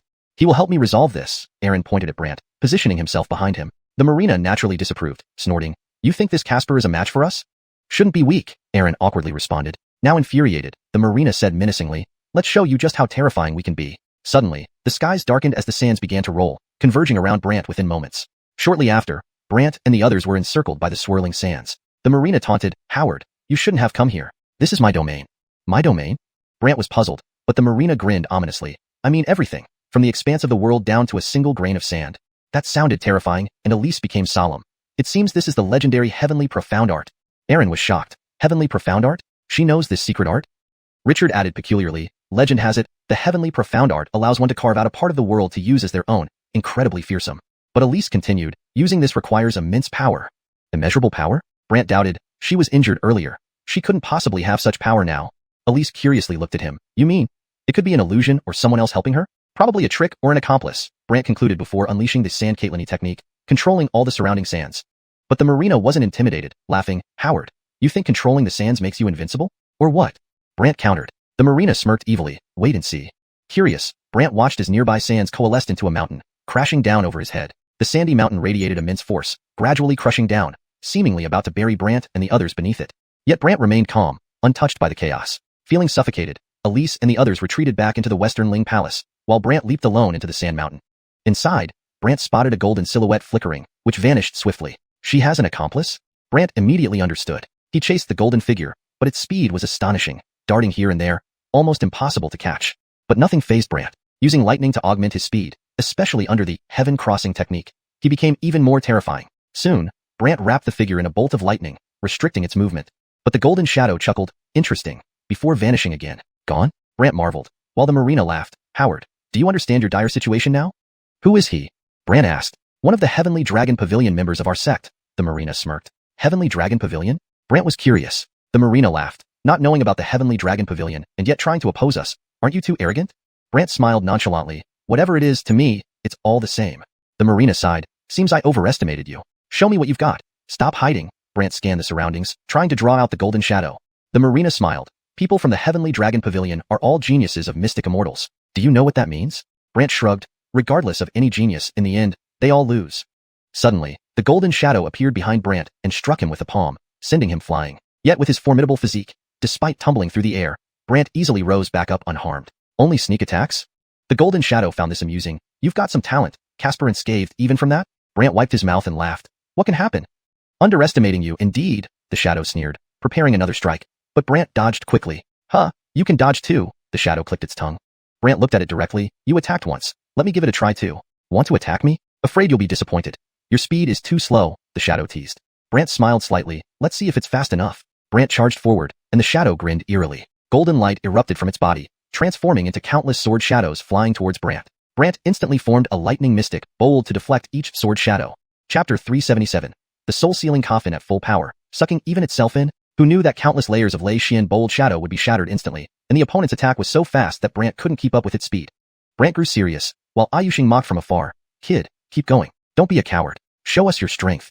Facing this provocation, Brant had no choice but to concentrate on his Xian Soul Shadow. The opponent clicked his tongue. So it's Xian Soul Shadow? Well, I have one too. In the next moment, a massive golden shadow appeared behind Ayushing. This golden shadow resembled a bald monk. This monk extended his hand toward Brant's Xian Soul Shadow and then pressed a golden palm imprint onto it. Brant's Xian Soul Shadow immediately flickered, as if about to be destroyed, but Brant's strong soul power kept it intact. Thus, the opponent's Xian Soul skill did not cause significant damage to Brant's Xian Soul Shadow. Instead, Brant grinned. Shall we continue? Seeing Brant start acting wildly again, the opponent became irritated and sneered. Not so fast. Let me show you the Buddhist mantra of my Xian Soul Shadow. Buddhist mantra? Though confused, Brant soon understood as he saw the Xian Soul Shadow, which looked like a Buddha, start to shimmer with golden light. Moreover, strange chants started echoing around Brant. This power was incredibly potent. Before long, Brant felt his Xian Soul Shadow restrained by some force, almost like he was drowsy, and the opponent laughed wickedly. Go to sleep. My power can hypnotize. Hypnotize? Brant quickly threw out the soul-sealing coffin, which appeared only for the opponent to dodge immediately but laugh from a distance. The voice of my Xian Soul Shadow can be heard far away. Despite being influenced by it, Brant retracted the soul-sealing coffin and instead used Transcend Heaven technique to dash straight towards the marina. The marina was watching from the sidelines, but Brant's sudden charge made her eyes widen in shock. Damn it. Get out of the way. Get out of the way? How could Brant let this opportunity slip away? But then Ayushing suddenly appeared behind Brant, and the Buddha-like shadow continued attacking him while scorning, Howard, come after me if you dare. Brant's target was the marina, so he laughed. Sorry, I'm quite busy right now. Quite busy? Annoyed, the opponent conjured numerous golden chains that wrapped around Brant. Then the chains transformed into armor, trapping Brant there. Seeing Brant trapped and motionless like a golden statue, the marina sighed in relief. You should have done this earlier. We wouldn't have had so much trouble. Ayushing mused. It's all good. All good? The marina was somewhat dissatisfied, but Brant laughed inside the golden statue. Is this useful? Seeing Brant still smiling within the golden statue, Ayushing scoffed at him. Howard, I advise you to give up. You can never break free. Are you sure? Brant retorted. Of course. This skill is called Golden Seal Technique. Once trapped, you're sealed forever, the opponent said smugly. Brant smiled. That's because you don't know me well enough. Don't know you? So what? Do you think you can break through? The opponent didn't believe it, thinking Brant was just joking. Brant continued accumulating Xian essence. Ayushing, seeing Brant silent, assumed he gave up and turned to the marina. I'm going to practice. Leave him to you. The marina nodded as Ayushing left. She stared at the golden statue and laughed. Kid, why do you provoke my 10,000 souls sect? Brant didn't reply, and the marina mocked. Fine, no need to speak. You're just a statue anyway. Facing the marina's mockery, Brant only laughed without worrying, continuing to accumulate essence. After about half an hour, Brant finished accumulating and used Fire Immortal Palace's fire technique. Flames burned fiercely inside the statue, and the golden statue slowly melted under intense heat. The marina didn't realize the issue until she waved her hand, noticing something odd and curiously examining the statue. She was utterly shocked. The statue melted, revealing Brant engulfed in flames. The longevity soul-sealing coffin had already appeared above the marina, giving her no chance to escape. The marina growled. Kid, do you believe I can summon more people from the Danelong Pavilion? I'll see who appears faster, them or my attack. Brant grinned, and the marina huffed. You're dead meat. Suddenly, the marina turned into a pile of sand, and Brant hurriedly opened the lid of the coffin, creating a powerful suction. The souls hidden within the sand particles were sucked out one by one. But then, Ayushing reappeared, astonished to see Brant unharmed. How did this kid get out? The marina panicked. Stop talking and get me out of here. Out of here? Ayushing prepared to strike Brant again, but Brant exerted all his strength to fully open the lid. As the lid flipped entirely open, a black vortex emerged, drawing in Brant's Xian Soul, the marina's Xian Soul, and Ayushing's Xian Soul into it. In the darkness, the marina was in a frenzy. Where are we? Ayushing's Xian Soul looked around and searched for a way out but found none, infuriating him. What do you want, kid? What do you think? Brant smirked, and Ayushing fumed. Let us out now. Brant sighed. Actually, this is my first time here too. First time? The Marina and Ayushing didn't believe him, but it truly was Brant's first time inside since he usually controlled it from outside. Furthermore, Brant realized his Shin soul could leave any time but found this place intriguing when he entered. He sensed something calling to him from somewhere inside, beckoning him to go further. Thus, Brant smiled at them. You too, stay put. Saying that, Brant flew off, leaving the Marina and Ayushing stunned. Only after Brant completely disappeared did the Marina turn to Ayushing. Can you find a way out? Ayushing tried countless times without success and cursed. What kind of treasure does this guy have? Why can't we sense the outside world? The Marina also tried and found they had lost contact with the outside world, making her expression sour. We need to find a way.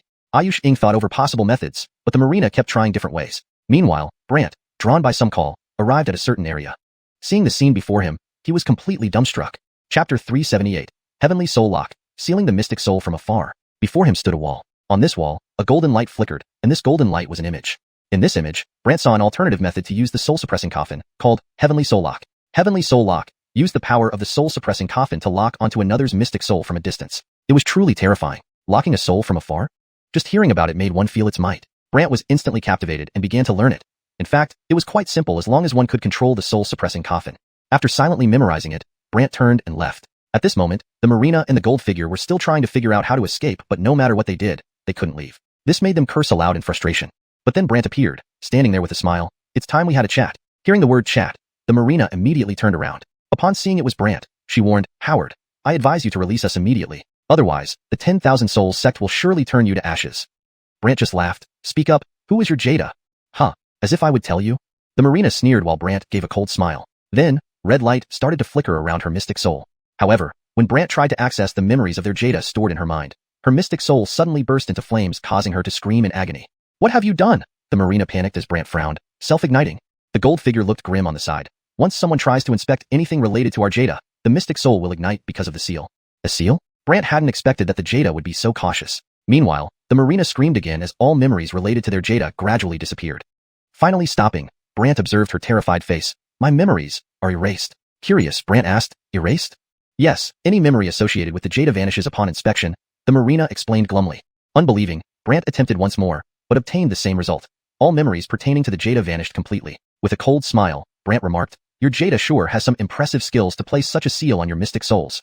The Marina felt frustrated yet helpless. You've seen for yourself. We no longer remember anything about our Jada. True, but you're still useful, Brant stated, causing a sense of foreboding to creep over the Marina. What do you plan to do? Where is the headquarters of the 10,000 Soul sect? Surely you know this? And also, the location of the Heavenly Dragon Pavilion. Brant glanced at the gold figure. Both were startled, especially the Marina, who wore a puzzled expression. You don't mean to go to the 10,000 Soul sect's headquarters, do you? Well, the Marina tried to scare him. There are Gwillemy experts there. Brant smiled, shaking his head. That won't intimidate me. The gold figure added, the experts from the Heavenly Dragon Pavilion are also there. Brant responded half-jokingly, do you really think I care? Shocked and uneasy, both revealed their discomfort. Jeffrey-ickling, Brant caused red light to flicker again. After stripping away their memories, he grinned. Turns out, this desert leads straight to your headquarters. Panicking, the two watched as Brant vanished from the soul-suppressing coffin and emerged outside. Inside the coffin, the two desperately pleaded, but Brant ignored them. Instead, he put the coffin away and returned to Westling Palace. Seeing Brant return, Elise questioned suspiciously, all settled? Not only Elise, Gavin was equally curious about what transpired. Brant recounted the events briefly. Elise was astonished. So, all memories of the Jada have been erased? Brant nodded, yes. Elise looked troubled. Doesn't this mean we'll never find this Jada? It's not certain. We can visit their headquarters. Maybe we'll uncover some clues.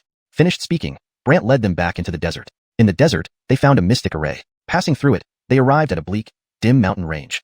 The trees here faintly glowed green. Seeing this, Gavin exclaimed in surprise, where are we? Elise looked grim. This is Dark Valley on the outskirts of the Great Wasteland. Brant, full of curiosity, said, Dark Valley? Outskirts of the Great Wasteland?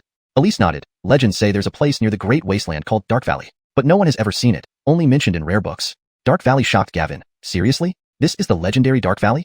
Murmuring to himself, Brant said, no wonder no one knew where the 10,000 Souls sect was located. They chose such a hidden spot. Elise curiously asked, are you saying the 10,000 Souls sect is here? The Marina's memory pointed here, Brant explained, and Elise immediately got hopeful. Wonder what secrets lie within. As the trio walked along a small path for some distance, a shadow flashed nearby, moving too fast for anyone to make out clearly. Suddenly, a Wug Willem's voice echoed around them. Leave Dark Valley now unless you want to die. Any further, and we'll kill without mercy. Who Gwillem or spirit? Brant asked. Is this the 10,000 Souls sect? She seemed surprised. You actually know this is the headquarters of the 10,000 Souls sect? Yes, replied Brant. So, we can't let you live, she darkly declared. Instantly, black vines sprouted around Brant and the others, entangling them quickly. Elise and Gavin's faces changed dramatically but couldn't break free. Brant wanted to burn the vines but decided to play along, luring her out. Thus, Brant asked, "Who are you? What's your relationship with the 10,000 Soul sect?" "I'm the guardian at the entrance, Immortality." "Immortality?" Thinking for a bit, Brant asked, "Have you met your Jada?" "So, you came looking for our Jada?" "Yes. And why would I tell you?" Immortality said coldly from the shadows. Brant laughed. "Now, you won't. Later, you will." "Later? What makes you think you can get out of this?" Immortality interrogated. Calmly, Brant responded, "Exactly. Don't be naive. Once entangled by these death vines, there's only one way out, dead." The other party confidently stated. Unexpectedly, Brant's flames burned the vines to ashes. Seeing this, Immortality in the shadows was alarmed, but unwilling to give up, summoned more vines to bind Brant again. Looking at the sight, Brant merely smiled. "Will that work? These vines will release deadly mystic energy. You'll soon be nothing but bones," she arrogantly said. But this couldn't faze Brant at all. Chapter 379. Extraordinary skills from the Great Wasteland. Brant not only absorbed the death energy emitted by the death vine, but also set it on fire again. Yet, he was completely unharmed. Both Gavin and Elise were dumbfounded, while the hidden Wugwillim expressed her dissatisfaction and questioned, "Howard, who are you? Why are you here?" Brant remained unperturbed and replied, "Come out." "Are you ordering me to come out? Who do you think you are?" The Wugwillim retorted in anger. Brant laughed and said, "Then I'll just have to find you." Brant began searching for her, but she moved like a shadow, darting around rapidly. It was impossible to catch a glimpse of her. Gavin was terrified after witnessing this. This is too scary. Not just Gavin, but Elise also felt that this person was extraordinary. Brant could only say, "Looks like I have no choice but to use soul stabilizing." Soul stabilizing? Gavin and the others didn't know what it meant, but when Brant performed it, the figure suddenly stopped, showing signs of shock. As Brant, Gavin, and Elise approached, they saw Wugwillim. She wore a black, tight-fitting outfit and held a green wooden vine in her hand. However, at this moment, the Wugwillim was frozen in place because her spirit had been immobilized, causing her great distress. Brant observed her face. She appeared to be in her 20s, but her face bore some eerie runes, making it hard to discern her true appearance. "What did you do to me?" she degwillimed angrily. Brant laughed casually. "Shouldn't you be asking for mercy now?" "Howard, let me tell you this," the Wugwillim warned. "If you don't stop now, the 10,000 Souls sect won't spare you." Brant sighed. "I'm not afraid of threats." The Wugwillim's temper flared. "Impressive, you're not afraid." "I'll be honest with you," Brant continued. "Your Marina and those from the Heavenly Dragon Pavilion have already fallen into my hands." She refused to believe him, even scorning Brant and saying, "Howard, if you keep being so arrogant, I'll make you regret it." Brant sneered, "Even in this situation, you still talk big? Seems you really take yourself seriously." Upon hearing this, she became enraged, even glaring furiously, but Brant paid her no heed and smiled as he approached her. Her spirit entered Brant's spiritual domain space. Despite this, her spirit remained stabilized within the space. The Wugwillim flew into a rage, degwilliming, "Are you courting death?" At this moment, Brant's soul projection, wielding a black dragon sword, stabbed toward her. The Wugwillim couldn't move, watching helplessly as the sword approached. Now she was terrified, shouting, "Stop! Why should I stop?" "I mean to say," she explained, "you'd better kill me in one go. If this strike doesn't finish me off, you'll regret it." "Regret?" Brant chuckled sinisterly, then thrust his sword forward. Upon touching her, her body emitted black light before she smirked evilly, "Thank you for this strike." Brant didn't understand her meaning, but she suddenly disappeared, turning into countless black petals that scattered and eventually vanished faintly. Brant puzzled. What kind of person uses such skills? Finding it miraculous, Brant sought advice from the Marina and Ayusheng. The Marina widened her eyes in surprise. "What? You encountered her? Who is she?" "From the 10,000 Soul sect. She's called Xianxia, Heavenly Evil Wugwillim." Xianxia? Brant was curious about her background. The Marina explained. Once Xianxia's spirit or physical body is attacked, she automatically disappears and reappears elsewhere. Therefore, no one can harm her. Hearing this, Brant bitterly smiled. "So she made me attack her just to escape?" After affirming with a nod, the Marina added, "These kinds of people, what's their purpose? In our 10,000 Souls sect, there are some strange individuals. They aren't bound by our sect's rules and can do as they please, as long as they don't hurt innocent people." Brant wondered, "Oh, are they that powerful?" "They originally aren't part of our sect. They're from the Great Wasteland." "The Great Wasteland?" Brant was confused. The Marina nodded. "The Great Wasteland has Gwillimy families and sects, but it follows its own rules. Extremely powerful immortal adepts can't leave, and neither can the weak." "Why?" "It will kill them," the Marina answered. "Kill them?" Brant felt intrigued. "Yes," the Marina confirmed. "The path between the Great Wasteland and the outside world isn't accessible to everyone." Unaware of this story about the Great Wasteland and the outside world, Brant collected his thoughts and asked, "How did these people end up joining your 10,000 Souls sect?" "The Auric invited them." Brant curiously asked, "So these people know what the Auric looks like? And their souls don't self-destruct?" The Marina oddly responded, "Indeed." Brant slightly smiled. "Thank you. Thank you." Confused by Brant's gratitude, the Marina watched as he composed himself, then put her away. He turned to look at Elise and Gavin. "Let's go." Elise asked, "That Wugwillim earlier?" "She's gone," Brant answered. The two were curious how she disappeared until Brant explained the process, leaving them dumbfounded. Brant ignored them and continued on his way. But the Wugwillim mocked from the shadows. "Howard, got any more courage to attack me? Try not hiding next time," Brant retorted. "Sure, I'll hide. What can you do?" the Wugwillim taunted. Oh, you think I can't handle you? Nonsense, what can you do to me? She boasted, to which Brant replied with a helpless laugh. Fine, let's see. Brant immediately employed the heaven crossing technique, starting to dart around. The Wugwillim frantically evaded and guided Brant and the others towards a particular place, until she saw a mountain flickering with flames, inwardly exclaiming, "It's you." The Wugwillim dove into the flaming mountain, while Brant told Elise and the others, "Wait here, I'll check it out." With a whoosh, Brant entered the sea of flames. Meanwhile, the Wugwillim hid in a cave, speaking to a shadow on the wall. "Leader, who is that Casper? Why is he here to cause trouble?" The shadow laughed. "He just wants revenge." "Revenge? Then why don't you come out and deal with him?" the Wugwillim asked, puzzled. "Leave dealing with him to you," the leader instructed. "But this guy isn't simple, and he can stabilize my spirit from a distance. If I continue engaging with him, I fear I might get trapped," she complained reluctantly. Chapter 380. Porter? Golden Stone Man? The shadow of the Auric on the wall responded with an "oh," and asked, "Is it really that powerful?" "Absolutely." The Wugwillim replied rather dejectedly. The Auric chuckled. "I think you can handle it easily." "Easily?" The Wugwillim scoffed. "Don't joke around. I don't have that kind of ability." After some thought, the Auric said, "Then go find Porter. With his help, I'm sure there won't be a problem." The Wugwillim had no choice but to leave. However, the Auric muttered to himself, "That kid actually found our main headquarters. He's quite impressive." Not long after, just as the Wugwillim was about to leave, Brant approached her and grinned. "Trying to hide? How did you know where I am?" she questioned. Brant then summoned soul-seeking old monster. This old monster had been hiding inside the soul-suppressing coffin all along, and Brant only let him out when he needed help finding someone. When the Wugwillim saw the old monster, she felt disturbed. "What? Did he find me?" "Yes," Brant said, then put soul-seeking old monster away. The Wugwillim laughed. "You know very well that you can't hurt me." With that, she turned and rushed towards a place. Brant smiled. "Wanna run?" Immediately, using the heaven crossing technique, Brant chased after her, with Elise and the others following behind. After a while, they stopped at the foot of a mountain. The rocks on this mountain were eerie, shimmering with silver light. Under the glow of these silver lights, the Wugwillim stood triumphantly. "If you dare, come here. I guarantee you'll regret it." Brant wasn't one to be easily intimidated. Once the Wugwillim finished speaking, Brant gave a faint smile and in the blink of an eye, he reached the top of the mountain. Immediately, countless stones began to move. These stones wrapped around Brant like liquid, turning him into a metal statue. The Wugwillim burst out laughing. Gavin exclaimed in surprise, "What is this?" "Golden Stone Man," Elise frowned, understanding something, while Gavin asked skeptically, "Golden Stone Man?" "Yes, according to legends, some spiritually endowed stones can transform into Gwillem form. Once transformed, they can control Gwillemy stones, melt them, and finally immobilize a person," Elise explained. Gavin was astonished and looked around. "Where is this Golden Stone Man?" Elise hadn't noticed yet, but Brant spoke to the Wugwillim. "Do you think this will work?" "Of course," the Wugwillim said confidently, but at that moment, Brant unleashed a powerful flame, intending to burn off all the stones enveloping him. The Wugwillim believed Brant had no chance and taunted, "Useless. Those stones were crafted by Porter over countless years, not something you can destroy so easily."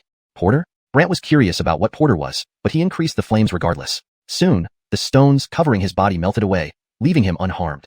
The Wugwillim was taken aback, blinking her eyes to make sure she wasn't seeing things. Seeing no change, she immediately shouted into the darkness, "Porter, what's going on?" Porter appeared, transforming into a silver Gwillem, who shone with silvery light and had a bald head. Seeing this figure, Elise exclaimed in surprise, "It's truly a Golden Stone Man." "Golden Stone Man?" Gavin saw it for the first time, feeling fascinated yet puzzled. Brant remained calm, but Porter said in a raspy voice, "I only used 10% of my power just now. Do you care if it's 10 or 20%? Deal with him quickly. Deal with him quickly?" At this moment, the Wugwillim was anxious. With a single thought, Porter gathered more stones from around and tightly encased Brant without giving him a chance to react. Brant remained calm. "Will this work?" "Howard, this time I used 50% of my power. I don't believe you can melt through them again," Porter said confidently, while the Wugwillim also taunted, "Kid, don't waste your energy. It's futile. You can't resist." Brant intensified his power, gradually increasing Xianhuan to its peak before unleashing it again. The thick layer of stones flickered with firelight under the intense flames. Porter added more strength to the stones, adding several more layers behind them. Brant laughed. "Didn't you say 50%? To me, it looks like far more than 50%. "I said 50%, so it's 50%, the opponent insisted stubbornly. The Wugwillim added, "Kid, if you can't handle it, just say so. We might consider letting you go if you submit." "Submit?" To Brant, this was preposterous. He responded indifferently, "Submit to you? Are you worthy?" The Wugwillim grew upset and shouted to Porter, "Stop wasting time and kill him." "All right," Porter said, and the stones began to squeeze, seemingly trying to crush Brant into mush. But Brant not only unleashed flames, but also activated his thunderbolt, preventing the stones from harming him. Instead, he easily destroyed each stone one by one. In a short while, Brant had melted the stones once again and looked at them calmly. "How about using your full power?" Both of them were stunned. They never imagined Brant would be so terrifying. But Porter wasn't willing to give up. He glared at Brant. "Howard, today, I'll show you my true form." "True form?" Elise and Gavin were curious about what it would look like, but Brant remained calm, as if it didn't concern him at all. Suddenly, Porter flew into the sky and transformed into a massive stone pillar that shone with silvery light. This pillar seemed to descend upon Brant's head, intending to pin him down. However, this force couldn't harm Brant. Instead, Brant smiled. Just this? Howard, die. As the stone pillar crashed down on Brant's head, his entire body was pushed underground, seemingly crushed beneath it. Gavin was horrified. This? Elise was also startled, and Porter looked at the Wugwillem smugly. He'll never come out now. Did you really take care of him? The Wugwillem was still worried, and asked hesitantly. Porter nodded. Yes, this stone pillar will be enough to suppress him. Relieved, the Wugwillem sighed. Then I'll finish off these two. She leaped towards Elise and Gavin, who were both terrified, knowing their strength was negligible compared to hers. Just as the Wugwillem was about to strike, a voice came from the stone pillar. I'm still here. Why are you in such a hurry? Still here? Everyone was shocked and looked towards the stone pillar. Chapter 381. The scene of 10,000 coffins flying? At this moment, the stone pillar was burning bit by bit as if some fire were consuming it. Seeing this, the Wugwillem immediately shouted at Porter. What are you gawking at? Hurry up and stop it. Porter tried, but even when he reinforced the stone pillar with his power, it continued to burn. Finally, Brant emerged from within. Porter was shocked, but Brant just smiled at him. Looks like you have no more tricks left. Why don't you give up? Give up? How could Porter be willing to do that? Just as Porter was about to unleash a tirade, Brant made his move. Brant directly infused him with lightning. In an instant, countless bolts of lightning flickered over Porter's body. Porter howled in pain. The Wugwillem panicked and shouted at Porter. Are you alright? Am I okay? Does it look like I'm okay? Porter's entire body trembled. Evidently, this golden stone figure, once electrocuted, remained electrified. The Wugwillem was flustered and quickly asked him, Can you still fight? You want to try? Porter replied dejectedly. The Wugwillem wanted to say something, but Brant looked at the two of them and said, You two might as well stop struggling. Tell me where your Jada is. The Wugwillem retorted fearlessly. If you've got the guts, attack me. Attack? If it were before, Brant would have attacked, but he knew now that it was absolutely impossible. Otherwise, they would vanish again. So Brant laughed. Do you think I'd attack you so you can disappear again? Caught off guard by Brant's caution, the Wugwillem huffed. Brat, do you think I'm afraid of you? Whether you're afraid or not, I don't know, but I only know that if I make a move, you'll disappear. Enraged, the Wugwillem urgently yelled at Porter. Attack me! Porter was gloomy. Do you plan on escaping yourself? Obviously, Porter also understood what was happening and was very upset. Seeing that Porter wasn't helping her, she began cursing him. If I can't leave, I won't be able to get reinforcements for you. That's your problem. After cursing her, Porter attempted to leap away, but Brant's crossing heaven art swiftly chased after him, continuing to infuse him with lightning. Porter's miserable cries echoed through the sky, and several people who were cultivating in the 10,000 Souls sect came out. When they saw Porter being dealt with by someone at the Foundation establishment stage, everyone was curious about who Brant was and how he Gwilymaged to enter the 10,000 Souls sect. The Wugwillem didn't have those thoughts. Instead, she hurriedly looked for an opportunity to escape. But as soon as she ran for a bit, Brant used Thunder Comgwillimed to control Porter and catch up with her. He then laughingly asked her, Where are you heading? Terrified, the Wugwillem stared at Brant. If you dare lay a hand on me, go ahead. If not, don't block my way. Sorry, I don't want to attack you, but I want to trap you. Brant mildly smiled and cast a soul binding technique, immobilizing her spirit. The Wugwillem immediately became anxious. It's useless to trap me. No, trapping you allows me to slowly delve into your memories. Brant chuckled, and the soul-suppressing coffin appeared. As the coffin lid emitted red light enveloping the Wugwillem, Brant could review her memories, yet they were all blurry. Blurry? Seeing this for the first time, Brant's expression turned dubious, while the Wugwillem strangely remarked, Memories of Great Wasteland people aren't easily accessible to just anyone. People of the Great Wasteland cannot be read? Of course not. The memories of Great Wasteland people are not ordinary. The Wugwillem sneered, but Brant sensed something was amiss. Therefore, Brant was full of curiosity. Seeing that Brant couldn't do anything to her, she laughed. It seems you ultimately can't do anything to me. Brant smiled. I won't attack you, but I can imprison your spirit. Brant gradually led her into the soul-suppressing coffin. The Wugwillem fumed. You'd better release me. Otherwise, my Yi family will never let you off. Yi family? Though Brant didn't know what it was, he didn't bother wasting words and instead calmed down and examined Porter. Similarly, his memories were fuzzy. Do you want to be like her? Brant probed, and Porter responded oddly. What do you want to know? Brant laughed. About the 10,000 Souls sect's leader. If you're willing to speak, I can make things easier for you. Porter retorted. I advise you to give up. Give up? How could Brant possibly give up? Instead, he smiled. Think it over before you speak. Whatever, the leader is truly extraordinary. Porter then ignored Brant, forcing Brant to toss him into the soul-suppressing coffin as well. Inside the soul-suppressing coffin, Brant discovered something interesting. A black protective barrier suddenly surrounded their spirits once they entered. Curious, Brant also entered the coffin to observe them, and the Wugwillem smugly noted, Howard, forgot to tell you. Our spirits are invincible outside the Great Wasteland. Invincible in the Great Wasteland? Exactly. Outside the Great Wasteland. Nothing can harm our spirits. The Wugwillem boasted proudly. Porter confidently added, That's right.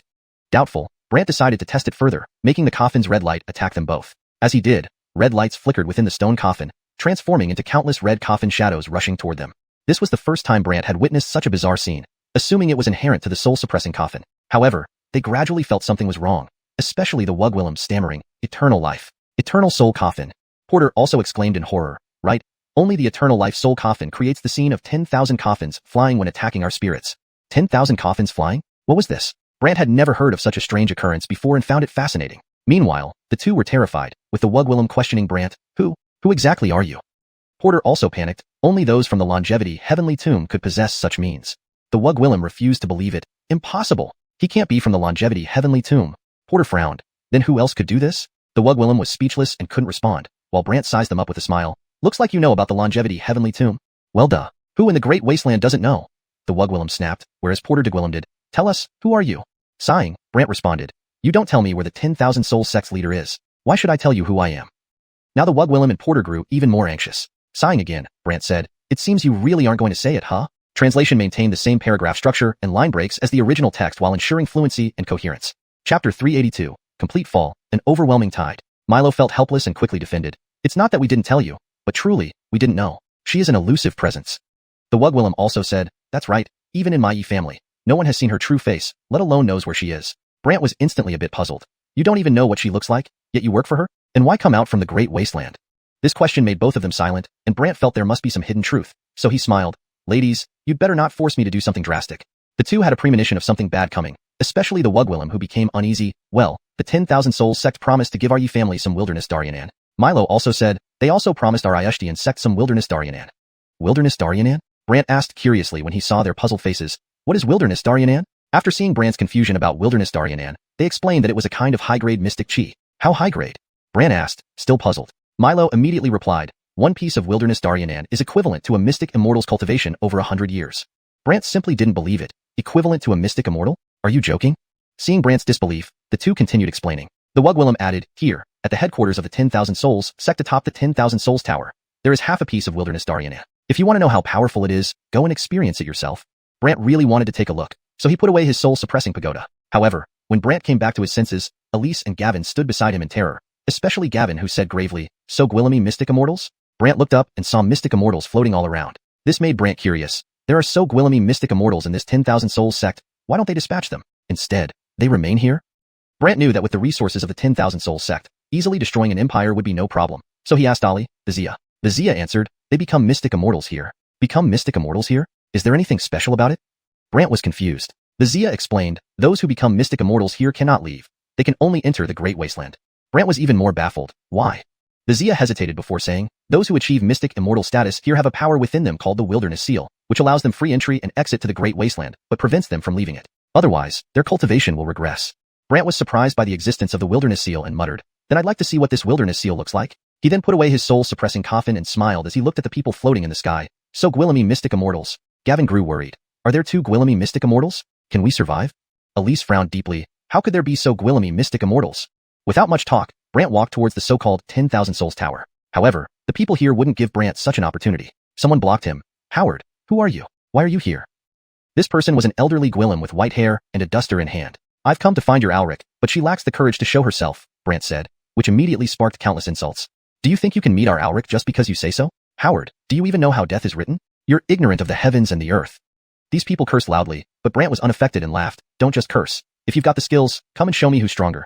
Now everyone was stirred up, especially the old Gwillem with white hair who said, Then let me show you the might of Su Lao Si. Su Lao Si? Why such a name? Brant was bewildered, but Su Lao Si indeed took action. He swung his duster, and countless white mists in the sky transformed into a massive net that wrapped around Brant. Then Su Lao Si laughed eerily. This is called Mystic Threads Binding. Once caught, your mystic chi will be drained. Drained? Brant smiled without answering. Seeing Brant still smiling, Su Lao Si asked, Howard, do you find it funny? Yes. Funny? I think you're the one who looks ridiculous, Su Lao Si chuckled. But Brant unleashed a ball of flames that burned the threads. Su Lao Si's smile disappeared as he stared strangely at Brant. How can you be fine? There's no way. Your draining speed can't match my storing speed. Draining speed? Can't match storing speed? Everyone present was confused. While Su Lao Si grew angry and glared at Brant, Howard, you dare to belittle me? You're right, I do despise you, Brant said bluntly. Su Lao Si scoffed. Then see my true power. Immediately, a white mystic soul shadow appeared behind Su Lao Si, releasing countless white threads like a spider. These threads quickly bound Brant, and Brant felt his mystic soul being restrained. What's it like, afraid now? Su Lao Si sneered at the immobilized Brant. Members of the 10,000 Souls sect laughed and ridiculed him. This kid is asking for death. Not wrong. He's overly arrogant. Well, he's completely dead now. That's his fate. Elise and Gavin were very worried, but Brant laughed and released flames from his body. The flames gradually consumed the threads until Su Lao Si realized something was wrong and panicked. What's happening? Notice any problems? Brant laughed at Su Lao Si, who was now frantic. Even this can't affect you? People around were shocked since Su Lao Si was a powerful mystic immortal. yet couldn't subdue Brant with the mystic soul shadow. Instead, Brant tossed out the eternity soul suppressing coffin. Red light flashed from the coffin, and those covered by the red light immediately felt their mystic soul power restrained. Everyone was terrified. Someone shouted, "My mystic soul power is restrained." Me too.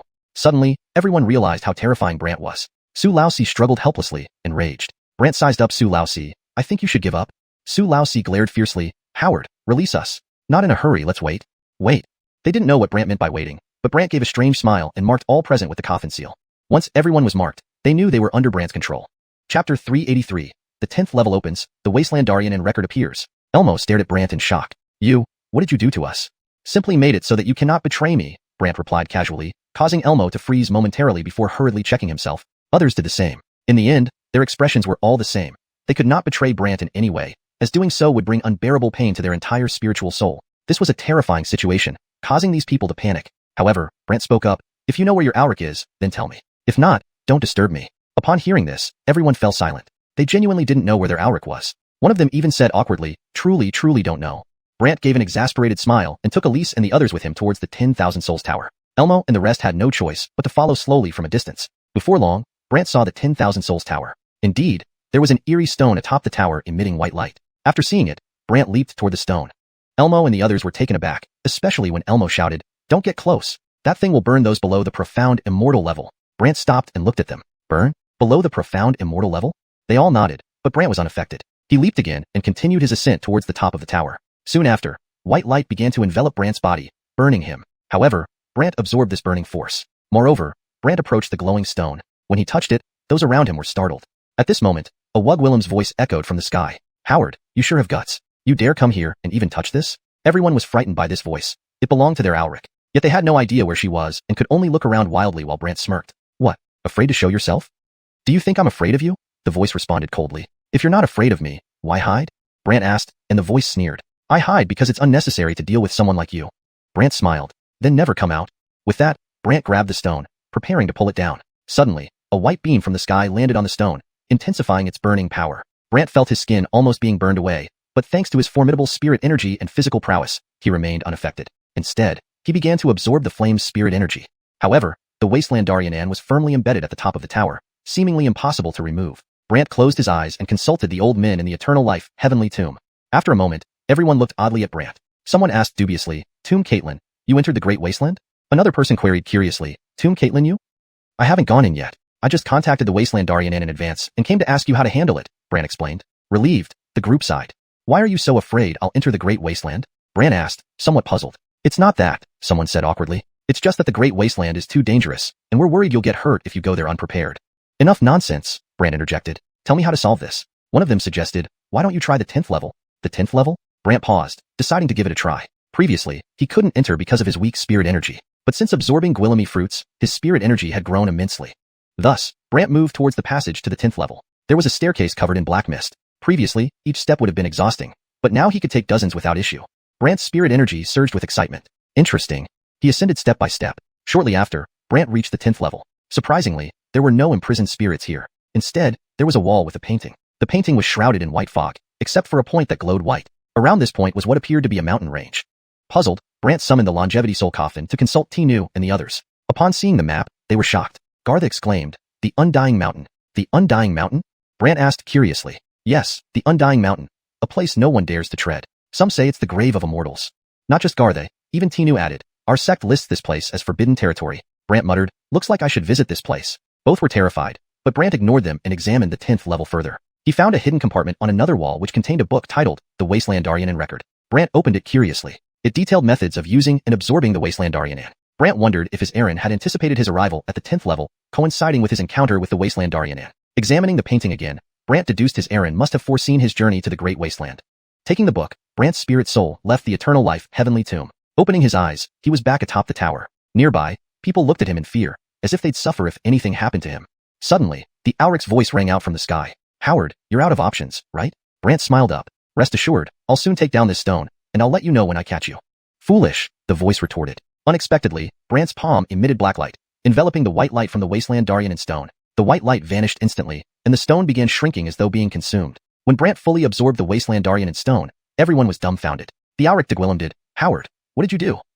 "Are you blind?" "I swallowed it," Brant replied confidently, looking within. Inside him, a mass of white light formed, the Wasteland Darien in Chi. Using the Wasteland Darien in record, Brant transformed the Wasteland Stone into Wasteland Darien in Chi, which allowed for various wasteland techniques, beyond ordinary spiritual techniques that no one present knew about. Chapter 384, No-Go Day? Sky Wasteland Sect? Wasteland Beasts? The voice of the Heavenly Dominion's Supreme Channing trembled with disbelief. How could this be possible? Brant withdrew his hand and smiled as he looked around. Aren't you going to show yourself? Howard, don't get cocky. One day, I'll make your life a living hell, came the enraged reply. Do you really not plan on showing yourself? Brant countered, but the other party's voice disappeared, never reappearing. Brant composed himself. It looks like I still have to find him myself.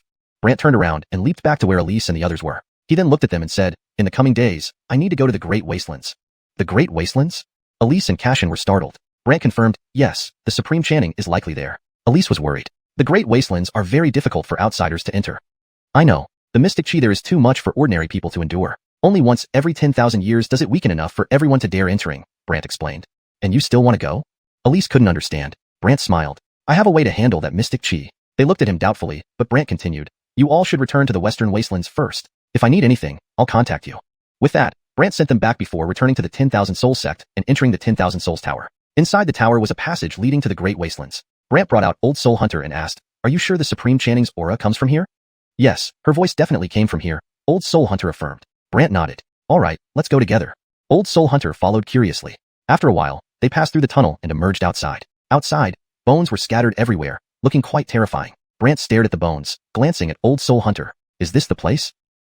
Brant had him follow the aura and continue forward. At the same time, he called out Gar the Clan. When she saw the surroundings, her expression changed. We're in the Great Wastelands? You're familiar with this place, right? Brant smiled at her. She exclaimed, This is one of the entrances to the Great Wastelands, and beyond here lies the Wastelands proper. Good, you can come along. If we need any explanations, I'll count on you, Brant told her. Gar the Clan looked strange. The mystic chi here is unusual. If an outsider comes here...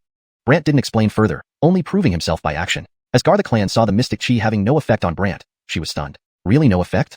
Brant remained silent and continued walking. Soon, they walked out of the pile of bones onto a wide path, where pieces of white paper were scattered everywhere. These papers seemed like those used during funerals.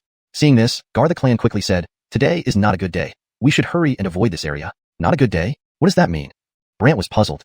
Gar the Clan explained, Each year, there are 3 days designated as no-go days. On these days, white paper is scattered as a marker.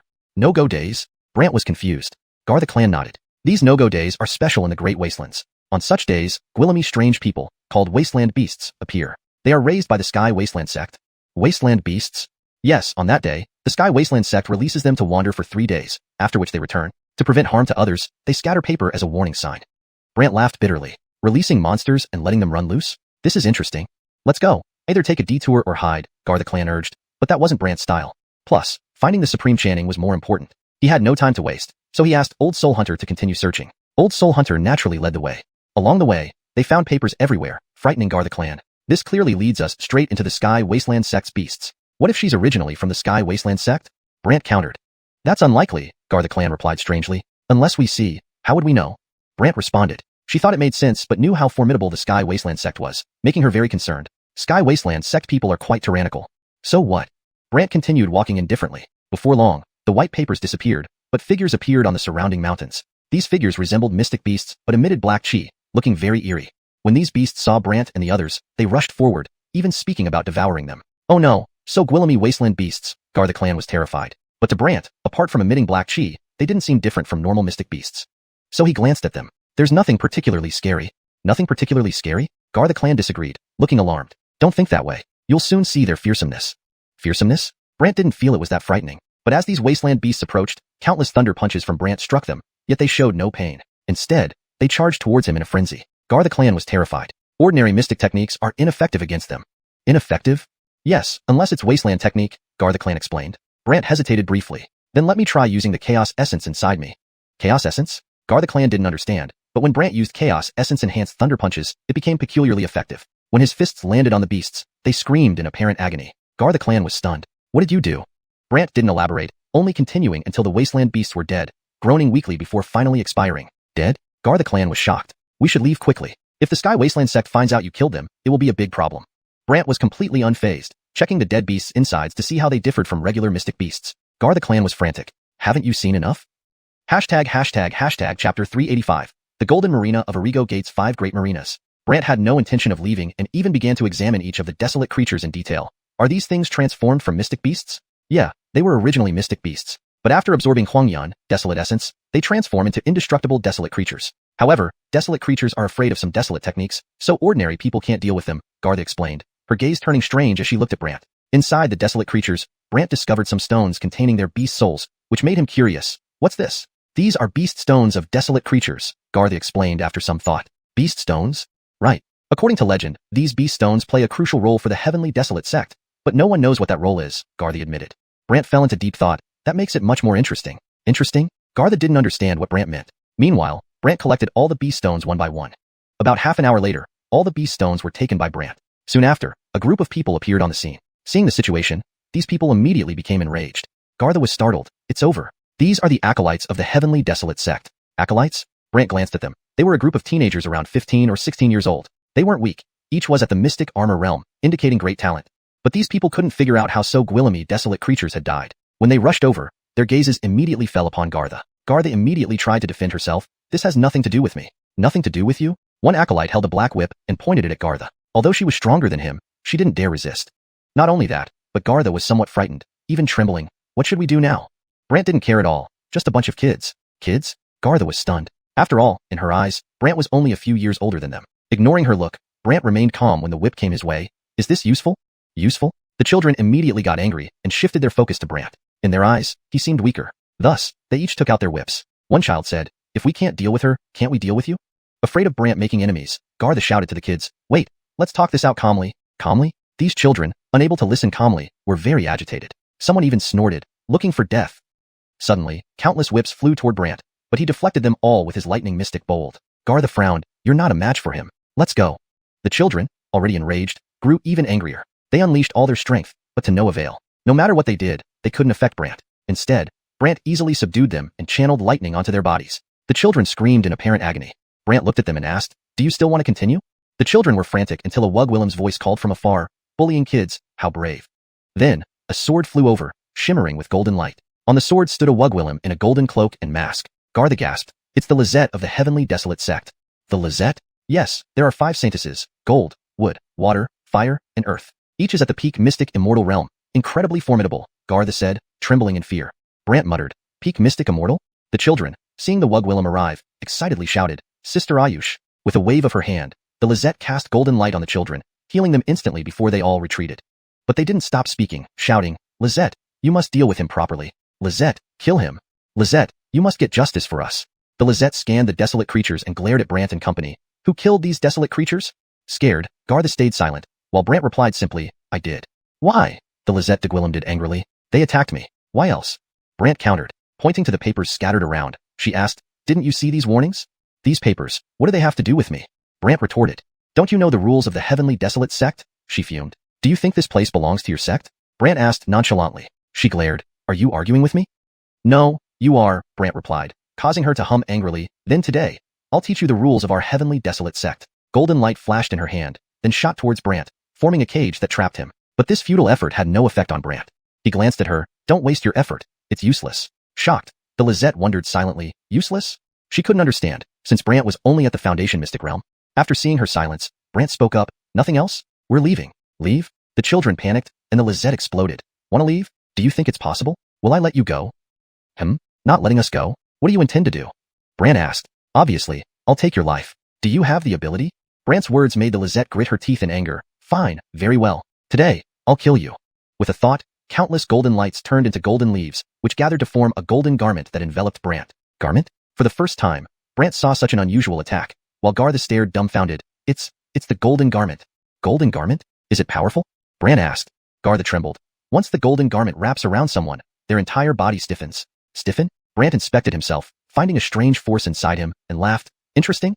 The Lizette threatened. You have 10 breaths to consider. If you don't surrender in 10 breaths, you will turn into a statue.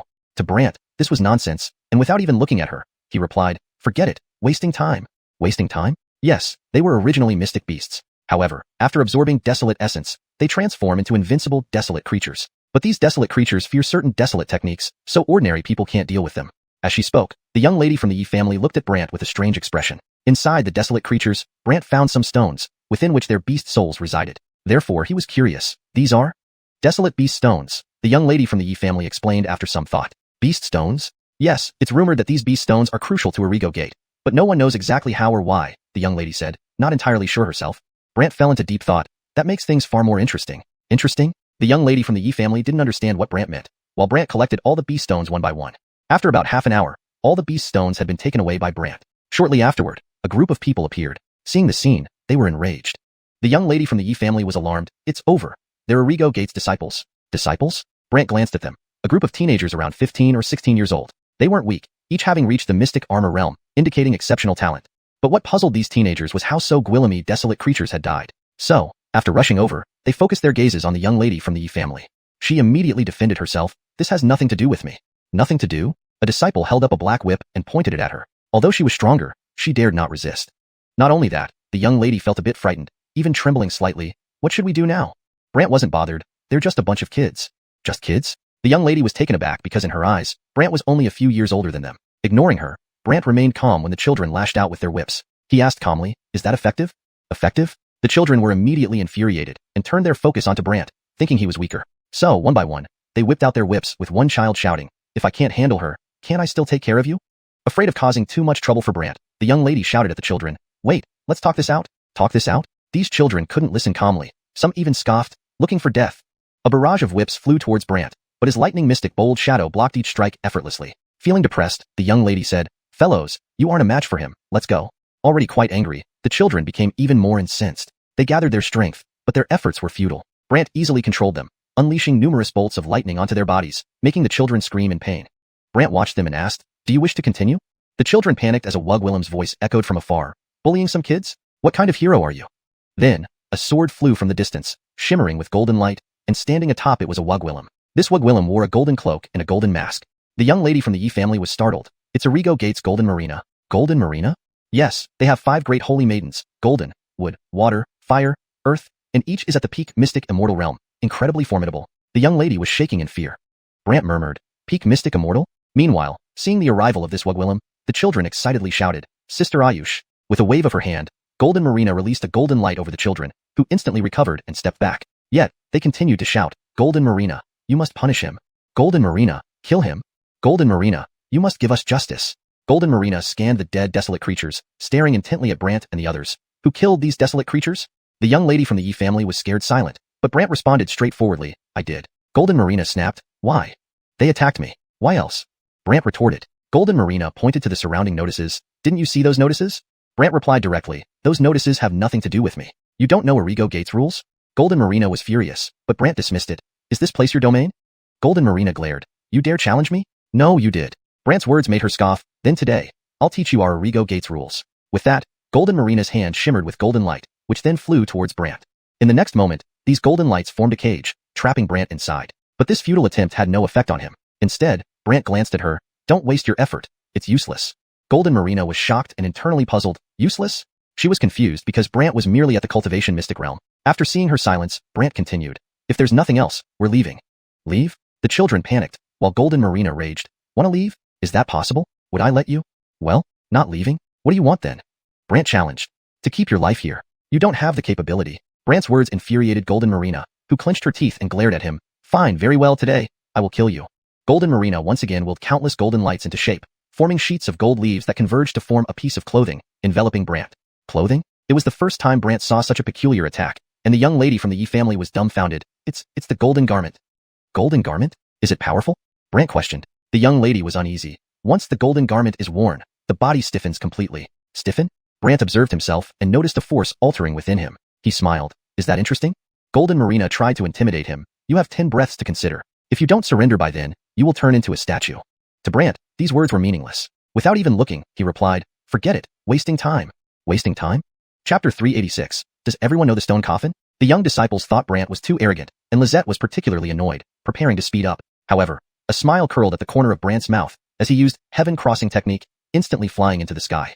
Lisette froze. She hadn't expected him to ascend so easily. Brant gave a sly smile and then directed lightning from Lightning Caitlini to her sword. The sword immediately started spinning mid-air. Lisette had already left her sword in fear, but seeing her sword controlled by Brant, she was enraged. Howard, you dare touch my sword?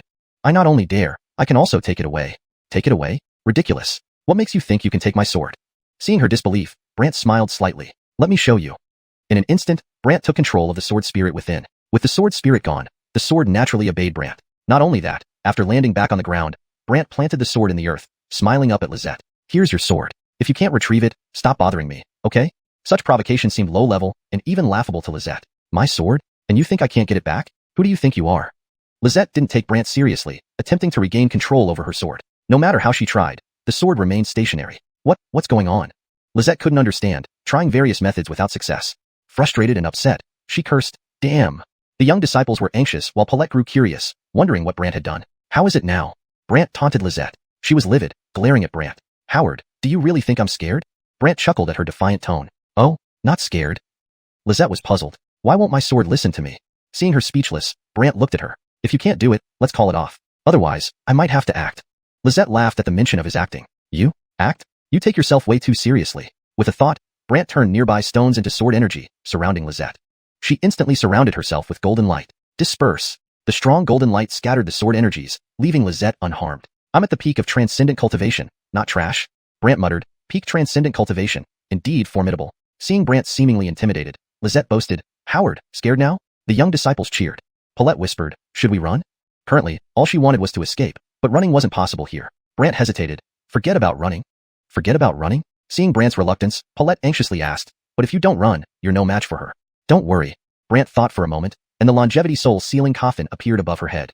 Lizette, eyes widened. Soul-sealing coffin. You? What connection do you have with the immortal tomb? Brant looked at Paulette. Does everyone from Dahan know about this stone coffin? Many have seen it or heard about it. Paulette replied awkwardly, and Brant sighed. So that's why. Even the young disciples were shocked, some shouting in confusion. What's going on here? Seeing Brant not responding, Lizette did. Who are you really? Is that important? Brant retorted, causing Lizette to feel increasingly worried. Are you one of the immortal tomb? What do you think? Brant smiled. After thinking, Lizette said, if you are, I can overlook this incident. Overlook this? Brant chuckled bitterly, and Lizette backed down. Yes, as long as you're from the immortal tomb, I won't be difficult. But if not, I need to report to Arrigo Gate. Why should I tell you? Brant smiled. Lizette grew more anxious, staring at Brant. Howard, I'm not joking. Neither am I. Lizette was anxious, unsure of what to do, as Brant intensified the power of the soul-sealing coffin. Sensing her soul about to be drawn out, she panicked and summoned powerful golden light around her, then vanished in a flash. Escaped? Brant hadn't anticipated she could escape his soul-sealing coffin. The young disciples scattered in fright, like they'd encountered something terrifying. Paulette was stunned. They all ran? If I knew it would scare them off so easily, I should have brought the coffin out earlier to intimidate them. Brant smiled bitterly. Unable to resist, Paulette asked, what's your connection with the immortal tomb? Looking at her expectant gaze, Brant thought for a moment. Guess. Well, alright, no nonsense. I need to go.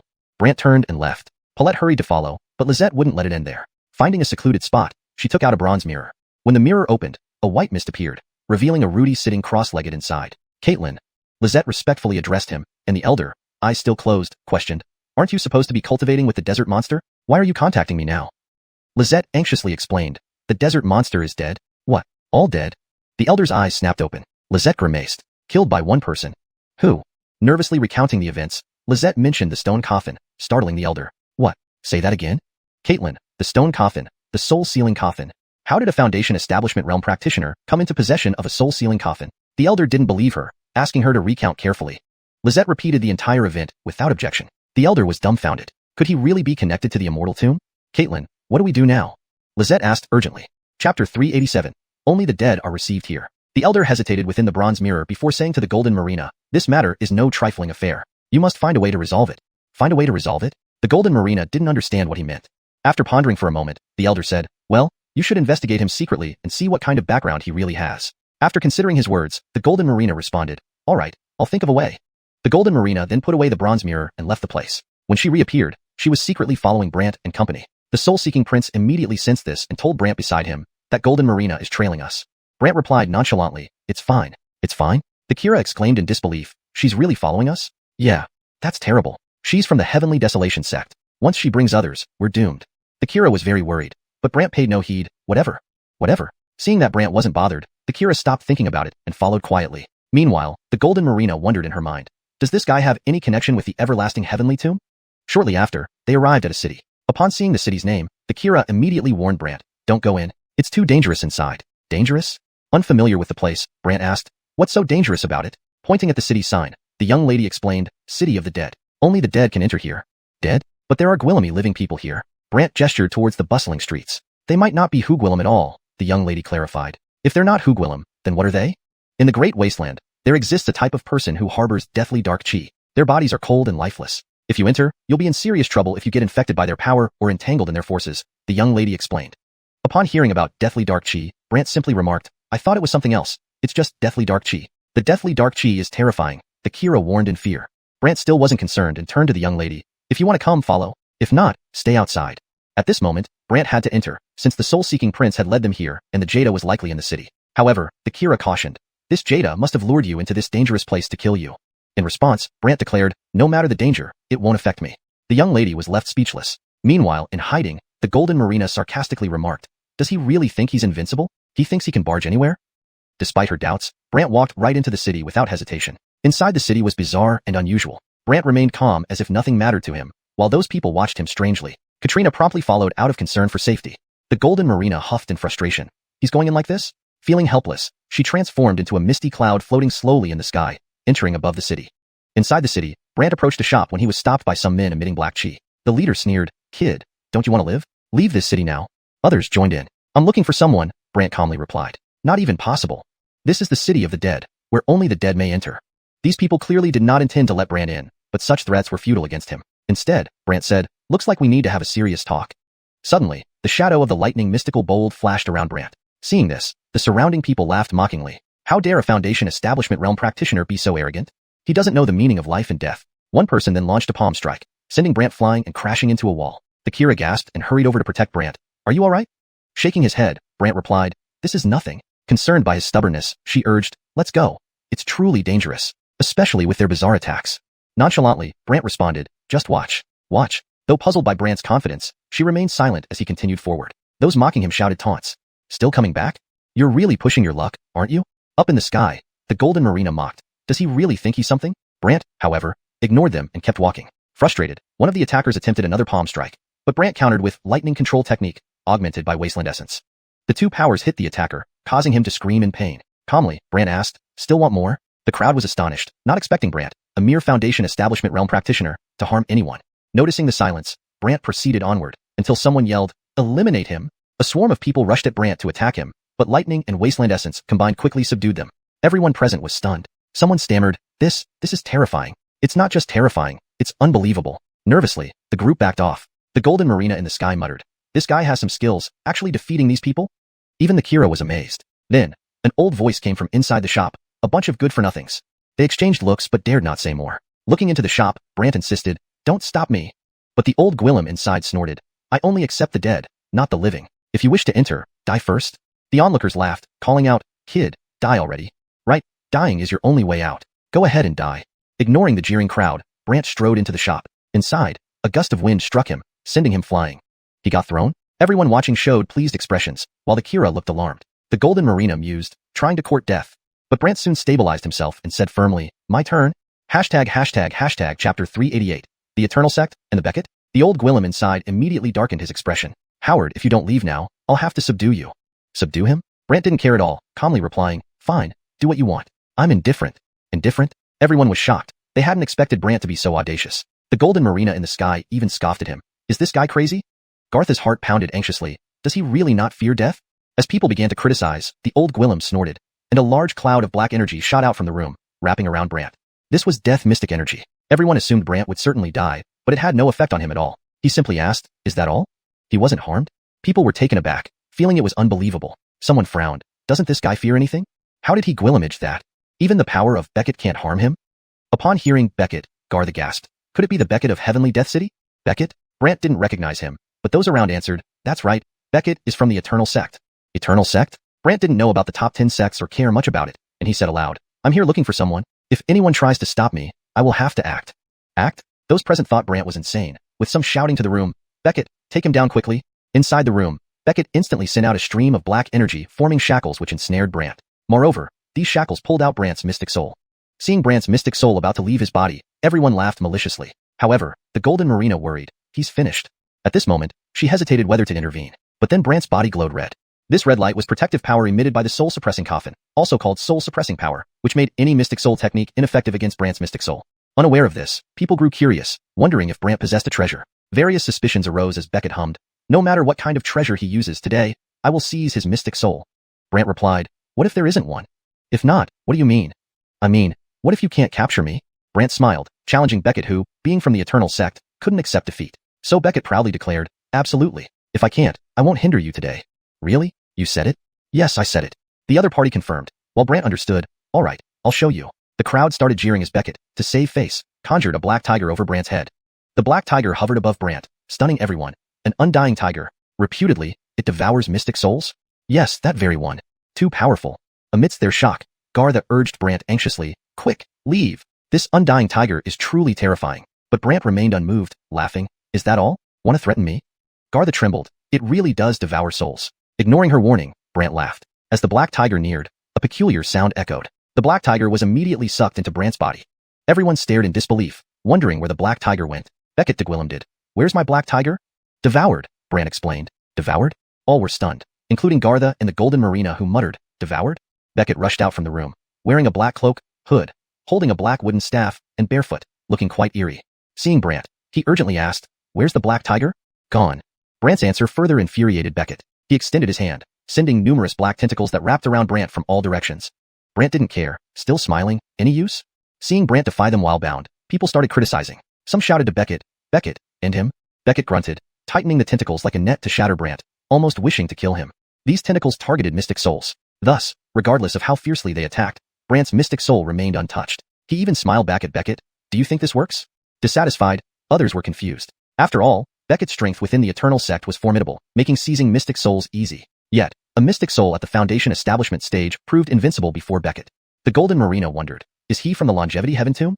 Gartha murmured, "How can he be so fearsome?" After a prolonged pause, Beckett had to retract his power. "I can let you in, but return the black tiger." "Gone." Brant's response angered Beckett deeply. "Repeat that." "Gone." Brant affirmed, while Beckett fumed, "Are you trying to provoke me?" Brant retorted, "You attacked me with it. Can you blame me?" No one expected Brant to counter Beckett, leaving Beckett dumbfounded. "Howard, do you really think I can't deal with you? You've tried everything. What more do you have?" Brant laughed. Beckett was speechless, causing whispers among the crowd. "Beckett, could he really not match him? This is too frightening. Terrifying." The Golden Marina doubted. "Beckett can't handle him? Impossible." Not just her, Gartha found it equally surprising. Looking at the baffled Beckett, Brant said, "If you can't do it, step aside. Otherwise, I'll act." No one expected Brant to threaten Beckett. Chapter 389. The No-Life Manor. The old Gwillem snorted. "Even if I can't do anything to you, don't think you can harm me either." After his words, a black hood enveloped him. Those around laughed in mockery. "Youngster, you dared to go against the dunk? Are you mad?" "Exactly. Are you looking for death?" These people one by one ridiculed, finding Brant utterly laughable. Even the Golden Marina sighed from above. "This guy is truly crazy." Gartha hesitated as well, revealing an odd expression. Brant extended his hand toward the old Gwillem, and then red light erupted from him. This red light all egwillimated from the soul-stabilizing coffin inside his body. Considering everyone here knew of the soul-stabilizing coffin, to prevent further recognition, Brant hid it within his body. So what everyone saw was merely red light and chains emerging from within this red light, these chains wrapping around the old Gwillem one by one. Dunk was immediately trapped by countless chains. Everyone froze, curiously wondering what these chains were. However, more thought these chains couldn't do anything to Dunk. Not only that, Dunk even smiled at Brant. "Howard, you think trapping me means I can't move? Try."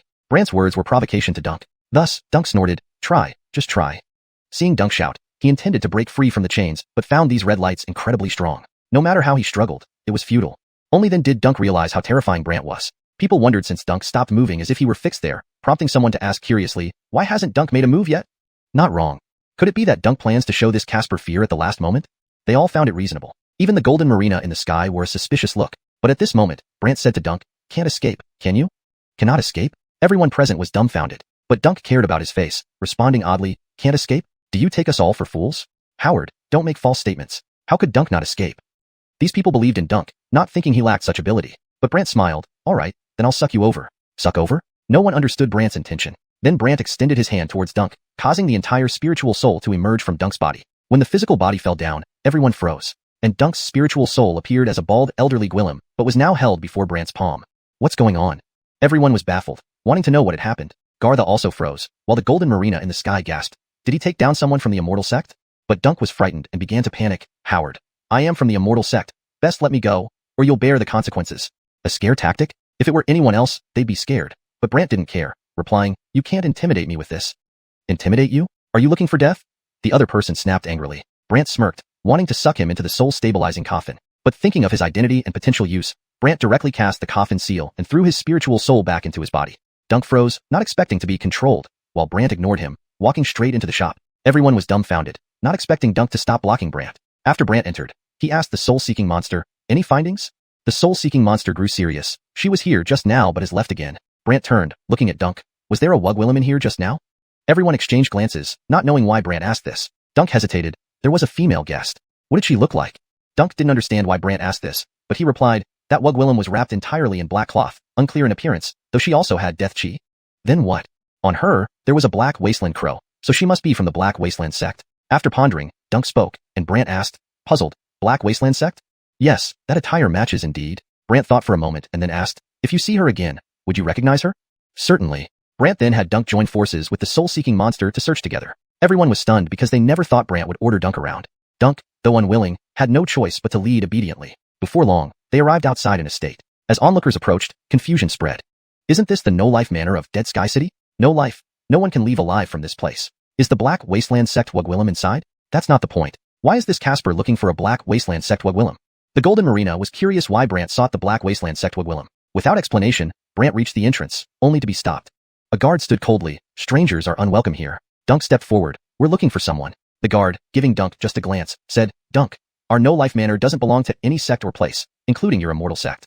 If others heard this, they'd surely think them mad, but seeing the place, they understood. Gartha whispered beside Brant, "This place is very dangerous. You must be cautious."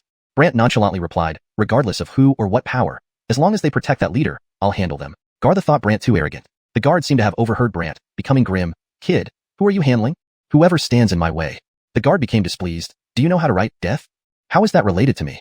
"It seems you don't know the true meaning of no-life manor," the guard said, pointing at Brant. Golden light shot from that finger onto Brant. Furthermore, countless skeletal shadows came with it, appearing very eerie and frightening. Dunk exclaimed, "It's the soul-locking desolate technique." Soul-locking desolate technique?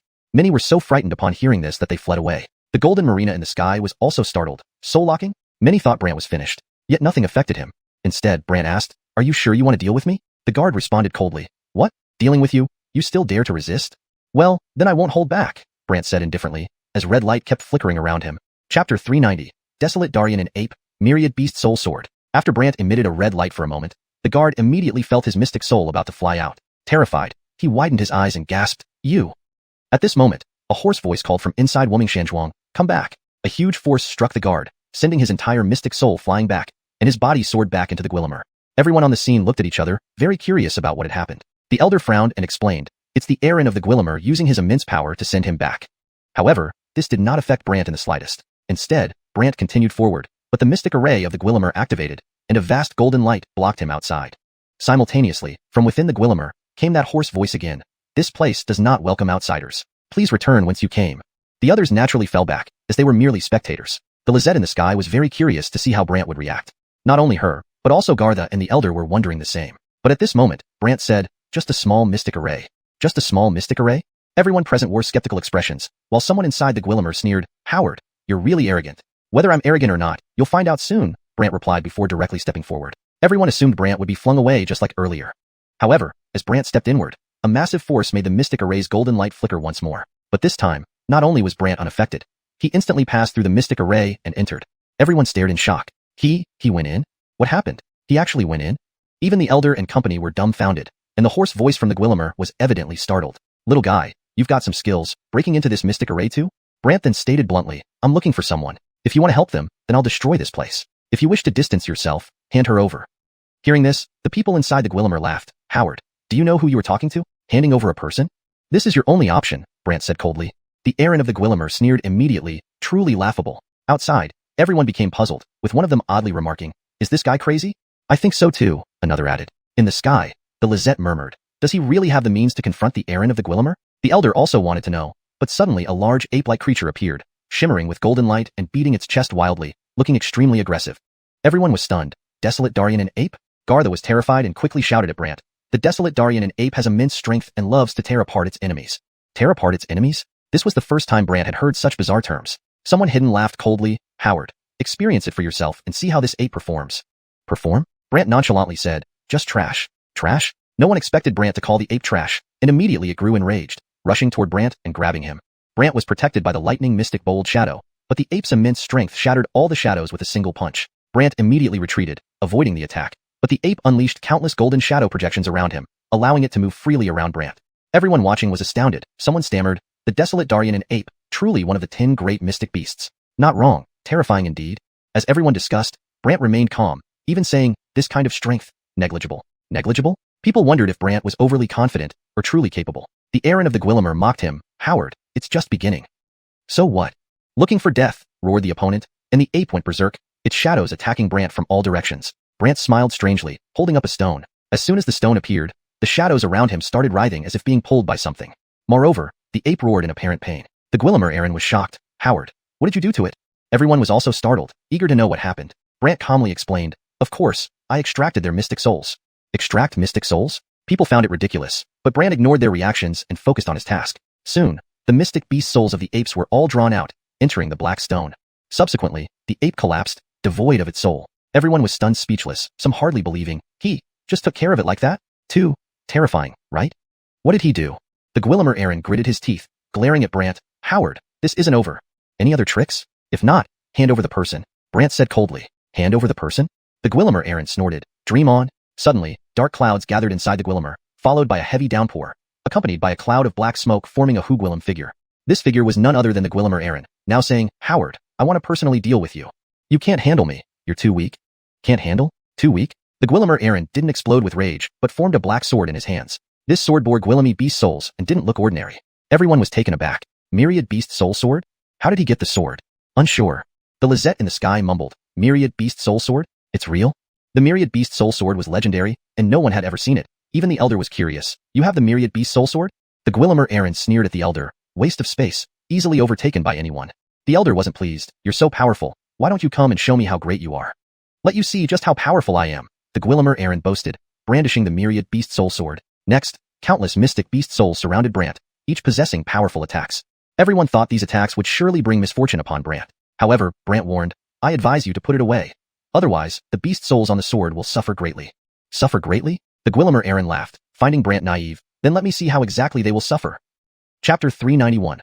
The Rupture of Wasteland Essence, a Pile of White Bones. Brant chuckled maliciously. Then, a blue light flashed within him. Everyone saw a blue tiger shadow surge towards those mystic beast souls. In moments, all the mystic beast souls were devoured. Everyone present was stunned. Someone couldn't believe it. "Is this real?" An elder gasped in shock. The 10,000 beast soul sword, broken? The Aaron of the Unlucky Manor was even dumbfounded, attempting to wield his sword, but there were no more mystic beast souls on it. "Hit this." The Gwillim became anxious and finally glared with fury, staring at Brant and cursing wildly. "Brat, I will finish you off." But Brant remained calm. Would that work? In an instant, countless golden lights from the Gwillim's body gathered onto his sword, which then shimmered with gold. Finally, the sword flew out. Seeing the sword about to hit Brant, Brant conjured a lightning mystic bolt that blocked the attack, though the sword kept spinning around him. Then, a crack appeared, stunning everyone. The Rupture of Wasteland Essence. Rupture of Wasteland Essence? What is it? Brant didn't know. He just knew he must destroy this sword. However, the crack grew larger until it completely engulfed him. The Gwillimer Lord laughed aloud. "And he dared to oppose me? Just this?" The old Gwillim and Garthy of the Yi family were terrified, but they both had the coffin seal given by Brant, so when he conveyed his safety through it, they felt relieved. The old Seeker Soul also watched quietly. The Lizette in the sky sighed, "So, he's dead." Seeing the Lizette preparing to leave, the Gwillimer Lord shouted to the crowd outside, "All right, disperse. This has nothing to do with you."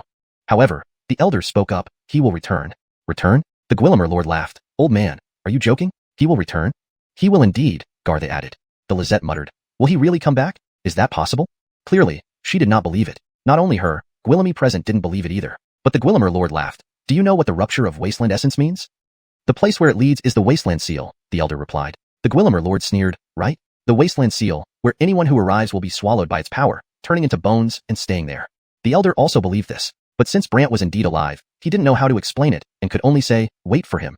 He will return." "Wait?" The Gwillimer Lord found it laughable. "Fine, I'll wait." At this moment, in a foggy place, Brant stood on a pile of white bones that seemed endless. Not only that, this fog had the power to devour flesh and bone, but Brant was unafraid, absorbing it into his body, converting it into a power similar to the Wasteland Essence. "It seems this power can be transformed into Wasteland Essence," Brant mumbled, noticing a ghostly figure darting around. Brant asked suspiciously, "If there's someone here, please show yourself." Next moment, a long-haired Wugwillim in a white robe appeared, floating eerily. But Brant wasn't frightened. Instead, he asked, "Playing tricks? You're not afraid of me?" The Wugwillim was puzzled, inspecting Brant, who smiled. "Why should I be?" She thought for a moment and said, "Everyone who comes here is terrified upon seeing me and begs to leave, but none have Gwillimaged it." they only end up rotting away. Her words came out casually, as if this was commonplace here. However, Brant responded, I don't know about others, but I need to get out of here. Leave? You think you can? She retorted. Brant confidently declared, defeating you will let me out. Defeat me? She found it absurd and floated away. Do you know my cultivation level? My concern is not your level, Brant said and used heavenly crossing technique to chase her, but she vanished in a blink. Her laughter echoed, Howard, give up? You're no match for me. Brant hesitated and then sat down, absorbing the surrounding mist. She was confused. You're so arrogant. Why stop?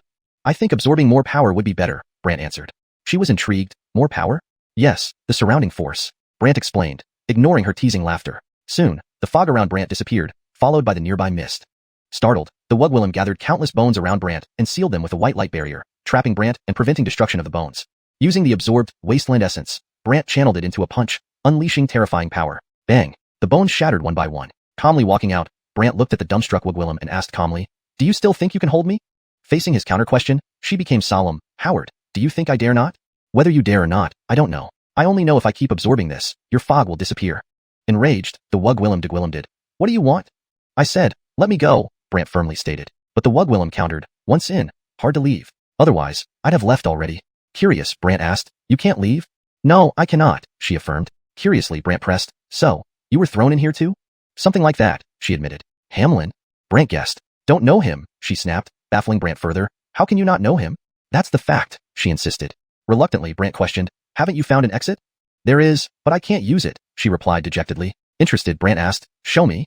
Follow me, she immediately said. Curiously, Brant followed her steps. After a while, they arrived at the end of this place, which looked very eerie. This translation aims to maintain the original tone, structure, and style of the Chinese text while ensuring readability and coherence in English. It captures the essence of the mysterious and challenging situation Brant faces, as well as the interactions and tensions between the characters. Chapter 392. These are all Wasteland Daryanan, layered up to 50 levels. At the end of this place, white bones were piled into a bone wall, blocking the passage. These are what block the passage, the Wugwilm said as she floated nearby. Brant curiously looked at her and noticed that her body would occasionally transform into a shadow of white bones, much like an actual skeleton. This piqued Brant's curiosity. Are you Wugwilm, or a monster? Mind your own business. Just know that this is the only exit. If you can get out, do so. If not, stay here obediently, and we won't bother each other. What do you say? The Wugwilm coldly replied. Brant confidently responded, deal. The Wugwilm floated there, very interested in what Brant would do next. However, when Brant touched the bones, a powerful white light immediately repelled him. But it didn't faze Brant at all. The Wugwilm laughed. See that? The power on these bones automatically repels anyone who touches them. Brant approached again, but this time didn't use brute force. Instead, he sat down in meditation and began attempting to absorb the power before him. In the same Gwillimner, he absorbed mystic ores. Sure enough, beams of white light turned into currents entering Brant's body, transforming into Wasteland Daryanan. These seem similar to Wasteland Daryanan. Could they be Wasteland Daryanan? Brant felt elated inside. Moreover, the power of Wasteland Daryanan was greatly beneficial for cultivating the mystic source wall. Soon, Brant's body flashed with 30 layers of thunder force. Not only that, these 30 layers continued to stack upward. Initially, the Wugwilm paid no attention, but after watching for a while, she gradually realized something wasn't right. Because Brant's mystic force had already climbed from 30 layers straight up to 50 layers. 50 layers? The Wugwilm found it hard to believe and muttered to herself, an ordinary person can actually achieve 50 layers of mystic force? Right then, the bones in front suddenly lost their strength and began collapsing, creating a vortex. Seeing this vortex, the Wugwilm was startled. Is he going to leave? Brant calmly smiled. I'm leaving. Ignoring the Wugwilm, Brant leaped forward and charged out of the vortex, exiting the place. When Brant reappeared, he had arrived at Wu Ming Manor. At that moment, the crowd mocked the elderly Gwillem, with some even saying, Old Gwillem, he will never come back. Indeed, the rift sends people to the end of the wastelands. How could he possibly return from there? The elderly Gwillem ignored them, and just as the crowd was about to speak again, a rift appeared, and Brant emerged before everyone. Everyone's eyes widened in disbelief. Some stammered, he returned? How is this possible? Is this real? Is it really him? No one believed the person before them was Brant. The elderly Gwillem and others breathed a sigh of relief, while the Lizette in the sky was stunned. Can someone really return from the end of the wastelands? Even the Gwillimer Lord was shocked, staring wide-eyed at Brant. How did you return? I used the passage you opened, Brant chuckled. Passage? The Gwillimer Lord was puzzled. Only Brant knew that after coming out of the bones, there were Gwillemy rifts, and one of them felt the aura of this place, so he entered through that rift. But no one else knew this. Brant collected his thoughts and smiled at the Gwillimer Lord. All right, no more talk. Let's begin. The Gwillimer Lord became furious and glared at Brant. Howard, I don't believe I can't exterminate you. The Gwillimer Lord prepared to attack again, but Brant suddenly threw a thunder fist. This time, Brant's power was even more terrifying, sending the Gwillimer Lord flying on the spot. Everyone present was dumbfounded. Some stuttered, this is too scary. He seems even more formidable than before. Is this real? It appears so. The Lizette looked puzzled, and the Gwillimer Lord, visibly shaken, wavered. The person you seek has left. Brant was skeptical and glanced at Nick, who replied gravely, he vanished suddenly. Vanished? Yes, gone without a trace. Nick frowned deeply. After pondering for a bit, Brant asked the Gwillimer Lord, where did he go? Do you think I'd tell you? The Gwillimer Lord sneered. Brant chuckled and immediately performed the Thunder Caitlyn technique, infusing all the lightning onto the Gwillimer Lord. Suddenly, the Gwillimer Lord couldn't move, panicking. What are you doing? What do you think? With a thought, Brant bombarded the Gwillimer Lord with countless lightning strikes, causing immense pain that almost made him scream himself out. Everyone was horrified, while Tsang Lao and others remained calm because they knew Brant's nature well. Suddenly, the Gwillimer Lord angrily shouted at Brant, even if you kill me, I won't tell you. Brant sighed. Seems I'll have to send you there then. Send him where? Everyone wondered. A red chain appeared in Brant's hand, and with a leap, it wrapped around the airborne Gwillimer Lord, pulling his mystic soul back instantly. Not only that, with a grasp, Brant made the opposing mystic soul vanish into thin air, leaving everyone present looking at each other in shock. Someone asked strangely, where's the mystic soul? Seemed to have disappeared. This is the Gwillimer Lord of Wu Ming Manor, supposedly backed by Wu Ming Pavilion. This guy is truly daring. Ignoring them, Brant examined the mystic soul inside the soul-sealing coffin and smirked. Your memories are mine now. Red light enveloped the mystic soul, and Brant saw the memories unfold before him. Young Gwillem, Wu Ming Pavilion will settle with you. The mystic soul threatened angrily. After reviewing the memories, Brant grew curious. She went to Wu Ming Pavilion? So what if she did? The soul scoffed. Understanding, Brant said, fine. I'll go to Wu Ming Pavilion. No need for them to find me. After finishing, Brant looked at the dumbstruck crowd outside, and then at Tsang Lao. We're going to Wu Ming Pavilion. To Wu Ming Pavilion? Tsang Lao and the others were stunned. The Kira remarked oddly, Wu Ming Pavilion is no ordinary place, and no one knows its exact location. I know how to get there, Brant replied, having obtained the Gwillimer Lord's memories. He then took them away from there. People in the city were shocked, and news spread rapidly throughout the Great Wastelands. Even the Lizette in the sky couldn't believe it, and quickly found a place to take out a bronze mirror. In the bronze mirror, upon hearing this, the old Gwillem frowned. You mean that guy exterminated the Gwillimer Lord? Yes, and the Gwillimer Lord had no chance to retaliate, explained the Lizette. The old Gwillem was astounded. It looks like this Casper must have some connection to the Immortal Heaven Tomb. Otherwise, how could someone at the Mystic Building stage have such powerful means? Chapter 393, the Yi family steps in. The Lizette immediately asked out of curiosity, Caitlyn, what should we do next? You, continue to follow. I want to see if he can really go to the Nameless Pavilion and degwillem someone's release. The elder thought for a moment before replying. The Lizette understood and said, yes, Caitlyn. She then left. At this moment, however, Brant and the others were on their journey. Yet, Gartha was looking down and remained silent. Seeing her like this, Brant felt curious. It seems you have something on your mind. Gartha looked embarrassed. Well, to enter the Nameless Pavilion, one must enter through Night City of my family. If I appear there? How? Afraid? Brant saw right through her thoughts, leaving Gartha feeling depressed. My family wanted me in the 10,000 souls sect to exchange for primal essence with the Auric. But now that I've run away, I'm afraid. Brant didn't care much and said, no worries, let's just take a look. Gartha suddenly panicked, unsure of what to do. Brant kept walking, so Gartha had no choice but to follow. Upon arriving at Night City, Gartha found herself a mask and put it on. Brant smiled at her. Since you're familiar with the place, lead the way from here. Gartha could only comply, not daring to disobey in the slightest. After about half an hour, they reached a river inside the city. There was a boat on the river. Gartha stopped the boat and said, we're going to the Nameless Cave. The boat Gwillem immediately showed a peculiar expression. To go to the Nameless Cave, you need the Night City permit. Otherwise, even I can't take you there. Gartha's expression turned strange. What? A Night City permit? Right, if you want to go, find it. The boat Gwillem replied indifferently and then ignored them. Brant looked at Gartha. Can't we ride horses if we can't use the boat? Gartha shook her head. That area is bizarre. If we don't take the boat, various forces will harass us, wasting a lot of time. Harass? Brant dismissed it casually. Let's just go and see. The boat Gwillem then interjected. Useless, without a boat. You won't even find the entrance. Naturally, Brant didn't believe it, and used a transcendence technique to fly over the river. Suddenly, a group of armored people appeared and surrounded Brant and the others. Gartha was worried Brant might eliminate these people, so she quickly took out a token of the Yi family. Yi family friend, this has nothing to do with you. Go attend to your business.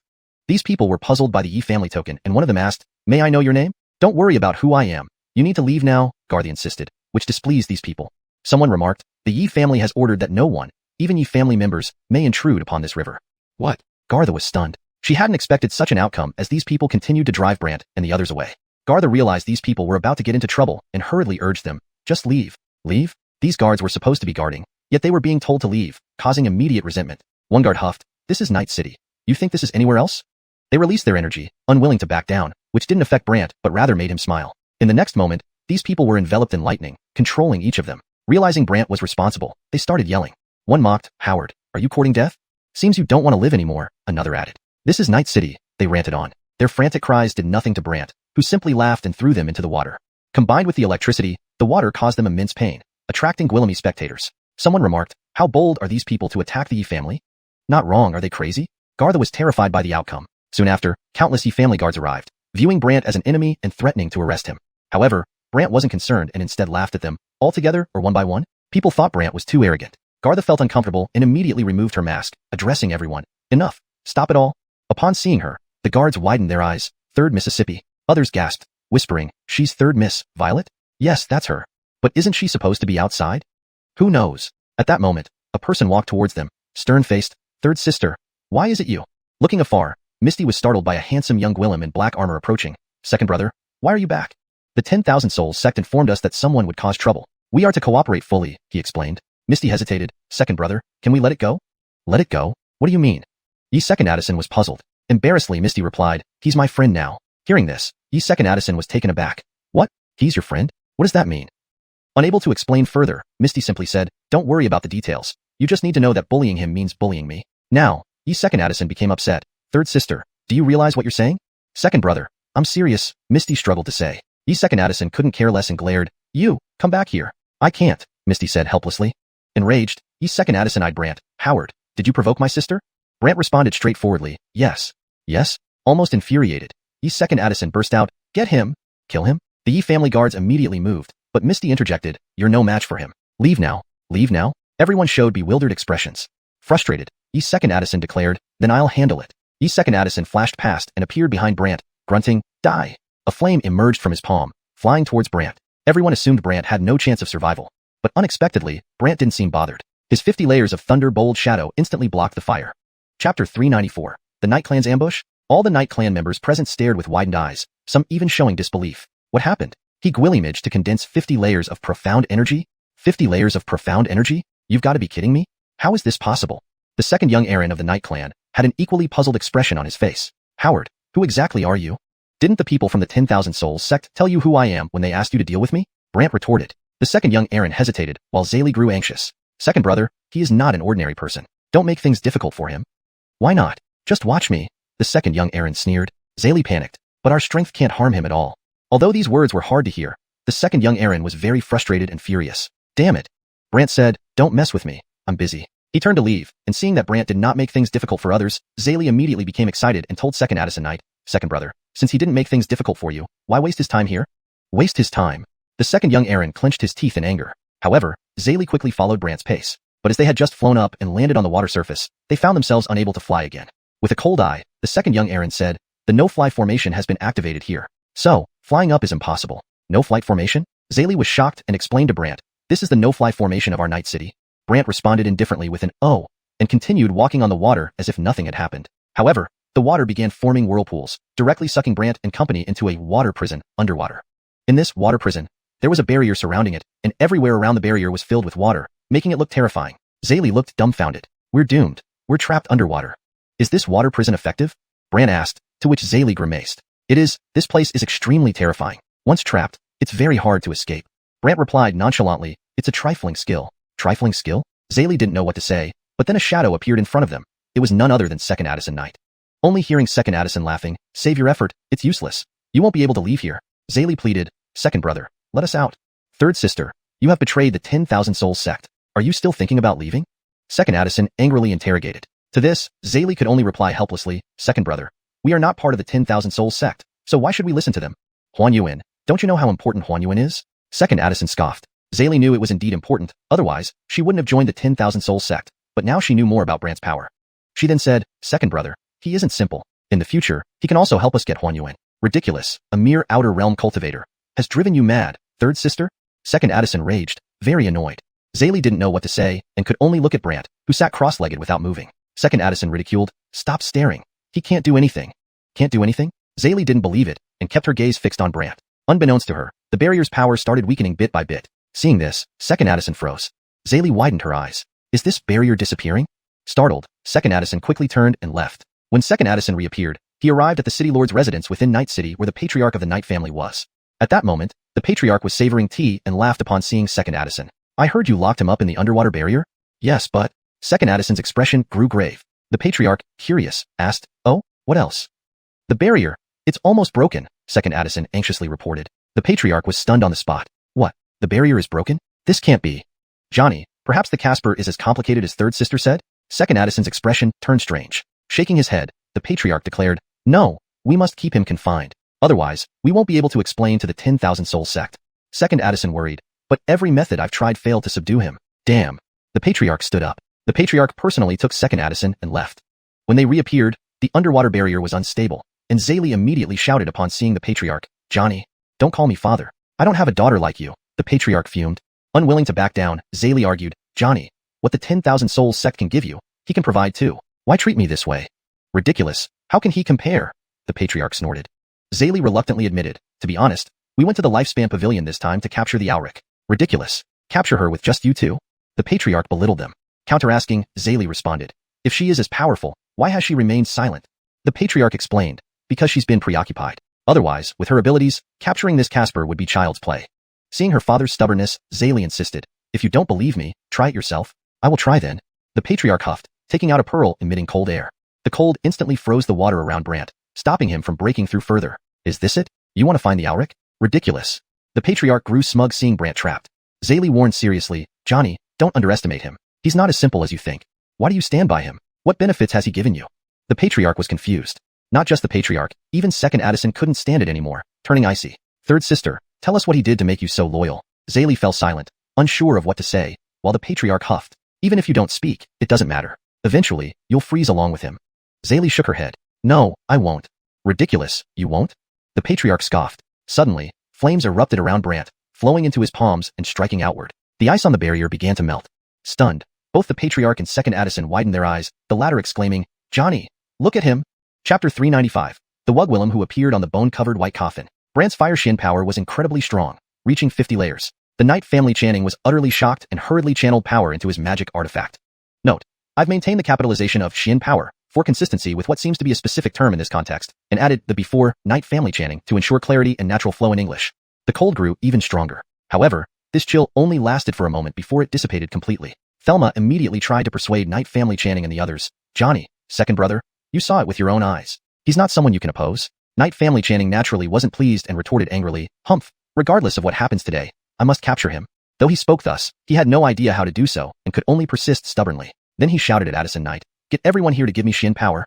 "Yes." Cannon responded and left immediately. Soon after, a group of people arrived. These individuals channeled their Shin power into Knight family Channing one after another. Gradually, Knight family Channing's strength grew more formidable, and subsequently, the cold surrounding Brant intensified. Thelma grew worried, and Weston's brows knitted tightly as he said to Brant, "I'll help you." However, just as those words were uttered, the cold instantly froze everyone present. Knight family Channing was very satisfied. Ice-sealed wasteland pearl isn't something to be trifled with. Just then, a powerful force flew over from the water. Poof! The ice around Brant and the others was shattered by an intense white light, leaving everyone astonished and curious about what was happening. Thus, they all walked out of the water and happened to see a Wugwillem in white, standing atop a white jade coffin covered in bones. Everyone, seeing this for the first time, was dumbfounded. Even when Brant led the others out, he couldn't help but be captivated by the sight. "This is interesting," Brant felt intrigued. Thelma asked curiously, "Who's that?" "At the edge of desolate primordiality, I know her." Brant smiled, realizing that this Wugwillem was indeed the one he had met at the edge of desolate primordiality. Yet, Brant was puzzled about why she had come here. Knight family Channing glared and interrogated her, "Who are you?" The Wugwillem replied coldly, "This person is mine." "Do you think you can take him just like that?" Knight family Channing was unwilling to give up. He promptly gathered Shin power from everyone and sent waves of cold air towards her. White bones enveloped the coffin and the Wugwillem, as if trying to swallow her whole. However, this scene lasted only briefly before it dispersed completely. Boom! The Wugwillem shattered the surrounding cold air, frightening everyone present. Someone muttered, "What level of cultivation does this Wugwillem have? Looks like at least great perfection immortal at least? Maybe even higher." Seeing this move failed to harm Brant, Knight family Channing reluctantly asked, "Speak, what do you want?" "I'm taking him away," the Wugwillem pointed at Brant. Knight family Channing gritted his teeth. "But he is wanted by someone else." "I don't care," the Wugwillem insisted, leaving Knight family Channing no choice but to agree. "Fine, you can have him." However, as soon as he finished speaking, he turned to Thelma and said, "From today onwards, I have no daughter like you." "Johnny." Thelma was thoroughly depressed. Knight family Channing paid no heed, visibly infuriated, and left with the others. Thelma stood there, too afraid to chase after them. Brant looked at the Wugwillem on the bone-covered coffin. "May I ask, why are you looking for me?" The Wugwillem replied coldly, "Follow you." Everyone was stunned. Brant was also confused. "Follow me? Why?" "You possess unique power. Moreover, it's the power that can lead me away," she explained. Brant was bewildered. "Lead you away? Can't you leave on your own?" "I mean, out of this world," she clarified, leaving Brant doubtful, pondering internally. "Out of this world?" Weston questioned, "Who exactly is she?"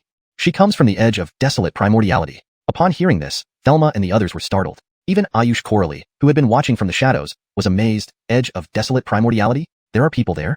Weston was even more stupefied, so the rumors are true. Not knowing what rumor this was, Brant looked curiously at Weston. What rumor? Weston explained, there's a terrifying figure there.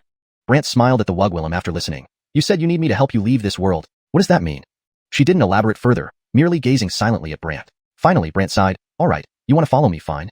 Having observed her, Brant noticed she was unaffected by the flight restriction array and couldn't help but ask, can you fly here too? This won't bind me, the Wugwillem stated bluntly, causing Brant to be filled with curiosity. Why? I don't know, her response stunned Brant. Thelma, meanwhile, looked perplexed. No one has ever flown within the no-fly zone. Brant asked curiously, never?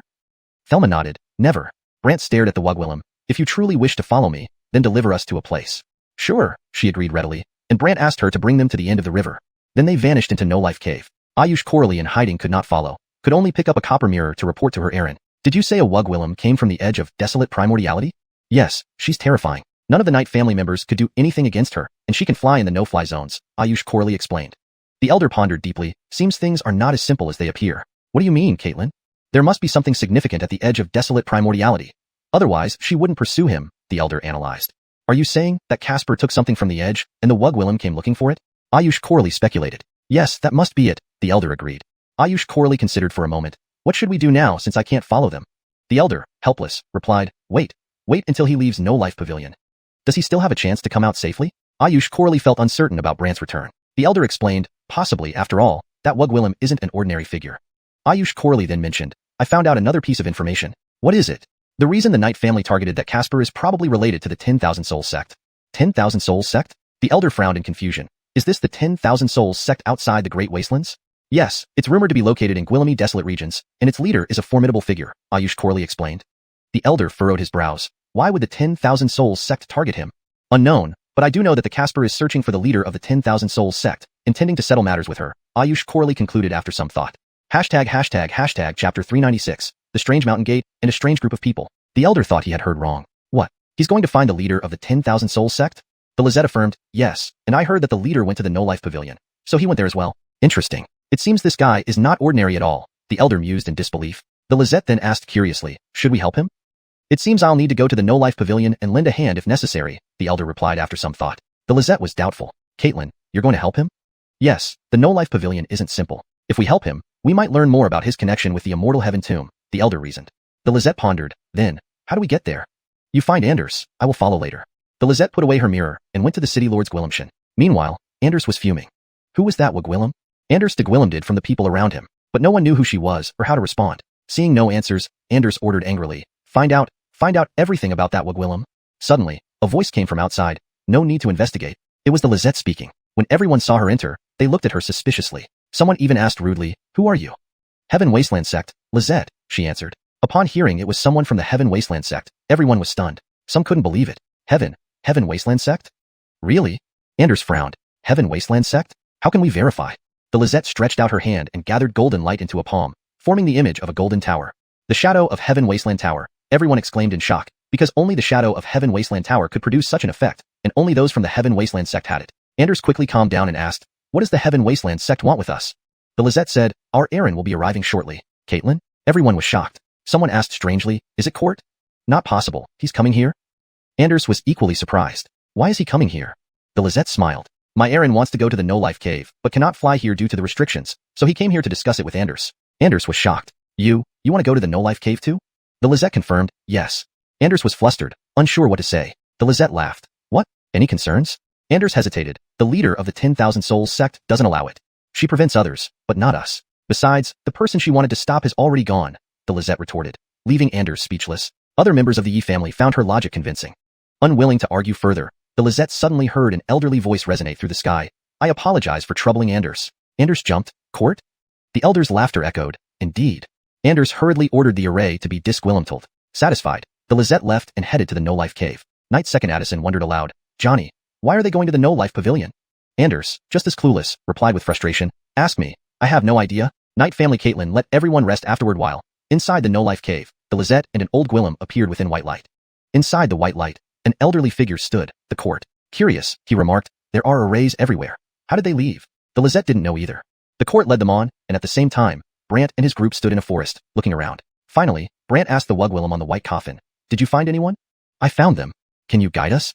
Feeling helpless, Brant needed her guidance since he couldn't find anyone upon entry. After a while, they saw a mountain shrouded in mist nearby, yet as they approached, the mountain disappeared. Leanne was astonished. Is something wrong? Brant remained calm. Probably some array. Prince White added. It said only the lifeless can reach the no-life pavilion. The living cannot. Brant didn't believe it, and asked the Wugwillim to guide him again. Even though the direction changed, they still couldn't reach the mountain. Moreover, it seemed to shift constantly. Frustrated, the Wugwillim asked, should I destroy the array? Destroy it? Brant was taken aback. Yes, if you wish, I can destroy it to prevent the mountain from moving. Incredibly, Brant agreed. All right. The Wugwillim on the coffin directed a wave of white mist towards the distant mountain. Boom. The mountain trembled, the surrounding arrays vanished, and the mountain grew larger, appearing before them. On the mountain, a group of people gathered, initially watching Brant. However, when the Wugwillim on the coffin acted so aggressively, they exposed themselves. A Brooks questioned, are you here for the leader of the 10,000 Souls sect? Brant, eyeing the Brooks, replied, yes. The elder responded curtly, then you should leave. Why? She is our honored guest. Do you think we'd hand over our guest to you? The elder countered. Hearing this, Brant challenged, so, you mean to protect her? Correct, protect her, the elder confirmed. Brant had no choice but to say, afraid I'll have to inconvenience you. Inconvenience me? What do you mean? The elder was confused. Without waiting for a response, Brant leaped forward, followed by others. Soon, Brant faced the group. The Brooks asked, now, can we settle this? Do you dare intrude on us? The Brooks snorted, releasing a red light causing everyone to vanish. Seeing the emptiness, Brant was puzzled. They just vanished? Prince White explained, people of the no-life pavilion can hide themselves. Brant didn't care and tried searching again, but they had vanished without a trace. Chapter 397. Come to make friends? But this didn't bother Brant in the least. Brant was flying all over the boundless pavilion, discovering Gwillemy places with good things. So he called out from atop the mountain, if you don't come out, I will take everything from your sect. However, the laughter of the Brooks echoed back, Howard, don't daydream. Those items are imbued with sealing spells. As soon as you touch them, your soul essence will shatter. Shatter? Yes, our boundless pavilion's strongest skill is the backlash seal, said the Brooks before bursting into laughter. Hearing about the backlash seal, Jenna and Prince Song were both taken aback. Especially Prince Song, who advised Brant, be careful, those seals are extremely terrifying. Brant was nonchalant, it's fine. Fine? Prince Song couldn't understand what Brant meant by fine, while the hidden Brooks sneered, just wait and see, you'll soon regret it. Regret? Brant had never felt regret. He even approached the pavilion, intending to enter, but suddenly a black rune flickered from within. These runes emitted countless dark lights that struck Brant one after another. Everyone was startled, believing these dark lights would heavily wound Brant's soul essence. But to their surprise, Brant remained standing still without moving an inch. Seeing Brant motionless, everyone was puzzled. The Brooks hiding in the shadows grumbled, I've only let you withstand it temporarily. Next time, you won't be so lucky. Next time? Brant wasted no words and advanced again. This time, the second attack was even fiercer. Even Prince Song could feel the pressure of the dark light as if it wanted to engulf him. And Jenna took a few uncomfortable steps backward, not daring to approach the area. The Wugwillim on the bone coffin seemed indifferent, watching silently. But Brant appeared unperturbed, his body emitting a brilliant red light that caused the dark light to dissipate upon contact. The people hidden in the boundless pavilion were stunned. They hadn't expected Brant to be unaffected. Not only did Brant proceed unscathed, but he entered the pavilion. Now, they were anxious because the pavilion contained Gwillemy treasures. The Brooks finally appeared inside the pavilion, blocking Brant's path and scoffing, stop. Decided to show yourself? Brant asked with a strange smile upon seeing the elder. The Brooks growled, Howard, you'd better not provoke me, or I'll make you wish you were dead. Brant smiled wickedly. All I want is the Monique. If you continue to oppose me, then your boundless pavilion will cease to exist. Arrogant. The elder harumphed, emitting a myriad of red lights from his body that struck Brant. However, these had no effect on Brant, who instead laughed. Do you think this red light can harm me? This is our boundless pavilion's soul-stealing technique, the Brooks retorted, while Brant simply closed his eyes after smiling. The Brooks didn't know what Brant was doing, but seeing him close his eyes, he assumed it was an opportunity. Thus, a blade appeared in the elder's hand, swinging towards Brant. However, Brant's 50-layer lightning mystic bolt deflected it instantly. Moreover, Brant opened his eyes and asked, do you think this works? The Brooks was stunned and suspicious. Who are you? Why is your mystic power so strong? Regardless of who I am, you won't be at ease until you hand over the Monique. After saying this, Brant began plundering the pavilion. The Brooks naturally tried to stop him. However, no matter how hard the elder tried, he couldn't prevent Brant. Instead, Brant grew angrier. Quick, quick, stop. Stop? Why would Brant stop now? Instead, he continued. Soon enough, everything in the pavilion was cleared out, leaving the Brooks seething with anger. Brant laughed at him. Actually, we could do a deal. A deal? What can you offer us for exchange? The other party snapped angrily. Brant smiled. You chose to help the 10,000 Souls sect merely because they provided you with primordial essence, right? The elder was taken aback, asking strangely, can you give us primordial essence too? Brant extended his right hand, casually condensing some primordial essence from within him into a primordial stone. Pure enough? The elder was shocked and looked at Brant skeptically. How did you do that? I can get as much as I need. Brant's statement made the elder doubtful and slightly sinister. Howard, I'm no fool. I didn't call you a fool. Brant grinned. This unnerved the elder, who looked at Brant curiously, yet the 10,000 Souls sect gave us Gwillemy benefits besides primordial essence. Oh, What kind of benefits? Some cultivation fruits you can't compare to, the elder said coldly. Brant laughed. That sounds ridiculous. Ridiculous? The elder didn't understand. Brant chuckled. You can't even protect yourselves anymore. How can you expect them to give you any future benefits? This left the elder hesitating for a long moment, his expression grim. How can I trust you? Suddenly, someone from outside said, I guarantee it. The Brooks wondered who it was, and so did Brant. When both came outside, they saw Prince Song and others watching a terrifying scene. Jenna widened her eyes. Old Freak Ralph. The Brooks was equally shocked. Old Freak Ralph. Who was Old Freak Ralph? Brant didn't know, but from the looks on everyone's faces, the Rudy with a radiant white glow surrounding him seemed quite important. Then the Lizette introduced to Brant. This is my Aaron. He's here to be friends with you. Make friends? Brant was puzzled by this development. The Brooks also asked curiously, Old Freak Ralph, you're sure about vouching for him? Yes, Old Freak Ralph affirmed. The Brooks was baffled. What's your relationship? Why help him? Old Freak Ralph looked at Brant and smiled. I find him very promising. Very promising? Was it that simple? Others exchanged skeptical glances, finding this explanation unsatisfactory. The Brooks, especially, was dubious. Brant, laughing at Old Freak Ralph, asked, looks like you're interested in my stone coffin, aren't you? Stone coffin? None in the Boundless Pavilion knew what it was, making both the Brooks and those in hiding quite curious. Old Freak Ralph laughed and said, yes, that's part of it. But would you be willing to tell me? Of course, Brant couldn't reveal it came from the tomb of everlasting heaven, so he sighed, sorry, I really can't tell you. Chapter 398. Seen, but hard to confront? The elderly Arrigo didn't seem upset, but those around him were all curious about the stone coffin. Brant looked at the Brooks. Now can you tell me where that Alric went? The Brooks nervously said, in our Lifeless Pavilion's cultivation area. Cultivation area? Brant was puzzled as to what kind of place this was. The Brooks led Brant and others to a cave entrance which was thick with mysterious energy and felt very strange. This is our Lifeless Pavilion's unique cultivation area. Only those who cultivate the Lifeless Pavilion's techniques can enter it. Otherwise, anyone else who goes in will be torn to pieces. Torn to pieces? Brant didn't care and instead asked, she really went in there? Yes. Brant had everyone else wait outside while he prepared to go in. The elderly Arrigo grew worried. This place indeed isn't somewhere to enter lightly. Brant was completely unconcerned. Don't worry, it'll be fine. It'll be fine? The elderly Arrigo frowned, but Lizette interjected, my Aaron won't lie to you. It's truly terrifying inside. Do I look like someone who's easily scared? Brant smiled slightly and disappeared into the tunnel without paying attention to them. The elderly Arrigo wanted to go in too, but the force inside was too peculiar, so he had no choice but to wait behind. However, the Wugwillem on the bone coffin instantly dashed inside, carrying her coffin with her. Who was that Wugwillem just now? The elderly Arrigo wondered and curiously looked around. Lizette spoke. She's supposedly from the Edge of Desolate Origin. The Edge of Desolate Origin? The elderly Arrigo found it odd, but since she had already gone in and could not be tracked, he could only silently wait. However, after Brant entered, it was pitch black at first, but once he exited the tunnel, he saw stars everywhere. Simultaneously, there were Gwillemy eerie trees, each adorned with bizarre fruits. In the nearby sky was a Wugwillem facing away from Brant. This Wugwillem sat on an enormous skeleton that resembled a massive deep-sea creature's remains and floated in midair. Brant couldn't make out what she looked like. Kid, you sure have guts to chase after me here. The Wugwillem laughed suddenly, and Brant sized her up. You're the Alric of the 10,000 Souls cult? What do you think? She laughed again. Brant became wary. So, let's settle this. Settle this? You aren't qualified, she mocked. Without waiting, Brant immediately used Heavenly Crossing technique to fly up. But the Wugwillem instantly vanished, and the skeleton released a vast, black gas that ensnared Brant.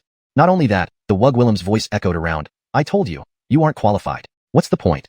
Brant hadn't expected the skeleton to be so formidable. At this moment, the Wugwillem on the bone coffin appeared. But the Alric in hiding laughed. Kid, where did you find such a capable helper?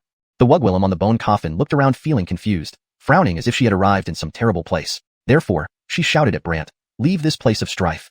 Place of strife? Could even she be afraid? Brant always thought she was incredibly powerful and fearless, but her expression was oddly off right now. Then, the hidden Alric laughed again. Kid, do you know why I brought you here? Brought me here? Exactly. Otherwise, why would I go through all the trouble to bring you to the Lifeless Pavilion? Just for fun? She taunted. Brant glanced around. There's nothing special here. This place, although called a cultivation area, is also known as the soul exorcising place. Soul exorcising? Yes, cultivators' mystic soul power is gradually dispersed until they become idiots. The other party laughed. You're scaring who? Brant was indifferent, and the other side continued. Don't believe me? Try it. See if your mystic soul field opens.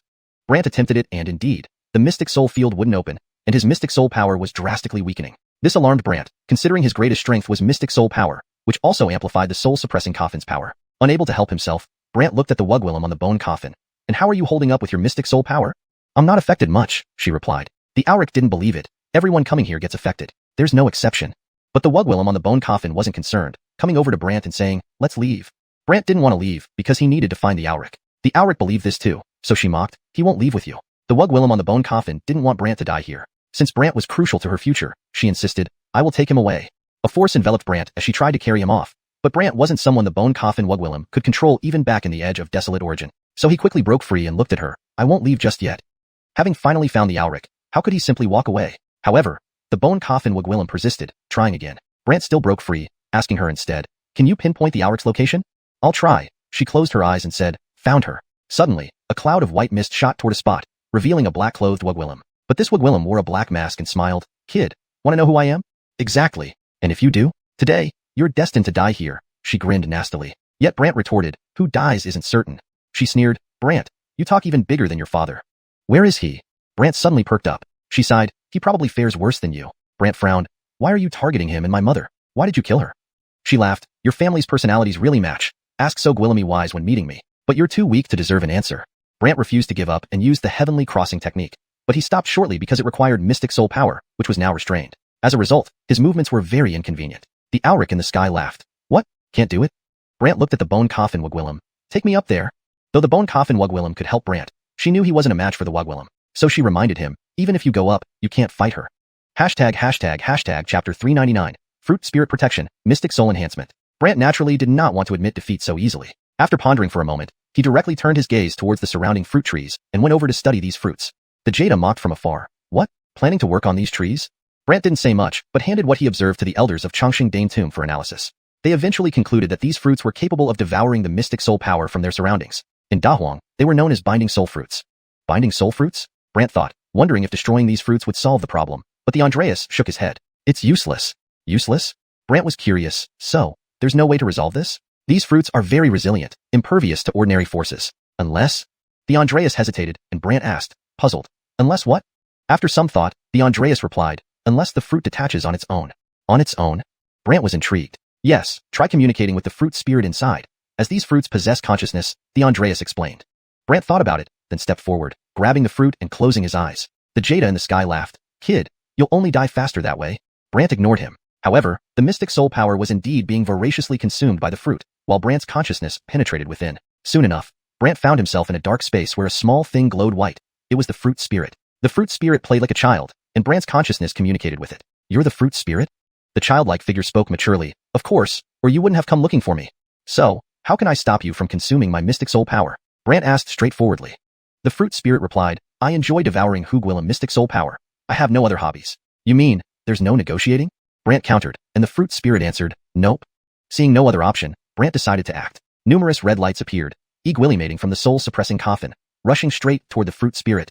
But the fruit spirit laughed. What I fear least are mystic soul techniques or attacks aimed at mystic souls. Indeed, Brant's attacks seemed ineffective. He had no choice but to open Chongqing Dane Tomb and draw in the fruit spirit, which initially thought it was just an ordinary object. Suddenly, the vortex of Chongqing Dane Tomb absorbed the fruit spirit, pulling it inside. Upon entering, it was immediately restrained by shackles, causing it to struggle. Let me go. Originally, I wanted to negotiate peacefully, but since you didn't give me the respect, neither will I. Brant's words almost made the fruit spirit explode with anger. Now under someone else's roof, the fruit spirit had no choice but to bow. If you let me go, I will tell you how to establish contact with us fruit spirits. Brant smiled without responding. Panicking, the fruit spirit insisted. I'm telling the truth.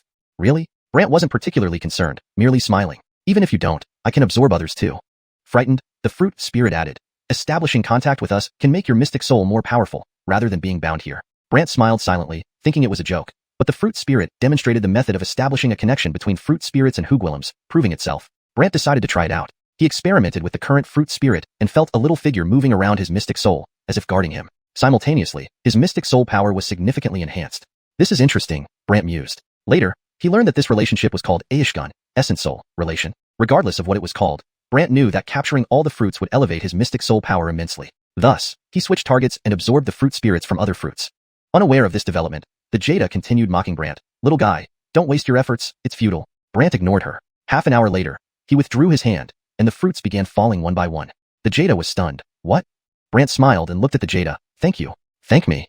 The Jada was bewildered. Brant grinned wickedly. Sure. Leading me here made me different.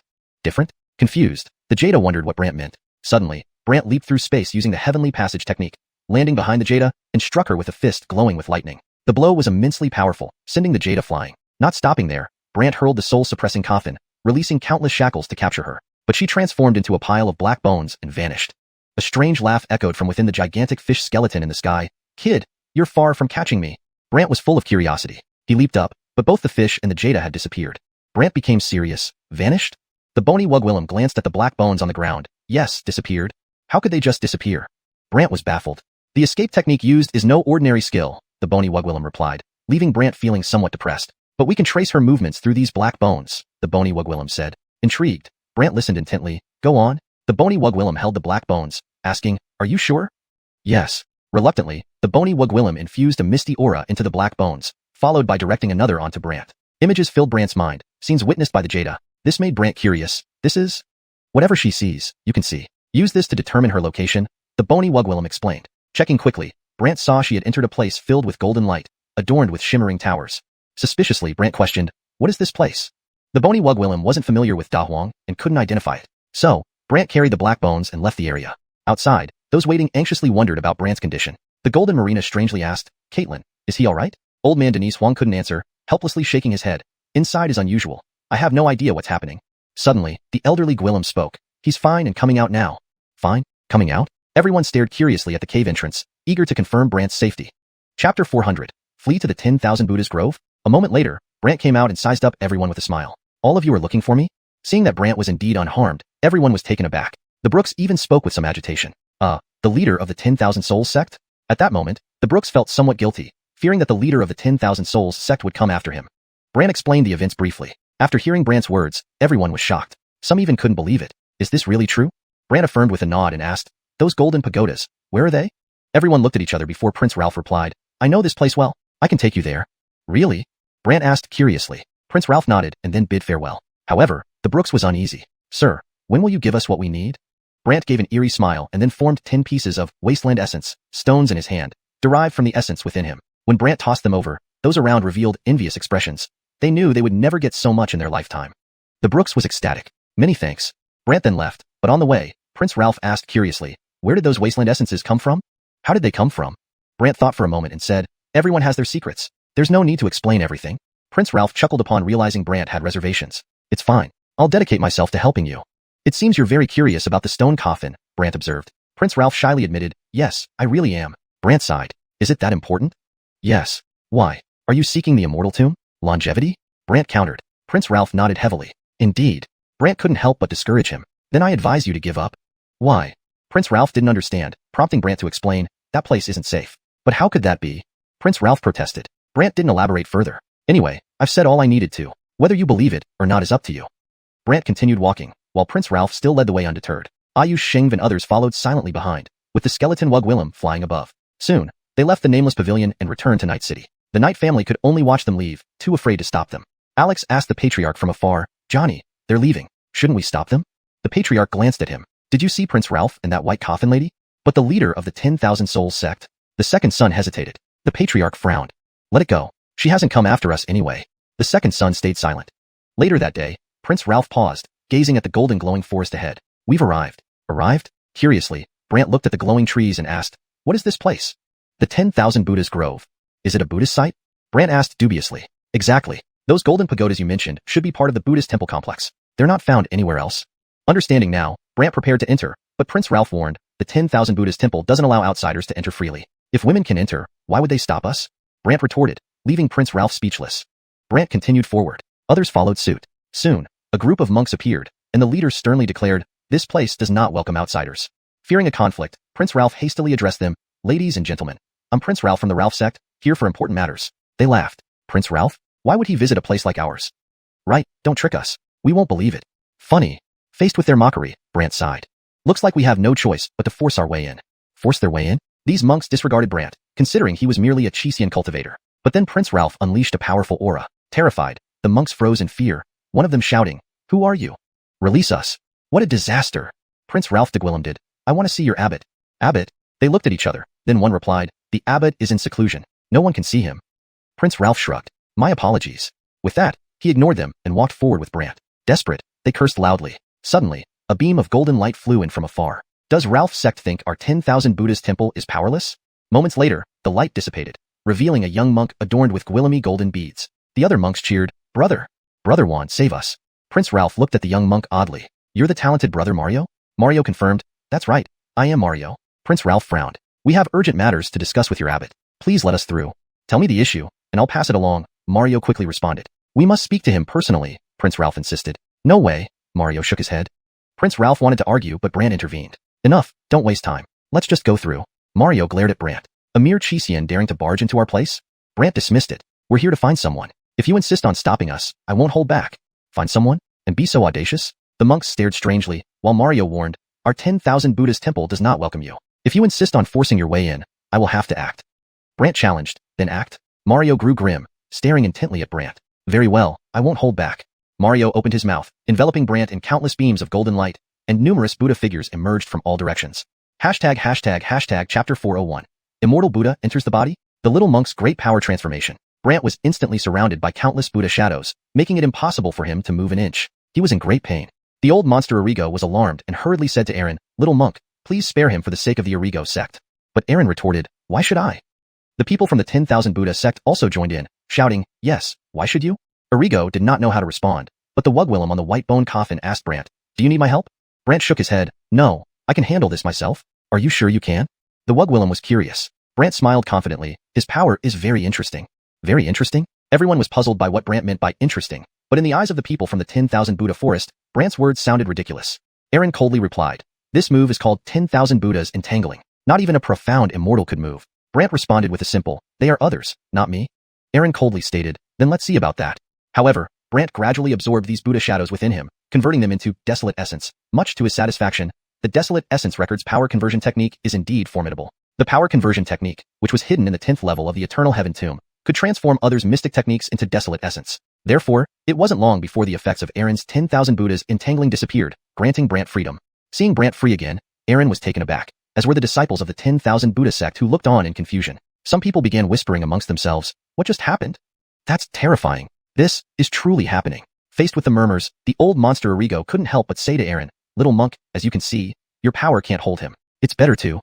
Aaron scoffed, I only used 1/10 of my strength just now. 1/10? Arrigo and company were shocked. If 1/10 could be so terrifying, what would happen if he used his full power? So, Arrigo tried to persuade him, but Aaron had already moved. Countless Buddha shadows converged and enveloped Brant, immobilizing him once more. The people from the 10,000 Buddha sect became excited again, cheering, Prince Brother Juan, amazing. Junior Brother Juan, you're incredible. For a moment, everyone praised Aaron while Arrigo grew anxious, imploring, little monk, don't continue any further. Not continue? How could that be possible? Aaron ignored him and continued to increase his power. He thought it would easily subdue Brant, but it didn't seem to affect him at all. Instead, Brant regained his mobility shortly after. Those who had been celebrating from the 10,000 Buddha sect were stunned. What just happened? How can he move again?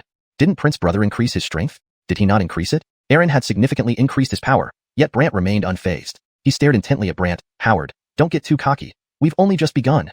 Everyone was curious how Aaron would proceed. Right then, they witnessed an astonishing sight. Aaron was wildly enhancing his strength. Golden light surged towards Brant, as if trying to devour him whole. Yet Brant remained calm until countless golden beads descended from the sky, striking his head. Boom, boom. It seemed like something was falling from the heavens, pounding down on Brant. But Brant stood firm, allowing the golden beads to pummel him. Thud, thud, thud. The force was immense, powerful enough to make it feel like the sky itself was shaking. Old monster Arrigo and the rest wondered if Brant would be alright. Arrigo, especially skeptical, muttered, he's fine under such attacks? Ayush Corley found it unbelievable. The 10,000 Buddha sect members were stunned. Initially, they thought Brant would fall unconscious from the assault. Instead, he laughed at Aaron. Is this strength really effective? Aaron was taken aback. He never expected his formidable power to have no effect on Brant. But to stop Brant, Aaron gathered golden light in his right palm and chanted silently. A golden palm print formed, rapidly growing larger as if intending to blast Brant away. Brant activated his 50-layered Thunder Mystic, Bold Shadow. The blow struck, but it did not injure him. Instead, Brant stepped back a few paces and said, don't waste your energy. It's useless. Aaron froze in disbelief, unable to fathom that even his palm strike failed against Brant. Not just Aaron, but the members of the 10,000 Buddha sect also felt strange, one muttering in bewilderment, this is too unreasonable. What kind of person is he? Is someone at the foundation establishment stage really that terrifying? Everyone began to doubt Brant's strength. Brant, however, simply laughed at Aaron. If you have any other tricks, use them. If not, I advise you to give up. Give up? How could Aaron accept that? He stared daggers at Brant. Giving up is out of the question. Are you planning to struggle? Yes, I will struggle. Aaron snarled, preparing to confront Brant. This time, Aaron brandished a shiny golden staff and went on a rampage, striking wildly at Brant. But such attacks had no effect on Brant. Instead, red light flashed around Brant, forming a chain that swiftly entangled Aaron. Upon realizing he was restrained, Aaron noticed his mystical soul force was also restricted. Aaron panicked, glaring at Brant. You think this is over? What do you plan to do next? Brant sneered. Aaron swallowed a golden bead. Moments later, Aaron's body expanded, turning entirely golden as if plated in gold. The old monster Arrigo exclaimed, golden body envelop. Ayush Corley was curious. Caitlin, what is golden body envelop? The golden body envelop means the body becomes invincible like gold-plated armor. Most importantly, legend has it that it enables one to attract immortal Buddhas into the body. Immortal Buddhas entering the body? Ayush Corley was confused, but Arigo was panicking, urging Brant, quick, get away. There are immortal Buddhas inside him. Inside him? What kind of power is this? Brant wanted to know. Suddenly, Aaron chuckled evilly. Too late to run now. Surrender peacefully. Please provide additional text if you need further translation or any specific part translated differently. Chapter 402. The Untrusting Auric of 10,000 Buddha Sect. After Aaron finished speaking, he released a palm filled with golden light which transformed into a cage, trapping Brant. People from the 10,000 Buddha forest knew this time Brant was in big trouble, but they were worried about old freak Arigo, because the cage gradually shrank as if it wanted to crush Brant to pieces. However, it had no effect on Brant at all. Instead, Brant remained calm and composed. He placed one hand on the cage, and a force slowly entered Brant's body. Brant started to consume the force. Before long, these forces were converted into wild primordial energy, though everyone was unaware of it. So when everyone saw that the cage became weaker after contacting Brant, people of the 10,000 Buddha sect started questioning, what's going on? It seems like the cage has weakened. Weakened? How can that be? This guy, could it be that he's not afraid of any force? The people of the 10,000 Buddha sect were very confused. Aaron, however, was anxious, since despite already having a celestial Buddha in his body, he was still unable to deal with Brant, a scenario he couldn't allow. Thus, Aaron gritted his teeth and glared at Brant. This isn't over yet. Not over? Everyone was curious how Aaron would proceed. Suddenly, Aaron sat cross-legged. His giant figure seemed like a Buddhist statue chanting spells. Soon, countless golden texts began swirling around Brant as if attempting to swallow him. But these golden texts entering Brant's body were neutralized one by one. At this point, Aaron lost his composure because he had used all his means, yet still couldn't harm Brant. Moreover, Aaron looked at Brant with doubt-filled eyes. Who are you really? As everyone noticed Aaron becoming more attentive to Brant, they realized Aaron might indeed be powerless against Brant. Old freak Arigo seized this opportunity to say, little monk, he is no ordinary person, so please give us some leeway. Aaron knew he couldn't stop Brant but needed to clarify things, so he asked Brant curiously, why did you come to our 10,000 Buddha sect? Why? People from the 10,000 Buddha sect also looked at Brant to understand why, but Brant answered, because there's a Wugwillem I want to capture who ran here. A Wugwillem? They immediately didn't believe it. Aaron denied immediately, impossible. Our 10,000 Buddha sect never takes in female guests. But old freak Arigo confirmed it while looking at Brant. Mr. Chin, does that mean the leader of the 10,000 Souls cult really came here? Leader of the 10,000 Souls cult? The people of the 10,000 Buddha sect exchanged puzzled glances. Even Aaron was full of confusion. Is this true? Brant replied affirmatively, yes. Brant then showed them an image. After seeing the image, everyone was shocked. It indeed showed the scene from their 10,000 Buddha pagoda. Hence, someone said in surprise, 10,000 Buddha pagoda? The people from the 10,000 Buddha sect widened their eyes. Additionally, they saw a Wugwillem weaving through the 10,000 Buddha pagoda and finally entering the highest pagoda. Aaron was alarmed. The Auric's cultivation place. Brant didn't know what was inside the pagoda as the image ended abruptly, as if something shielded it. Seeing this, Aaron quickly led the way, intending to see what was happening. Brant naturally followed. Before long, Brant and others were brought into the 10,000 Buddha sect. Here, there were Gwillemy tall pagodas shimmering with golden light. Aaron directly went to the tallest pagoda outside and called out, Auric. An old voice responded from within the pagoda. What is it? Auric, a Wugwillem trespassed and entered your high pagoda for cultivation. Aaron hurriedly said, but the elder inside replied, she's not here. Not here? Aaron and others exchanged puzzled glances, then looked at Brant, who smiled. Do you think I'm lying to you? Naturally, Aaron chose to trust his Jada, so Brant had no choice but to say, forget it, I'll handle it myself. Aaron had an ominous feeling and stopped Brant immediately. Entering the Jada's cultivation site is forbidden. Brant laughed. What if I insist on entering? Aaron frowned. If you do, we will have to intervene and stop you. Intervene and stop? Do you think your fellow monks can stop me when they can't even defeat you? Brant retorted to Aaron. Aaron was displeased and anxious, glaring at Brant. This is the 10,000 Buddha sect. Here, our strength is greatly enhanced. Old freak Arigo also knew this fact and told Brant, they indeed become stronger here. But Brant dismissed it nonchalantly. No problem. No problem? The old Gwillem inside the pagoda coldly replied, who is this person? So arrogant? Auric, he. Aaron didn't know Brant's identity, so he was perplexed and Brant decided, forget it, I'll explain. Everyone was curious about what Brant was going to say. At that moment, Brant made a leap to enter the high pagoda. Suddenly, a golden net enveloped Brant. Simultaneously, Aaron and others immediately sent streams of golden light, instantly binding Brant. However, Brant wasn't concerned at all and asked, is this effective? The people inside the pagoda, not knowing Brant's strength, belittled him. You're just a minor cultivator. Just a minor cultivator? Aaron and others didn't dare think so, particularly Aaron, wanting to say something, only to see Brant devour the net and convert it into wild primordial energy.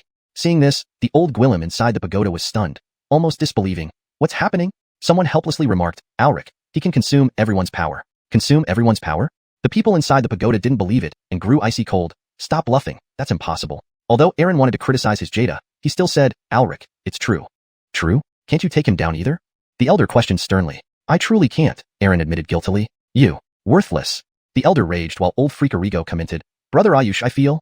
Old freak Arigo, speak up. What's your relationship with him?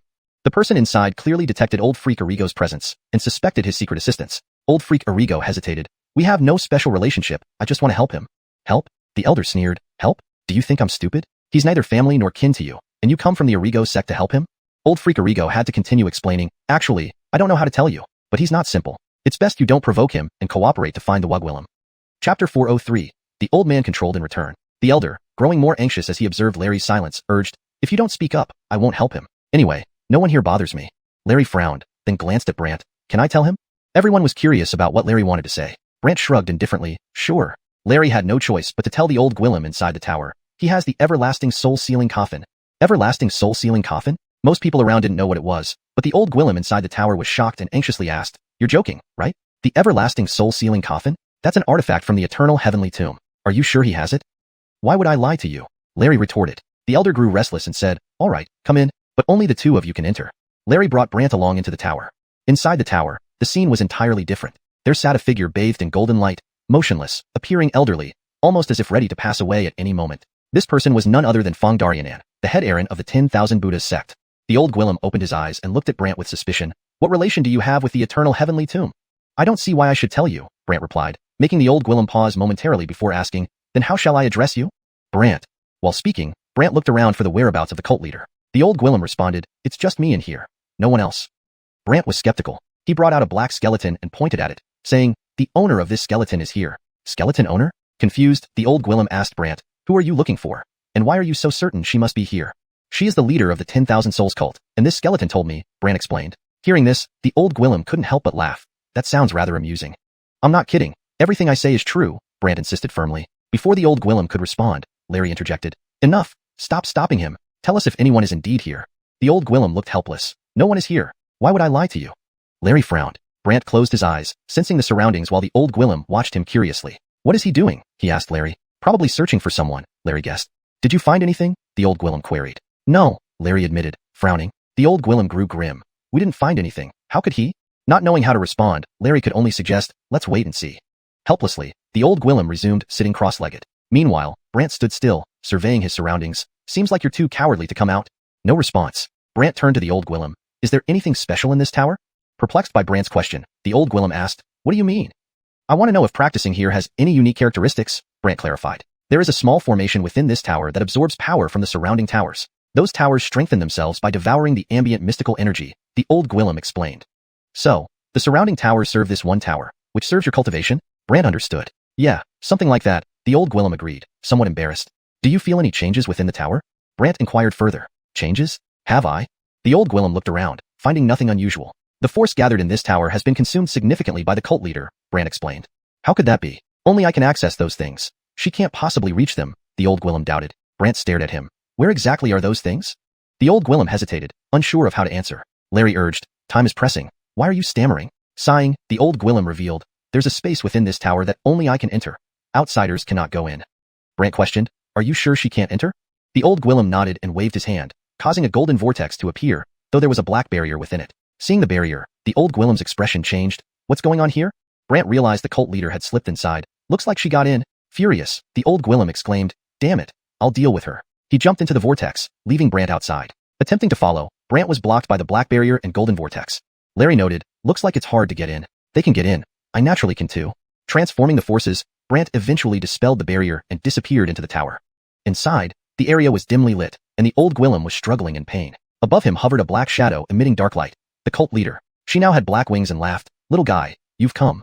Brant looked at her. No physical body? My physical body is gone, but I can recreate it quickly, she confidently stated. Brant smirked. Without a body, you're even less of a match for me. Throwing out the everlasting soul-sealing coffin, Brant saw her vanish and enter the old Gwillem's body. The old Gwillem immediately felt bound, feeling uncomfortable. Get out of me! Get out! Caught off guard, Brant found her hiding inside the old Gwillem, who emitted a strange female laughter. Surprised, little guy? Do you think this will save you? Brant was unfazed and cast the red light of the soul-sealing coffin over the old Gwillem. The Wugwillem inside laughed wickedly. Everlasting soul-sealing coffin. Little guy, tell me, what relation do you have with the eternal heavenly tomb? Unnecessary knowledge. Not necessary? It doesn't matter. He'll fix you up, she laughed, causing the old Gwillem's eyes to turn red and losing control, launching a beam of golden light at Brant. Bound by the golden light, Brant couldn't move. The cult leader gloated from within the old Gwillem. How does it feel, little guy? You think controlling him will defeat me? Brant laughed disdainfully. Chapter 404. Trapped? Unable to replenish mystical chi? The Auric confidently said, "Of course, this old Gwillem's power is still quite formidable." Facing the Auric's words, Brant just sneered, "Just watch closely then." The Auric didn't understand what Brant meant. Soon, Brant began absorbing the golden light around him, which gradually faded away. Startled and oddly saying, the Auric remarked, "Young Gwillem, you are indeed quite capable. You might as well surrender peacefully." Hearing this, the Auric gave a disdainful smile. "Surrender? Young Gwillem, do you really think you have what it takes to speak to me like that? If I wasn't capable, would I have been able to bring you to this state and force you into someone else's body?"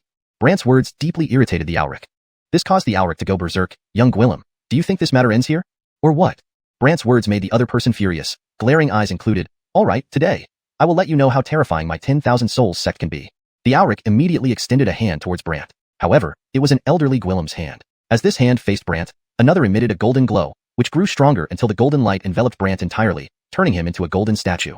When Abelardo saw this scene, his expression turned odd. Golden Wasteland Technique. The Auric became smug. Yes, the Golden Wasteland Technique, which turns a person into a golden statue.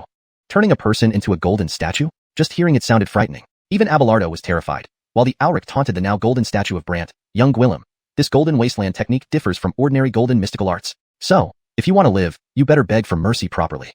"Do you really think I need to beg for mercy?" Brant's words irked the Auric. "Oh, is that so?" However, Brant continued, "Just watch closely." Soon, Brant broke down each part of the golden statue one by one. The Auric froze, unable to believe what she saw inside the elderly Gwillem's body, but Brant remained calm. "How about it? Any more tricks?" Brant countered, causing the Auric to glare at him. "Young Gwillem, do you think this is over?" Seeing the Auric's anger, Brant replied, "Come on, let's see what else you've got." The Auric looked at Brant with icy coldness. Soon, golden winds began swirling all around.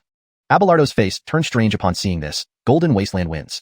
Curious about the unique properties of these winds, Brant stood there feeling as if they were tearing into him, threatening to shred him apart. The Auric sneered, "Young Gwillem, enjoy the experience slowly." Slowly? Immediately, Brant unleashed his tyrannical mystical chi, changing his entire physique, causing his body to emit a radiant golden glow originating from within. It looked exceptionally sturdy, nothing simple about it. Unwilling to give up, the Auric increased the intensity. But no matter how much power she added, Brant remained unscathed, even laughing. "Is that all?" Clearly displeased, she inwardly cursed.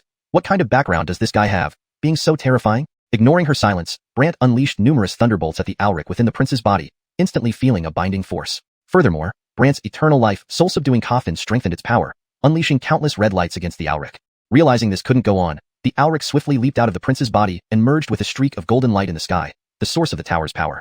Upon merging, she became a golden silhouette and an endless flow of golden mystical energy, isolating the area from external forces and preventing Brant from accessing mystical chi. The gatekeeper then regained consciousness but immediately warned Brant. "She is fused with the Gold Tower Spirit." Gold Tower Spirit fusion? Brant asked curiously. The gatekeeper nodded. "Yes, the Gold Tower Spirit is very powerful." Brant wasn't concerned, instead smiling at the golden silhouette in the sky. "So what can she do to me?" Worried, the gatekeeper explained, "The surrounding forces will isolate you, preventing you from sensing any mystical chi." Prevent? Sensing? Yes, the gatekeeper confirmed. Brant tried and found the mystical chi around him indeed diminished, with the last bit failing to enter his body. Noticing Brant's actions, the Auric laughed mockingly. "Scared, young Gwillem? Haha." Brant, however, remained composed. "Fear? Not really, just find it interesting." "Interesting? What do you mean?" The Auric didn't understand. Without a word, Brant used the heaven crossing technique to fly, infuriating the Auric who spat, looking for death. Instantly, numerous golden lights formed a giant shield, smashing towards Brant. Expecting him to be thrown off, Brant's whole body was shielded by a lightning-infused mystical bolt, protecting him from injury. Moreover, Brant absorbed the power from the golden shield into his body, transforming him remarkably. Upon noticing the power of the shield vanish, the Auric felt an ominous premonition. Where did the power go? "I destroyed it." Destroyed it? She refused to believe it, staring intently at Brant, convinced he was joking. Brant smiled wickedly. "Oh, you don't believe me?" "Of course not. I refuse to believe it," she insisted firmly. Brant, half smiling, half serious, said, "All right, why don't you try again and let me destroy it for you to see?" Unaware of falling for Brant's trick, she unknowingly supplied Brant with desolate essence. With enough desolate essence, Brant could achieve Gwillemy things because desolate essence was far more potent than mystical chi. Desolate essence could also enhance mystical techniques, elevating them significantly. Unaware of this, the Auric furiously attacked Brant with various mystical techniques, only for Brant to absorb them all. Stopping after a while, fuming and glaring at Brant, she to Gwillem did. "Young Gwillem, do you have some kind of treasure?" Brant chuckled. "Do I need a treasure to deal with you?" Dissatisfied and glaring, the Auric admitted. "It seems I underestimated you." "You always did underestimate me," Brant sneered. Reluctant to back down, she huffed and released even more powerful mystical techniques.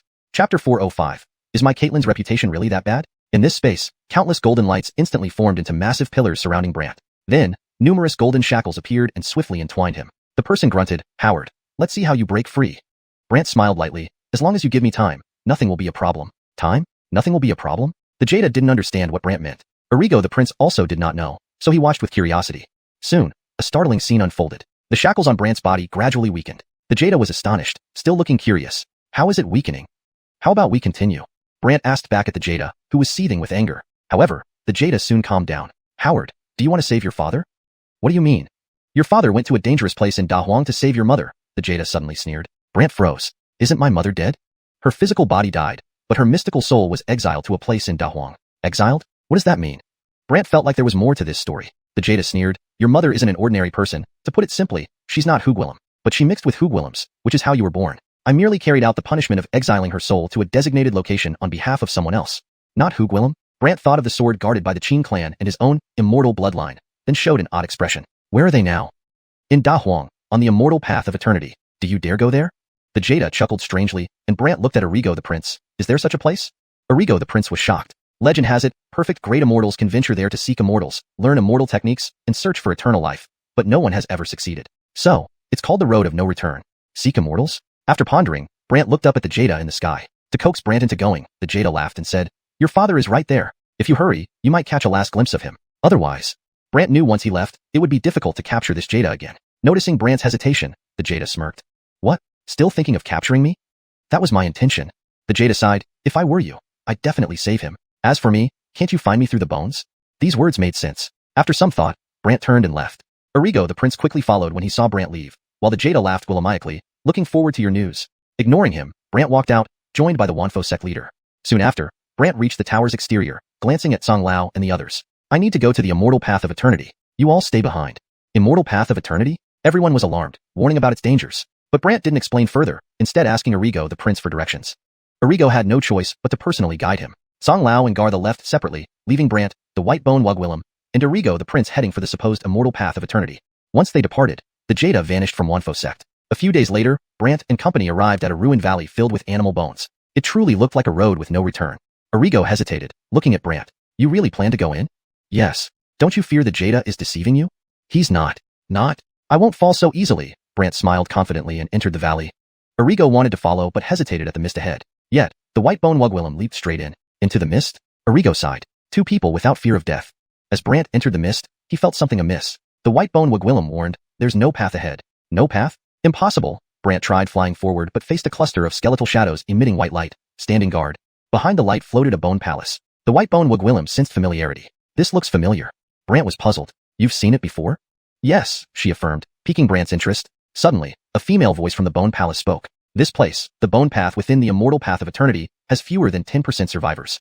Someone? Brant immediately asked, have you seen my parents? She scorned, I'm the guardian here, not a guide. Realizing only conquering the palace could make her talk, Brant used a transcendent technique to fly up, but skeletal shadows gathered around, forming a wall blocking his way. This wall stood firm, preventing Brant's exit. Upon contact, these skeletal shadows attacked fiercely, forcing Brant to retreat. I underestimated you.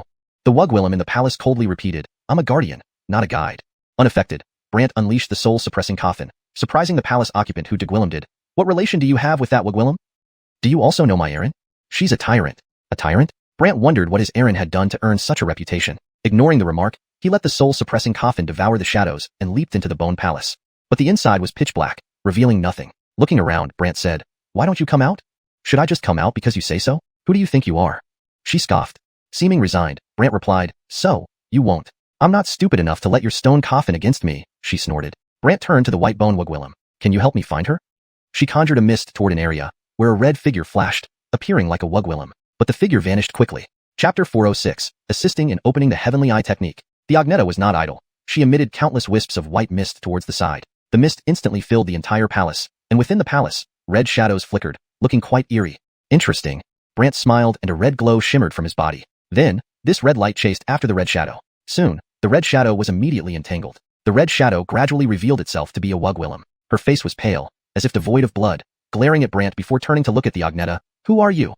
The Agneta didn't respond. Instead, Brant grinned at her. Don't ask her. It's better for you to answer my questions properly. Why should I answer you? The Wugwillem sneered. Brant chuckled. No worries. Just wait until I put you into the soul-sealing coffin. Then I can read your memories. Read memories? The Wugwillem laughed mockingly. Howard, I advise you not to do that. Otherwise, you'll regret it. Regret? Nonsense. Even that female bully back then didn't dare forcibly extract my memories. Oh, so powerful?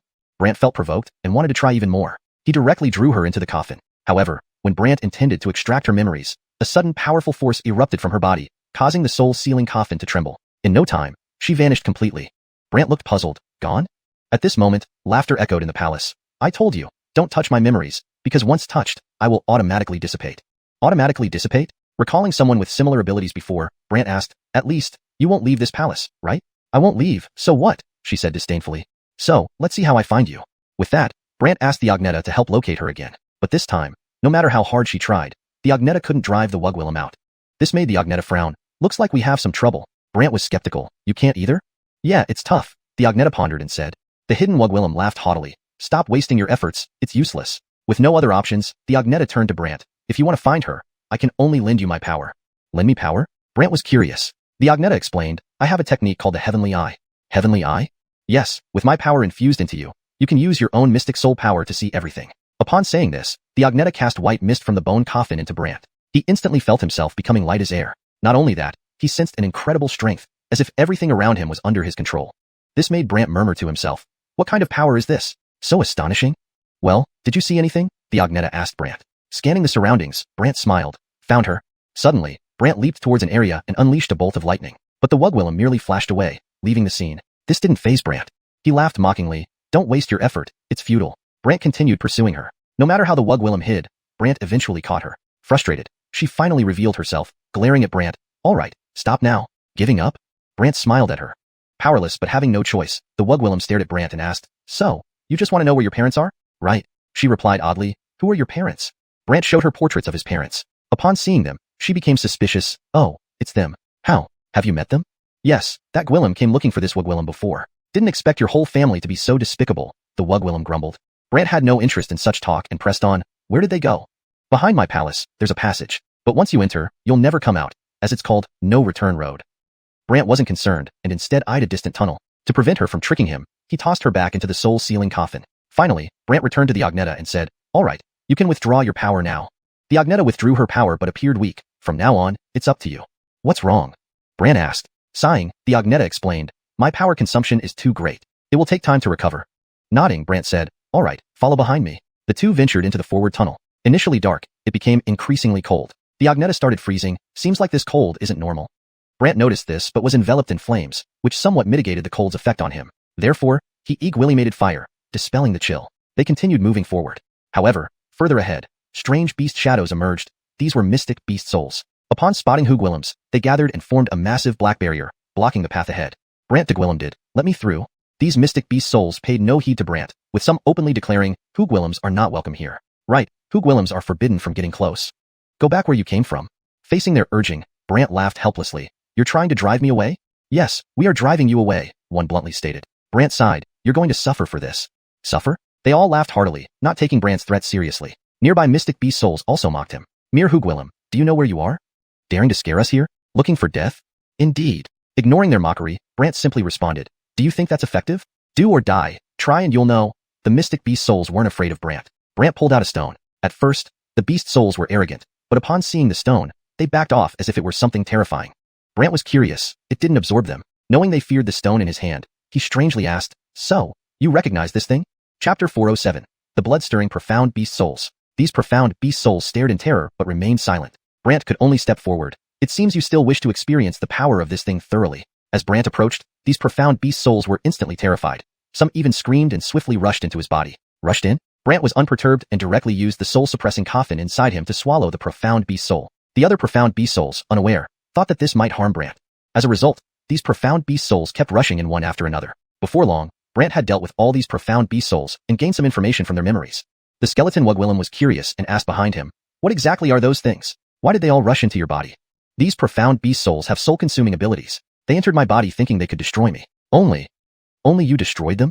The skeleton Wugwilm seemed to understand something. Brant smiled faintly. Yes? The skeleton Wugwilm asked, do you know how to proceed from here? Ahead were countless forks in the path. Brant affirmed, I've seen the memory of these guys. The skeleton Wugwilm then said nothing. Thus, the two continued on their journey. Shortly, the two ventured down one path until they encountered a stone statue holding a sword, lying horizontally. The skeleton Wugwilm was puzzled, but Brant stared at it. Are you the guardian of this path? Yes, the figure within the stone statue replied lazily. Brant said, "You can't stop me. Let me pass." Young Gwillem, arrogance won't change anything. This remark made Brant laugh. Better than hiding inside a stone statue like a turtle. Not only did the figure not get angry, he laughed. A turtle? Have you seen a turtle like this? What else? Little Casper, I will give you 10 breaths to reconsider. Otherwise, my army will crush you. The figure sounded very confident. Your army is just a group of soul-consuming profound beast souls. These have no effect on me. Oh, no effect at all?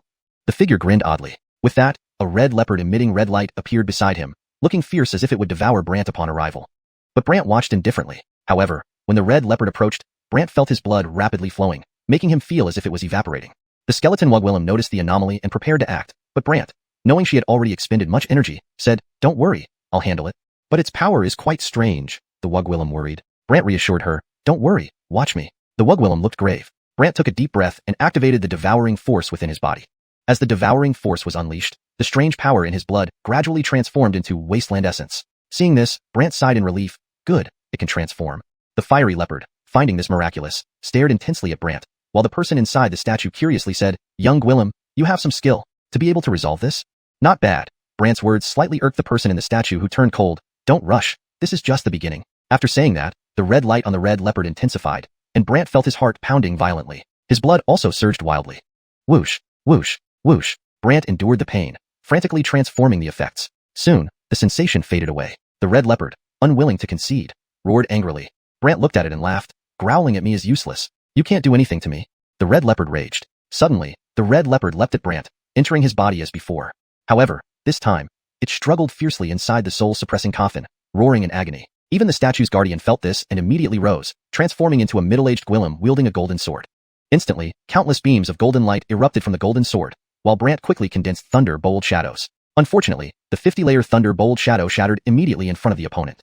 Moreover, the sword shadows pierced into Brant's body. The force was extremely violent, but Brant reacted swiftly, bolstering his body with wasteland essence and tyrannical profound chi.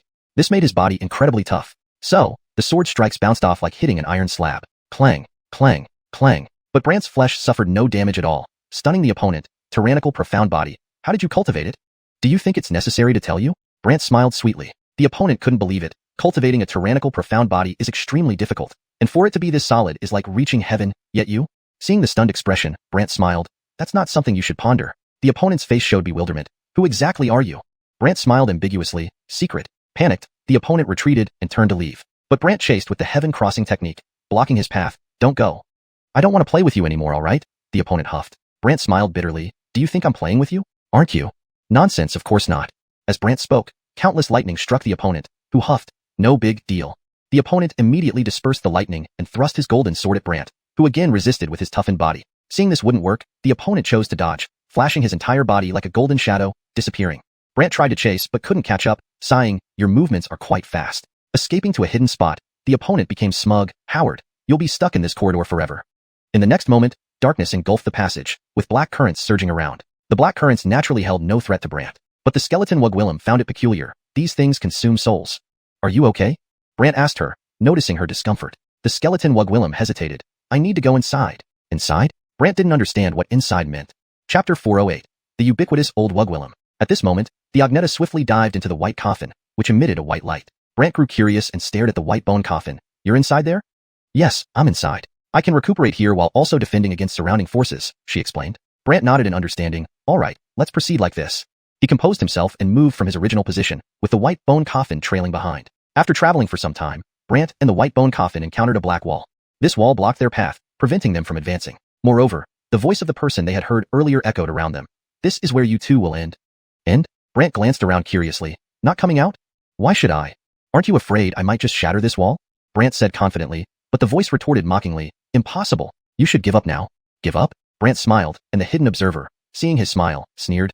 "Do you think I'm joking with you?" But Brant simply placed his hand on the black wall, which began to gradually melt, as if it were about to collapse. The observer panicked, shouting angrily, "Stop it, Casper!" Stopping? Impossible. Fuming, the observer could do nothing as Brant persisted, and soon the wall disappeared. In front of Brant now was a forest, illuminated by light. The atmosphere within this forest was peculiar. After taking a deep breath, he felt invigorated with power. The person hiding in the shadows tried to intimidate him. "Howard, I advise you to stop immediately or you'll regret it." Brant ignored him and continued forward with the white bone coffin. The Gwillem in the shadows followed, dragging a golden sword and fuming. "Is this guy crazy?"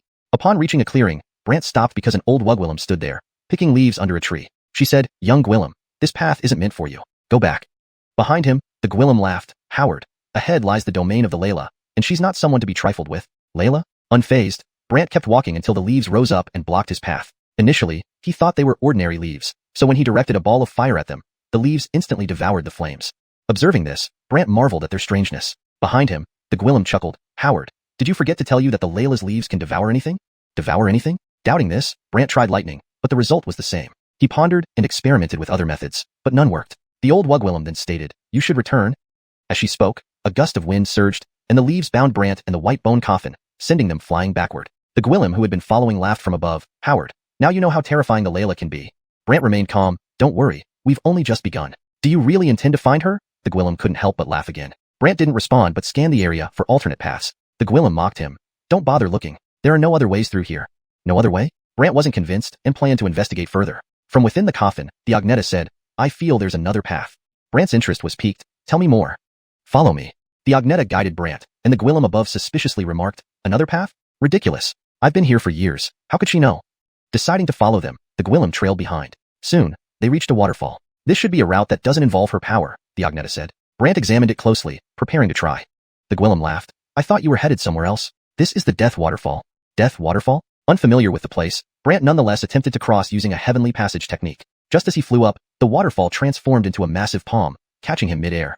Immediately, he felt constrained by an immense force, but Brant gradually converted this power into wasteland essence. Before long, he freed himself completely. The Gwillem watching from above was astonished. Even the Death Waterfall can't hold you? Believing he could easily cross now, Brant saw the old Wugwillem appear atop the waterfall, washing something. She was here too? Brant frowned, while the Agneta commented, her speed is incredible. She was over there, yet she's here already. The Layla said, as long as I guard this place, you cannot pass regardless of your path. The Gwillem above laughed. How does that make you feel, Casper? Disappointed? Brant wasn't disappointed. Instead, he found the water intriguing and dove beneath its surface. The Agneta followed. The Layla frowned, attempting to die underwater? The Gwillem was skeptical. Does he even know how dangerous it is down there? This is death water. Indeed, beneath the water, Brant felt the liquid seeping into his body, binding him tightly. He was instantly immobilized. The Agneta, alarmed, wanted to save him, but Brant shook his head and sent her a message. No need, I can handle it. Despite her concerns, Brant converted the binding force into wasteland essence, allowing him to move freely despite the challenge. Watching from the shore, the Layla's eyes widened in surprise. He can walk underwater? The Gwillem wondered aloud. How is he doing that? The elder coldly replied, to truly understand, we must capture him. With a wave of her hand, a leaf descended into the water, multiplying into countless others that swirled into a vortex, enveloping Brant. Instantly, he was swept to the surface, ensnared by the leaves, unable to escape. Chapter 409. The Terrifying Trudy. Brant was in the sky, looking at himself and then glancing at the elderly Wugwillem with golden leaves and smiling. What? Can't sit still already? Howard, I said. You're not getting through, the elderly Wugwillem replied calmly. But Brant laughed. But the waters below don't belong to your jurisdiction. The water indeed isn't under my control, but once it's out, it falls under my domain, she coldly responded. The Gwillem beside her also laughed. Howard, just accept your fate. You won't be passing through here anyway. Brant pondered for a moment and then said, do you know what I discovered down there? What did he discover? The two were curious about Brant's meaning. Looking at both of them, Brant laughed. It seems you have no idea at all. Don't play games, Casper, the elderly Wugwillem with golden leaves said icily, but Brant chuckled. Suddenly, the water around him started rising up, as if controlled by him. Not only that, all the water obeyed Brant's Gwillem. The elderly Wugwillem was stunned, and the Gwillem beside her was equally shocked. What's going on? Why is the death water listening to him? Brant smiled, recalling what had happened underwater. Beneath the surface, there was a mysterious force which, after being converted by Brant, transformed into desolate essence within his body. Most importantly, it also condensed into a Chanel. This Chanel resembled a Courtney and existed within Brant like a shadow, speaking to him. Big brother, am I amazing? Very amazing, Brant smiled at her. The Chanel asked, if I listen to you completely, will you go save my true form? Yes. The Chanel was overjoyed. All right, I'll follow you. Seeing that Brant could manipulate the water using the Chanel, even the deadly water, which neither the elderly Wugwillem nor the Gwillem dared to touch, Brant couldn't help but laugh. So, are you going to stop us? Stop? Now they were powerless, especially the elderly Wugwillem whose efforts to gather leaves kept being blocked by the water. Brant saw this and joyfully said, farewell then. Brant leaped along the watery path, with the skeletal coffin trailing behind him. How did he do that? The elderly Wugwillem wondered aloud. The Gwillem stared at the water for a while before saying, she's gone. The elderly Wugwillem was stunned, then looked at the water and found nothing, turning grim. Why would the Chanel help him? We need to find out, the Gwillem replied, perplexed. Taking a deep breath, the elderly Wugwillem said, let's go. And they left. Meanwhile, Brant and the skeletal coffin followed the watery path to a palace where the water seemed to originate from inside. Brant arrived inside and saw an ice pillar containing a dark, ominous mass of water. Big brother, that's my true form, the Chanel excitedly said within Brant. Brant asked curiously, will freeing you remove the seal? Yes, but the seal's power is immense. However, you should be able to gradually consume it without issues, the Chanel explained. This was why she chose Brant. He had an exceptional ability to transform power. For Brant, saving her would be a good deed. So, he approached the ice pillar and placed his hand on it. Immediately, the ice began to melt slowly, revealing its complexity. Just then, the elderly Wugwillem and the Gwillem appeared. The elderly Wugwillem shouted, "Stop!" The Gwillem exclaimed, "Howard, don't you dare!" Ignoring them, Brant asked, "Why? Do you want to interfere in everything?" Angry, the elderly Wugwillem de Gwillem did, "Howard, do you know what's sealed inside?" "I do." "Knowing that, you still want to release it?" She fumed, but Brant laughed. "Seems we're not exactly close, are we?" Realizing something, the elderly Wugwillem warned, "Don't think we won't take action." Not just the elderly Wugwillem, the Gwillem added, "Howard, once it's out, you'll regret it." Brant paid no heed. The elderly Wugwillem gathered more leaves, preparing to attack, but countless water barriers formed around Brant, blocking her. Enraged, the elderly Wugwillem shouted, "Howard, stop it now." Brant showed no intention of stopping. The sight terrified both the elderly Wugwillem and the Gwillem, especially when the ice started cracking and falling apart. The Gwillem panicked. He won't really free that girl, will he? If she gets out, we're all doomed. The elderly Wugwillem fretted. The Gwillem grumbled. What do we do? We can't let this continue. The elderly Wugwillem thought for a moment and said, we must come up with a plan.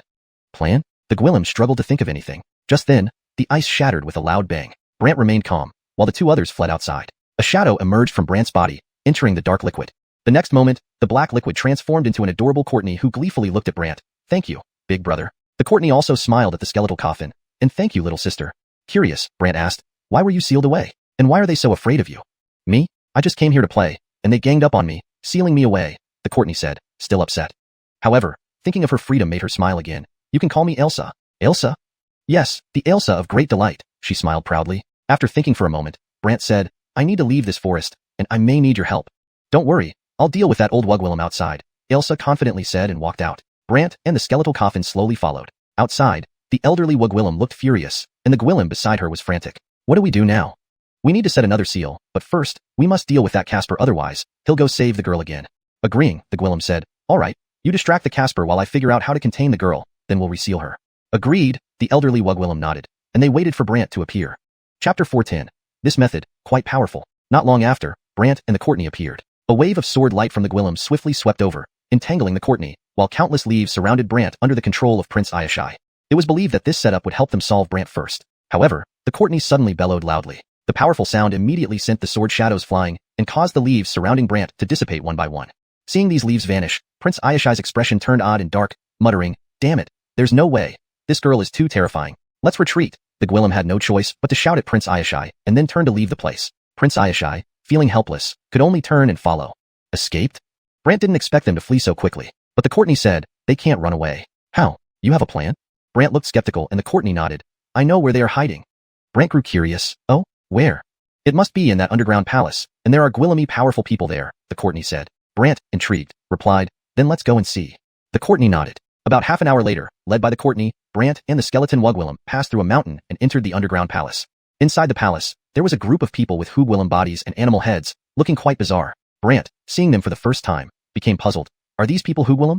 The Courtney didn't know, but the skeleton Wugwillem explained, if I'm not mistaken, they should be beast blood people. Beast blood people? Yes, people with beast blood inside them, with Wugwillem bodies and animal heads. Their exploding mystic soul shadows also take on the form of beasts, making them very powerful, the skeleton Wugwillem explained. After hearing this, Brant stepped forward to inquire but was stopped by someone ahead. Do you have a pass? Pass. Yes, here leads to the immortal path. If you want to proceed, you need a pass. Otherwise, you must leave. Immortal path? Feeling like he was being fooled, Brant asked, did two people just run here? Yes, they are guests here and can enter and exit freely, but you aren't. You must have a pass. Brant looked at the ox-headed person before him and said, well, I'm looking for them. Whether you're looking for them or not, if you want to enter, you need a pass. If we don't have a pass? No pass? Then you will naturally be dealt with, the ox-headed person replied. Brant smiled, you're not my match. Upon hearing this, the ox head wasn't pleased, instantly igniting flames around his body. Suddenly, the Courtney spat out a black ball of water, which extinguished the fire instantly. At the moment the fire was put out, the ox-headed person was furious and stared at the Courtney. Brat, you dare to douse my fire? Unexpectedly, the Courtney retorted, I advise you all to let us pass, otherwise, I'll raid your place. These beast blood people had never heard such bold words, and immediately came forward to teach the Courtney a lesson. However, the Courtney didn't even look at them, showing utter disdain. Come on, all of you. Saying this, she spewed out another black liquid, which quickly entangled these people, leaving them struggling in vain. Do you play enough? At this point, a young Gwillem with a black panther's head walked up from behind the beast blood people. Alongside him were Prince Ayashai and the Gwillem holding the golden sword. Prince Ayashai said to this young Gwillem, Ander, it's up to you now. Ander knew the Courtney was the tricky one, so he stared at her. Roni, if you don't want to die, take your people and leave. The Courtney, who had a temper as well, glared back at Ander. What if I don't? Not going? That's asking for death, Ander coldly replied. The Courtney directly spat out a black liquid, but Ander's palm flashed with black light, swallowing the liquid. Seeing the black liquid swallowed, Prince Ayashai cheered and glared at the Courtney. Roni, submit now. You're no match for Ander. No match for Ander? Naturally displeased, the Courtney huffed. It's just starting. Don't rush. Just starting? Prince Ayashai wanted to see what the Courtney planned to do. At that moment, black light shone from the Courtney's body, forming a giant black bubble. This black bubble instantly entangled Ander, who responded icily, easy peasy. Only to see Ander's body flash with black light, swallowing the bubble whole. The Courtney was perplexed. Why isn't my water effective on him? Prince Ayashai gloated. Roni, how does it feel now, knowing he's stronger?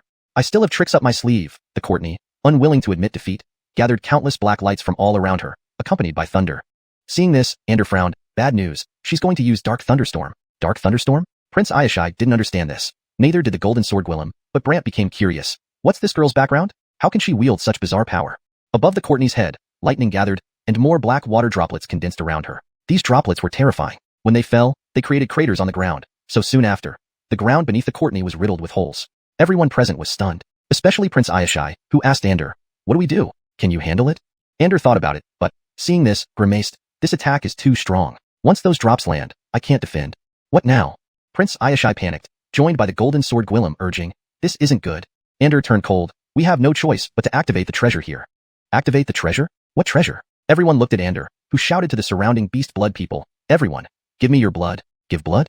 Obediently, each beast blood person squeezed out a drop of blood, flying towards Ander. Once he gathered the blood into a ball, Ander hurled it out. The blood mixed with the water droplets, causing them to disperse as if consumed by the blood.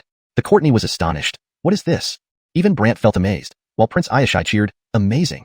Chapter 411. This clan leader is terrifying. Brant didn't know what it was, but he knew he had to help the Courtney at this moment. Thus, he stepped forward and immediately absorbed all these blood into his body to cultivate the overbearing mystic body. When Ander saw Brant absorb all the blood into his body, he began to sneer, truly asking for death? This guy, his courage is too large, absorbing so much blood? Viola said oddly, while Ansel knew that this blood was not something ordinary people could absorb. Viola darkly stated, indeed, if he swallows too much of this blood, it will only crush his body. The Courtney was also scared, but Brant remained calm. In the end, he even told Ander and the others, not enough, continue. Not enough? Continue? This made Ander want to go crazy. He instantly turned grim. Want to die? Fine, I'll grant you that. After speaking, Ander signaled to the people around him. Those blood-infused Hugwillems immediately gathered their strength into Ander's body. Then, Ander's entire body was filled with power. Not only that, he immediately glowed with bloodlight, which then struck out and wrapped around Brant. Everyone thought that this bloodlight would make Brant wish he were dead. However, what they didn't expect was that the bloodlight dissipated in no time, because all the bloodlight was swallowed by Brant. Are you kidding me? Swallowed? Someone stammered. How can this be? Viola also felt something was off, while the Courtney became excited. Big brother, you're amazing. But Brant looked at Ander, who was dumbfounded. More? Ander extended his hand and pointed it at Brant, becoming chillingly cold. Want to die? So be it, I'll grant you that. In the next moment, a massive black vortex formed on that hand. This black vortex seemed ready to swallow Brant whole. Brant instantly felt as if his mystic soul was about to be sucked out, but the white bone coffin flew up, releasing a white mist to protect Brant. As a result, the black vortex disappeared. Seeing the black vortex vanish in an instant, Viola and the others were dejected, unsure of how to proceed. Just as Ander was about to act out, a hoarse female voice came from the shadows. Let him in. These people paused in surprise before stepping aside, unwilling though they might be, including Ander. The Courtney was startled. It's that terrifying Wugwillem. Terrifying Wugwillem? Yes, her. She's the one who sealed me. The Courtney felt like she was facing some formidable monster upon hearing this voice. Without overthinking, Brant directly looked at Ander and the others. Gentlemen, please lead the way. These people exchanged glances, only able to guide them reluctantly. Soon, they led Brant into the cave. On the way, Viola asked the Ansel curiously, Clan leader, why see him? Ansel wasn't quite sure and could only say helplessly, we have no place to question such matters. Is this all we can do? Viola seemed reluctant, clearly not having taken Brant down, making her very uncomfortable. Even Ansel wanted to take down Brant, but given the current situation, it was indeed difficult. So he helplessly replied, forget it. Let's just see what clan leader says. Clan leader? Brant, walking behind them, was curious who this clan leader everyone mentioned was. The white bone coffin Wugwillem warned Brant, be careful. I feel that the people here don't have good intentions. Let's see what she has to say first. Then, under the guidance of these people, Brant arrived at a grand hall. Inside, there was a group of people. These people looked at Brant oddly, but in front of them stood a Wugwillem wearing a black helmet. This Wugwillem held a black fan and was fanning herself until Brant and the others entered. At this point, Viola and the others respectfully greeted the black-helmeted Wugwillem, clan leader. Step aside, she replied with a hoarse voice, and they had no choice but to retreat. The hoarse-voiced Wugwillem then looked at Brant. Speak. Why did you come here, and why did you release this Courtney? The Courtney immediately hid behind Brant cautiously, while Brant, seeing this, said, she helped me, so naturally, I must repay her. Repay? She questioned suspiciously. Viola hurriedly explained the events leading up to this. Then the Wugwillem asked Brant again, so, why did you come here? I want to find my parents, but your people have been blocking me, Brant said directly, causing the surrounding people to exchange glances and start murmuring. The hoarse-voiced Wugwillem coldly remarked, if you want to find someone, fine, but you must agree to one condition of mine. What condition? If you allow me to reseal this Courtney, I will let you look for your parents. How does that sound? Her words terrified the Courtney, who quickly looked at Brant. Big brother, don't leave me. Brant reassured her, don't worry, I am not an ungrateful person. Upon hearing this, the hoarse-voiced Wugwillem chuckled strangely. What? Reluctant to part ways? I must find my parents, but she won't be handed over to you, Brant firmly declared. His words caused the people present to laugh. Someone sneered, kid, this is our place. Can you refuse? Yeah, refusing means opposing us. Right, our clan leader won't tolerate your defiance. Seeing that these people took things lightly, Brant replied indifferently, anyway, I've said what needs to be said. The hoarse-voiced Wugwillem glanced coldly, so, you really don't agree? Brant nodded, that's correct. The hoarse-voiced Wugwillem could only say, in that case, there's only one path for you here. Hand her over to us, or you won't leave today. Brant nonchalantly responded, let's see. Arrogant. As the hoarse-voiced Wugwillem spoke, darkness engulfed the surroundings. From the darkness emerged countless giant hands. These hands swiftly grabbed Brant, intending to kill him. However, when Brant saw those shadowy hands, red light flickered around his body. The moment the hands touched the red light, they retracted as if scorched, surprising the onlookers. Someone muttered, this kid doesn't fear clan leader's attack? How did he do it? Who knows? No one knew. Instead, they looked at Brant in bewilderment. Brant, however, calmly stared at the clan leader. If you have no other tricks, then it's my turn. People didn't expect Brant to dare retaliate. The hoarse-voiced Wugwillem laughed. Kid, you're pretty arrogant. Brant didn't respond but instantly shot out numerous red light-formed shackles that rapidly entangled the hoarse-voiced Wugwillem. The hoarse-voiced Wugwillem was instantly bound by the red light. But in the next moment, she huffed, shattering the red light bindings. Chapter 412. Tricks, one after another. Brant did not expect the hoarse-voiced Wugwillem to be more formidable than the others. He had no choice but to admit, I admit you are very powerful. The hoarse-voiced Wugwillem laughed, thinking Brant was about to apologize. What, do you regret it? Regret? Not really. I just wanted to say that you can't do anything to me, Brant said. His words made the Wugwillem chuckle menacingly. It seems I have to show you my strength. In the next moment, countless cold chills condensed around Brant, who soon froze in place, just like the Courtney before him. The Courtney panicked. Let him go. The hoarse-voiced Wugwillem laughed gwillemiacally. Let him go? Roni, do you know what you're saying? I'm talking to you sensibly. Let him go. The Courtney said angrily, with power starting to burst from her body. Seeing black droplets coalesce around the Courtney's body, the Wugwillem sneered. Roni, you plan to use such strong power for him? He is my benefactor. The Courtney asserted. The hoarse-voiced Wugwillem laughed wickedly. Looks like you still don't realize the problem. The Courtney didn't understand what she meant. As the Wugwillem gestured with one hand, a massive black hand grabbed the Courtney, and the water droplets did nothing to hinder it. The Courtney struggled futilely, but the hoarse-voiced Wugwillem gave her no chance, causing her great pain while laughing. I gave you a chance earlier, but you didn't cherish it. Now, this is all you deserve. To everyone's surprise, Brant spoke up. Is this how it ends? Hearing Brant's voice, the Wugwillem was shocked. People around were puzzled, whispering among themselves. What's going on here? He seems alive. Alive? Is this real? Weren't he trapped? Everyone was baffled. Suddenly, the ice on Brant melted away, and he regained his freedom as if nothing had happened. The hoarse-voiced Wugwillem's face contorted strangely. Howard, who exactly are you? I told you, I'm here to find someone. If you insist on causing trouble, I won't be polite either, Brant said, infuriating the Wugwillem. Then Brant seized the giant black hand near the Courtney, and the immense power within was absorbed by him. The hoarse-voiced Wugwillem stared at him dumbfounded. The Courtney became excited. Big brother, you're so awesome. Those around couldn't believe their eyes. Brant fixed his gaze on the hoarse-voiced Wugwillem. Do you have anything else to say? The hoarse-voiced Wugwillem glared at Brant. You're not leaving today anyway. At that moment, a black sword case appeared behind the hoarse-voiced Wugwillem, which flew toward Brant. Just before reaching him, countless black swords emerged, turning into black shadows that pierced into his body. People gasped in shock. Some said, this sword's power is immeasurable. Not just immeasurable, it's terrifying. So scary. Isn't that the soul-stabilizing sword of the clan leader? Yes, the soul-stabilizing sword is formed by 10 swords, which merge into one, extremely powerful. Once stabbed, the spiritual soul can't move at all. As people muttered these things, Brant remained calm. The Courtney anxiously asked, Big brother, are you okay? The hoarse-voiced Wugwillem laughed. His soul has been stabilized by me. How could he be okay? The Courtney degwillemmed angrily. Release him immediately. You're in danger yourself. You want me to release him? Isn't that wishful thinking? The Wugwillem retorted. The Courtney, angry, repeated, Yes, release him. I think you should experience it too. Saying this, numerous black sword shadows surrounded the Courtney. She hurriedly used black liquid to protect herself, while the Wugwillem snickered. Don't think your liquid can do everything. As she finished speaking, the sword shadows penetrated the Courtney, making her spiritual soul uncomfortable. People watched amusedly, but some pointed to the bone coffin. Clan leader, there's another one. The hoarse-voiced Wugwillem intended to attack the skeleton Wugwillem, but the skeleton Wugwillem suddenly moved, dispersing white mist. The black sword shadows couldn't penetrate the stone coffin, puzzling everyone. Then, Brant could move again and remarked, shouldn't you deal with me instead? You're unharmed? Everyone was stunned again as Brant seemed fine. Someone even commented, is this possible? The hoarse-voiced Wugwillem grew uneasy. Despite the soul-stabilizing sword's strength, it failed against Brant. Not only did he save the Courtney again, but she also became bolder. Seems your power can't touch Big Brother. The Wugwillem darkened and asked, Howard, do you know who this Courtney is? Brant didn't know, yet he wondered why the clan leader chose to seal her instead of killing her. Curiosity piqued, he listened as the Wugwillem continued, let me tell you, she is far from ordinary. She may or may not be simple. All I know is that she is my benefactor, Brant insisted. The hoarse-voiced Wugwillem responded coldly, one day, you'll regret knowing her identity. Just tell me where my parents are. Otherwise, I will truly fight you today, Brant declared, 50 layers of Thunder Xian force surging around him. Note, I made a slight adjustment to the sentence for it to read more naturally in English and added truly to emphasize Brant's determination. Also, Xian force is maintained as it seems to be a specific term from the original context. More importantly, his domineering Xian Qi made him unique. The hoarse-voiced Wugwillem narrowed her eyes. Howard, today, you will learn that no matter how stubborn you are, you must stay here.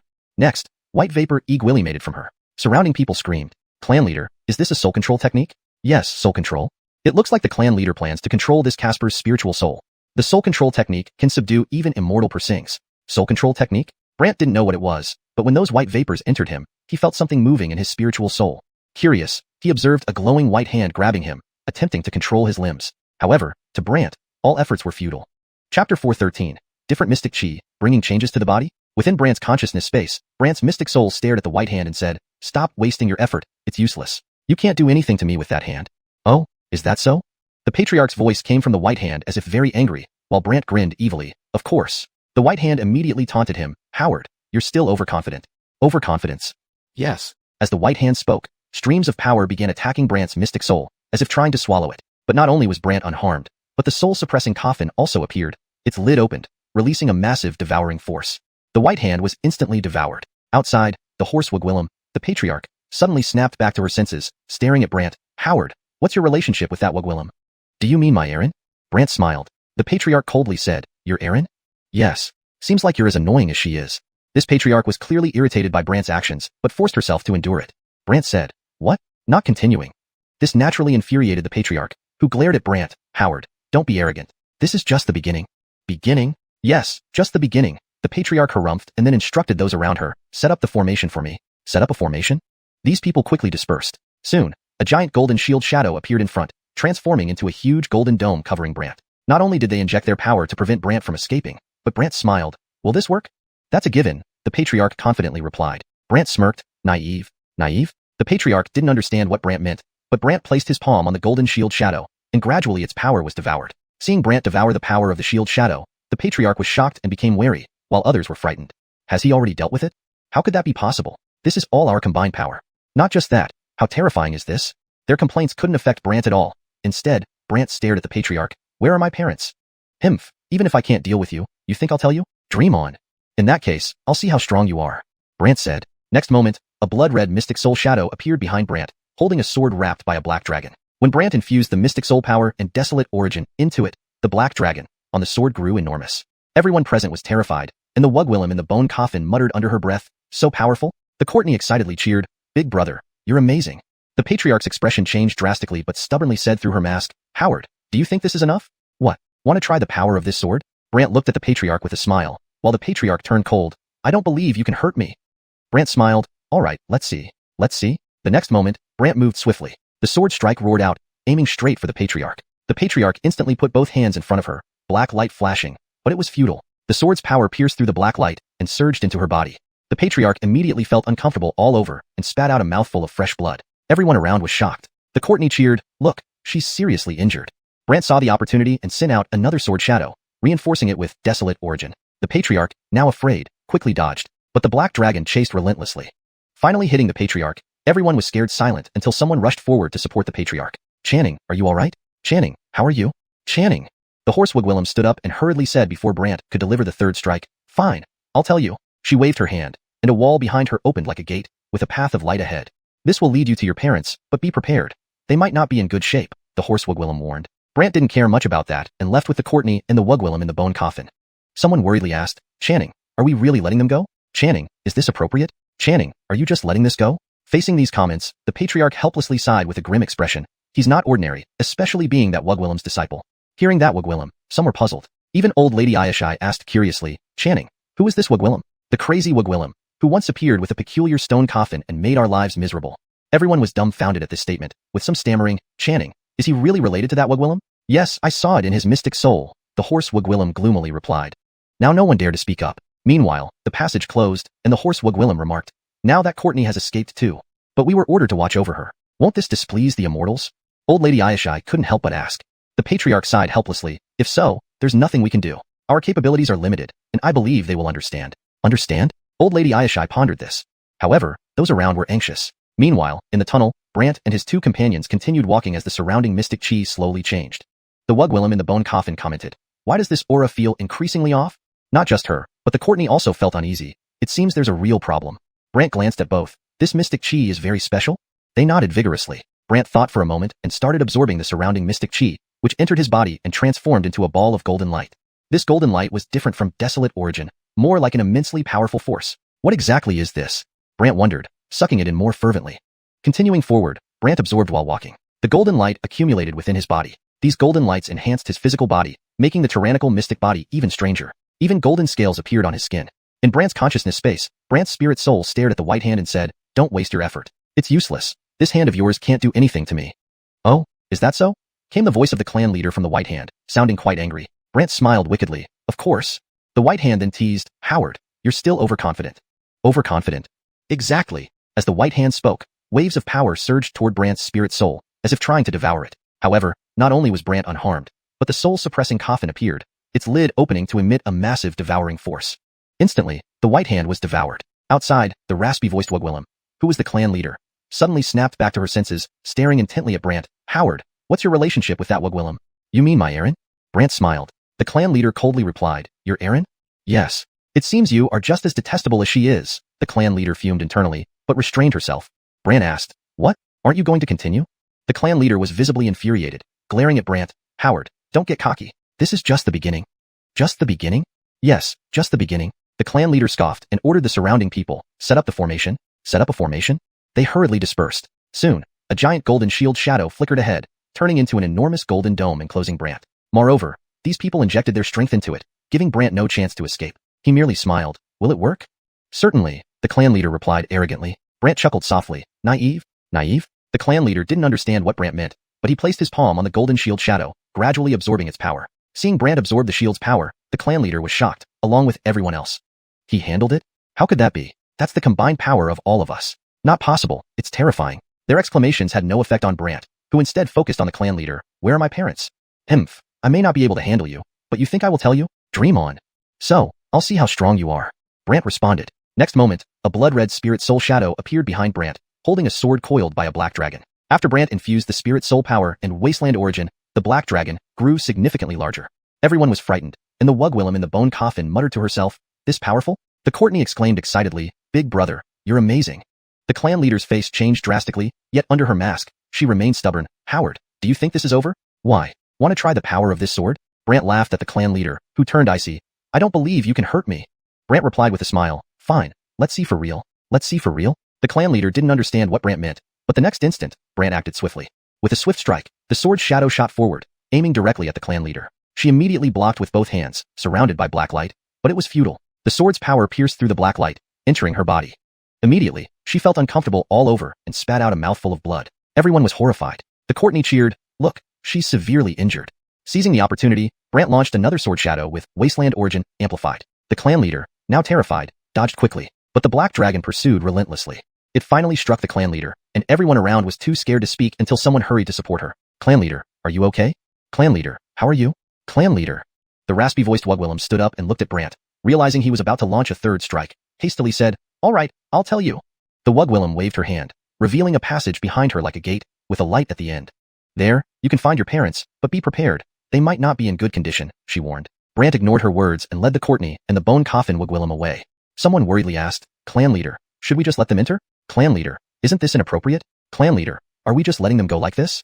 Faced with their concerns, the clan leader sighed helplessly. He's not an ordinary person besides, he's that Wugwillem's disciple. Some were curious, especially old lady Ayushi, clan leader. Who is that Wigwillem? The mad Wigwillem who brought a strange stone coffin and made our lives miserable, the clan leader explained. Everyone was stunned, with someone stuttering, clan leader. Is he really connected to her? Yes, I saw it within his spirit soul, the raspy-voiced Wigwillem admitted gloomily. Now everyone was silent. Meanwhile, the passage closed again, and the clan leader noted, that Courtney has also escaped. Old lady Ayushi couldn't help but ask, won't this upset the Immortals since they told us to keep an eye on her? The clan leader helplessly replied, if so, there's nothing we can do. Our capabilities are limited, and I believe they will understand. Understand? Old lady Ayushi pondered. Yet others were apprehensive. Meanwhile, Brant and the two girls continued down the tunnel, noticing the surrounding Xianxia gradually changing. Note: for better readability in English, it would be more fluent to translate Xianxia as mystic chi or simply chi. Here's the improved version. Yet others were apprehensive. Meanwhile, Brant and the two girls continued down the tunnel, noticing the surrounding mystic chi gradually changing. The bone coffin Wigwillem remarked, why does this aura feel increasingly off? Even the Courtney agreed, yeah, something seems wrong. Brant looked at the two of them. This Xianxia is very unique. Note: for a more natural read in English, Xianxia should be replaced with a term that fits the context and tone of the story, possibly mystic chi or spiritual energy. If Xianxia is intended to be a proper noun or specific term within the story's universe, consider providing an explanation or a glossary entry. For improved fluency, Brant looked at both of them. This spiritual energy, is it very unique? If Xianxia is a term that needs to remain untranslated for stylistic or world-building reasons, then Brant looked at both of them. This Xianxia, is it very unique? Both nodded vigorously. After some consideration, Brant began to absorb the surrounding Xianxia. As it entered his body, it transformed into a cluster of golden light distinct from wasteland origin, resembling some powerful force instead.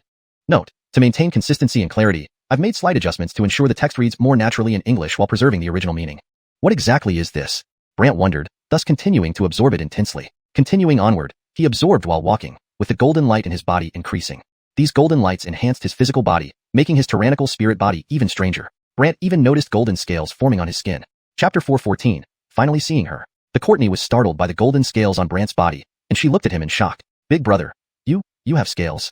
Brant was also puzzled, staring at the tiny golden scales on his body, lost in thought. The Agneta was equally suspicious. This aura is a bit eerie, causing your body to change. Brant tried to investigate his new form and realized he could still control the scales. He smiled faintly. Interesting. The Courtney and the Agneta were curious about what he meant, but Brant only glanced around before saying, let's continue. The two had no choice but to follow. Soon, they emerged from the tunnel, revealing grand palaces ahead. These palaces were opulent and ornate, looking very impressive. Yet, they were eerily empty, as if no one had ever been there. Seeing this, Brant felt curious. The Courtney was also puzzled, while the Agneta remarked strangely, this place looks significant. Why is it deserted? Brant employed the heaven crossing technique and started darting around. Soon, he reached a large hall. This one is different. As he was about to enter, a golden light flashed, stopping him outside. A small golden figure materialized above the hall. This figure shimmered with golden light and gazed down at Brant. This is the Immortal Hall. Mortals may not approach. Immortal Hall? Brant didn't know where he was but replied, no matter where this is, I only wish to find someone. There are only immortals here, no mortals. If you're looking for someone, leave, the golden figure stated directly. Brant sighed, really no way? The golden figure shook its head, impossible. But Brant wasn't willing to give up easily and dashed toward the hall. Instantly, golden light flickered around the hall, as if some force was trying to emerge. With a thought, the golden scales appeared on his body, forming armor and a protective layer. Immortal body. The entity was alarmed. Immortal body? Brant didn't know what it was, but he only wanted to find someone. He stared through the golden light, entering the hall step by step. The golden figure hesitated but retracted the hall's power, allowing Brant to enter easily. Inside stood a massive stone statue radiating golden light. After the golden figure entered, the statue spoke, Brat, how did you bring a mortal here?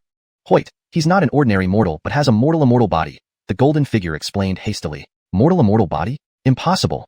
The statue sent out a golden beam to inspect Brant, trying to learn more. But after examining for a while, it was puzzled. I can't see through him. Hoyt, look at his strange golden scales, said the golden figure. The golden beam continued scanning Brant. Indeed, he seems quite unique. The statue then asked, who are you, and why are you here? My name is Brant. I'm here to find people. Brant? Finding people? The statue was bewildered and asked, whom are you seeking?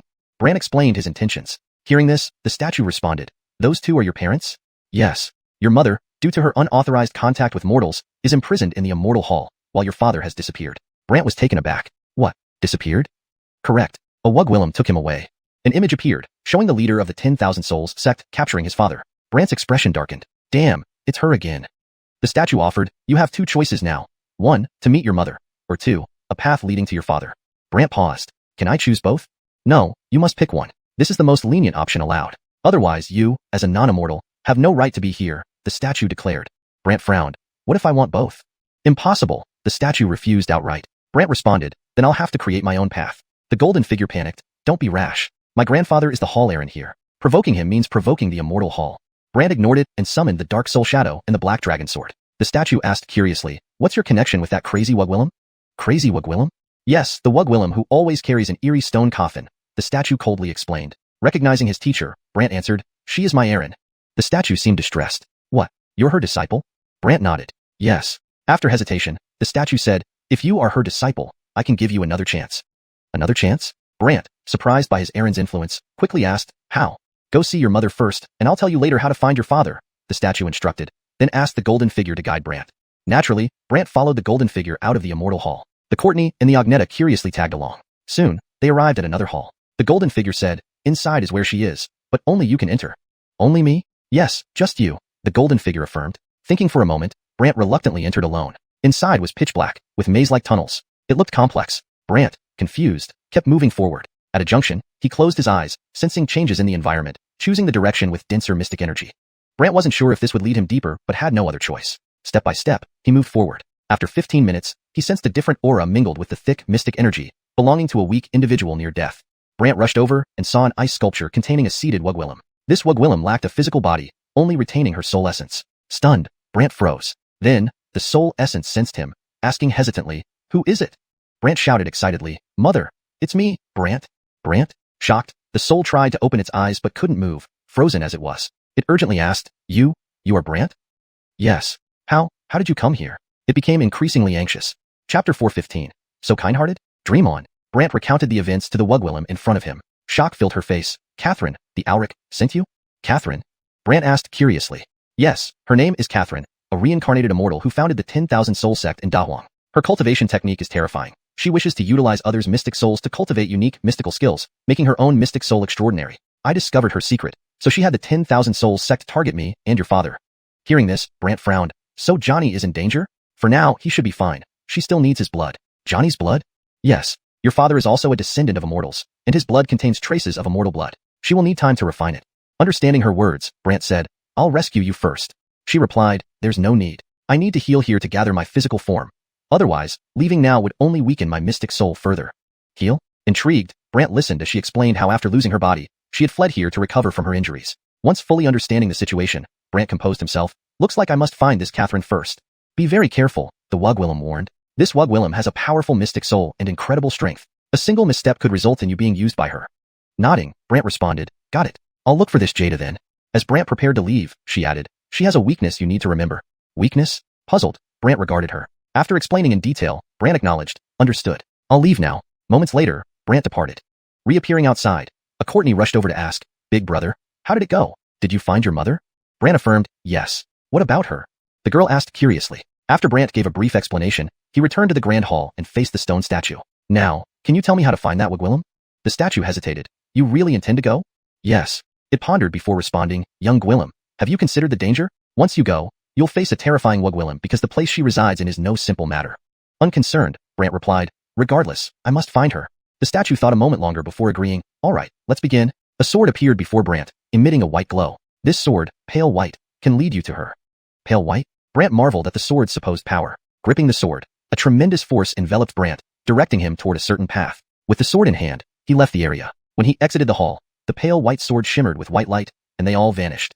When Brant reappeared, he was surrounded by black vines. The Courtney exclaimed in surprise, why are these vines black?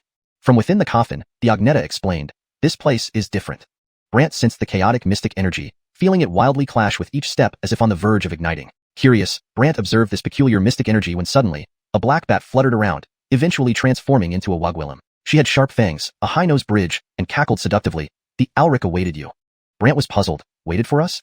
Yes, she calculated you'd come, so she ordered me to wait here. She grinned maliciously. Suspicious, Brant asked, who are you? Who I am isn't important, what matters is that you follow me. Left with no choice, Brant led the two others in following quietly. However, the Courtney sensed malice and whispered, Big brother, should I act? You act? Brant questioned. Yes, I want to try. No, hold off for now, Brant advised. Restraint failed as the Batwugwillem laughed. Roni, don't think about attacking me. You're no match. Why do you assume I'm not? The girl retorted. Want to test it? The Batwugwillem taunted. Test it? Exactly. In a flash of red light, she vanished, reappearing behind the Courtney, startling her. Brant interjected, stop playing around and guide us. Batwigwillum chuckled. Little lord, that's unfriendly. I'm not joking, Brant sternly said. Neither am I, she smirked. Brant summoned lightning to trap the Batwigwillum, immobilizing her. Struggling in vain, she finally pleaded. Okay, release me now? Sure. Releasing her, Brant kept the lightning ready while the Batwigwillum sighed in relief. The Courtney mocked, see, you're no match for my big brother. Annoyed, the Batwigwillum huffed. Our Alric is even more powerful. Nah, no one can rival my big brother, the girl boasted. The Batwigwillum grumbled and then shouted, follow this path to meet our Alric, before disappearing. The girl remarked, chicken. Brant urged, let's hurry up. Okay.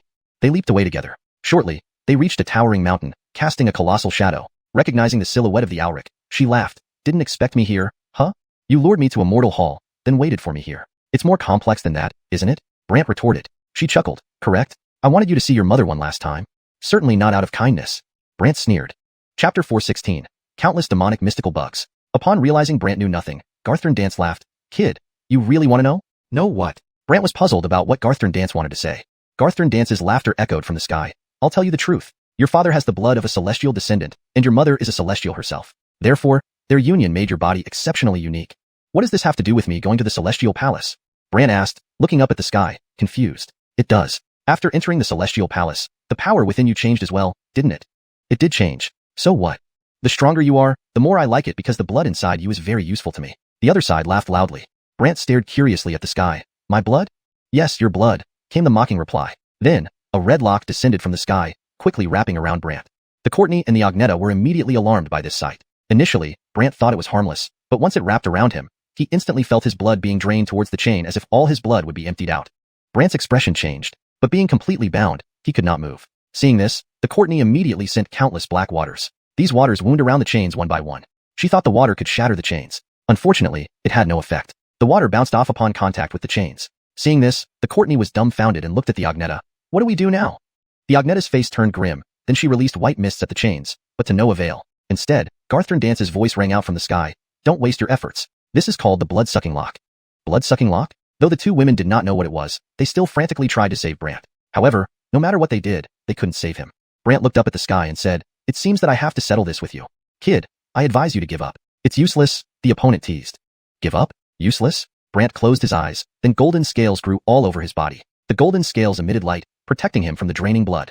Soon, Brant raised his head, smiled at the sky, and said, still sucking? Garthorn Dance was confused and questioned, Kid, you don't think this makes no difference? Do whatever you can, Brant replied nonchalantly. The opponent scoffed, looks like you really don't know when you're beaten. In the next moment, numerous blood-red chains fell around Brant, binding him again, but Brant remained calm. No matter what these chains did, they couldn't break through Brant's golden scales, which left Garthorn Dance surprised. Strange. Why are his golden scales so hard to handle? Brant looked up at the sky and said to Garthorn Dance, if you can't do anything, then it's my turn.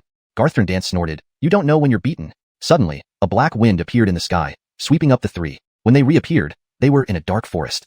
This forest was very strange, dimly lit, and not simple at all. What's going on here? The Courtney couldn't help asking. The Agnetta also felt something was off and looked around. This place seems quite eerie. The Courtney also felt it was unusual. Brant sensed the mystical energy here was odd while Garthorn Dance laughed from the shadows. Kid, scared yet? Can such a place scare me? Brant said indifferently. Garthorn Dance continued, let me tell you the truth. This place will make you lose your mind and eventually turn you into a demon. Turn into a demon? The Courtney and the Agnetta were both shocked. Garthorn Dance mocked from the shadows. When you become a demon and lose yourself, I'll slowly deal with you. Brant was indifferent and even said, truthfully, the power here doesn't affect me. Ridiculous, not affected by this? Who do you think you are? Garthorn Dance sneered. Brant ignored him and continued focusing on himself. Soon, Brant's body was covered in purple blood-like creatures that gradually enveloped him, making him look different. The Courtney was frightened because the same creatures covered her too. The Agnetta hid directly inside the skeletal coffin. Garthorn Dance laughed heartily. These insects are called demon blood bugs. They'll slowly influence your mystical soul until you become demonic. Become demonic? The Courtney was terrified and urgently checked on Brant. Big brother, are you okay? Brant was naturally fine and even said, I'm fine. Really? Nothing? The Courtney was puzzled. Yeah, fine, Brant affirmed. The Courtney became anxious, but I feel something affecting my mystical soul. Upon hearing this, Brant grabbed her arm and observed her body internally, discovering Gwillamy tiny bug shadows circling around her mystical soul. These small shadows emitted purple light. Due to this purple light, the Courtney felt her mystical soul was being influenced by something. Brant used his inner red light to capture these tiny bug shadows, and they dissipated bit by bit. Shortly after, the Courtney was fine again. Garthorn Dance wasn't pleased and coldly remarked, Kid, this is just the beginning, don't be in a hurry. More bugs soon surrounded Brant from all directions. Brant watched calmly and asked, effective? Nonsense, these bugs are much stronger than before, Garthorn Dance said. As the bugs gathered around Brant, he felt his mystical soul being pulled by them. as if it could fly out at any moment. Brant immediately released countless red lights onto those bugs. The bugs not only survived but entered Brant's body, causing Garthorn Dance to laugh hysterically. The Courtney and the Agneta were curious what trouble these bugs would bring to Brant. But when Brant saw the bugs inside him, he noticed an interesting phenomenon. They aggregated together. Seeing the gathered bugs, Brant found it fascinating. Because these bugs could consume his mystical energy, Brant pondered for a moment and released a bunch of old hands from the Tomb of Longevity Heaven to study these bugs. Upon seeing them, the Yuan immediately exclaimed, "These are demonic mystical bugs, my favorite." "Oh, can you control them?" Brant was immediately excited. When Brant appeared to know nothing, Jamar laughed and said, "Howard, do you really want to know?" "Know what?" Brant didn't understand what Jamar was talking about. Jamar's laughter echoed from the sky. "Let me tell you the truth. Your father has the blood of a descendant of immortals, and your mother is an immortal herself. So, when they combined, it made your body very different. How does that relate to me going to the Immortal Hall?" Brant was puzzled and stared at the sky. "Yes, after you went to the Immortal Hall, the power within you also became different, didn't it? So what if it changed? The stronger you are, the more I like it because the blood in your body is very useful to me." The other party laughed heartily. Brant curiously stared at the sky. "My blood?" "Yes, your blood," the voice sneered. Then, a red chain fell from the sky, quickly wrapping around Brant. The Courtney and the Agneta were immediately alarmed by this scene. Initially, Brant thought nothing of it, but once the thing wrapped around him, he instantly felt his blood starting to flow towards the chain as if all the blood in his body would be drained. Brant's expression changed drastically, but with his whole body bound, he couldn't move at all. The Courtney, seeing this, immediately sent out countless black waters. These waters wrapped around the chains one by one. She thought the water would shatter the chains, but it was futile. When the water touched the chains, it was repelled. Seeing this, the Courtney was stunned and looked at the Agneta. "What do we do now?" The Agneta's face turned grave, then she released white mists towards the chains, but it was still ineffective and only drew a mocking laugh from Jamar in the sky. "Don't waste your efforts. This is called the blood-draining lock." Blood-draining lock? Neither of the two women knew what it was, but they still desperately tried to rescue Brant. However, no matter what, they couldn't save him. Brant, however, lifted his head and looked up at the sky. "It seems I have no choice but to settle this with you. Howard, I advise you to give up. It's useless," the other party teased. "Give up? Useless?" Brant closed his eyes, then golden scales grew all over his body, emitting a golden light that protected him from being drained. After a while, Brant lifted his head as if nothing had happened and smiled at the sky. "Still sucking?" The Jamar in the sky was very puzzled and questioned, "Howard, you don't think this will be fine, do you?" "Do whatever you can," Brant said nonchalantly. The other party snorted. "Seems like you really don't know what's good for you." In the next moment, countless blood-red chains fell around Brant and wrapped around him again, but Brant remained calm. These chains could not break through Brant's golden scales, which left Jamar astonished. "Strange. Why are this guy's golden scales so hard to deal with?" Brant looked up at the sky and said to Jamar, "If you can't do anything, then it's my turn." Jamar snorted. "You're truly unaware of death." Then, a gust of black wind appeared in the sky, immediately engulfing the three people, and when they reappeared, they found themselves in a dim forest. This forest was eerie, gloomy everywhere. It seemed far from simple. "What's going on here?" the Courtney couldn't help but ask. The Agneta also felt something strange and glanced around. "This place seems rather peculiar." The Courtney also felt this wasn't ordinary. Brant sensed something odd about the mystic energy here while Jamar in the shadows laughed. "Howard, are you scared? Is this place enough to scare me?" Brant responded indifferently. Seeing Brant still not aware of the danger, Jamar said, "Let me tell you the truth. This place can make people lose their mind and eventually become demons." "Become demons?" Both the Courtney and the Agneta were shocked, and Jamar, assuming Brant was frightened, taunted from the shadows, "Once you become a demon and lose yourself, I'll slowly deal with you." Brant paid no heed and even said, "Let me tell you the truth. The power here cannot affect me at all." "Funny, can't affect you? Do you know who you are?" Jamar sneered. Brant ignored it and continued focusing on himself. Soon, Brant was covered with gwilemy purple blood-colored things, gradually making him look very different. The Courtney was terrified when she saw this, especially since she also felt these things on her body, and the Agneta directly hid in the coffin. Jamar laughed aloud. "These bugs are called demonic blood bugs, and these demonic blood bugs will slowly affect your mystic soul, eventually driving you mad." "Drive mad?" The Courtney was terrified and anxious, looking at Brant. "Big brother, are you okay?" Brant was naturally fine and even replied, "Yes, I'm fine." "This and you're fine?" The Courtney's face showed bewilderment. Brant nodded, "Yes, I'm fine." But the Courtney was somewhat flustered. "But I feel something is affecting my mystic soul." Upon hearing this, Brant grabbed her arm and checked her body internally. He found gwilemy small bug-like shadows circling around her mystic soul, each emitting purple light. Because of this purple light, the Courtney felt her mystic soul was being affected. Brant immediately used the red light within him to capture these bug shadows, and they gradually dissipated. As a result, the Courtney was fine soon after. Now Jamar was unhappy and said coldly, "Howard, this is just the beginning. Don't be hasty." Next, more and more bugs came from all directions, surrounding Brant. Seeing this, Brant calmly asked, "Does it work?" Of course, these bugs are much stronger than the previous ones. After saying that, these bugs gathered together and surrounded Brant. Brant felt his mystic soul being drawn out by these bugs, so he immediately spread countless red lights onto the bugs. These bugs didn't stop. Instead, they drilled into Brant's body, causing Jamar to laugh heartily. The Courtney and the Agneta were curious about what these bugs would do to Brant, but upon seeing the bugs inside him, Brant found something interesting. These bugs gathered together. Seeing these gathering bugs, Brant found it amazing. Because these bugs could swallow his mystic energy. After some thought, Brant summoned a group of elders from the Tomb of Eternal Heaven to study these bugs. Andreas saw them and immediately exclaimed joyfully, "These are mystic demonic bugs, my favorite." This edit ensures that the term Xian is consistently translated as mystic to maintain consistency in terminology and style. Additionally, it reads more naturally in English. Oh, you can control them? Brant was immediately hopeful. Chapter 417. Ancient Alchemy Sect, Steel Elixirs? The cache confidently said, "Of course, I'm skilled at controlling this thing." Brant immediately became interested and asked the cache to show him how it's done. The cache then imparted a unique bug controlling technique to Brant one by one. After erranting it, Brant started to control the bugs inside his body, which instantly vanished under his control. When the Courtney saw that all the bugs around Brant had disappeared, she exclaimed in surprise, "Big brother, how did you do that?" Brant smiled, "I can control these bugs." Control them? The Courtney found it miraculous. However, Garthwu, hidden in the dark, thought he had seen wrongly and muttered with surprise, "Howard, where are my bugs?" "I've dealt with them all," Brant replied. "Dealt with?" Garthwu obviously didn't believe him and sneered, "Howard, don't try to deceive me, I won't fall for it." At this moment, a thought flashed through Brant's mind, and countless bugs flew out from within him, gathering together under his control. Those bugs, as if obeying only Brant, roamed freely. The Courtney was stunned, "Big brother, these bugs actually listen to you." Garthwu was even more bewildered, incredulously saying from the darkness, "Howard, how did you Gwillimage to do that? You don't need to know how I did it, just remember they now follow my Gwillams." Brant finished speaking as the bugs suddenly flew towards the sky, tearing open a gap. After seeing light, Brant took the Courtney and flew out. Soon, they arrived in a desolate forest filled with Gwillamy stones, each bearing strange and incomprehensible inscriptions. "Howard, you're quite capable." Garthwu's shadow appeared above the ruins, looking down at Brant. Brant wasn't concerned but stared back at Garthwu. "You should give my father back. That way, it would be better for everyone." In response to Brant's words, Garthwu just laughed mockingly. "Brant, aren't you overconfident? Do you really think you're extraordinary just because you controlled those bugs?" Garthwu grinned wickedly, but Brant retorted, "At least, you dare not come out." Garthwu sneered coldly, "Is that so? Then let's see this." In the next moment, an image appeared showing a middle-aged Gwillim with disheveled hair, behaving crazily, bound by chains, and surrounded by raging fires.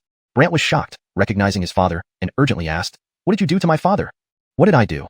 Garthwu laughed strangely. Anxious, Brant questioned, "Why are you laughing?" "I'm laughing because you can't distinguish priorities." Garthwu grinned maliciously, while Brant grew grim. "Where's my father exactly?"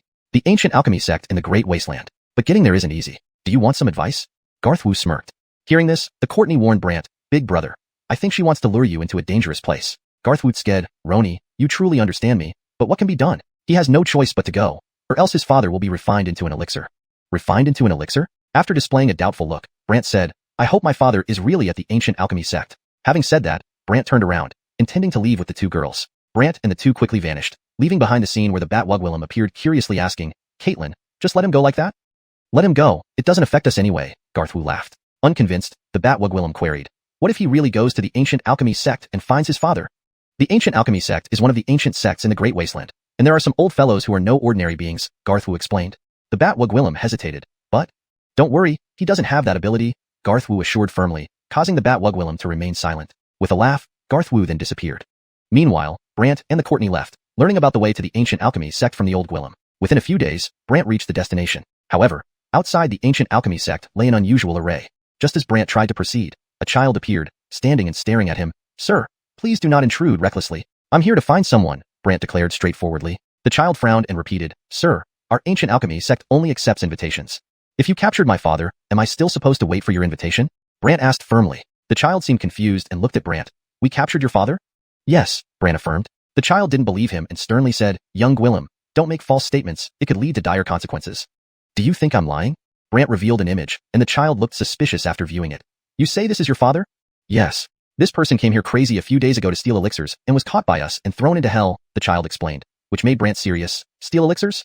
"Yes, very precious ones, and he ingested them," the child added. But Brant didn't believe it, retorting, "All based on your word?" The child said, "I haven't lied to you," then showed Brant an image. Upon discovering a black shadow on his father, Brant commented, "Didn't you notice he was being controlled?"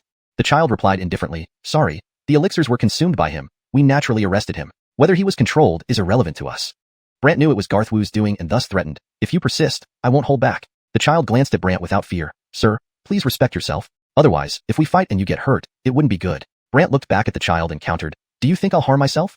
"Wouldn't you?" the child said coldly. Realizing arguing was futile, Brant intended to continue breaking through the formation. However, the child threw a pill, turning it into black fog wrapping around Brant, immobilizing his limbs. Moreover, the child warned, "This is your last chance. Don't be impulsive any further or the outcome will be worse than what happened to your father." Threatening? Brant wasn't concerned, while the Courtney angrily said, "How could you be so unreasonable?" With that, The Courtney also began to take action. Chapter 418. No matter how many come, it's all the same. The Courtney immediately unleashed countless black fluids, which all flew towards the Casper. But in response, the Casper shot out a beam of golden light that blocked the incoming liquid. The liquid immediately dispersed midair. Unwilling to give up, the Courtney tried again, this time launching countless black bubbles. The Casper snorted. You're wasting your energy, it's useless. Then suddenly, a golden light emerged from behind him and swallowed all of the Courtney's attacks. Frustrated and annoyed, she was not pleased at all. Brant then spoke up, let me handle this. The Casper stared at Brant. You can hardly protect yourself. Do you really think this will work? Whether it works or not, let's see, Brant said. Next moment, he began swallowing the black chi wrapped around his body one by one. Seeing the streams of chi being absorbed, the Casper was startled, staring at Brant with doubt. How did you do that? This has nothing to do with you, Brant smiled at him. The Casper's expression turned grim. Looks like I underestimated you. It's good you realize that, Brant replied coolly. The Casper's eyes flashed coldly, staring at Brant. Young Gwillem, you really want to die, don't you? Then he called out to the formation behind him. Come out. Soon, a group of people appeared and surrounded Brant and the others. Curious about Brant's presence, someone couldn't help but ask the Casper, Bennett, who are these people? The Casper explained helplessly, he is the son of that thief, here to make trouble for his father. Making trouble? Naturally, these people were unhappy. One of them took out a chain and pointed it at Brant. Howard, I don't care who you are, but today, the ancient alchemy sect does not welcome you. Do I need your permission to be welcomed? Brant didn't even bother giving them a second glance, even looking down on them. Now they were truly displeased. The Gwillem with the chain directly threw it at Brant, trapping him, and said arrogantly, daring to cause trouble here when you're only at the foundation establishment stage? You really think you're something, huh? However, fearing an accident, the Casper warned everyone, be careful, this guy isn't simple. Not simple? Everyone paid no attention since Brant seemed too weak. Yet at that moment, Brant's soul shadow emerged. A red soul shadow holding a black dragon sword released its dragon form, charging at the crowd. In moments, they were all severely injured. One of them asked in disbelief, what kind of background does this guy have? The Casper sighed, trouble just like his father. Finished speaking, he shouted to everyone, activate the pill formation. Pill formation? People immediately followed the Casper's instructions. One person then took out a pill, radiating golden light. A golden barrier instantly encased Brant. Encased? Only now did everyone relax. One of them taunted Brant, so young and daring to intrude here. Do you really think our ancient alchemy sect has no one left? Brant laughed without a care. Curiously, the surrounding crowd wondered what he was laughing about. The Courtney grinned, staring at everyone, you're done for. My big brother will absorb all your strength. Absorb all their strength? They naturally thought the Courtney was joking, not taking her seriously. But when Brant touched the barrier, they felt the power of their pills dissipate gradually. Thus someone asked puzzled, strange, why is the pill's power disappearing? What's going on here? Who knows? Everyone was clueless. The Casper, more than anyone else, pondered, strange, this is a sacred pill, how could its power dissipate so easily? Curious, the Casper watched Brant closely and made a shocking discovery, so he stared intently. I really did underestimate you. So, do you still want to continue? Brant asked the Casper. Of course, the Casper wasn't pleased and glared at Brant. It's only just begun. He then told everyone, continue. Okay. These people immediately got to work. As their powers were infused into their pills, the barrier turned black, locking Brant tightly inside, giving him no chance to escape. Unable to resist, the Courtney glanced at the skeleton Wugwillem beside her. What are these? The skeleton Wugwillem calmly replied, probably the pills combined with their techniques to create a protective barrier known as the Pill Soul Realm. Pill Soul Realm? The Courtney didn't understand. The skeleton Wugwillem explained, in the Pill Soul Realm, the person inside cannot use their soul force and thus cannot release their spiritual power. The Courtney was alarmed. What? That's scary? The skeleton Wugwillem nodded. More than scary, very terrifying. Worried, the Courtney watched Brant, fearing any accidents. But miraculously, though Brant couldn't use his soul power, golden scales grew on his body. Moreover, the power from the barrier was being absorbed by Brant. Seeing this, everyone was dumbfounded again, some still confused, while others looked at the Casper for answers. Bennett, what should we do? The Casper wouldn't allow Brant to keep doing this, so he instructed everyone, inject your soul shadows into the pills and perform the soul pill technique. Kill him. Soul pill technique? It sounded intriguing. Both the Courtney and the skeleton Wugwillem were curious, but those people released their soul shadows, entering their pills. Moments later, the pills emitted dark shadows, striking Brant. They assumed Brant would be miserable after the relentless attacks from these dark shadows on his soul shadow. But what they couldn't understand was, after countless attacks, Brant remained unharmed. Not only that, he smiled and remarked, soul pill technique? Isn't that similar to the soul technique? The Casper defended himself. The soul pill technique is far stronger than the soul technique, beyond your understanding. Really? Then give me a convincing reason, Brant smiled at him, causing the Casper frustration. Brant added, if you can't do it, I'll let you taste my black dragon power again. Hearing black dragon, they were strangely frightened. After all, Brant's soul shadow wielding the black dragon sword was truly terrifying. Therefore, someone yelled at the Casper, Bennett, let's leave? Bennett, should we go back? Please note that character names have been preserved in Pinyin as requested. Chapter 419. Caitlyn's reputation still works well. Go back? For the young Casper, this was simply an insult, so he turned sullen and coldly said, no way. I have to take him down otherwise, it's too embarrassing. Take him down? Embarrassing? The others didn't think so. After all, They just wanted to leave as quickly as possible and avoid being harmed by the monster Brant. Therefore, someone started heading back first. Seeing that someone had left, the others also returned one after another, unwilling to stay any longer. The young Casper naturally gnashed his teeth in anger. Then the young Casper also entered the formation, still staring at Brant inside. You may be powerful, but our ancient pill sex formations are not mere trifles. To Brant, these words seemed dangerous, but in reality, meant nothing. Brant stepped forward and placed a hand on the formation, gradually absorbing its power. Inside the formation, everyone had thought it was incredibly solid. However, with just one touch from Brant, everything changed. Everyone present was stunned. Some even stuttered, is this real? How did he do it? This is scary. So, will he come in next? Come in? This frightened everyone. Someone remarked oddly, this is quite scary. What should we do? Look for the elders? We have no choice. So someone looked at the young Casper, Junior Brother Bo. Shall we look for the elders? Look for the elders? The young Casper knew there was no other option now, so he agreed, let's do it. Thus, someone took out a peculiar piece of paper, crumpled it, and a shadow appeared. It was a blue-haired youth dressed in a black robe. Outside, Brant had expected an elder to be an old Gwillem, but seeing a young person emerge, he felt curious, is this? What's going on? The youth scanned everyone upon appearing, clearly puzzled. Unable to hold back, everyone explained the situation to him. The youth immediately understood, but he was still somewhat confused, staring at Brant. Your father stole from us. As his son, not only do you not feel ashamed, but you also come here to cause trouble? Brant laughed. My father acted under control of others. That's why such an incident happened. Controlled by others? Do you think I'll believe you? Young Gwillem, don't overestimate yourself, or it won't end well for you. Brant smiled again. What if I insist on coming in now? To come in? Who do you think you are? The other party snorted, and a shadow emerged from the formation, standing before Brant. Not only that, but the shadow stretched out a hand toward Brant, and a blue light from the palm struck Brant. In the next moment, Brant was completely frozen in place. Inside the formation, the disciples cheered. One laughed, little brat, daring to challenge Clem, truly fearless.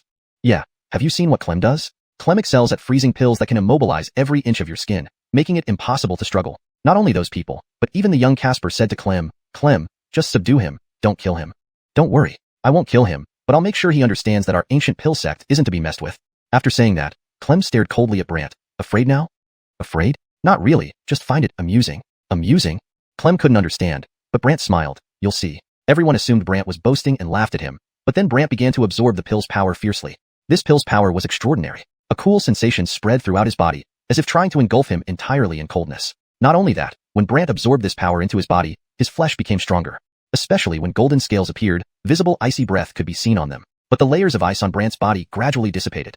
Looking eerie while Brant remained calm, even smiling, done, got any more tricks?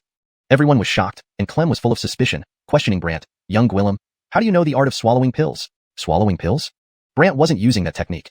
Rather, he was absorbing other powers to make them his own. Brant didn't want to explain and instead looked at Clem. So what if I do, or I don't? Clem felt insulted and glared at Brant. Brat, seems like we need a serious talk today. Clem was about to act, but Brant chuckled. You don't have a physical body, right? This is just a spirit shadow? Clem didn't understand and asked oddly. What do you mean? I mean you're weak, Brant said. Suddenly, the soul-taming coffin appeared, and Clem widened his eyes. The soul-taming coffin? The soul-taming coffin? Brant hadn't expected that the other party would recognize it and curiously pondered. Looks like you know what it is. Clem became terrified. How could I not know? It belongs to the Madwoe Gwillem. Madwoe Gwillem? Brant wondered why everyone kept calling his Aaron a Madwoe Gwillem. So Brant curiously sized up Clem. The Madwoe Gwillem you speak of is my Aaron. What? Clem was surprised and Brant grinned. You should know how terrifying this thing is, right? Clem glanced at the soul-taming coffin, his expression grim. Although this version is less terrifying than your Aaron's, it's not weak either. Good to know. Brant fixed his gaze on him, and Clem immediately gave in. Shall we take you to see your father, and then we can call it quits? Brant nodded. That works. Clem sighed deeply. Fine. I'll take you. Take me to see my father? Yes. Brant, realizing how useful his Aaron's reputation was, said, all right, lead the way. Clem turned around and shouted to those inside, open the formation. Everyone was taken aback, especially the young Casper who questioned, Clem, why? Clem turned stern. No reason, just open it. Why so Gwillemy questions?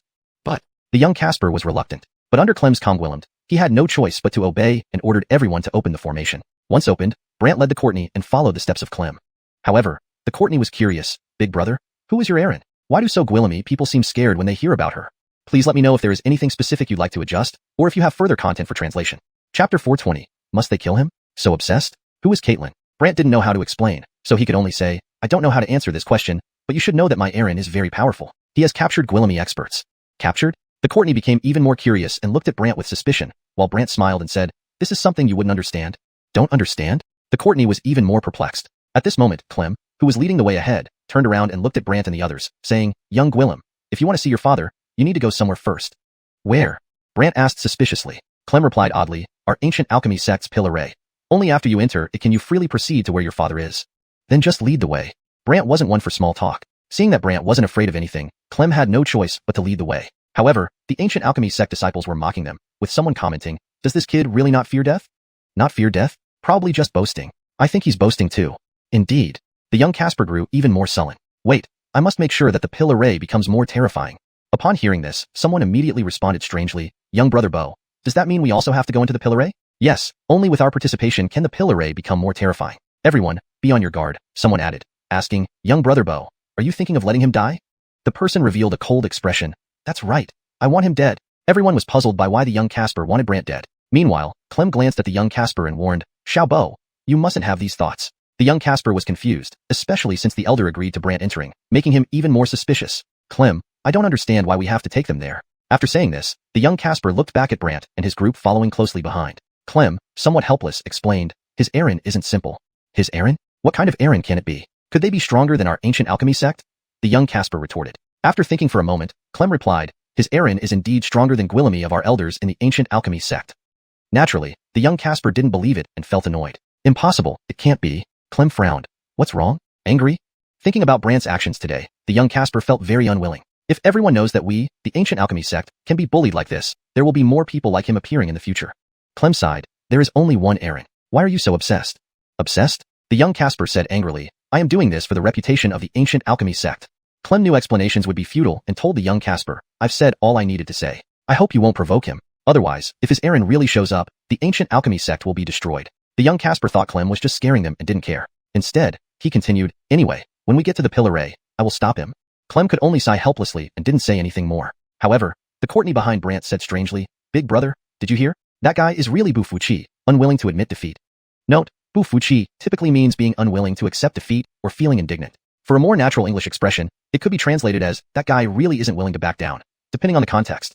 For smoother English, however, the Courtney behind Brant said strangely, Big brother, did you hear? That guy really isn't willing to back down. Brant didn't care and instead said, if they dare to block us, then one by one, they will be dealt with.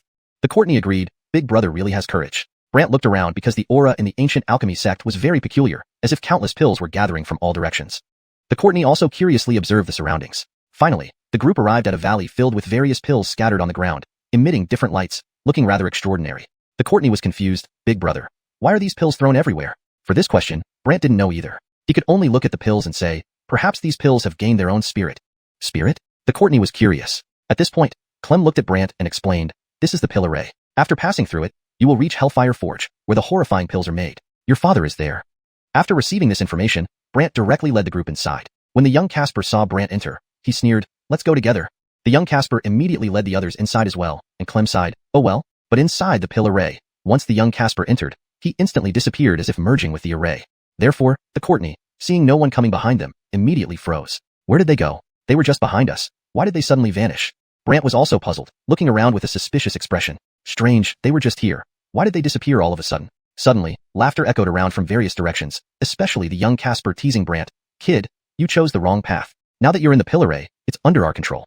Your domain? Brant asked with a laugh. Of course. Otherwise, why would we come to this pill array? Here, our power changes greatly. Curiously smiling, Brant asked, greatly change? Then let me see what great changes. You really don't know? Fine, I'll show you. After saying this, the pills on the ground started flying up one by one. The pills gathered together and formed a huge beast radiating medicinal properties. The Courtney was startled. Such a powerful aura. Not only her, but even the white-boned Wugwillem sensed something unusual and commented, this aura is off. Brant remarked, composed of multiple pills, it transformed into an extraordinary power. Extraordinary? The Courtney didn't understand, but suddenly, the beast charged at Brant and swallowed a ball of fire before reaching him, which instantly engulfed Brant. Both the Courtney and the white-boned Wugwillem were frightened, while the young Casper laughed in hiding, dead. He's finally dead. Dead? It wasn't that easy for Brant to die. He absorbed all the flames instead. Seeing the flames dissipate, the young Casper froze, looking disbelieving. Is this real? Others hidden nearby were also shocked. Someone said oddly, young brother Bo, something's wrong. This guy is weird. Exactly, young brother Bo. This guy swallowed the fire pill beast's flames. Unwilling to admit defeat, the young Casper continued manipulating the fire pill beast, and then an astonishing scene unfolded. Chapter 421. Pill Curse, an unassailable mist? The flames on the fire core beast grew stronger, and in a moment, a fiery red armor appeared. Then its entire body transformed, resembling a lion. Seeing the lion-like form, the disciples widened their eyes. Someone asked in disbelief, the fire core beast has evolved an armor? Little brother Bo, what did you do to it? Some were more curious about what had happened, so they looked puzzled at the child disciple. The child disciple glanced coldly. I naturally let this fire core beast absorb my power, making it different. Absorb power? Become different? Everyone was curious about what kind of power the child disciple had given the fire core beast. However, Brant was not intimidated. Instead, he laughed and said, no matter how Guillaume fires, they're all the same when they reach me. Fire? Same? People thought Brant was overly arrogant. Someone even sneered, ignorant of one's own limitations. The child disciple also said to Brant, Howard, the flames after the fire core beast's evolution can't be withstood even by a mystic immortal. I wonder how you will handle it. Facing the provocation, Brant merely smiled, then watched carefully. People were curious about what the child disciple meant, but then Brant moved.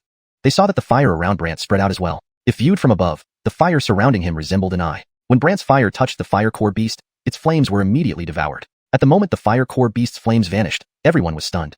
The child disciple frowned. Why did this disappear too? The fire core beast even retreated step by step in fear, as if seeing something terrible. Someone suggested to the child disciple, little brother Bo, we should withdraw. This guy is too sinister. Sinister? The child disciple didn't believe in superstitions. He wanted to try again. So he spread his hands, and his body began to emit golden light. Then the pills around him flew up one by one. Seeing these pills, everyone exclaimed in surprise. Heavenly pill art? Little brother Bo, how did you learn this? The heavenly pill art is terrifying.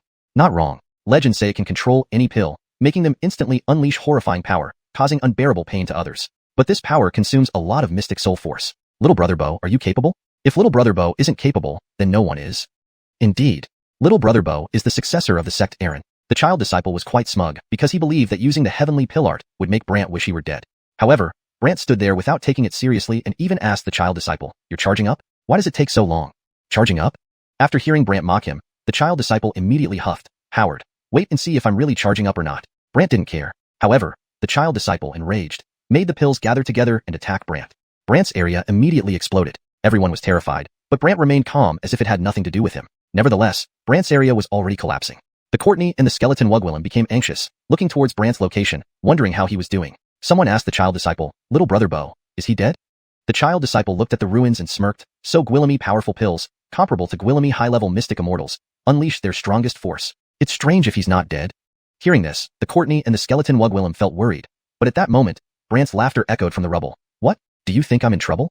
Upon hearing this, everyone stared wide-eyed at the ruins, especially the child disciple, who grew serious. The Courtney cheered, impressive. The child disciple's expression turned uglier because a figure was gradually appearing from the ruins. As the figure walked out of the ruins, the child disciple turned pale. Damn, why is he still unharmed?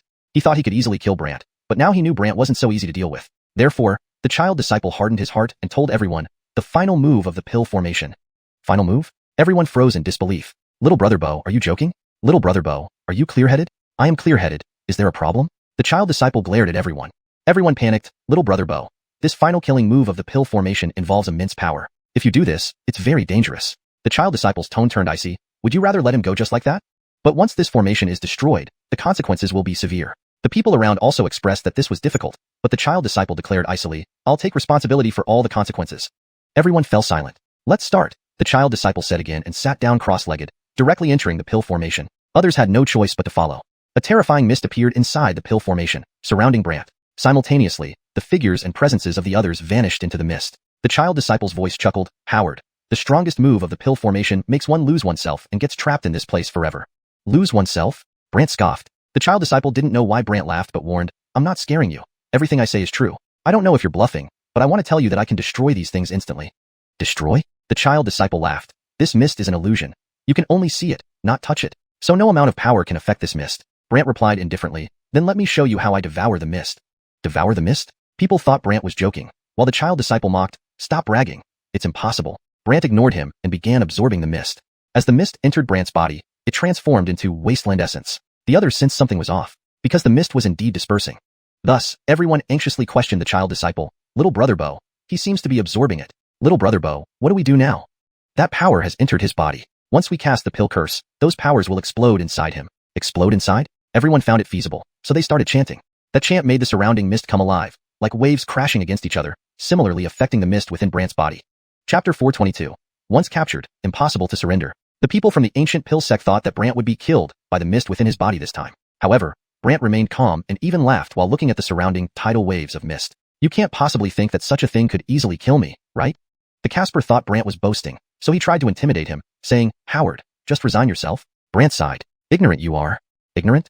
Before everyone could comprehend, Brant had already made his move. As soon as the mist in his body was completely consumed, he threw out the soul-suppressing coffin. All the mystic souls in the mist were swallowed into the coffin. As a result, they all suffered heavy injuries, their faces turning deathly pale, some even spitting blood. Someone was terrified. Little brother Bo, this guy is too terrifying.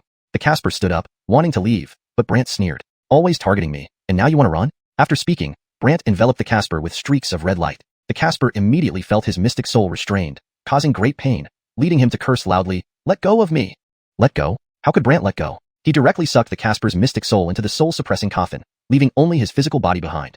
The others on the scene were horrified and hurriedly fled. Seeing this, the Courtney naturally rejoiced. "Big brother, you're really amazing." But Brant waved his hand, and the Casper's mystic soul appeared again. However, it was linked to the soul-suppressing coffin by shackles. Still stubborn and angry, he said, "Even if you captured me, so what?" Brant sized him up. "Do you want to tell me yourself, or should I search your memories? What will you make me tell?" The Casper had no idea what Brant wanted to express. So Brant said, "Why did you target me?" Startled for a moment, the Casper quickly tried to defend himself. "I just find you annoying, naturally targeting you. Why so Gwillemy wise?" Brant laughed. "Do you really think I'm a fool?" The Casper's expression turned ugly. "What do you mean? You don't mean there was a purpose?" Brant knew arguing with him was pointless, so he directly searched his memory. Unfortunately, his memory was blank. The Casper laughed strangely. "You'll never know anything from me." After some thought, Brant asked, "Is it the leader of the 10,000 Soul sect, Jamar?" The Casper feigned ignorance. "How would I know if it's her?" Seeing no point in further questioning, Brant laughed instead. "Regardless, you're not going anywhere." With that, Brant sealed away his mystic soul. The Courtney asked strangely, "Big brother, do you mean he was controlled by someone? Or?" Brant explained, "He was incited by someone." Incited? The Courtney was dumbfounded, her eyes widening in disbelief. Brant didn't say more, just tidied his thoughts and left with them. At that moment, outside the alchemy array, Clem kept watching, noticing that the group hadn't come out. His face grew serious. Finally, after a while, some people rushed out and recounted what had happened inside. Clem widened his eyes. "What? Dealt with? Seems like it. Little brother Bo's mystic soul is likely sealed away by him." Clem's face turned grim. After all, the Casper was the beloved disciple of the sect Aaron, and potentially future ally of the ancient pill sect. Just then, Brant emerged nearby, smiling at Clem. "Please. Can you give back that child?" Clem politely requested, clearly hoping Brant would hand over the Casper. However, Brant refused. "You didn't take good care of him, so I did it for you. Do you think it's possible for me to surrender him now?" Clem's expression changed, but thinking of Brant's Aaron, he could only sigh in helplessness. "Forget it. Just show the way, please." Brant only wanted to find his father. Helpless, Clem led the way. Seeing a sea of fire and a valley ahead, Brant sensed someone trapped. Just as he was about to move forward, a beam of golden light fell from the sky, forming a golden wall in front of Brant. Clem frowned. "Great Prince." Then, a vortex of golden light appeared in the sky, and an elderly voice came from within. Hearing that Botong's mystic soul was subdued by him, "Is that true?" This made Clem awkward. He didn't know how to respond. The elder continued, "Enough nonsense, it's pointless talking to you." Then the elder questioned Brant. "Howard, if it was you who captured one of our sect members, hand him over, or else?" Brant didn't mind, looking at Clem. "It seems you folks don't welcome me." Clem felt a bit embarrassed but helpless. "Wait, let me communicate with Great Prince." However, the person in the golden light said, "What to talk? Make him hand over the person, or I'll kill him right now." Clem was startled. "Great Prince, absolutely not. How can you, being an elder, be so afraid of him? Did you take bribes from him?" The Great Prince was very upset. To this question, Clem hastily defended himself. "No, I haven't taken any bribes." "No bribes? Do you think I'm a fool?" The Great Prince harumphed and sent down a golden chain that entangled Brant. Not only that, the Great Prince threatened, "Howard, if you don't hand him over, I'll send you away right now." Hearing this, Brant laughed. "Send me away? Are you sure?" "Why? Don't believe it? How dare you?" The other party was displeased, while Brant said, "Howard, I'm not joking." "Neither am I," Brant replied, absorbing the force of the shackles. The person in the sky immediately got angry. "Hey, you've got quite the guts, still resisting?" Clem knew this confrontation wouldn't benefit the ancient pill sect, so he urged urgently, "Great Prince, please stop tormenting him, or our sect will face destruction." Funny, talking about destruction. The Great Prince simply didn't believe it, finding it ridiculous. Clem didn't know how to explain, only to plead desperately. "What I'm saying is true. Let's see what kind of destruction scares you so much." Saying that, a shower of golden swords descended from the sky. Swish, swish, swish. Countless golden beams of sword rain came from all directions, each aimed at Brant. Yet, Brant's thunder mystic bold shadow effortlessly blocked them. Seeing this, the opponent started releasing more sword shadows to save face, but ended up losing even more face because these shadows couldn't even shatter the thunder mystic bold shadow. Now, the Great Prince wasn't pleased. Chapter 423. A deal? Don't dream on. Brant raised his head and looked up at the sky. "Any other tricks? If not, then I'm about to make my move." Upon hearing Brant was going to take action, the voice immediately laughed in mockery. "Howard, are you kidding? Make a move?" Clem knew that Brant truly possessed such capabilities, so he pleaded earnestly towards the sky. "Kelvin, he really has this ability. I don't care if he does or not. Today, he must die." The Kelvin showed no respect for Clem. Then, countless rays of golden light descended from the sky, forming a giant stone pillar that directly pressed down. Brant's Thundershin bold shadow was instantly shattered by the impact. Note, the character Shin seems out of context in English and might be part of a specific term or name. If it's meant to be part of a name like Thundershin bold, it should remain unchanged. If it's a translation error or placeholder, it should be replaced or removed. Here, I'm assuming it might be intentional and left it as is. For a more fluent read, we can adjust this slightly. Then, countless rays of golden light descended from the sky, forming a massive stone pillar that pressed down. Brant's thunderbolt was instantly shattered by the impact. This change makes the sentence flow more naturally while preserving the meaning. The opponent thought they could easily dispose of Brant and burst out laughing. How does it feel now, knowing how powerful I am? However, this laughter only lasted a moment before it faded because Brant smirked oddly and withdrew the Thunder Mystic Bold Shadow. Not using the Thunder Mystic Bold Shadow? Is he crazy? The prince in the sky sneered even more, courting death. But Brant's entire body was covered in golden scales, and he used his whole body to block the massive stone pillar from the sky. The prince thought Brant was courting death and increased the force, but no matter what, the stone pillar couldn't harm Brant. Instead, Brant absorbed the power of the stone pillar, transforming it into wasteland essence, after which the stone pillar dissipated on the spot. Seeing the stone pillar dissipate, the prince in the sky was stunned. Matthias helplessly continued, speaking to the Joshua. Joshua, stop talking nonsense. The Joshua clearly didn't want to listen to Matthias and instead gathered power, preparing to attack Brant again. However, this time, a mystic soul shadow appeared behind Brant, gripping the black dragon sword. Then the black dragon shadow darted into the sky vortex. Immediately, 惨叫声从漩涡中传来，随后一个金发老者从天空坠落，最后重重砸在地面上。A crater formed on the ground, and although the elder was still alive, his flesh was gwillingled and bloody, enraging his mystic soul so much that it escaped.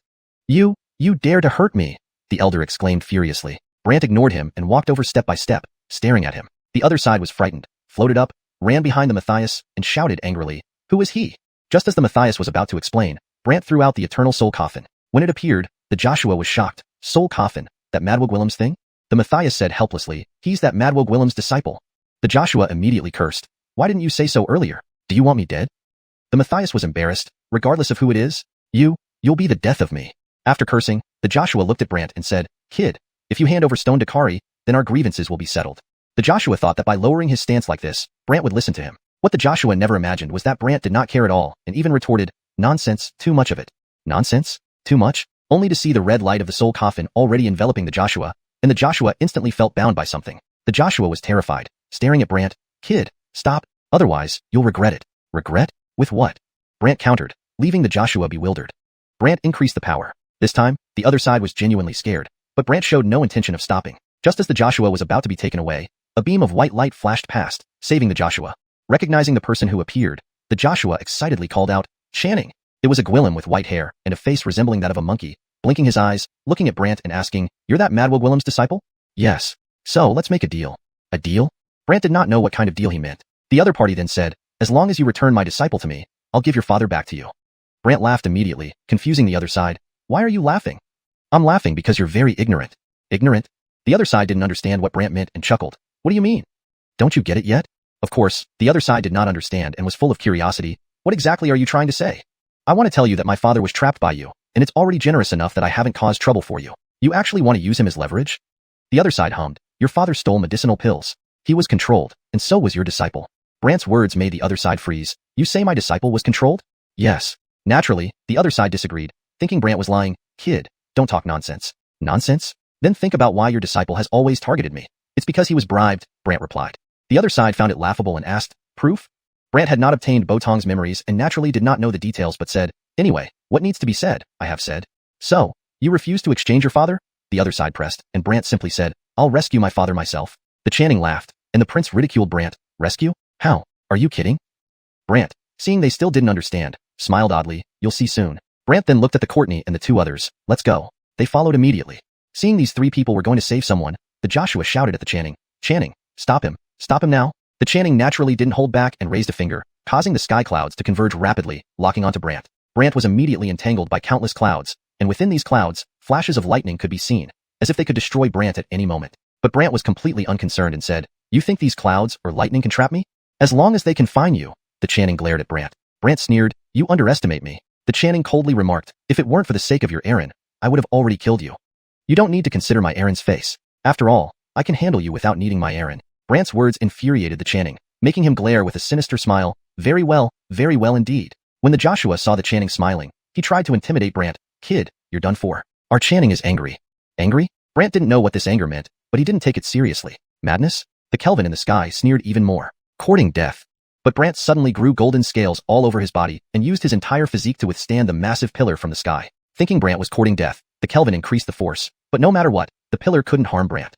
Instead, Brant absorbed the power of the pillar, converting it into wasteland essence, causing the pillar to disperse on the spot. Seeing the pillar dissipate, the Kelvin in the sky was stunned, while Clem helplessly continued pleading, "Kelvin, please, don't waste words." The Kelvin clearly didn't want to hear Clem's words and gathered strength, preparing to attack Brant again. This time, however, the mystical soul shadow appeared behind Brant. He held the black dragon sword, and the black dragon shadow instantly rushed into the vortex in the sky. Immediate cries of agony came from within the vortex, followed by an elderly Gwillem with blonde hair falling from the sky, slamming heavily onto the ground. The ground sank under the impact, and although the elder was still alive, his flesh was Gwillemgold and bloody, making him extremely angry as his mystical soul emerged. "Howard, how dare you hurt me?" the elder bellowed angrily. Ignoring him, Brant approached step by step, staring intently at him. Terrified, the old Gwillem floated away, retreating behind Clem, shouting, Who is he?" Just as Clem was about to explain, Brant tossed the longevity soul-sealing coffin. The moment the coffin appeared, the Kelvin was dumbfounded. Soul-sealing coffin, that crazy Wugwillem's possession? Clem said helplessly, "He is that crazy Wugwillem's disciple." The Kelvin immediately cursed. "Why didn't you say earlier? Are you trying to get me killed?" Clem looked embarrassed. "Tell me, whoever it is, it doesn't matter. You've killed me." After scolding, the Kelvin looked at Brant and said, "Howard, if you hand Botong over, we can settle our feud." The Kelvin thought lowering his stance would make Brant listen to him properly. Little did the Kelvin know, Brant completely ignored him, saying, "Rubbish, too much nonsense." Nonsense? Too much? Red light from the soul-sealing coffin had already enveloped the Kelvin, who instantly felt something binding his entire body. Terrified, the Kelvin stared hard at Brant. "Howard, stop right there. Otherwise, you'll be sorry." "Really? How will I be sorry? With what?" Brant retorted, which left the Kelvin bewildered. Brant then intensified his power. Now genuinely afraid, the Kelvin watched in horror as Brant showed no signs of stopping. Just as the Kelvin was about to be captured, a flash of white light zipped past and rescued him. Recognizing the newcomer, the Kelvin exclaimed excitedly, "Channing." This newcomer had a head full of white hair and a face that resembled a monkey, blinking before looking at Brant and asking, "You are the crazy Wugwillem's disciple?" "Yes. In that case, let's make a deal." "A deal?" Brant was unaware of what sort of deal he meant. The Channing then explained, "If you return my disciple to me, I will return your father to you." Brant laughed immediately, puzzling the other party. "What are you laughing at?" "At your ignorance." "Me? Ignorant?" The Channing didn't understand what Brant meant, to which Brant replied with a smile, "Don't you get it yet?" Of course, the Channing didn't, thus looking curious. "What exactly do you mean?" "What I mean is, my father being held by you is bad enough. I haven't come after you for that. Yet you want to trade him?" The Channing snorted. "That's because your father stole medicinal pills. He was controlled. Moreover, your disciple is also under someone else's control," Brant retorted, making the Channing turn icy cold. "You say my disciple is controlled?" "Yes." Naturally, the Channing disagreed, thinking Brant was lying. "Howard, don't speak without evidence." "Speaking without evidence? Think about it. Why has your disciple been targeting me?" "Because he was bribed." The Channing found it laughable, retorting, "Where's your proof?" Unable to obtain Botong's memories, Brant naturally had no idea, but he replied, "I've said everything that needs to be said." "So you're not willing to exchange your father with us?" The Channing questioned. "I will save my father myself," Brant stated straightforwardly. The Channing laughed, while the elder mocked, "Howard, how will you save him? You're joking, right?" Brant, seeing their lack of understanding, smiled strangely. "Wait and see." With that, Brant turned to the Courtney and the two others. "Let's go." They followed immediately. Seeing these three heading off to rescue someone, the Kelvin yelled at the Channing, "Channing, stop them, quickly." The Channing didn't hesitate, immediately pointing a finger, gathering clouds in the sky which rapidly locked onto Brant. Immediately entangled by countless clouds filled with lightning, Brant remained unperturbed. "You think these clouds and lightning can hold me?" "As long as they can bind you," the Channing replied sternly. Brant sneered, "You underestimate me. If not for your Aaron, I would have destroyed you here," the Channing coldly remarked. "Do not consider my Aaron. I can handle you without needing him." Brant's words enraged the Channing, who even sneered with wide eyes. "Good, very good." When the Kelvin saw the Channing laughing, he tried to intimidate Brant. "Howard, you're finished." Our Channing is angry. Anger? Brant didn't know what it represented, but wasn't concerned. Chapter 424. The anxious Channing who couldn't be overcome. At that moment, the patriarch before him immediately hurled 10 white pills which flew one by one towards Brant. Not only did the pills surround Brant, but he could also feel as if his mystic soul was being sucked out. The prince saw this and gloated from the side. "Howard, do you know what this move is called?" "What's it called?" Brant didn't care at all. Instead, he directly used the lightning control technique. Then those pills were each charged with lightning, making them look extraordinary. Not only that, when Brant increased his control, the pills stopped one by one, finally landing in his hand. Both the Kelvin and Clem were shocked. They didn't expect Brant to so easily control their patriarch's pills. Moreover, their patriarch looked grim-faced, appearing very angry. "Howard, you have made me very angry." But Brant laughed. "So what if you're angry? Can it change anything?" "Change what?" The patriarch's face was very unpleasant as he glared at Brant. "If you want to die, then I will grant your wish." In the next moment, a storm arose around Brant, and it started snowing, instantly turning Brant into a snow golem. Seeing Brant become a snow golem, The Kelvin immediately laughed triumphantly while the Patriarch sneered. Is this all you've got? Trying to challenge me? How naive. Except for the Patriarch, everyone thought Brant was certainly going to die this time. But to everyone's surprise, after the blizzard continued for a while, the power around it became very weak. Those storms gradually dissipated. Seeing this, the Kelvin was puzzled, even curious. Chanting, why did the blizzard suddenly stop? The Patriarch also found it strange and decided to use his strength again to enhance the blizzard. However, what the Patriarch never imagined was that Brant suddenly appeared like a shadow in front of him, holding the black dragon's sword and arriving quickly in front of the Patriarch. This caught the Patriarch off guard. He hadn't expected Brant to escape from the blizzard, let alone come to him. This guy is quite terrifying, the Patriarch muttered to himself. Suddenly, the Patriarch vanished from the spot. Brant didn't expect the other party to leave so fast. When the Patriarch reappeared, he was already in the sky, looking down at Brant. Howard, just accept your fate. You have no way out? No way out? But Brant smiled. It seems like the one without a way out is you. What? Do you think I'm joking with you? If you are so strong, why are you hiding? And why so high up there? The other party naturally wasn't pleased and tried to explain. I hide because I am preparing an even stronger power. In the next moment, dark clouds filled the sky. Both the Kelvin and Clem were stunned. The Patriarch laughed loudly. Howard, see this? This will show you the bizarre power of our sect. Bizarre power? Brant looked up at the sky, wondering what kind of bizarre power this Patriarch had. Just then, the dark clouds in the sky converged together and fell heavily onto Brant. For a moment, Brant was surrounded by dark clouds, as if he would be swallowed whole. Seeing this, everyone thought Brant would have no chance of survival this time. But Brant remained calm and even said, Is this all? Is this all? The Patriarch was bewildered. Why wasn't Brant afraid of any power, and why was he so calm? However, Brant kept absorbing the surrounding power and said, Not enough, send more. Reluctantly, the Patriarch threw countless pills. Those pills came from all directions and struck Brant one by one, transformed from medicinal pills. When these pills exploded in Brant's vicinity, he felt something trying to stick to his dantian. Seeing the mystic chi leak out of Brant's body, the Kelvin was very satisfied. Our Patriarch's melting body technique is very powerful. Melting body technique? Brant wondered what this technique was. However, he could feel that something seemed to be sticking to his dantian, preventing him from using mystic chi. But the force of desolate essence still persisted. Therefore, the forces of the melting body technique used on Brant gradually dissipated at his dantian. Finally, Brant's mystic chi and mystic power began to surge once more. Sensing the changes in Brant's power, the Kelvin felt depressed. Is this guy a monster? Can he break through any mystic technique? Clem sighed. He is the disciple of that crazy Wugwillem. So what? The Kelvin brushed it off, feeling irritable, even cursing. Damn it. Clem sighed. Offending him may be hard to resolve. Funny, this is our ancient alchemy sect, and it's hard to resolve? Does he think he can take out our Patriarch? Dream on. The Kelvin refused to believe it. Clem sighed again, not knowing what to say. Forget it. You wouldn't understand anyway. The Kelvin snorted. I think you're just cowardly and timid. Cowardly? Timid? Clem had never thought so and added, You'll understand in the future. The Kelvin ignored him and waited for the Patriarch to deal with the situation. But at this moment, the Patriarch wanted to use more medicinal pills against Brant.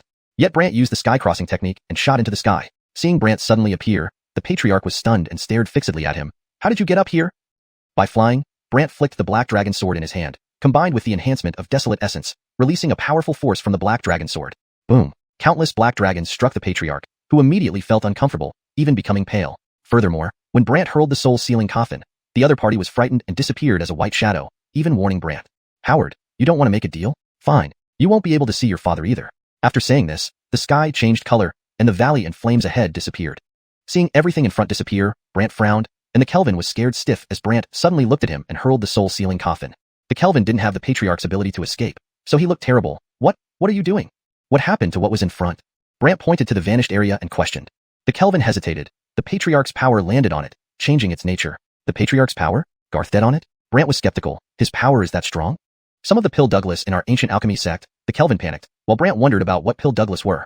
Thus, Brant asked oddly, What are Pill Douglas? Chapter 425. The Mystical Pill and the Emergence of 100-Layered Mystic Power. Facing Brant's pressing inquiry, the Kelvin could only nervously reply. That's because the Pill King was nurtured with countless pills, and these pills have become extraordinarily bizarre. Extraordinarily bizarre? Brant was eager to understand just how different these pills were. The Kelvin nodded. This pill can generate a powerful pill formation, which instantly envelopes an area, preventing anyone from getting close. Envelopes? Preventing anyone from getting close? This sounded quite plausible, but it didn't affect Brant in the slightest. He remained calm and composed. I'll see what's so different about this pill formation, Brant thought after composing himself. He directly absorbed the Kelvin into the soul-suppressing coffin and put him away. Clem, who had been watching from the side, was already terrified and dared not say more. Only when Brant glanced at him did he say, You should be glad you didn't follow them, or else the outcome would have been much worse. Clem looked awkward, unsure of what to say. Brant, however, composed himself and left with his companions. After Brant was out of sight, Clem murmured to himself, This crazy Wugwillem's disciple is even more terrifying than she is. At this moment, Brant and company had already arrived before the pill formation. It was indeed no ordinary formation. As soon as Brant approached, the pill formation created a barrier, blocking him from getting closer. Not only that, But the Luciana and the Agneta also found themselves trapped, unable to move. The Luciana panicked and called out to Brant, "Big brother, I can't get out." "Can't get out?" Brant reassured her, "Don't worry. Give me a moment to dispel the power around here, then I'll help you." Hearing this, the Luciana felt reassured and no longer feared. In the mist ahead, the voice of the sect Caitlin echoed coldly, "Howard, the power of the Pill King is very strong. It won't be easy for you to resolve it." Faced with this threat, Brant was entirely unperturbed and even replied nonchalantly, "This issue doesn't concern me." "Doesn't concern?" The other party found this laughable. They intensified their efforts, increasing the restraining force around the three individuals. However, the Agneta remained unconcerned. The Luciana released black liquid to wrap around herself, protecting her from the barriers. Brant, on the other hand, remained calm, continuing to absorb the surrounding power, converting it into wasteland essence. The sect Caitlin still hadn't realized the severity of the situation and even sneered, "Howard, are you scared now?"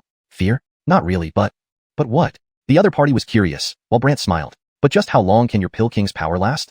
"Funny. Trapping you for 1,000 or 10,000 years isn't a problem." Brant laughed, closed his eyes, and said nothing further. Meanwhile, the hidden sect Caitlin mocked, "This guy really thinks he's something." However, Brant rapidly converted wasteland essence, and as his inner wasteland essence accumulated to a certain level, Brant suddenly felt a change in his mystic wall. What was originally 50 layers now surged forward, reaching 100 layers.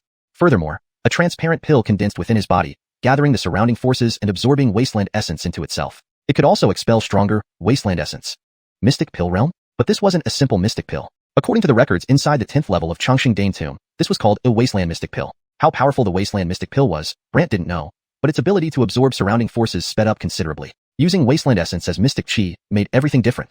"This is interesting," Brant smiled upon seeing this. However, in the shadows, the sect Caitlin noticed the rapid weakening of the pill formation's power and was stunned. Strange. Why is it becoming weaker and weaker? Weaker and weaker? This frightened the sect Caitlin, who had initially believed that the Pill King's formation would at least trap Brant for hundreds or thousands of years. But at the current rate, even a few months might be problematic. The pace quickened further. Before long, the power surrounding Brant lost its effect. He grabbed the Luciana and quickly absorbed the power from her. Instantly, the sect Caitlin was stunned by the swift occurrence of events. Not only that, Brant also swiftly touched the power around the Agneta, causing it to dissipate one by one. Brant then saw a faint valley in the distance. "What now? Do you want to continue? I'm afraid your Pill King won't be as gwilimigible then." Pill King. The sect Caitlin clearly felt the Pill King's weakness, making his expression ugly and irritated. "Howard, this matter isn't over. Don't get too confident." "Oh, what do you plan to do?" "Fine, let me show you," Brant said, stepping forward steadily. The valley-bound pill formation couldn't stop him, and Brant easily dispelled the surrounding mist. This left the sect Caitlin utterly amazed, thinking he must be hallucinating. This is too frightening." Brant saw the fire within the valley and noticed a Gwillem, looking disheveled and struggling like a mad Gwillem. Brant was immediately shocked. "Johnny?" This person was none other than Brant's father. Brant hadn't expected that in just a short time, he would have deteriorated to this extent. What surprised Brant the most was that his father had been hiding his strength all along. He was now at the immortal realm of mystic origin, yet he had gone mad. Brant frowned deeply and hurried toward him. But the sect Caitlin wouldn't let Brant reach so easily. Suddenly, numerous flames appeared from all directions, coalescing into a massive hand that quickly grabbed Brant. Seeing himself restrained, Brant wasn't alarmed. Instead, he smiled. "Is this going to work?" The other party darkened. "Do you think you can escape? Why don't we try and find out?" Brant smirked confidently, then unleashed the 100-layered mystic power. This time, the 100 layers shimmered with a golden light. Therefore, the flames, upon contact, not only failed to harm Brant, but were instead absorbed by him. Soon, the flames dissipated. Seeing the flames disappear so easily, the sect Caitlin was dumbfounded and almost disbelieving. "Is this real?" Without wasting words, Brant continued flying towards his father. Just as he was about to reach, a shadow suddenly appeared, striking him with an incredibly powerful palm. This blow sent Brant flying backward, but thanks to the 100-layered power, he suffered no significant harm. Chapter 426. Can't compete with immortal power? Shortly, Brant stood up and looked at the black figure that had appeared. "Who are you?" The translation is mostly accurate, but to make it flow more naturally in English, it would be better as Bujeo. Brant stood up and faced the black figure. "Who are you?" Note: for consistency, I've used Brant as per the original text. If a different spelling or name is preferred for the character in English, e.g., Hoover, that should be standardized throughout. "A person who can make you die," the other replied in a hoarse voice. Brant gave him a cold look. "You're the one who controlled my father?" Brant sized him up and began questioning him, to which the other Gwillem laughed wickedly. "So, you're his useless son?" "Useless?" "Exactly, possessing immortal blood, but completely worthless." The other Gwillem didn't hesitate in belittling Brant. "Immortal blood? Useless?" Brant laughed. After seeing Brant laughing, the Gwillem asked icily, "What's so funny?" "I'm laughing at your profound misunderstanding of me." "Profound misunderstanding?" The other Gwillem didn't understand what Brant meant, but Brant was already making his move. He mobilized the primordial essence within his body and also dispersed the primordial essence inside his profound core, making an imposing impression. Soon, 100 layers of terrifying power around Brant turned very bizarre. Seeing this, the black shadow laughed. "Is that all? Is that all?" Brant immediately unleashed the lightning Caitlin art, landing it on the opponent, but the other Gwillem waved his hand and deflected all the lightning. The patriarch elder watching from the side couldn't help but admire Brant, even commenting strangely, truly terrifying. Even Brant found it frightening himself. However, Brant quickly calmed down and continued to accumulate power within him, intensifying the primordial essence inside him. At first, the shadow didn't take Brant seriously, but then he realized how terrifying Brant's primordial essence was, causing him to ponder deeply. When Brant noticed he wasn't speaking, he taunted. What? Speechless? The shadow snapped back, giving Brant a cold stare. Howard, don't think you're amazing just because you've gathered some strength. Suddenly, the shadow thrust out his palm towards Brant. An enormous force erupted from it. A black vortex struck Brant heavily. But this time, Brant wasn't knocked away. Instead, the 100-layered lightning profound bolt around him resisted the blow. This boosted Brant's confidence. Yet, the shadow's expression changed, looking sternly at Brant. Do you think this is the end? Isn't it? Brant smiled at the shadow, who glared at him. Wait until you regret saying that. The shadow then flew into the sky, emitting a strange sound. Brant's father went berserk. Ah. Brant's face changed drastically. What did you do? Not much, just made him serve me. The shadow grinned wickedly. With a thought, Brant's father charged toward him step by step. Brant tried to wake him up, calling his name repeatedly, but his father's eyes were crazed, blood red. Brant used the lightning Caitlyn art to control him, but it was futile. His father broke free instantly. Moreover, the shadow in the sky mocked. Howard, if I were you, I'd kneel to him properly. With a grave expression, Brant performed the heaven traversal technique and lunged at the shadow. However, the shadow dodged skillfully, using Brant's father as an obstacle while taunting. Don't waste your effort, it's useless. Worthless or not, let's see. Brant scoffed and continued to chase him madly. The shadow sneered, thinking, I'll send you off. In a flash, the shadow flew towards a hidden door nearby. To pursue him, Brant had no choice but to follow. Upon entering, they found themselves in an array space filled with eerie treasures. These treasures could transform into sword shadows, blade shadows, arrows, each with formidable power. The shadow still gwillimaged to mock. Sigh, why put yourself through this? What a calamity. Brant pulled out the black dragon sword. Subsequently, black dragon shadows were released and darted through those treasures. Soon, the spirit bodies within the treasures vanished, as if devoured by something. Consequently, the treasures fell from the sky one by one. Seeing the treasures drop, the shadow couldn't believe it, showing an odd expression. Little thing. What did you do to my treasures? Simple. Destroyed them, Brant replied, leaving the shadow stunned. Destroyed? Yes, destroyed, Brant confirmed with a nod. Seeing Brant nonchalant about it, the shadow felt irate, glaring at him fiercely. Fine, very well. Today, I'll ensure you never leave here. The shadow's power grew increasingly bizarre. At this moment, the skeleton Wugwillem flew in along with a bone coffin and warned Brant, be cautious, this Gwillem's power isn't Hugwillem. Not Hugwillem power, then what is it? Brant wondered. Immortal power, the power of immortals. Power of immortals? Curious about this power, Brant watched as the shadow's eyes suddenly turned red. Then, with a palm strike from a distance, Brant was hit hard and thrown back. Bang! Brant was knocked unconscious. The skeleton Wugwillem hurried over, injecting a white mist into him. The shadow stared oddly at her. Who are you? How can you use the immortal cloud technique? Immortal cloud technique? Recognizing the technique, the skeleton Wugwillem admitted directly. I was once an immortal too. Impossible. If you were an immortal, why would you be here? The shadow didn't believe it, staring at Brant. Seeing the disbelief, she retorted, unbelievable things happen all the time. All the time. The shadow looked suspicious. Meanwhile, Brant regained consciousness, looking bewildered. What happened just now? The skeleton Wugwillem explained, just now, you were injured by his immortal power, but thankfully, you're fine now. Immortal power? Fine now? Thinking about the immense power, Brant rose, ready to fight again. The shadow said coldly, if it weren't for her saving you, you'd be dead by now. Brant remarked, then I should thank you for helping me earlier. I helped? The shadow didn't understand Brant's meaning. Meanwhile, the golden scales reappeared within Brant, now more powerful than ever before. The shadow examined the golden scales curiously. So, you think having this armor makes you invincible? Brant shrugged. Invincible might be an exaggeration, but resisting your power isn't a problem. Foolish. The shadow prepared to use immortal power again, but the skeleton Wugwillem warned Brant, if you endure it again, you risk injuring your body. Chapter 427. Madness Poison. Only the Demon Mountain can help. Brant was unperturbed and said, don't worry, I know what I'm doing. Know what he's doing. The white bone Wugwillem felt that this wasn't a simple matter, her brows creasing with concern. Are you sure you want to handle this? Yes, Brant affirmed. Seeing Brant's determination, the white bone Wugwillem didn't say anything more. However, at that moment, the dark shadow in the sky made its move. This dark shadow condensed into a powerful ball of golden light which coalesced into a fist-shaped shadow in the sky. In the next moment, this fist shadow flew towards Brant. Howard, die now. The opponent snorted. The fist shadow struck down on top of Brant. Boom. Hundreds of layers of mystic power were dispersed, and other forces gathered from all directions, ultimately striking Brant's body. But with the golden scales protecting him, Brant quickly regained his composure. Regained his composure? The dark shadow never expected that this punch would not be able to harm Brant. The white bone Wugwillem also sighed in relief.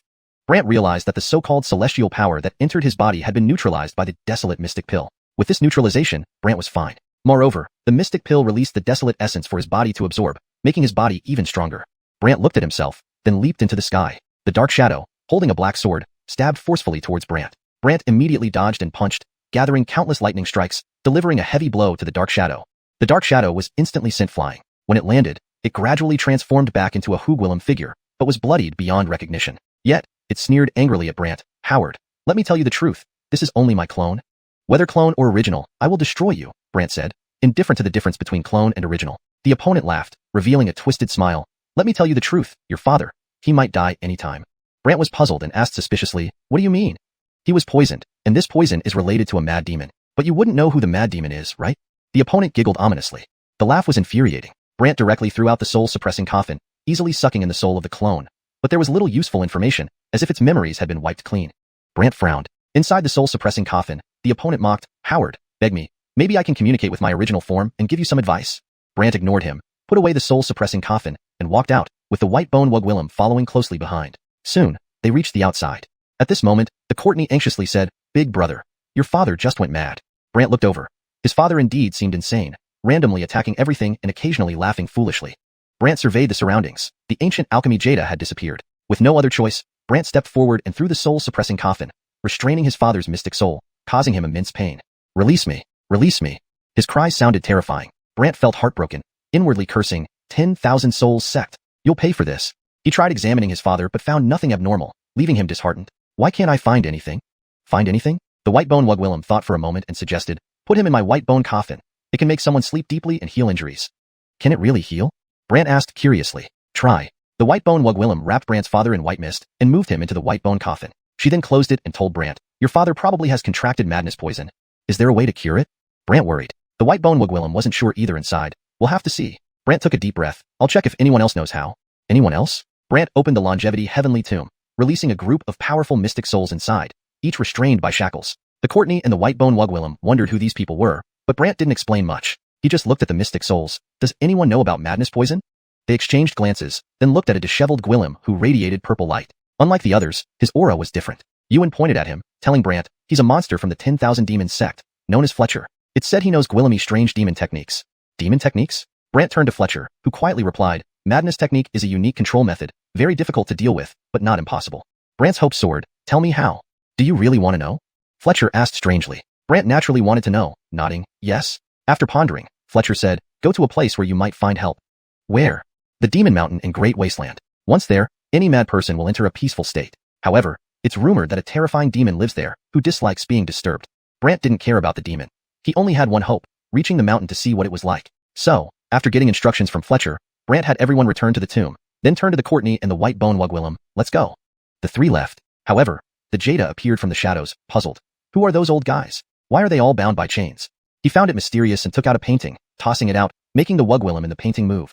This Hugwillam was the 10,000 Souls sect leader, Catherine. Catherine asked curiously, so, did that Casper take his father away? Yes. But his father is already poisoned by madness. What use is taking him away? Catherine questioned. The Jada recounted everything he saw and heard. Catherine was perplexed. You mean there's a strange place with Gwillimy powerful mystic souls? Yes, they suddenly appeared. All bound by chains, the Jada explained. Catherine's expression grew odd and gloomy, finally asking the Jada, Great Wasteland, Demon Mountain. No one has gone there in ages. Does this guy really intend to go? Leader, what should we do? The Jada asked. Chapter 428. The Mad Old Man Riding the Black Ox. After some consideration, Ivan said, I will arrange things for the Great Desolate Demon Mountain. You need to prepare more medicinal pills and also head over to the Great Desolate Demon Mountain. When I need you, I'll have you step forward. Yes, the Jada responded. Following this, the Jada left with the painting. Vincent and his group spent several days and finally arrived at the so-called Demon Mountain. However, there were Gwillimy people outside the Demon Mountain. Most of these people came because they encountered problems in cultivation, hence their presence at this mountain. However, the entrance to the Demon Mountain only opened during special times, and each opening was brief. Those who couldn't make it would have to wait for the next opportunity. Thus, at present, a group of people had gathered at the entrance to the Demon Mountain. Vincent needed to save someone, so he ignored all this and directly approached the barrier surrounding the Demon Mountain, studying it. People like Vincent were not taken seriously by others. After all, newcomers always wanted to see if they could pass through this barrier. And indeed, Vincent was such a person. He placed his hand on the barrier, preparing to probe its power. Immediately after, a few people stepped forward, surrounding Vincent and his companions. The Courtney asked oddly, what are you doing? A bald old Gwillem, dressed in blue robes, riding a black ox and holding a duster, coldly stated, this barrier must not be touched. People nearby were drawn to the scene. Some immediately recognized the old Gwillem. Isn't that the mad old Gwillem? Nicknamed Mad Buddha? Yes, he used to be a disciple of Buddhism but went insane later, let his hair grow, and rides a black ox. What is he doing now? Who knows? Anyone who could come here was almost certainly somewhat unhinged. Thus, no one was shocked by what the mad old Gwillem intended to do, even if they didn't know exactly what it was. The Courtney, however, snapped, "You say it can't be touched, so it can't? Who are you?" The mad old Gwillem smiled. "If the barrier is touched, the power of the demon mountain will weaken, and thus it won't be able to heal everyone properly." Not healing everyone properly? Everyone was half believing, half doubting, finding the whole situation peculiar. Vincent, however, remained calm and remarked, "I'm not trying to destroy it. I'm merely looking for a way in." Looking for a way in? People thought Vincent had gone mad as well. Someone muttered, "This guy seems pretty crazy too. He looks like he's only at the Xiandan stage." Xiandan stage? So weak? Can he also be crazy? Peculiar. While these people found everything strange, Vincent didn't bother responding, merely glancing at them once. "All right, I don't want to argue with you. Right now, I just want peace." The mad old Gwillem looked at Vincent and said, "Don't struggle. I won't let you do this. So, what do you want?" Vincent saw that the other party had no good intentions. The mad old Gwillem laughed. "Very simple. Either you win us today, or we capture you." People around cheered on. The Courtney told Vincent, "Big brother, leave this to me. This is a small matter." Vincent looked curiously at her. "Can you handle it?" "Of course." The Courtney was very confident, while Vincent continued focusing on his task. The mad old Gwillem, however, sneered and swung his duster. A blue mist enveloped the Courtney, but she wasn't helpless. Numerous black liquids appeared instantly, swallowing the blue mist. People were amazed. Someone remarked, "This Courtney isn't simple. Not just complex, she's terrifying. Scary." People started clamoring. The mad old Gwillem wasn't idle either. He patted the black ox, which in one breath blew away those liquids. Everyone's eyes widened in shock. One person exclaimed, "That strength is unbelievable. Frightening. How did he Gwillemage that? Could this ox really have immortal beast lineage?" People speculated. The Courtney then released countless black liquids again, quickly enveloping the entire black ox. The black ox's eyes turned red, roaring, and the liquids were instantly swallowed by the ox. People were mesmerized by this sight. Someone commented, "Truly frightening." The mad old Gwillem teased the Courtney, "Roni, your power isn't enough to do anything to us." "Not enough?" The Courtney was displeased, getting angry. "I still have more." She began gathering power. The water increased, but the ox kept swinging its tail, dispersing the liquid with its strength. Seeing this, the Courtney panicked, while the Agnetta comforted her. "Don't worry, let me handle it." A stream of white fog from the Agnetta wrapped around the black ox, immobilizing it instantly. Everyone was baffled by the Agnetta's power. Someone wondered aloud, "What kind of power is that?" "What power?" No one knew. The mad old Gwillem sized up the Agnetta curiously. "So, you're joining too?" "Yes," the Agnetta answered bluntly. The mad old Gwillem chuckled, staring at her. "Fine. Whether you're 1 or 10, it makes no difference. 10 people?" Everyone admired the mad old Gwillem's boldness. Someone praised, "Mad old Gwillem, you're impressive." Indeed, mad old Gwillem is famous for being mad. Even full immortals find him tough. That's right. He used to be one of the top 10 experts. Why is he mad? Someone couldn't help but ask. People didn't know, but someone whispered. Rumor has it he went somewhere and became like this. Somewhere? Where? People were curious about where it was, and why it drove the mad old Gwillem to madness. But the Courtney and the Agnetta didn't care as the black ox moved. Suddenly, the black ox spewed fire. Everyone was startled, backing away, and this fire instantly enveloped Vincent and his companions. People thought Vincent would surely die. But the Courtney wasn't giving up, concentrating hard on forming more black liquid. The liquid collided with the fire, sizzling as two different powers intertwined. Everyone was stunned. They hadn't expected the Courtney to withstand it. Meanwhile, the Agnetta absorbed the flames with her white fog. In the blink of an eye, the sea of fire was extinguished. People couldn't help but admire the two women, but the mad old Gwillem smirked. "We're just getting started." Just getting started? Chapter 429. The Mad Old Man and the Bell Shadows. Everyone was curious about what other means the mad old Gwillem had left. At that moment, red light flickered around the mad old Gwillem's body. At that instant, the black ox suddenly charged towards the Courtney and the white-boned Wugwillem like it had gone mad. It was incredibly fast. Before the two women could react to dodge, they were struck by a powerful force and sent flying. It didn't matter much for the white-boned Wugwillem, but the Courtney spat out a mouthful of fresh blood, looking extremely pained. But when the blood hit the ground, it instantly solidified, turning into black liquid, shocking everyone present. The mad old Gwillem paid no attention to this. Instead, he sneered at the Courtney. "Young lady, I think it's time for you to leave." The white-boned Wugwillem wanted to help but found herself entangled by the red light emitted by the mad old Gwillem, immobilizing her. Brant stopped his movements and came to the Courtney's side, concernedly asking, "Are you okay?" "Big brother, this guy is so strong," the Courtney said with a depressed tone, while Brant naturally sensed the difference in power. Therefore, Brant stared at the mad old Gwillem. "Seems like I have to take care of you first." Upon hearing Brant's intention to deal with the mad old Gwillem, everyone thought it was laughable. Someone even reminded Brant, "Howard, the mad old Gwillem is one of the 10 great mystic immortals." One of the 10 great mystic immortals? That sounded terrifying indeed. The mad old Gwillem even mocked Brant. "Kid, with your level of strength, you're not enough to be taken down by even one of my oxen." "Then let's start with this ox of yours." Brant's words carried a hint of coldness. Initially, the black ox didn't seem to care about anything. But in the next moment, the black ox became afraid because Brant took out a black stone from his hand. This black stone made the black ox exceedingly fearful. Everyone then saw the black ox retreating step by step, seemingly wanting to get away from Brant. The mad old Gwillem asked in confusion, "What's going on?" People around were also curious and closely observed the black ox, wondering why it was so scared of Brant. At this point, Brant increased his strength, and suddenly the mystic beast soul flew out and entered the stone. Then, the black ox collapsed on the ground. The mad old Gwillem flew up, shocked and looking at Brant. Kid, where did you put my ox soul? People around also wondered and all focused their eyes on Brant, but Brant remained calm, as if it wasn't any of his business, saying, I took care of it. Took care of it? The mad old Gwillem immediately flared up and quickly rushed toward Brant, swinging his duster directly at him, trying to kill Brant. However, the power of this duster had no effect on Brant whatsoever. Instead, Brant remained unperturbed. Is that all? Brant even counter-asked. Everyone was stunned. They didn't expect that Brant could ignore the mad old Gwillem's attack. Naturally, the mad old Gwillem was dissatisfied and looked at Brant with a cold eye. Little thing, this is just the beginning. Hope you can withstand it in a moment. People were curious about what method the mad old Gwillem would use next, but Brant remained calm, waiting for his opponent's move. At this moment, flames flickered around the mad old Gwillem and formed a huge palm grabbing toward Brant. At the same time, there were countless chains within the flames. Everyone around was astonished. It's the Fire Demon Claw. Fire Demon Claw? The mad old Gwillem knows this too? Indeed, no one expected it, and they showed puzzled expressions. Brant, however, didn't hesitate and started absorbing the fire. Everyone was confused by Brant's move. Someone couldn't believe it either. No way. The Fire Demon Claw was resolved so easily? The speed of resolution is too fast. That's right. The mad old Gwillem was unhappy. He knew his Fire Demon Claw was not ordinary flame. But how could Brant, a mere mystic core realm person, resolve it? Thus, the mad old Gwillem stared intently at Brant. Kid, how did you do that? Why should I tell you? Brant's response made the mad old Gwillem furious, but the Courtney was very happy. Old Gwillem, my big brother is very powerful. People began to speculate on Brant's identity. Someone even looked doubtful. Where does he come from? Unfortunately, no one knew or could explain. But the mad old Gwillem closed his eyes, muttering some spell. Soon, golden light surrounded Brant, covering him entirely as if it was going to change him completely. Someone asked doubtfully, is the mad old Gwillem planning to use Buddha arts? What kind of Buddha arts are these? So Gwillemy rays of golden light?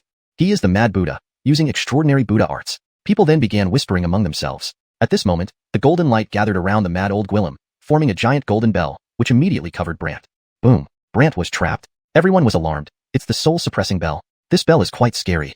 That's right. Once the bell sounds, even if one isn't demonized, they will become a demon. The Courtney was frightened and quickly looked inside the bell at Brant. The mad old Gwillem grinned sinisterly. Then the sound of the bell began to ring frenziedly. Even those surrounding felt the difference in the sound of the bell. Everyone thought Brant was dead for sure this time. Even the mad old Gwillem sneered, Kid, you're dead this time.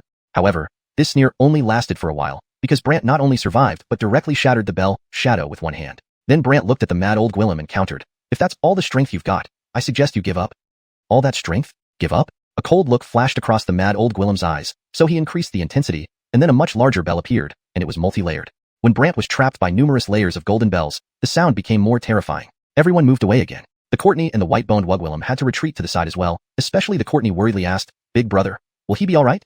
The white-boned Wugwillem shook her head, he will be fine. It's not that easy. The Courtney then hope Big brother is alright. Meanwhile, Brant continued to absorb the power from the bell, and the mystic soul kept resisting the sound of the bell. The mad old Gwillem assumed that the bell's sound would make Brant's mystic soul unable to withstand it, ultimately driving him mad. What the mad old Gwillem didn't expect was that after several layers of bell sounds, Brant not only remained unharmed but broke through several layers of bell shadows one by one. This made the mad old Gwillem displeased, and he swung his duster vigorously, then powerful forces landed on the sound of the bell. In a short time, the bell sounds multiplied several layers. Seeing the terrifying sound of the bell, everyone was amazed. Someone even said in shock, this is too scary. Not just scary, it's downright terrifying. This mad old Gwillem truly lives up to being one of the 10 great mystic immortals. But Brant still didn't pay attention and continued to use his methods to prove that these things couldn't defeat him. Finally, he shattered all the bell shadows right before everyone's eyes, leaving them all dumbfounded. Chapter 430, Purple Cloud Pill, Enraged Enhancement. So what? No one had expected that in the end, the crazy old Gwillem would still be unable to trap Brant. However, Brant looked at the crazy old Gwillem coldly and said, enough is enough, now it's my turn, isn't it? The crazy old Gwillem looked at Brant suspiciously. What do you mean? I mean you provoked me first. Now it's my turn to act, Brant replied and threw a punch immediately. Feeling this punch was no ordinary move, the crazy old Gwillem immediately retreated from his position. Everyone didn't expect the crazy old Gwillem to be forced back by Brant, but they heard the crazy old Gwillem's voice resound around them. Little thing, I won't let you break this barrier. After seeing the opponent hide, Brant paid him no mind and placed a hand on the barrier directly. Subsequently, the barrier became visible intermittently, looking rather eerie. Everyone was dumbstruck and exclaimed one after another. Look, the barrier is disappearing. Can't be, he really plans to destroy the Demon Mountain barrier? Does he have such power? The crowd was stunned by Brant's capability and clearly at a loss. In the shadows, the crazy old Gwillem with a fly whisk in his hand became solemn. Damn it, what kind of monster is this guy? However, at that moment, a huge alchemy furnace fell from the sky. Inside this alchemy furnace emitting purple light emerged a person, none other than the Caitlyn of Ancient Pill Sect. Seeing the white-haired Aaron, someone questioned, who is this? That's the Purple Cloud Alchemy Furnace. Could it be, he's the Aaron of the Ancient Pill Sect? Caitlyn of Ancient Pill Sect? Everyone present was astonished, and some stammered, Flynn? He's also one of the 10 profound immortals. Yes, one of the 10 profound immortals. But this wasn't the most shocking revelation. The most shocking was that these two individuals were both here for Brant. Hearing Flynn stare at Brant and say coldly, we meet again, Brant didn't care much and asked Flynn, so, are the two of you planning to come together? Flynn immediately shouted at the sky where the crazy old Gwillem hovered, Mad Gwillem, come down, I'll give you pills. Give pills? What pills? Everyone was puzzled, but the crazy old Gwillem came down and looked at Flynn curiously asking, what's this? The Auric sent me. With these words from Flynn, the crazy old Gwillem understood. Brant muttered oddly, her again. Auric? Those surrounding were all curious who the Auric they referred to was, and a Courtney started berating them. Are the two of you lackeys of that Wagwillem? That Wagwillem? Everyone became even more curious, while these two felt extremely agitated. Particularly, Flynn took out some pills from the alchemy furnace and handed them to the crazy old Gwillem. Moreover, Flynn told the crazy old Gwillem, go on, make sure you eliminate them for me. The crazy old Gwillem, curious about these pills, swallowed one as instructed, thinking it was ordered by Garth Wu. After consuming the pill, the crazy old Gwillem immediately felt an immense surge of strength. In the next moment, flames danced around him, purple ones that were entwined with lightning. Everyone was dumbfounded. Someone stuttered, is this the rumored purple lightning fire? Purple lightning fire can directly scorch the profound soul? Yes, if touched by this fire, it can make one's profound soul suffer beyond endurance, someone explained. The crazy old Gwillem seemed content, feeling like he now possessed boundless strength capable of defeating Brant. So he laughed loudly and extended his hand towards Brant. Kid, go die. A massive purple flame quickly enveloped Brant, interwoven with lightning. Crackling sounds echoed. Brant instantly felt something scorching his profound soul. That burning sensation was terrifying. The Courtney stared anxiously at Brant. Big brother, are you okay? Brant shook his head. It's all right, I can handle it. Subsequently, Brant began converting the flames into the wasteland essence within him, freeing himself from the restraints. Thus, the purple lightning and flames vanished from Brant's body completely as though they never existed. Seeing this, everyone thought their eyes were deceiving them. Someone even gaped. Can't be, he's unharmed? The crazy old Gwillem looked displeased, suspecting the pills Flynn gave him might be faulty. So he asked uncertainly, Flynn, is there something wrong with your pills? Flynn naturally believed there was nothing wrong and stated, impossible. These pills are purple lightning pills derived from the purple cloud alchemy furnace. Upon hearing purple lightning pill, the crazy old Gwillem was puzzled. Then why aren't these pills effective on him? Brant retorted, no matter what pill you use, it has no effect on me. The crazy old Gwillem refused to accept this and glared at Brant coldly. Kid, I refuse to believe it. This time, the crazy old Gwillem asked Flynn for more pills, but Flynn warned, you should only take one pill at a time. 2 Gwillemi can affect your body. Fear not, come on. The crazy old Gwillem urged, not caring, prompting Flynn to reluctantly take out 3 pills and caution the crazy old Gwillem. Although there are only 3, you must be very careful. Without hesitation, the crazy old Gwillem swallowed the 3 pills, and his strength skyrocketed. Flynn was shocked, and the people around felt ominous vibes as the crazy old Gwillem's aura grew immensely strong, his eyes bloodshot red. Moreover, the crazy old Gwillem laughed loudly as though he had become incredibly formidable. The Courtney was frightened and asked the bony lady, is he really crazy? Seems so, the bony lady replied with a bewildered look. At that moment, the crazy old Gwillem grinned at Brant triumphantly. Kid, today, I will shatter you into pieces. Don't brag, it won't work on me. Brant's statement made the crazy old Gwillem harumph. Go ahead, keep being cocky. After roaring fiercely, the crazy old Gwillem's body swelled as if pushed by an invisible force. To others, this transformation appeared frightening, but to Brant, it was just a minor issue. Furthermore, Brant sneered, do you think this is effective? Nonsense. When the crazy old Gwillem turned into a giant, everyone was astonished. They hadn't anticipated the effects of the pills to be so terrifying. Yet Brant remained calm. After a short while, the crazy old Gwillem's face became almost unrecognizable, as if his entire visage had changed. Many were scared. Not only that, when the crazy old Gwillem's fist slammed down from the sky onto Brant's head, it nearly knocked him out. However, Brant Gwillemaged to defuse the force of the blow, allowing the wasteland essence within him to gradually increase, which his body then absorbed incrementally. Hashtag chapter 431. Taking down both of them, Brant's body grew increasingly formidable, but the old Mad Gwillem hadn't realized this issue yet. Instead, he looked grave and said, what kind of monster is this guy? Why can he withstand such attacks? Not just the old Mad Gwillem, everyone present wore peculiar expressions. Xuanhun was particularly anxious. He hadn't anticipated that Brant would be so difficult to handle. Is it impossible to kill him? Xuanhun felt dejected. Brant, covered in golden scales, lifted his head and smiled at the giant form of the old Mad Gwillem. My turn, right? The old Mad Gwillem had an ominous premonition. Indeed, after Brant showed a strange smile, he suddenly moved. Brant's speed was incredible as he rushed straight to the old Mad Gwillem and threw a punch. The force behind the punch was overwhelming. Boom. The old Mad Gwillem was immediately hit and sent flying, visible to the naked eye. Boom. He crashed to the ground, his face grim. Xuanhun hurried over, frowning with concern. How are you? Are you okay? Okay. How could he possibly be okay? The old Mad Gwillem's body gradually shrank, leaving him riddled with injuries. But he gritted his teeth and asked, do you have any more pills? Any more pills? Xuanhun naturally still had some, but he frowned. You've taken so Gwillemy pills already. If you continue, your body will definitely be ruined. Ruined? The old Mad Gwillem couldn't care less and clenched his teeth. Give me one, regardless of whether it ruins me or not. Just do it. Just do it? Xuanhun hesitated for a moment, then took out a black pill that emitted dark light. This pill is very complex. Once you swallow it, you might lose control of yourself. Ridiculous. I am the crazy Buddha, able to go mad or become enlightened freely, the old Madgwillem replied arrogantly. After pondering for a while, Xuanhun could only say, since that's the case, let's start. With that, Xuanhun handed the pill to the old Madgwillem, who swallowed it without hesitation. Everyone watched curiously to see what changes would occur. However, after swallowing the pill, the old Madgwillem's body flickered and eventually transformed into a shadow. Everyone was astounded. The old Madgwillem turned to look at Xuanhun. This is Soul Transformation Pill. It turns the body into a mystic soul and integrates the mystic soul shadow into the mystic soul, greatly boosting mystic soul power, explained Xuanhun. It sounded fascinating. The old Madgwillem immediately perked up and thanked Xuanhun. Then, he stood up and challenged Brant arrogantly. Howard, see if you're afraid of me now. Brant didn't care and glanced at him. Should I be afraid of you? Nonsense. My mystic soul power has been greatly enhanced. What can you do about it? The old Madgwillem laughed smugly.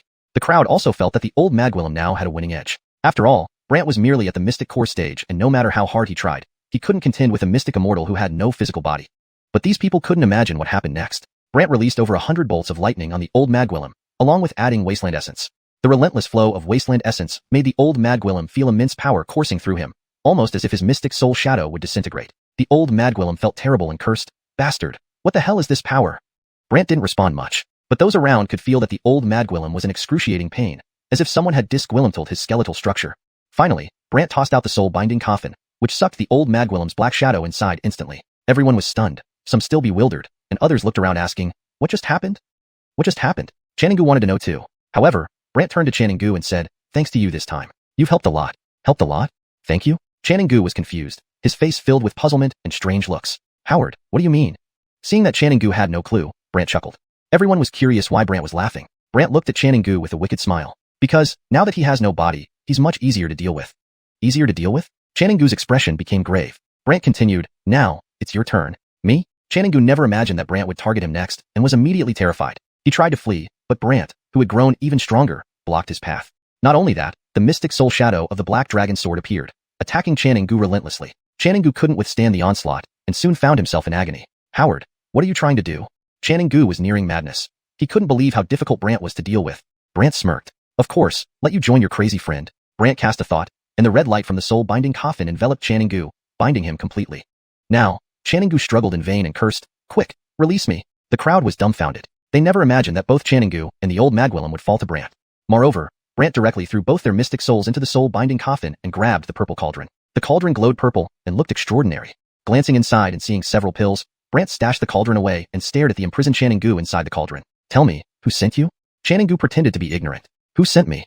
You left the ancient alchemy sect to come here? Wasn't it that Wagwillem, Henrietta, who sent you? Brant narrowed his eyes coldly. Xuanhun had no choice but to admit. Yes, it was her. So what? Brant sighed. It doesn't change anything, but as their henchman, I won't let you go easily. The old Madgwillem was stunned. Howard, what do you plan to do? Weren't you also working for Henrietta? Brant's words made the old Madgwillem nervous and uneasy. Why you? What are you planning to do? Simple, I'm going to take care of both of you. Brant gave an eerie smile as countless bizarre forces struck the two mystic souls inside the soul-binding coffin. They suffered intensely, as if they were on the brink of death. Brant showed no sympathy, collecting himself and picking up the soul-binding coffin before turning his attention back to the barrier before him. The onlookers began murmuring among themselves. If this continues, will the things inside Demon Mountain emerge? The things inside Demon Mountain? Yes, legend says there are terrifying entities inside. Once they escape Demon Mountain, they will wreak havoc. Someone spoke nervously. Chapter 432. The Palace of Magical Desolation, Sorcery Control. A terrifying thing? The people described it vividly, piquing the Courtney's curiosity. She asked the skeleton Wagwillem, what exactly is this terrible thing they're talking about? The skeleton Wagwillem did not know and could only sigh, let's just see for now. I don't understand the rest. The Courtney could only display an expectant look. After a while, the barrier completely disappeared. Nearby onlookers stared with wide eyes as a purple mist swept in from Devil Mountain. Everyone was immediately unable to see their surroundings clearly. What on earth is this? Something from Devil Mountain? It's too scary. Everyone was cautious and hurried away, fearing the effects of the mist. Brant, however, remained calm. The Courtney approached Brant cautiously and asked, what's going on? Don't worry, follow me. After saying this, Brant took the Courtney and the skeleton Wagwillem up the mountain. However, this mountain was bizarre. As soon as Brant led them both into it, he immediately felt his whole body weighed down as if something was pressing him, making it hard to breathe. The Courtney struggled even more, gasping and shouting, Big brother, I feel like I can't hold on much longer. The skeleton Wagwillem also felt uneasy. I feel really uncomfortable. Uncomfortable? Brant frowned, then started absorbing the surrounding mist, which made them both feel better after the mist thinned out. He then looked at the skeleton Wagwillem. Let my father out. Let's see if I can treat him here. The skeleton Wagwillem brought out the bone coffin. When the lid opened, they They saw Brant's father lying inside, no longer struggling but lying still. Moreover, the surrounding purple mist began flowing into the coffin. The skeleton Wugwillem looked puzzled. The Courtney was also curious. What's happening? Brant, treat insanity? The Courtney and the skeleton Wugwillem found it incredible. Brant observed his surroundings and sat cross-legged. Let's see what happens. He closed his eyes, continued to absorb some of the purple mist, and examined its contents. But as Brant watched the mist, he felt drowsy and even fell asleep, dreaming. Brant opened his eyes and saw his soul floating amidst the mountains, standing before a huge rock. This is... Brant gazed at his incorporeal form, his expression turning serious. At that moment, an elderly Gwillem emerged from in front of the huge rock, slightly hunched over with a black dot between his eyebrows. Wearing a white robe and holding a black lantern, he smiled at Brant. Young Gwillem, you are quite extraordinary, able to meet me here in Devil Mountain. Who are you? Me? Everyone calls me Feral. Feral? Yes, I am the Aaron of Devil Mountain. You can understand it that way, the Gwillem said after a moment's thought. Understanding, Brant asked. How did I end up here? And what is this situation? Spiritual wandering, haven't you heard of it? Spiritual wandering? Brant had done it before when he reached the spiritual soul realm, but back then, it was under his own control. Now, it was clearly forced. Therefore, after thinking for a moment, Brant said, now, it's forced, right? Well, let's just say you and I have a connection, the other party laughed. A connection? Do you want to know Devil Mountain secrets? The other party suddenly asked. When Brant shook his head, the other explained, Devil Mountain attracts Gwillemy madmen, or those who are losing their minds because its power can make them regain clarity. Meanwhile, the madness within them will be absorbed by Devil Mountain. Absorbed? Yes, like this. The old Gwillem swung the lantern in front of Brant. A lantern? Confused about the lantern's significance, Brant curiously asked, this lantern? I refined this myself. If you wish to learn, you can also create one. I call it a magic lamp. Magic lamp? Brant was intrigued, and the feral smiled at him. Would you like to learn? Create your own magic lamp to absorb the maddening force from the madman, which will greatly benefit your cultivation. Maddening force? Hearing about such a peculiar force for the first time, Brant pondered and asked, does learning this allow me to absorb others' madness? Yes, the other nodded vigorously. Brant chuckled. If so, then let's begin. Are you sure? Yes. Immediately, the feral released a cloud of purple mist into Brant's body, implanting memories into his mind. The Palace of Magical Desolation, Sorcery Control. The Palace of Magical Desolation? Sorcery Control? Finding it all incredibly strange, Brant opened his eyes, intending to ask more questions, but the person vanished. Immediately, he felt a pull, quickly returning to his body. When he reopened his eyes, he saw the Courtney staring at him strangely. Curious, Brant asked, is something wrong? Big brother, you were very frightening just now. Frightening? Brant wanted to know more and looked perplexedly at the Courtney, who affirmed, very frightening. Intrigued, Brant asked further. You saw numerous purple lamp shadows around me? Purple lamp shadows? Sorcery control? Brant realized this wasn't a dream but reality. Trying to study further, he discovered he could indeed form a magic lamp within his body, albeit a small one, about the size of a fist, far inferior to the feral's, but Brant wanted to test it. So, he squatted next to the bone coffin, using it to draw out the maddening force from his father's body. Streams of purple shadows flew out from his father's body and entered Brant's. This scene left the Courtney astonished, prompting her to ask the skeleton Wugwillem, what's happening? The skeleton Wugwillem didn't know either, only replying, let's just see. See? The Courtney was highly curious and stared suspiciously. After a short while, when there was no more purple mist to absorb, Brant retracted his hand and gazed at his father, who remained unconscious. Strange, why won't he wake up? Puzzled, Brant placed his hand on his father's arm to check his spiritual soul, which still seemed dorgwillimed without any signs of disturbance. Damn it, I need to find that Wugwillem at least, to understand what happened. Straightening himself, Brant looked at the two girls. Looks like we need to set off again to find that Wugwillem. Suddenly, a strange laugh sounded from his father's body inside the coffin. Aren't you curious why your father isn't waking up? The Courtney and the skeleton Wugwillem were stunned. Chapter 433. The Great Wasteland Holy Garth. Brant did not expect that the Wugwillem Adley's voice would emerge from within his father, causing him to look strange. You were hiding inside him? Should say, it was my voice, or rather, a Gwillem infestation of my power. Adley laughed loudly while Brant grew gloomy and immediately grabbed his father's hand. In the next moment, red light from the soul suppression coffin rushed into his body as Adley said before disappearing, Howard, if you want to save your father, go to the Great Wasteland Holy Garth. I will wait for you there. After she finished talking, she laughed loudly and vanished. Great Wasteland Holy Garth? What place is this? It was the first time Brant had heard of it, but after consulting some elders, he understood what it was all about. So, he turned to the skeleton coffin girl and said, I need you to bring my father with me. No problem, the girl replied straightforwardly without hesitation. Immediately, Brant took them and left the place. The Great Wasteland Holy Garth was a place only profound immortals could enter. According to these old fellows, the energy inside was extremely powerful, so much so that ordinary cultivators couldn't even get close. But it didn't matter for Brant, nor for the Courtney and the skeleton lady. For Brant, it didn't matter because he could devour any profound chi. However, he looked curiously at the Courtney and the skeleton lady. Nothing's happening to you guys either?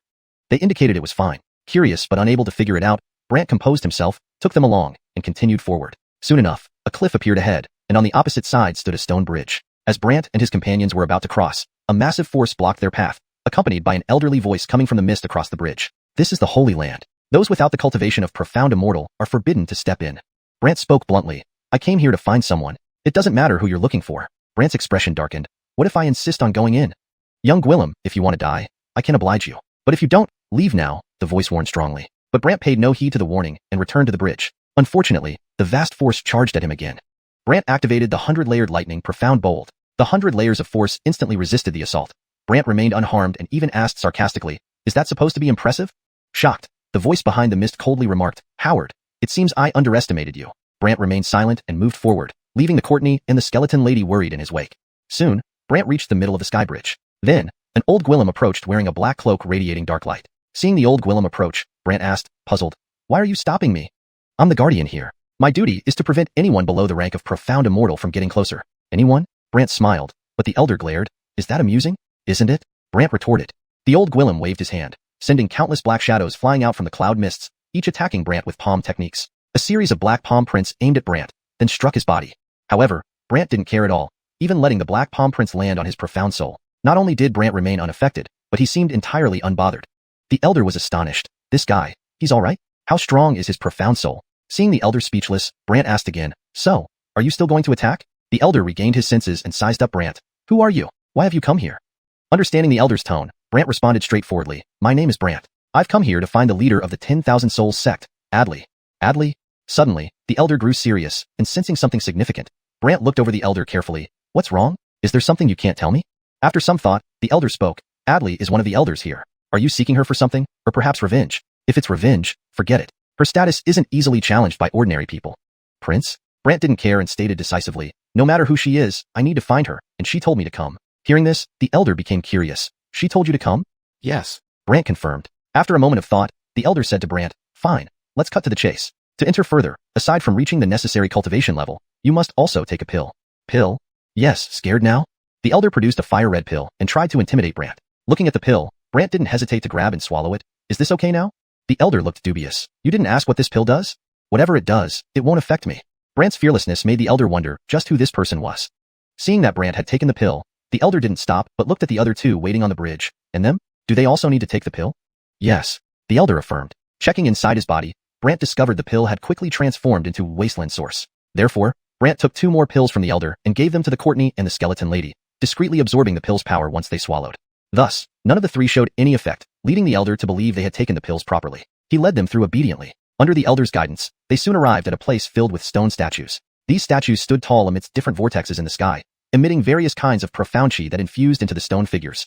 The Courtney, seeing this for the first time, found it magical and asked the skeleton lady, what's this? Why does it seem so strange? The skeleton lady looked peculiar. This power isn't ordinary. It seems to originate from the fabled immortal realm. The immortal realm?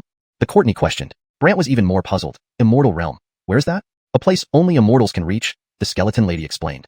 Thinking about his mother and father being immortals, Brant wondered aloud. So the immortal realm is very close to us? After some thought, the skeleton lady responded, the edge of the great wasteland is closest, but it also seems to be near the immortal realm.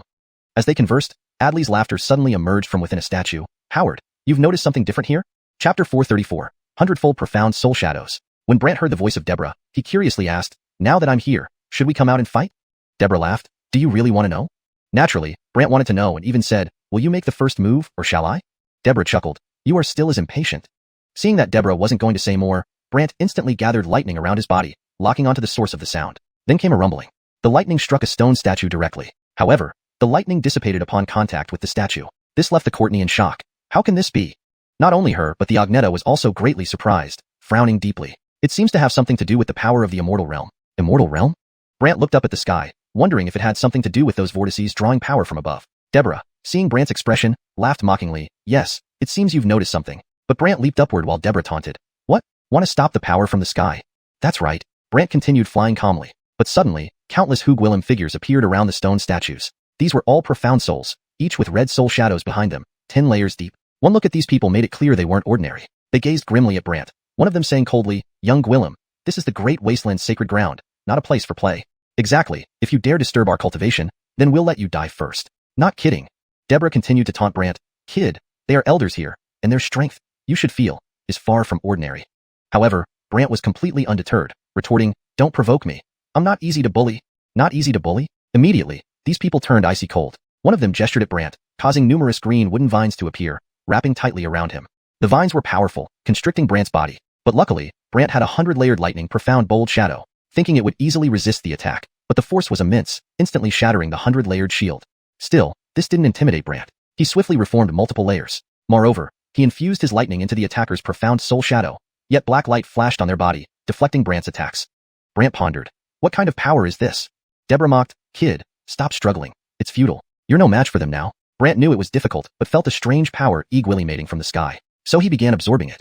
Seeing Brant not resisting, Deborah laughed. Kid, actually, we could cooperate. Cooperate? Yes, I only need your father's blood. After using it, I'll return him to you. What do you think?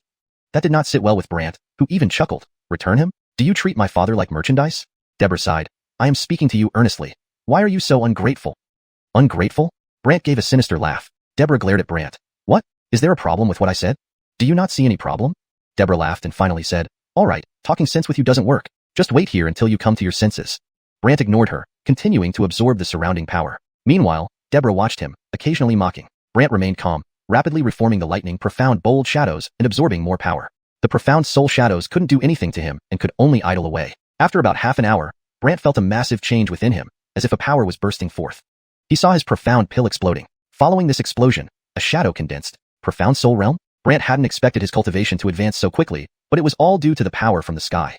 Moreover, there were hundreds of these shadows, hundreds of profound soul shadows. When these 100 profound soul shadows overlapped, they formed a gigantic red profound soul shadow, Gwillamy times more powerful than Brant's previous ones. Thus, when Brant's profound soul shadow appeared, wielding a black dragon sword, the black dragon instantly injured everyone's profound soul shadows nearby. Screams echoed as their shadows retreated into the stone statues. Seeing the huge red profound soul shadow hovering behind Brant, everyone stood stunned. Someone stammered, Is this real? Scary. Clearly frightened, and Deborah, enraged, yelled at everyone. What are you staring at? Attack. No one dared. Brant's burst of power was too terrifying. Someone even said awkwardly, well, we really can't. With that, they huddled inside the stone statues, whispering among themselves and thinking of nothing else. Deborah was furious. She had gone through great lengths to lure Brant here, hoping to use their combined power to take him down. But in the end, Brant remained unharmed, enraging Deborah immensely. Brant continued devouring the power. Furthermore, Brant stared at the giant statue in Deborah's direction. Thank you for this. Deborah angrily retorted. Thank me? Yes, thank you.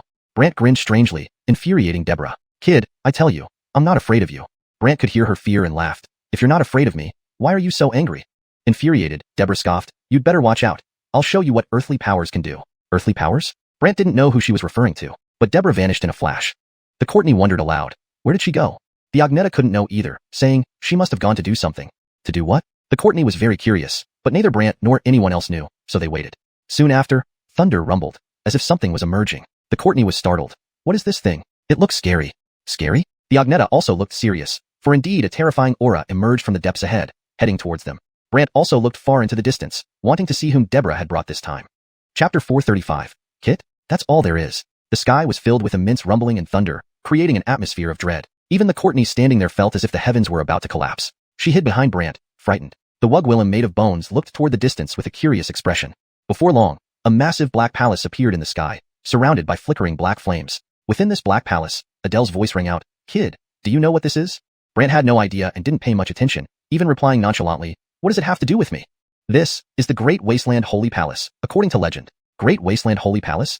Brant had no clue where this place was but remarked, regardless of what kind of palace it is today, you have nowhere to run. Haha, nowhere to run? Brant, you are too confident. Adele laughed incessantly.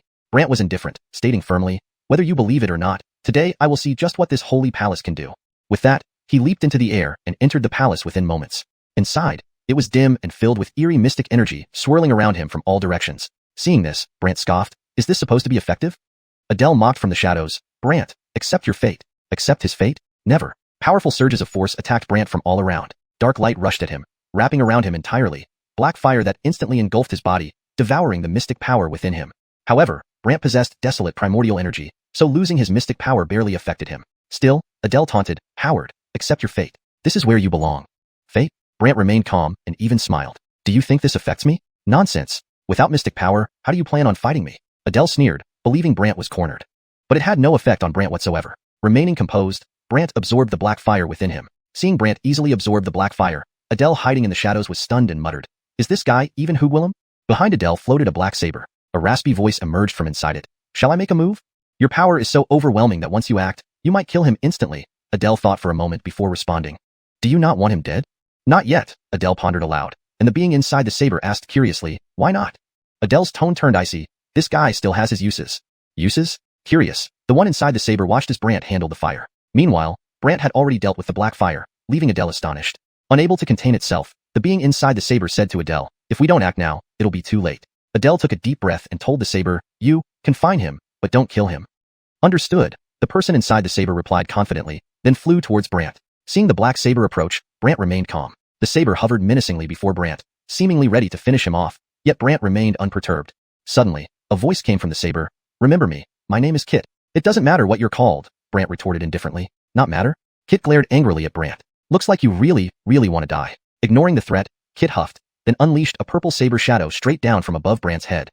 The power was immense, seeming to be able to split Brant's entire body in half at any moment. Brant activated his Thunder Mystic Bold Shadow, blocking the attack. When the saber shadow was blocked, the person inside was startled and puzzled. How could you withstand such a powerful strike? Why would I care if I'm hurt? Brant replied calmly. They naturally wanted Brant to be hurt, growing more sinister. Eventually, they concluded, I underestimated you. You've done more than just underestimate me. Brant grinned cryptically, then lunged forward, grabbing the saber. A snort came from within the saber. Overestimating yourself? Thinking they could easily repel Brant using their own power, they found it surprising when Brant remained unaffected. Despite the saber's relentless attacks, Brant remained composed. So, are you going to continue? Brant smirked. Infuriated, the one inside the saber hurriedly asked Adele, I need to unleash more power. I hope he can withstand it. Realizing Kit couldn't handle Brant, Adele felt urgency but was pressured to respond. Adele exhaled deeply, staring at the saber. Fine, seriously injure him. Immediately following the Comgwillimed, a violent surge of power erupted from the saber, aimed at Brant. Boom, boom, boom. Brant was shaken multiple times and flung away. Despite this, his powerful mystic energy and flesh allowed him to stand unharmed. Not much of anything. Not much? The saber was astonished, struggling to believe it and becoming increasingly enraged. That was just the beginning. Next, you'll understand what true terrifying immortal slaying arts are. Instantly, countless saber shadows materialized around Brant, layering over each other and converging upon him. Thud, thud, thud. These saber shadows struck Brant's resilient body without affecting him. Instead, they pierced through his body and heavily impacted his mystic soul. His mystic soul endured countless strikes by these saber shadows. However, this had no significant effect on Brant. He recovered quickly and gazed at the saber ahead. If that's all you've got, then perhaps you should give up. Give up? Naturally unwilling, the being inside the saber roared, kill. The surroundings shifted, and Brant found himself floating amidst ruins filled with countless saber shadows. Those saber shadows surged into Brant's body, infused with some kind of will. Additionally, Brant's mystic soul encountered strange voices. Hugwillem body, daring to challenge immortality. Courting death. Die. Cursed Hugwillems. As the voices grew stronger, Brant's mystic soul reeled from constant assaults. Chapter 436, A Power to Destroy Heaven and Earth? The person inside the Kit thought Brant couldn't hold on, immediately mocking around Brant's spirit soul. Kid, see that? This is the difference between you and an immortal. Note, I have translated Xuanhuan as spirit soul to maintain fluency in English while conveying the original meaning. The term, Xianxia, has been replaced for better readability. The difference between me and an immortal? Brant was not bothered, and he even asked, do you think this will work on me? Whether it works or not, just try and you'll know, the person in the Kit mocked, still finding Brant absurd. Brant wasn't courteous either. He promptly opened the immortal heaven tomb, letting those old fellows cast the soul control formation. Thus, Brant's Xuanhun remained unaffected, and those blade shadows could only attack into thin air. The person within the Kit felt depressed and told this to Ivan, who reacted with disbelief. What? A group of old guys? Yes, these old men don't look ordinary at all, the person inside the saber oddly replied. Where did they come from? From a vortex. They appeared suddenly and looked quite formidable, the person hesitated and explained. Ivan was shocked. She almost couldn't believe it. Could it be? He really has something to do with the Immortal Heaven Tomb? Immortal Heaven Tomb? What does that mean? The person inside the saber was confused, eager to understand what happened. Ivan pondered for a while and then said, it's rumored that the Immortal Heaven Tomb hides the Xuanhun of Gwillemy powerful beings, but it's just hearsay. No one has seen it. The person inside the saber was alarmed. How could that be? Isn't it true that only the Tomb Aaron has the qualification to open the Immortal Heaven Tomb? Tomb Caitlin? Ivan hesitated. But what if this guy is that Tomb Aaron? This statement utterly frightened the Kit, because the Immortal Heaven Tomb's Aaron was an extremely fearsome existence in the Great Desolate. Even if an immortal descended from the celestial realm, they would have to show deference to this Tomb Aaron. However, there was only one Tomb Aaron, not multiple. It seemed more likely that Brant, being in the Xuanhun realm, wouldn't qualify. Therefore, the person inside the saber replied oddly, but the Tomb Aaron has always been just one person. Ivan shook her head and responded, it's not that simple. What should we do now? The person inside the saber worried deeply, fearing that Brant might indeed be the Tomb Aaron. Ivan knew this approach was futile, so she said, no matter who he is, we must keep him here. The person inside the saber was dispirited. But I've used all my tricks, yet I can't get rid of him. Hearing this, Ivan became even more anxious. Not even the power within the palace? The person inside the saber shook his head. No, completely ineffective. Ivan looked serious, Activate the link between the palace and the celestial realm. Let the powers from the celestial realm descend one by one onto him. I'm afraid even those powers won't affect him. The person inside the saber hesitantly replied. Ivan frowned. Let me try to communicate with him. Then, Ivan communicated with Brant. Kid, what's your connection with the Immortal Heaven Tomb? Brant smiled towards the darkness. Why? Are you interested in the Immortal Heaven Tomb too? Nonsense. The Immortal Heaven Tomb is no simple place. And you, summoning so Guillermo Xianxun, surely you come from the Immortal Heaven Tomb, along with that stone coffin? Ivan analyzed point by point. Brant laughed. Afraid? Ivan indeed feared the Immortal Heaven Tomb, so she proposed to Brant, actually, we can cooperate. Cooperate? Yes, I will return your father to you. Ivan compromised. Brant laughed. He doesn't want you to give him back. But he needs me to awaken fully, Ivan firmly stated. Brant retorted, after capturing you, I'll naturally ask you about it. Ivan didn't understand. Why are you pursuing me so relentlessly? Is it not for your father? Brant explained, yes, but you also harmed my mother. So, you should understand what I mean. Ivan looked grim. Seems like it's for your mother?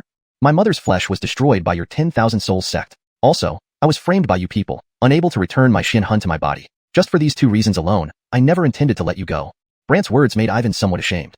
Furthermore, Ivan defended herself. Back then, it was a misunderstanding. Oh, a misunderstanding? Can this be resolved with just a word? Brant sneered. Ivan anxiously said, Kid, I'm trying to reason with you. So what? Ivan gritted her teeth in anger. You better not push me otherwise. You'll know how complex the 10,000 souls sect can be. Brant wasn't fazed and even replied, have I ever been so easily destroyed? Seeing Brant's determination unwavering, Ivan had no choice but to tell the kid, looks like we cannot negotiate. We can only kill him with all our strength. All-out attack? The kid was depressed because he had tried every trick available without success. He sighed, I'm out of options. I'm going to activate the ultimate power of the great desolate Holy Garth and the celestial realm. Ultimate power? The kid was frightened. Can't do that. The Holy Land will be destroyed. The Holy Land can be rebuilt. But what use is it if we're all gone? Ivan's words left the person inside the saber speechless. Following Ivan's comguillimed, a force emerged, and Brant disappeared from the palace, reappearing in the Holy Garth. Only now, numerous light beams connected to the sky all over the Holy Garth. The Courtney was stunned, looking at the distance and muttering as she stared at those beams of light in the sky. What are those? The Agneta felt something powerful was about to explode, becoming grave. Maybe, the heavens are about to change. Change? The Courtney didn't understand what it meant, so she asked Brant, Big brother, what's happening? Brant naturally didn't know, but the Agneta looked up at the beams of light in the sky with an odd expression. Looks like things are more complicated than imagined. More complicated? Curious, Brant lifted his head and gazed upward. Suddenly, a terrifying force in the sky crashed into those pillars, and then each pillar erupted with a horrifying power. Boom, boom, boom. Various spatial distortions occurred on the scene. The Agneta was taken aback. Inside, a whirlpool suddenly appeared on the Agneta's coffin, sucking Brant and the Courtney inside. Outside, everything grew dim, as if those forces were directly destroying heaven and earth. In the palace, Ivan was satisfied. Dead this time? The person inside the kit hesitated. Is this feasible? How could it not be? Ivan was confident. Don't worry, it's done. But the person inside the kit felt something strange and glanced around. Yet, I feel like there are still some presences. Is there? Ivan curiously questioned. Note, Xuanhun should be kept consistent if it refers to soul or spirit. Here, I translated it directly as written, assuming its specific context in the novel. Hashtag chapter 437. Ancient Amber? A floating island. The person inside the immortal slaying blade faintly sensed something and murmured, yes, it's there. Kimber stood at the palace entrance, looking down into the depths below, searching for something. Then, a white coffin made of bone appeared, glowing with a pale light. Seeing the bone coffin, Kimber widened her eyes in shock. How is this possible? How is this thing still here? The person inside the immortal slaying blade was also dumbfounded, revealing an expression of disbelief. How can this be? At that moment, the bone coffin flew up from below, quickly arriving at the palace entrance. Brant suddenly appeared, smiling at both the figure and the blade. You too. The power you just unleashed was truly immense, turning everything into an abyss. Faced with Brant's mockery, the black shadow representing Kimber silently retreated, disappearing into the darkness, but her voice remained, filled with anger. Howard, do you think I'm afraid of you?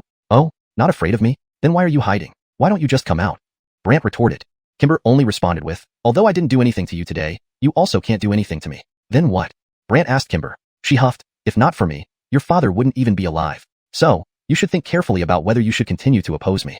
Brant laughed. Seeing Brant laugh, Kimber was confused and asked oddly, Howard, what are you laughing at? I'm laughing because you really think I can't do anything to you? Brant asked back. Kimber believed Brant couldn't do much, even despising him. Don't waste your effort. It's useless. Brant instructed the Agneta and the Courtney to wait here while he ventured deeper into the shadows. The blade was frightened and dared not stop Brant. The Courtney, curious, asked, do you think Big Brother can deal with him this time? The Agneta replied, in the explosion earlier, Guillermo terrifying forces from the abyss were absorbed by him. What? Absorbed by him? The Courtney exclaimed in surprise, and the Agneta affirmed, yes. The Courtney became hopeful, but could only wait helplessly as she couldn't see the situation. Meanwhile, hidden in the dark, Kimber thought she had concealed herself well, only for Brant to suddenly appear. She was taken aback. How did your speed become so fast? Brant smiled, not only faster, but also stronger. Stronger? Kimber wanted to know what Brant meant. At that moment, Brant gave a sinister smile, and lightning formed a giant dome, trapping Kimber. Kimber froze. She never expected to be trapped. So, how about now? Will you yield? Brant asked Kimber, who looked terrible, glaring fiercely at him before finally saying, Howard, do you really think you can defeat me like this? Brant smiled again. Why don't we try and find out? He increased his strength, adding the power of wasteland origin, causing Kimber to feel uncomfortable all over, her entire soul trembling. But she endured. Howard, listen to me. If you offend me, you will offend the heavenly realm behind me. Does it matter to me whether or not I offend you? Do you think I want your father's blood? Ridiculous. That's the wish of the people in the heavenly realm. Besides, you also have immortal blood, and you must accept the punishment of the heavenly realm. Punishment from the heavenly realm? Brant didn't bother to take it seriously and even said, you'd better save such words for others later. Do you really think I'm joking with you? The other side fumed. Brant ignored her raving and instead calmed himself, continuing to increase his strength. Kimber felt more and more discomfort until she finally dissipated completely. Gone? Brant frowned but noticed a black bead on the ground, inside which was a shadow. Seeing the shadow, Brant realized it was Kimber, but now she was frozen, like being preserved in amber. Confused, Brant wondered, how did this happen? With no one to explain, Brant went out and found the immortal slaying blade, which seemed unsure of what to do. Until Brant appeared, looking at it, do you want to live or die? She? The other party asked, concerned about Kimber. Brant showed the bead. She turned into this. The immortal slaying blade was stunned. Back to her original form? Original form? Yes, she originally transformed from a butterfly within ancient amber. The immortal slaying blade was worried Brant might destroy it. Ancient amber butterfly? Brant grew solemn, looking at the bead in his hand. The immortal slaying blade then added, probably the Caitlin caused this transformation. Caitlin? Brant scrutinized. What Aaron? The Farron of the sacred grounds. We are both his blade and amber, explained the immortal slaying blade. Brant was even more puzzled. Farron? Yes, all our missions are arranged by the Farron. Hearing this, Brant questioned strangely, so, my father's incident has something to do with him? The immortal slaying blade nodded quietly, yes. Brant took a deep breath, then, to awaken my father, I need to find this Farron? Yes, the immortal slaying blade agreed, not daring to resist. Brant understood and looked at the immortal slaying blade. I don't want to destroy you, but I need your cooperation. Cooperate, definitely cooperate, it replied, realizing it had no choice but to comply after seeing what happened to Kimber. But Brant wasn't convinced and directly controlled it using a technique to control spirits, making it lead him to the Farron. Upon seeing the amber in Brant's hand, the Agneta remarked, this is not ordinary. Not ordinary? Brant was curious if she knew it, so he asked, are you familiar with this? The Agneta affirmed, yes, I've seen quite a few of these things before. Quite a few. Brant was even more surprised. The Agneta struggled to remember where she had seen them, while Brant allowed the immortal slaying blade to continue leading the way. On the journey, the Agneta tried hard to recall, and the Courtney eagerly awaited their destination. After several hours, they passed through the sacred grounds and arrived at a small floating island. This island floated in the sky, surrounded by a black barrier that obscured its interior. The immortal slaying blade hesitantly said, it's inside. Brant inspected but couldn't see through the barrier, so he gathered his strength to break it. However, as Brant approached, a powerful force from the barrier repelled him, preventing him from getting closer. The immortal slaying blade awkwardly said, strangers can't get close to this place. Chapter 438. Is this his grave? Stranger? The Courtney started to feel uneasy. Doesn't that mean we can't go in? Can't go in? This wasn't going to be a problem for Brant. Brant even came back to the barrier. Using his bare hands, touched it, then fell into deep thought. This power, it's somewhat different. Upon contact, Brant felt an icy chill spread throughout his body. If he tried to forcefully shake it, it would easily rebound. Moreover, a sudden ancient voice came from within the barrier. This place welcomes no one. Go back where you came from. Brant held up the amber. Then you should tell me why you're targeting us, right? The person inside immediately grew puzzled. You actually subdued Jamar? Exactly, but all this was at your Comgwillimt, wasn't it? Brant asked. Correct. I just wanted to see what kind of apprentice that Wugwillim chose, the other party sneered. Brant froze in surprise. You know my Aaron? What else? Why would I let the Xuanhun sect trouble you if I weren't bored? The other party laughed maliciously. Brant immediately showed displeasure. Do you think killing is a trivial matter? In response, the other person said, in my eyes, everything is. Brant was stunned. What? Everything? Yes, in my eyes, everything is trivial. Any problem with that? The other party retorted sarcastically, while Brant naturally didn't like it. Well, that's very embarrassing. How? Upset? Well, I suggest you give up. After all, your Aaron, who happens to be my junior sister, might not be a match for me. Brant grew suspicious. Your junior sister? Right, she and I once entered Huasian Palace. How about that? Didn't she tell you? But that's understandable. She likes to go solo, the other party scoffed. Ignoring these remarks, Brant instead began absorbing the barrier before him. However, the person inside warned him. You'd better not think of breaking my barrier, because it grows stronger when faced with greater strength. Stronger when faced with strength? Brant refused to believe it. Closing his eyes, he joined the old sages of Changxing Danimu in studying the issue. Unfortunately, those people directed Brant to the 11th level. 11th level? After some thought, Qinshang's spirit entered the 11th level of the Changxing Danimu tomb. In the past, he could only stay on the 10th level, unable to ascend. But now, he could. Moreover, on the 11th level, Brant saw a floating book. A book? What was this? Brant found it fascinating and walked over, grabbing the book. Subsequently, various contents poured into his mind. Breaking Mystic Palm? Breaking Mystic Palm was a palm technique capable of breaking any protective layer formed by mystic powers. Even barriers or formations couldn't withstand it. Furthermore, the palm technique could store energy and even stack thousands of palms together. Feeling its incredible potential, Brant returned to the other levels to ask how they knew something was on the 11th level. Andreas gave an awkward smile. Actually, this thing was mentioned by that previous Wugwillem. Brant was stunned. My Erin mentioned it? Yes, she knew that someday you'd encounter the Farron of Dahuang's Sacred Garth, whose strongest skill is creating barriers. That's why she said the item on the 11th level would suit you perfectly. Brant was surprised. He hadn't expected his Erin to have predicted this as well. He became quite baffled, wondering what his Erin had been planning all along. Nevertheless, Brant had at least Erin the skill, so he composed himself, left the tomb, and returned to his physical form. When Brant opened his eyes, he looked at the barrier before him and said, "Let's test the power of this palm strike." He stepped back, gathered clouds of mist with his right hand, and the person inside laughed. "Howard, I told you, the more force you use, the stronger it becomes." Without a word, Brant struck out with his palm. That single palm strike pierced through the barrier, which quickly repaired itself. However, the person inside was astonished. It actually broke through? Brant smiled. Seems this barrier isn't invincible after all. Naturally, the person inside was unsatisfied and continued to ridicule. "So what? You still can't break it?" Shaking his head, Brant replied, "Not impossible, just because I only used one palm strike." "One palm strike? What, do you have more palms?" The other party laughed, while Brant gave a mysterious smile. "Let me show you." The other party was eager, even boasting. "Then let me show you what truly unbreakable means." Brant remained silent, stretching out his right palm and gradually concentrating power. After about half an hour, hundreds of palm strikes had gathered on his palm. Smiling again, Brant unleashed hundreds of palm strikes simultaneously. Boom! Hundreds of strikes heavily hit the barrier, creating a large hole. The Courtney cheered. "Great, wonderful." Even the white-boned Wugwillem was amazed. But the person inside was shocked. "What kind of palm technique is this? My Erin passed it to me to counteract you." Now displeased, the other party cursed. "Damn it! Your Erin must be sick. Did she plan this?" Brant didn't bother with further talk, leading the Courtney and the white-boned Wugwillem inside. There, they saw a grave surrounded by countless black stones, making it look quite significant. "What kind of thing is this?" the Courtney asked suspiciously, while the white-boned Wugwillem was equally curious. Brant remained calm. "Are you lying inside there?" The voice from inside was cold. "Howard, you've proved yourself, but now that you're here, do you think you'll get away easily?" Listening to the source of the voice, Brant gazed at the black stones before him. "Do you think these can stop me?" "Of course they can." Brant gathered another palm strike, but waited even longer. Inside, the person cursed under their breath. "I don't believe you can shatter this." Moments later, Brant's palm strike landed heavily on the stones. Boom, boom, boom. All the stones were shattered, looking frightening, but Brant remained calm. Inside, there was a massive black stone coffin. Moreover, Gwillemy skeletons around stood up, forming a skeletal army surrounding Brant and the others. Simultaneously, a voice emerged from within the black stone coffin. "Little guy, you truly impress me." "Don't get too cocky." Brant replied icily. The other party sneered. "Don't be too proud. To me, you're still weak and can't harm me at all." Brant said, "I broke the barrier and destroyed the tomb. I can definitely shatter your coffin." "Ridiculous." The other party jeered, continuing to mock. Chapter 439. The Mysterious Little White Bone. Seeing that the other party did not believe him, Brant had no choice but to continue concentrating strength in his palm. The Farron inside obviously did not want to give Brant a chance and immediately issued a calm Gwillemding voice. "Protectors, come!" Before long, a group of protectors appeared from all directions. They surrounded Brant and his companions. However, these people wore bizarre beast masks and black robes, looking far from ordinary. The Courtney attempted to attack them, only to find that her water was dispersed by them upon contact. This left her startled, a bit scary. The white-bone Wugwillem also tried, finding her attacks ineffective against them. Curious, Brant looked around at the people, while the Farron mocked, "Little one, don't look anymore. Even if your Aaron came, he wouldn't be their match." "Oh, really? Nonsense. These are my guards, my loyal followers. No one can stand against them." "Guards? Loyal followers?" Brant felt strange, but he remained calm, even smiling. "Enough talk. Let's get practical." "Practical?" The other party didn't understand Brant's meaning. Then the shadow soul behind Brant appeared, wielding the black dragon sword to deal with those around them. Under the Farron's Congwillemd, they engaged Brant's black dragon sword, while Brant seized the moment to continue focusing his palm technique. The Farron naturally wanted to interrupt, and thus, with a single thought, a person rushed out from the crowd, brandishing a sharp sword towards Brant. But Brant's body was already indestructible.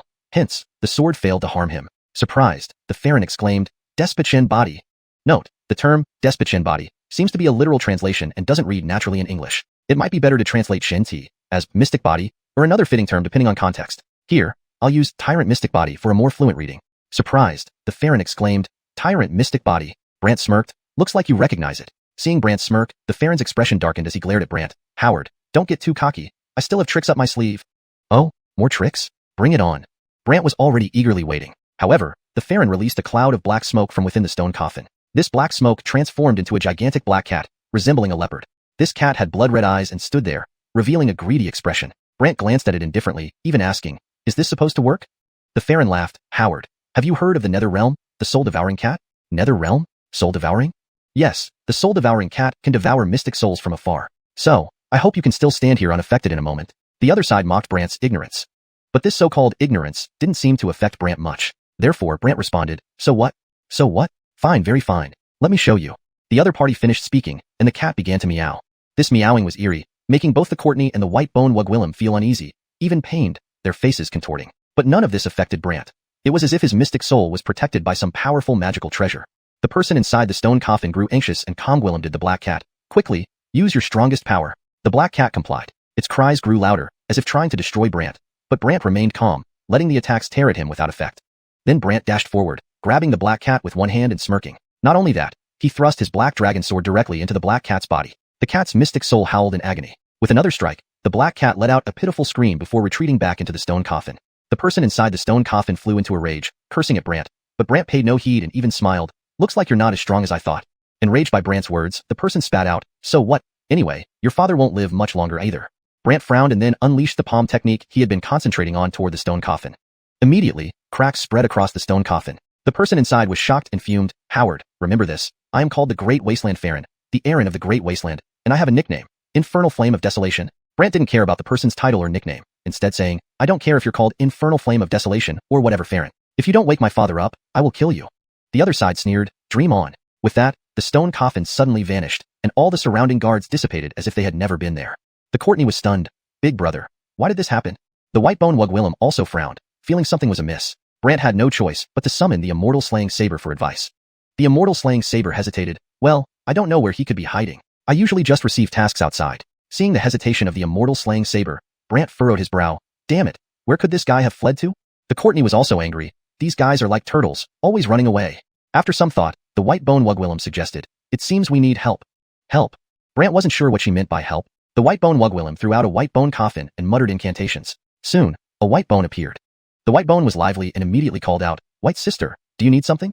I need your help, said the white-bone Wugwillem, to which the white bone replied in surprise, what kind of help, white sister? After some thought, the white-bone Wugwillem looked at Brant. You tell it. Brant curiously observed the small creature. The Courtney was excited. You're so cute. The small creature was confused, not understanding what cute meant. Little miss, what is cute? The Courtney was taken aback. Brant found the creature seemed not very intelligent. However, the white-bone Wugwillem urged them, don't just chat, hurry up and find him. Brant explained about the Farron, but the creature needed a scent trace. Brant pointed to the place they had fought. The small creature lay down and rolled around while the Courtney wondered aloud, what is this thing doing?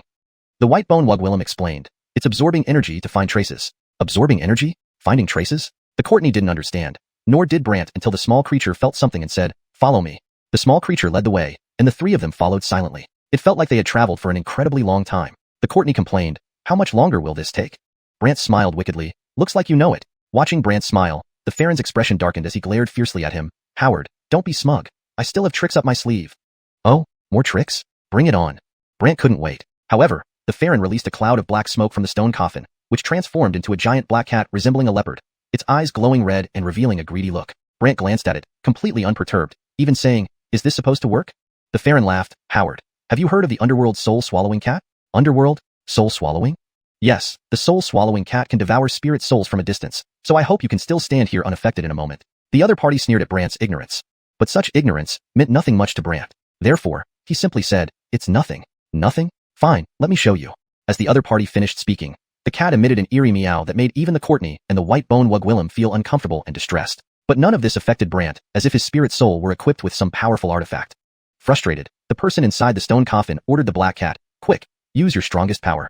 The black cat obediently complied, increasing the intensity of its sounds, seemingly trying to destroy Brant. Yet Brant remained composed, letting the attacks do their worst. In one swift move, Brant approached the black cat with an enigmatic smile and grabbed it. Not only that, he thrust his black dragon sword directly into the black cat's body, making it scream. With another strike, the black cat screamed in agony and returned to the stone coffin.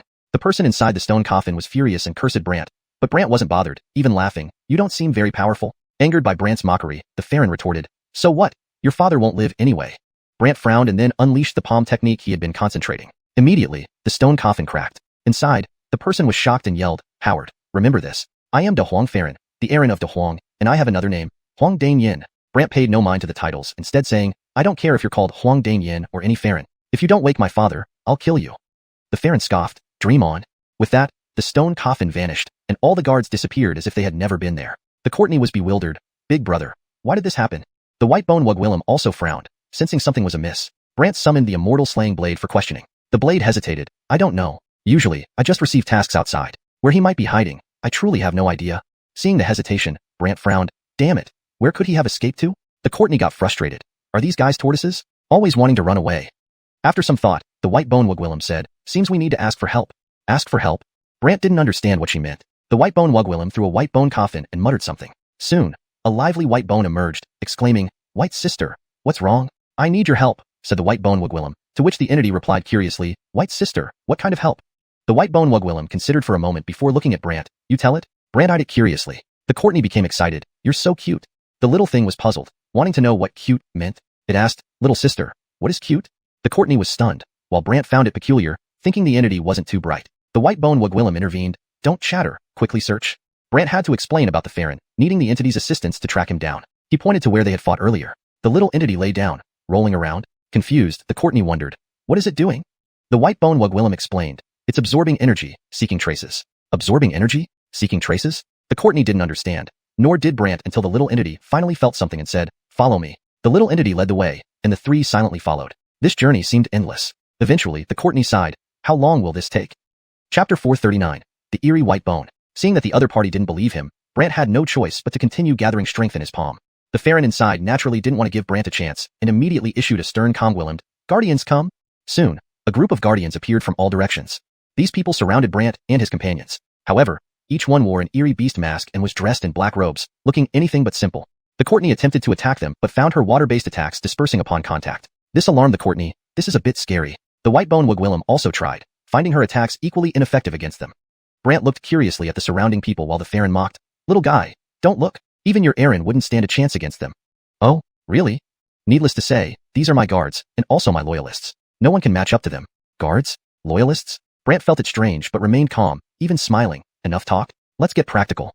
Practical? The other side was unsure of what Brant meant. Behind Brant, the dark soul shadow appeared, wielding the black dragon sword against those around. Under the Farron's command, each one fought against Brant's black dragon sword. While Brant seized the moment to continue gathering power in his palm, the Farron intended to interrupt. With a thought, someone rushed out from the crowd with a sharp sword aimed at Brant.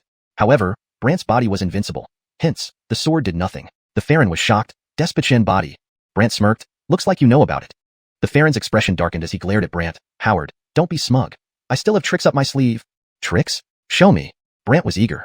Instead, the Farron released a cloud of black smoke from the stone coffin, which transformed into a gigantic black cat resembling a leopard. The cat stood with blood-red eyes, its gaze greedy. Brant glanced, indifferent, even saying, will this work? The Farron laughed. Howard, have you heard of the underworld soul-swallowing cat? Underworld? Soul-swallowing? Right, the soul-swallowing cat can devour souls from afar. Hope you can still stand your ground without being affected. The Farron mocked Brant's perceived ignorance. But this ignorance didn't faze Brant. He replied, nothing special. Nothing special? Fine, very fine. Let me show you, said the Farron. The cat then let out a strange meow. Its sound was so bizarre that even the Courtney and the white bone Wugwillem were in agony. Yet Brant remained unaffected, as if his soul was protected by a powerful artifact. The person inside the coffin grew anxious, ordering the black cat, hurry, use your strongest power. The obedient cat increased its volume, seemingly trying to destroy Brant. But Brant remained calm, letting the attacks batter him. Suddenly, Brant charged at the black cat, grabbing it with a smirk, then impaled it with the black dragon sword. The black cat screamed as its soul cried out. With another strike, Brant sent it back into the stone coffin. Inside, the person fumed and cursed Brant, but Brant retorted, you don't seem too powerful. Enraged, the Farron remarked, doesn't matter. Your father won't survive anyway. Brant frowned, unleashing a condensed palm strike towards the coffin. It cracked instantly. Inside, the person yelled, remember this, Casper. I am the Farron of Dehuang, ruler of Dehuang, also known as Huang Danyan. Brant ignored his title, stating, I don't care if you're Huang Danyan or any holy lord. Wake up my father, or I will kill you. The Farron sneered, dream on. Immediately after, the stone coffin disappeared along with all the guards, as if they never existed. The Courtney was puzzled. Big brother, what just happened? The white bone Wugwillem furrowed her brows, feeling something was off. Brant called forth the immortal slaying saber for help. The immortal slaying saber hesitantly replied, I don't know where he is. I usually stay outside for tasks and don't know specifics. Brant frowned. Damn it, where could he have gone? The Courtney was frustrated. Are they turtles? Always running away. The white bone Wugwillem pondered. We need to ask for help. Ask for help? Brant was confused. The white bone Wugwillem summoned a white bone coffin and muttered incantations. Soon, a lively skeleton appeared, asking, White sister, what do you need? I need your help, she responded, and the skeleton asked curiously, with what? She gestured to Brant. Tell him yourself. Brant sized up the skeleton. The Courtney excitedly exclaimed, "You're so cute." The small creature was puzzled. "What is cute?" Brant explained the situation, needing its scent trail. He pointed to the battle area. The small creature wriggled around, confusing the Courtney. "What's it doing?" "It's absorbing energy to find traces," the white-boned Wugwillem explained. They watched the small creature lead them. After a while, it finally sensed something and said, "Follow me." They followed silently, traveling for what felt like ages. The Courtney grumbled, "When will we arrive?" Chapter 440, Flying Fish? The small skeleton didn't say anything. It just continued leading the way. The white-boned Wugwillem, however, said calmly, "Let's go. We'll find something." The Courtney could only follow silently. Days went by like this, and then something unexpected happened. They arrived at a sea of clouds. Clouds were everywhere, like an ocean. Everyone was curious about what these clouds were. The small skeleton told everyone, "He is in there." In there? But all they saw was a cloud sea where spiritual senses couldn't penetrate. Thus, Brant decided to explore inside. Once inside, everything changed again. The small skeleton also said helplessly, "I can't sense him here anymore." "Can't sense?" The white-boned Wugwillem looked at Brant and others. "The fog here interferes strongly. We may have to rely on ourselves." Brant reassured, "Don't worry, leave the rest to me." The white-boned Wugwillem wondered how Brant would proceed, as did the Courtney, who looked at Brant expectantly. Brant immediately launched 100 mystical soul shadows which spread out like duplicates. Seeing these mystical soul shadows, the Courtney was amazed, even a bit surprised. "So Gwillemy?" The white-boned Wugwillem found it equally wondrous. After about half an hour, Brant frowned. "This cloud sea is vast." The Courtney exclaimed, "Doesn't that mean we won't be able to find him?" The white-boned Wugwillem realized the seriousness of the problem. However, Brant remained calm, saying, "We'll wait." Hours later, Brant retracted all the mystical soul shadows, then said, "Let's go." The Courtney thought Brant had found him and was overjoyed. Yet, after following Brant for a while, they arrived at a pond. By the side of the pond sat an old Gwillem fishing. Wearing a black leather suit with a bamboo hat, he sat still, holding a fishing rod. An old Gwillem fishing? Why? The Courtney wondered aloud. A fishing old Gwillem? The white-boned Wugwillem suspected. If someone is here, it must be significant. Brant asked the fisher Gwillem, "Who are you?" The fisher Gwillem replied calmly, "You come here and ask me who I am? Isn't that superfluous?" "Superfluous?" "Absolutely," the fisher Gwillem confirmed confidently, but Brant laughed. "I'm looking for someone, and this person came here." But the fisher Gwillem said, "No one but me here." Brant shook his head. "Unless you're part of his group?" The fisher Gwillem suddenly laughed. Seeing him laugh, the Courtney immediately blurted out, "Yes, it's you. It must be you." The fisher Gwillem remained silent. The Courtney turned to Brant, "Big brother. It must be him." Brant nodded, "I know." Curious to see how Brant would deal with this old Gwillem, she listened closely. But the fisher Gwillem warned them, "Strangers are not welcome here. So, best not anger me or I'll feed you to the fish." Feed to the fish? The Courtney naturally protested while Brant was unfazed. Immediately, countless thunderbolts surrounded him. Using lightning technique, Brant attacked. Yet the fisher Gwillem remained unharmed, instead commenting, "This is because you provoked me." Suddenly, a large black fish appeared from the rod and flew into the air. Not only did it fly, it spat bubbles that shot towards Brant and the others. The white-boned Wugwillem sensed something unusual about the bubbles, so she yelled, "Retreat!" But the bubbles exploded immediately. Boom. Powerful forces sent everyone flying. The Courtney got up cursing. What kind of power was that? So uncomfortable. The white-boned Wugwillem felt disheartened. The small skeleton watched in bewilderment. But Brant stayed composed. "Fall back. Let me handle it." Everyone backed off, watching Brant's move. At this moment, Brant laughed and looked at the fisher Gwillem. "Do you really think this one fish can match me?" "You obviously can't withstand it," the fisher Gwillem said confidently. After thinking, Brant replied, "Fine, let me show you." The fisher Gwillem didn't understand. Brant leaped near the fish and pulled out a black stone. The stone immediately extracted the fish's soul. Seeing the fish's soul being absorbed, the fisher Gwillem was shocked, clearly not believing his eyes. The Courtney cheered, "Look, the stinky fish is gone."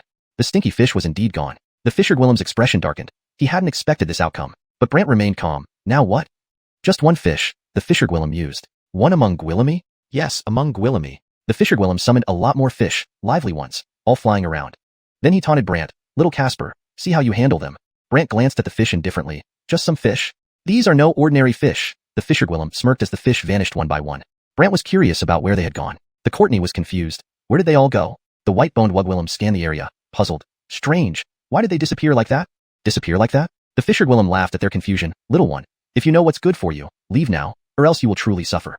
Truly suffer? Brant took it lightly, even smiling. Got it? Got it? The fisher Gwillem was curious about what Brant meant. At that moment, Brant quickly vanished from his original position. He discovered the fish within the cloud sea. These fish were growing bigger, as if absorbing some force. Bigger? How? The Courtney was dumbstruck, and the fisher Gwillem harumphed when exposed. "Rise!" The fish instantly flew up, looking formidable. However, Brant stated coolly, "It's futile." Then, Brant sucked away the mystical souls of each fish, leaving only lifeless bodies, utterly useless. Chapter 441. The Four Great Generals? The old fisher Gwillem's expression turned very grim. Instantly, a powerful aura burst from him as he flicked his fishing rod. The fishing line immediately transformed into an enormous net that quickly entangled Brant, restraining him entirely, making it seem like he could die at any moment. Seeing this scene, the Courtney became anxious and shouted, "Quickly release Big Brother." "Release? That was impossible. The old fisher Gwillem added, I said. Anyone who troubles me here will face only one outcome, death. After speaking, the old fisher Gwillem increased his strength, causing the web lines to constrict tightly, seemingly aiming to crush Brant's body. However, Brant's physical body was extraordinary. No matter how hard the old fisher Gwillem tried, he couldn't change the result. This made the old Gwillem inwardly puzzled. Strange. How is this possible? Observing the old fisher Gwillem's bewilderment, Brant asked, what now? Continue? The old fisher Gwillem, not expecting that despite all his efforts, Brant remained unscathed, didn't stop but stared at Brant and said, Howard, your death has just begun. Brant smiled. Oh, what tricks do you have up your sleeve? Bring them out. I'd like to see what you can do. Then watch closely. Don't blink. The old fisher Gwillem snorted and then gestured towards the sky. In the next moment, a pin appeared in the sky, radiating black light. With a wave of the old fisher Gwillem's hand, the pin descended, and he began drawing on Brant's body.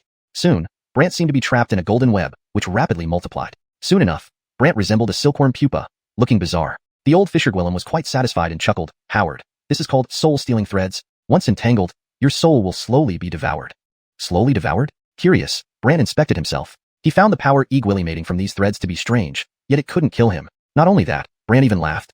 The old fisher Gwillem ignored Brant's laughter, believing his demise was certain. However, the Courtney was frightened and worried. Big brother, are you alright? Don't worry, nothing will happen, the bony Wugwillem confidently reassured her. Meanwhile, the old fisher Gwillem glanced at the Courtney and the bony Wugwillem and said, Now, it's your turn. The Courtney retorted, Old Gwillem, do you really think something happened to my big brother? Nonsense, this guy's time is up, the old fisher Gwillem firmly stated. The Courtney scoffed, you're just bragging. Nothing will happen to big brother. Ignoring the Courtney's words, the old fisher Gwillem attempted to make another move. Yet Brant interjected, you haven't resolved anything with me yet. Shocked by Brant's words, the old fisher Gwillem realized the golden web around Brant was gradually vanishing. Staring intently at Brant, he exclaimed, Howard, how did you do that? What do you think? Brant continued absorbing the power without explanation. Soon, the golden web completely vanished. Do you want another round? Brant asked. The old fisher Gwillem, never having witnessed such a scene before, could only respond, Howard, what do you want? Find someone. Who? Someone important, Brant described the sage Caitlin, assuming the old Gwillem would cooperate. Upon hearing this, the old fisher Gwillem's expression changed. I won't help you. What do you mean? He isn't an ordinary person. Moreover, I'm just a gatekeeper, the old fisher Gwillem explained. A gatekeeper? Brant laughed. Yes, just a gatekeeper, the old fisher Gwillem affirmed. Brant replied, all right, then tell me, how can I find him? After some thought, the old fisher Gwillem responded, continue walking straight ahead, and you'll reach a wondrous place. A wondrous place? Though unsure about the old Gwillem's intentions, Brant proceeded with the Courtney and others. But suddenly, the old fisher Gwillem disappeared. The Courtney grew suspicious. Big brother, I feel like he might have tricked us. If he tricked us, there's no benefit for him, Brant calmly reassured her. Yet the Courtney grew nervous. Big brother, really no danger? Yes, Brant continued walking. After a while, they reached a mountain where a fat Gwillem sat munching on something, dripping oil from his mouth. Laughing, the fat Gwillem greeted. Seems the old fisher Gwillem sent you 3 over. The old fisher Gwillem? The Courtney hadn't expected the stranger to mention the old fisher Gwillem and asked, and who are you? Smiling, he replied, I am one of the 4 great generals, and so is the old Gwillem. However, I'm not as easygoing as him. The 4 great generals? Curiosity piqued in the Courtney regarding the 4 great generals. But Brant interrupted. Enough talk. Tell me, what's the purpose of this mountain? And are you going to block our path? Grinning, the fat Gwillem introduced himself. I'm Gustav, meaning a very fat mountain. My task is to prevent anyone from passing. Unable to hold back her laughter, the Courtney remarked, Gustav, you expect us to believe that? Laughable. Seeing their disbelief, Gustav grinned. Really? If you don't believe me, come and try. Annoyed, the Courtney challenged. You think I dare not challenge you? Fine, let me show you. She released countless black fluids targeting the fat Gwillem. Suddenly, the fat Gwillem vanished, but the mountain started moving. It grew bigger and bigger, seeming like it would split the sky. Shocked, the Courtney stammered, Heavens, this thing can grow bigger? Brant remarked, regardless of how much it changes, there's only one outcome. What outcome? Curious, the Courtney watched as Brant focused on his palm technique. Unaware of what was happening, the fat Gwillem sneered. No matter how hard you try, the result will always be you getting suppressed by me. Saying this, the mountain soared, intending to crush Brant and the others within it. But Brant struck out. Inside the tower, they felt discomfort, though briefly. Still, the fat Gwillem laughed. Do you really think I fear you? Hearing this, Brant chuckled. How can you not be afraid of me? Nonsense, replied the fat Gwillem. He continued growing larger, his resistance becoming stronger, but Brant didn't cease focusing on his palm technique. Chapter 442. His power, beneficial to the mystic soul. Cameron inside the mountain was terrifying Brant. Little one, stop struggling. It's futile. No matter what power you use, it can't match me. As he spoke, the mountain grew larger, the pressure increasing, and a gray light began to emit. It felt as though in a blink, this mountain would crush anyone beneath it to death. But Brant remained calm, even replying calmly, don't waste time. It's futile. Futile? Immediately displeased, the other party huffed. I'll show you just how futile it is. Slowly, the mountain began to descend, nearly reaching them. Around the people, a gray mist trapped them, preventing any escape. The situation felt incredibly oppressive. The Courtney panicked, hastily shooting out her black fluid to resist the mountain. But no matter what she did, it was useless. The mountain's power was too immense. The bone Wigwillem tossed out a white coffin, which stood upright and expanded like a pillar, supporting the mountain. Thus, the mountain couldn't come down. Seeing the mountain halted, the bone Wigwillem sighed with relief, while the Courtney expressed amazement. This thing is so powerful. The bone Wigwillem knew its might, yet still said, it's nothing special. But the person inside the mountain became enraged, retorting with threats. What? You call this nothing? Afterward, brown light surrounded Brant and the bone Wigwillem, binding the latter immediately. However, Brant remained composed, even laughing slightly. Useless. Useless? The other party found this laughable, but Brant absorbed the force effortlessly, appearing completely unfazed. Startled, the other party asked, almost bewildered, why are you fine? Why shouldn't I be? Displeased, the other party huffed, very well, we'll see if you feel the same later. Brant was indifferent, but his opponent was fuming. The mountain prepared to descend again, intending to crush them. However, Brant had gathered immense power in his palm and then unleashed it. Bang! The mountain in the sky shattered into pieces. Split apart? Cameron within instantly leaped up, looking down at Brant sternly. Howard, you're unharmed? Why would I not be? Brant laughed. Is that so? Cameron glared coldly. This is just the beginning. Just the beginning? Brant wondered how the fatty planned to proceed, who turned icy, a strange smile forming. Little thing, don't rush, it's about to start. Suddenly, countless brown sandstorms from all directions enveloped Brant, seemingly intent on ending his life. But Brant stayed calm, saying, will it work? Ignoring Brant's disregard, the fatty huffed, Howard, I'll make you regret. Regret? Brant was unmoved. In the next moment, the sandstorms transformed Brant into a stone statue. But this wasn't the end. Within Brant's mystic soul area, countless brown lights appeared, and they saw the fatty's mystic soul standing before Brant's, mocking him. Howard, scared? This kind of power is useful to me? Brant's mystic soul sneered. Cameron taunted. These powers will slowly devour your mystic soul until you wish you were dead. Wish for death? Brant only smiled. What are you laughing at? Cameron stared intently at Brant, who replied mischievously, you'll see.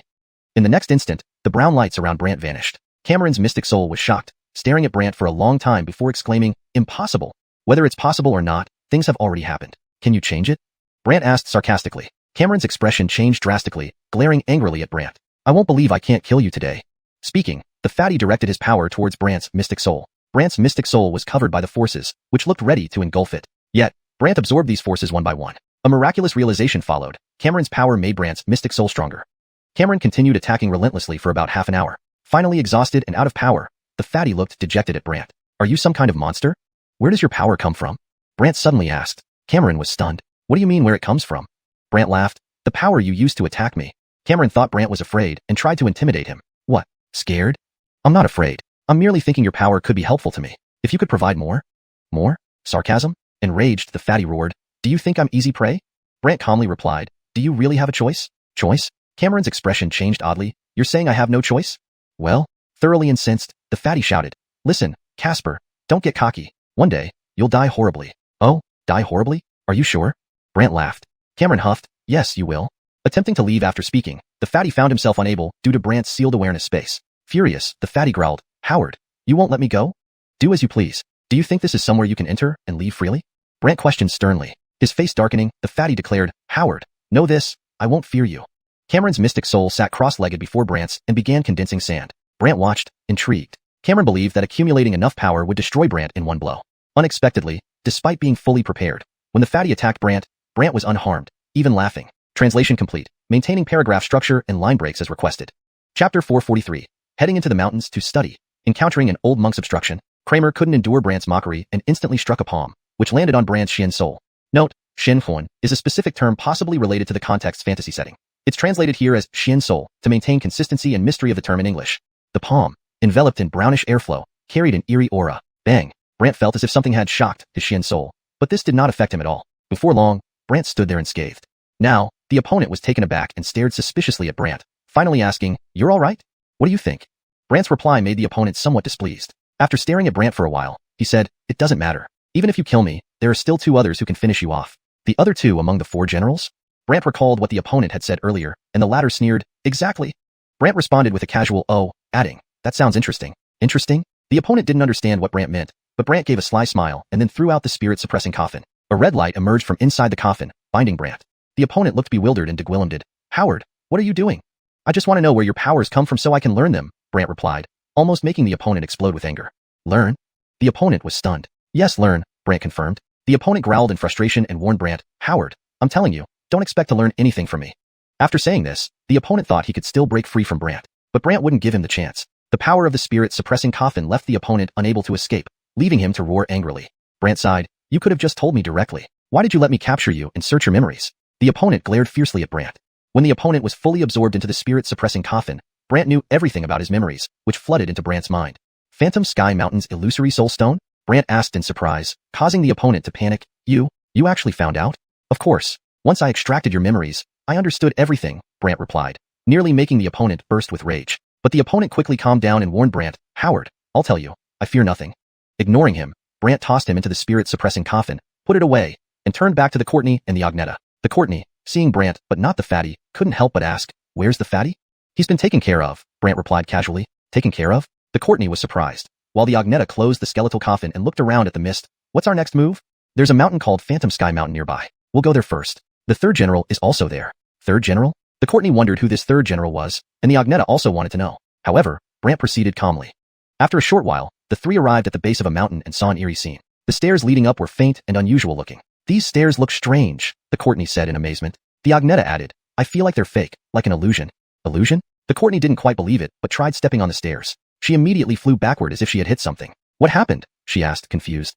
The Agnetta sighed, "It's definitely an illusion." "So it is?" The Courtney looked puzzled, raising her head in bewilderment. "Does that mean we can't go up?" Indeed, it did. The Agnetta looked to Brant, hoping he had a solution. He reassured them, "No worries, leave it to me." Without hesitation, Brant approached. At first, a force blocked him, but he absorbed the power and continued. Soon, he walked up the stairs unharmed. Seeing Brant unscathed, the Courtney hurried over and marveled at being able to walk on the stairs. The Agnetta followed suit. As they ascended, they saw the temple atop the mountain, where a monk in a golden kasaya faced away from them. The Courtney exclaimed, "There's a monk." The Agnetta watched the monk's silhouette and warned, "This monk isn't simple. Be cautious." Brant clearly sensed this complexity but was unperturbed, addressing the monk. "Are you Pu Wantian, one of the four generals?" Pu Wantian, whom Brant knew from the fatty's memories, sat there, replying, "Sir, I suggest you leave now." "Leave?" Brant responded, "I came here to find someone in the illusory soul stone of this mountain." The monk retorted, "Young Gwillem, your life belongs to you, but if you insist on risking it recklessly, no one can stop you." Recklessly? Yes. The illusory soul stone chooses its errand carefully. It took that fatty tens of thousands of years to gain its recognition. As for you, you will only be harmed, ultimately losing your Shin soul. Brant remained unruffled, replying, "That won't affect me." "It won't?" "Young Gwillem, you're too confident." The monk suddenly laughed. "I'll find it myself and deal with you afterward," Brant declared. The monk found this amusing, saying, "Young Gwillem, you are arrogant and overly confident. Arrogance and overconfidence lead to bad outcomes." Arrogance? Bad outcome?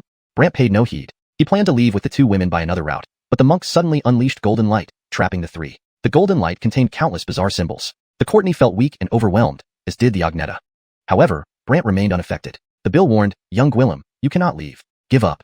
Give up? Impossible. Brant took a deep breath, placing his hand on the golden light. The symbols within rushed into his body.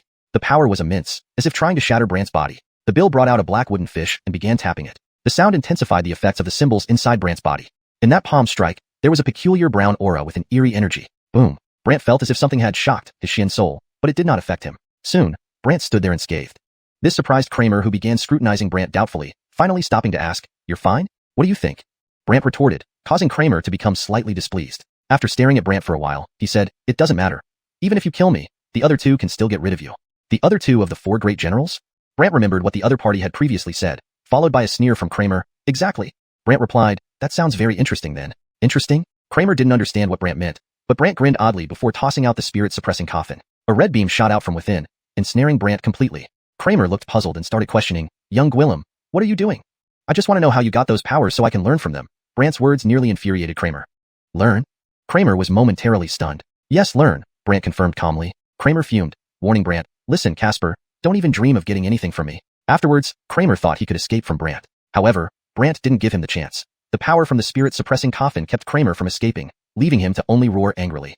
Brant sighed, "Why didn't you just tell me directly? There's no need for me to capture you and delve into your memories." Kramer glared viciously at Brant. As Kramer was completely absorbed into the spirit-suppressing coffin, Brant acquired all of his memories. One by one, Kramer's memories entered Brant's mind. "The illusory Sky Mountain's illusory soul stone?" Brant asked curiously as Kramer was shocked. "You actually found out?" "Of course, once I extracted your memories, I figured it out." Brant's words almost enraged Kramer. But Kramer soon calmed down and warned, "Howard, let me tell you, I'm fearless." Brant ignored him, putting Kramer back into the spirit-suppressing coffin, then turned to look at the Courtney and the Bone Lady. Seeing Brant but not the fatty, the Courtney asked, "What happened to that fatty?" "He was taken care of," Brant replied casually. "Taken care of?" The Courtney was astonished. Meanwhile, The bone lady put away her bone coffin and looked around at the foggy surroundings. How do we proceed? There's a mountain called Illusory Sky Mountain. We'll head there first. And also, there's a third general over there. A third general? Both the Courtney and the bone lady were curious about this third general. Yet, Brant calmly proceeded. After a while, the trio reached the base of a mountain where they witnessed an unusual sight. Visible yet faint stairs lay around the base, looking extraordinary at first glance. These stairs seem quite peculiar, remarked the Courtney in surprise, while the bone lady added, I feel like they might be fake, akin to an illusion. An illusion? Though the Courtney doubted it, she wanted to test it out. She stepped on the stair and felt like she had bumped into something, causing her to fly backward. How strange! The Courtney was baffled. Bone lady sighed, sure enough, it is an illusion. Indeed? The Courtney became melancholic and lifted her head in confusion. Does this mean we can't go up at all? It seems so. Bone lady could only turn to Brant, hoping for a solution. Brant simply said, no worries, leave it to me. Without hesitation, Brant walked forward, initially met by a forceful resistance, but he absorbed all the forces without difficulty. Shortly after, Brant was completely fine and climbed up the stairs effortlessly. Seeing Brant unharmed, the Courtney rushed over too, marveling at the fact that she could walk freely now. Not just her, the bone lady quickly joined as well. However, when they ascended some distance, they noticed the temple on top of the mountain. Inside the temple stood a monk wearing a golden kasaya, facing away from them. A monk! Exclaimed the Courtney in surprise. Bone lady studied the monk's silhouette and cautioned, this monk isn't ordinary. We must be cautious. Brant, too, noticed this wasn't any ordinary monk, but he remained indifferent, asking, you are Pu Wantian, Pu Wandane, one of the four generals? From the memory of the fatty, Brant knew this name. But the monk sat still, pious friend. I believe you should leave this place with your companions. Leave? Brant countered. I've come here not only to find someone, but also to acquire the illusory soul stone of this mountain. The monk responded, young Gwillem, life is precious. If you insist on risking your life, no one can stop you. Oh, risk my life? Correct. The illusory soul stone chooses its errand carefully. It took that fatty tens of thousands of years to gain its recognition. You, however, will be destroyed and your Xian soul will dissipate. Brant was unperturbed and retorted, that won't affect me. Not affect you? Young Gwillem, aren't you too confident? The monk suddenly laughed. Brant declared, I'll search for it myself. Once I find it, I'll deal with you.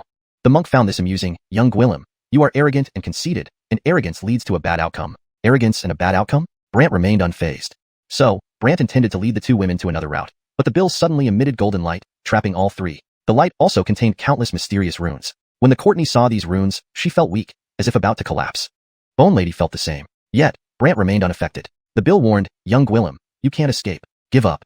Give up? Impossible. Brant took a deep breath, placing his hand on the golden light. The runes within started entering his body. The force was overwhelming, seemingly trying to tear apart Brant's body. Meanwhile, the bill took out a black wooden fish and started beating it. The sound made the runes inside Brant even more terrifying. Chapter 444.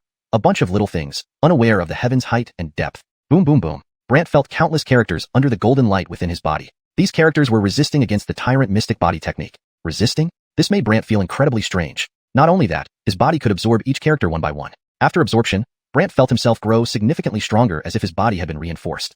Interesting, Brant murmured to himself. The bill was unaware of this, continuing, young Gwillem, the scripture I'm reciting is called the body tempering scripture. If you're uncomfortable, don't waste your strength. Waste my strength? Brant chuckled but remained silent. What, do you think I'm joking with you? The bill, sensing Brant's smile as a mockery, was taken aback. Dissatisfied, he increased the intensity, vigorously striking the wooden fish in his hand. Boom boom boom. The Courtney and the white-boned Wug Willem naturally felt discomfort and retreated hastily, appearing quite distressed. Brant stepped towards the bill, intending to use his strength to block him. However, when the bill saw Brant approach, he turned around only to find a blind person behind him. But this blind person had a mystic soul shadow at his back, extremely powerful as if it aimed to obliterate Brant. Brant wasn't concerned and even glanced at the blind Gwillem. Do you think your mystic soul shadow can deal with me? Whether it can or not, try it and see. The bill's voice turned icy cold. Behind him, the mystic soul shadow formed into an enormous golden statue, which instantly struck out its palm towards Brant at breakneck speed. Brant felt a tremor through his entire body, as if something was pulling his mystic soul out. But fortunately, his strong mystic soul quickly stabilized itself without causing any harm.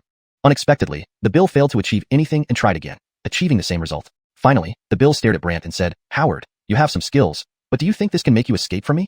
After speaking, the bill's mystic soul shadow directly surged into Brant's body. Brant's mystic soul was instantly enveloped in golden light, blinding and making it impossible to perceive anything. Thus, Brant's mystic soul kept its eyes closed while the bill's mystic soul shadow launched relentless attacks, aiming to destroy Brant. However, Brant's mystic soul was not only unharmed but grew stronger. Now the bill became restless, looking at Brant with suspicion, and finally interrogated, Howard, who are you? And why is your mystic soul so formidable? Tell me then. Brant joked. Seeing Brant still dared to jest with him, the other party said coldly, It seems you still don't know how terrifying I am. I don't know if you're terrifying or not. All I know is that soon, I will be putting you away. Brant smirked and suddenly threw out the spirit-suppressing coffin. Upon seeing the spirit-suppressing coffin appear, the bill froze for a moment and hurriedly withdrew his mystic soul shadow since the latter would become extremely fragile under its influence. But Brant didn't care much and tossed the spirit-suppressing coffin directly at the bill, landing it right on top of his head. The bill froze and stared at Brant for a long time before saying, "Young Gwillem, don't be too impulsive." "Don't be too impulsive?" Brant ignored him and immediately moved to make the other's mystic soul seem like it wanted to be drawn out. Now the bill panicked and hurriedly said to Brant, "Don't you just want the phantasmic soul stone? I'll give it to you." "You'll give it to me? Are you sure about that?" Brant retorted. The Courtney shouted, "Big brother, he must be lying." The bill promptly assured, "Yes, I will give it to you. Whether you can obtain it depends on yourself, as this thing recognizes its errand." Saying this, the bill turned and led Brant and company to a cave entrance and said, "It's here." "Just here?" "Yes, right here." He nodded firmly, but Brant smiled and said, "Then you really underestimate me." The bill replied, "Entering this way will definitely get you killed by what's inside. After all, they don't recognize strangers." Brant didn't mind and walked straight into the cave entrance. The Courtney and the white-boned Wugwillem silently followed. The bill muttered to himself, truly reckless. Once Brant entered the cave with the two women, they encountered streaks of golden light containing numerous flying stones. The Courtney was stunned. "Big brother, what are those? Why are they so eerie?" "These are phantasmic soul stones. For ordinary people, getting close will induce hallucinations, but for me, they are highly nourishing," Brant explained. "Nourishing?" Brant left the two women behind and walked forward. Soon, the phantasmic soul stones suddenly flew out, surrounding Brant. Subsequently, Brant felt himself plunged into an illusion. Inside this illusion, he saw Gwillemy floating mushrooms, which seemed sentient. Some even complained, "How weak this Gwillem is." "Not kidding. So weak and yet daring to come here? Don't they know we are powerful? Give him a taste of our power." These mushrooms started attacking Brant, as if trying to destroy him. However, these attacks had no effect on him at all. Instead, Brant laughed. "So, you intend to attack me?" These tiny creatures were shocked. They never expected their illusions to have no impact on Brant. One of them panicked. How could this be? Others also felt amazed. Brant looked at them. "I won't mince words. Let me speak straightforwardly now." Speak straightforwardly? They didn't understand Brant's meaning. He expressed his desire for them to enter his body and cooperate with him to cultivate his mystic soul. Naturally, these little things were unwilling. One critiqued, "You are so weak. What makes you qualified?" "Yeah, we don't approve of weak ones." Facing their ridicule, Brant smiled, disapproving of weakness? "So that means you're very powerful?" They confirmed their power and Brant said, "Seems like you have no idea what terror truly means." The small creatures still didn't understand until Brant revealed the spirit-suppressing coffin, using red light to bind them. Only then did they realize how non-trivial Brant was. One of them hastily declared, I acknowledge." "Me too." Before long, all of them acknowledged Brant without daring to disobey him. Chapter 445. A white shadow that can transform into others? With the little creature's approval, Brant was satisfied and smiled at everyone around him. "All right, come inside and accompany me in cultivation." The little beings entered Brant's body one by one, transforming into tiny sprites that orbited around him. Looking at these sprites, Brant chuckled. "You guys are quite amusing." The little ones emitted flashes of light, giving an awkward smile before circling around Brant. One of them asked hesitantly, "So, what do you want us to do?" Brant answered calmly, "I need your spirit powers. Provide as much strength as possible." "As much as possible?" They exchanged looks, then started busily working. Soon, Brant's spirit soul faced various attacks. However, from Brant's perspective, they were harmless and only made his spirit soul stronger. This feeling was wonderful. Brant felt incredibly comfortable, reaching his peak in half a watch. Meanwhile, the little ones were exhausted and needed rest. So, Brant allowed them to take a break and left on his own. Outside, the blind monk still waited curiously. When Brant emerged, the monk exclaimed in surprise, "You're fine?" "Why wouldn't I be?" The blind monk was puzzled, still saying, "It was so dangerous inside. How could you possibly be unharmed?" "I have my ways," Brant replied before planning to leave. The monk curiously stared at him and asked, "Where are you going?" "To find who I'm looking for," Brant answered. However, the monk added, "You still have to face the fourth person, and this fourth one is not simple." Brant shrugged. "What's it got to do with me? Are you fearless?" The monk felt uneasy, but Brant grinned. "Of course." After sorting his thoughts, Brant left. The Courtney asked curiously, "Big brother, who is this fourth person? Is he very dangerous?" Even the white skeleton Wugwillem was curious about this, so both looked at Brant with confusion. After thinking for a moment, Brant explained, "This fourth person is called Shadow, capable of transforming into others." They were immediately shocked. Brant warned them, "In case someone impersonates one of us, we need to agree on a passphrase." Passphrase? The Courtney and the white skeleton Wugwillem exchanged glances, then agreed upon one before continuing their journey. Soon, they reached a misty area where it was easy to get separated. The Courtney was scared and held onto the white skeleton Wugwillem tightly. However, a sudden gust of wind scattered all three of them, making them feel far apart from each other. Brant stood alone, observing the silence. Strange, no sounds at all? Suddenly, someone approached. It was the white skeleton Wugwillem. She looked around. "Where's the girl?" Her tone felt odd to Brant. He sized her up and said with a laugh, "You look beautiful today." "Do I?" The Wugwillem suddenly paused, looking at herself. Brant smirked. "Your impersonation is too obvious." She gasped and transformed into a white shadow. "Well done. You checked the passphrase." Looking at the white shadow, Brant laughed. "You must be Shadow, right?" "Yes, so what?" "Well, let me show you something," Brant said, launching the spirit-suppressing coffin. It instantly emitted red light, trapping the white shadow. The shadow showed no concern and even mocked Brant. "You think this weak power can contain me?" The shadow attacked the red light, which slowly dissipated. The shadow laughed, taunting Brant. "Howard, See that? Your power can't do anything to me. It tried to leave, but Brant coldly stated, let's see if you can leave. Suddenly, countless stones flew out from Brant's body, surrounding the shadow, which became alarmed. Attacking the stones proved futile, and it snarled, Howard, you forced my hand. Instantly, the shadow turned into thick white mist and disappeared completely. Was it really that easy? Just then, they heard a scream from the Courtney. There was a sound. Curious, Brant ran towards her. Seeing him, the Courtney panicked. Are you really Big Brother? You truly doubt everything, Brant sighed. The Courtney hesitated, while Brant laughed. How so? Stumped? The passphrase you used was wrong. You should have asked if I came from water, she explained. Brant nodded silently. Suddenly, white mist surged, wrapping around the white skeleton Wigwillem. Then, the white shadow floated above, laughing at them. Still checking passphrase? The Courtney cried out in horror. Patty! The white skeleton Wigwillem reassured her. Don't worry, I'm fine. Fine. The shadow jeered. Enough bravado. It's useless. White mist formed sword shadows, targeting the white skeleton Wigwillem, who struggled against them. The shadow laughed gwillemiacally. The Courtney panicked. Big Brother. What now? The shadow also wanted to know and mocked Brant. Didn't expect this, huh? Do you think this will stump me?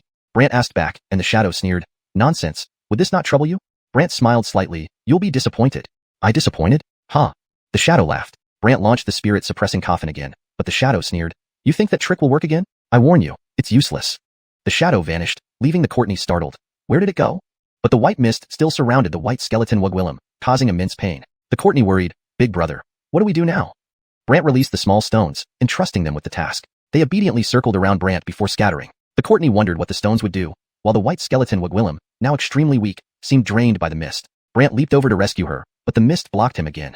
Chapter 446. Borrowed authority never ends well. Seeing Brant being blocked, the white figure in hiding laughed triumphantly and taunted him. Howard, accept your fate. You can't save her. Brant smiled. You shouldn't have spoken. The other party didn't understand what he meant, but in the next moment, those stones suddenly enveloped a cluster of white mist. However, within the fog, a white figure hissed. Damn it, you dared to deceive me? Did I? Brant replied with an innocent tone. Nonsense, you did, the other party angrily retorted. Brant smiled without saying anything and even suggested, retract your power. Retract his power? The white figure glanced at the white mist around the skeleton Wigwillem and then snorted. Want me to retract it? Dream on. Dream on? Brant sighed. Originally, I wanted to negotiate properly with you, but now it seems unnecessary. After speaking, the stones began to spin wildly, and the white figure screamed in agony as though enduring unimaginable pain. Brant remained calm and reminded, don't waste your effort. It's futile. Accept your fate. Accept his fate? Naturally unwilling, the white figure struggled but found no effect. Moreover, having already escaped the stone siege earlier left it weak and unable to escape again. Thus, after struggling for some time, the white figure looked at Brant. Speak up. What do you want? Of course, release her and tell me where that guy is hiding, Brant said. With no choice, the figure had to release the skeleton Wigwillem. Then it darkened. Howard, let me tell you this. The person you're looking for is in a terrifying place that you cannot reach. Oh, I can't reach it? So certain? Yes, you won't be able to get there, the figure affirmed, but Brant sighed. You really underestimate me. Brant made the other party tell him the location, and then sucked the white figure into the spirit-suppressing coffin before leaving. On the way, the Courtney wondered aloud, Big Brother, do you think the place he mentioned is safe? Brant smiled. In his memory, that place is very dangerous. Memory? The Courtney was puzzled, while Brant continued walking without further explanation. A few days later, the three arrived at the sea. This sea stretched endlessly, showing nothing but vastness. The sea? The Courtney was shocked, and the skeleton Wigwillem also looked doubtful. Is this sea dangerous? Dangerous? Brant nodded. It's said this sea harbors Gwillemy strange things that can swallow people's mystic souls. That fellow is currently hiding here. The Courtney lamented. So vast? How do we find him? The skeleton Wigwillem continued searching with the small bone, which immediately joined the search. Soon, the small bone led Brant and company away from there. The sea was far from peaceful. After about an hour, an unexpected event occurred. A group of strange giant sea creatures appeared. These sea beasts looked like octopuses, dark and black. Upon appearing, they formed a massive barrier, enclosing Brant and his group inside, preventing them from escaping. One of the octopuses transformed into a black Wigwillem-like figure and sneered, Folks, this isn't a place you should be. Brant responded, sea beasts are beasts too, right? So, what's your point? The other party glared, and Brant continued, any beast, I can easily defeat. This caused everyone to laugh loudly, one beast even jeering, joking, defeat us? Brant confirmed, yes. The leading creature, now in Wigwillem form, laughed mockingly, then I'll tear you apart first. Immediately, several black chains appeared around Brant, binding him tightly. Brant laughed upon realizing he was bound. Really? Think these can hold me? Nonsense. My octopus tentacles are extremely powerful, the creature boasted. The Courtney exclaimed in disgust from the side. What is this? Why is it so black? They must be chains made from tentacles, the skeleton Wigwillem explained, causing the Courtney to shudder. Thinking Brant's group was frightened, the creature laughed louder. Scared? Then accept your fate quietly. Brant, remaining calm, remarked, whether scared or not, I don't know, but these things are useless. Useless? The creature thought Brant was joking, only to see him produce a black stone the next moment. All the octopus beast souls flew out one by one, panicking. The leader, frightened, retreated and stared at Brant from afar, yelling, "Howard, release them quickly." Brant teased, "Why run? Come closer." The creature retorted, "If you ask me to come over, I will. Don't take me so seriously." Brant sighed, "Looks like I'll have to go myself." Go himself? Confused, the creatures watched as Brant leaped forward. The leader fled faster than anyone, disappearing, while Brant sighed, only looking at the remaining beast souls. "See, this is what you desired." They panicked, some roaring in anger. Ignoring them, Brant absorbed all of them, leaving with the Courtney and others. Meanwhile, the fleeing creature hid underwater in a dark cave and reported, "Brother, you need to come out?" Inside, a deep voice responded, "What happened?" "A Hugwillem is very wicked, able to control our beast souls using a stone remotely," the creature urgently explained. "Alan, are you joking? There's such a powerful person?" "Leader, I'm not lying," Alan insisted. The voice turned grim. "Then I'll have to see." "Quickly, leader," the creature urged. Suddenly, a lightning-fast figure flashed out of the cave. "Gone?" Excited, Alan rushed out behind, shouting, "Leader, wait for me." Brant's group continued their journey. Soon after, an eerie silence fell over the area, and the water became unnaturally calm. Dark clouds gathered in the sky. The Courtney felt something off. "Big brother, the sky doesn't seem right." The skeleton Wugwillem added, "Seems like something terrifying is nearby." Brant gazed at the sea below and shouted, "Come out, stop hiding." Alan emerged, arrogantly stating, "Howard, it's not too late to beg for mercy." Brant gave a bitter smile. "You?" Chapter 447, Fleeing with a Turtle Shell. The little black creature pointed towards the water, teasing Brant. "Of course, it's the boss down there." "Boss?" Confused about what boss he was talking about, Brant watched as Alan chuckled and pointed downwards. Then, a figure emerged from below. This person was an old Gwillem adorned with a black turtle shell, complete with snowy white eyebrows. Upon seeing him, the Courtney exclaimed in surprise, "A turtle?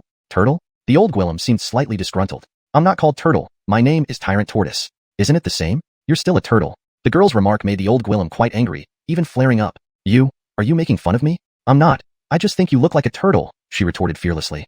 "Humph," the old Gwillem snorted and then gestured towards the girl. Immediately, water enveloped her entire body, leaving only her head exposed. Seeing this, the girl naturally struggled, using her strong control over water to dissipate it all at once. The old Gwillem was shocked, his expression turning odd. "Roni, you can actually do this?" "Of course," the girl said proudly. However, the old Gwillem coldly replied, "Girl, I'll show you what terrifying means." Following this, powerful forces struck the girl's body. In no time, she was again entirely encased in water, unable to move. The girl thought she could break free but found it impossible this time, while the old Gwillem laughed heartily. "Can't escape now, huh, girl?" Indeed, she couldn't, frowning in frustration. Only then did the old Gwillem turn his attention to Brant. "Little one, your turn." Brant stared at him. "Are you planning to stop me?" "Nonsense. Hugwillems cannot approach these waters. Don't you know the rules?" the old Gwillem questioned sternly. Brant responded, "Though that's true, the person I want to find is here." "Ridiculous, here? Where? Tell me," the other party sneered. Brant directly replied, "Sea Sky Palace." "Sea Sky Palace?" The old Gwillem laughed loudly while Brant remained calm, even asking, "What? Is it funny?" The old Gwillem scoffed. "Of course it is." "Oh, really? Sea Sky Palace, a place no one can enter. You want to find someone there? Isn't that laughable?" the old Gwillem mocked. Brant shook his head. "Where I am going, no one can stop me." "So arrogant, young Gwillem," the old Gwillem said after a hand gesture, causing the surrounding waters to shift dramatically. Suddenly, Brant and his companions felt as if they were sinking into deep water, surrounded by immense pressure threatening to crush them. The girl's eyes widened as she communicated telepathically with Brant. "Big brother, what power is this? Why does it hurt so much?" Even Brant felt his organs nearly bursting and decided to help the girl when the old Gwillem's voice rang out around them. "Stop resisting. If you resist, the surrounding forces will cause unbearable pain." But this threat meant nothing to Brant. He opened his scales, ignoring the surrounding water pressure, and swiftly moved toward a spot. There, he saw the old Gwillem and threw a punch. Most of the force was absorbed by the water, yet the old Gwillem smiled within it. "How does it feel? Painful enough?" "Painful?" Brant remained calm, staring at the old Gwillem. "It's just beginning." Moving quickly, Brant approached the old Gwillem, who grinned wickedly, swimming swiftly through the water. Brant inwardly frowned. "Damn, I'm too slow underwater compared to him." After pondering for a bit, Brant sought advice from the elders at Longevity Heaven Tomb. When an expert told him how to move swiftly underwater, Brant was delighted. Thus, Brant learned the water sorrow technique, which allowed him to harness water for attacks. So wherever there was water, he could easily perform it. Therefore, when Brant reappeared before the old Gwillem, the latter didn't take him seriously, even laughing. "If I were you, I'd give up and save my time." Brant sighed lightly. "Giving up isn't my style." "Oh, is that so?" the old Gwillem asked, puzzled. Brant smiled. "You'll see shortly." Curious about Brant's intentions, the old Gwillem suddenly found himself bound by water tendrils stretching out from all directions. Feeling restrained, the old Gwillem did an explanation from Brant. "Howard, what kind of power is this?" "Water sorrow."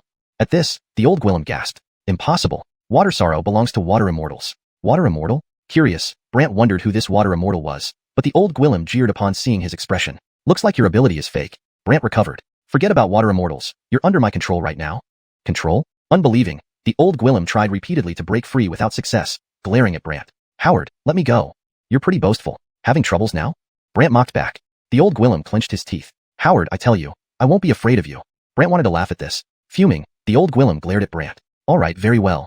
Then the old Gwillem began to shrink, hiding inside his turtle shell and slinking away. He ran? Though unexpected, Brant didn't mind, merely returning to the girls who had already freed themselves, wondering where the restraining force went.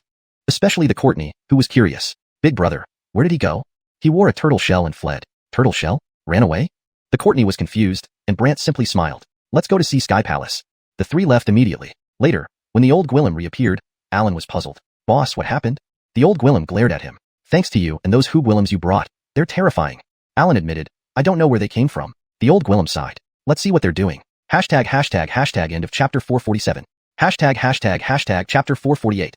A group of mysterious jellyfish and terrifying lightning. The two immediately began secretly following Brant and his group. On the way, Alan wore an expression filled with doubt. You can't be serious. Are they really planning to go to the Sea Heaven Palace?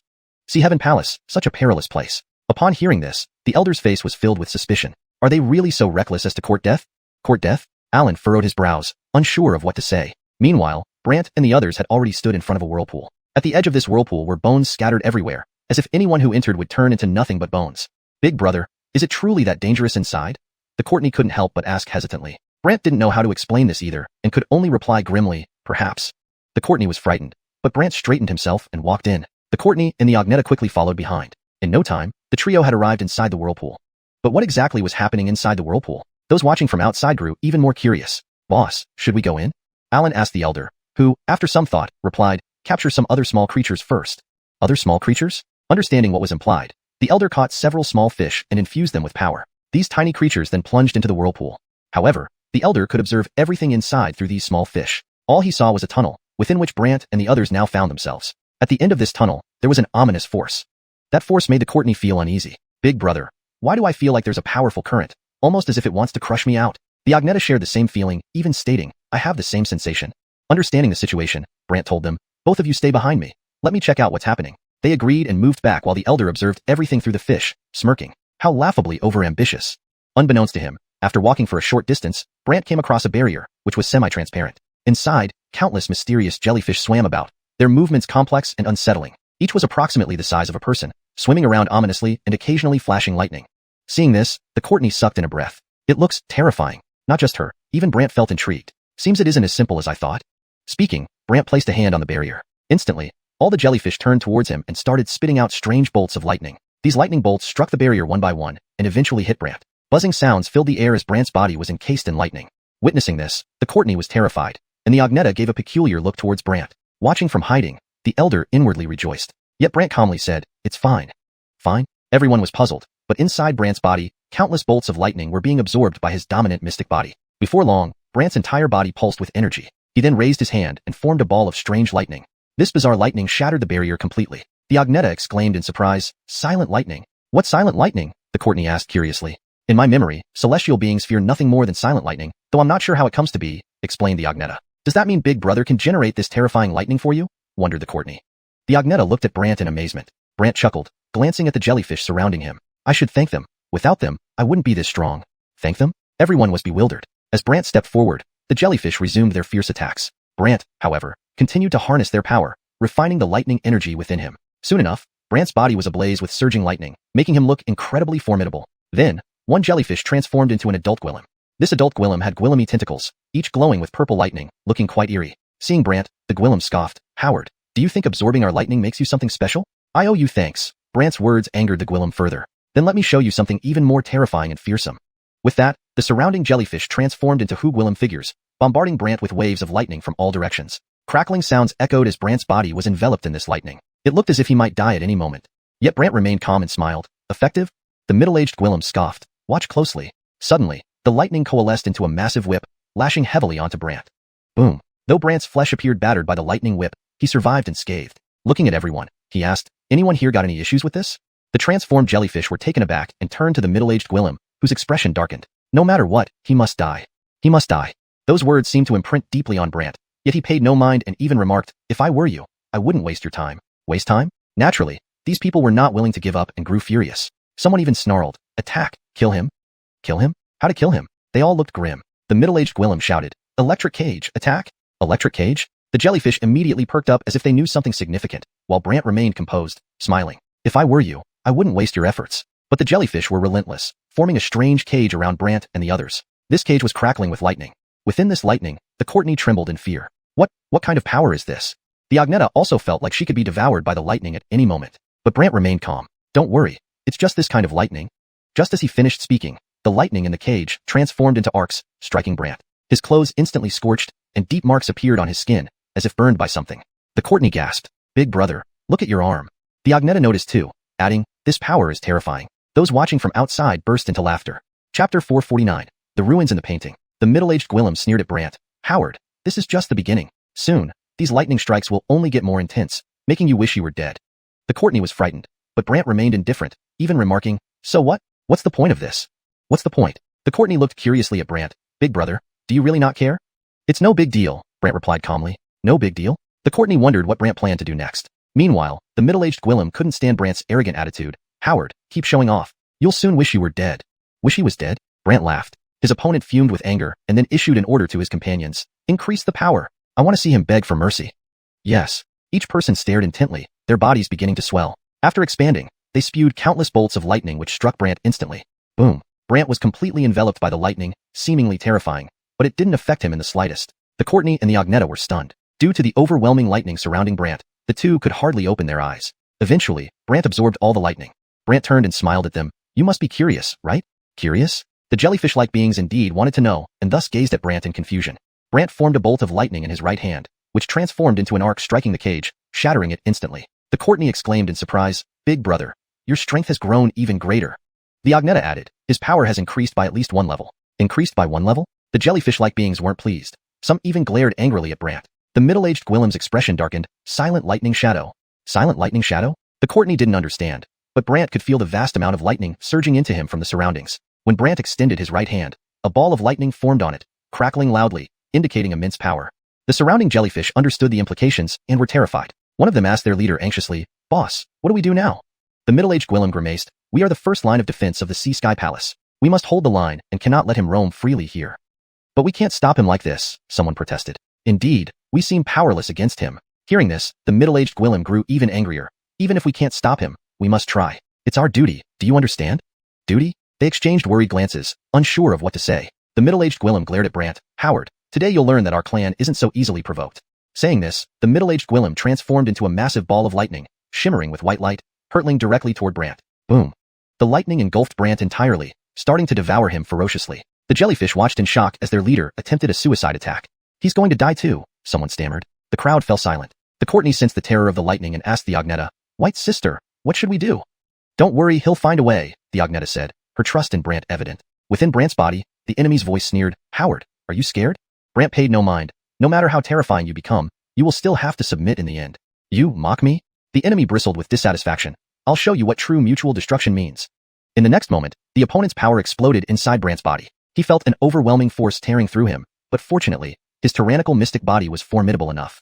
Regardless of how the opponent's power raged within him, it was ultimately suppressed. Gradually, the power dissipated, leaving the opponent weak. The middle-aged Gwillem eventually disengaged, looking at Brant in horror before transforming into a child. Everyone was stunned. However, this child shouted, "Retreat! Retreat?" The group exchanged puzzled looks and hurriedly left. The Courtney laughed. "They ran away?" An elder watching from the shadows cursed, "A bunch of cowards, running so fast." Brant regained his composure. "Let's go." The second floor appeared empty, with no objects, or a third floor, as if nothing existed there. The Courtney was puzzled. "Big brother, where did they go?" "Where did they go?" Brant also wondered but found no one around. He turned to the Agneta. "What do you think?" "I'll handle it," she said and tossed a small bone, which began searching the area. Soon, the small bone approached a wall and emitted a beam of white light, revealing a painting. The painting was eerie, as if something inside it was moving. Seeing this, the Courtney exclaimed, "It's there, it really is." The Agneta was curious. Could they be hiding inside the painting? "Whether they are or not, let's go in and see," Brant said. Finding it reasonable, the Courtney and the Agneta followed Brant into the vortex. Moments later, they reappeared in an ancient ruined Gwillemshan filled with mysterious powers. The Courtney frowned. "Big brother, there are Gwillemy strange forces here." Brant acknowledged this and assured her, "Don't worry, leave the rest to me." "Leave it to him?" The Courtney was curious as Brant threw out the soul-sealing coffin. Shadows emerged from the ruins, writhing in pain under its influence. Brant fixed his gaze on them. The Gwillemding, "Speak up, who are you?" Chapter 450, The Caitlin of the Painting. These shadows naturally would not speak and instead writhed in agony. Brant saw this and warned them, "You truly wish to die?" These people naturally did not want to die but had no choice. One of them painfully spoke, "We cannot betray our errand." Betray their errand? Brant was curious about who these people's errand could be. Therefore, he suspiciously asked, "Tell me, who is your errand?" Unfortunately, they remained silent. Brant smiled and said, "Even if you don't tell me, I already know who your errand is." The people exchanged looks with each other. Subsequently, the red glow from the spirit-suppressing coffin enveloped them, then instantly sucked them into the coffin. The Courtney asked curiously, "Big brother, who are these fellows? They don't look like ordinary people." The skeleton Wugwillem was also puzzled. After all, this was a painting. So how could there be so Gwillemy strange shadows within it? Regarding this question, Brant was still unaware. He simply continued to use the spirit-suppressing coffin to read their memories one by one. After a while, Brant immediately obtained information about them. Then he explained, "They are the shadows from this painting." Shadows from the painting? The Courtney didn't understand what that meant, and the skeleton Wugwillem also asked curiously, "What are shadows from the painting?" Brant clarified, "So-called shadows from the painting are people inside the painting." People inside the painting? Seeing that they still didn't understand, Brant added, "These are figures drawn by the Aaron of this painting." The Courtney widened her eyes. What? Figures drawn by someone? Not just the Courtney, but the skeleton Wugwillem also looked very curious. "You mean these people were all created through drawing?" Brant nodded. "That's right, they were drawn." Drawing? The Courtney couldn't believe it. Then, how terrifying must the person who drew this painting be? The skeleton Wugwillem glanced around, sensing its complexity. "So what now?" Brant replied, "I have already found out who the Aaron of this painting is from their memories. We need only find this Aaron to find the Holy Sovereign." After saying that, Brant flew off in a certain direction, leaving the two with no choice but to follow. At this moment, the Casper transformed from a jellyfish approached a tree in the painting and worshipped it. "Caitlin."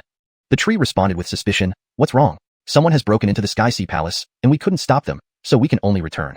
Hearing this, the owner of the voice became displeased. "Who? And you couldn't even stop them?" The jellyfish-like Gwillem helplessly explained the whole situation. When the listener finished hearing, they angrily said, "Truly worthless, unable to stop anyone?" Despite his frustration, the Gwillem explained, "This guy doesn't fear our lightning, and he even condensed silent lightning shadows." Upon hearing about the silent lightning shadow, the owner of the voice was alarmed. "What? Silent lightning shadow?" "That's correct. No matter how hard we tried, it was futile." Hearing this, the person inside the tree grunted, "Let's see you do your job here." Everyone was curious about what this meant. However, soon after, Brant and the others arrived. When Brant saw everyone gathered there, he laughed, quite lively. Those people transformed from jellyfish were startled. One of them asked, "How did you get here?" The Casper stared at them disbelievingly, while the person in the tree said, "You may leave now." Everyone dispersed but taunted Brant, "Howard, prepare to die. Indeed, your end is near. And soon, you'll know what it feels like to live worse than death." Howard, showing off in front of our Aaron means certain death. Faced with their mockery, Brant smirked and teased them, "Talking too much with you is pointless." The person inside the tree snorted. Countless leaves fell from the sky, and these leaves could fly. In no time, all the leaves surrounded Brant, trapping him with no chance to escape. Then, Brant was completely covered by the leaves, immobilized. Vines rose from the ground and bound him tightly. At first glance, Brant resembled a motionless tree. The Courtney exclaimed, "What is this? How eerie."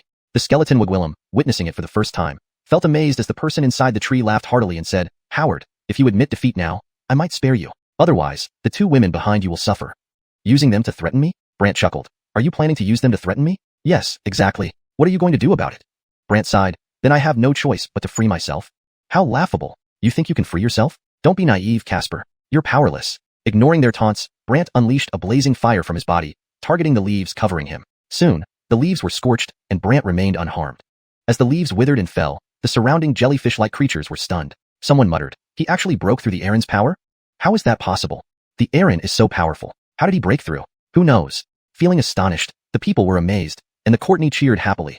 Seeing the Courtney's happy expression, the person inside the tree was displeased. "Very well. Today, I'll show you my true strength." After speaking, countless vines emerged from the ground, wrapping around Brant and the others. Seeing Brant trapped, the surrounding people rejoiced again. The Courtney tried to struggle but found herself tightly bound by the vines. Worse, she discovered thorns on the vines that caused intense pain once they pierced her skin. The skeleton Wugwillem noticed this issue but transformed into a white shadow and entered the skeleton coffin, pulling the Courtney inside as well. The person in the tree, obviously unhappy, yelled, "Trying to escape? Impossible." The vines fiercely wrapped around the skeleton coffin. Soon, vines covered the outside of the coffin. Suddenly, blazing flames erupted from Brant's body, burning away the vines. Furthermore, the fire spread to the nearby vines, engulfing them in flames, looking incredibly terrifying. Chapter 451. The long-bearded old monster, quite skilled. The tree immediately started cursing and then transformed into a long-bearded old Gwillem floating nearby, holding a heavy golden pin. He roared in a loud voice, "Little thing, you want to die? Fine, I'll fulfill your wish." Seeing the elder appear, the surrounding people cheered, believing that he would certainly destroy Brant. However, the Courtney looked at the old Gwillem's long beard with a strange expression. "Patty, this old Gwillem is the owner of the painting." The skeleton Gwillem responded, yes. Damn old Gwillem. The Courtney couldn't help but curse. Meanwhile, the sky-dwelling long-bearded elder was already frantically drawing with his golden pin in front of Brant. Subsequently, a cage appeared around Brant, trapping him inside. Brant glanced at it nonchalantly. Is this useful? The long-bearded elder huffed. Young one, this beard is no ordinary feat. But Brant replied, actually, they all look the same to me. All the same? The long-bearded elder was displeased and his pin began moving again. Chains started sprouting from the cage, trapping Brant tightly. Brant wasn't concerned. So what? So what? The Courtney joined in mocking. Old wreck, no matter how much you fuss, you can't do anything to my big brother. The long-bearded elder shot a glance at the Courtney. Roni, don't get cocky with me. Then, a cage also trapped the Courtney. But Brant's fiery aura surged forward and shattered the cage around her. Everyone was stunned. They hadn't expected Brant's flames to be so terrifying, capable of shattering the elder's creations. The Courtney even laughed mockingly at the elder. Worthless old Gwillem, look at you. Your tricks were destroyed by my big brother in an instant. The long-bearded elder couldn't tolerate such humiliation and went berserk.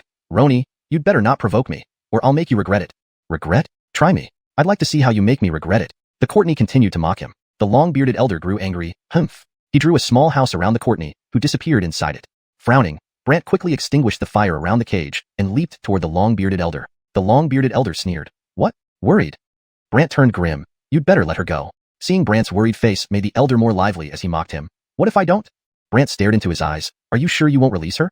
Yes, I won't. What can you do about it? The long-bearded elder smirked arrogantly. Brant could only say, if you don't let her go, there will be only one consequence. So what? A lifetime? Are you sure? Indeed, as long as I want, I can imprison you for a lifetime. Brant didn't care and said coldly, fine, I'll show you how I destroy your painting. Foolish, destroy my painting? Huh. The elder found it too naive and laughed louder. Brant placed his hand on the ground, closed his eyes, while everyone stared dumbfounded, especially the Courtney, who commented sarcastically, Howard, give up. This is our Aaron's world. That's right, you can't escape once our Aaron imprisons you. Trapped in the painting, you understand? Why don't you just beg nicely? None of these words affected Brant, who coldly replied, I'll send you on your way now. Before anyone could react, countless lightning bolts struck them, eliciting screams. Some instantly turned to ash and vanished. Even the little Casper retreated in fright. Upon seeing this, the long-bearded elder cursed inwardly, but then the surroundings began shaking as if something was collapsing. With a strange expression, the elder thought, it can't be really destroyed, can it? Brant threatened coldly, if you don't come out, I'll destroy it completely. Complete destruction, huh? The elder sneered. How about it? Don't believe me? Brant asked coolly. Show me your might then, the elder said angrily. Brant continued his assault. Soon enough, the painting disintegrated, and the long-bearded elder, Brant, and others reappeared in the second level of High Dane Palace. In this second level, the long-bearded elder was somewhat disheveled, but still clutched his pin firmly. The Courtney was ensnared by the pin and couldn't escape. Furthermore, the long-bearded elder threatened Brant, Howard, if you don't want her dead, stop right now. Stop? Do you think that's possible? Brant countered, while the elder glared back. What? You refuse? Right, it's unnecessary. Suddenly, Brant appeared behind the elder, who looked incredulous. Turning around, he found himself entangled by countless lightning bolts again. The elder screamed, his body transforming into a pile of bones lying on the ground. The Courtney was shocked. Why bones? Even the skeleton Gwillem was curious. Why bones? The elder's voice echoed mockingly from the second level.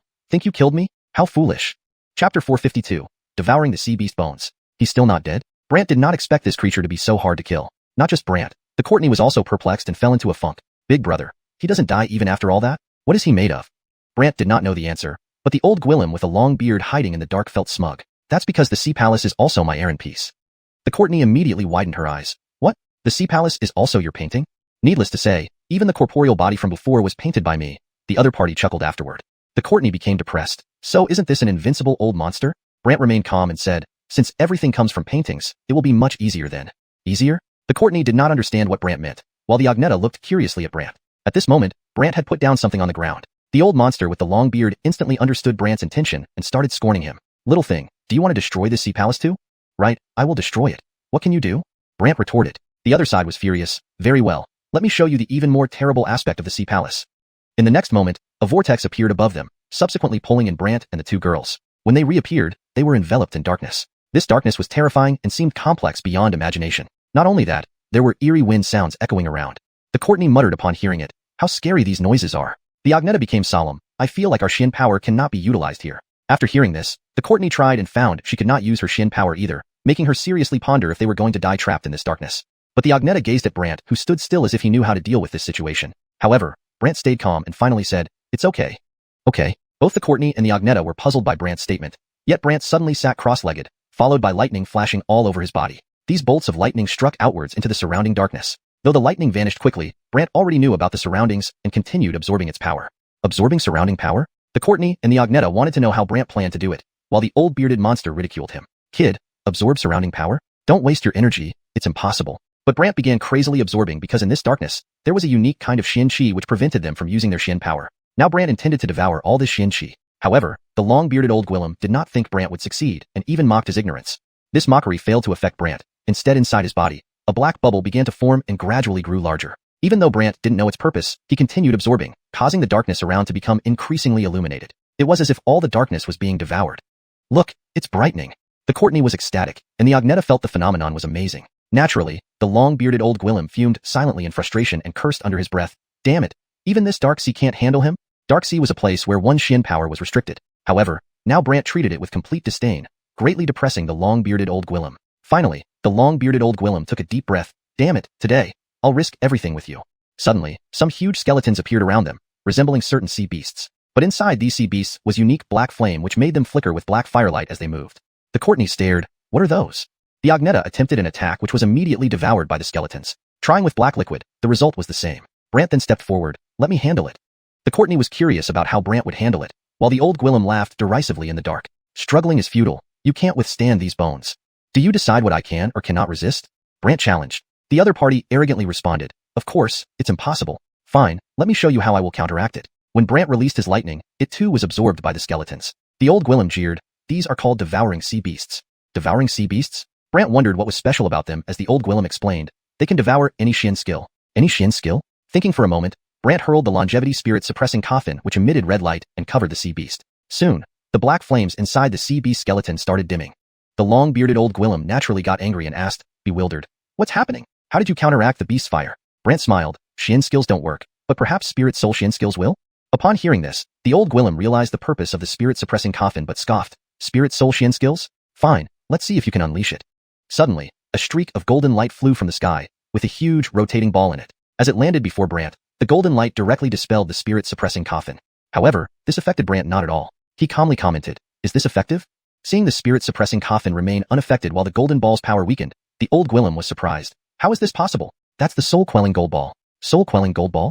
Although it sounded terrifying, Brant paid no attention and even aimed to capture the gold ball. But once he neared the ball, it disappeared and reappeared attacking the spirit suppressing coffin. Then, the ball darted between the skeletons, turning each one to glitter with gold. What on earth is this? The Courtney was baffled, but the Agneta explained. It seems the gold ball coated those skeletons with gold. Coating skeletons with gold? The Courtney thought it was incredible, but Brant remained unperturbed, even smiling. Then let's see if this gold can protect them. Brant approached, touching one of the golden skeletons, and immediately absorbed countless flashes of golden light from it. Chapter 453, Immortal Spirit Hall? A group of Xianxian souls? Seeing that Brant could absorb even the golden light from the bones, the old Gwillem with the long beard, hidden in the dark, seethed with anger. This can't be killed either? The old Gwillem cursed profusely under his breath. Meanwhile, the Courtney became very excited after noticing all the golden light on the bones had faded away one by one. Big Brother is truly amazing. In the next moment, those bones were shattered into pieces, leaving not a trace of fire within them. Brant looked around and questioned the old Gwillem with the long beard. So, will you come out? Naturally, the old Gwillem with the long beard was extremely displeased and even snorted, Brat, if I don't come out, what can you do about it? If that's the case, I'll continue to destroy this space. I don't believe you can keep it stable forever. Brant's words almost drove the old Gwillem insane. Then, Brant continued absorbing the power around him. After roughly half an hour, the surroundings were completely collapsing. Boom. The surrounding space collapsed, and Brant along with the two others appeared on an island. The Courtney exclaimed in surprise, why is it an island? The white-boned Wugwillem also showed confusion. Why would it turn into an island? An island? Brant looked around and found everything tranquil as if no one was there. Therefore, Brant could only look at the white-boned Wugwillem. Looks like I can only leave it to you. The white-boned Wugwillem released the small bone again, but this time the small bone was bewildered and even muttered, I can't find anything. Can't find anything? The white-boned Wugwillem turned serious and looked at Brant. There's no way. I simply can't find it. The Courtney instantly felt dejected. That means we can't leave here? Right, pretty much. The white-boned Wugwillem's words made the Courtney almost despair. After pondering for a while, Brant said, perhaps things aren't as bad as we think. Not as bad as we think? The Courtney and the white-boned Wugwillem were curious about what Brant meant. Brant then sat cross-legged and explained, this place is likely another space drawn by that guy. Drawn? The two exchanged puzzled glances. Brant closed his eyes and finally sensed the surroundings, while the old Gwillem with the long beard mumbled to himself in the shadows. I don't believe you can even detect this. Soon, Brant suddenly opened his eyes and with a leap, dashed straight into the sky above the clouds. The Courtney looked up curiously. Big brother, what's happening? The white-boned Wugwillem remarked strangely, maybe there's something up there. Upon hearing this, the Courtney immediately flew up into the sky too. At this moment, there was another scene in the sky. They saw a grand hall, and the old Gwillem with the long beard was standing at the gate of the magnificent hall, looking at Brant. The Courtney exclaimed upon seeing the scene, "There's such a huge palace up in the sky?" The white-boned Wugwillem also felt amazed and exclaimed, "Seems like this is some special place." However, the old Gwillem, realizing he was exposed, sneered, "Brat, you actually came. Don't say I didn't warn you." Brant glanced at the palace and then at him. "So, this is also your drawing? Ridiculous. This is the Immortal Spirit Hall. How could I possibly draw it?" The other party scoffed. Brant looked curious. Immortal Spirit Hall? Yes, the Immortal Spirit Hall comes from the Immortal Realm. Those who enter can receive the blessing of the Immortal Realm and obtain powerful immortal energy. The Farron you seek is inside. But do you think you have the capability to enter? The other person sneered disdainfully. Immortal energy? Blessing? Brant hadn't expected the place to be so bizarre, but he didn't care and continued. No matter what kind of immortal energy or blessings, they have nothing to do with me anyway. Nothing to do with me? The other party laughed and even vanished momentarily before a strange laughter echoed from inside the hall. Brat, you're bold. Come then, let's see how you die. Brant wasn't fazed and even retorted. Do you think this can stump me? Nonsense. If you dare come in, you're dead for sure. The other party raved madly, though this didn't scare Brant at all. Brant walked inside without hesitation. The Courtney and the white-boned Wugwillem hurriedly followed suit. Soon, the three of them arrived inside. Inside, countless mystic souls floated around, each dressed in golden armor. When Brant and the two others entered, these beings looked down on Brant one by one, with someone shouting, "Destroy these mortals." Yeah, mortals dare to come here seeking death? Attack. After they spoke, numerous beams of golden light radiated from their mystic souls and transformed into flying arrows, aimed at the three. Brant released red light from the soul-suppressing coffin which blocked the golden beams. At the same time, those flying arrows were all deflected by Brant. Not only that, Brant even gazed at them indifferently. Are you wasting time? Wasting time? These people exchanged bewildered looks, and Gwillemy grew furious because they felt Brant was insulting them. Thus, someone glared, "Little thing, we are immortals." Immortals? So weak. Brant mocked. They weren't pleased now, declaring they would obliterate Brant, so they intensified their attacks on him. But no matter how hard they tried, they couldn't harm Brant in any way. Instead, Brant stared at them. "I think it's my turn." Red light from the soul-suppressing coffin spread out, aiming precisely at the crowd in front of him. These people were stunned. They hadn't anticipated Brant to be so difficult to handle and his power over mystic souls to be so formidable. Especially when the red light touched them. It felt like their mystic souls were being scorched, causing immense pain. Brant remained calm and looked at everyone. Shall we continue? These people were already feeling quite miserable, but they still wouldn't give up. Someone glared furiously, wishing they could tear Brant apart. Seeing this, the old Gwillem with the long beard in hiding began egging them on. "Everyone. He disrespects you all." Disrespect? Now they were really annoyed. Someone burst into rage. "Little thing, you dare disrespect us? Tired of living?" With that, they suddenly converged, forming a giant golden figure holding a chain in its hand.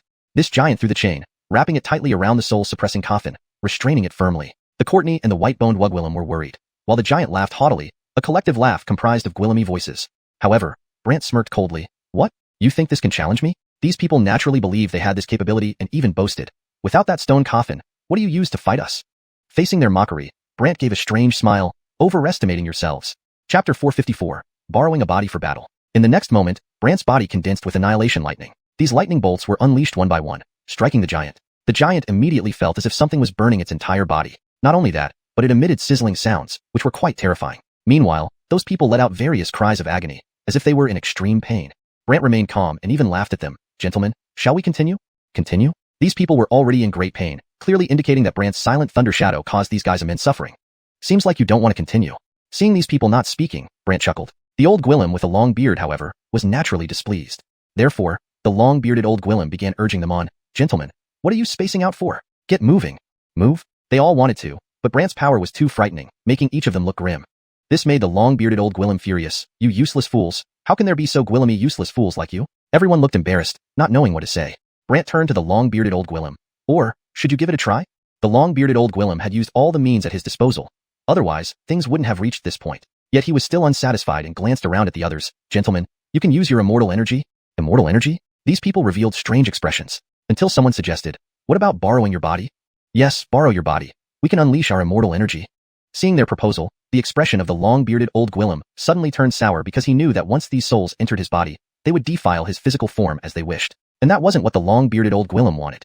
So he suggested, "How about we think of other methods?" Other methods? Unfortunately, these people had no more options, so someone suggested, "Still you." "Yeah, it has to be you."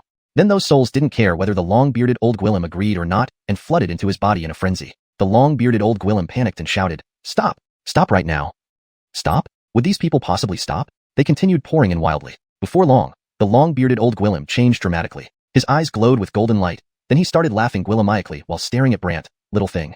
This voice was a composite of Gwillemy individuals, sounding quite eerie. Upon hearing this, the Courtney jumped in fright. What is that sound? Why is it so scary? The Bonewog Willem became serious. Those people have already entered his body. Entered his body? The Courtney couldn't believe it and widened her eyes. That's scary? At this moment, the long-bearded monster pointed at Brant, and a beam of golden light shot from his palm, which was enormous. Brant was blasted far outside the hall. The Courtney and the Bonewog Willem were startled, and the long-bearded monster laughed heartily, finally staring at the Courtney. Roni, it's your turn. The Courtney panicked. Big brother will come back. Come back? Him? The long-bearded monster showed no concern and even sneered, but the Courtney naturally trusted Brant. So she huffed, Big brother will definitely come back. Believing he'll return is like believing I can unify the immortal realm. The opponent laughed. The Courtney didn't understand his meaning, but then a figure came from outside. I'm really sorry. Your power just now was nothing much. It was none other than Brant who spoke. Seeing Brant, the Courtney was instantly thrilled and looked at the long-bearded monster. See? I told you Big brother would come back. The long-bearded monster coldly eyed Brant. Such powerful force couldn't do anything to you just now? Yes, it didn't do much. Brant's words made the long-bearded monster turn icy. Seems the power I gave you earlier was too weak. I also think it was too weak. The long-bearded monster immediately became displeased. With a thought, golden light surrounded Brant, fiercely pressing against him. Brant could feel the terrifying nature of this golden light, but fortunately, his physical body was different from others. Therefore, Brant merely needed to resist and absorb it. However, the long-bearded monster didn't know this and thought Brant was forcefully resisting, sneering, let's see how long you can hold on. Brant remained calm. The Courtney and the Bonewog Willem watched on until half an hour later, when the long-bearded monster had exhausted a great deal of power, yet Brant hadn't been crushed. Thus, the long-bearded monster found it strange and stared at Brant, revealing a strange expression. You're all right? Why shouldn't I be? Brant's words stunned the long-bearded monster, who shook his head. Impossible. My powerful force could destroy your body. Just say destroy, and it will destroy? Nonsense. I possess immortal energy. Do you know what immortal energy is? The opponent bellowed. Brant replied, whatever energy it is, I can't absorb it. Absorb? Impossible. The long-bearded monster thought Brant was deceiving him and despised him. Little thing, you can't fool me. Brant sighed when he saw that he didn't believe. You don't believe me, fine. Anyway, you've already exhausted yourself, haven't you? The long-bearded monster was alarmed, especially by those souls inside him, who started arguing among themselves frantically. How could he be okay? We used immortal energy. Now what do we do? No matter what, we must find a way to kill that guy. What method? Why not go find the palace Aaron? After arguing for some time, they decided to find the palace Aaron. Thus, the long-bearded monster turned around and left the place, only leaving the Courtney wide-eyed. Big brother, why did he leave? The Bonewog Willem said strangely, they seem to be going to find someone. Brant responded affirmatively. They seem to be looking for some kind of palace Aaron. Dominion Caitlin? Is he the Aaron of this immortal spirit hall? Brant sized up the surroundings and said, this grand hall is extraordinary, and this palace Aaron seems to be no simple figure either. Very scary? The Courtney was very curious, and Brant, unsure, simply said, let's go take a look. Brant took them along deeper into the hall, while at that moment, the long-bearded monster, controlled by those souls, entered a side chamber. Inside this side chamber, there lay a sleeping stone statue on a golden chair. When the long-bearded monster entered, the stone statue gradually shed its stony exterior, transforming into a middle-aged Gwillem. Not only that, but the Gwillem wore golden armor, and his eyes shone with golden light the moment they opened. The souls within the long-bearded monster bowed respectfully. Palace Caitlin. Chapter 455. Caitlin's appearance terrifies everyone. The golden-armored Gwillem asked in puzzlement. What's going on? Why did all of you run into someone else's body? Those inside the long-bearded old monster explained one by one what had happened. However, the golden-armored Gwillem frowned. A mere mortal scared you to this extent? Are you still part of my immortal spirit hall? These people inside the long-bearded old monster's body didn't dare to utter a word. They could only silently observe. The golden-armored Gwillem was dissatisfied and glared at everyone. You truly disappoint me. Just then, Brant and the other two approached and Brant inquired, I wonder who disappointed you? Upon seeing Brant, the golden-armored Gwillem gave a cold look. Little thing, you're indeed audacious, daring not to take me seriously? Brant paid no attention to him but said instead, I'm here to find someone. Find someone? Despite this, the golden-armored Gwillem was very unhappy. I don't care who you're looking for. Once here, I am the law. Brant hadn't expected the Hall Aaron's arrogance, nor did the Luciana expect it, so she remarked oddly, this guy is really arrogant. Arrogant? No one expected the Courtney to speak about their Hall Aaron this way, so those inside the long-bearded old monster began discussing amongst themselves. These guys are too overbearing, treating the Hall Aaron with no respect, truly seeking death. Don't want to live anymore? Coldness flashed across the Hall Aaron's face, and golden light turned into countless flying swords, aiming straight for Brant and the Courtney. Seeing the flying swords approach, Brant wasn't frightened. Instead, he stepped forward, using his body to block the sword shadows. Everyone thought Brant had gone mad, actually using his body to block the sword shadows. But he Gwillimaged to withstand them, because these sword shadows couldn't do anything to Brant. Not only that, Brant stared at the Hall Aaron. I just want to find someone. If you continue like this, I won't be courteous. Threatening? These people never expected Brant to threaten their Hall Aaron. The Hall Aaron didn't anticipate it either, laughing foolishly. Kid, did you think I was joking? You, threatening me? That's right, Brant replied bluntly. The Hall Aaron laughed loudly. Naive, you're truly naive. Brant ignored him as the Hall Aaron immediately condensed countless sword shadows again, aiming at Brant.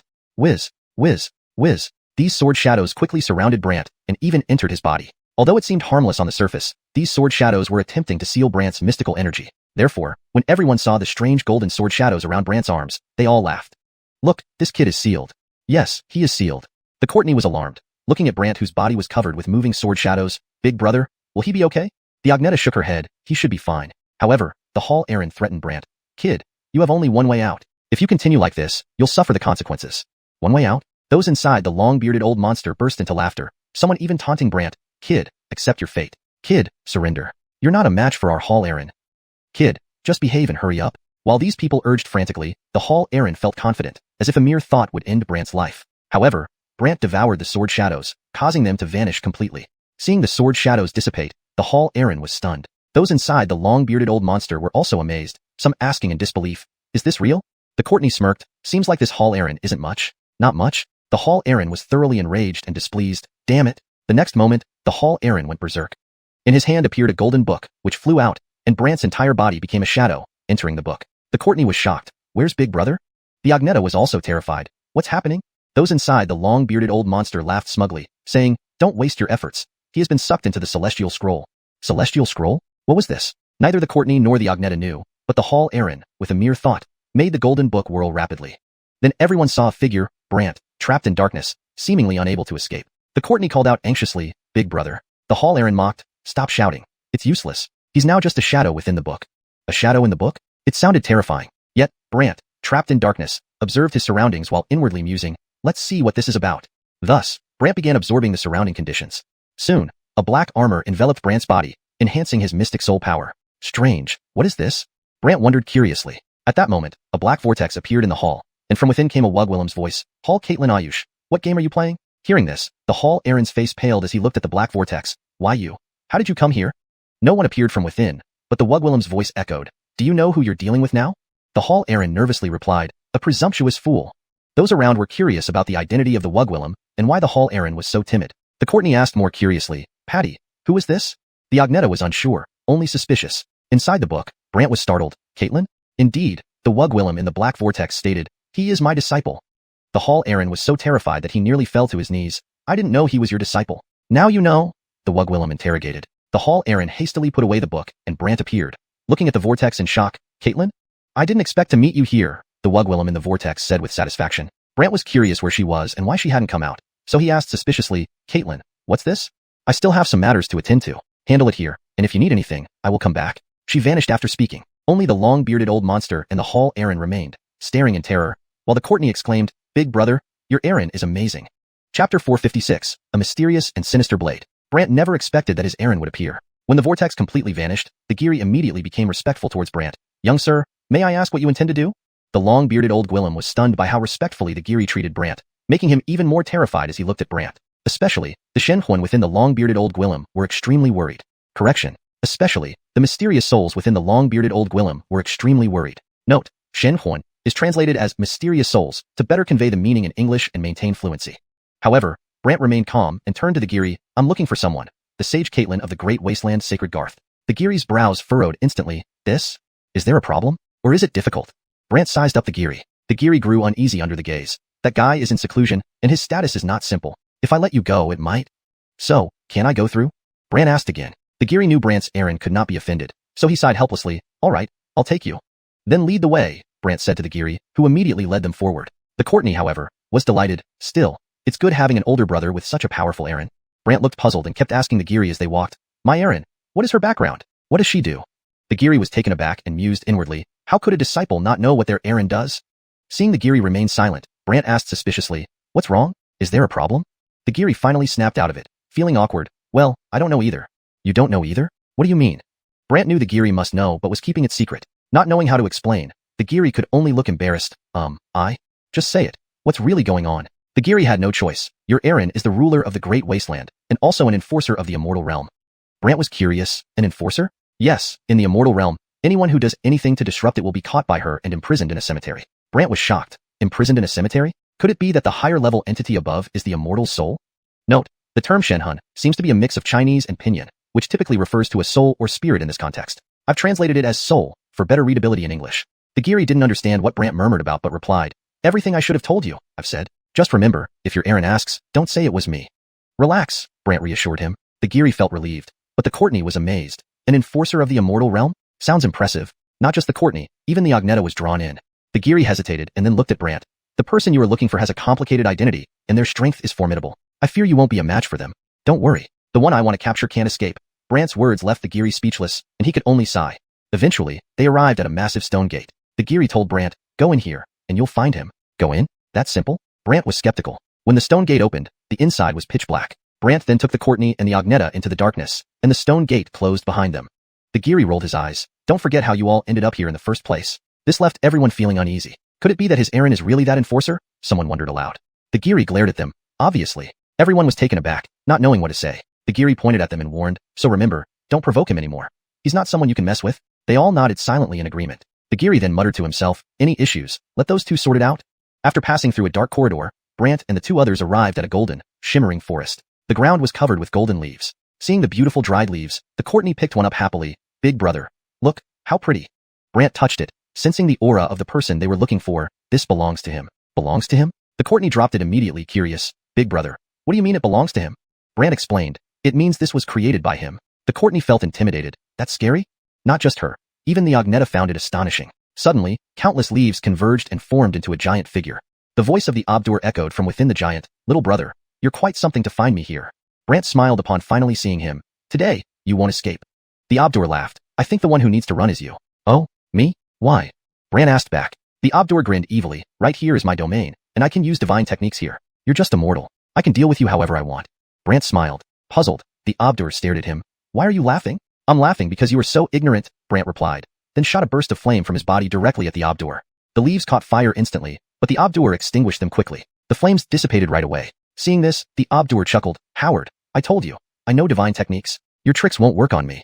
Naturally, Brant wanted to try again, so he unleashed more flames, which were once again extinguished quickly. The Courtney was worried. "No way. These leaves can't be destroyed?" The Agneta frowned. "These are no ordinary leaves." "Not ordinary?" The Courtney was puzzled, while the Abdur laughed heartily. "How do you feel about that?" Brant remained unfazed, saying, "We've only just begun." "Oh, do you have any other tricks up your sleeve?" The Abdur taunted as Brant gathered power within him. When he accumulated enough energy, Brant launched a silent thunder shadow directly at the fallen leaves. Initially, it seemed effective, but soon it had no impact. The Abdur shouted smugly, "Come on, keep it coming." Brant furrowed his brows and hurled the soul-suppressing coffin. Its red glow hit the leaves, but the Abdur jeered, "Is that all?" Brant naturally aimed to increase the power. The red glow from the coffin intensified, but still couldn't subdue the opponent. Then, a red beam descended from the sky, carrying a knife. The Courtney screamed, "Big brother." The Agneta was also startled, while the Gwillem within the leaves wondered how the knife appeared and why it suddenly attacked Brant. The Giri glared, "Don't forget how you ended up here." They all exchanged strange looks. Could his Aaron really be that enforcer? The Giri stared hard. Of course. Everyone was startled, unsure what to say. The Giri pointed at them. "So, whatever you do, don't provoke that kid. He's untouchable." Of course, everyone understood and fell silent. The Giri then muttered dejectedly, "If there's any trouble, let those two handle it." After passing through a dark corridor, the three came to a forest shimmering with golden light. The forest was filled with yellowish-brown leaves. The Courtney picked up a beautiful dry leaf and happily showed it to Brant. "Big brother. Look, how pretty." Brant touched it and sensed the person's aura within. "This belongs to him." "It belongs to him?" The Courtney quickly dropped it, curiously asking, "Big brother, what does it mean to belong to him?" Brant explained, "It means this thing was transformed by him." The Courtney found it terrifying. Is it that scary? Not just the Courtney, even the Agneta found it extraordinary. Suddenly, countless leaves gathered together and formed a giant figure. The voice of the sage Caitlin echoed from the giant, "Little brother, not bad. You actually found this place." Finally seeing the person, Brant smiled. "Today, you can't escape." The other party laughed. "I think the one who should be escaping is you." "Really? Me? Why?" Brant countered. The other party grinned wickedly. "Right? This is my world, and I can use immortal techniques here. You're just a mortal, and I can deal with you however I please." Brant smiled. The other party didn't understand, staring at Brant. "Why are you smiling?" "I'm laughing because you are quite ignorant." With that, Brant emitted a fire from within his body, directly striking the other party. The fallen leaves ignited immediately, but the other party wasn't afraid and quickly extinguished the flames. The fire scattered at once. Seeing the fire dissipate, the other party laughed. "Howard, I told you. I can use immortal techniques, so your tricks won't work on me." Brant naturally wanted to try again and released more flames, which were quickly extinguished. The Courtney panicked. "No way. These leaves can't be destroyed?" The Agneta grew serious. "These aren't ordinary leaves." "Not ordinary?" The Courtney wondered, while the sage Caitlin laughed heartily. "How about it? Feel impressed?" Brant remained unperturbed and said, "Just getting started." "Oh, do you have some other trick against me?" The other party taunted Brant. who didn't respond but began gathering energy. When the internal power reached a certain level, Brant unleashed silent thunder shadows, striking all the leaves. Initially, the other party was uncomfortable, but soon Brant's attacks proved ineffective. The other party gloated. Come on, keep trying. Brant frowned and threw out the soul-suppressing coffin. The red glow from the coffin landed on the leaves, and the other party scoffed. Is that all? Brant naturally wanted to increase the power. Thus, the red glow from the coffin intensified, yet it still couldn't affect the other party until a red beam descended from the sky. Inside the red light was a knife. The knife flashed with red shadows and surged into Brant's body, startling the Courtney, big brother. The Agnetta was also alarmed, and the person inside the leaves wondered where the knife came from and why it suddenly attacked Brant. Chapter 457, Immortal Beast? As everyone was perplexed, Brant suddenly opened his eyes and laughed. So, this is a good thing. A good thing? The person inside the fallen leaves looked at Brant doubtfully. Howard, what do you mean? My meaning is simple. The blade that just struck was given to me by my errand from the immortal realm, and it's called the soul-breaking blade. Soul-breaking blade? The person inside the fallen leaves was startled. What? The soul-breaking blade? How could that be possible? And your errand? Who is she? The person clearly feared now, and wanted to know who Brant was. After thinking for a moment, Brant replied, my errand? Some say she is the ruler of the great wasteland and an enforcer from the immortal realm. Thinking he had heard wrong, the person inside the leaves laughed. Howard, are you joking? Campbell of the great wasteland? An enforcer from the immortal realm? Seeing the other mocking him, Brant said, I'm not scaring you. I'm telling the truth. The Courtney added, yes, even the crowd outside was shocked. The person in the leaves still didn't believe them and scoffed. You can't fool me. No way. Brant, seeing the other's disbelief, simply stopped wasting words. All right, this should end now. End? The person turned grim, not understanding Brant's intent, but the next moment, Brant smiled and acted. A red-bladed knife appeared in Brant's hand. As soon as the blade emerged, the person inside the fallen leaves felt something watching their soul, growing anxious and finally irritated. Little one, do you really think I'll fear you? Without a word, Brant swung the blade. In the next instant, the red blade shadow entered the fallen leaves, and the person inside screamed in pain. But how could he accept being overpowered by Brant so easily? He grunted, little one, I'll make sure you never leave my world. Your world? Yes, this is my world, and I can summon fearsome immortal beasts from the immortal realm. The sky then darkened as white mist gathered into the shape of a massive wolf, wagging its tail with excitement. What is this thing? The Courtney was captivated, her curiosity piqued. The Agnetta remarked, this isn't something simple. Not simple? The Courtney didn't fully grasp the implication. The figure hiding in the shadows laughed. This is called a wolf demon beast, with the blood of wolves and demons. Wolf demon beast? Blood of wolves? Blood of demons? It sounded formidable, but the Courtney dismissed it. No matter what, they're no match for Big Brother. No match? The hidden figure found the girl's statement laughable and childish. Roni, do you think immortal beasts are easy to deal with? Ignoring them, Brant took action, taking out a black stone. To everyone's surprise, the wolf demon beast wasn't affected by the stone. The hidden figure sneered, useless. Don't waste your effort. Curiously, Brant watched as the beast seemed excited, reacting to his presence. Suddenly, the beast's fur and eyes turned red, transforming into a towering demonic wolf. The Courtney gasped, is this thing really just an immortal beast? The Agnetta nodded. Yes, and it looks formidable. Brant, undeterred, focused on the soul-breaking blade, striking the red wolf with a single swipe. The wolf demon beast immediately lashed out, glaring angrily at Brant and wrapping him in fiery flames. Startled, the Courtney and the Agnetta watched as Brant remained unperturbed. The soul-breaking blade absorbed the fire and converted it into energy. This blade truly is remarkable, Brant admired. Frustrated, the hidden figure ordered the wolf demon beast, kill him. Give him no chance to live. No chance? The beast moved swiftly towards Brant, grabbing him by the neck. Suddenly, Brant unleashed silent lightning. Boom. Struck and writhing in pain, the wolf demon beast loosened its grip. Brant smirked. I thought you were tough, but you seem scared of my power. Suddenly, the beast lunged, trying to bite Brant. Brant intensified his power, sending bolts of electricity into the beast's mouth, causing it to burn. Leaping back, Brant kept his distance. Defeated but defiant, the wolf demon beast roared, its voice eerily Hugwillem. I will kill you. Kill me? You? Forget it. You don't have what it takes. Brant taunted further. The wolf demon beast snarled, overconfident fool. Flames erupted around Brant, binding him tightly. But this power had no effect on Brant. Calmly, he remarked, just a waste of time. Waste of time? Believing Brant was jesting, the beast continued spewing flames. Soon it realized Brant truly wasn't affected. Enraged, the wolf demon beast swallowed Brant in a gust of wind. The hidden figure laughed. The Courtney panicked. Big Brother's in trouble. The Agnetta, also caught off guard, tried to intervene but to no avail. Instead, the wolf demon beast focused inward, revealing a space within its body filled with black flames where Brant now stood. Mockingly, the wolf demon beast spoke. Enjoy the flames inside me? Unfazed, Brant replied. These flames are interesting, but what use do they have against me? The wolf demon beast scoffed. My immortal flames can burn even immortals. What hope do you have as a mere mortal? Brant chuckled. Are you underestimating me? The wolf demon beast sneered. Indeed, I underestimate you. What can a mere mortal do against me? Truly a death wish. Brant only smiled. Fine, let's see. Chapter 458. Let leave the beast god shrine? In the next moment, within the max beast's body, Brant began to devour those eerie black flames. However, the max beast didn't take it seriously and even started to mock him. Is that all? Want to absorb this flame? Isn't that naive? Unfazed by the max beast's mockery, Brant continued his frenzied absorption. Soon enough, those black flames indeed dissipated. The max beast was utterly terrified, starting to curse, and then took out a pill, swallowing it, which subsequently generated more intense flames within its body. These flames invaded Brant's body one by one. The max beast assumed that these flames would instantly burn Brant to death once they entered his body. Instead, it was like pouring water into a bottomless pit. No matter how hard the max beast tried, it couldn't extinguish the flames. How is this possible? The max beast was puzzled, especially because Brant was just immortal. Seeing no more flames coming in, Brant asked indifferently, "What?" Not continuing. The max beast snapped back to reality. A purple wolf shadow appeared. It was its mystic soul shadow standing before Brant and snorted, "Little guy, let me show you what a celestial beast's soul shadow looks like." Brant glanced at it, feeling nothing special about it, and remarked, "Very unique? How do I not feel it?"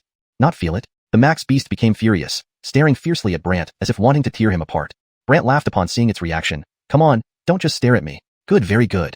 The other party glared coldly at Brant. After saying that, the wolf shadow turned into countless wolf shadows surrounding Brant. These wolf shadows overlapped onto Brant one by one. Then Brant felt as though his body was being controlled. Not only that, the max beast's voice echoed in Brant's mind, "Howard, if I were you, I would submit quietly without making things complicated." Submit? Complicated? Brant smiled, red light flashed around his body, and fiery red knife shadows darted around within him. The other party screamed in agony because those shadows were as if he himself was being devoured. After resolving the shadows within his body, Brant asked calmly, "How does it feel now?"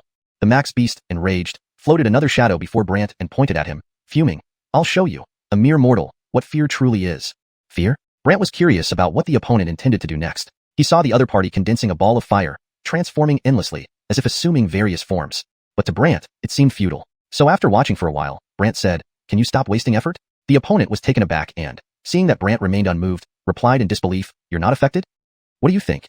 How could this be? My fire has illusions." The other party stared at Brant, growing suspicious. Brant didn't bother explaining further, but merely looked at the other party with a smile. "All right, it's my turn." Before the opponent could react, Brant cast a knife shadow that landed on the other's shadow, causing it to dissipate. However, the surroundings suddenly turned into a palace with walls everywhere. Brant was curious since he was clearly swallowed by the max beast. So why would he find himself surrounded by walls? Therefore, Brant wore an odd expression. "What is this?" He began studying within these walls while the entire body of the max beast hid inside a mountain, finding some fallen leaves. Beside the leaves sat a figure in a black cloak emitting dark mist. This person was the sage Caitlin of the great wasteland Holy Garth. He asked curiously, "Is it resolved?" The max beast was gloomy. "Not yet." "Then what about him?" The other party was quite confused, and the max beast grew uneasy. I left him in the beast god shrine." "What? The beast god shrine? Are you insane? You left him there?" The sage Caitlin glared angrily. The max beast was helpless. "This guy is too troublesome. If not, I wouldn't know what to do." The sage Caitlin didn't care and grumbled, "Now, I have a task for you." "What task?" "Get him out. No matter the cost, you must get him out." The sage Caitlin was furious. Helpless, the max beast had no choice but to leave. Meanwhile, Brant wandered inside the palace and soon discovered Guillaume trapped beast souls. However, these beast souls couldn't leave their confinement. Brant became suspicious until a cute Patsy called out to him, "Big brother, can you save us?" Looking over, he saw a small fox. Curious, Brant asked, "Where are we? And why are you confined to these walls?" "This is the beast god shrine. We offended some people and ended up here," explained the Patsy. Brant responded, "Really? Set us free, and we will surely repay you," the Patsy hoped eagerly. Unsure whether they were telling the truth, Brant then heard the max beast again. "Howard, wanna leave? If you have the skills, follow me." Just as the max beast wanted to run, the Patsy shouted, "Don't listen to it. It wants to lead you away." "Led away?" Wearing a curious expression, Brant listened as the Patsy explained, "Yes, it doesn't want you interacting with us, so it plans to take you away." Uncertain if what she said was true, Brant decided to test her theory and proclaimed, "I'm not leaving." Indeed, the max beast shadow was frightened and questioned Brant. "What? You don't want to leave?" "Yes, I won't leave. Is there a problem with that?" Brant laughed, looking at the max beast shadow, who was livid and angrily degwillemded. "You best leave this place." Amused by its anger, Brant smiled. "Looks like you really want me to leave here." Those words deeply provoked the other party. The other side exploded with rage and glared at Brant. "Howard, leave here. There's only one way out. If you don't take it, it will close forever." "So be it. I don't want to leave." Hearing those words, the other side was stunned. But remembering the sage Caitlin's orders, he stayed, unable to leave. Yet, he warned, "Howard, it's best you don't touch those things, or you'll regret it." Sighing, Brant replied, "If you don't want me to touch them, then I will do exactly that." Dumbfounded, the max beast hadn't expected Brant to act contrary. He placed his hand on the wall and asked the Patsy, "Tell me, how can I set you free?" Overjoyed, the Patsy began guiding him. The max beast grew increasingly anxious, trying to persuade Brant, but these attempts failed to sway him. On the contrary, Brant continued listening to the Patsy. Chapter 459. The Immortal Burning Valley, the Fire of Immortal Burning. Soon, cracks spread across the walls, and then countless beast souls flew out one by one. The max was terrified. "This is over. It's all over." The max hurriedly fled, while the Patsy's beast soul merged with the others, then thanked Brant. Especially, the Patsy told Brant, "There's something powerful upstairs, very suitable for you." Really? Suitable for me? Brant was curious about what it was, and the Patsy nodded vigorously. Yes, there are good things up there. Brant immediately asked the Patsy to lead the way. The Patsy took charge and led Brant to the second floor. On this second floor, there were Gwillemy stone statues. Brant wondered what this place was used for. At that moment, the Patsy said, "See these stone statues?" Of course, Brant saw them, but he didn't know what they were for, so his face was full of curiosity. What are they? The Patsy proudly explained, "Once these fuse with you, they will allow you to summon our original forms at will." Fusion? Original forms? Brant was filled with curiosity, and seeing he still didn't understand, the Patsy began to explain. Brant approached a stone statue half-heartedly, placing his hand on it, and soon an odd force emerged from within the statue. Brant's mystical soul entered the statue, and then a power surged into his body from inside the statue. Brant instantly felt energized, and he became suspicious. This feeling, it's kind of nice. At this moment, Brant naturally got excited about this power, and went on to try other forces. However, the Max had already fled back to the mountain and found the Ephron. Seeing the Max return, the Ephron felt a sense of impending doom. What? That guy didn't show up? He didn't come out, and he destroyed all the powers in the walls, replied the Max. This made the Ephron widen his eyes in shock. What? He destroyed them all? Yes, I'm worried those beasts might help him, the Max said uneasily. The Ephron panicked. Those are divine beasts. If they all follow him, the consequences will be severe. The Max looked anxiously at the Ephron. Lord, what should we do now? The Ephron, angry and exasperated, retorted. Who asked you to bring him there? Do you know your mistake now? My lord, I didn't mean to. I just didn't think. The Max became uneasy. The Ephron, furious, said, You've driven me to despair.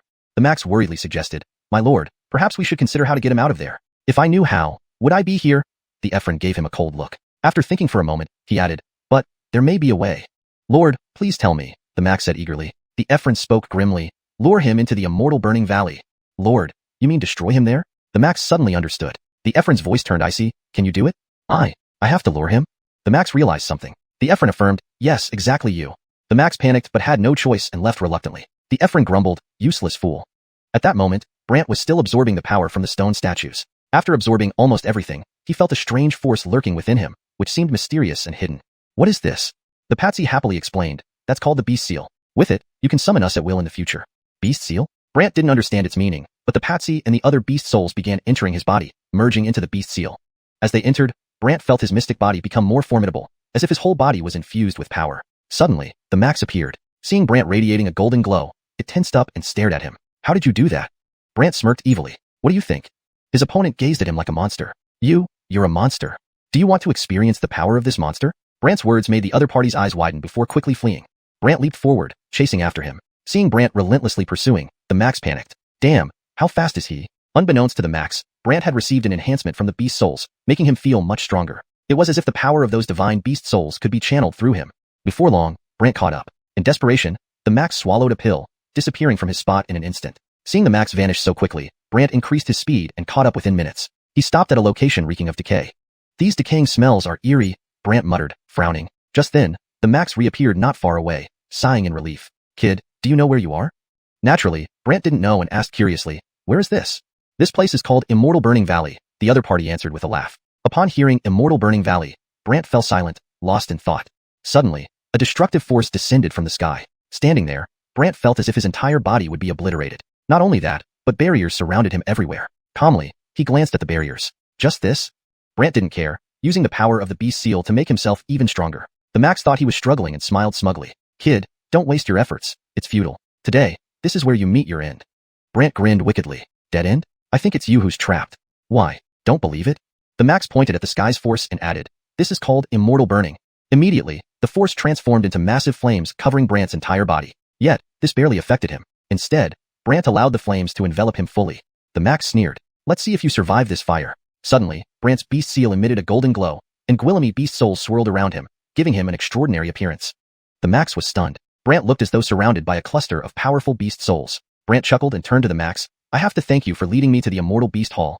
Hearing this, the Max's face darkened as he glared at Brant. So what? You're still going to die in the end. Chapter 460. Seeking guidance at the 13th level. The Max had grossly underestimated the powers possessed by Brant. The golden light surrounding him made Brant feel an immense force enveloping and protecting him, effortlessly neutralizing the flames. Not only did Brant ignore the flames, but he also began to absorb them. So in no time, the so-called celestial fire that was supposed to incinerate immortals started entering his body. Seeing this, Brant smiled faintly. Is that all? Just that? The Max was taken aback. He had never imagined Brant could be so formidable. When Brant saw the Max speechless, he taunted, Scared? The Max clenched his teeth angrily. I'm not scared. Oh, you're not scared? Are you sure? Yes, I'm not scared. the other party said indignantly. Brant chuckled. All right, whatever you say. Brant approached the Max step by step. The Max wanted to escape, but Brant raised his hand towards him, and before long, white flames surrounded the Max, accompanied by lightning. Shaken with fear, the Max trembled. What kind of fire is this? What do you think? Brant mocked him. The Max's face turned ashen. You can wield celestial fire? Brant smiled. Thanks to you, for allowing me to absorb it. Absorb it? A sense of foreboding surged within the Max. Brant then said with a smile. Enough talk. Now, let me show you my strength.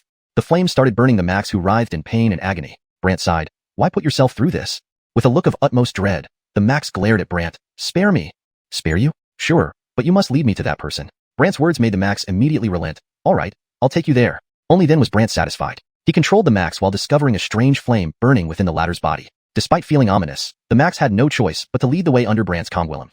15 minutes later, they arrived at a black mountain. It emitted a dark glow. Curiously, Brant asked, is he inside this mountain?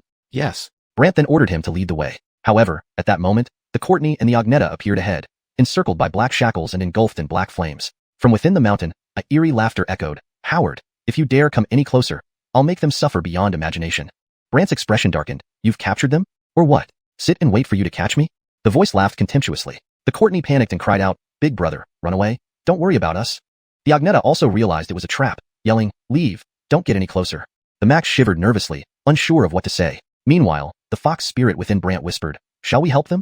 Can you reach them quickly? Brant asked curiously. The fox spirit replied, We can temporarily become invisible, enter their bodies, and protect them. Hearing this, Brant decided to give it a try, and allowed them to become invisible. Only Brant could see everything happening. Therefore, as he watched the entities enter their bodies, Brant walked forward with reassurance, while the Max warned, It's dangerous ahead. The person inside the mountain sneered, Traitor. The Max could only watch silently as the mountain dweller mocked Brant upon seeing him advance further. Howard, don't waste your effort. It's futile. Futile indeed? Of course, absolutely futile. Brant refused to believe it, defiantly saying, Then, I'll prove it's not futile. Continuing forward, Brant ignored the laughter. After walking a short distance, black mist enveloped the surroundings. The Courtney yelled anxiously, Big brother, run, it's dangerous. The Agneta also sensed something wrong with the black mist. Indeed, the mist coiled around Brant as if attempting to destroy him, but he absorbed it and sat down cross-legged. The black mist ravenously consumed the mystic energy within Brant, leaving him bewildered. What is this? At that moment, the mountain inhabitant laughed mockingly. Don't bother. It's known as Black Void in Immortal realm. Black Void? Correct, a type of immortal chi that can merge with any gas. Even immortals fear it because it drains the chi and cultivations within one's body, eventually incapacitating them. After laughing gwylamically, the mountain inhabitant believed Brant was doomed. The Luciana looked anxiously at the Agneta. White sister, what should we do? The Agneta was equally helpless, as they were bound and found it hard to leave. But Brant wasn't going to sit idle either. Instead, his consciousness entered the eternal heaven tomb, even rushing into the 13th level. There, Brant met an old Gwylem, emaciated and muttering to himself. It was the first time Brant encountered him here. Wanting to see what this expert could offer, Brant observed him and asked, Are you an immortal from Immortal realm? The old Gwylem suddenly chuckled foolishly. An immortal?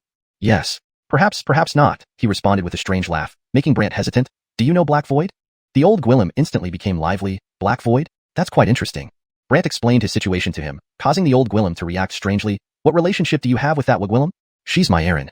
The old Gwylem paused. Caitlin? Yes. No wonder, you can come here despite your low cultivation. It's because you're her disciple, the old Gwylem mused. Brant didn't care about this now. Instead, he eagerly asked if the old Gwylem could resolve the Black Void issue. Thus, Brant hoped, Can you deal with Black Void? I can't, but I know a way, the old Gwylem replied mysteriously. Brant became hopeful. Tell me. To deal with Black Void, you must learn how to control it. Since you are that Gwylem's disciple, you should be able to comprehend that skill. Brant was confused. Comprehend what? The ability to control any gas, the old Gwylem said strangely. Brant was puzzled. My Erin never taught me. In this translation, I aim to maintain the original tone and style, ensuring the storyline and logic remain coherent with previous content. I used only English and preserved the paragraph structure and line breaks from the original text. Chapter 461. A strange black wind appears. The other party looked very strange, saying, No need for your Erin to teach.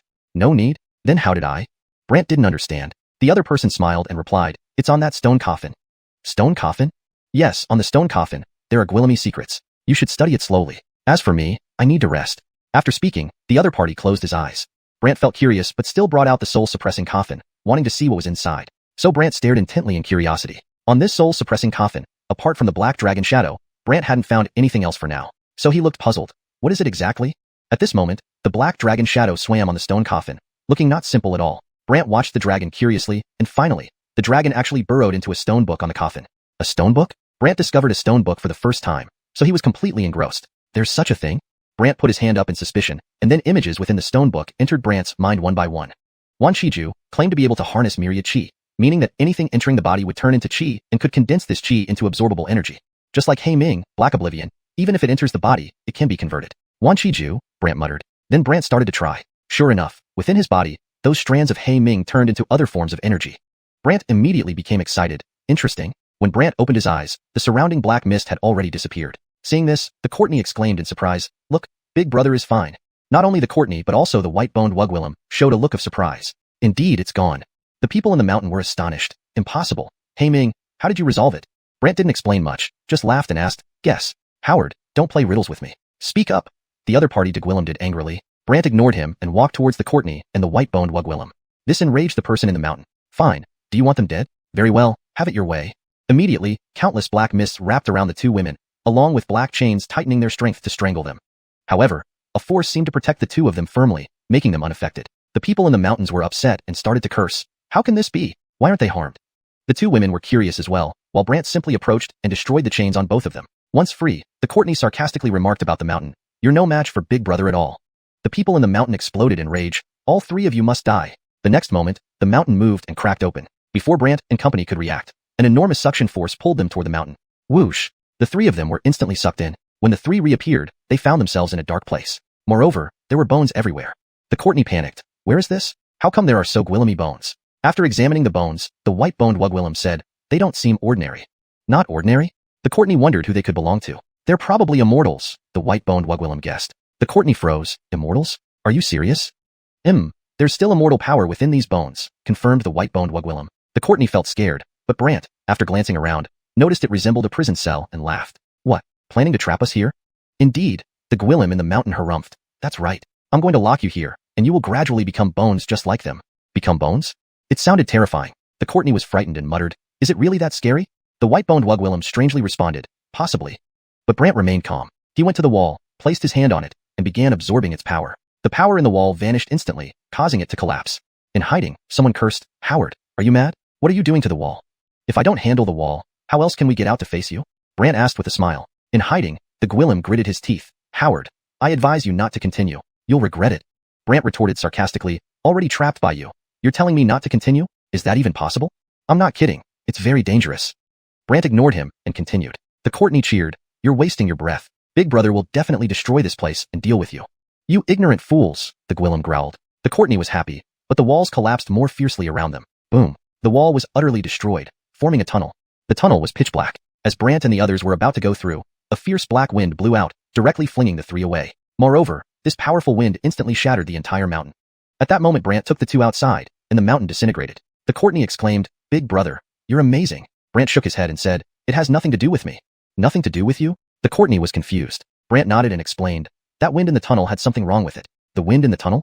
The Courtney didn't understand what it meant when the Adriel emerged, ragged, wearing a black cloak and a black mask. Floating in the sky, he glared angrily at Brant. "Howard, do you know what you've done?"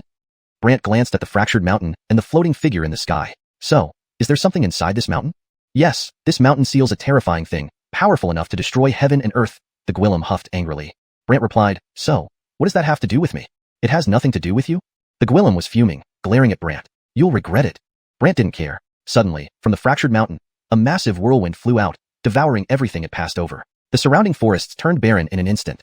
Seeing this, the Courtney couldn't believe her eyes. Too scary. The white-boned Wugwillem was equally drawn in. A bit frightening, but Brant remained calm, saying, "This isn't much." "This isn't much?" Both of them were puzzled. However, the figure in the sky was furious and continued to shout curses. "Howard, soon you'll find out what's happening here." I've maintained the paragraph structure and line breaks as closely as possible to the original text. The translation stays true to the tone and style of the original content while ensuring natural English phrasing. Chapter 462. Pretend to be overcome? Followed by a counterattack? Soon, the wind grew stronger and stronger, until after quite some time, it transformed into an enormous figure. Not only that, but this figure was looking down at Brant with amusement, even teasing him. "Thank you." "Thank you?" The Courtney and the skeleton Wugwillem felt an inexplicable dread, as if this entity could take their lives at any moment. The Farron's expression turned grim. Then, the wind suddenly smiled at Brant. "However, I am very interested in your power." "Interested in my power?" Brant didn't understand its intent, when suddenly the wind charged at him, laughing. "Your body, give it to me." "Give it to you?" In the next moment, the black wind rushed into Brant's body. The Courtney looked pale, and the skeleton Wugwillem frowned. However, Brant remained calm as if it didn't affect him. What's the point of this? But inside Brant's body, the black wind roamed around and joked with him. "Little one, I really like your body." "Like it?" My body isn't something you can just take. Brant's words made the other party laugh. Do you know who I am? Not interested. It laughed again and said to Brant, I am the soul-devouring wind. Once I touch something, even immortals will be torn apart by me. Torn apart? Brant wasn't fazed. He laughed back. Instead of trying to scare people, you should think about how to survive. Upon hearing Brant's threat, the other party immediately laughed. What? You're threatening me? Sort of. It laughed heartily, then stared at Brant. Kid, did I hear that right? You're threatening me? Is there a problem with that? Interesting, very interesting. You have guts, kid. The other party clicked its tongue. Brant didn't care much, while the black wind began circling around Brant's soul, grinning at him. Scream if you're in pain. I'll definitely help you. Help me? Yes, only I can help you. The other party said excitedly, but Brant sighed. Unfortunately. Unfortunately? The other party couldn't understand Brant's meaning, and then Brant threw out the longevity soul-sealing coffin. As soon as it was under the coffin, the other party felt something was wrong and sneered. This thing dares to threaten me? Immediately afterward, the other party unleashed a powerful force, knocking the soul-sealing coffin away and boasting, come on, continue. Let's see what you've got. Brant sighed. Only that. That? The other party didn't know what Brant meant by that, but Brant then threw a knife. The knife immediately flashed with red light. When the red light touched the other party, it was an unbearable pain. Stop, you bastard. What kind of thing did you make?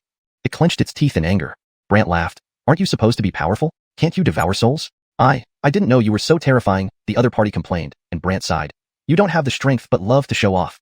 The other party flew into a rage and glared at Brant. What do you mean? My meaning is simple. You're done for. Brant's words enraged the other party further. However, the power of the red light made it almost unable to hold on, so it begged for mercy. Okay, as long as you let me go, I'll do anything. Really? Yes, really, I'll do whatever you say. The other party pleaded pitifully, and Brant sighed. If you had said that earlier, everything would have been fine. The other party was frustrated but had no choice, saying, as long as you don't destroy me, I'll do anything. Then come out and show yourself, Brant said because he saw only the wind and couldn't make out its appearance. With no choice, it restored itself into a shadow form but explained that it didn't have a physical body. Brant tried to use the coffin seal and found it worked, but the other party looked somewhat hesitant. Can I have a physical body to unleash my true strength? Could you lend me one? Lend you a body? Where am I supposed to get one from? Brant chuckled bitterly. After thinking for a moment, it suggested, there are 2 women outside. Maybe they could lend one? Brant laughed. Dream on. No way that's happening. The other party felt depressed. Isn't there another way? Brant smiled. There's a person outside. If you want a body, you can borrow his. Really? It asked curiously and Brant nodded. Yes. The other party was overjoyed and leaped out of Brant's body, instantly transforming into a huge wind circling the Farron. The Farron didn't expect the wind to suddenly attack him and became extremely worried. Stay away from me. But the wind wouldn't leave, which infuriated him. Get away now, or I'll fight you to the death. No, I need your body. The wind charged into the Farron's body, causing him to scream in agony. No matter how much the Farron screamed, he couldn't escape. Finally, the wind seemed to control the Farron, laughing. I've taken him down. The Courtney and the skeleton Wugwillem were puzzled. Brant didn't expect the Farron to be taken down so quickly, feeling suspicious. However, when the Farron approached Brant, something felt off. Just as he stood before Brant, he suddenly struck with a palm. The palm shimmered with black light and landed heavily on Brant. The Courtney and the skeleton Wugwillem were startled, not expecting Brant to be ambushed. Brant spat out a mouthful of blood but stared at the Farron. Seems like you weren't controlled by that wind. The Farron laughed. I had planned how to deal with the wind all along. I turned it into your puppet to attack me, then used it against you. Brant wiped his mouth. While the Courtney's face changed, big brother, the blood, it's black. Brant looked at the black blood in his hand, and the Farron laughed gwillemyically. You're finished. Now your body is infected with black blood, and you won't live long. Black blood infection? Brant didn't know what it was. The Farron mocked him. Indeed, black blood, well known in the immortal realm. Once it mixes with your blood, all your blood turns black, your body darkens, stiffens, and finally becomes a rigid corpse. A rigid corpse? This frightened the Courtney. You bad person. Brant smiled calmly. Just a minor trick. Chapter 463. Forbidden Immortal Palace. The Farron sneered. A petty trick? Howard, you have no idea how terrifying this black blood is. In my eyes, all blood is the same, Brant said with a half smile, then closed his eyes and began to try to absorb the power within the black blood. But the Farron didn't give Brant a chance. He produced a golden sword and stabbed directly at Brant. This strike was powerful, as if aiming to kill him. Yet Brant's body was already indestructible. So when the sword struck, it had no effect on him. Instead, Brant opened his eyes and smiled. Is that it? Seeing Brant unharmed, the other party felt mystified. The Courtney shouted excitedly, he's fine. How could the Farron accept this outcome? He became infuriated and glared at Brant. I don't believe I can't kill you. Next, the Farron used a knife and slashed wildly at Brant. No matter how he cut, it had no effect on Brant, who continued absorbing the blood inside his body. Soon, Brant's body shimmered with black light, and the dark substances were expelled from his body one by one. Seeing this, the Farron was stunned. Impossible. You destroyed such a powerful thing? What do you think? Should we continue? Brant's words made the Farron grit his teeth in anger, glaring fiercely. Howard, I will definitely kill you.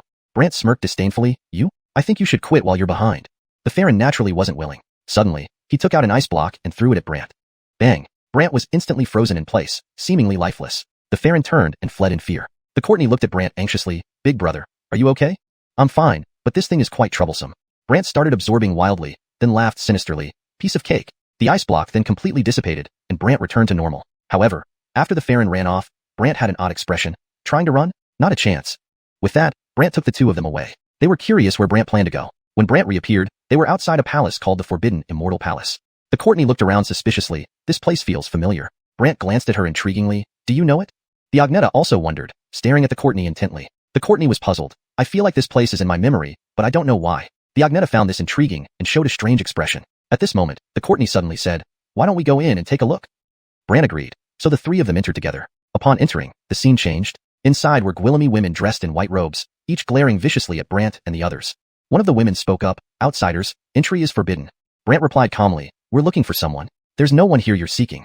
Seeing they weren't being cooperative, Brant said, if you won't let me look, I'll have to handle it myself. Handle it yourself? Who do you think you are, Casper? The women mocked. The Courtney stared at them, finding them familiar but couldn't recall why. She advised them, I suggest you back down now, or Big Brother might end your lives. The women eyed the Courtney warily at first but dismissed it, thinking she seemed familiar for some reason. One Wigwillem retorted, even immortals dare not step into the forbidden immortal palace. What makes you mortals think you can intrude? The Courtney fumed, glaring, soon, you'll understand what suffering means.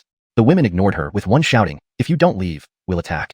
Brant and company refused to budge. Just then, a Wugwillem gave the order, and they all unleashed waves of cold energy that turned into liquid. Seeing the liquid, the Courtney pointed at it, causing the cold fluid to dissipate instantly.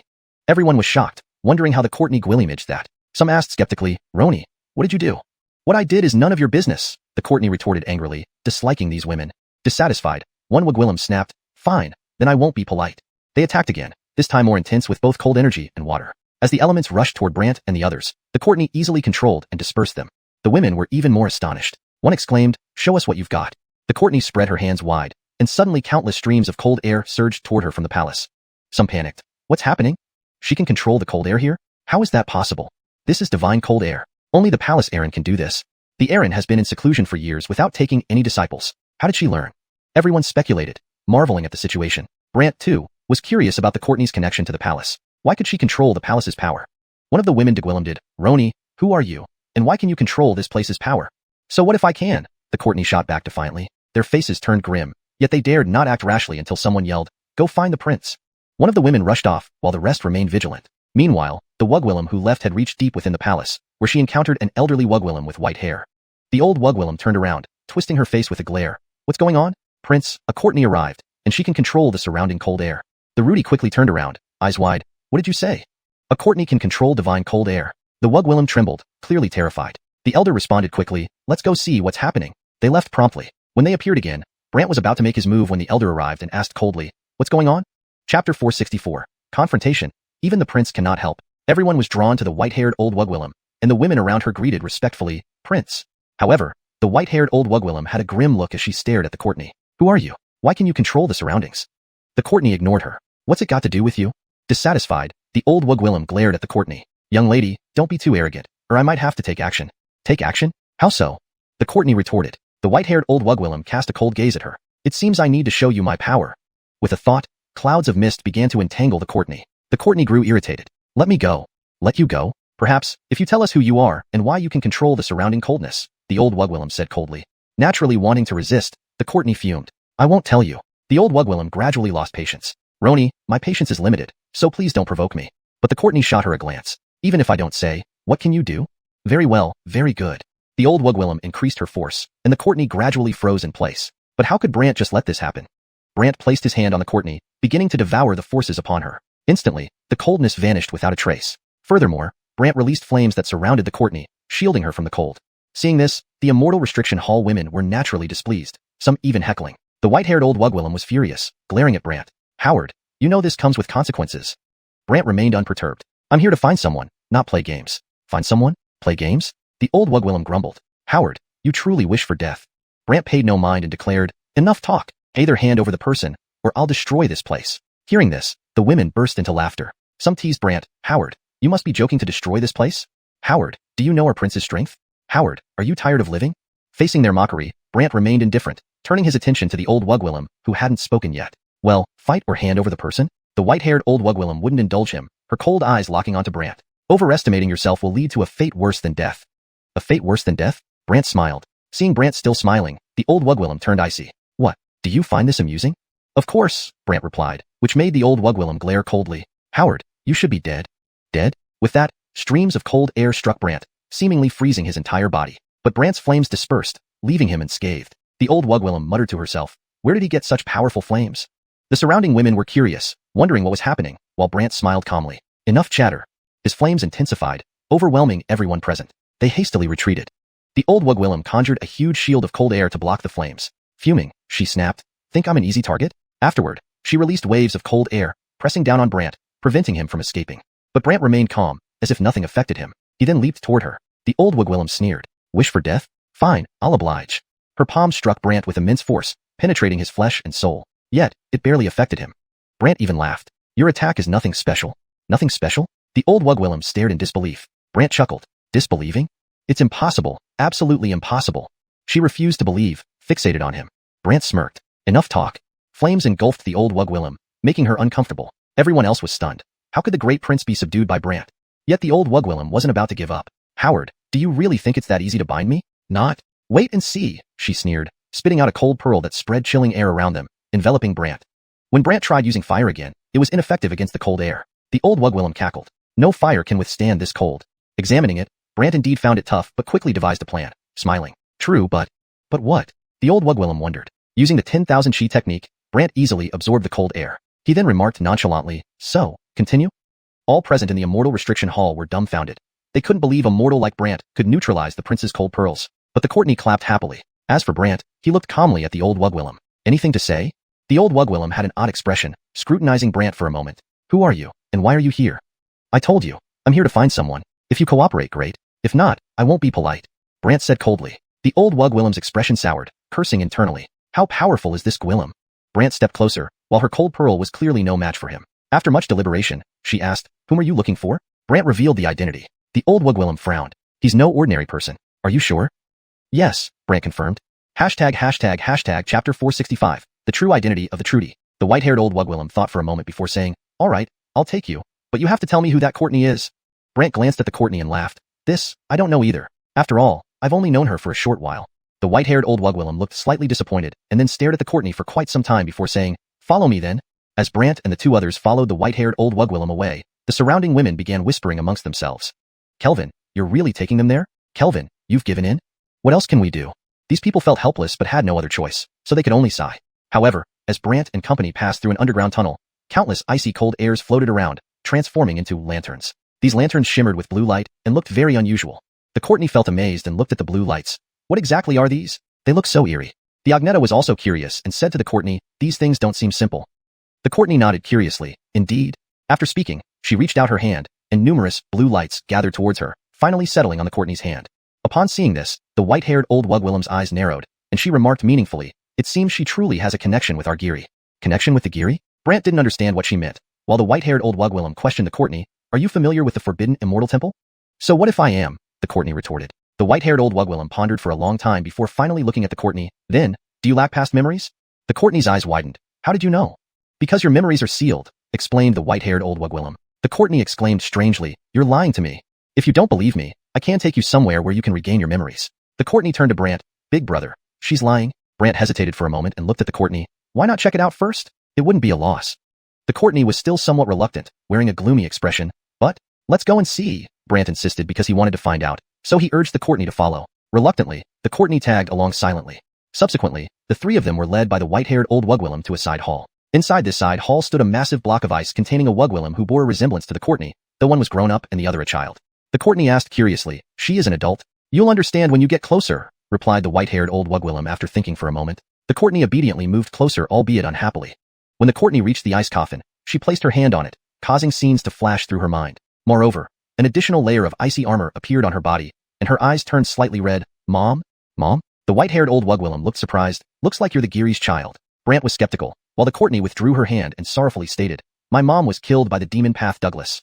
The white-haired old Wugwillem's expression changed. The demon Path Douglas? Yes, how powerful is this guy? Gwillem did the Courtney, and the white-haired old Wugwillem responded with a strange look. The Obdur you're about to meet is a Gwillem infestation of the demon Path Douglas. The Courtney flared up immediately. I want to defeat him. The white-haired old Wugwillem worried. But this Abdur has been absorbing power from the forbidden immortal pool in the forbidden immortal temple and has now become terrifying. If you go, it would only mean certain death. I'm not afraid, the Courtney stubbornly declared, eager to find this demon path Douglas. The white-haired old Wugwillem didn't know what to say, but Brant spoke up, lead the way. The white-haired old Wugwillem reluctantly guided them. Soon, they arrived at their destination. A mist enveloped everything ahead, making it hard to discern the situation. The white-haired old Wugwillem told Brant and the others, up ahead is the forbidden immortal pool. Hearing this, the Courtney rushed forward, with Brant and the Agneta following closely behind. The white-haired old Wugwillem, however, remained worried. Inside the mist, the Abdur's voice resounded. I didn't expect you to find this place. The Courtney yelled, come out quickly. Little brat, you have quite a temper, the Abdur sneered, and the Courtney angrily cried out, give my mom back? Who's your mom? Do I know her? The Abdur belittled, to which the Courtney replied, the Giri of the forbidden immortal temple. The Abdur responded, oh, so it's you, that kid from years ago. Unbelievable. Seeing his acknowledgement enraged the Courtney, come out you? And what if I don't? The Abdur laughed, and the Courtney started absorbing the surrounding mist. The mist poured into the Courtney's body, revealing a figure sitting cross-legged. He was a middle-aged Gwillem wrapped in a black cloak and hood, shrouded in dark fog that concealed his face. Don't think you can escape, the Courtney dashed forward, but the middle-aged Gwillem chuckled. Do you really think you can get through? The Courtney misunderstood but rushed anyway. However, as she approached, numerous mists surrounded her, preventing her from escaping. She was completely restrained. The Courtney struggled futilely. Let me go. Aren't you supposed to be strong? Roni, the Abdur taunted. Unwilling to admit defeat, the Courtney persisted. But as the Abdur continued, your mother was just like you back then, arrogant and overconfident. In the end, she couldn't stand against me and fell. Fire burned in the Courtney's eyes. You bastard.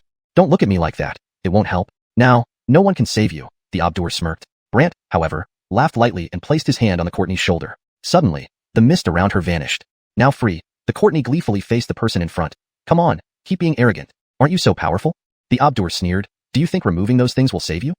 The Courtney mocked back. Maybe you should worry about yourself. Chapter 466, Ancient Battlefield, Dead Souls. The other party sneered coldly, and soon the surroundings turned into black fog, rendering Brant and his companions unable to see their hands in front of their faces.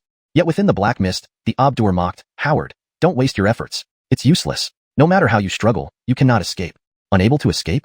The Courtney didn't believe it and insisted, Big Brother Cheen will surely find a way. That Abdur immediately laughed Gwillemiacally. Find a way? With what? This gas is infused with demonic chi and ghost chi, two distinct energies combined. Even immortals can't withstand it, let alone he isn't even an immortal. The Courtney naturally trusted Brant's abilities and angrily said, Big Brother Cheen will definitely have a solution. I think you should give up. You might as well wait to die in this cloud of gas, the Abdur said, then burst into laughter. The Courtney didn't believe it at all. Meanwhile, Brant began using the 10,000 chi technique to absorb the surrounding gases. The Abdur sneered, overestimating yourself. The Courtney looked at Brant and saw a purple light shimmering around him along with other lights, making him look rather formidable. This made the Courtney worry and turned to the Agneta. Big Patty, will he be alright? The Agneta shook her head. He'll be fine. The Courtney was doubtful, but wait. The Agneta believed in Brant's capabilities and chose to wait. Suddenly, an incredible scene unfolded. The surrounding black fog started to dissipate one by one. Seeing the black fog clear, the Abdur was stunned and asked dubiously, what's happening? What just happened? Brant looked at the Abdur. You've run out of tricks. Give up. Give up? The Abdur became enraged and glared at Brant. Howard, you're asking for it, aren't you? Enraged, countless black and purple streams shot out from the person, targeting Brant. Before long, Brant was completely enveloped by these streams, yet it didn't affect him. Instead, he continued absorbing them and even remarked, do you really think it works? The Abdur believed it would work and sneered at Brant. Howard, try it, and you'll know if it works or not. Brant wasn't concerned and even chuckled. Enough nonsense. It's useless. You can't match me. Oh, can't match you? Truly laughable. The Abdur laughed, then intensified his power. Not only that, but a sword flew down from the sky, emitting a purple glow, eventually releasing countless purple sword shadows that fell from the sky.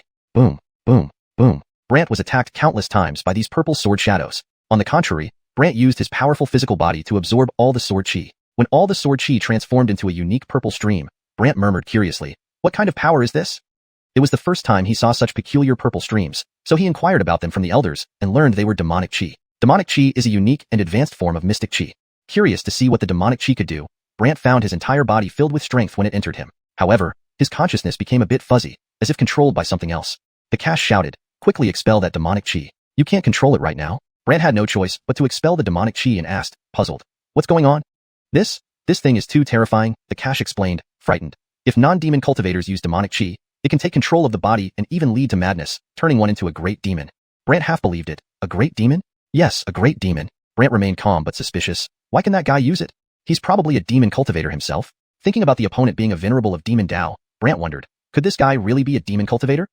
So, Brant decided to investigate and laughed while looking at the Abdur. Your sword technique has no effect on me. The other party laughed. No effect on you? Howard, This is just the beginning. Why are you worried?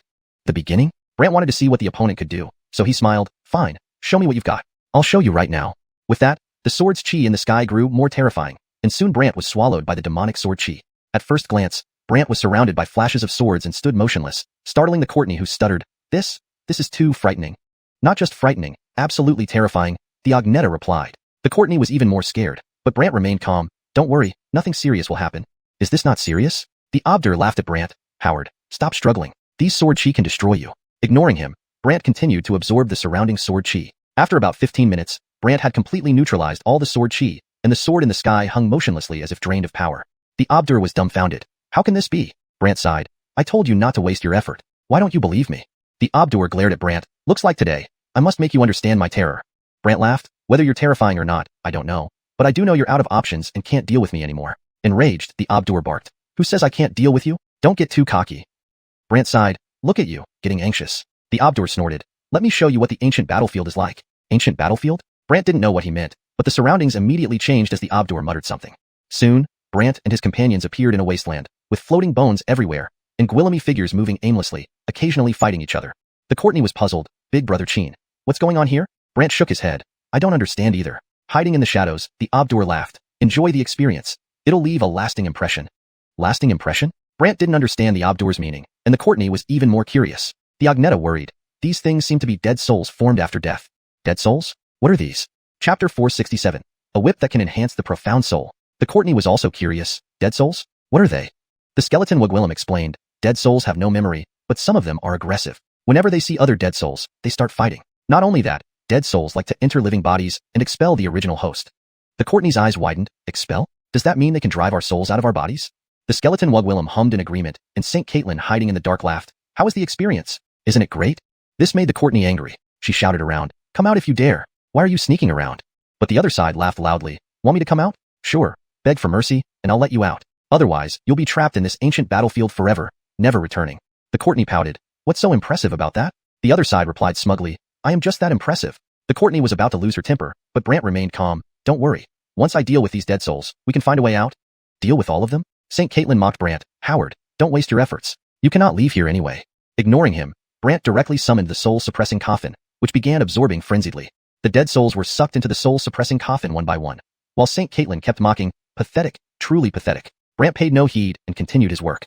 However, there were Gwillemy dead souls here. Brant kept walking as he absorbed them. Half a day later, he saw a massive palace built from countless bones. Seeing the piled-up bones, the Courtney asked curiously, What is this? The skeleton Wugwillem sensed the aura inside the palace and frowned. There's something nasty inside. We'd better not get close, or we might get trapped. Trapped? Brant didn't care and said, No big deal. Let's check it out first. St. Caitlin in the dark sneered, overestimating yourself. You won't even know how you died. After entering the palace, Brant saw a skeleton ahead, radiating black light within. Then, a Wugwillem's voice came from inside the skeleton. Who dares to intrude here? The Courtney exclaimed strangely. Someone is talking? The skeleton Wugwillem stared at the skeleton, looking dubious. Brant then said, We need to leave. But the other side responded, In the ancient battlefield, you can enter but never leave. Brant was puzzled. Can enter but never leave? You must be joking. Correct, only entry, no exit. That's the rule. The other side replied rudely. Brant had no choice but to say, Then, I'll have to be rude. He threw out the soul-suppressing coffin, and red light shone on the skeleton, but it didn't seem affected, merely humming. Do you think this can defeat me? The Wugwillem's figure flickered with black light, swallowing Brant's red light. The Courtney gasped. Is this possible? Brant felt the black light intriguing, so he walked closer. The black light inside the skeleton flashed, and a shadowy Wugwillem appeared. Holding a black whip, she pointed at Brant. Howard, if you dare to come any closer, my whip will bring about your end. Brant suddenly smiled. Do you think this will work? Whether it works or not, try and see, the other side threatened. Brant actually approached. Immediately, a lash landed on Brant, sizzling like something burning. Yet Brant held up, especially when golden scales appeared on his body, stunning the Wugwillem. She asked incredulously, Who are you? And why do you have this golden scale armor? Brant didn't understand what was special about the golden scales and simply said, You don't need to know who I am, just release us. But the other side shook her head. Impossible. Forget it. Brant conjured a blade, and with the red blade slashing through, the Wugwillem was knocked back. Stabilizing herself, she stared at Brant. Howard, do you think this can hurt me? Don't you think so? This is just the beginning. Her entire shadow changed, growing black armor. She said, Remember, I'm Shauna. Shauna? Brant didn't recognize her, nor did the others react, making Shauna furious. With one hand, she created countless black whips that quickly entangled Brant. Seeing Brant bound, the Courtney panicked. What are these things? They look terrifying. The skeleton Wugwillem explained. These seem to be whips refined from dead souls. Whips refined from dead souls. So scary? The Courtney felt very frightened. The skeleton Wugwillem solemnly agreed, yes, not simple at all. Indeed, Xianxia said, this is called the soul-seizing whip. Once ensnared, your soul will gradually dissipate until you become a dead soul. Soul-seizing whip? It clearly wasn't an ordinary object, but Brant discovered it could help repair his profound soul. So Brant pretended to resist furiously. Through resistance, Brant's profound soul grew stronger bit by bit. But Xianxia didn't notice and kept mocking, Howard, don't waste your strength. It's useless. But Brant replied, increase the force. This isn't enough. This amount isn't enough? Now the other side wasn't happy. Fine, I'll grant your wish. The force increased, becoming more intense on Brant, making him increasingly different. Brant enjoyed it, but the other side thought Brant was in pain, sneering, you still have time to regret? Brant shook his head. I don't regret it. Actually, it feels good. It feels good? The other side thought Brant was joking, but Brant indeed felt his profound soul greatly enhanced. Still clueless, she continued being fooled. When it lasted for a long time, Xianxia started to feel something was off, noticing the power in her whip was rapidly disappearing. Suspecting something, she stared at Brant. Howard, did you swallow the power from my whip? Brant laughed. Oh, seems like you figured it out. Her expression was strange, and after staring at Brant for a while, she disbelievingly said, impossible. Chapter 468. Devastating soul-destroying power multiplied endlessly. Brant didn't care if she believed him. After absorbing the power, he simply said, you've seen it. Your whip has no strength left. The Wugwillem hurriedly checked and found that indeed all the power on her whip had dissipated. This infuriated her to no end, glaring at Brant. Kid, this isn't over yet. Do you want to try again? Brant countered, angering her even more. She glared fiercely and replied, while you're here, don't even think about leaving. Brant wanted her to provide him with more power, so he provoked her. Then let's continue. I'll let you attack me however you like. However you like? Her face changed, feeling that Brant was playing games with her, but Brant remained calm, smiling. Come on, don't waste time. She was furious but couldn't do anything, eventually giving in to his request. This time, though, she aimed for maximum effect, taking out a black stone tablet and throwing it at Brant. The tablet instantly emitted waves of black light. The black light seemed to want to engulf Brant. But not only was Brant unharmed, he appeared excited. Everyone watched as Brant absorbed the black light instead. What is this guy doing? The Wugwillem muttered angrily, so upset that she wished she could kill Brant right there. But it didn't affect Brant. At this moment, the sage Caitlin spoke to Xianxia. Amaya, you're only making his mystic soul stronger. Stronger mystic soul? This was not what Xianxia wanted, so she turned somber. What do you mean? Very simple. He can enhance his mystic soul using your power. Enhance his mystic soul? Xianxia's face changed. This seemed too unbelievable. The sage Caitlin continued, anyway, I've said what I needed to say. The rest is up to you. Uncertain of these words, Xianxia asked anxiously, is there any way to solve this? This is simple. Use the soul-destroying immortal weapon from your ancient battlefield, replied the sage Caitlin. Soul-destroying immortal weapon? Xianxia was startled because few people knew about this weapon. How did this voice know? Brant also wondered why Xianxia was muttering to herself, while the Courtney asked the Agneta, Patty, what's going on? Not knowing how to answer, the Agneta could only reply helplessly, I don't understand either. Don't we just have to wait then? The Agneta's expression darkened. Seems like we have no choice.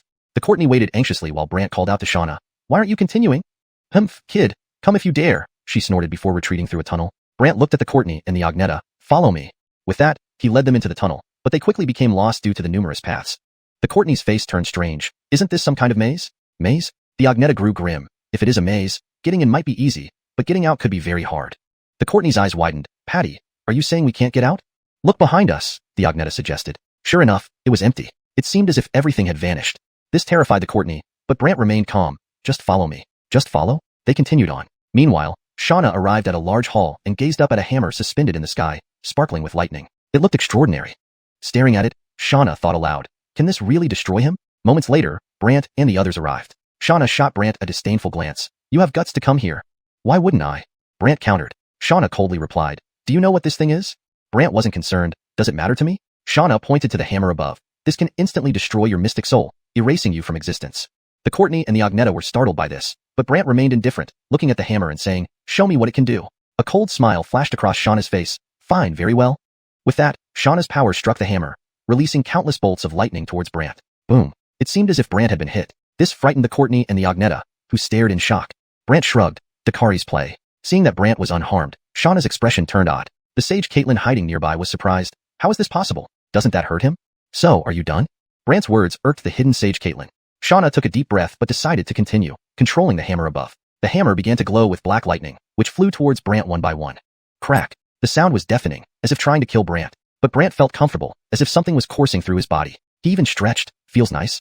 Feels nice? Xianxia had never seen such a scene, her face changing drastically as she stared at Brant. Kid, you? Brant smiled back. What? Problem? Xianxia was stunned, staring at Brant for a long time before finally speaking. It seems my power wasn't strong enough. Brant nodded in agreement. Yes, too weak. Give me more. Let's see what you've got.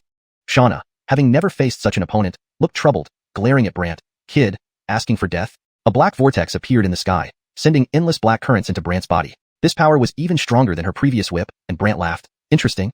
Brant pretended to be oblivious, continuing to absorb the black currents. These currents were incredibly powerful, entering Brant's body relentlessly, making his mystic soul stronger. Shauna didn't realize this, but the sage Caitlin noticed and asked her, "What kind of power is this?" "Our soul-destroying power. What's wrong?" "Like your whip?" "Hundreds or thousands of times stronger," Shauna replied confidently. But the sage Caitlin panicked. Damn. Chapter 469. Opening the ancient Immortal Hall.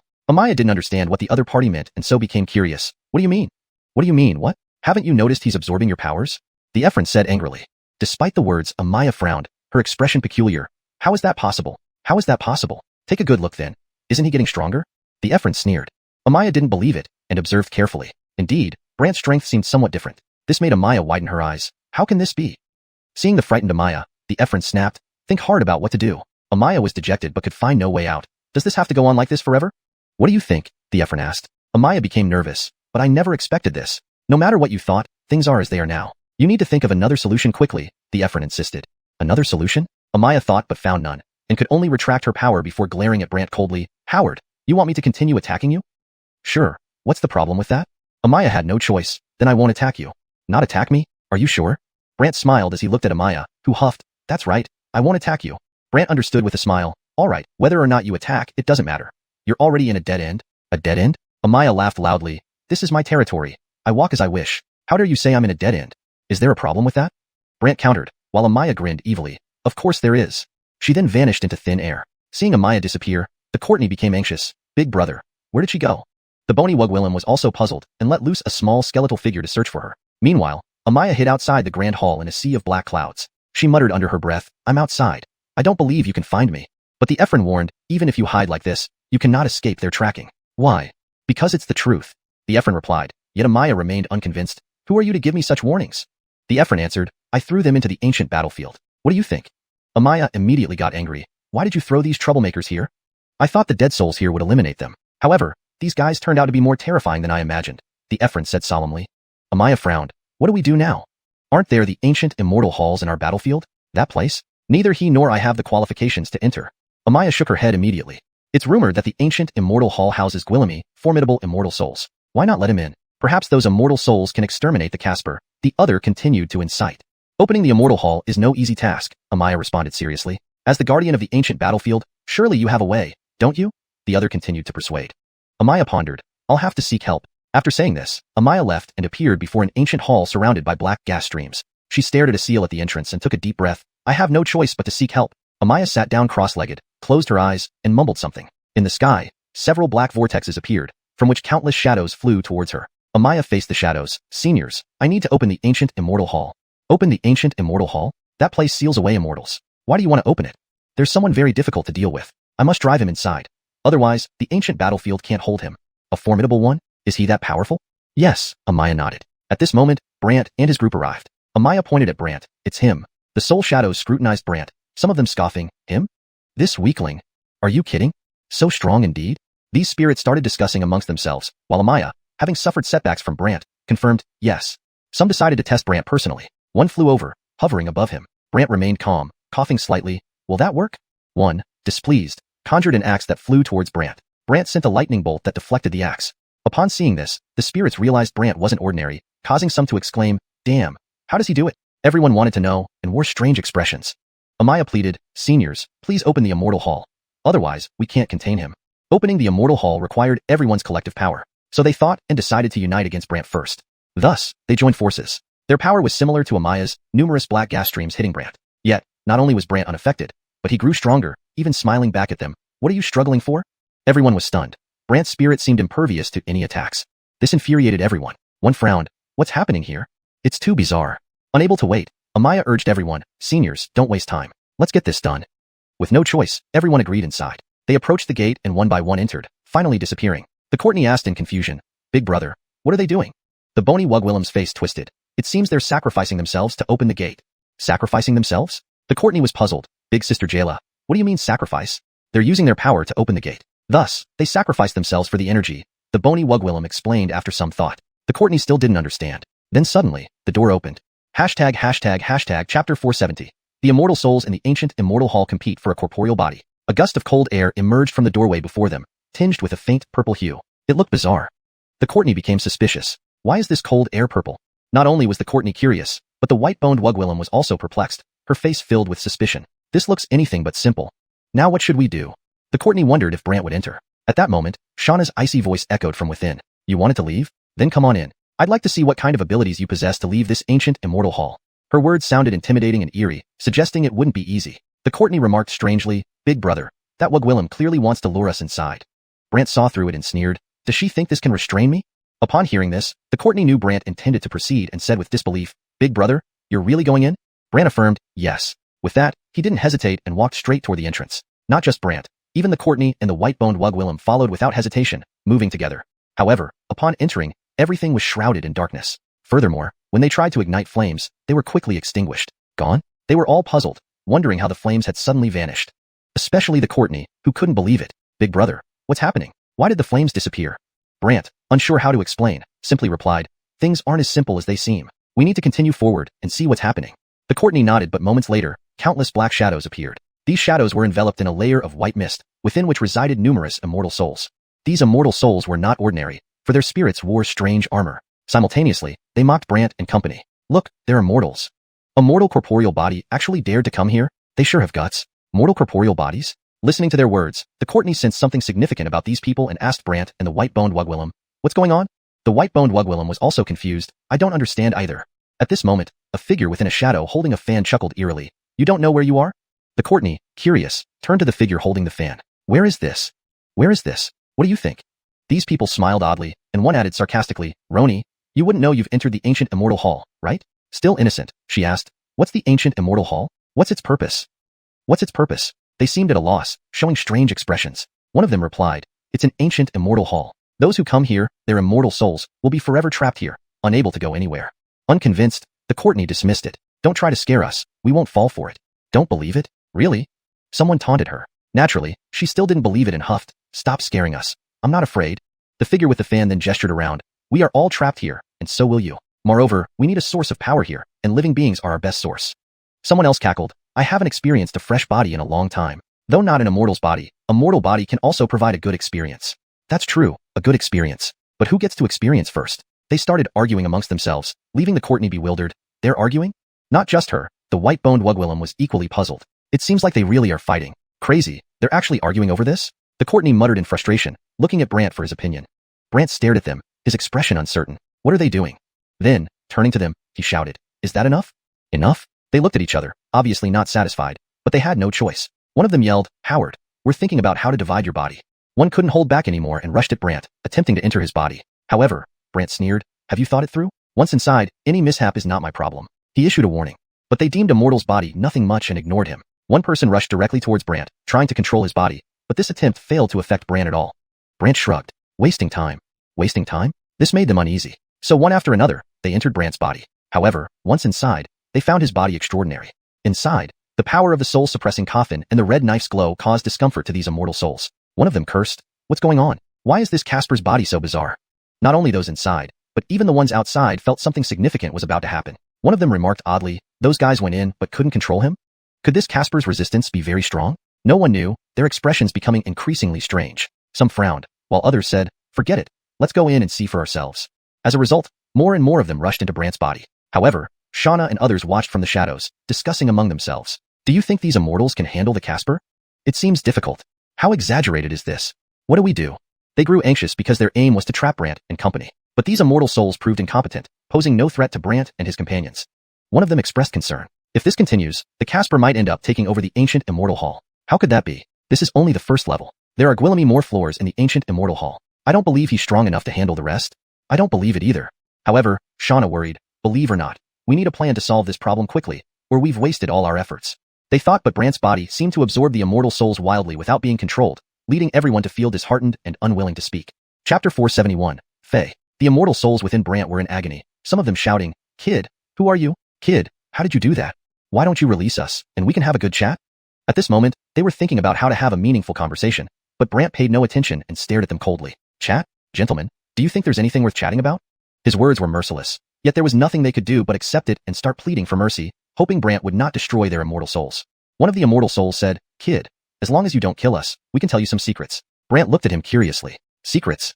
Yes, secrets, very terrifying ones, the immortal soul teased. Brant's face showed surprise. Terrifying secrets? Yes, they nodded earnestly. Curious to know what the secret was, Brant stared at them intently. Tell me, what is this secret? What was the secret?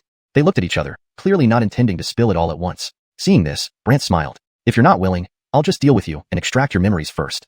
They immediately became scared and quickly told him that there was an artifact in the ancient Immortal Temple that made even the entire Immortal Realm tremble. An artifact that could make the entire Immortal Realm tremble? Brant felt this sounded very intimidating, so he started to doubt it. Are you sure you're not lying to me? They insisted they weren't, while Brant still had doubts. Really?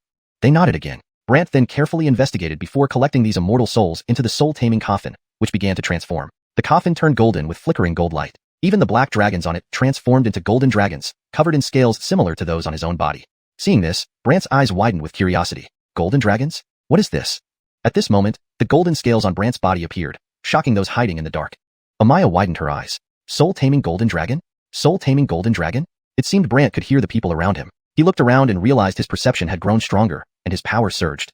A golden vortex appeared above his head, and countless golden dragon shadows poured into Brant's body. Everyone was dumbstruck. The gathering of 10,000 dragons. Could this be the Lord of Dragons from legend? Lord of Dragons? Brant didn't know what that meant, but the Agneta looked puzzled. Lord of Dragons? Could it be the most terrifying one from legend? Brant was very curious about this Lord of Dragons, and asked the Agneta, what is the Lord of Dragons? Many years ago, the Lord of Dragons became the strongest in the Immortal Realm, raising Gwillemy golden dragons and overseeing Gwillemy powerful figures in the Immortal Realm. He established the Hall of Soul-Taming Golden Dragons. Brant was intrigued. Hall of Soul-Taming Golden Dragons? Yes, those immortals who killed mortals were cast into the Golden Dragon Hall. But somehow, the Lord of Dragons disappeared later, and the Hall of Soul-Taming Golden Dragons vanished too. It's possible this ancient Immortal Temple is related. As Brant listened, he felt it was more magical. So, you mean this ancient Immortal Temple is connected to the Hall of Soul-Taming Golden Dragons? The Agneta was unsure but said, I used to stay in the Immortal Bone Hall in the Immortal Realm. After breaking a rule, I was banished. That's all I know. Oh, you're from the Immortal Realm too? Brant found this surprising. The Agneta replied shyly, yes, only seeing those golden dragons just now did my memory return. Seeing the golden dragons triggered your memory? Yes, these golden dragons have soul-binding effects. It seems my buried memories were activated, she explained after pondering. Though Brant wasn't sure if this was true, he could feel everyone's thoughts clearly and control their souls as if they were his playthings. This made him extremely curious, so he looked around. Come out. The mysterious souls from the ancient Immortal Temple emerged one by one. Amaya shuddered in fear. Lord of Dragons? Others also trembled, one of them nervously saying, we didn't know you were the Lord of Dragons. If we knew, we wouldn't have dared to fight against you. Yeah. They all started apologizing profusely, but Brant simply glanced at them and asked, what's the story behind this ancient battlefield? Amaya hurriedly explained, this ancient battlefield is a remnant of the war between the Demon Realm and the Immortal Realm. The souls left behind eventually turned into dead souls. Demon Realm? Immortal Realm? Brant thought for a moment and asked, and this ancient Immortal Temple? The ancient Immortal Temple was built to provide shelter for the deceased immortal souls. Amaya continued. Brant became more curious. Who do you serve? We are from Prison City in the Immortal Realm, Amaya replied nervously. Brant raised an eyebrow. Prison City? Yes. Since the immortal souls here cannot return to the Immortal Realm, the ancient battlefield is under the supervision of Prison City. This institution is governed by the Immortal Realm Alliance, responsible for punishing offenders. Brant was confused. Battleground, then prison? Because this battleground has unique properties that prevent immortal souls from escaping. Naturally, it is used to hold vicious immortals who have committed major crimes, Amaya explained. Brant's eyes flashed with curiosity. How did the Supreme Persing of Demonic Tao know about the entrance and send us here? Amaya looked surprised. Supreme Persing of Demonic Tao? Where is he? Brant scanned the surroundings. Maybe the person you were talking to earlier is him. Amaya's eyes widened. What? He is the Supreme Persing of Demonic Tao? Yes. Amaya was frightened. It's rumored that Gwillemy years ago, the Supreme Persing of Demonic Tao was severely injured by the Lord of Dragons and went missing. Brant said, he was seriously injured by me? Perhaps he's your past life, Amaya stammered, and Brant grew serious. At this moment, a black vortex appeared, followed by a Wugwillem's laughter. Looks like you've awakened. Brant turned back in confusion. Caitlin? In fact, I am not your Aaron. I am merely the left guardian of the Hall of Soul-Taming Golden Dragons, Faye. Brant looked puzzled. Faye? Yes. In your previous life, after being severely injured, you passed on part of the Eternal Life Sutra and the Tomb of Eternal Heaven to me. I found your reincarnation and gave the rest to you, Faye explained. Brant grew more bewildered. What exactly happened? And what about my past life? Faye looked at Brant and said, knowing he had Gwillemy questions, perhaps you are not fully adapted yet, but when I take you to understand everything, you will know what happened. What about the Supreme Persing of Demonic Tao? Brant wanted to know how to handle him. This is just one of his avatars. His true self is the real threat, Faye replied. Brant was curious about his true self. Faye then instructed, go to the second floor first and retrieve your artifact. That artifact can take you back to your past experiences. Back to past experiences? Brant became even more confused but still went up to the second floor. Meanwhile, the Courtney looked at the Agneta. Patty, is the Lord of Dragons very scary? Chapter 472. Return. The white bone Wugwillim began her explanation. When I was still a celestial maiden in the Immortal Bone Hall, I heard tales about the Reuben. What kind of tale? The Courtney asked curiously. The white bone Wugwillim continued. It is said that the Reuben was the greatest being in the immortal realm. However, after meeting Athena from the demon realm, she led an attack on him. He fought against the entire demon realm single-handedly. The Courtney's eyes widened. One person, battling the entire demon realm? Yes, eventually the demon realm was defeated, giving the immortals of the immortal realm some respite. Otherwise, without him, the immortal realm would have been destroyed by the people of the demon realm long ago. The white bone Wugwillim expressed Brant's power. The Courtney was dumbfounded, saying, "Can't be, Big Brother is so terrifying?" The white bone Wugwillim also found it hard to believe, replying, "I didn't expect him to be the legendary Reuben." Henceforth, the Courtney looked at Brant with even greater awe, her expression turning odd. Soon, Brant arrived at the second floor, where white fog enveloped everything. But outside, one could see golden light flickering within the fog, which intensified as Brant approached. Additionally, numerous dragon roars could be heard. These sounds left both the Courtney and the white bone Wugwillim stunned, their faces revealing disbelief. The Amaya and others on the first floor were similarly astonished. Could it be that the legendary golden dragon immortal armor really resides here on the second floor? It's just what we heard, but I never thought it would actually be in the ancient immortal hall. So, the legends are all true. Amaya also expressed his disbelief. Meanwhile, on the second floor, behind Brant was a black vortex. Desiree explained, "Inside is the golden dragon immortal armor, the strongest defensive immortal artifact, and it can fuse with other weapons, transforming into something extraordinary." Fusing? Transforming? Intrigued, Brant ventured deeper, instantly enveloped by the white mist. As he walked towards the golden light, his heartbeat quickened, as if something was awakening inside him. Thud, thud. The sound grew louder, and Brant's steps became heavier. Images started appearing in his mind. In these images, he wore golden armor, adorned with countless golden dragons coiling around it. In the center of this armor was a dragon king who Comgwillim did myriad dragons. Brant saw himself surrounded by countless dragon shadows, wielding the black dragon sword and standing atop a golden coffin. Amidst this carnage, was this the demon realm? Countless purple mists, powerful beings, and strange laughter, all intent on destroying him. The battle lasted long, but later scenes became blurry as he saw a Wugwillim in red armor, holding a purple bow. She was covered in blood, and someone in a black cloak stabbed her from behind. Before she turned to ash, she smiled at Brant. That? Attracted by these blurry images, Brant stood motionless. Suddenly, a clear voice rang out, "Caitlin, is it you?" Coming back to his senses, Brant faced a figure in golden armor, surrounded by dragon shadows. One golden dragon floated forward, looking intently at him. "You are the Dragon King?" Yes, I am the Soul King of the Golden Dragon Immortal Armor." The voice was excited. Brant hesitated, asking, "Are you okay? Forgetting me?" Disappointed, Desiree answered, "Your memory has not fully recovered. Then put on this armor. It contains memories of your battles." Battle memories? Curious, Brant did as told. The armor swiftly enveloped him, and he was bathed in golden light. Countless memories flashed through his mind, showing moments of coldness and madness. Finally, his demeanor turned icy. Demon Douglas. Back then in the demon realm, he fought all the demon lords alone. One among them was their Grand Aaron, the Demon Douglas. Not only did he control all demon lords, but he also captured Brant's beloved.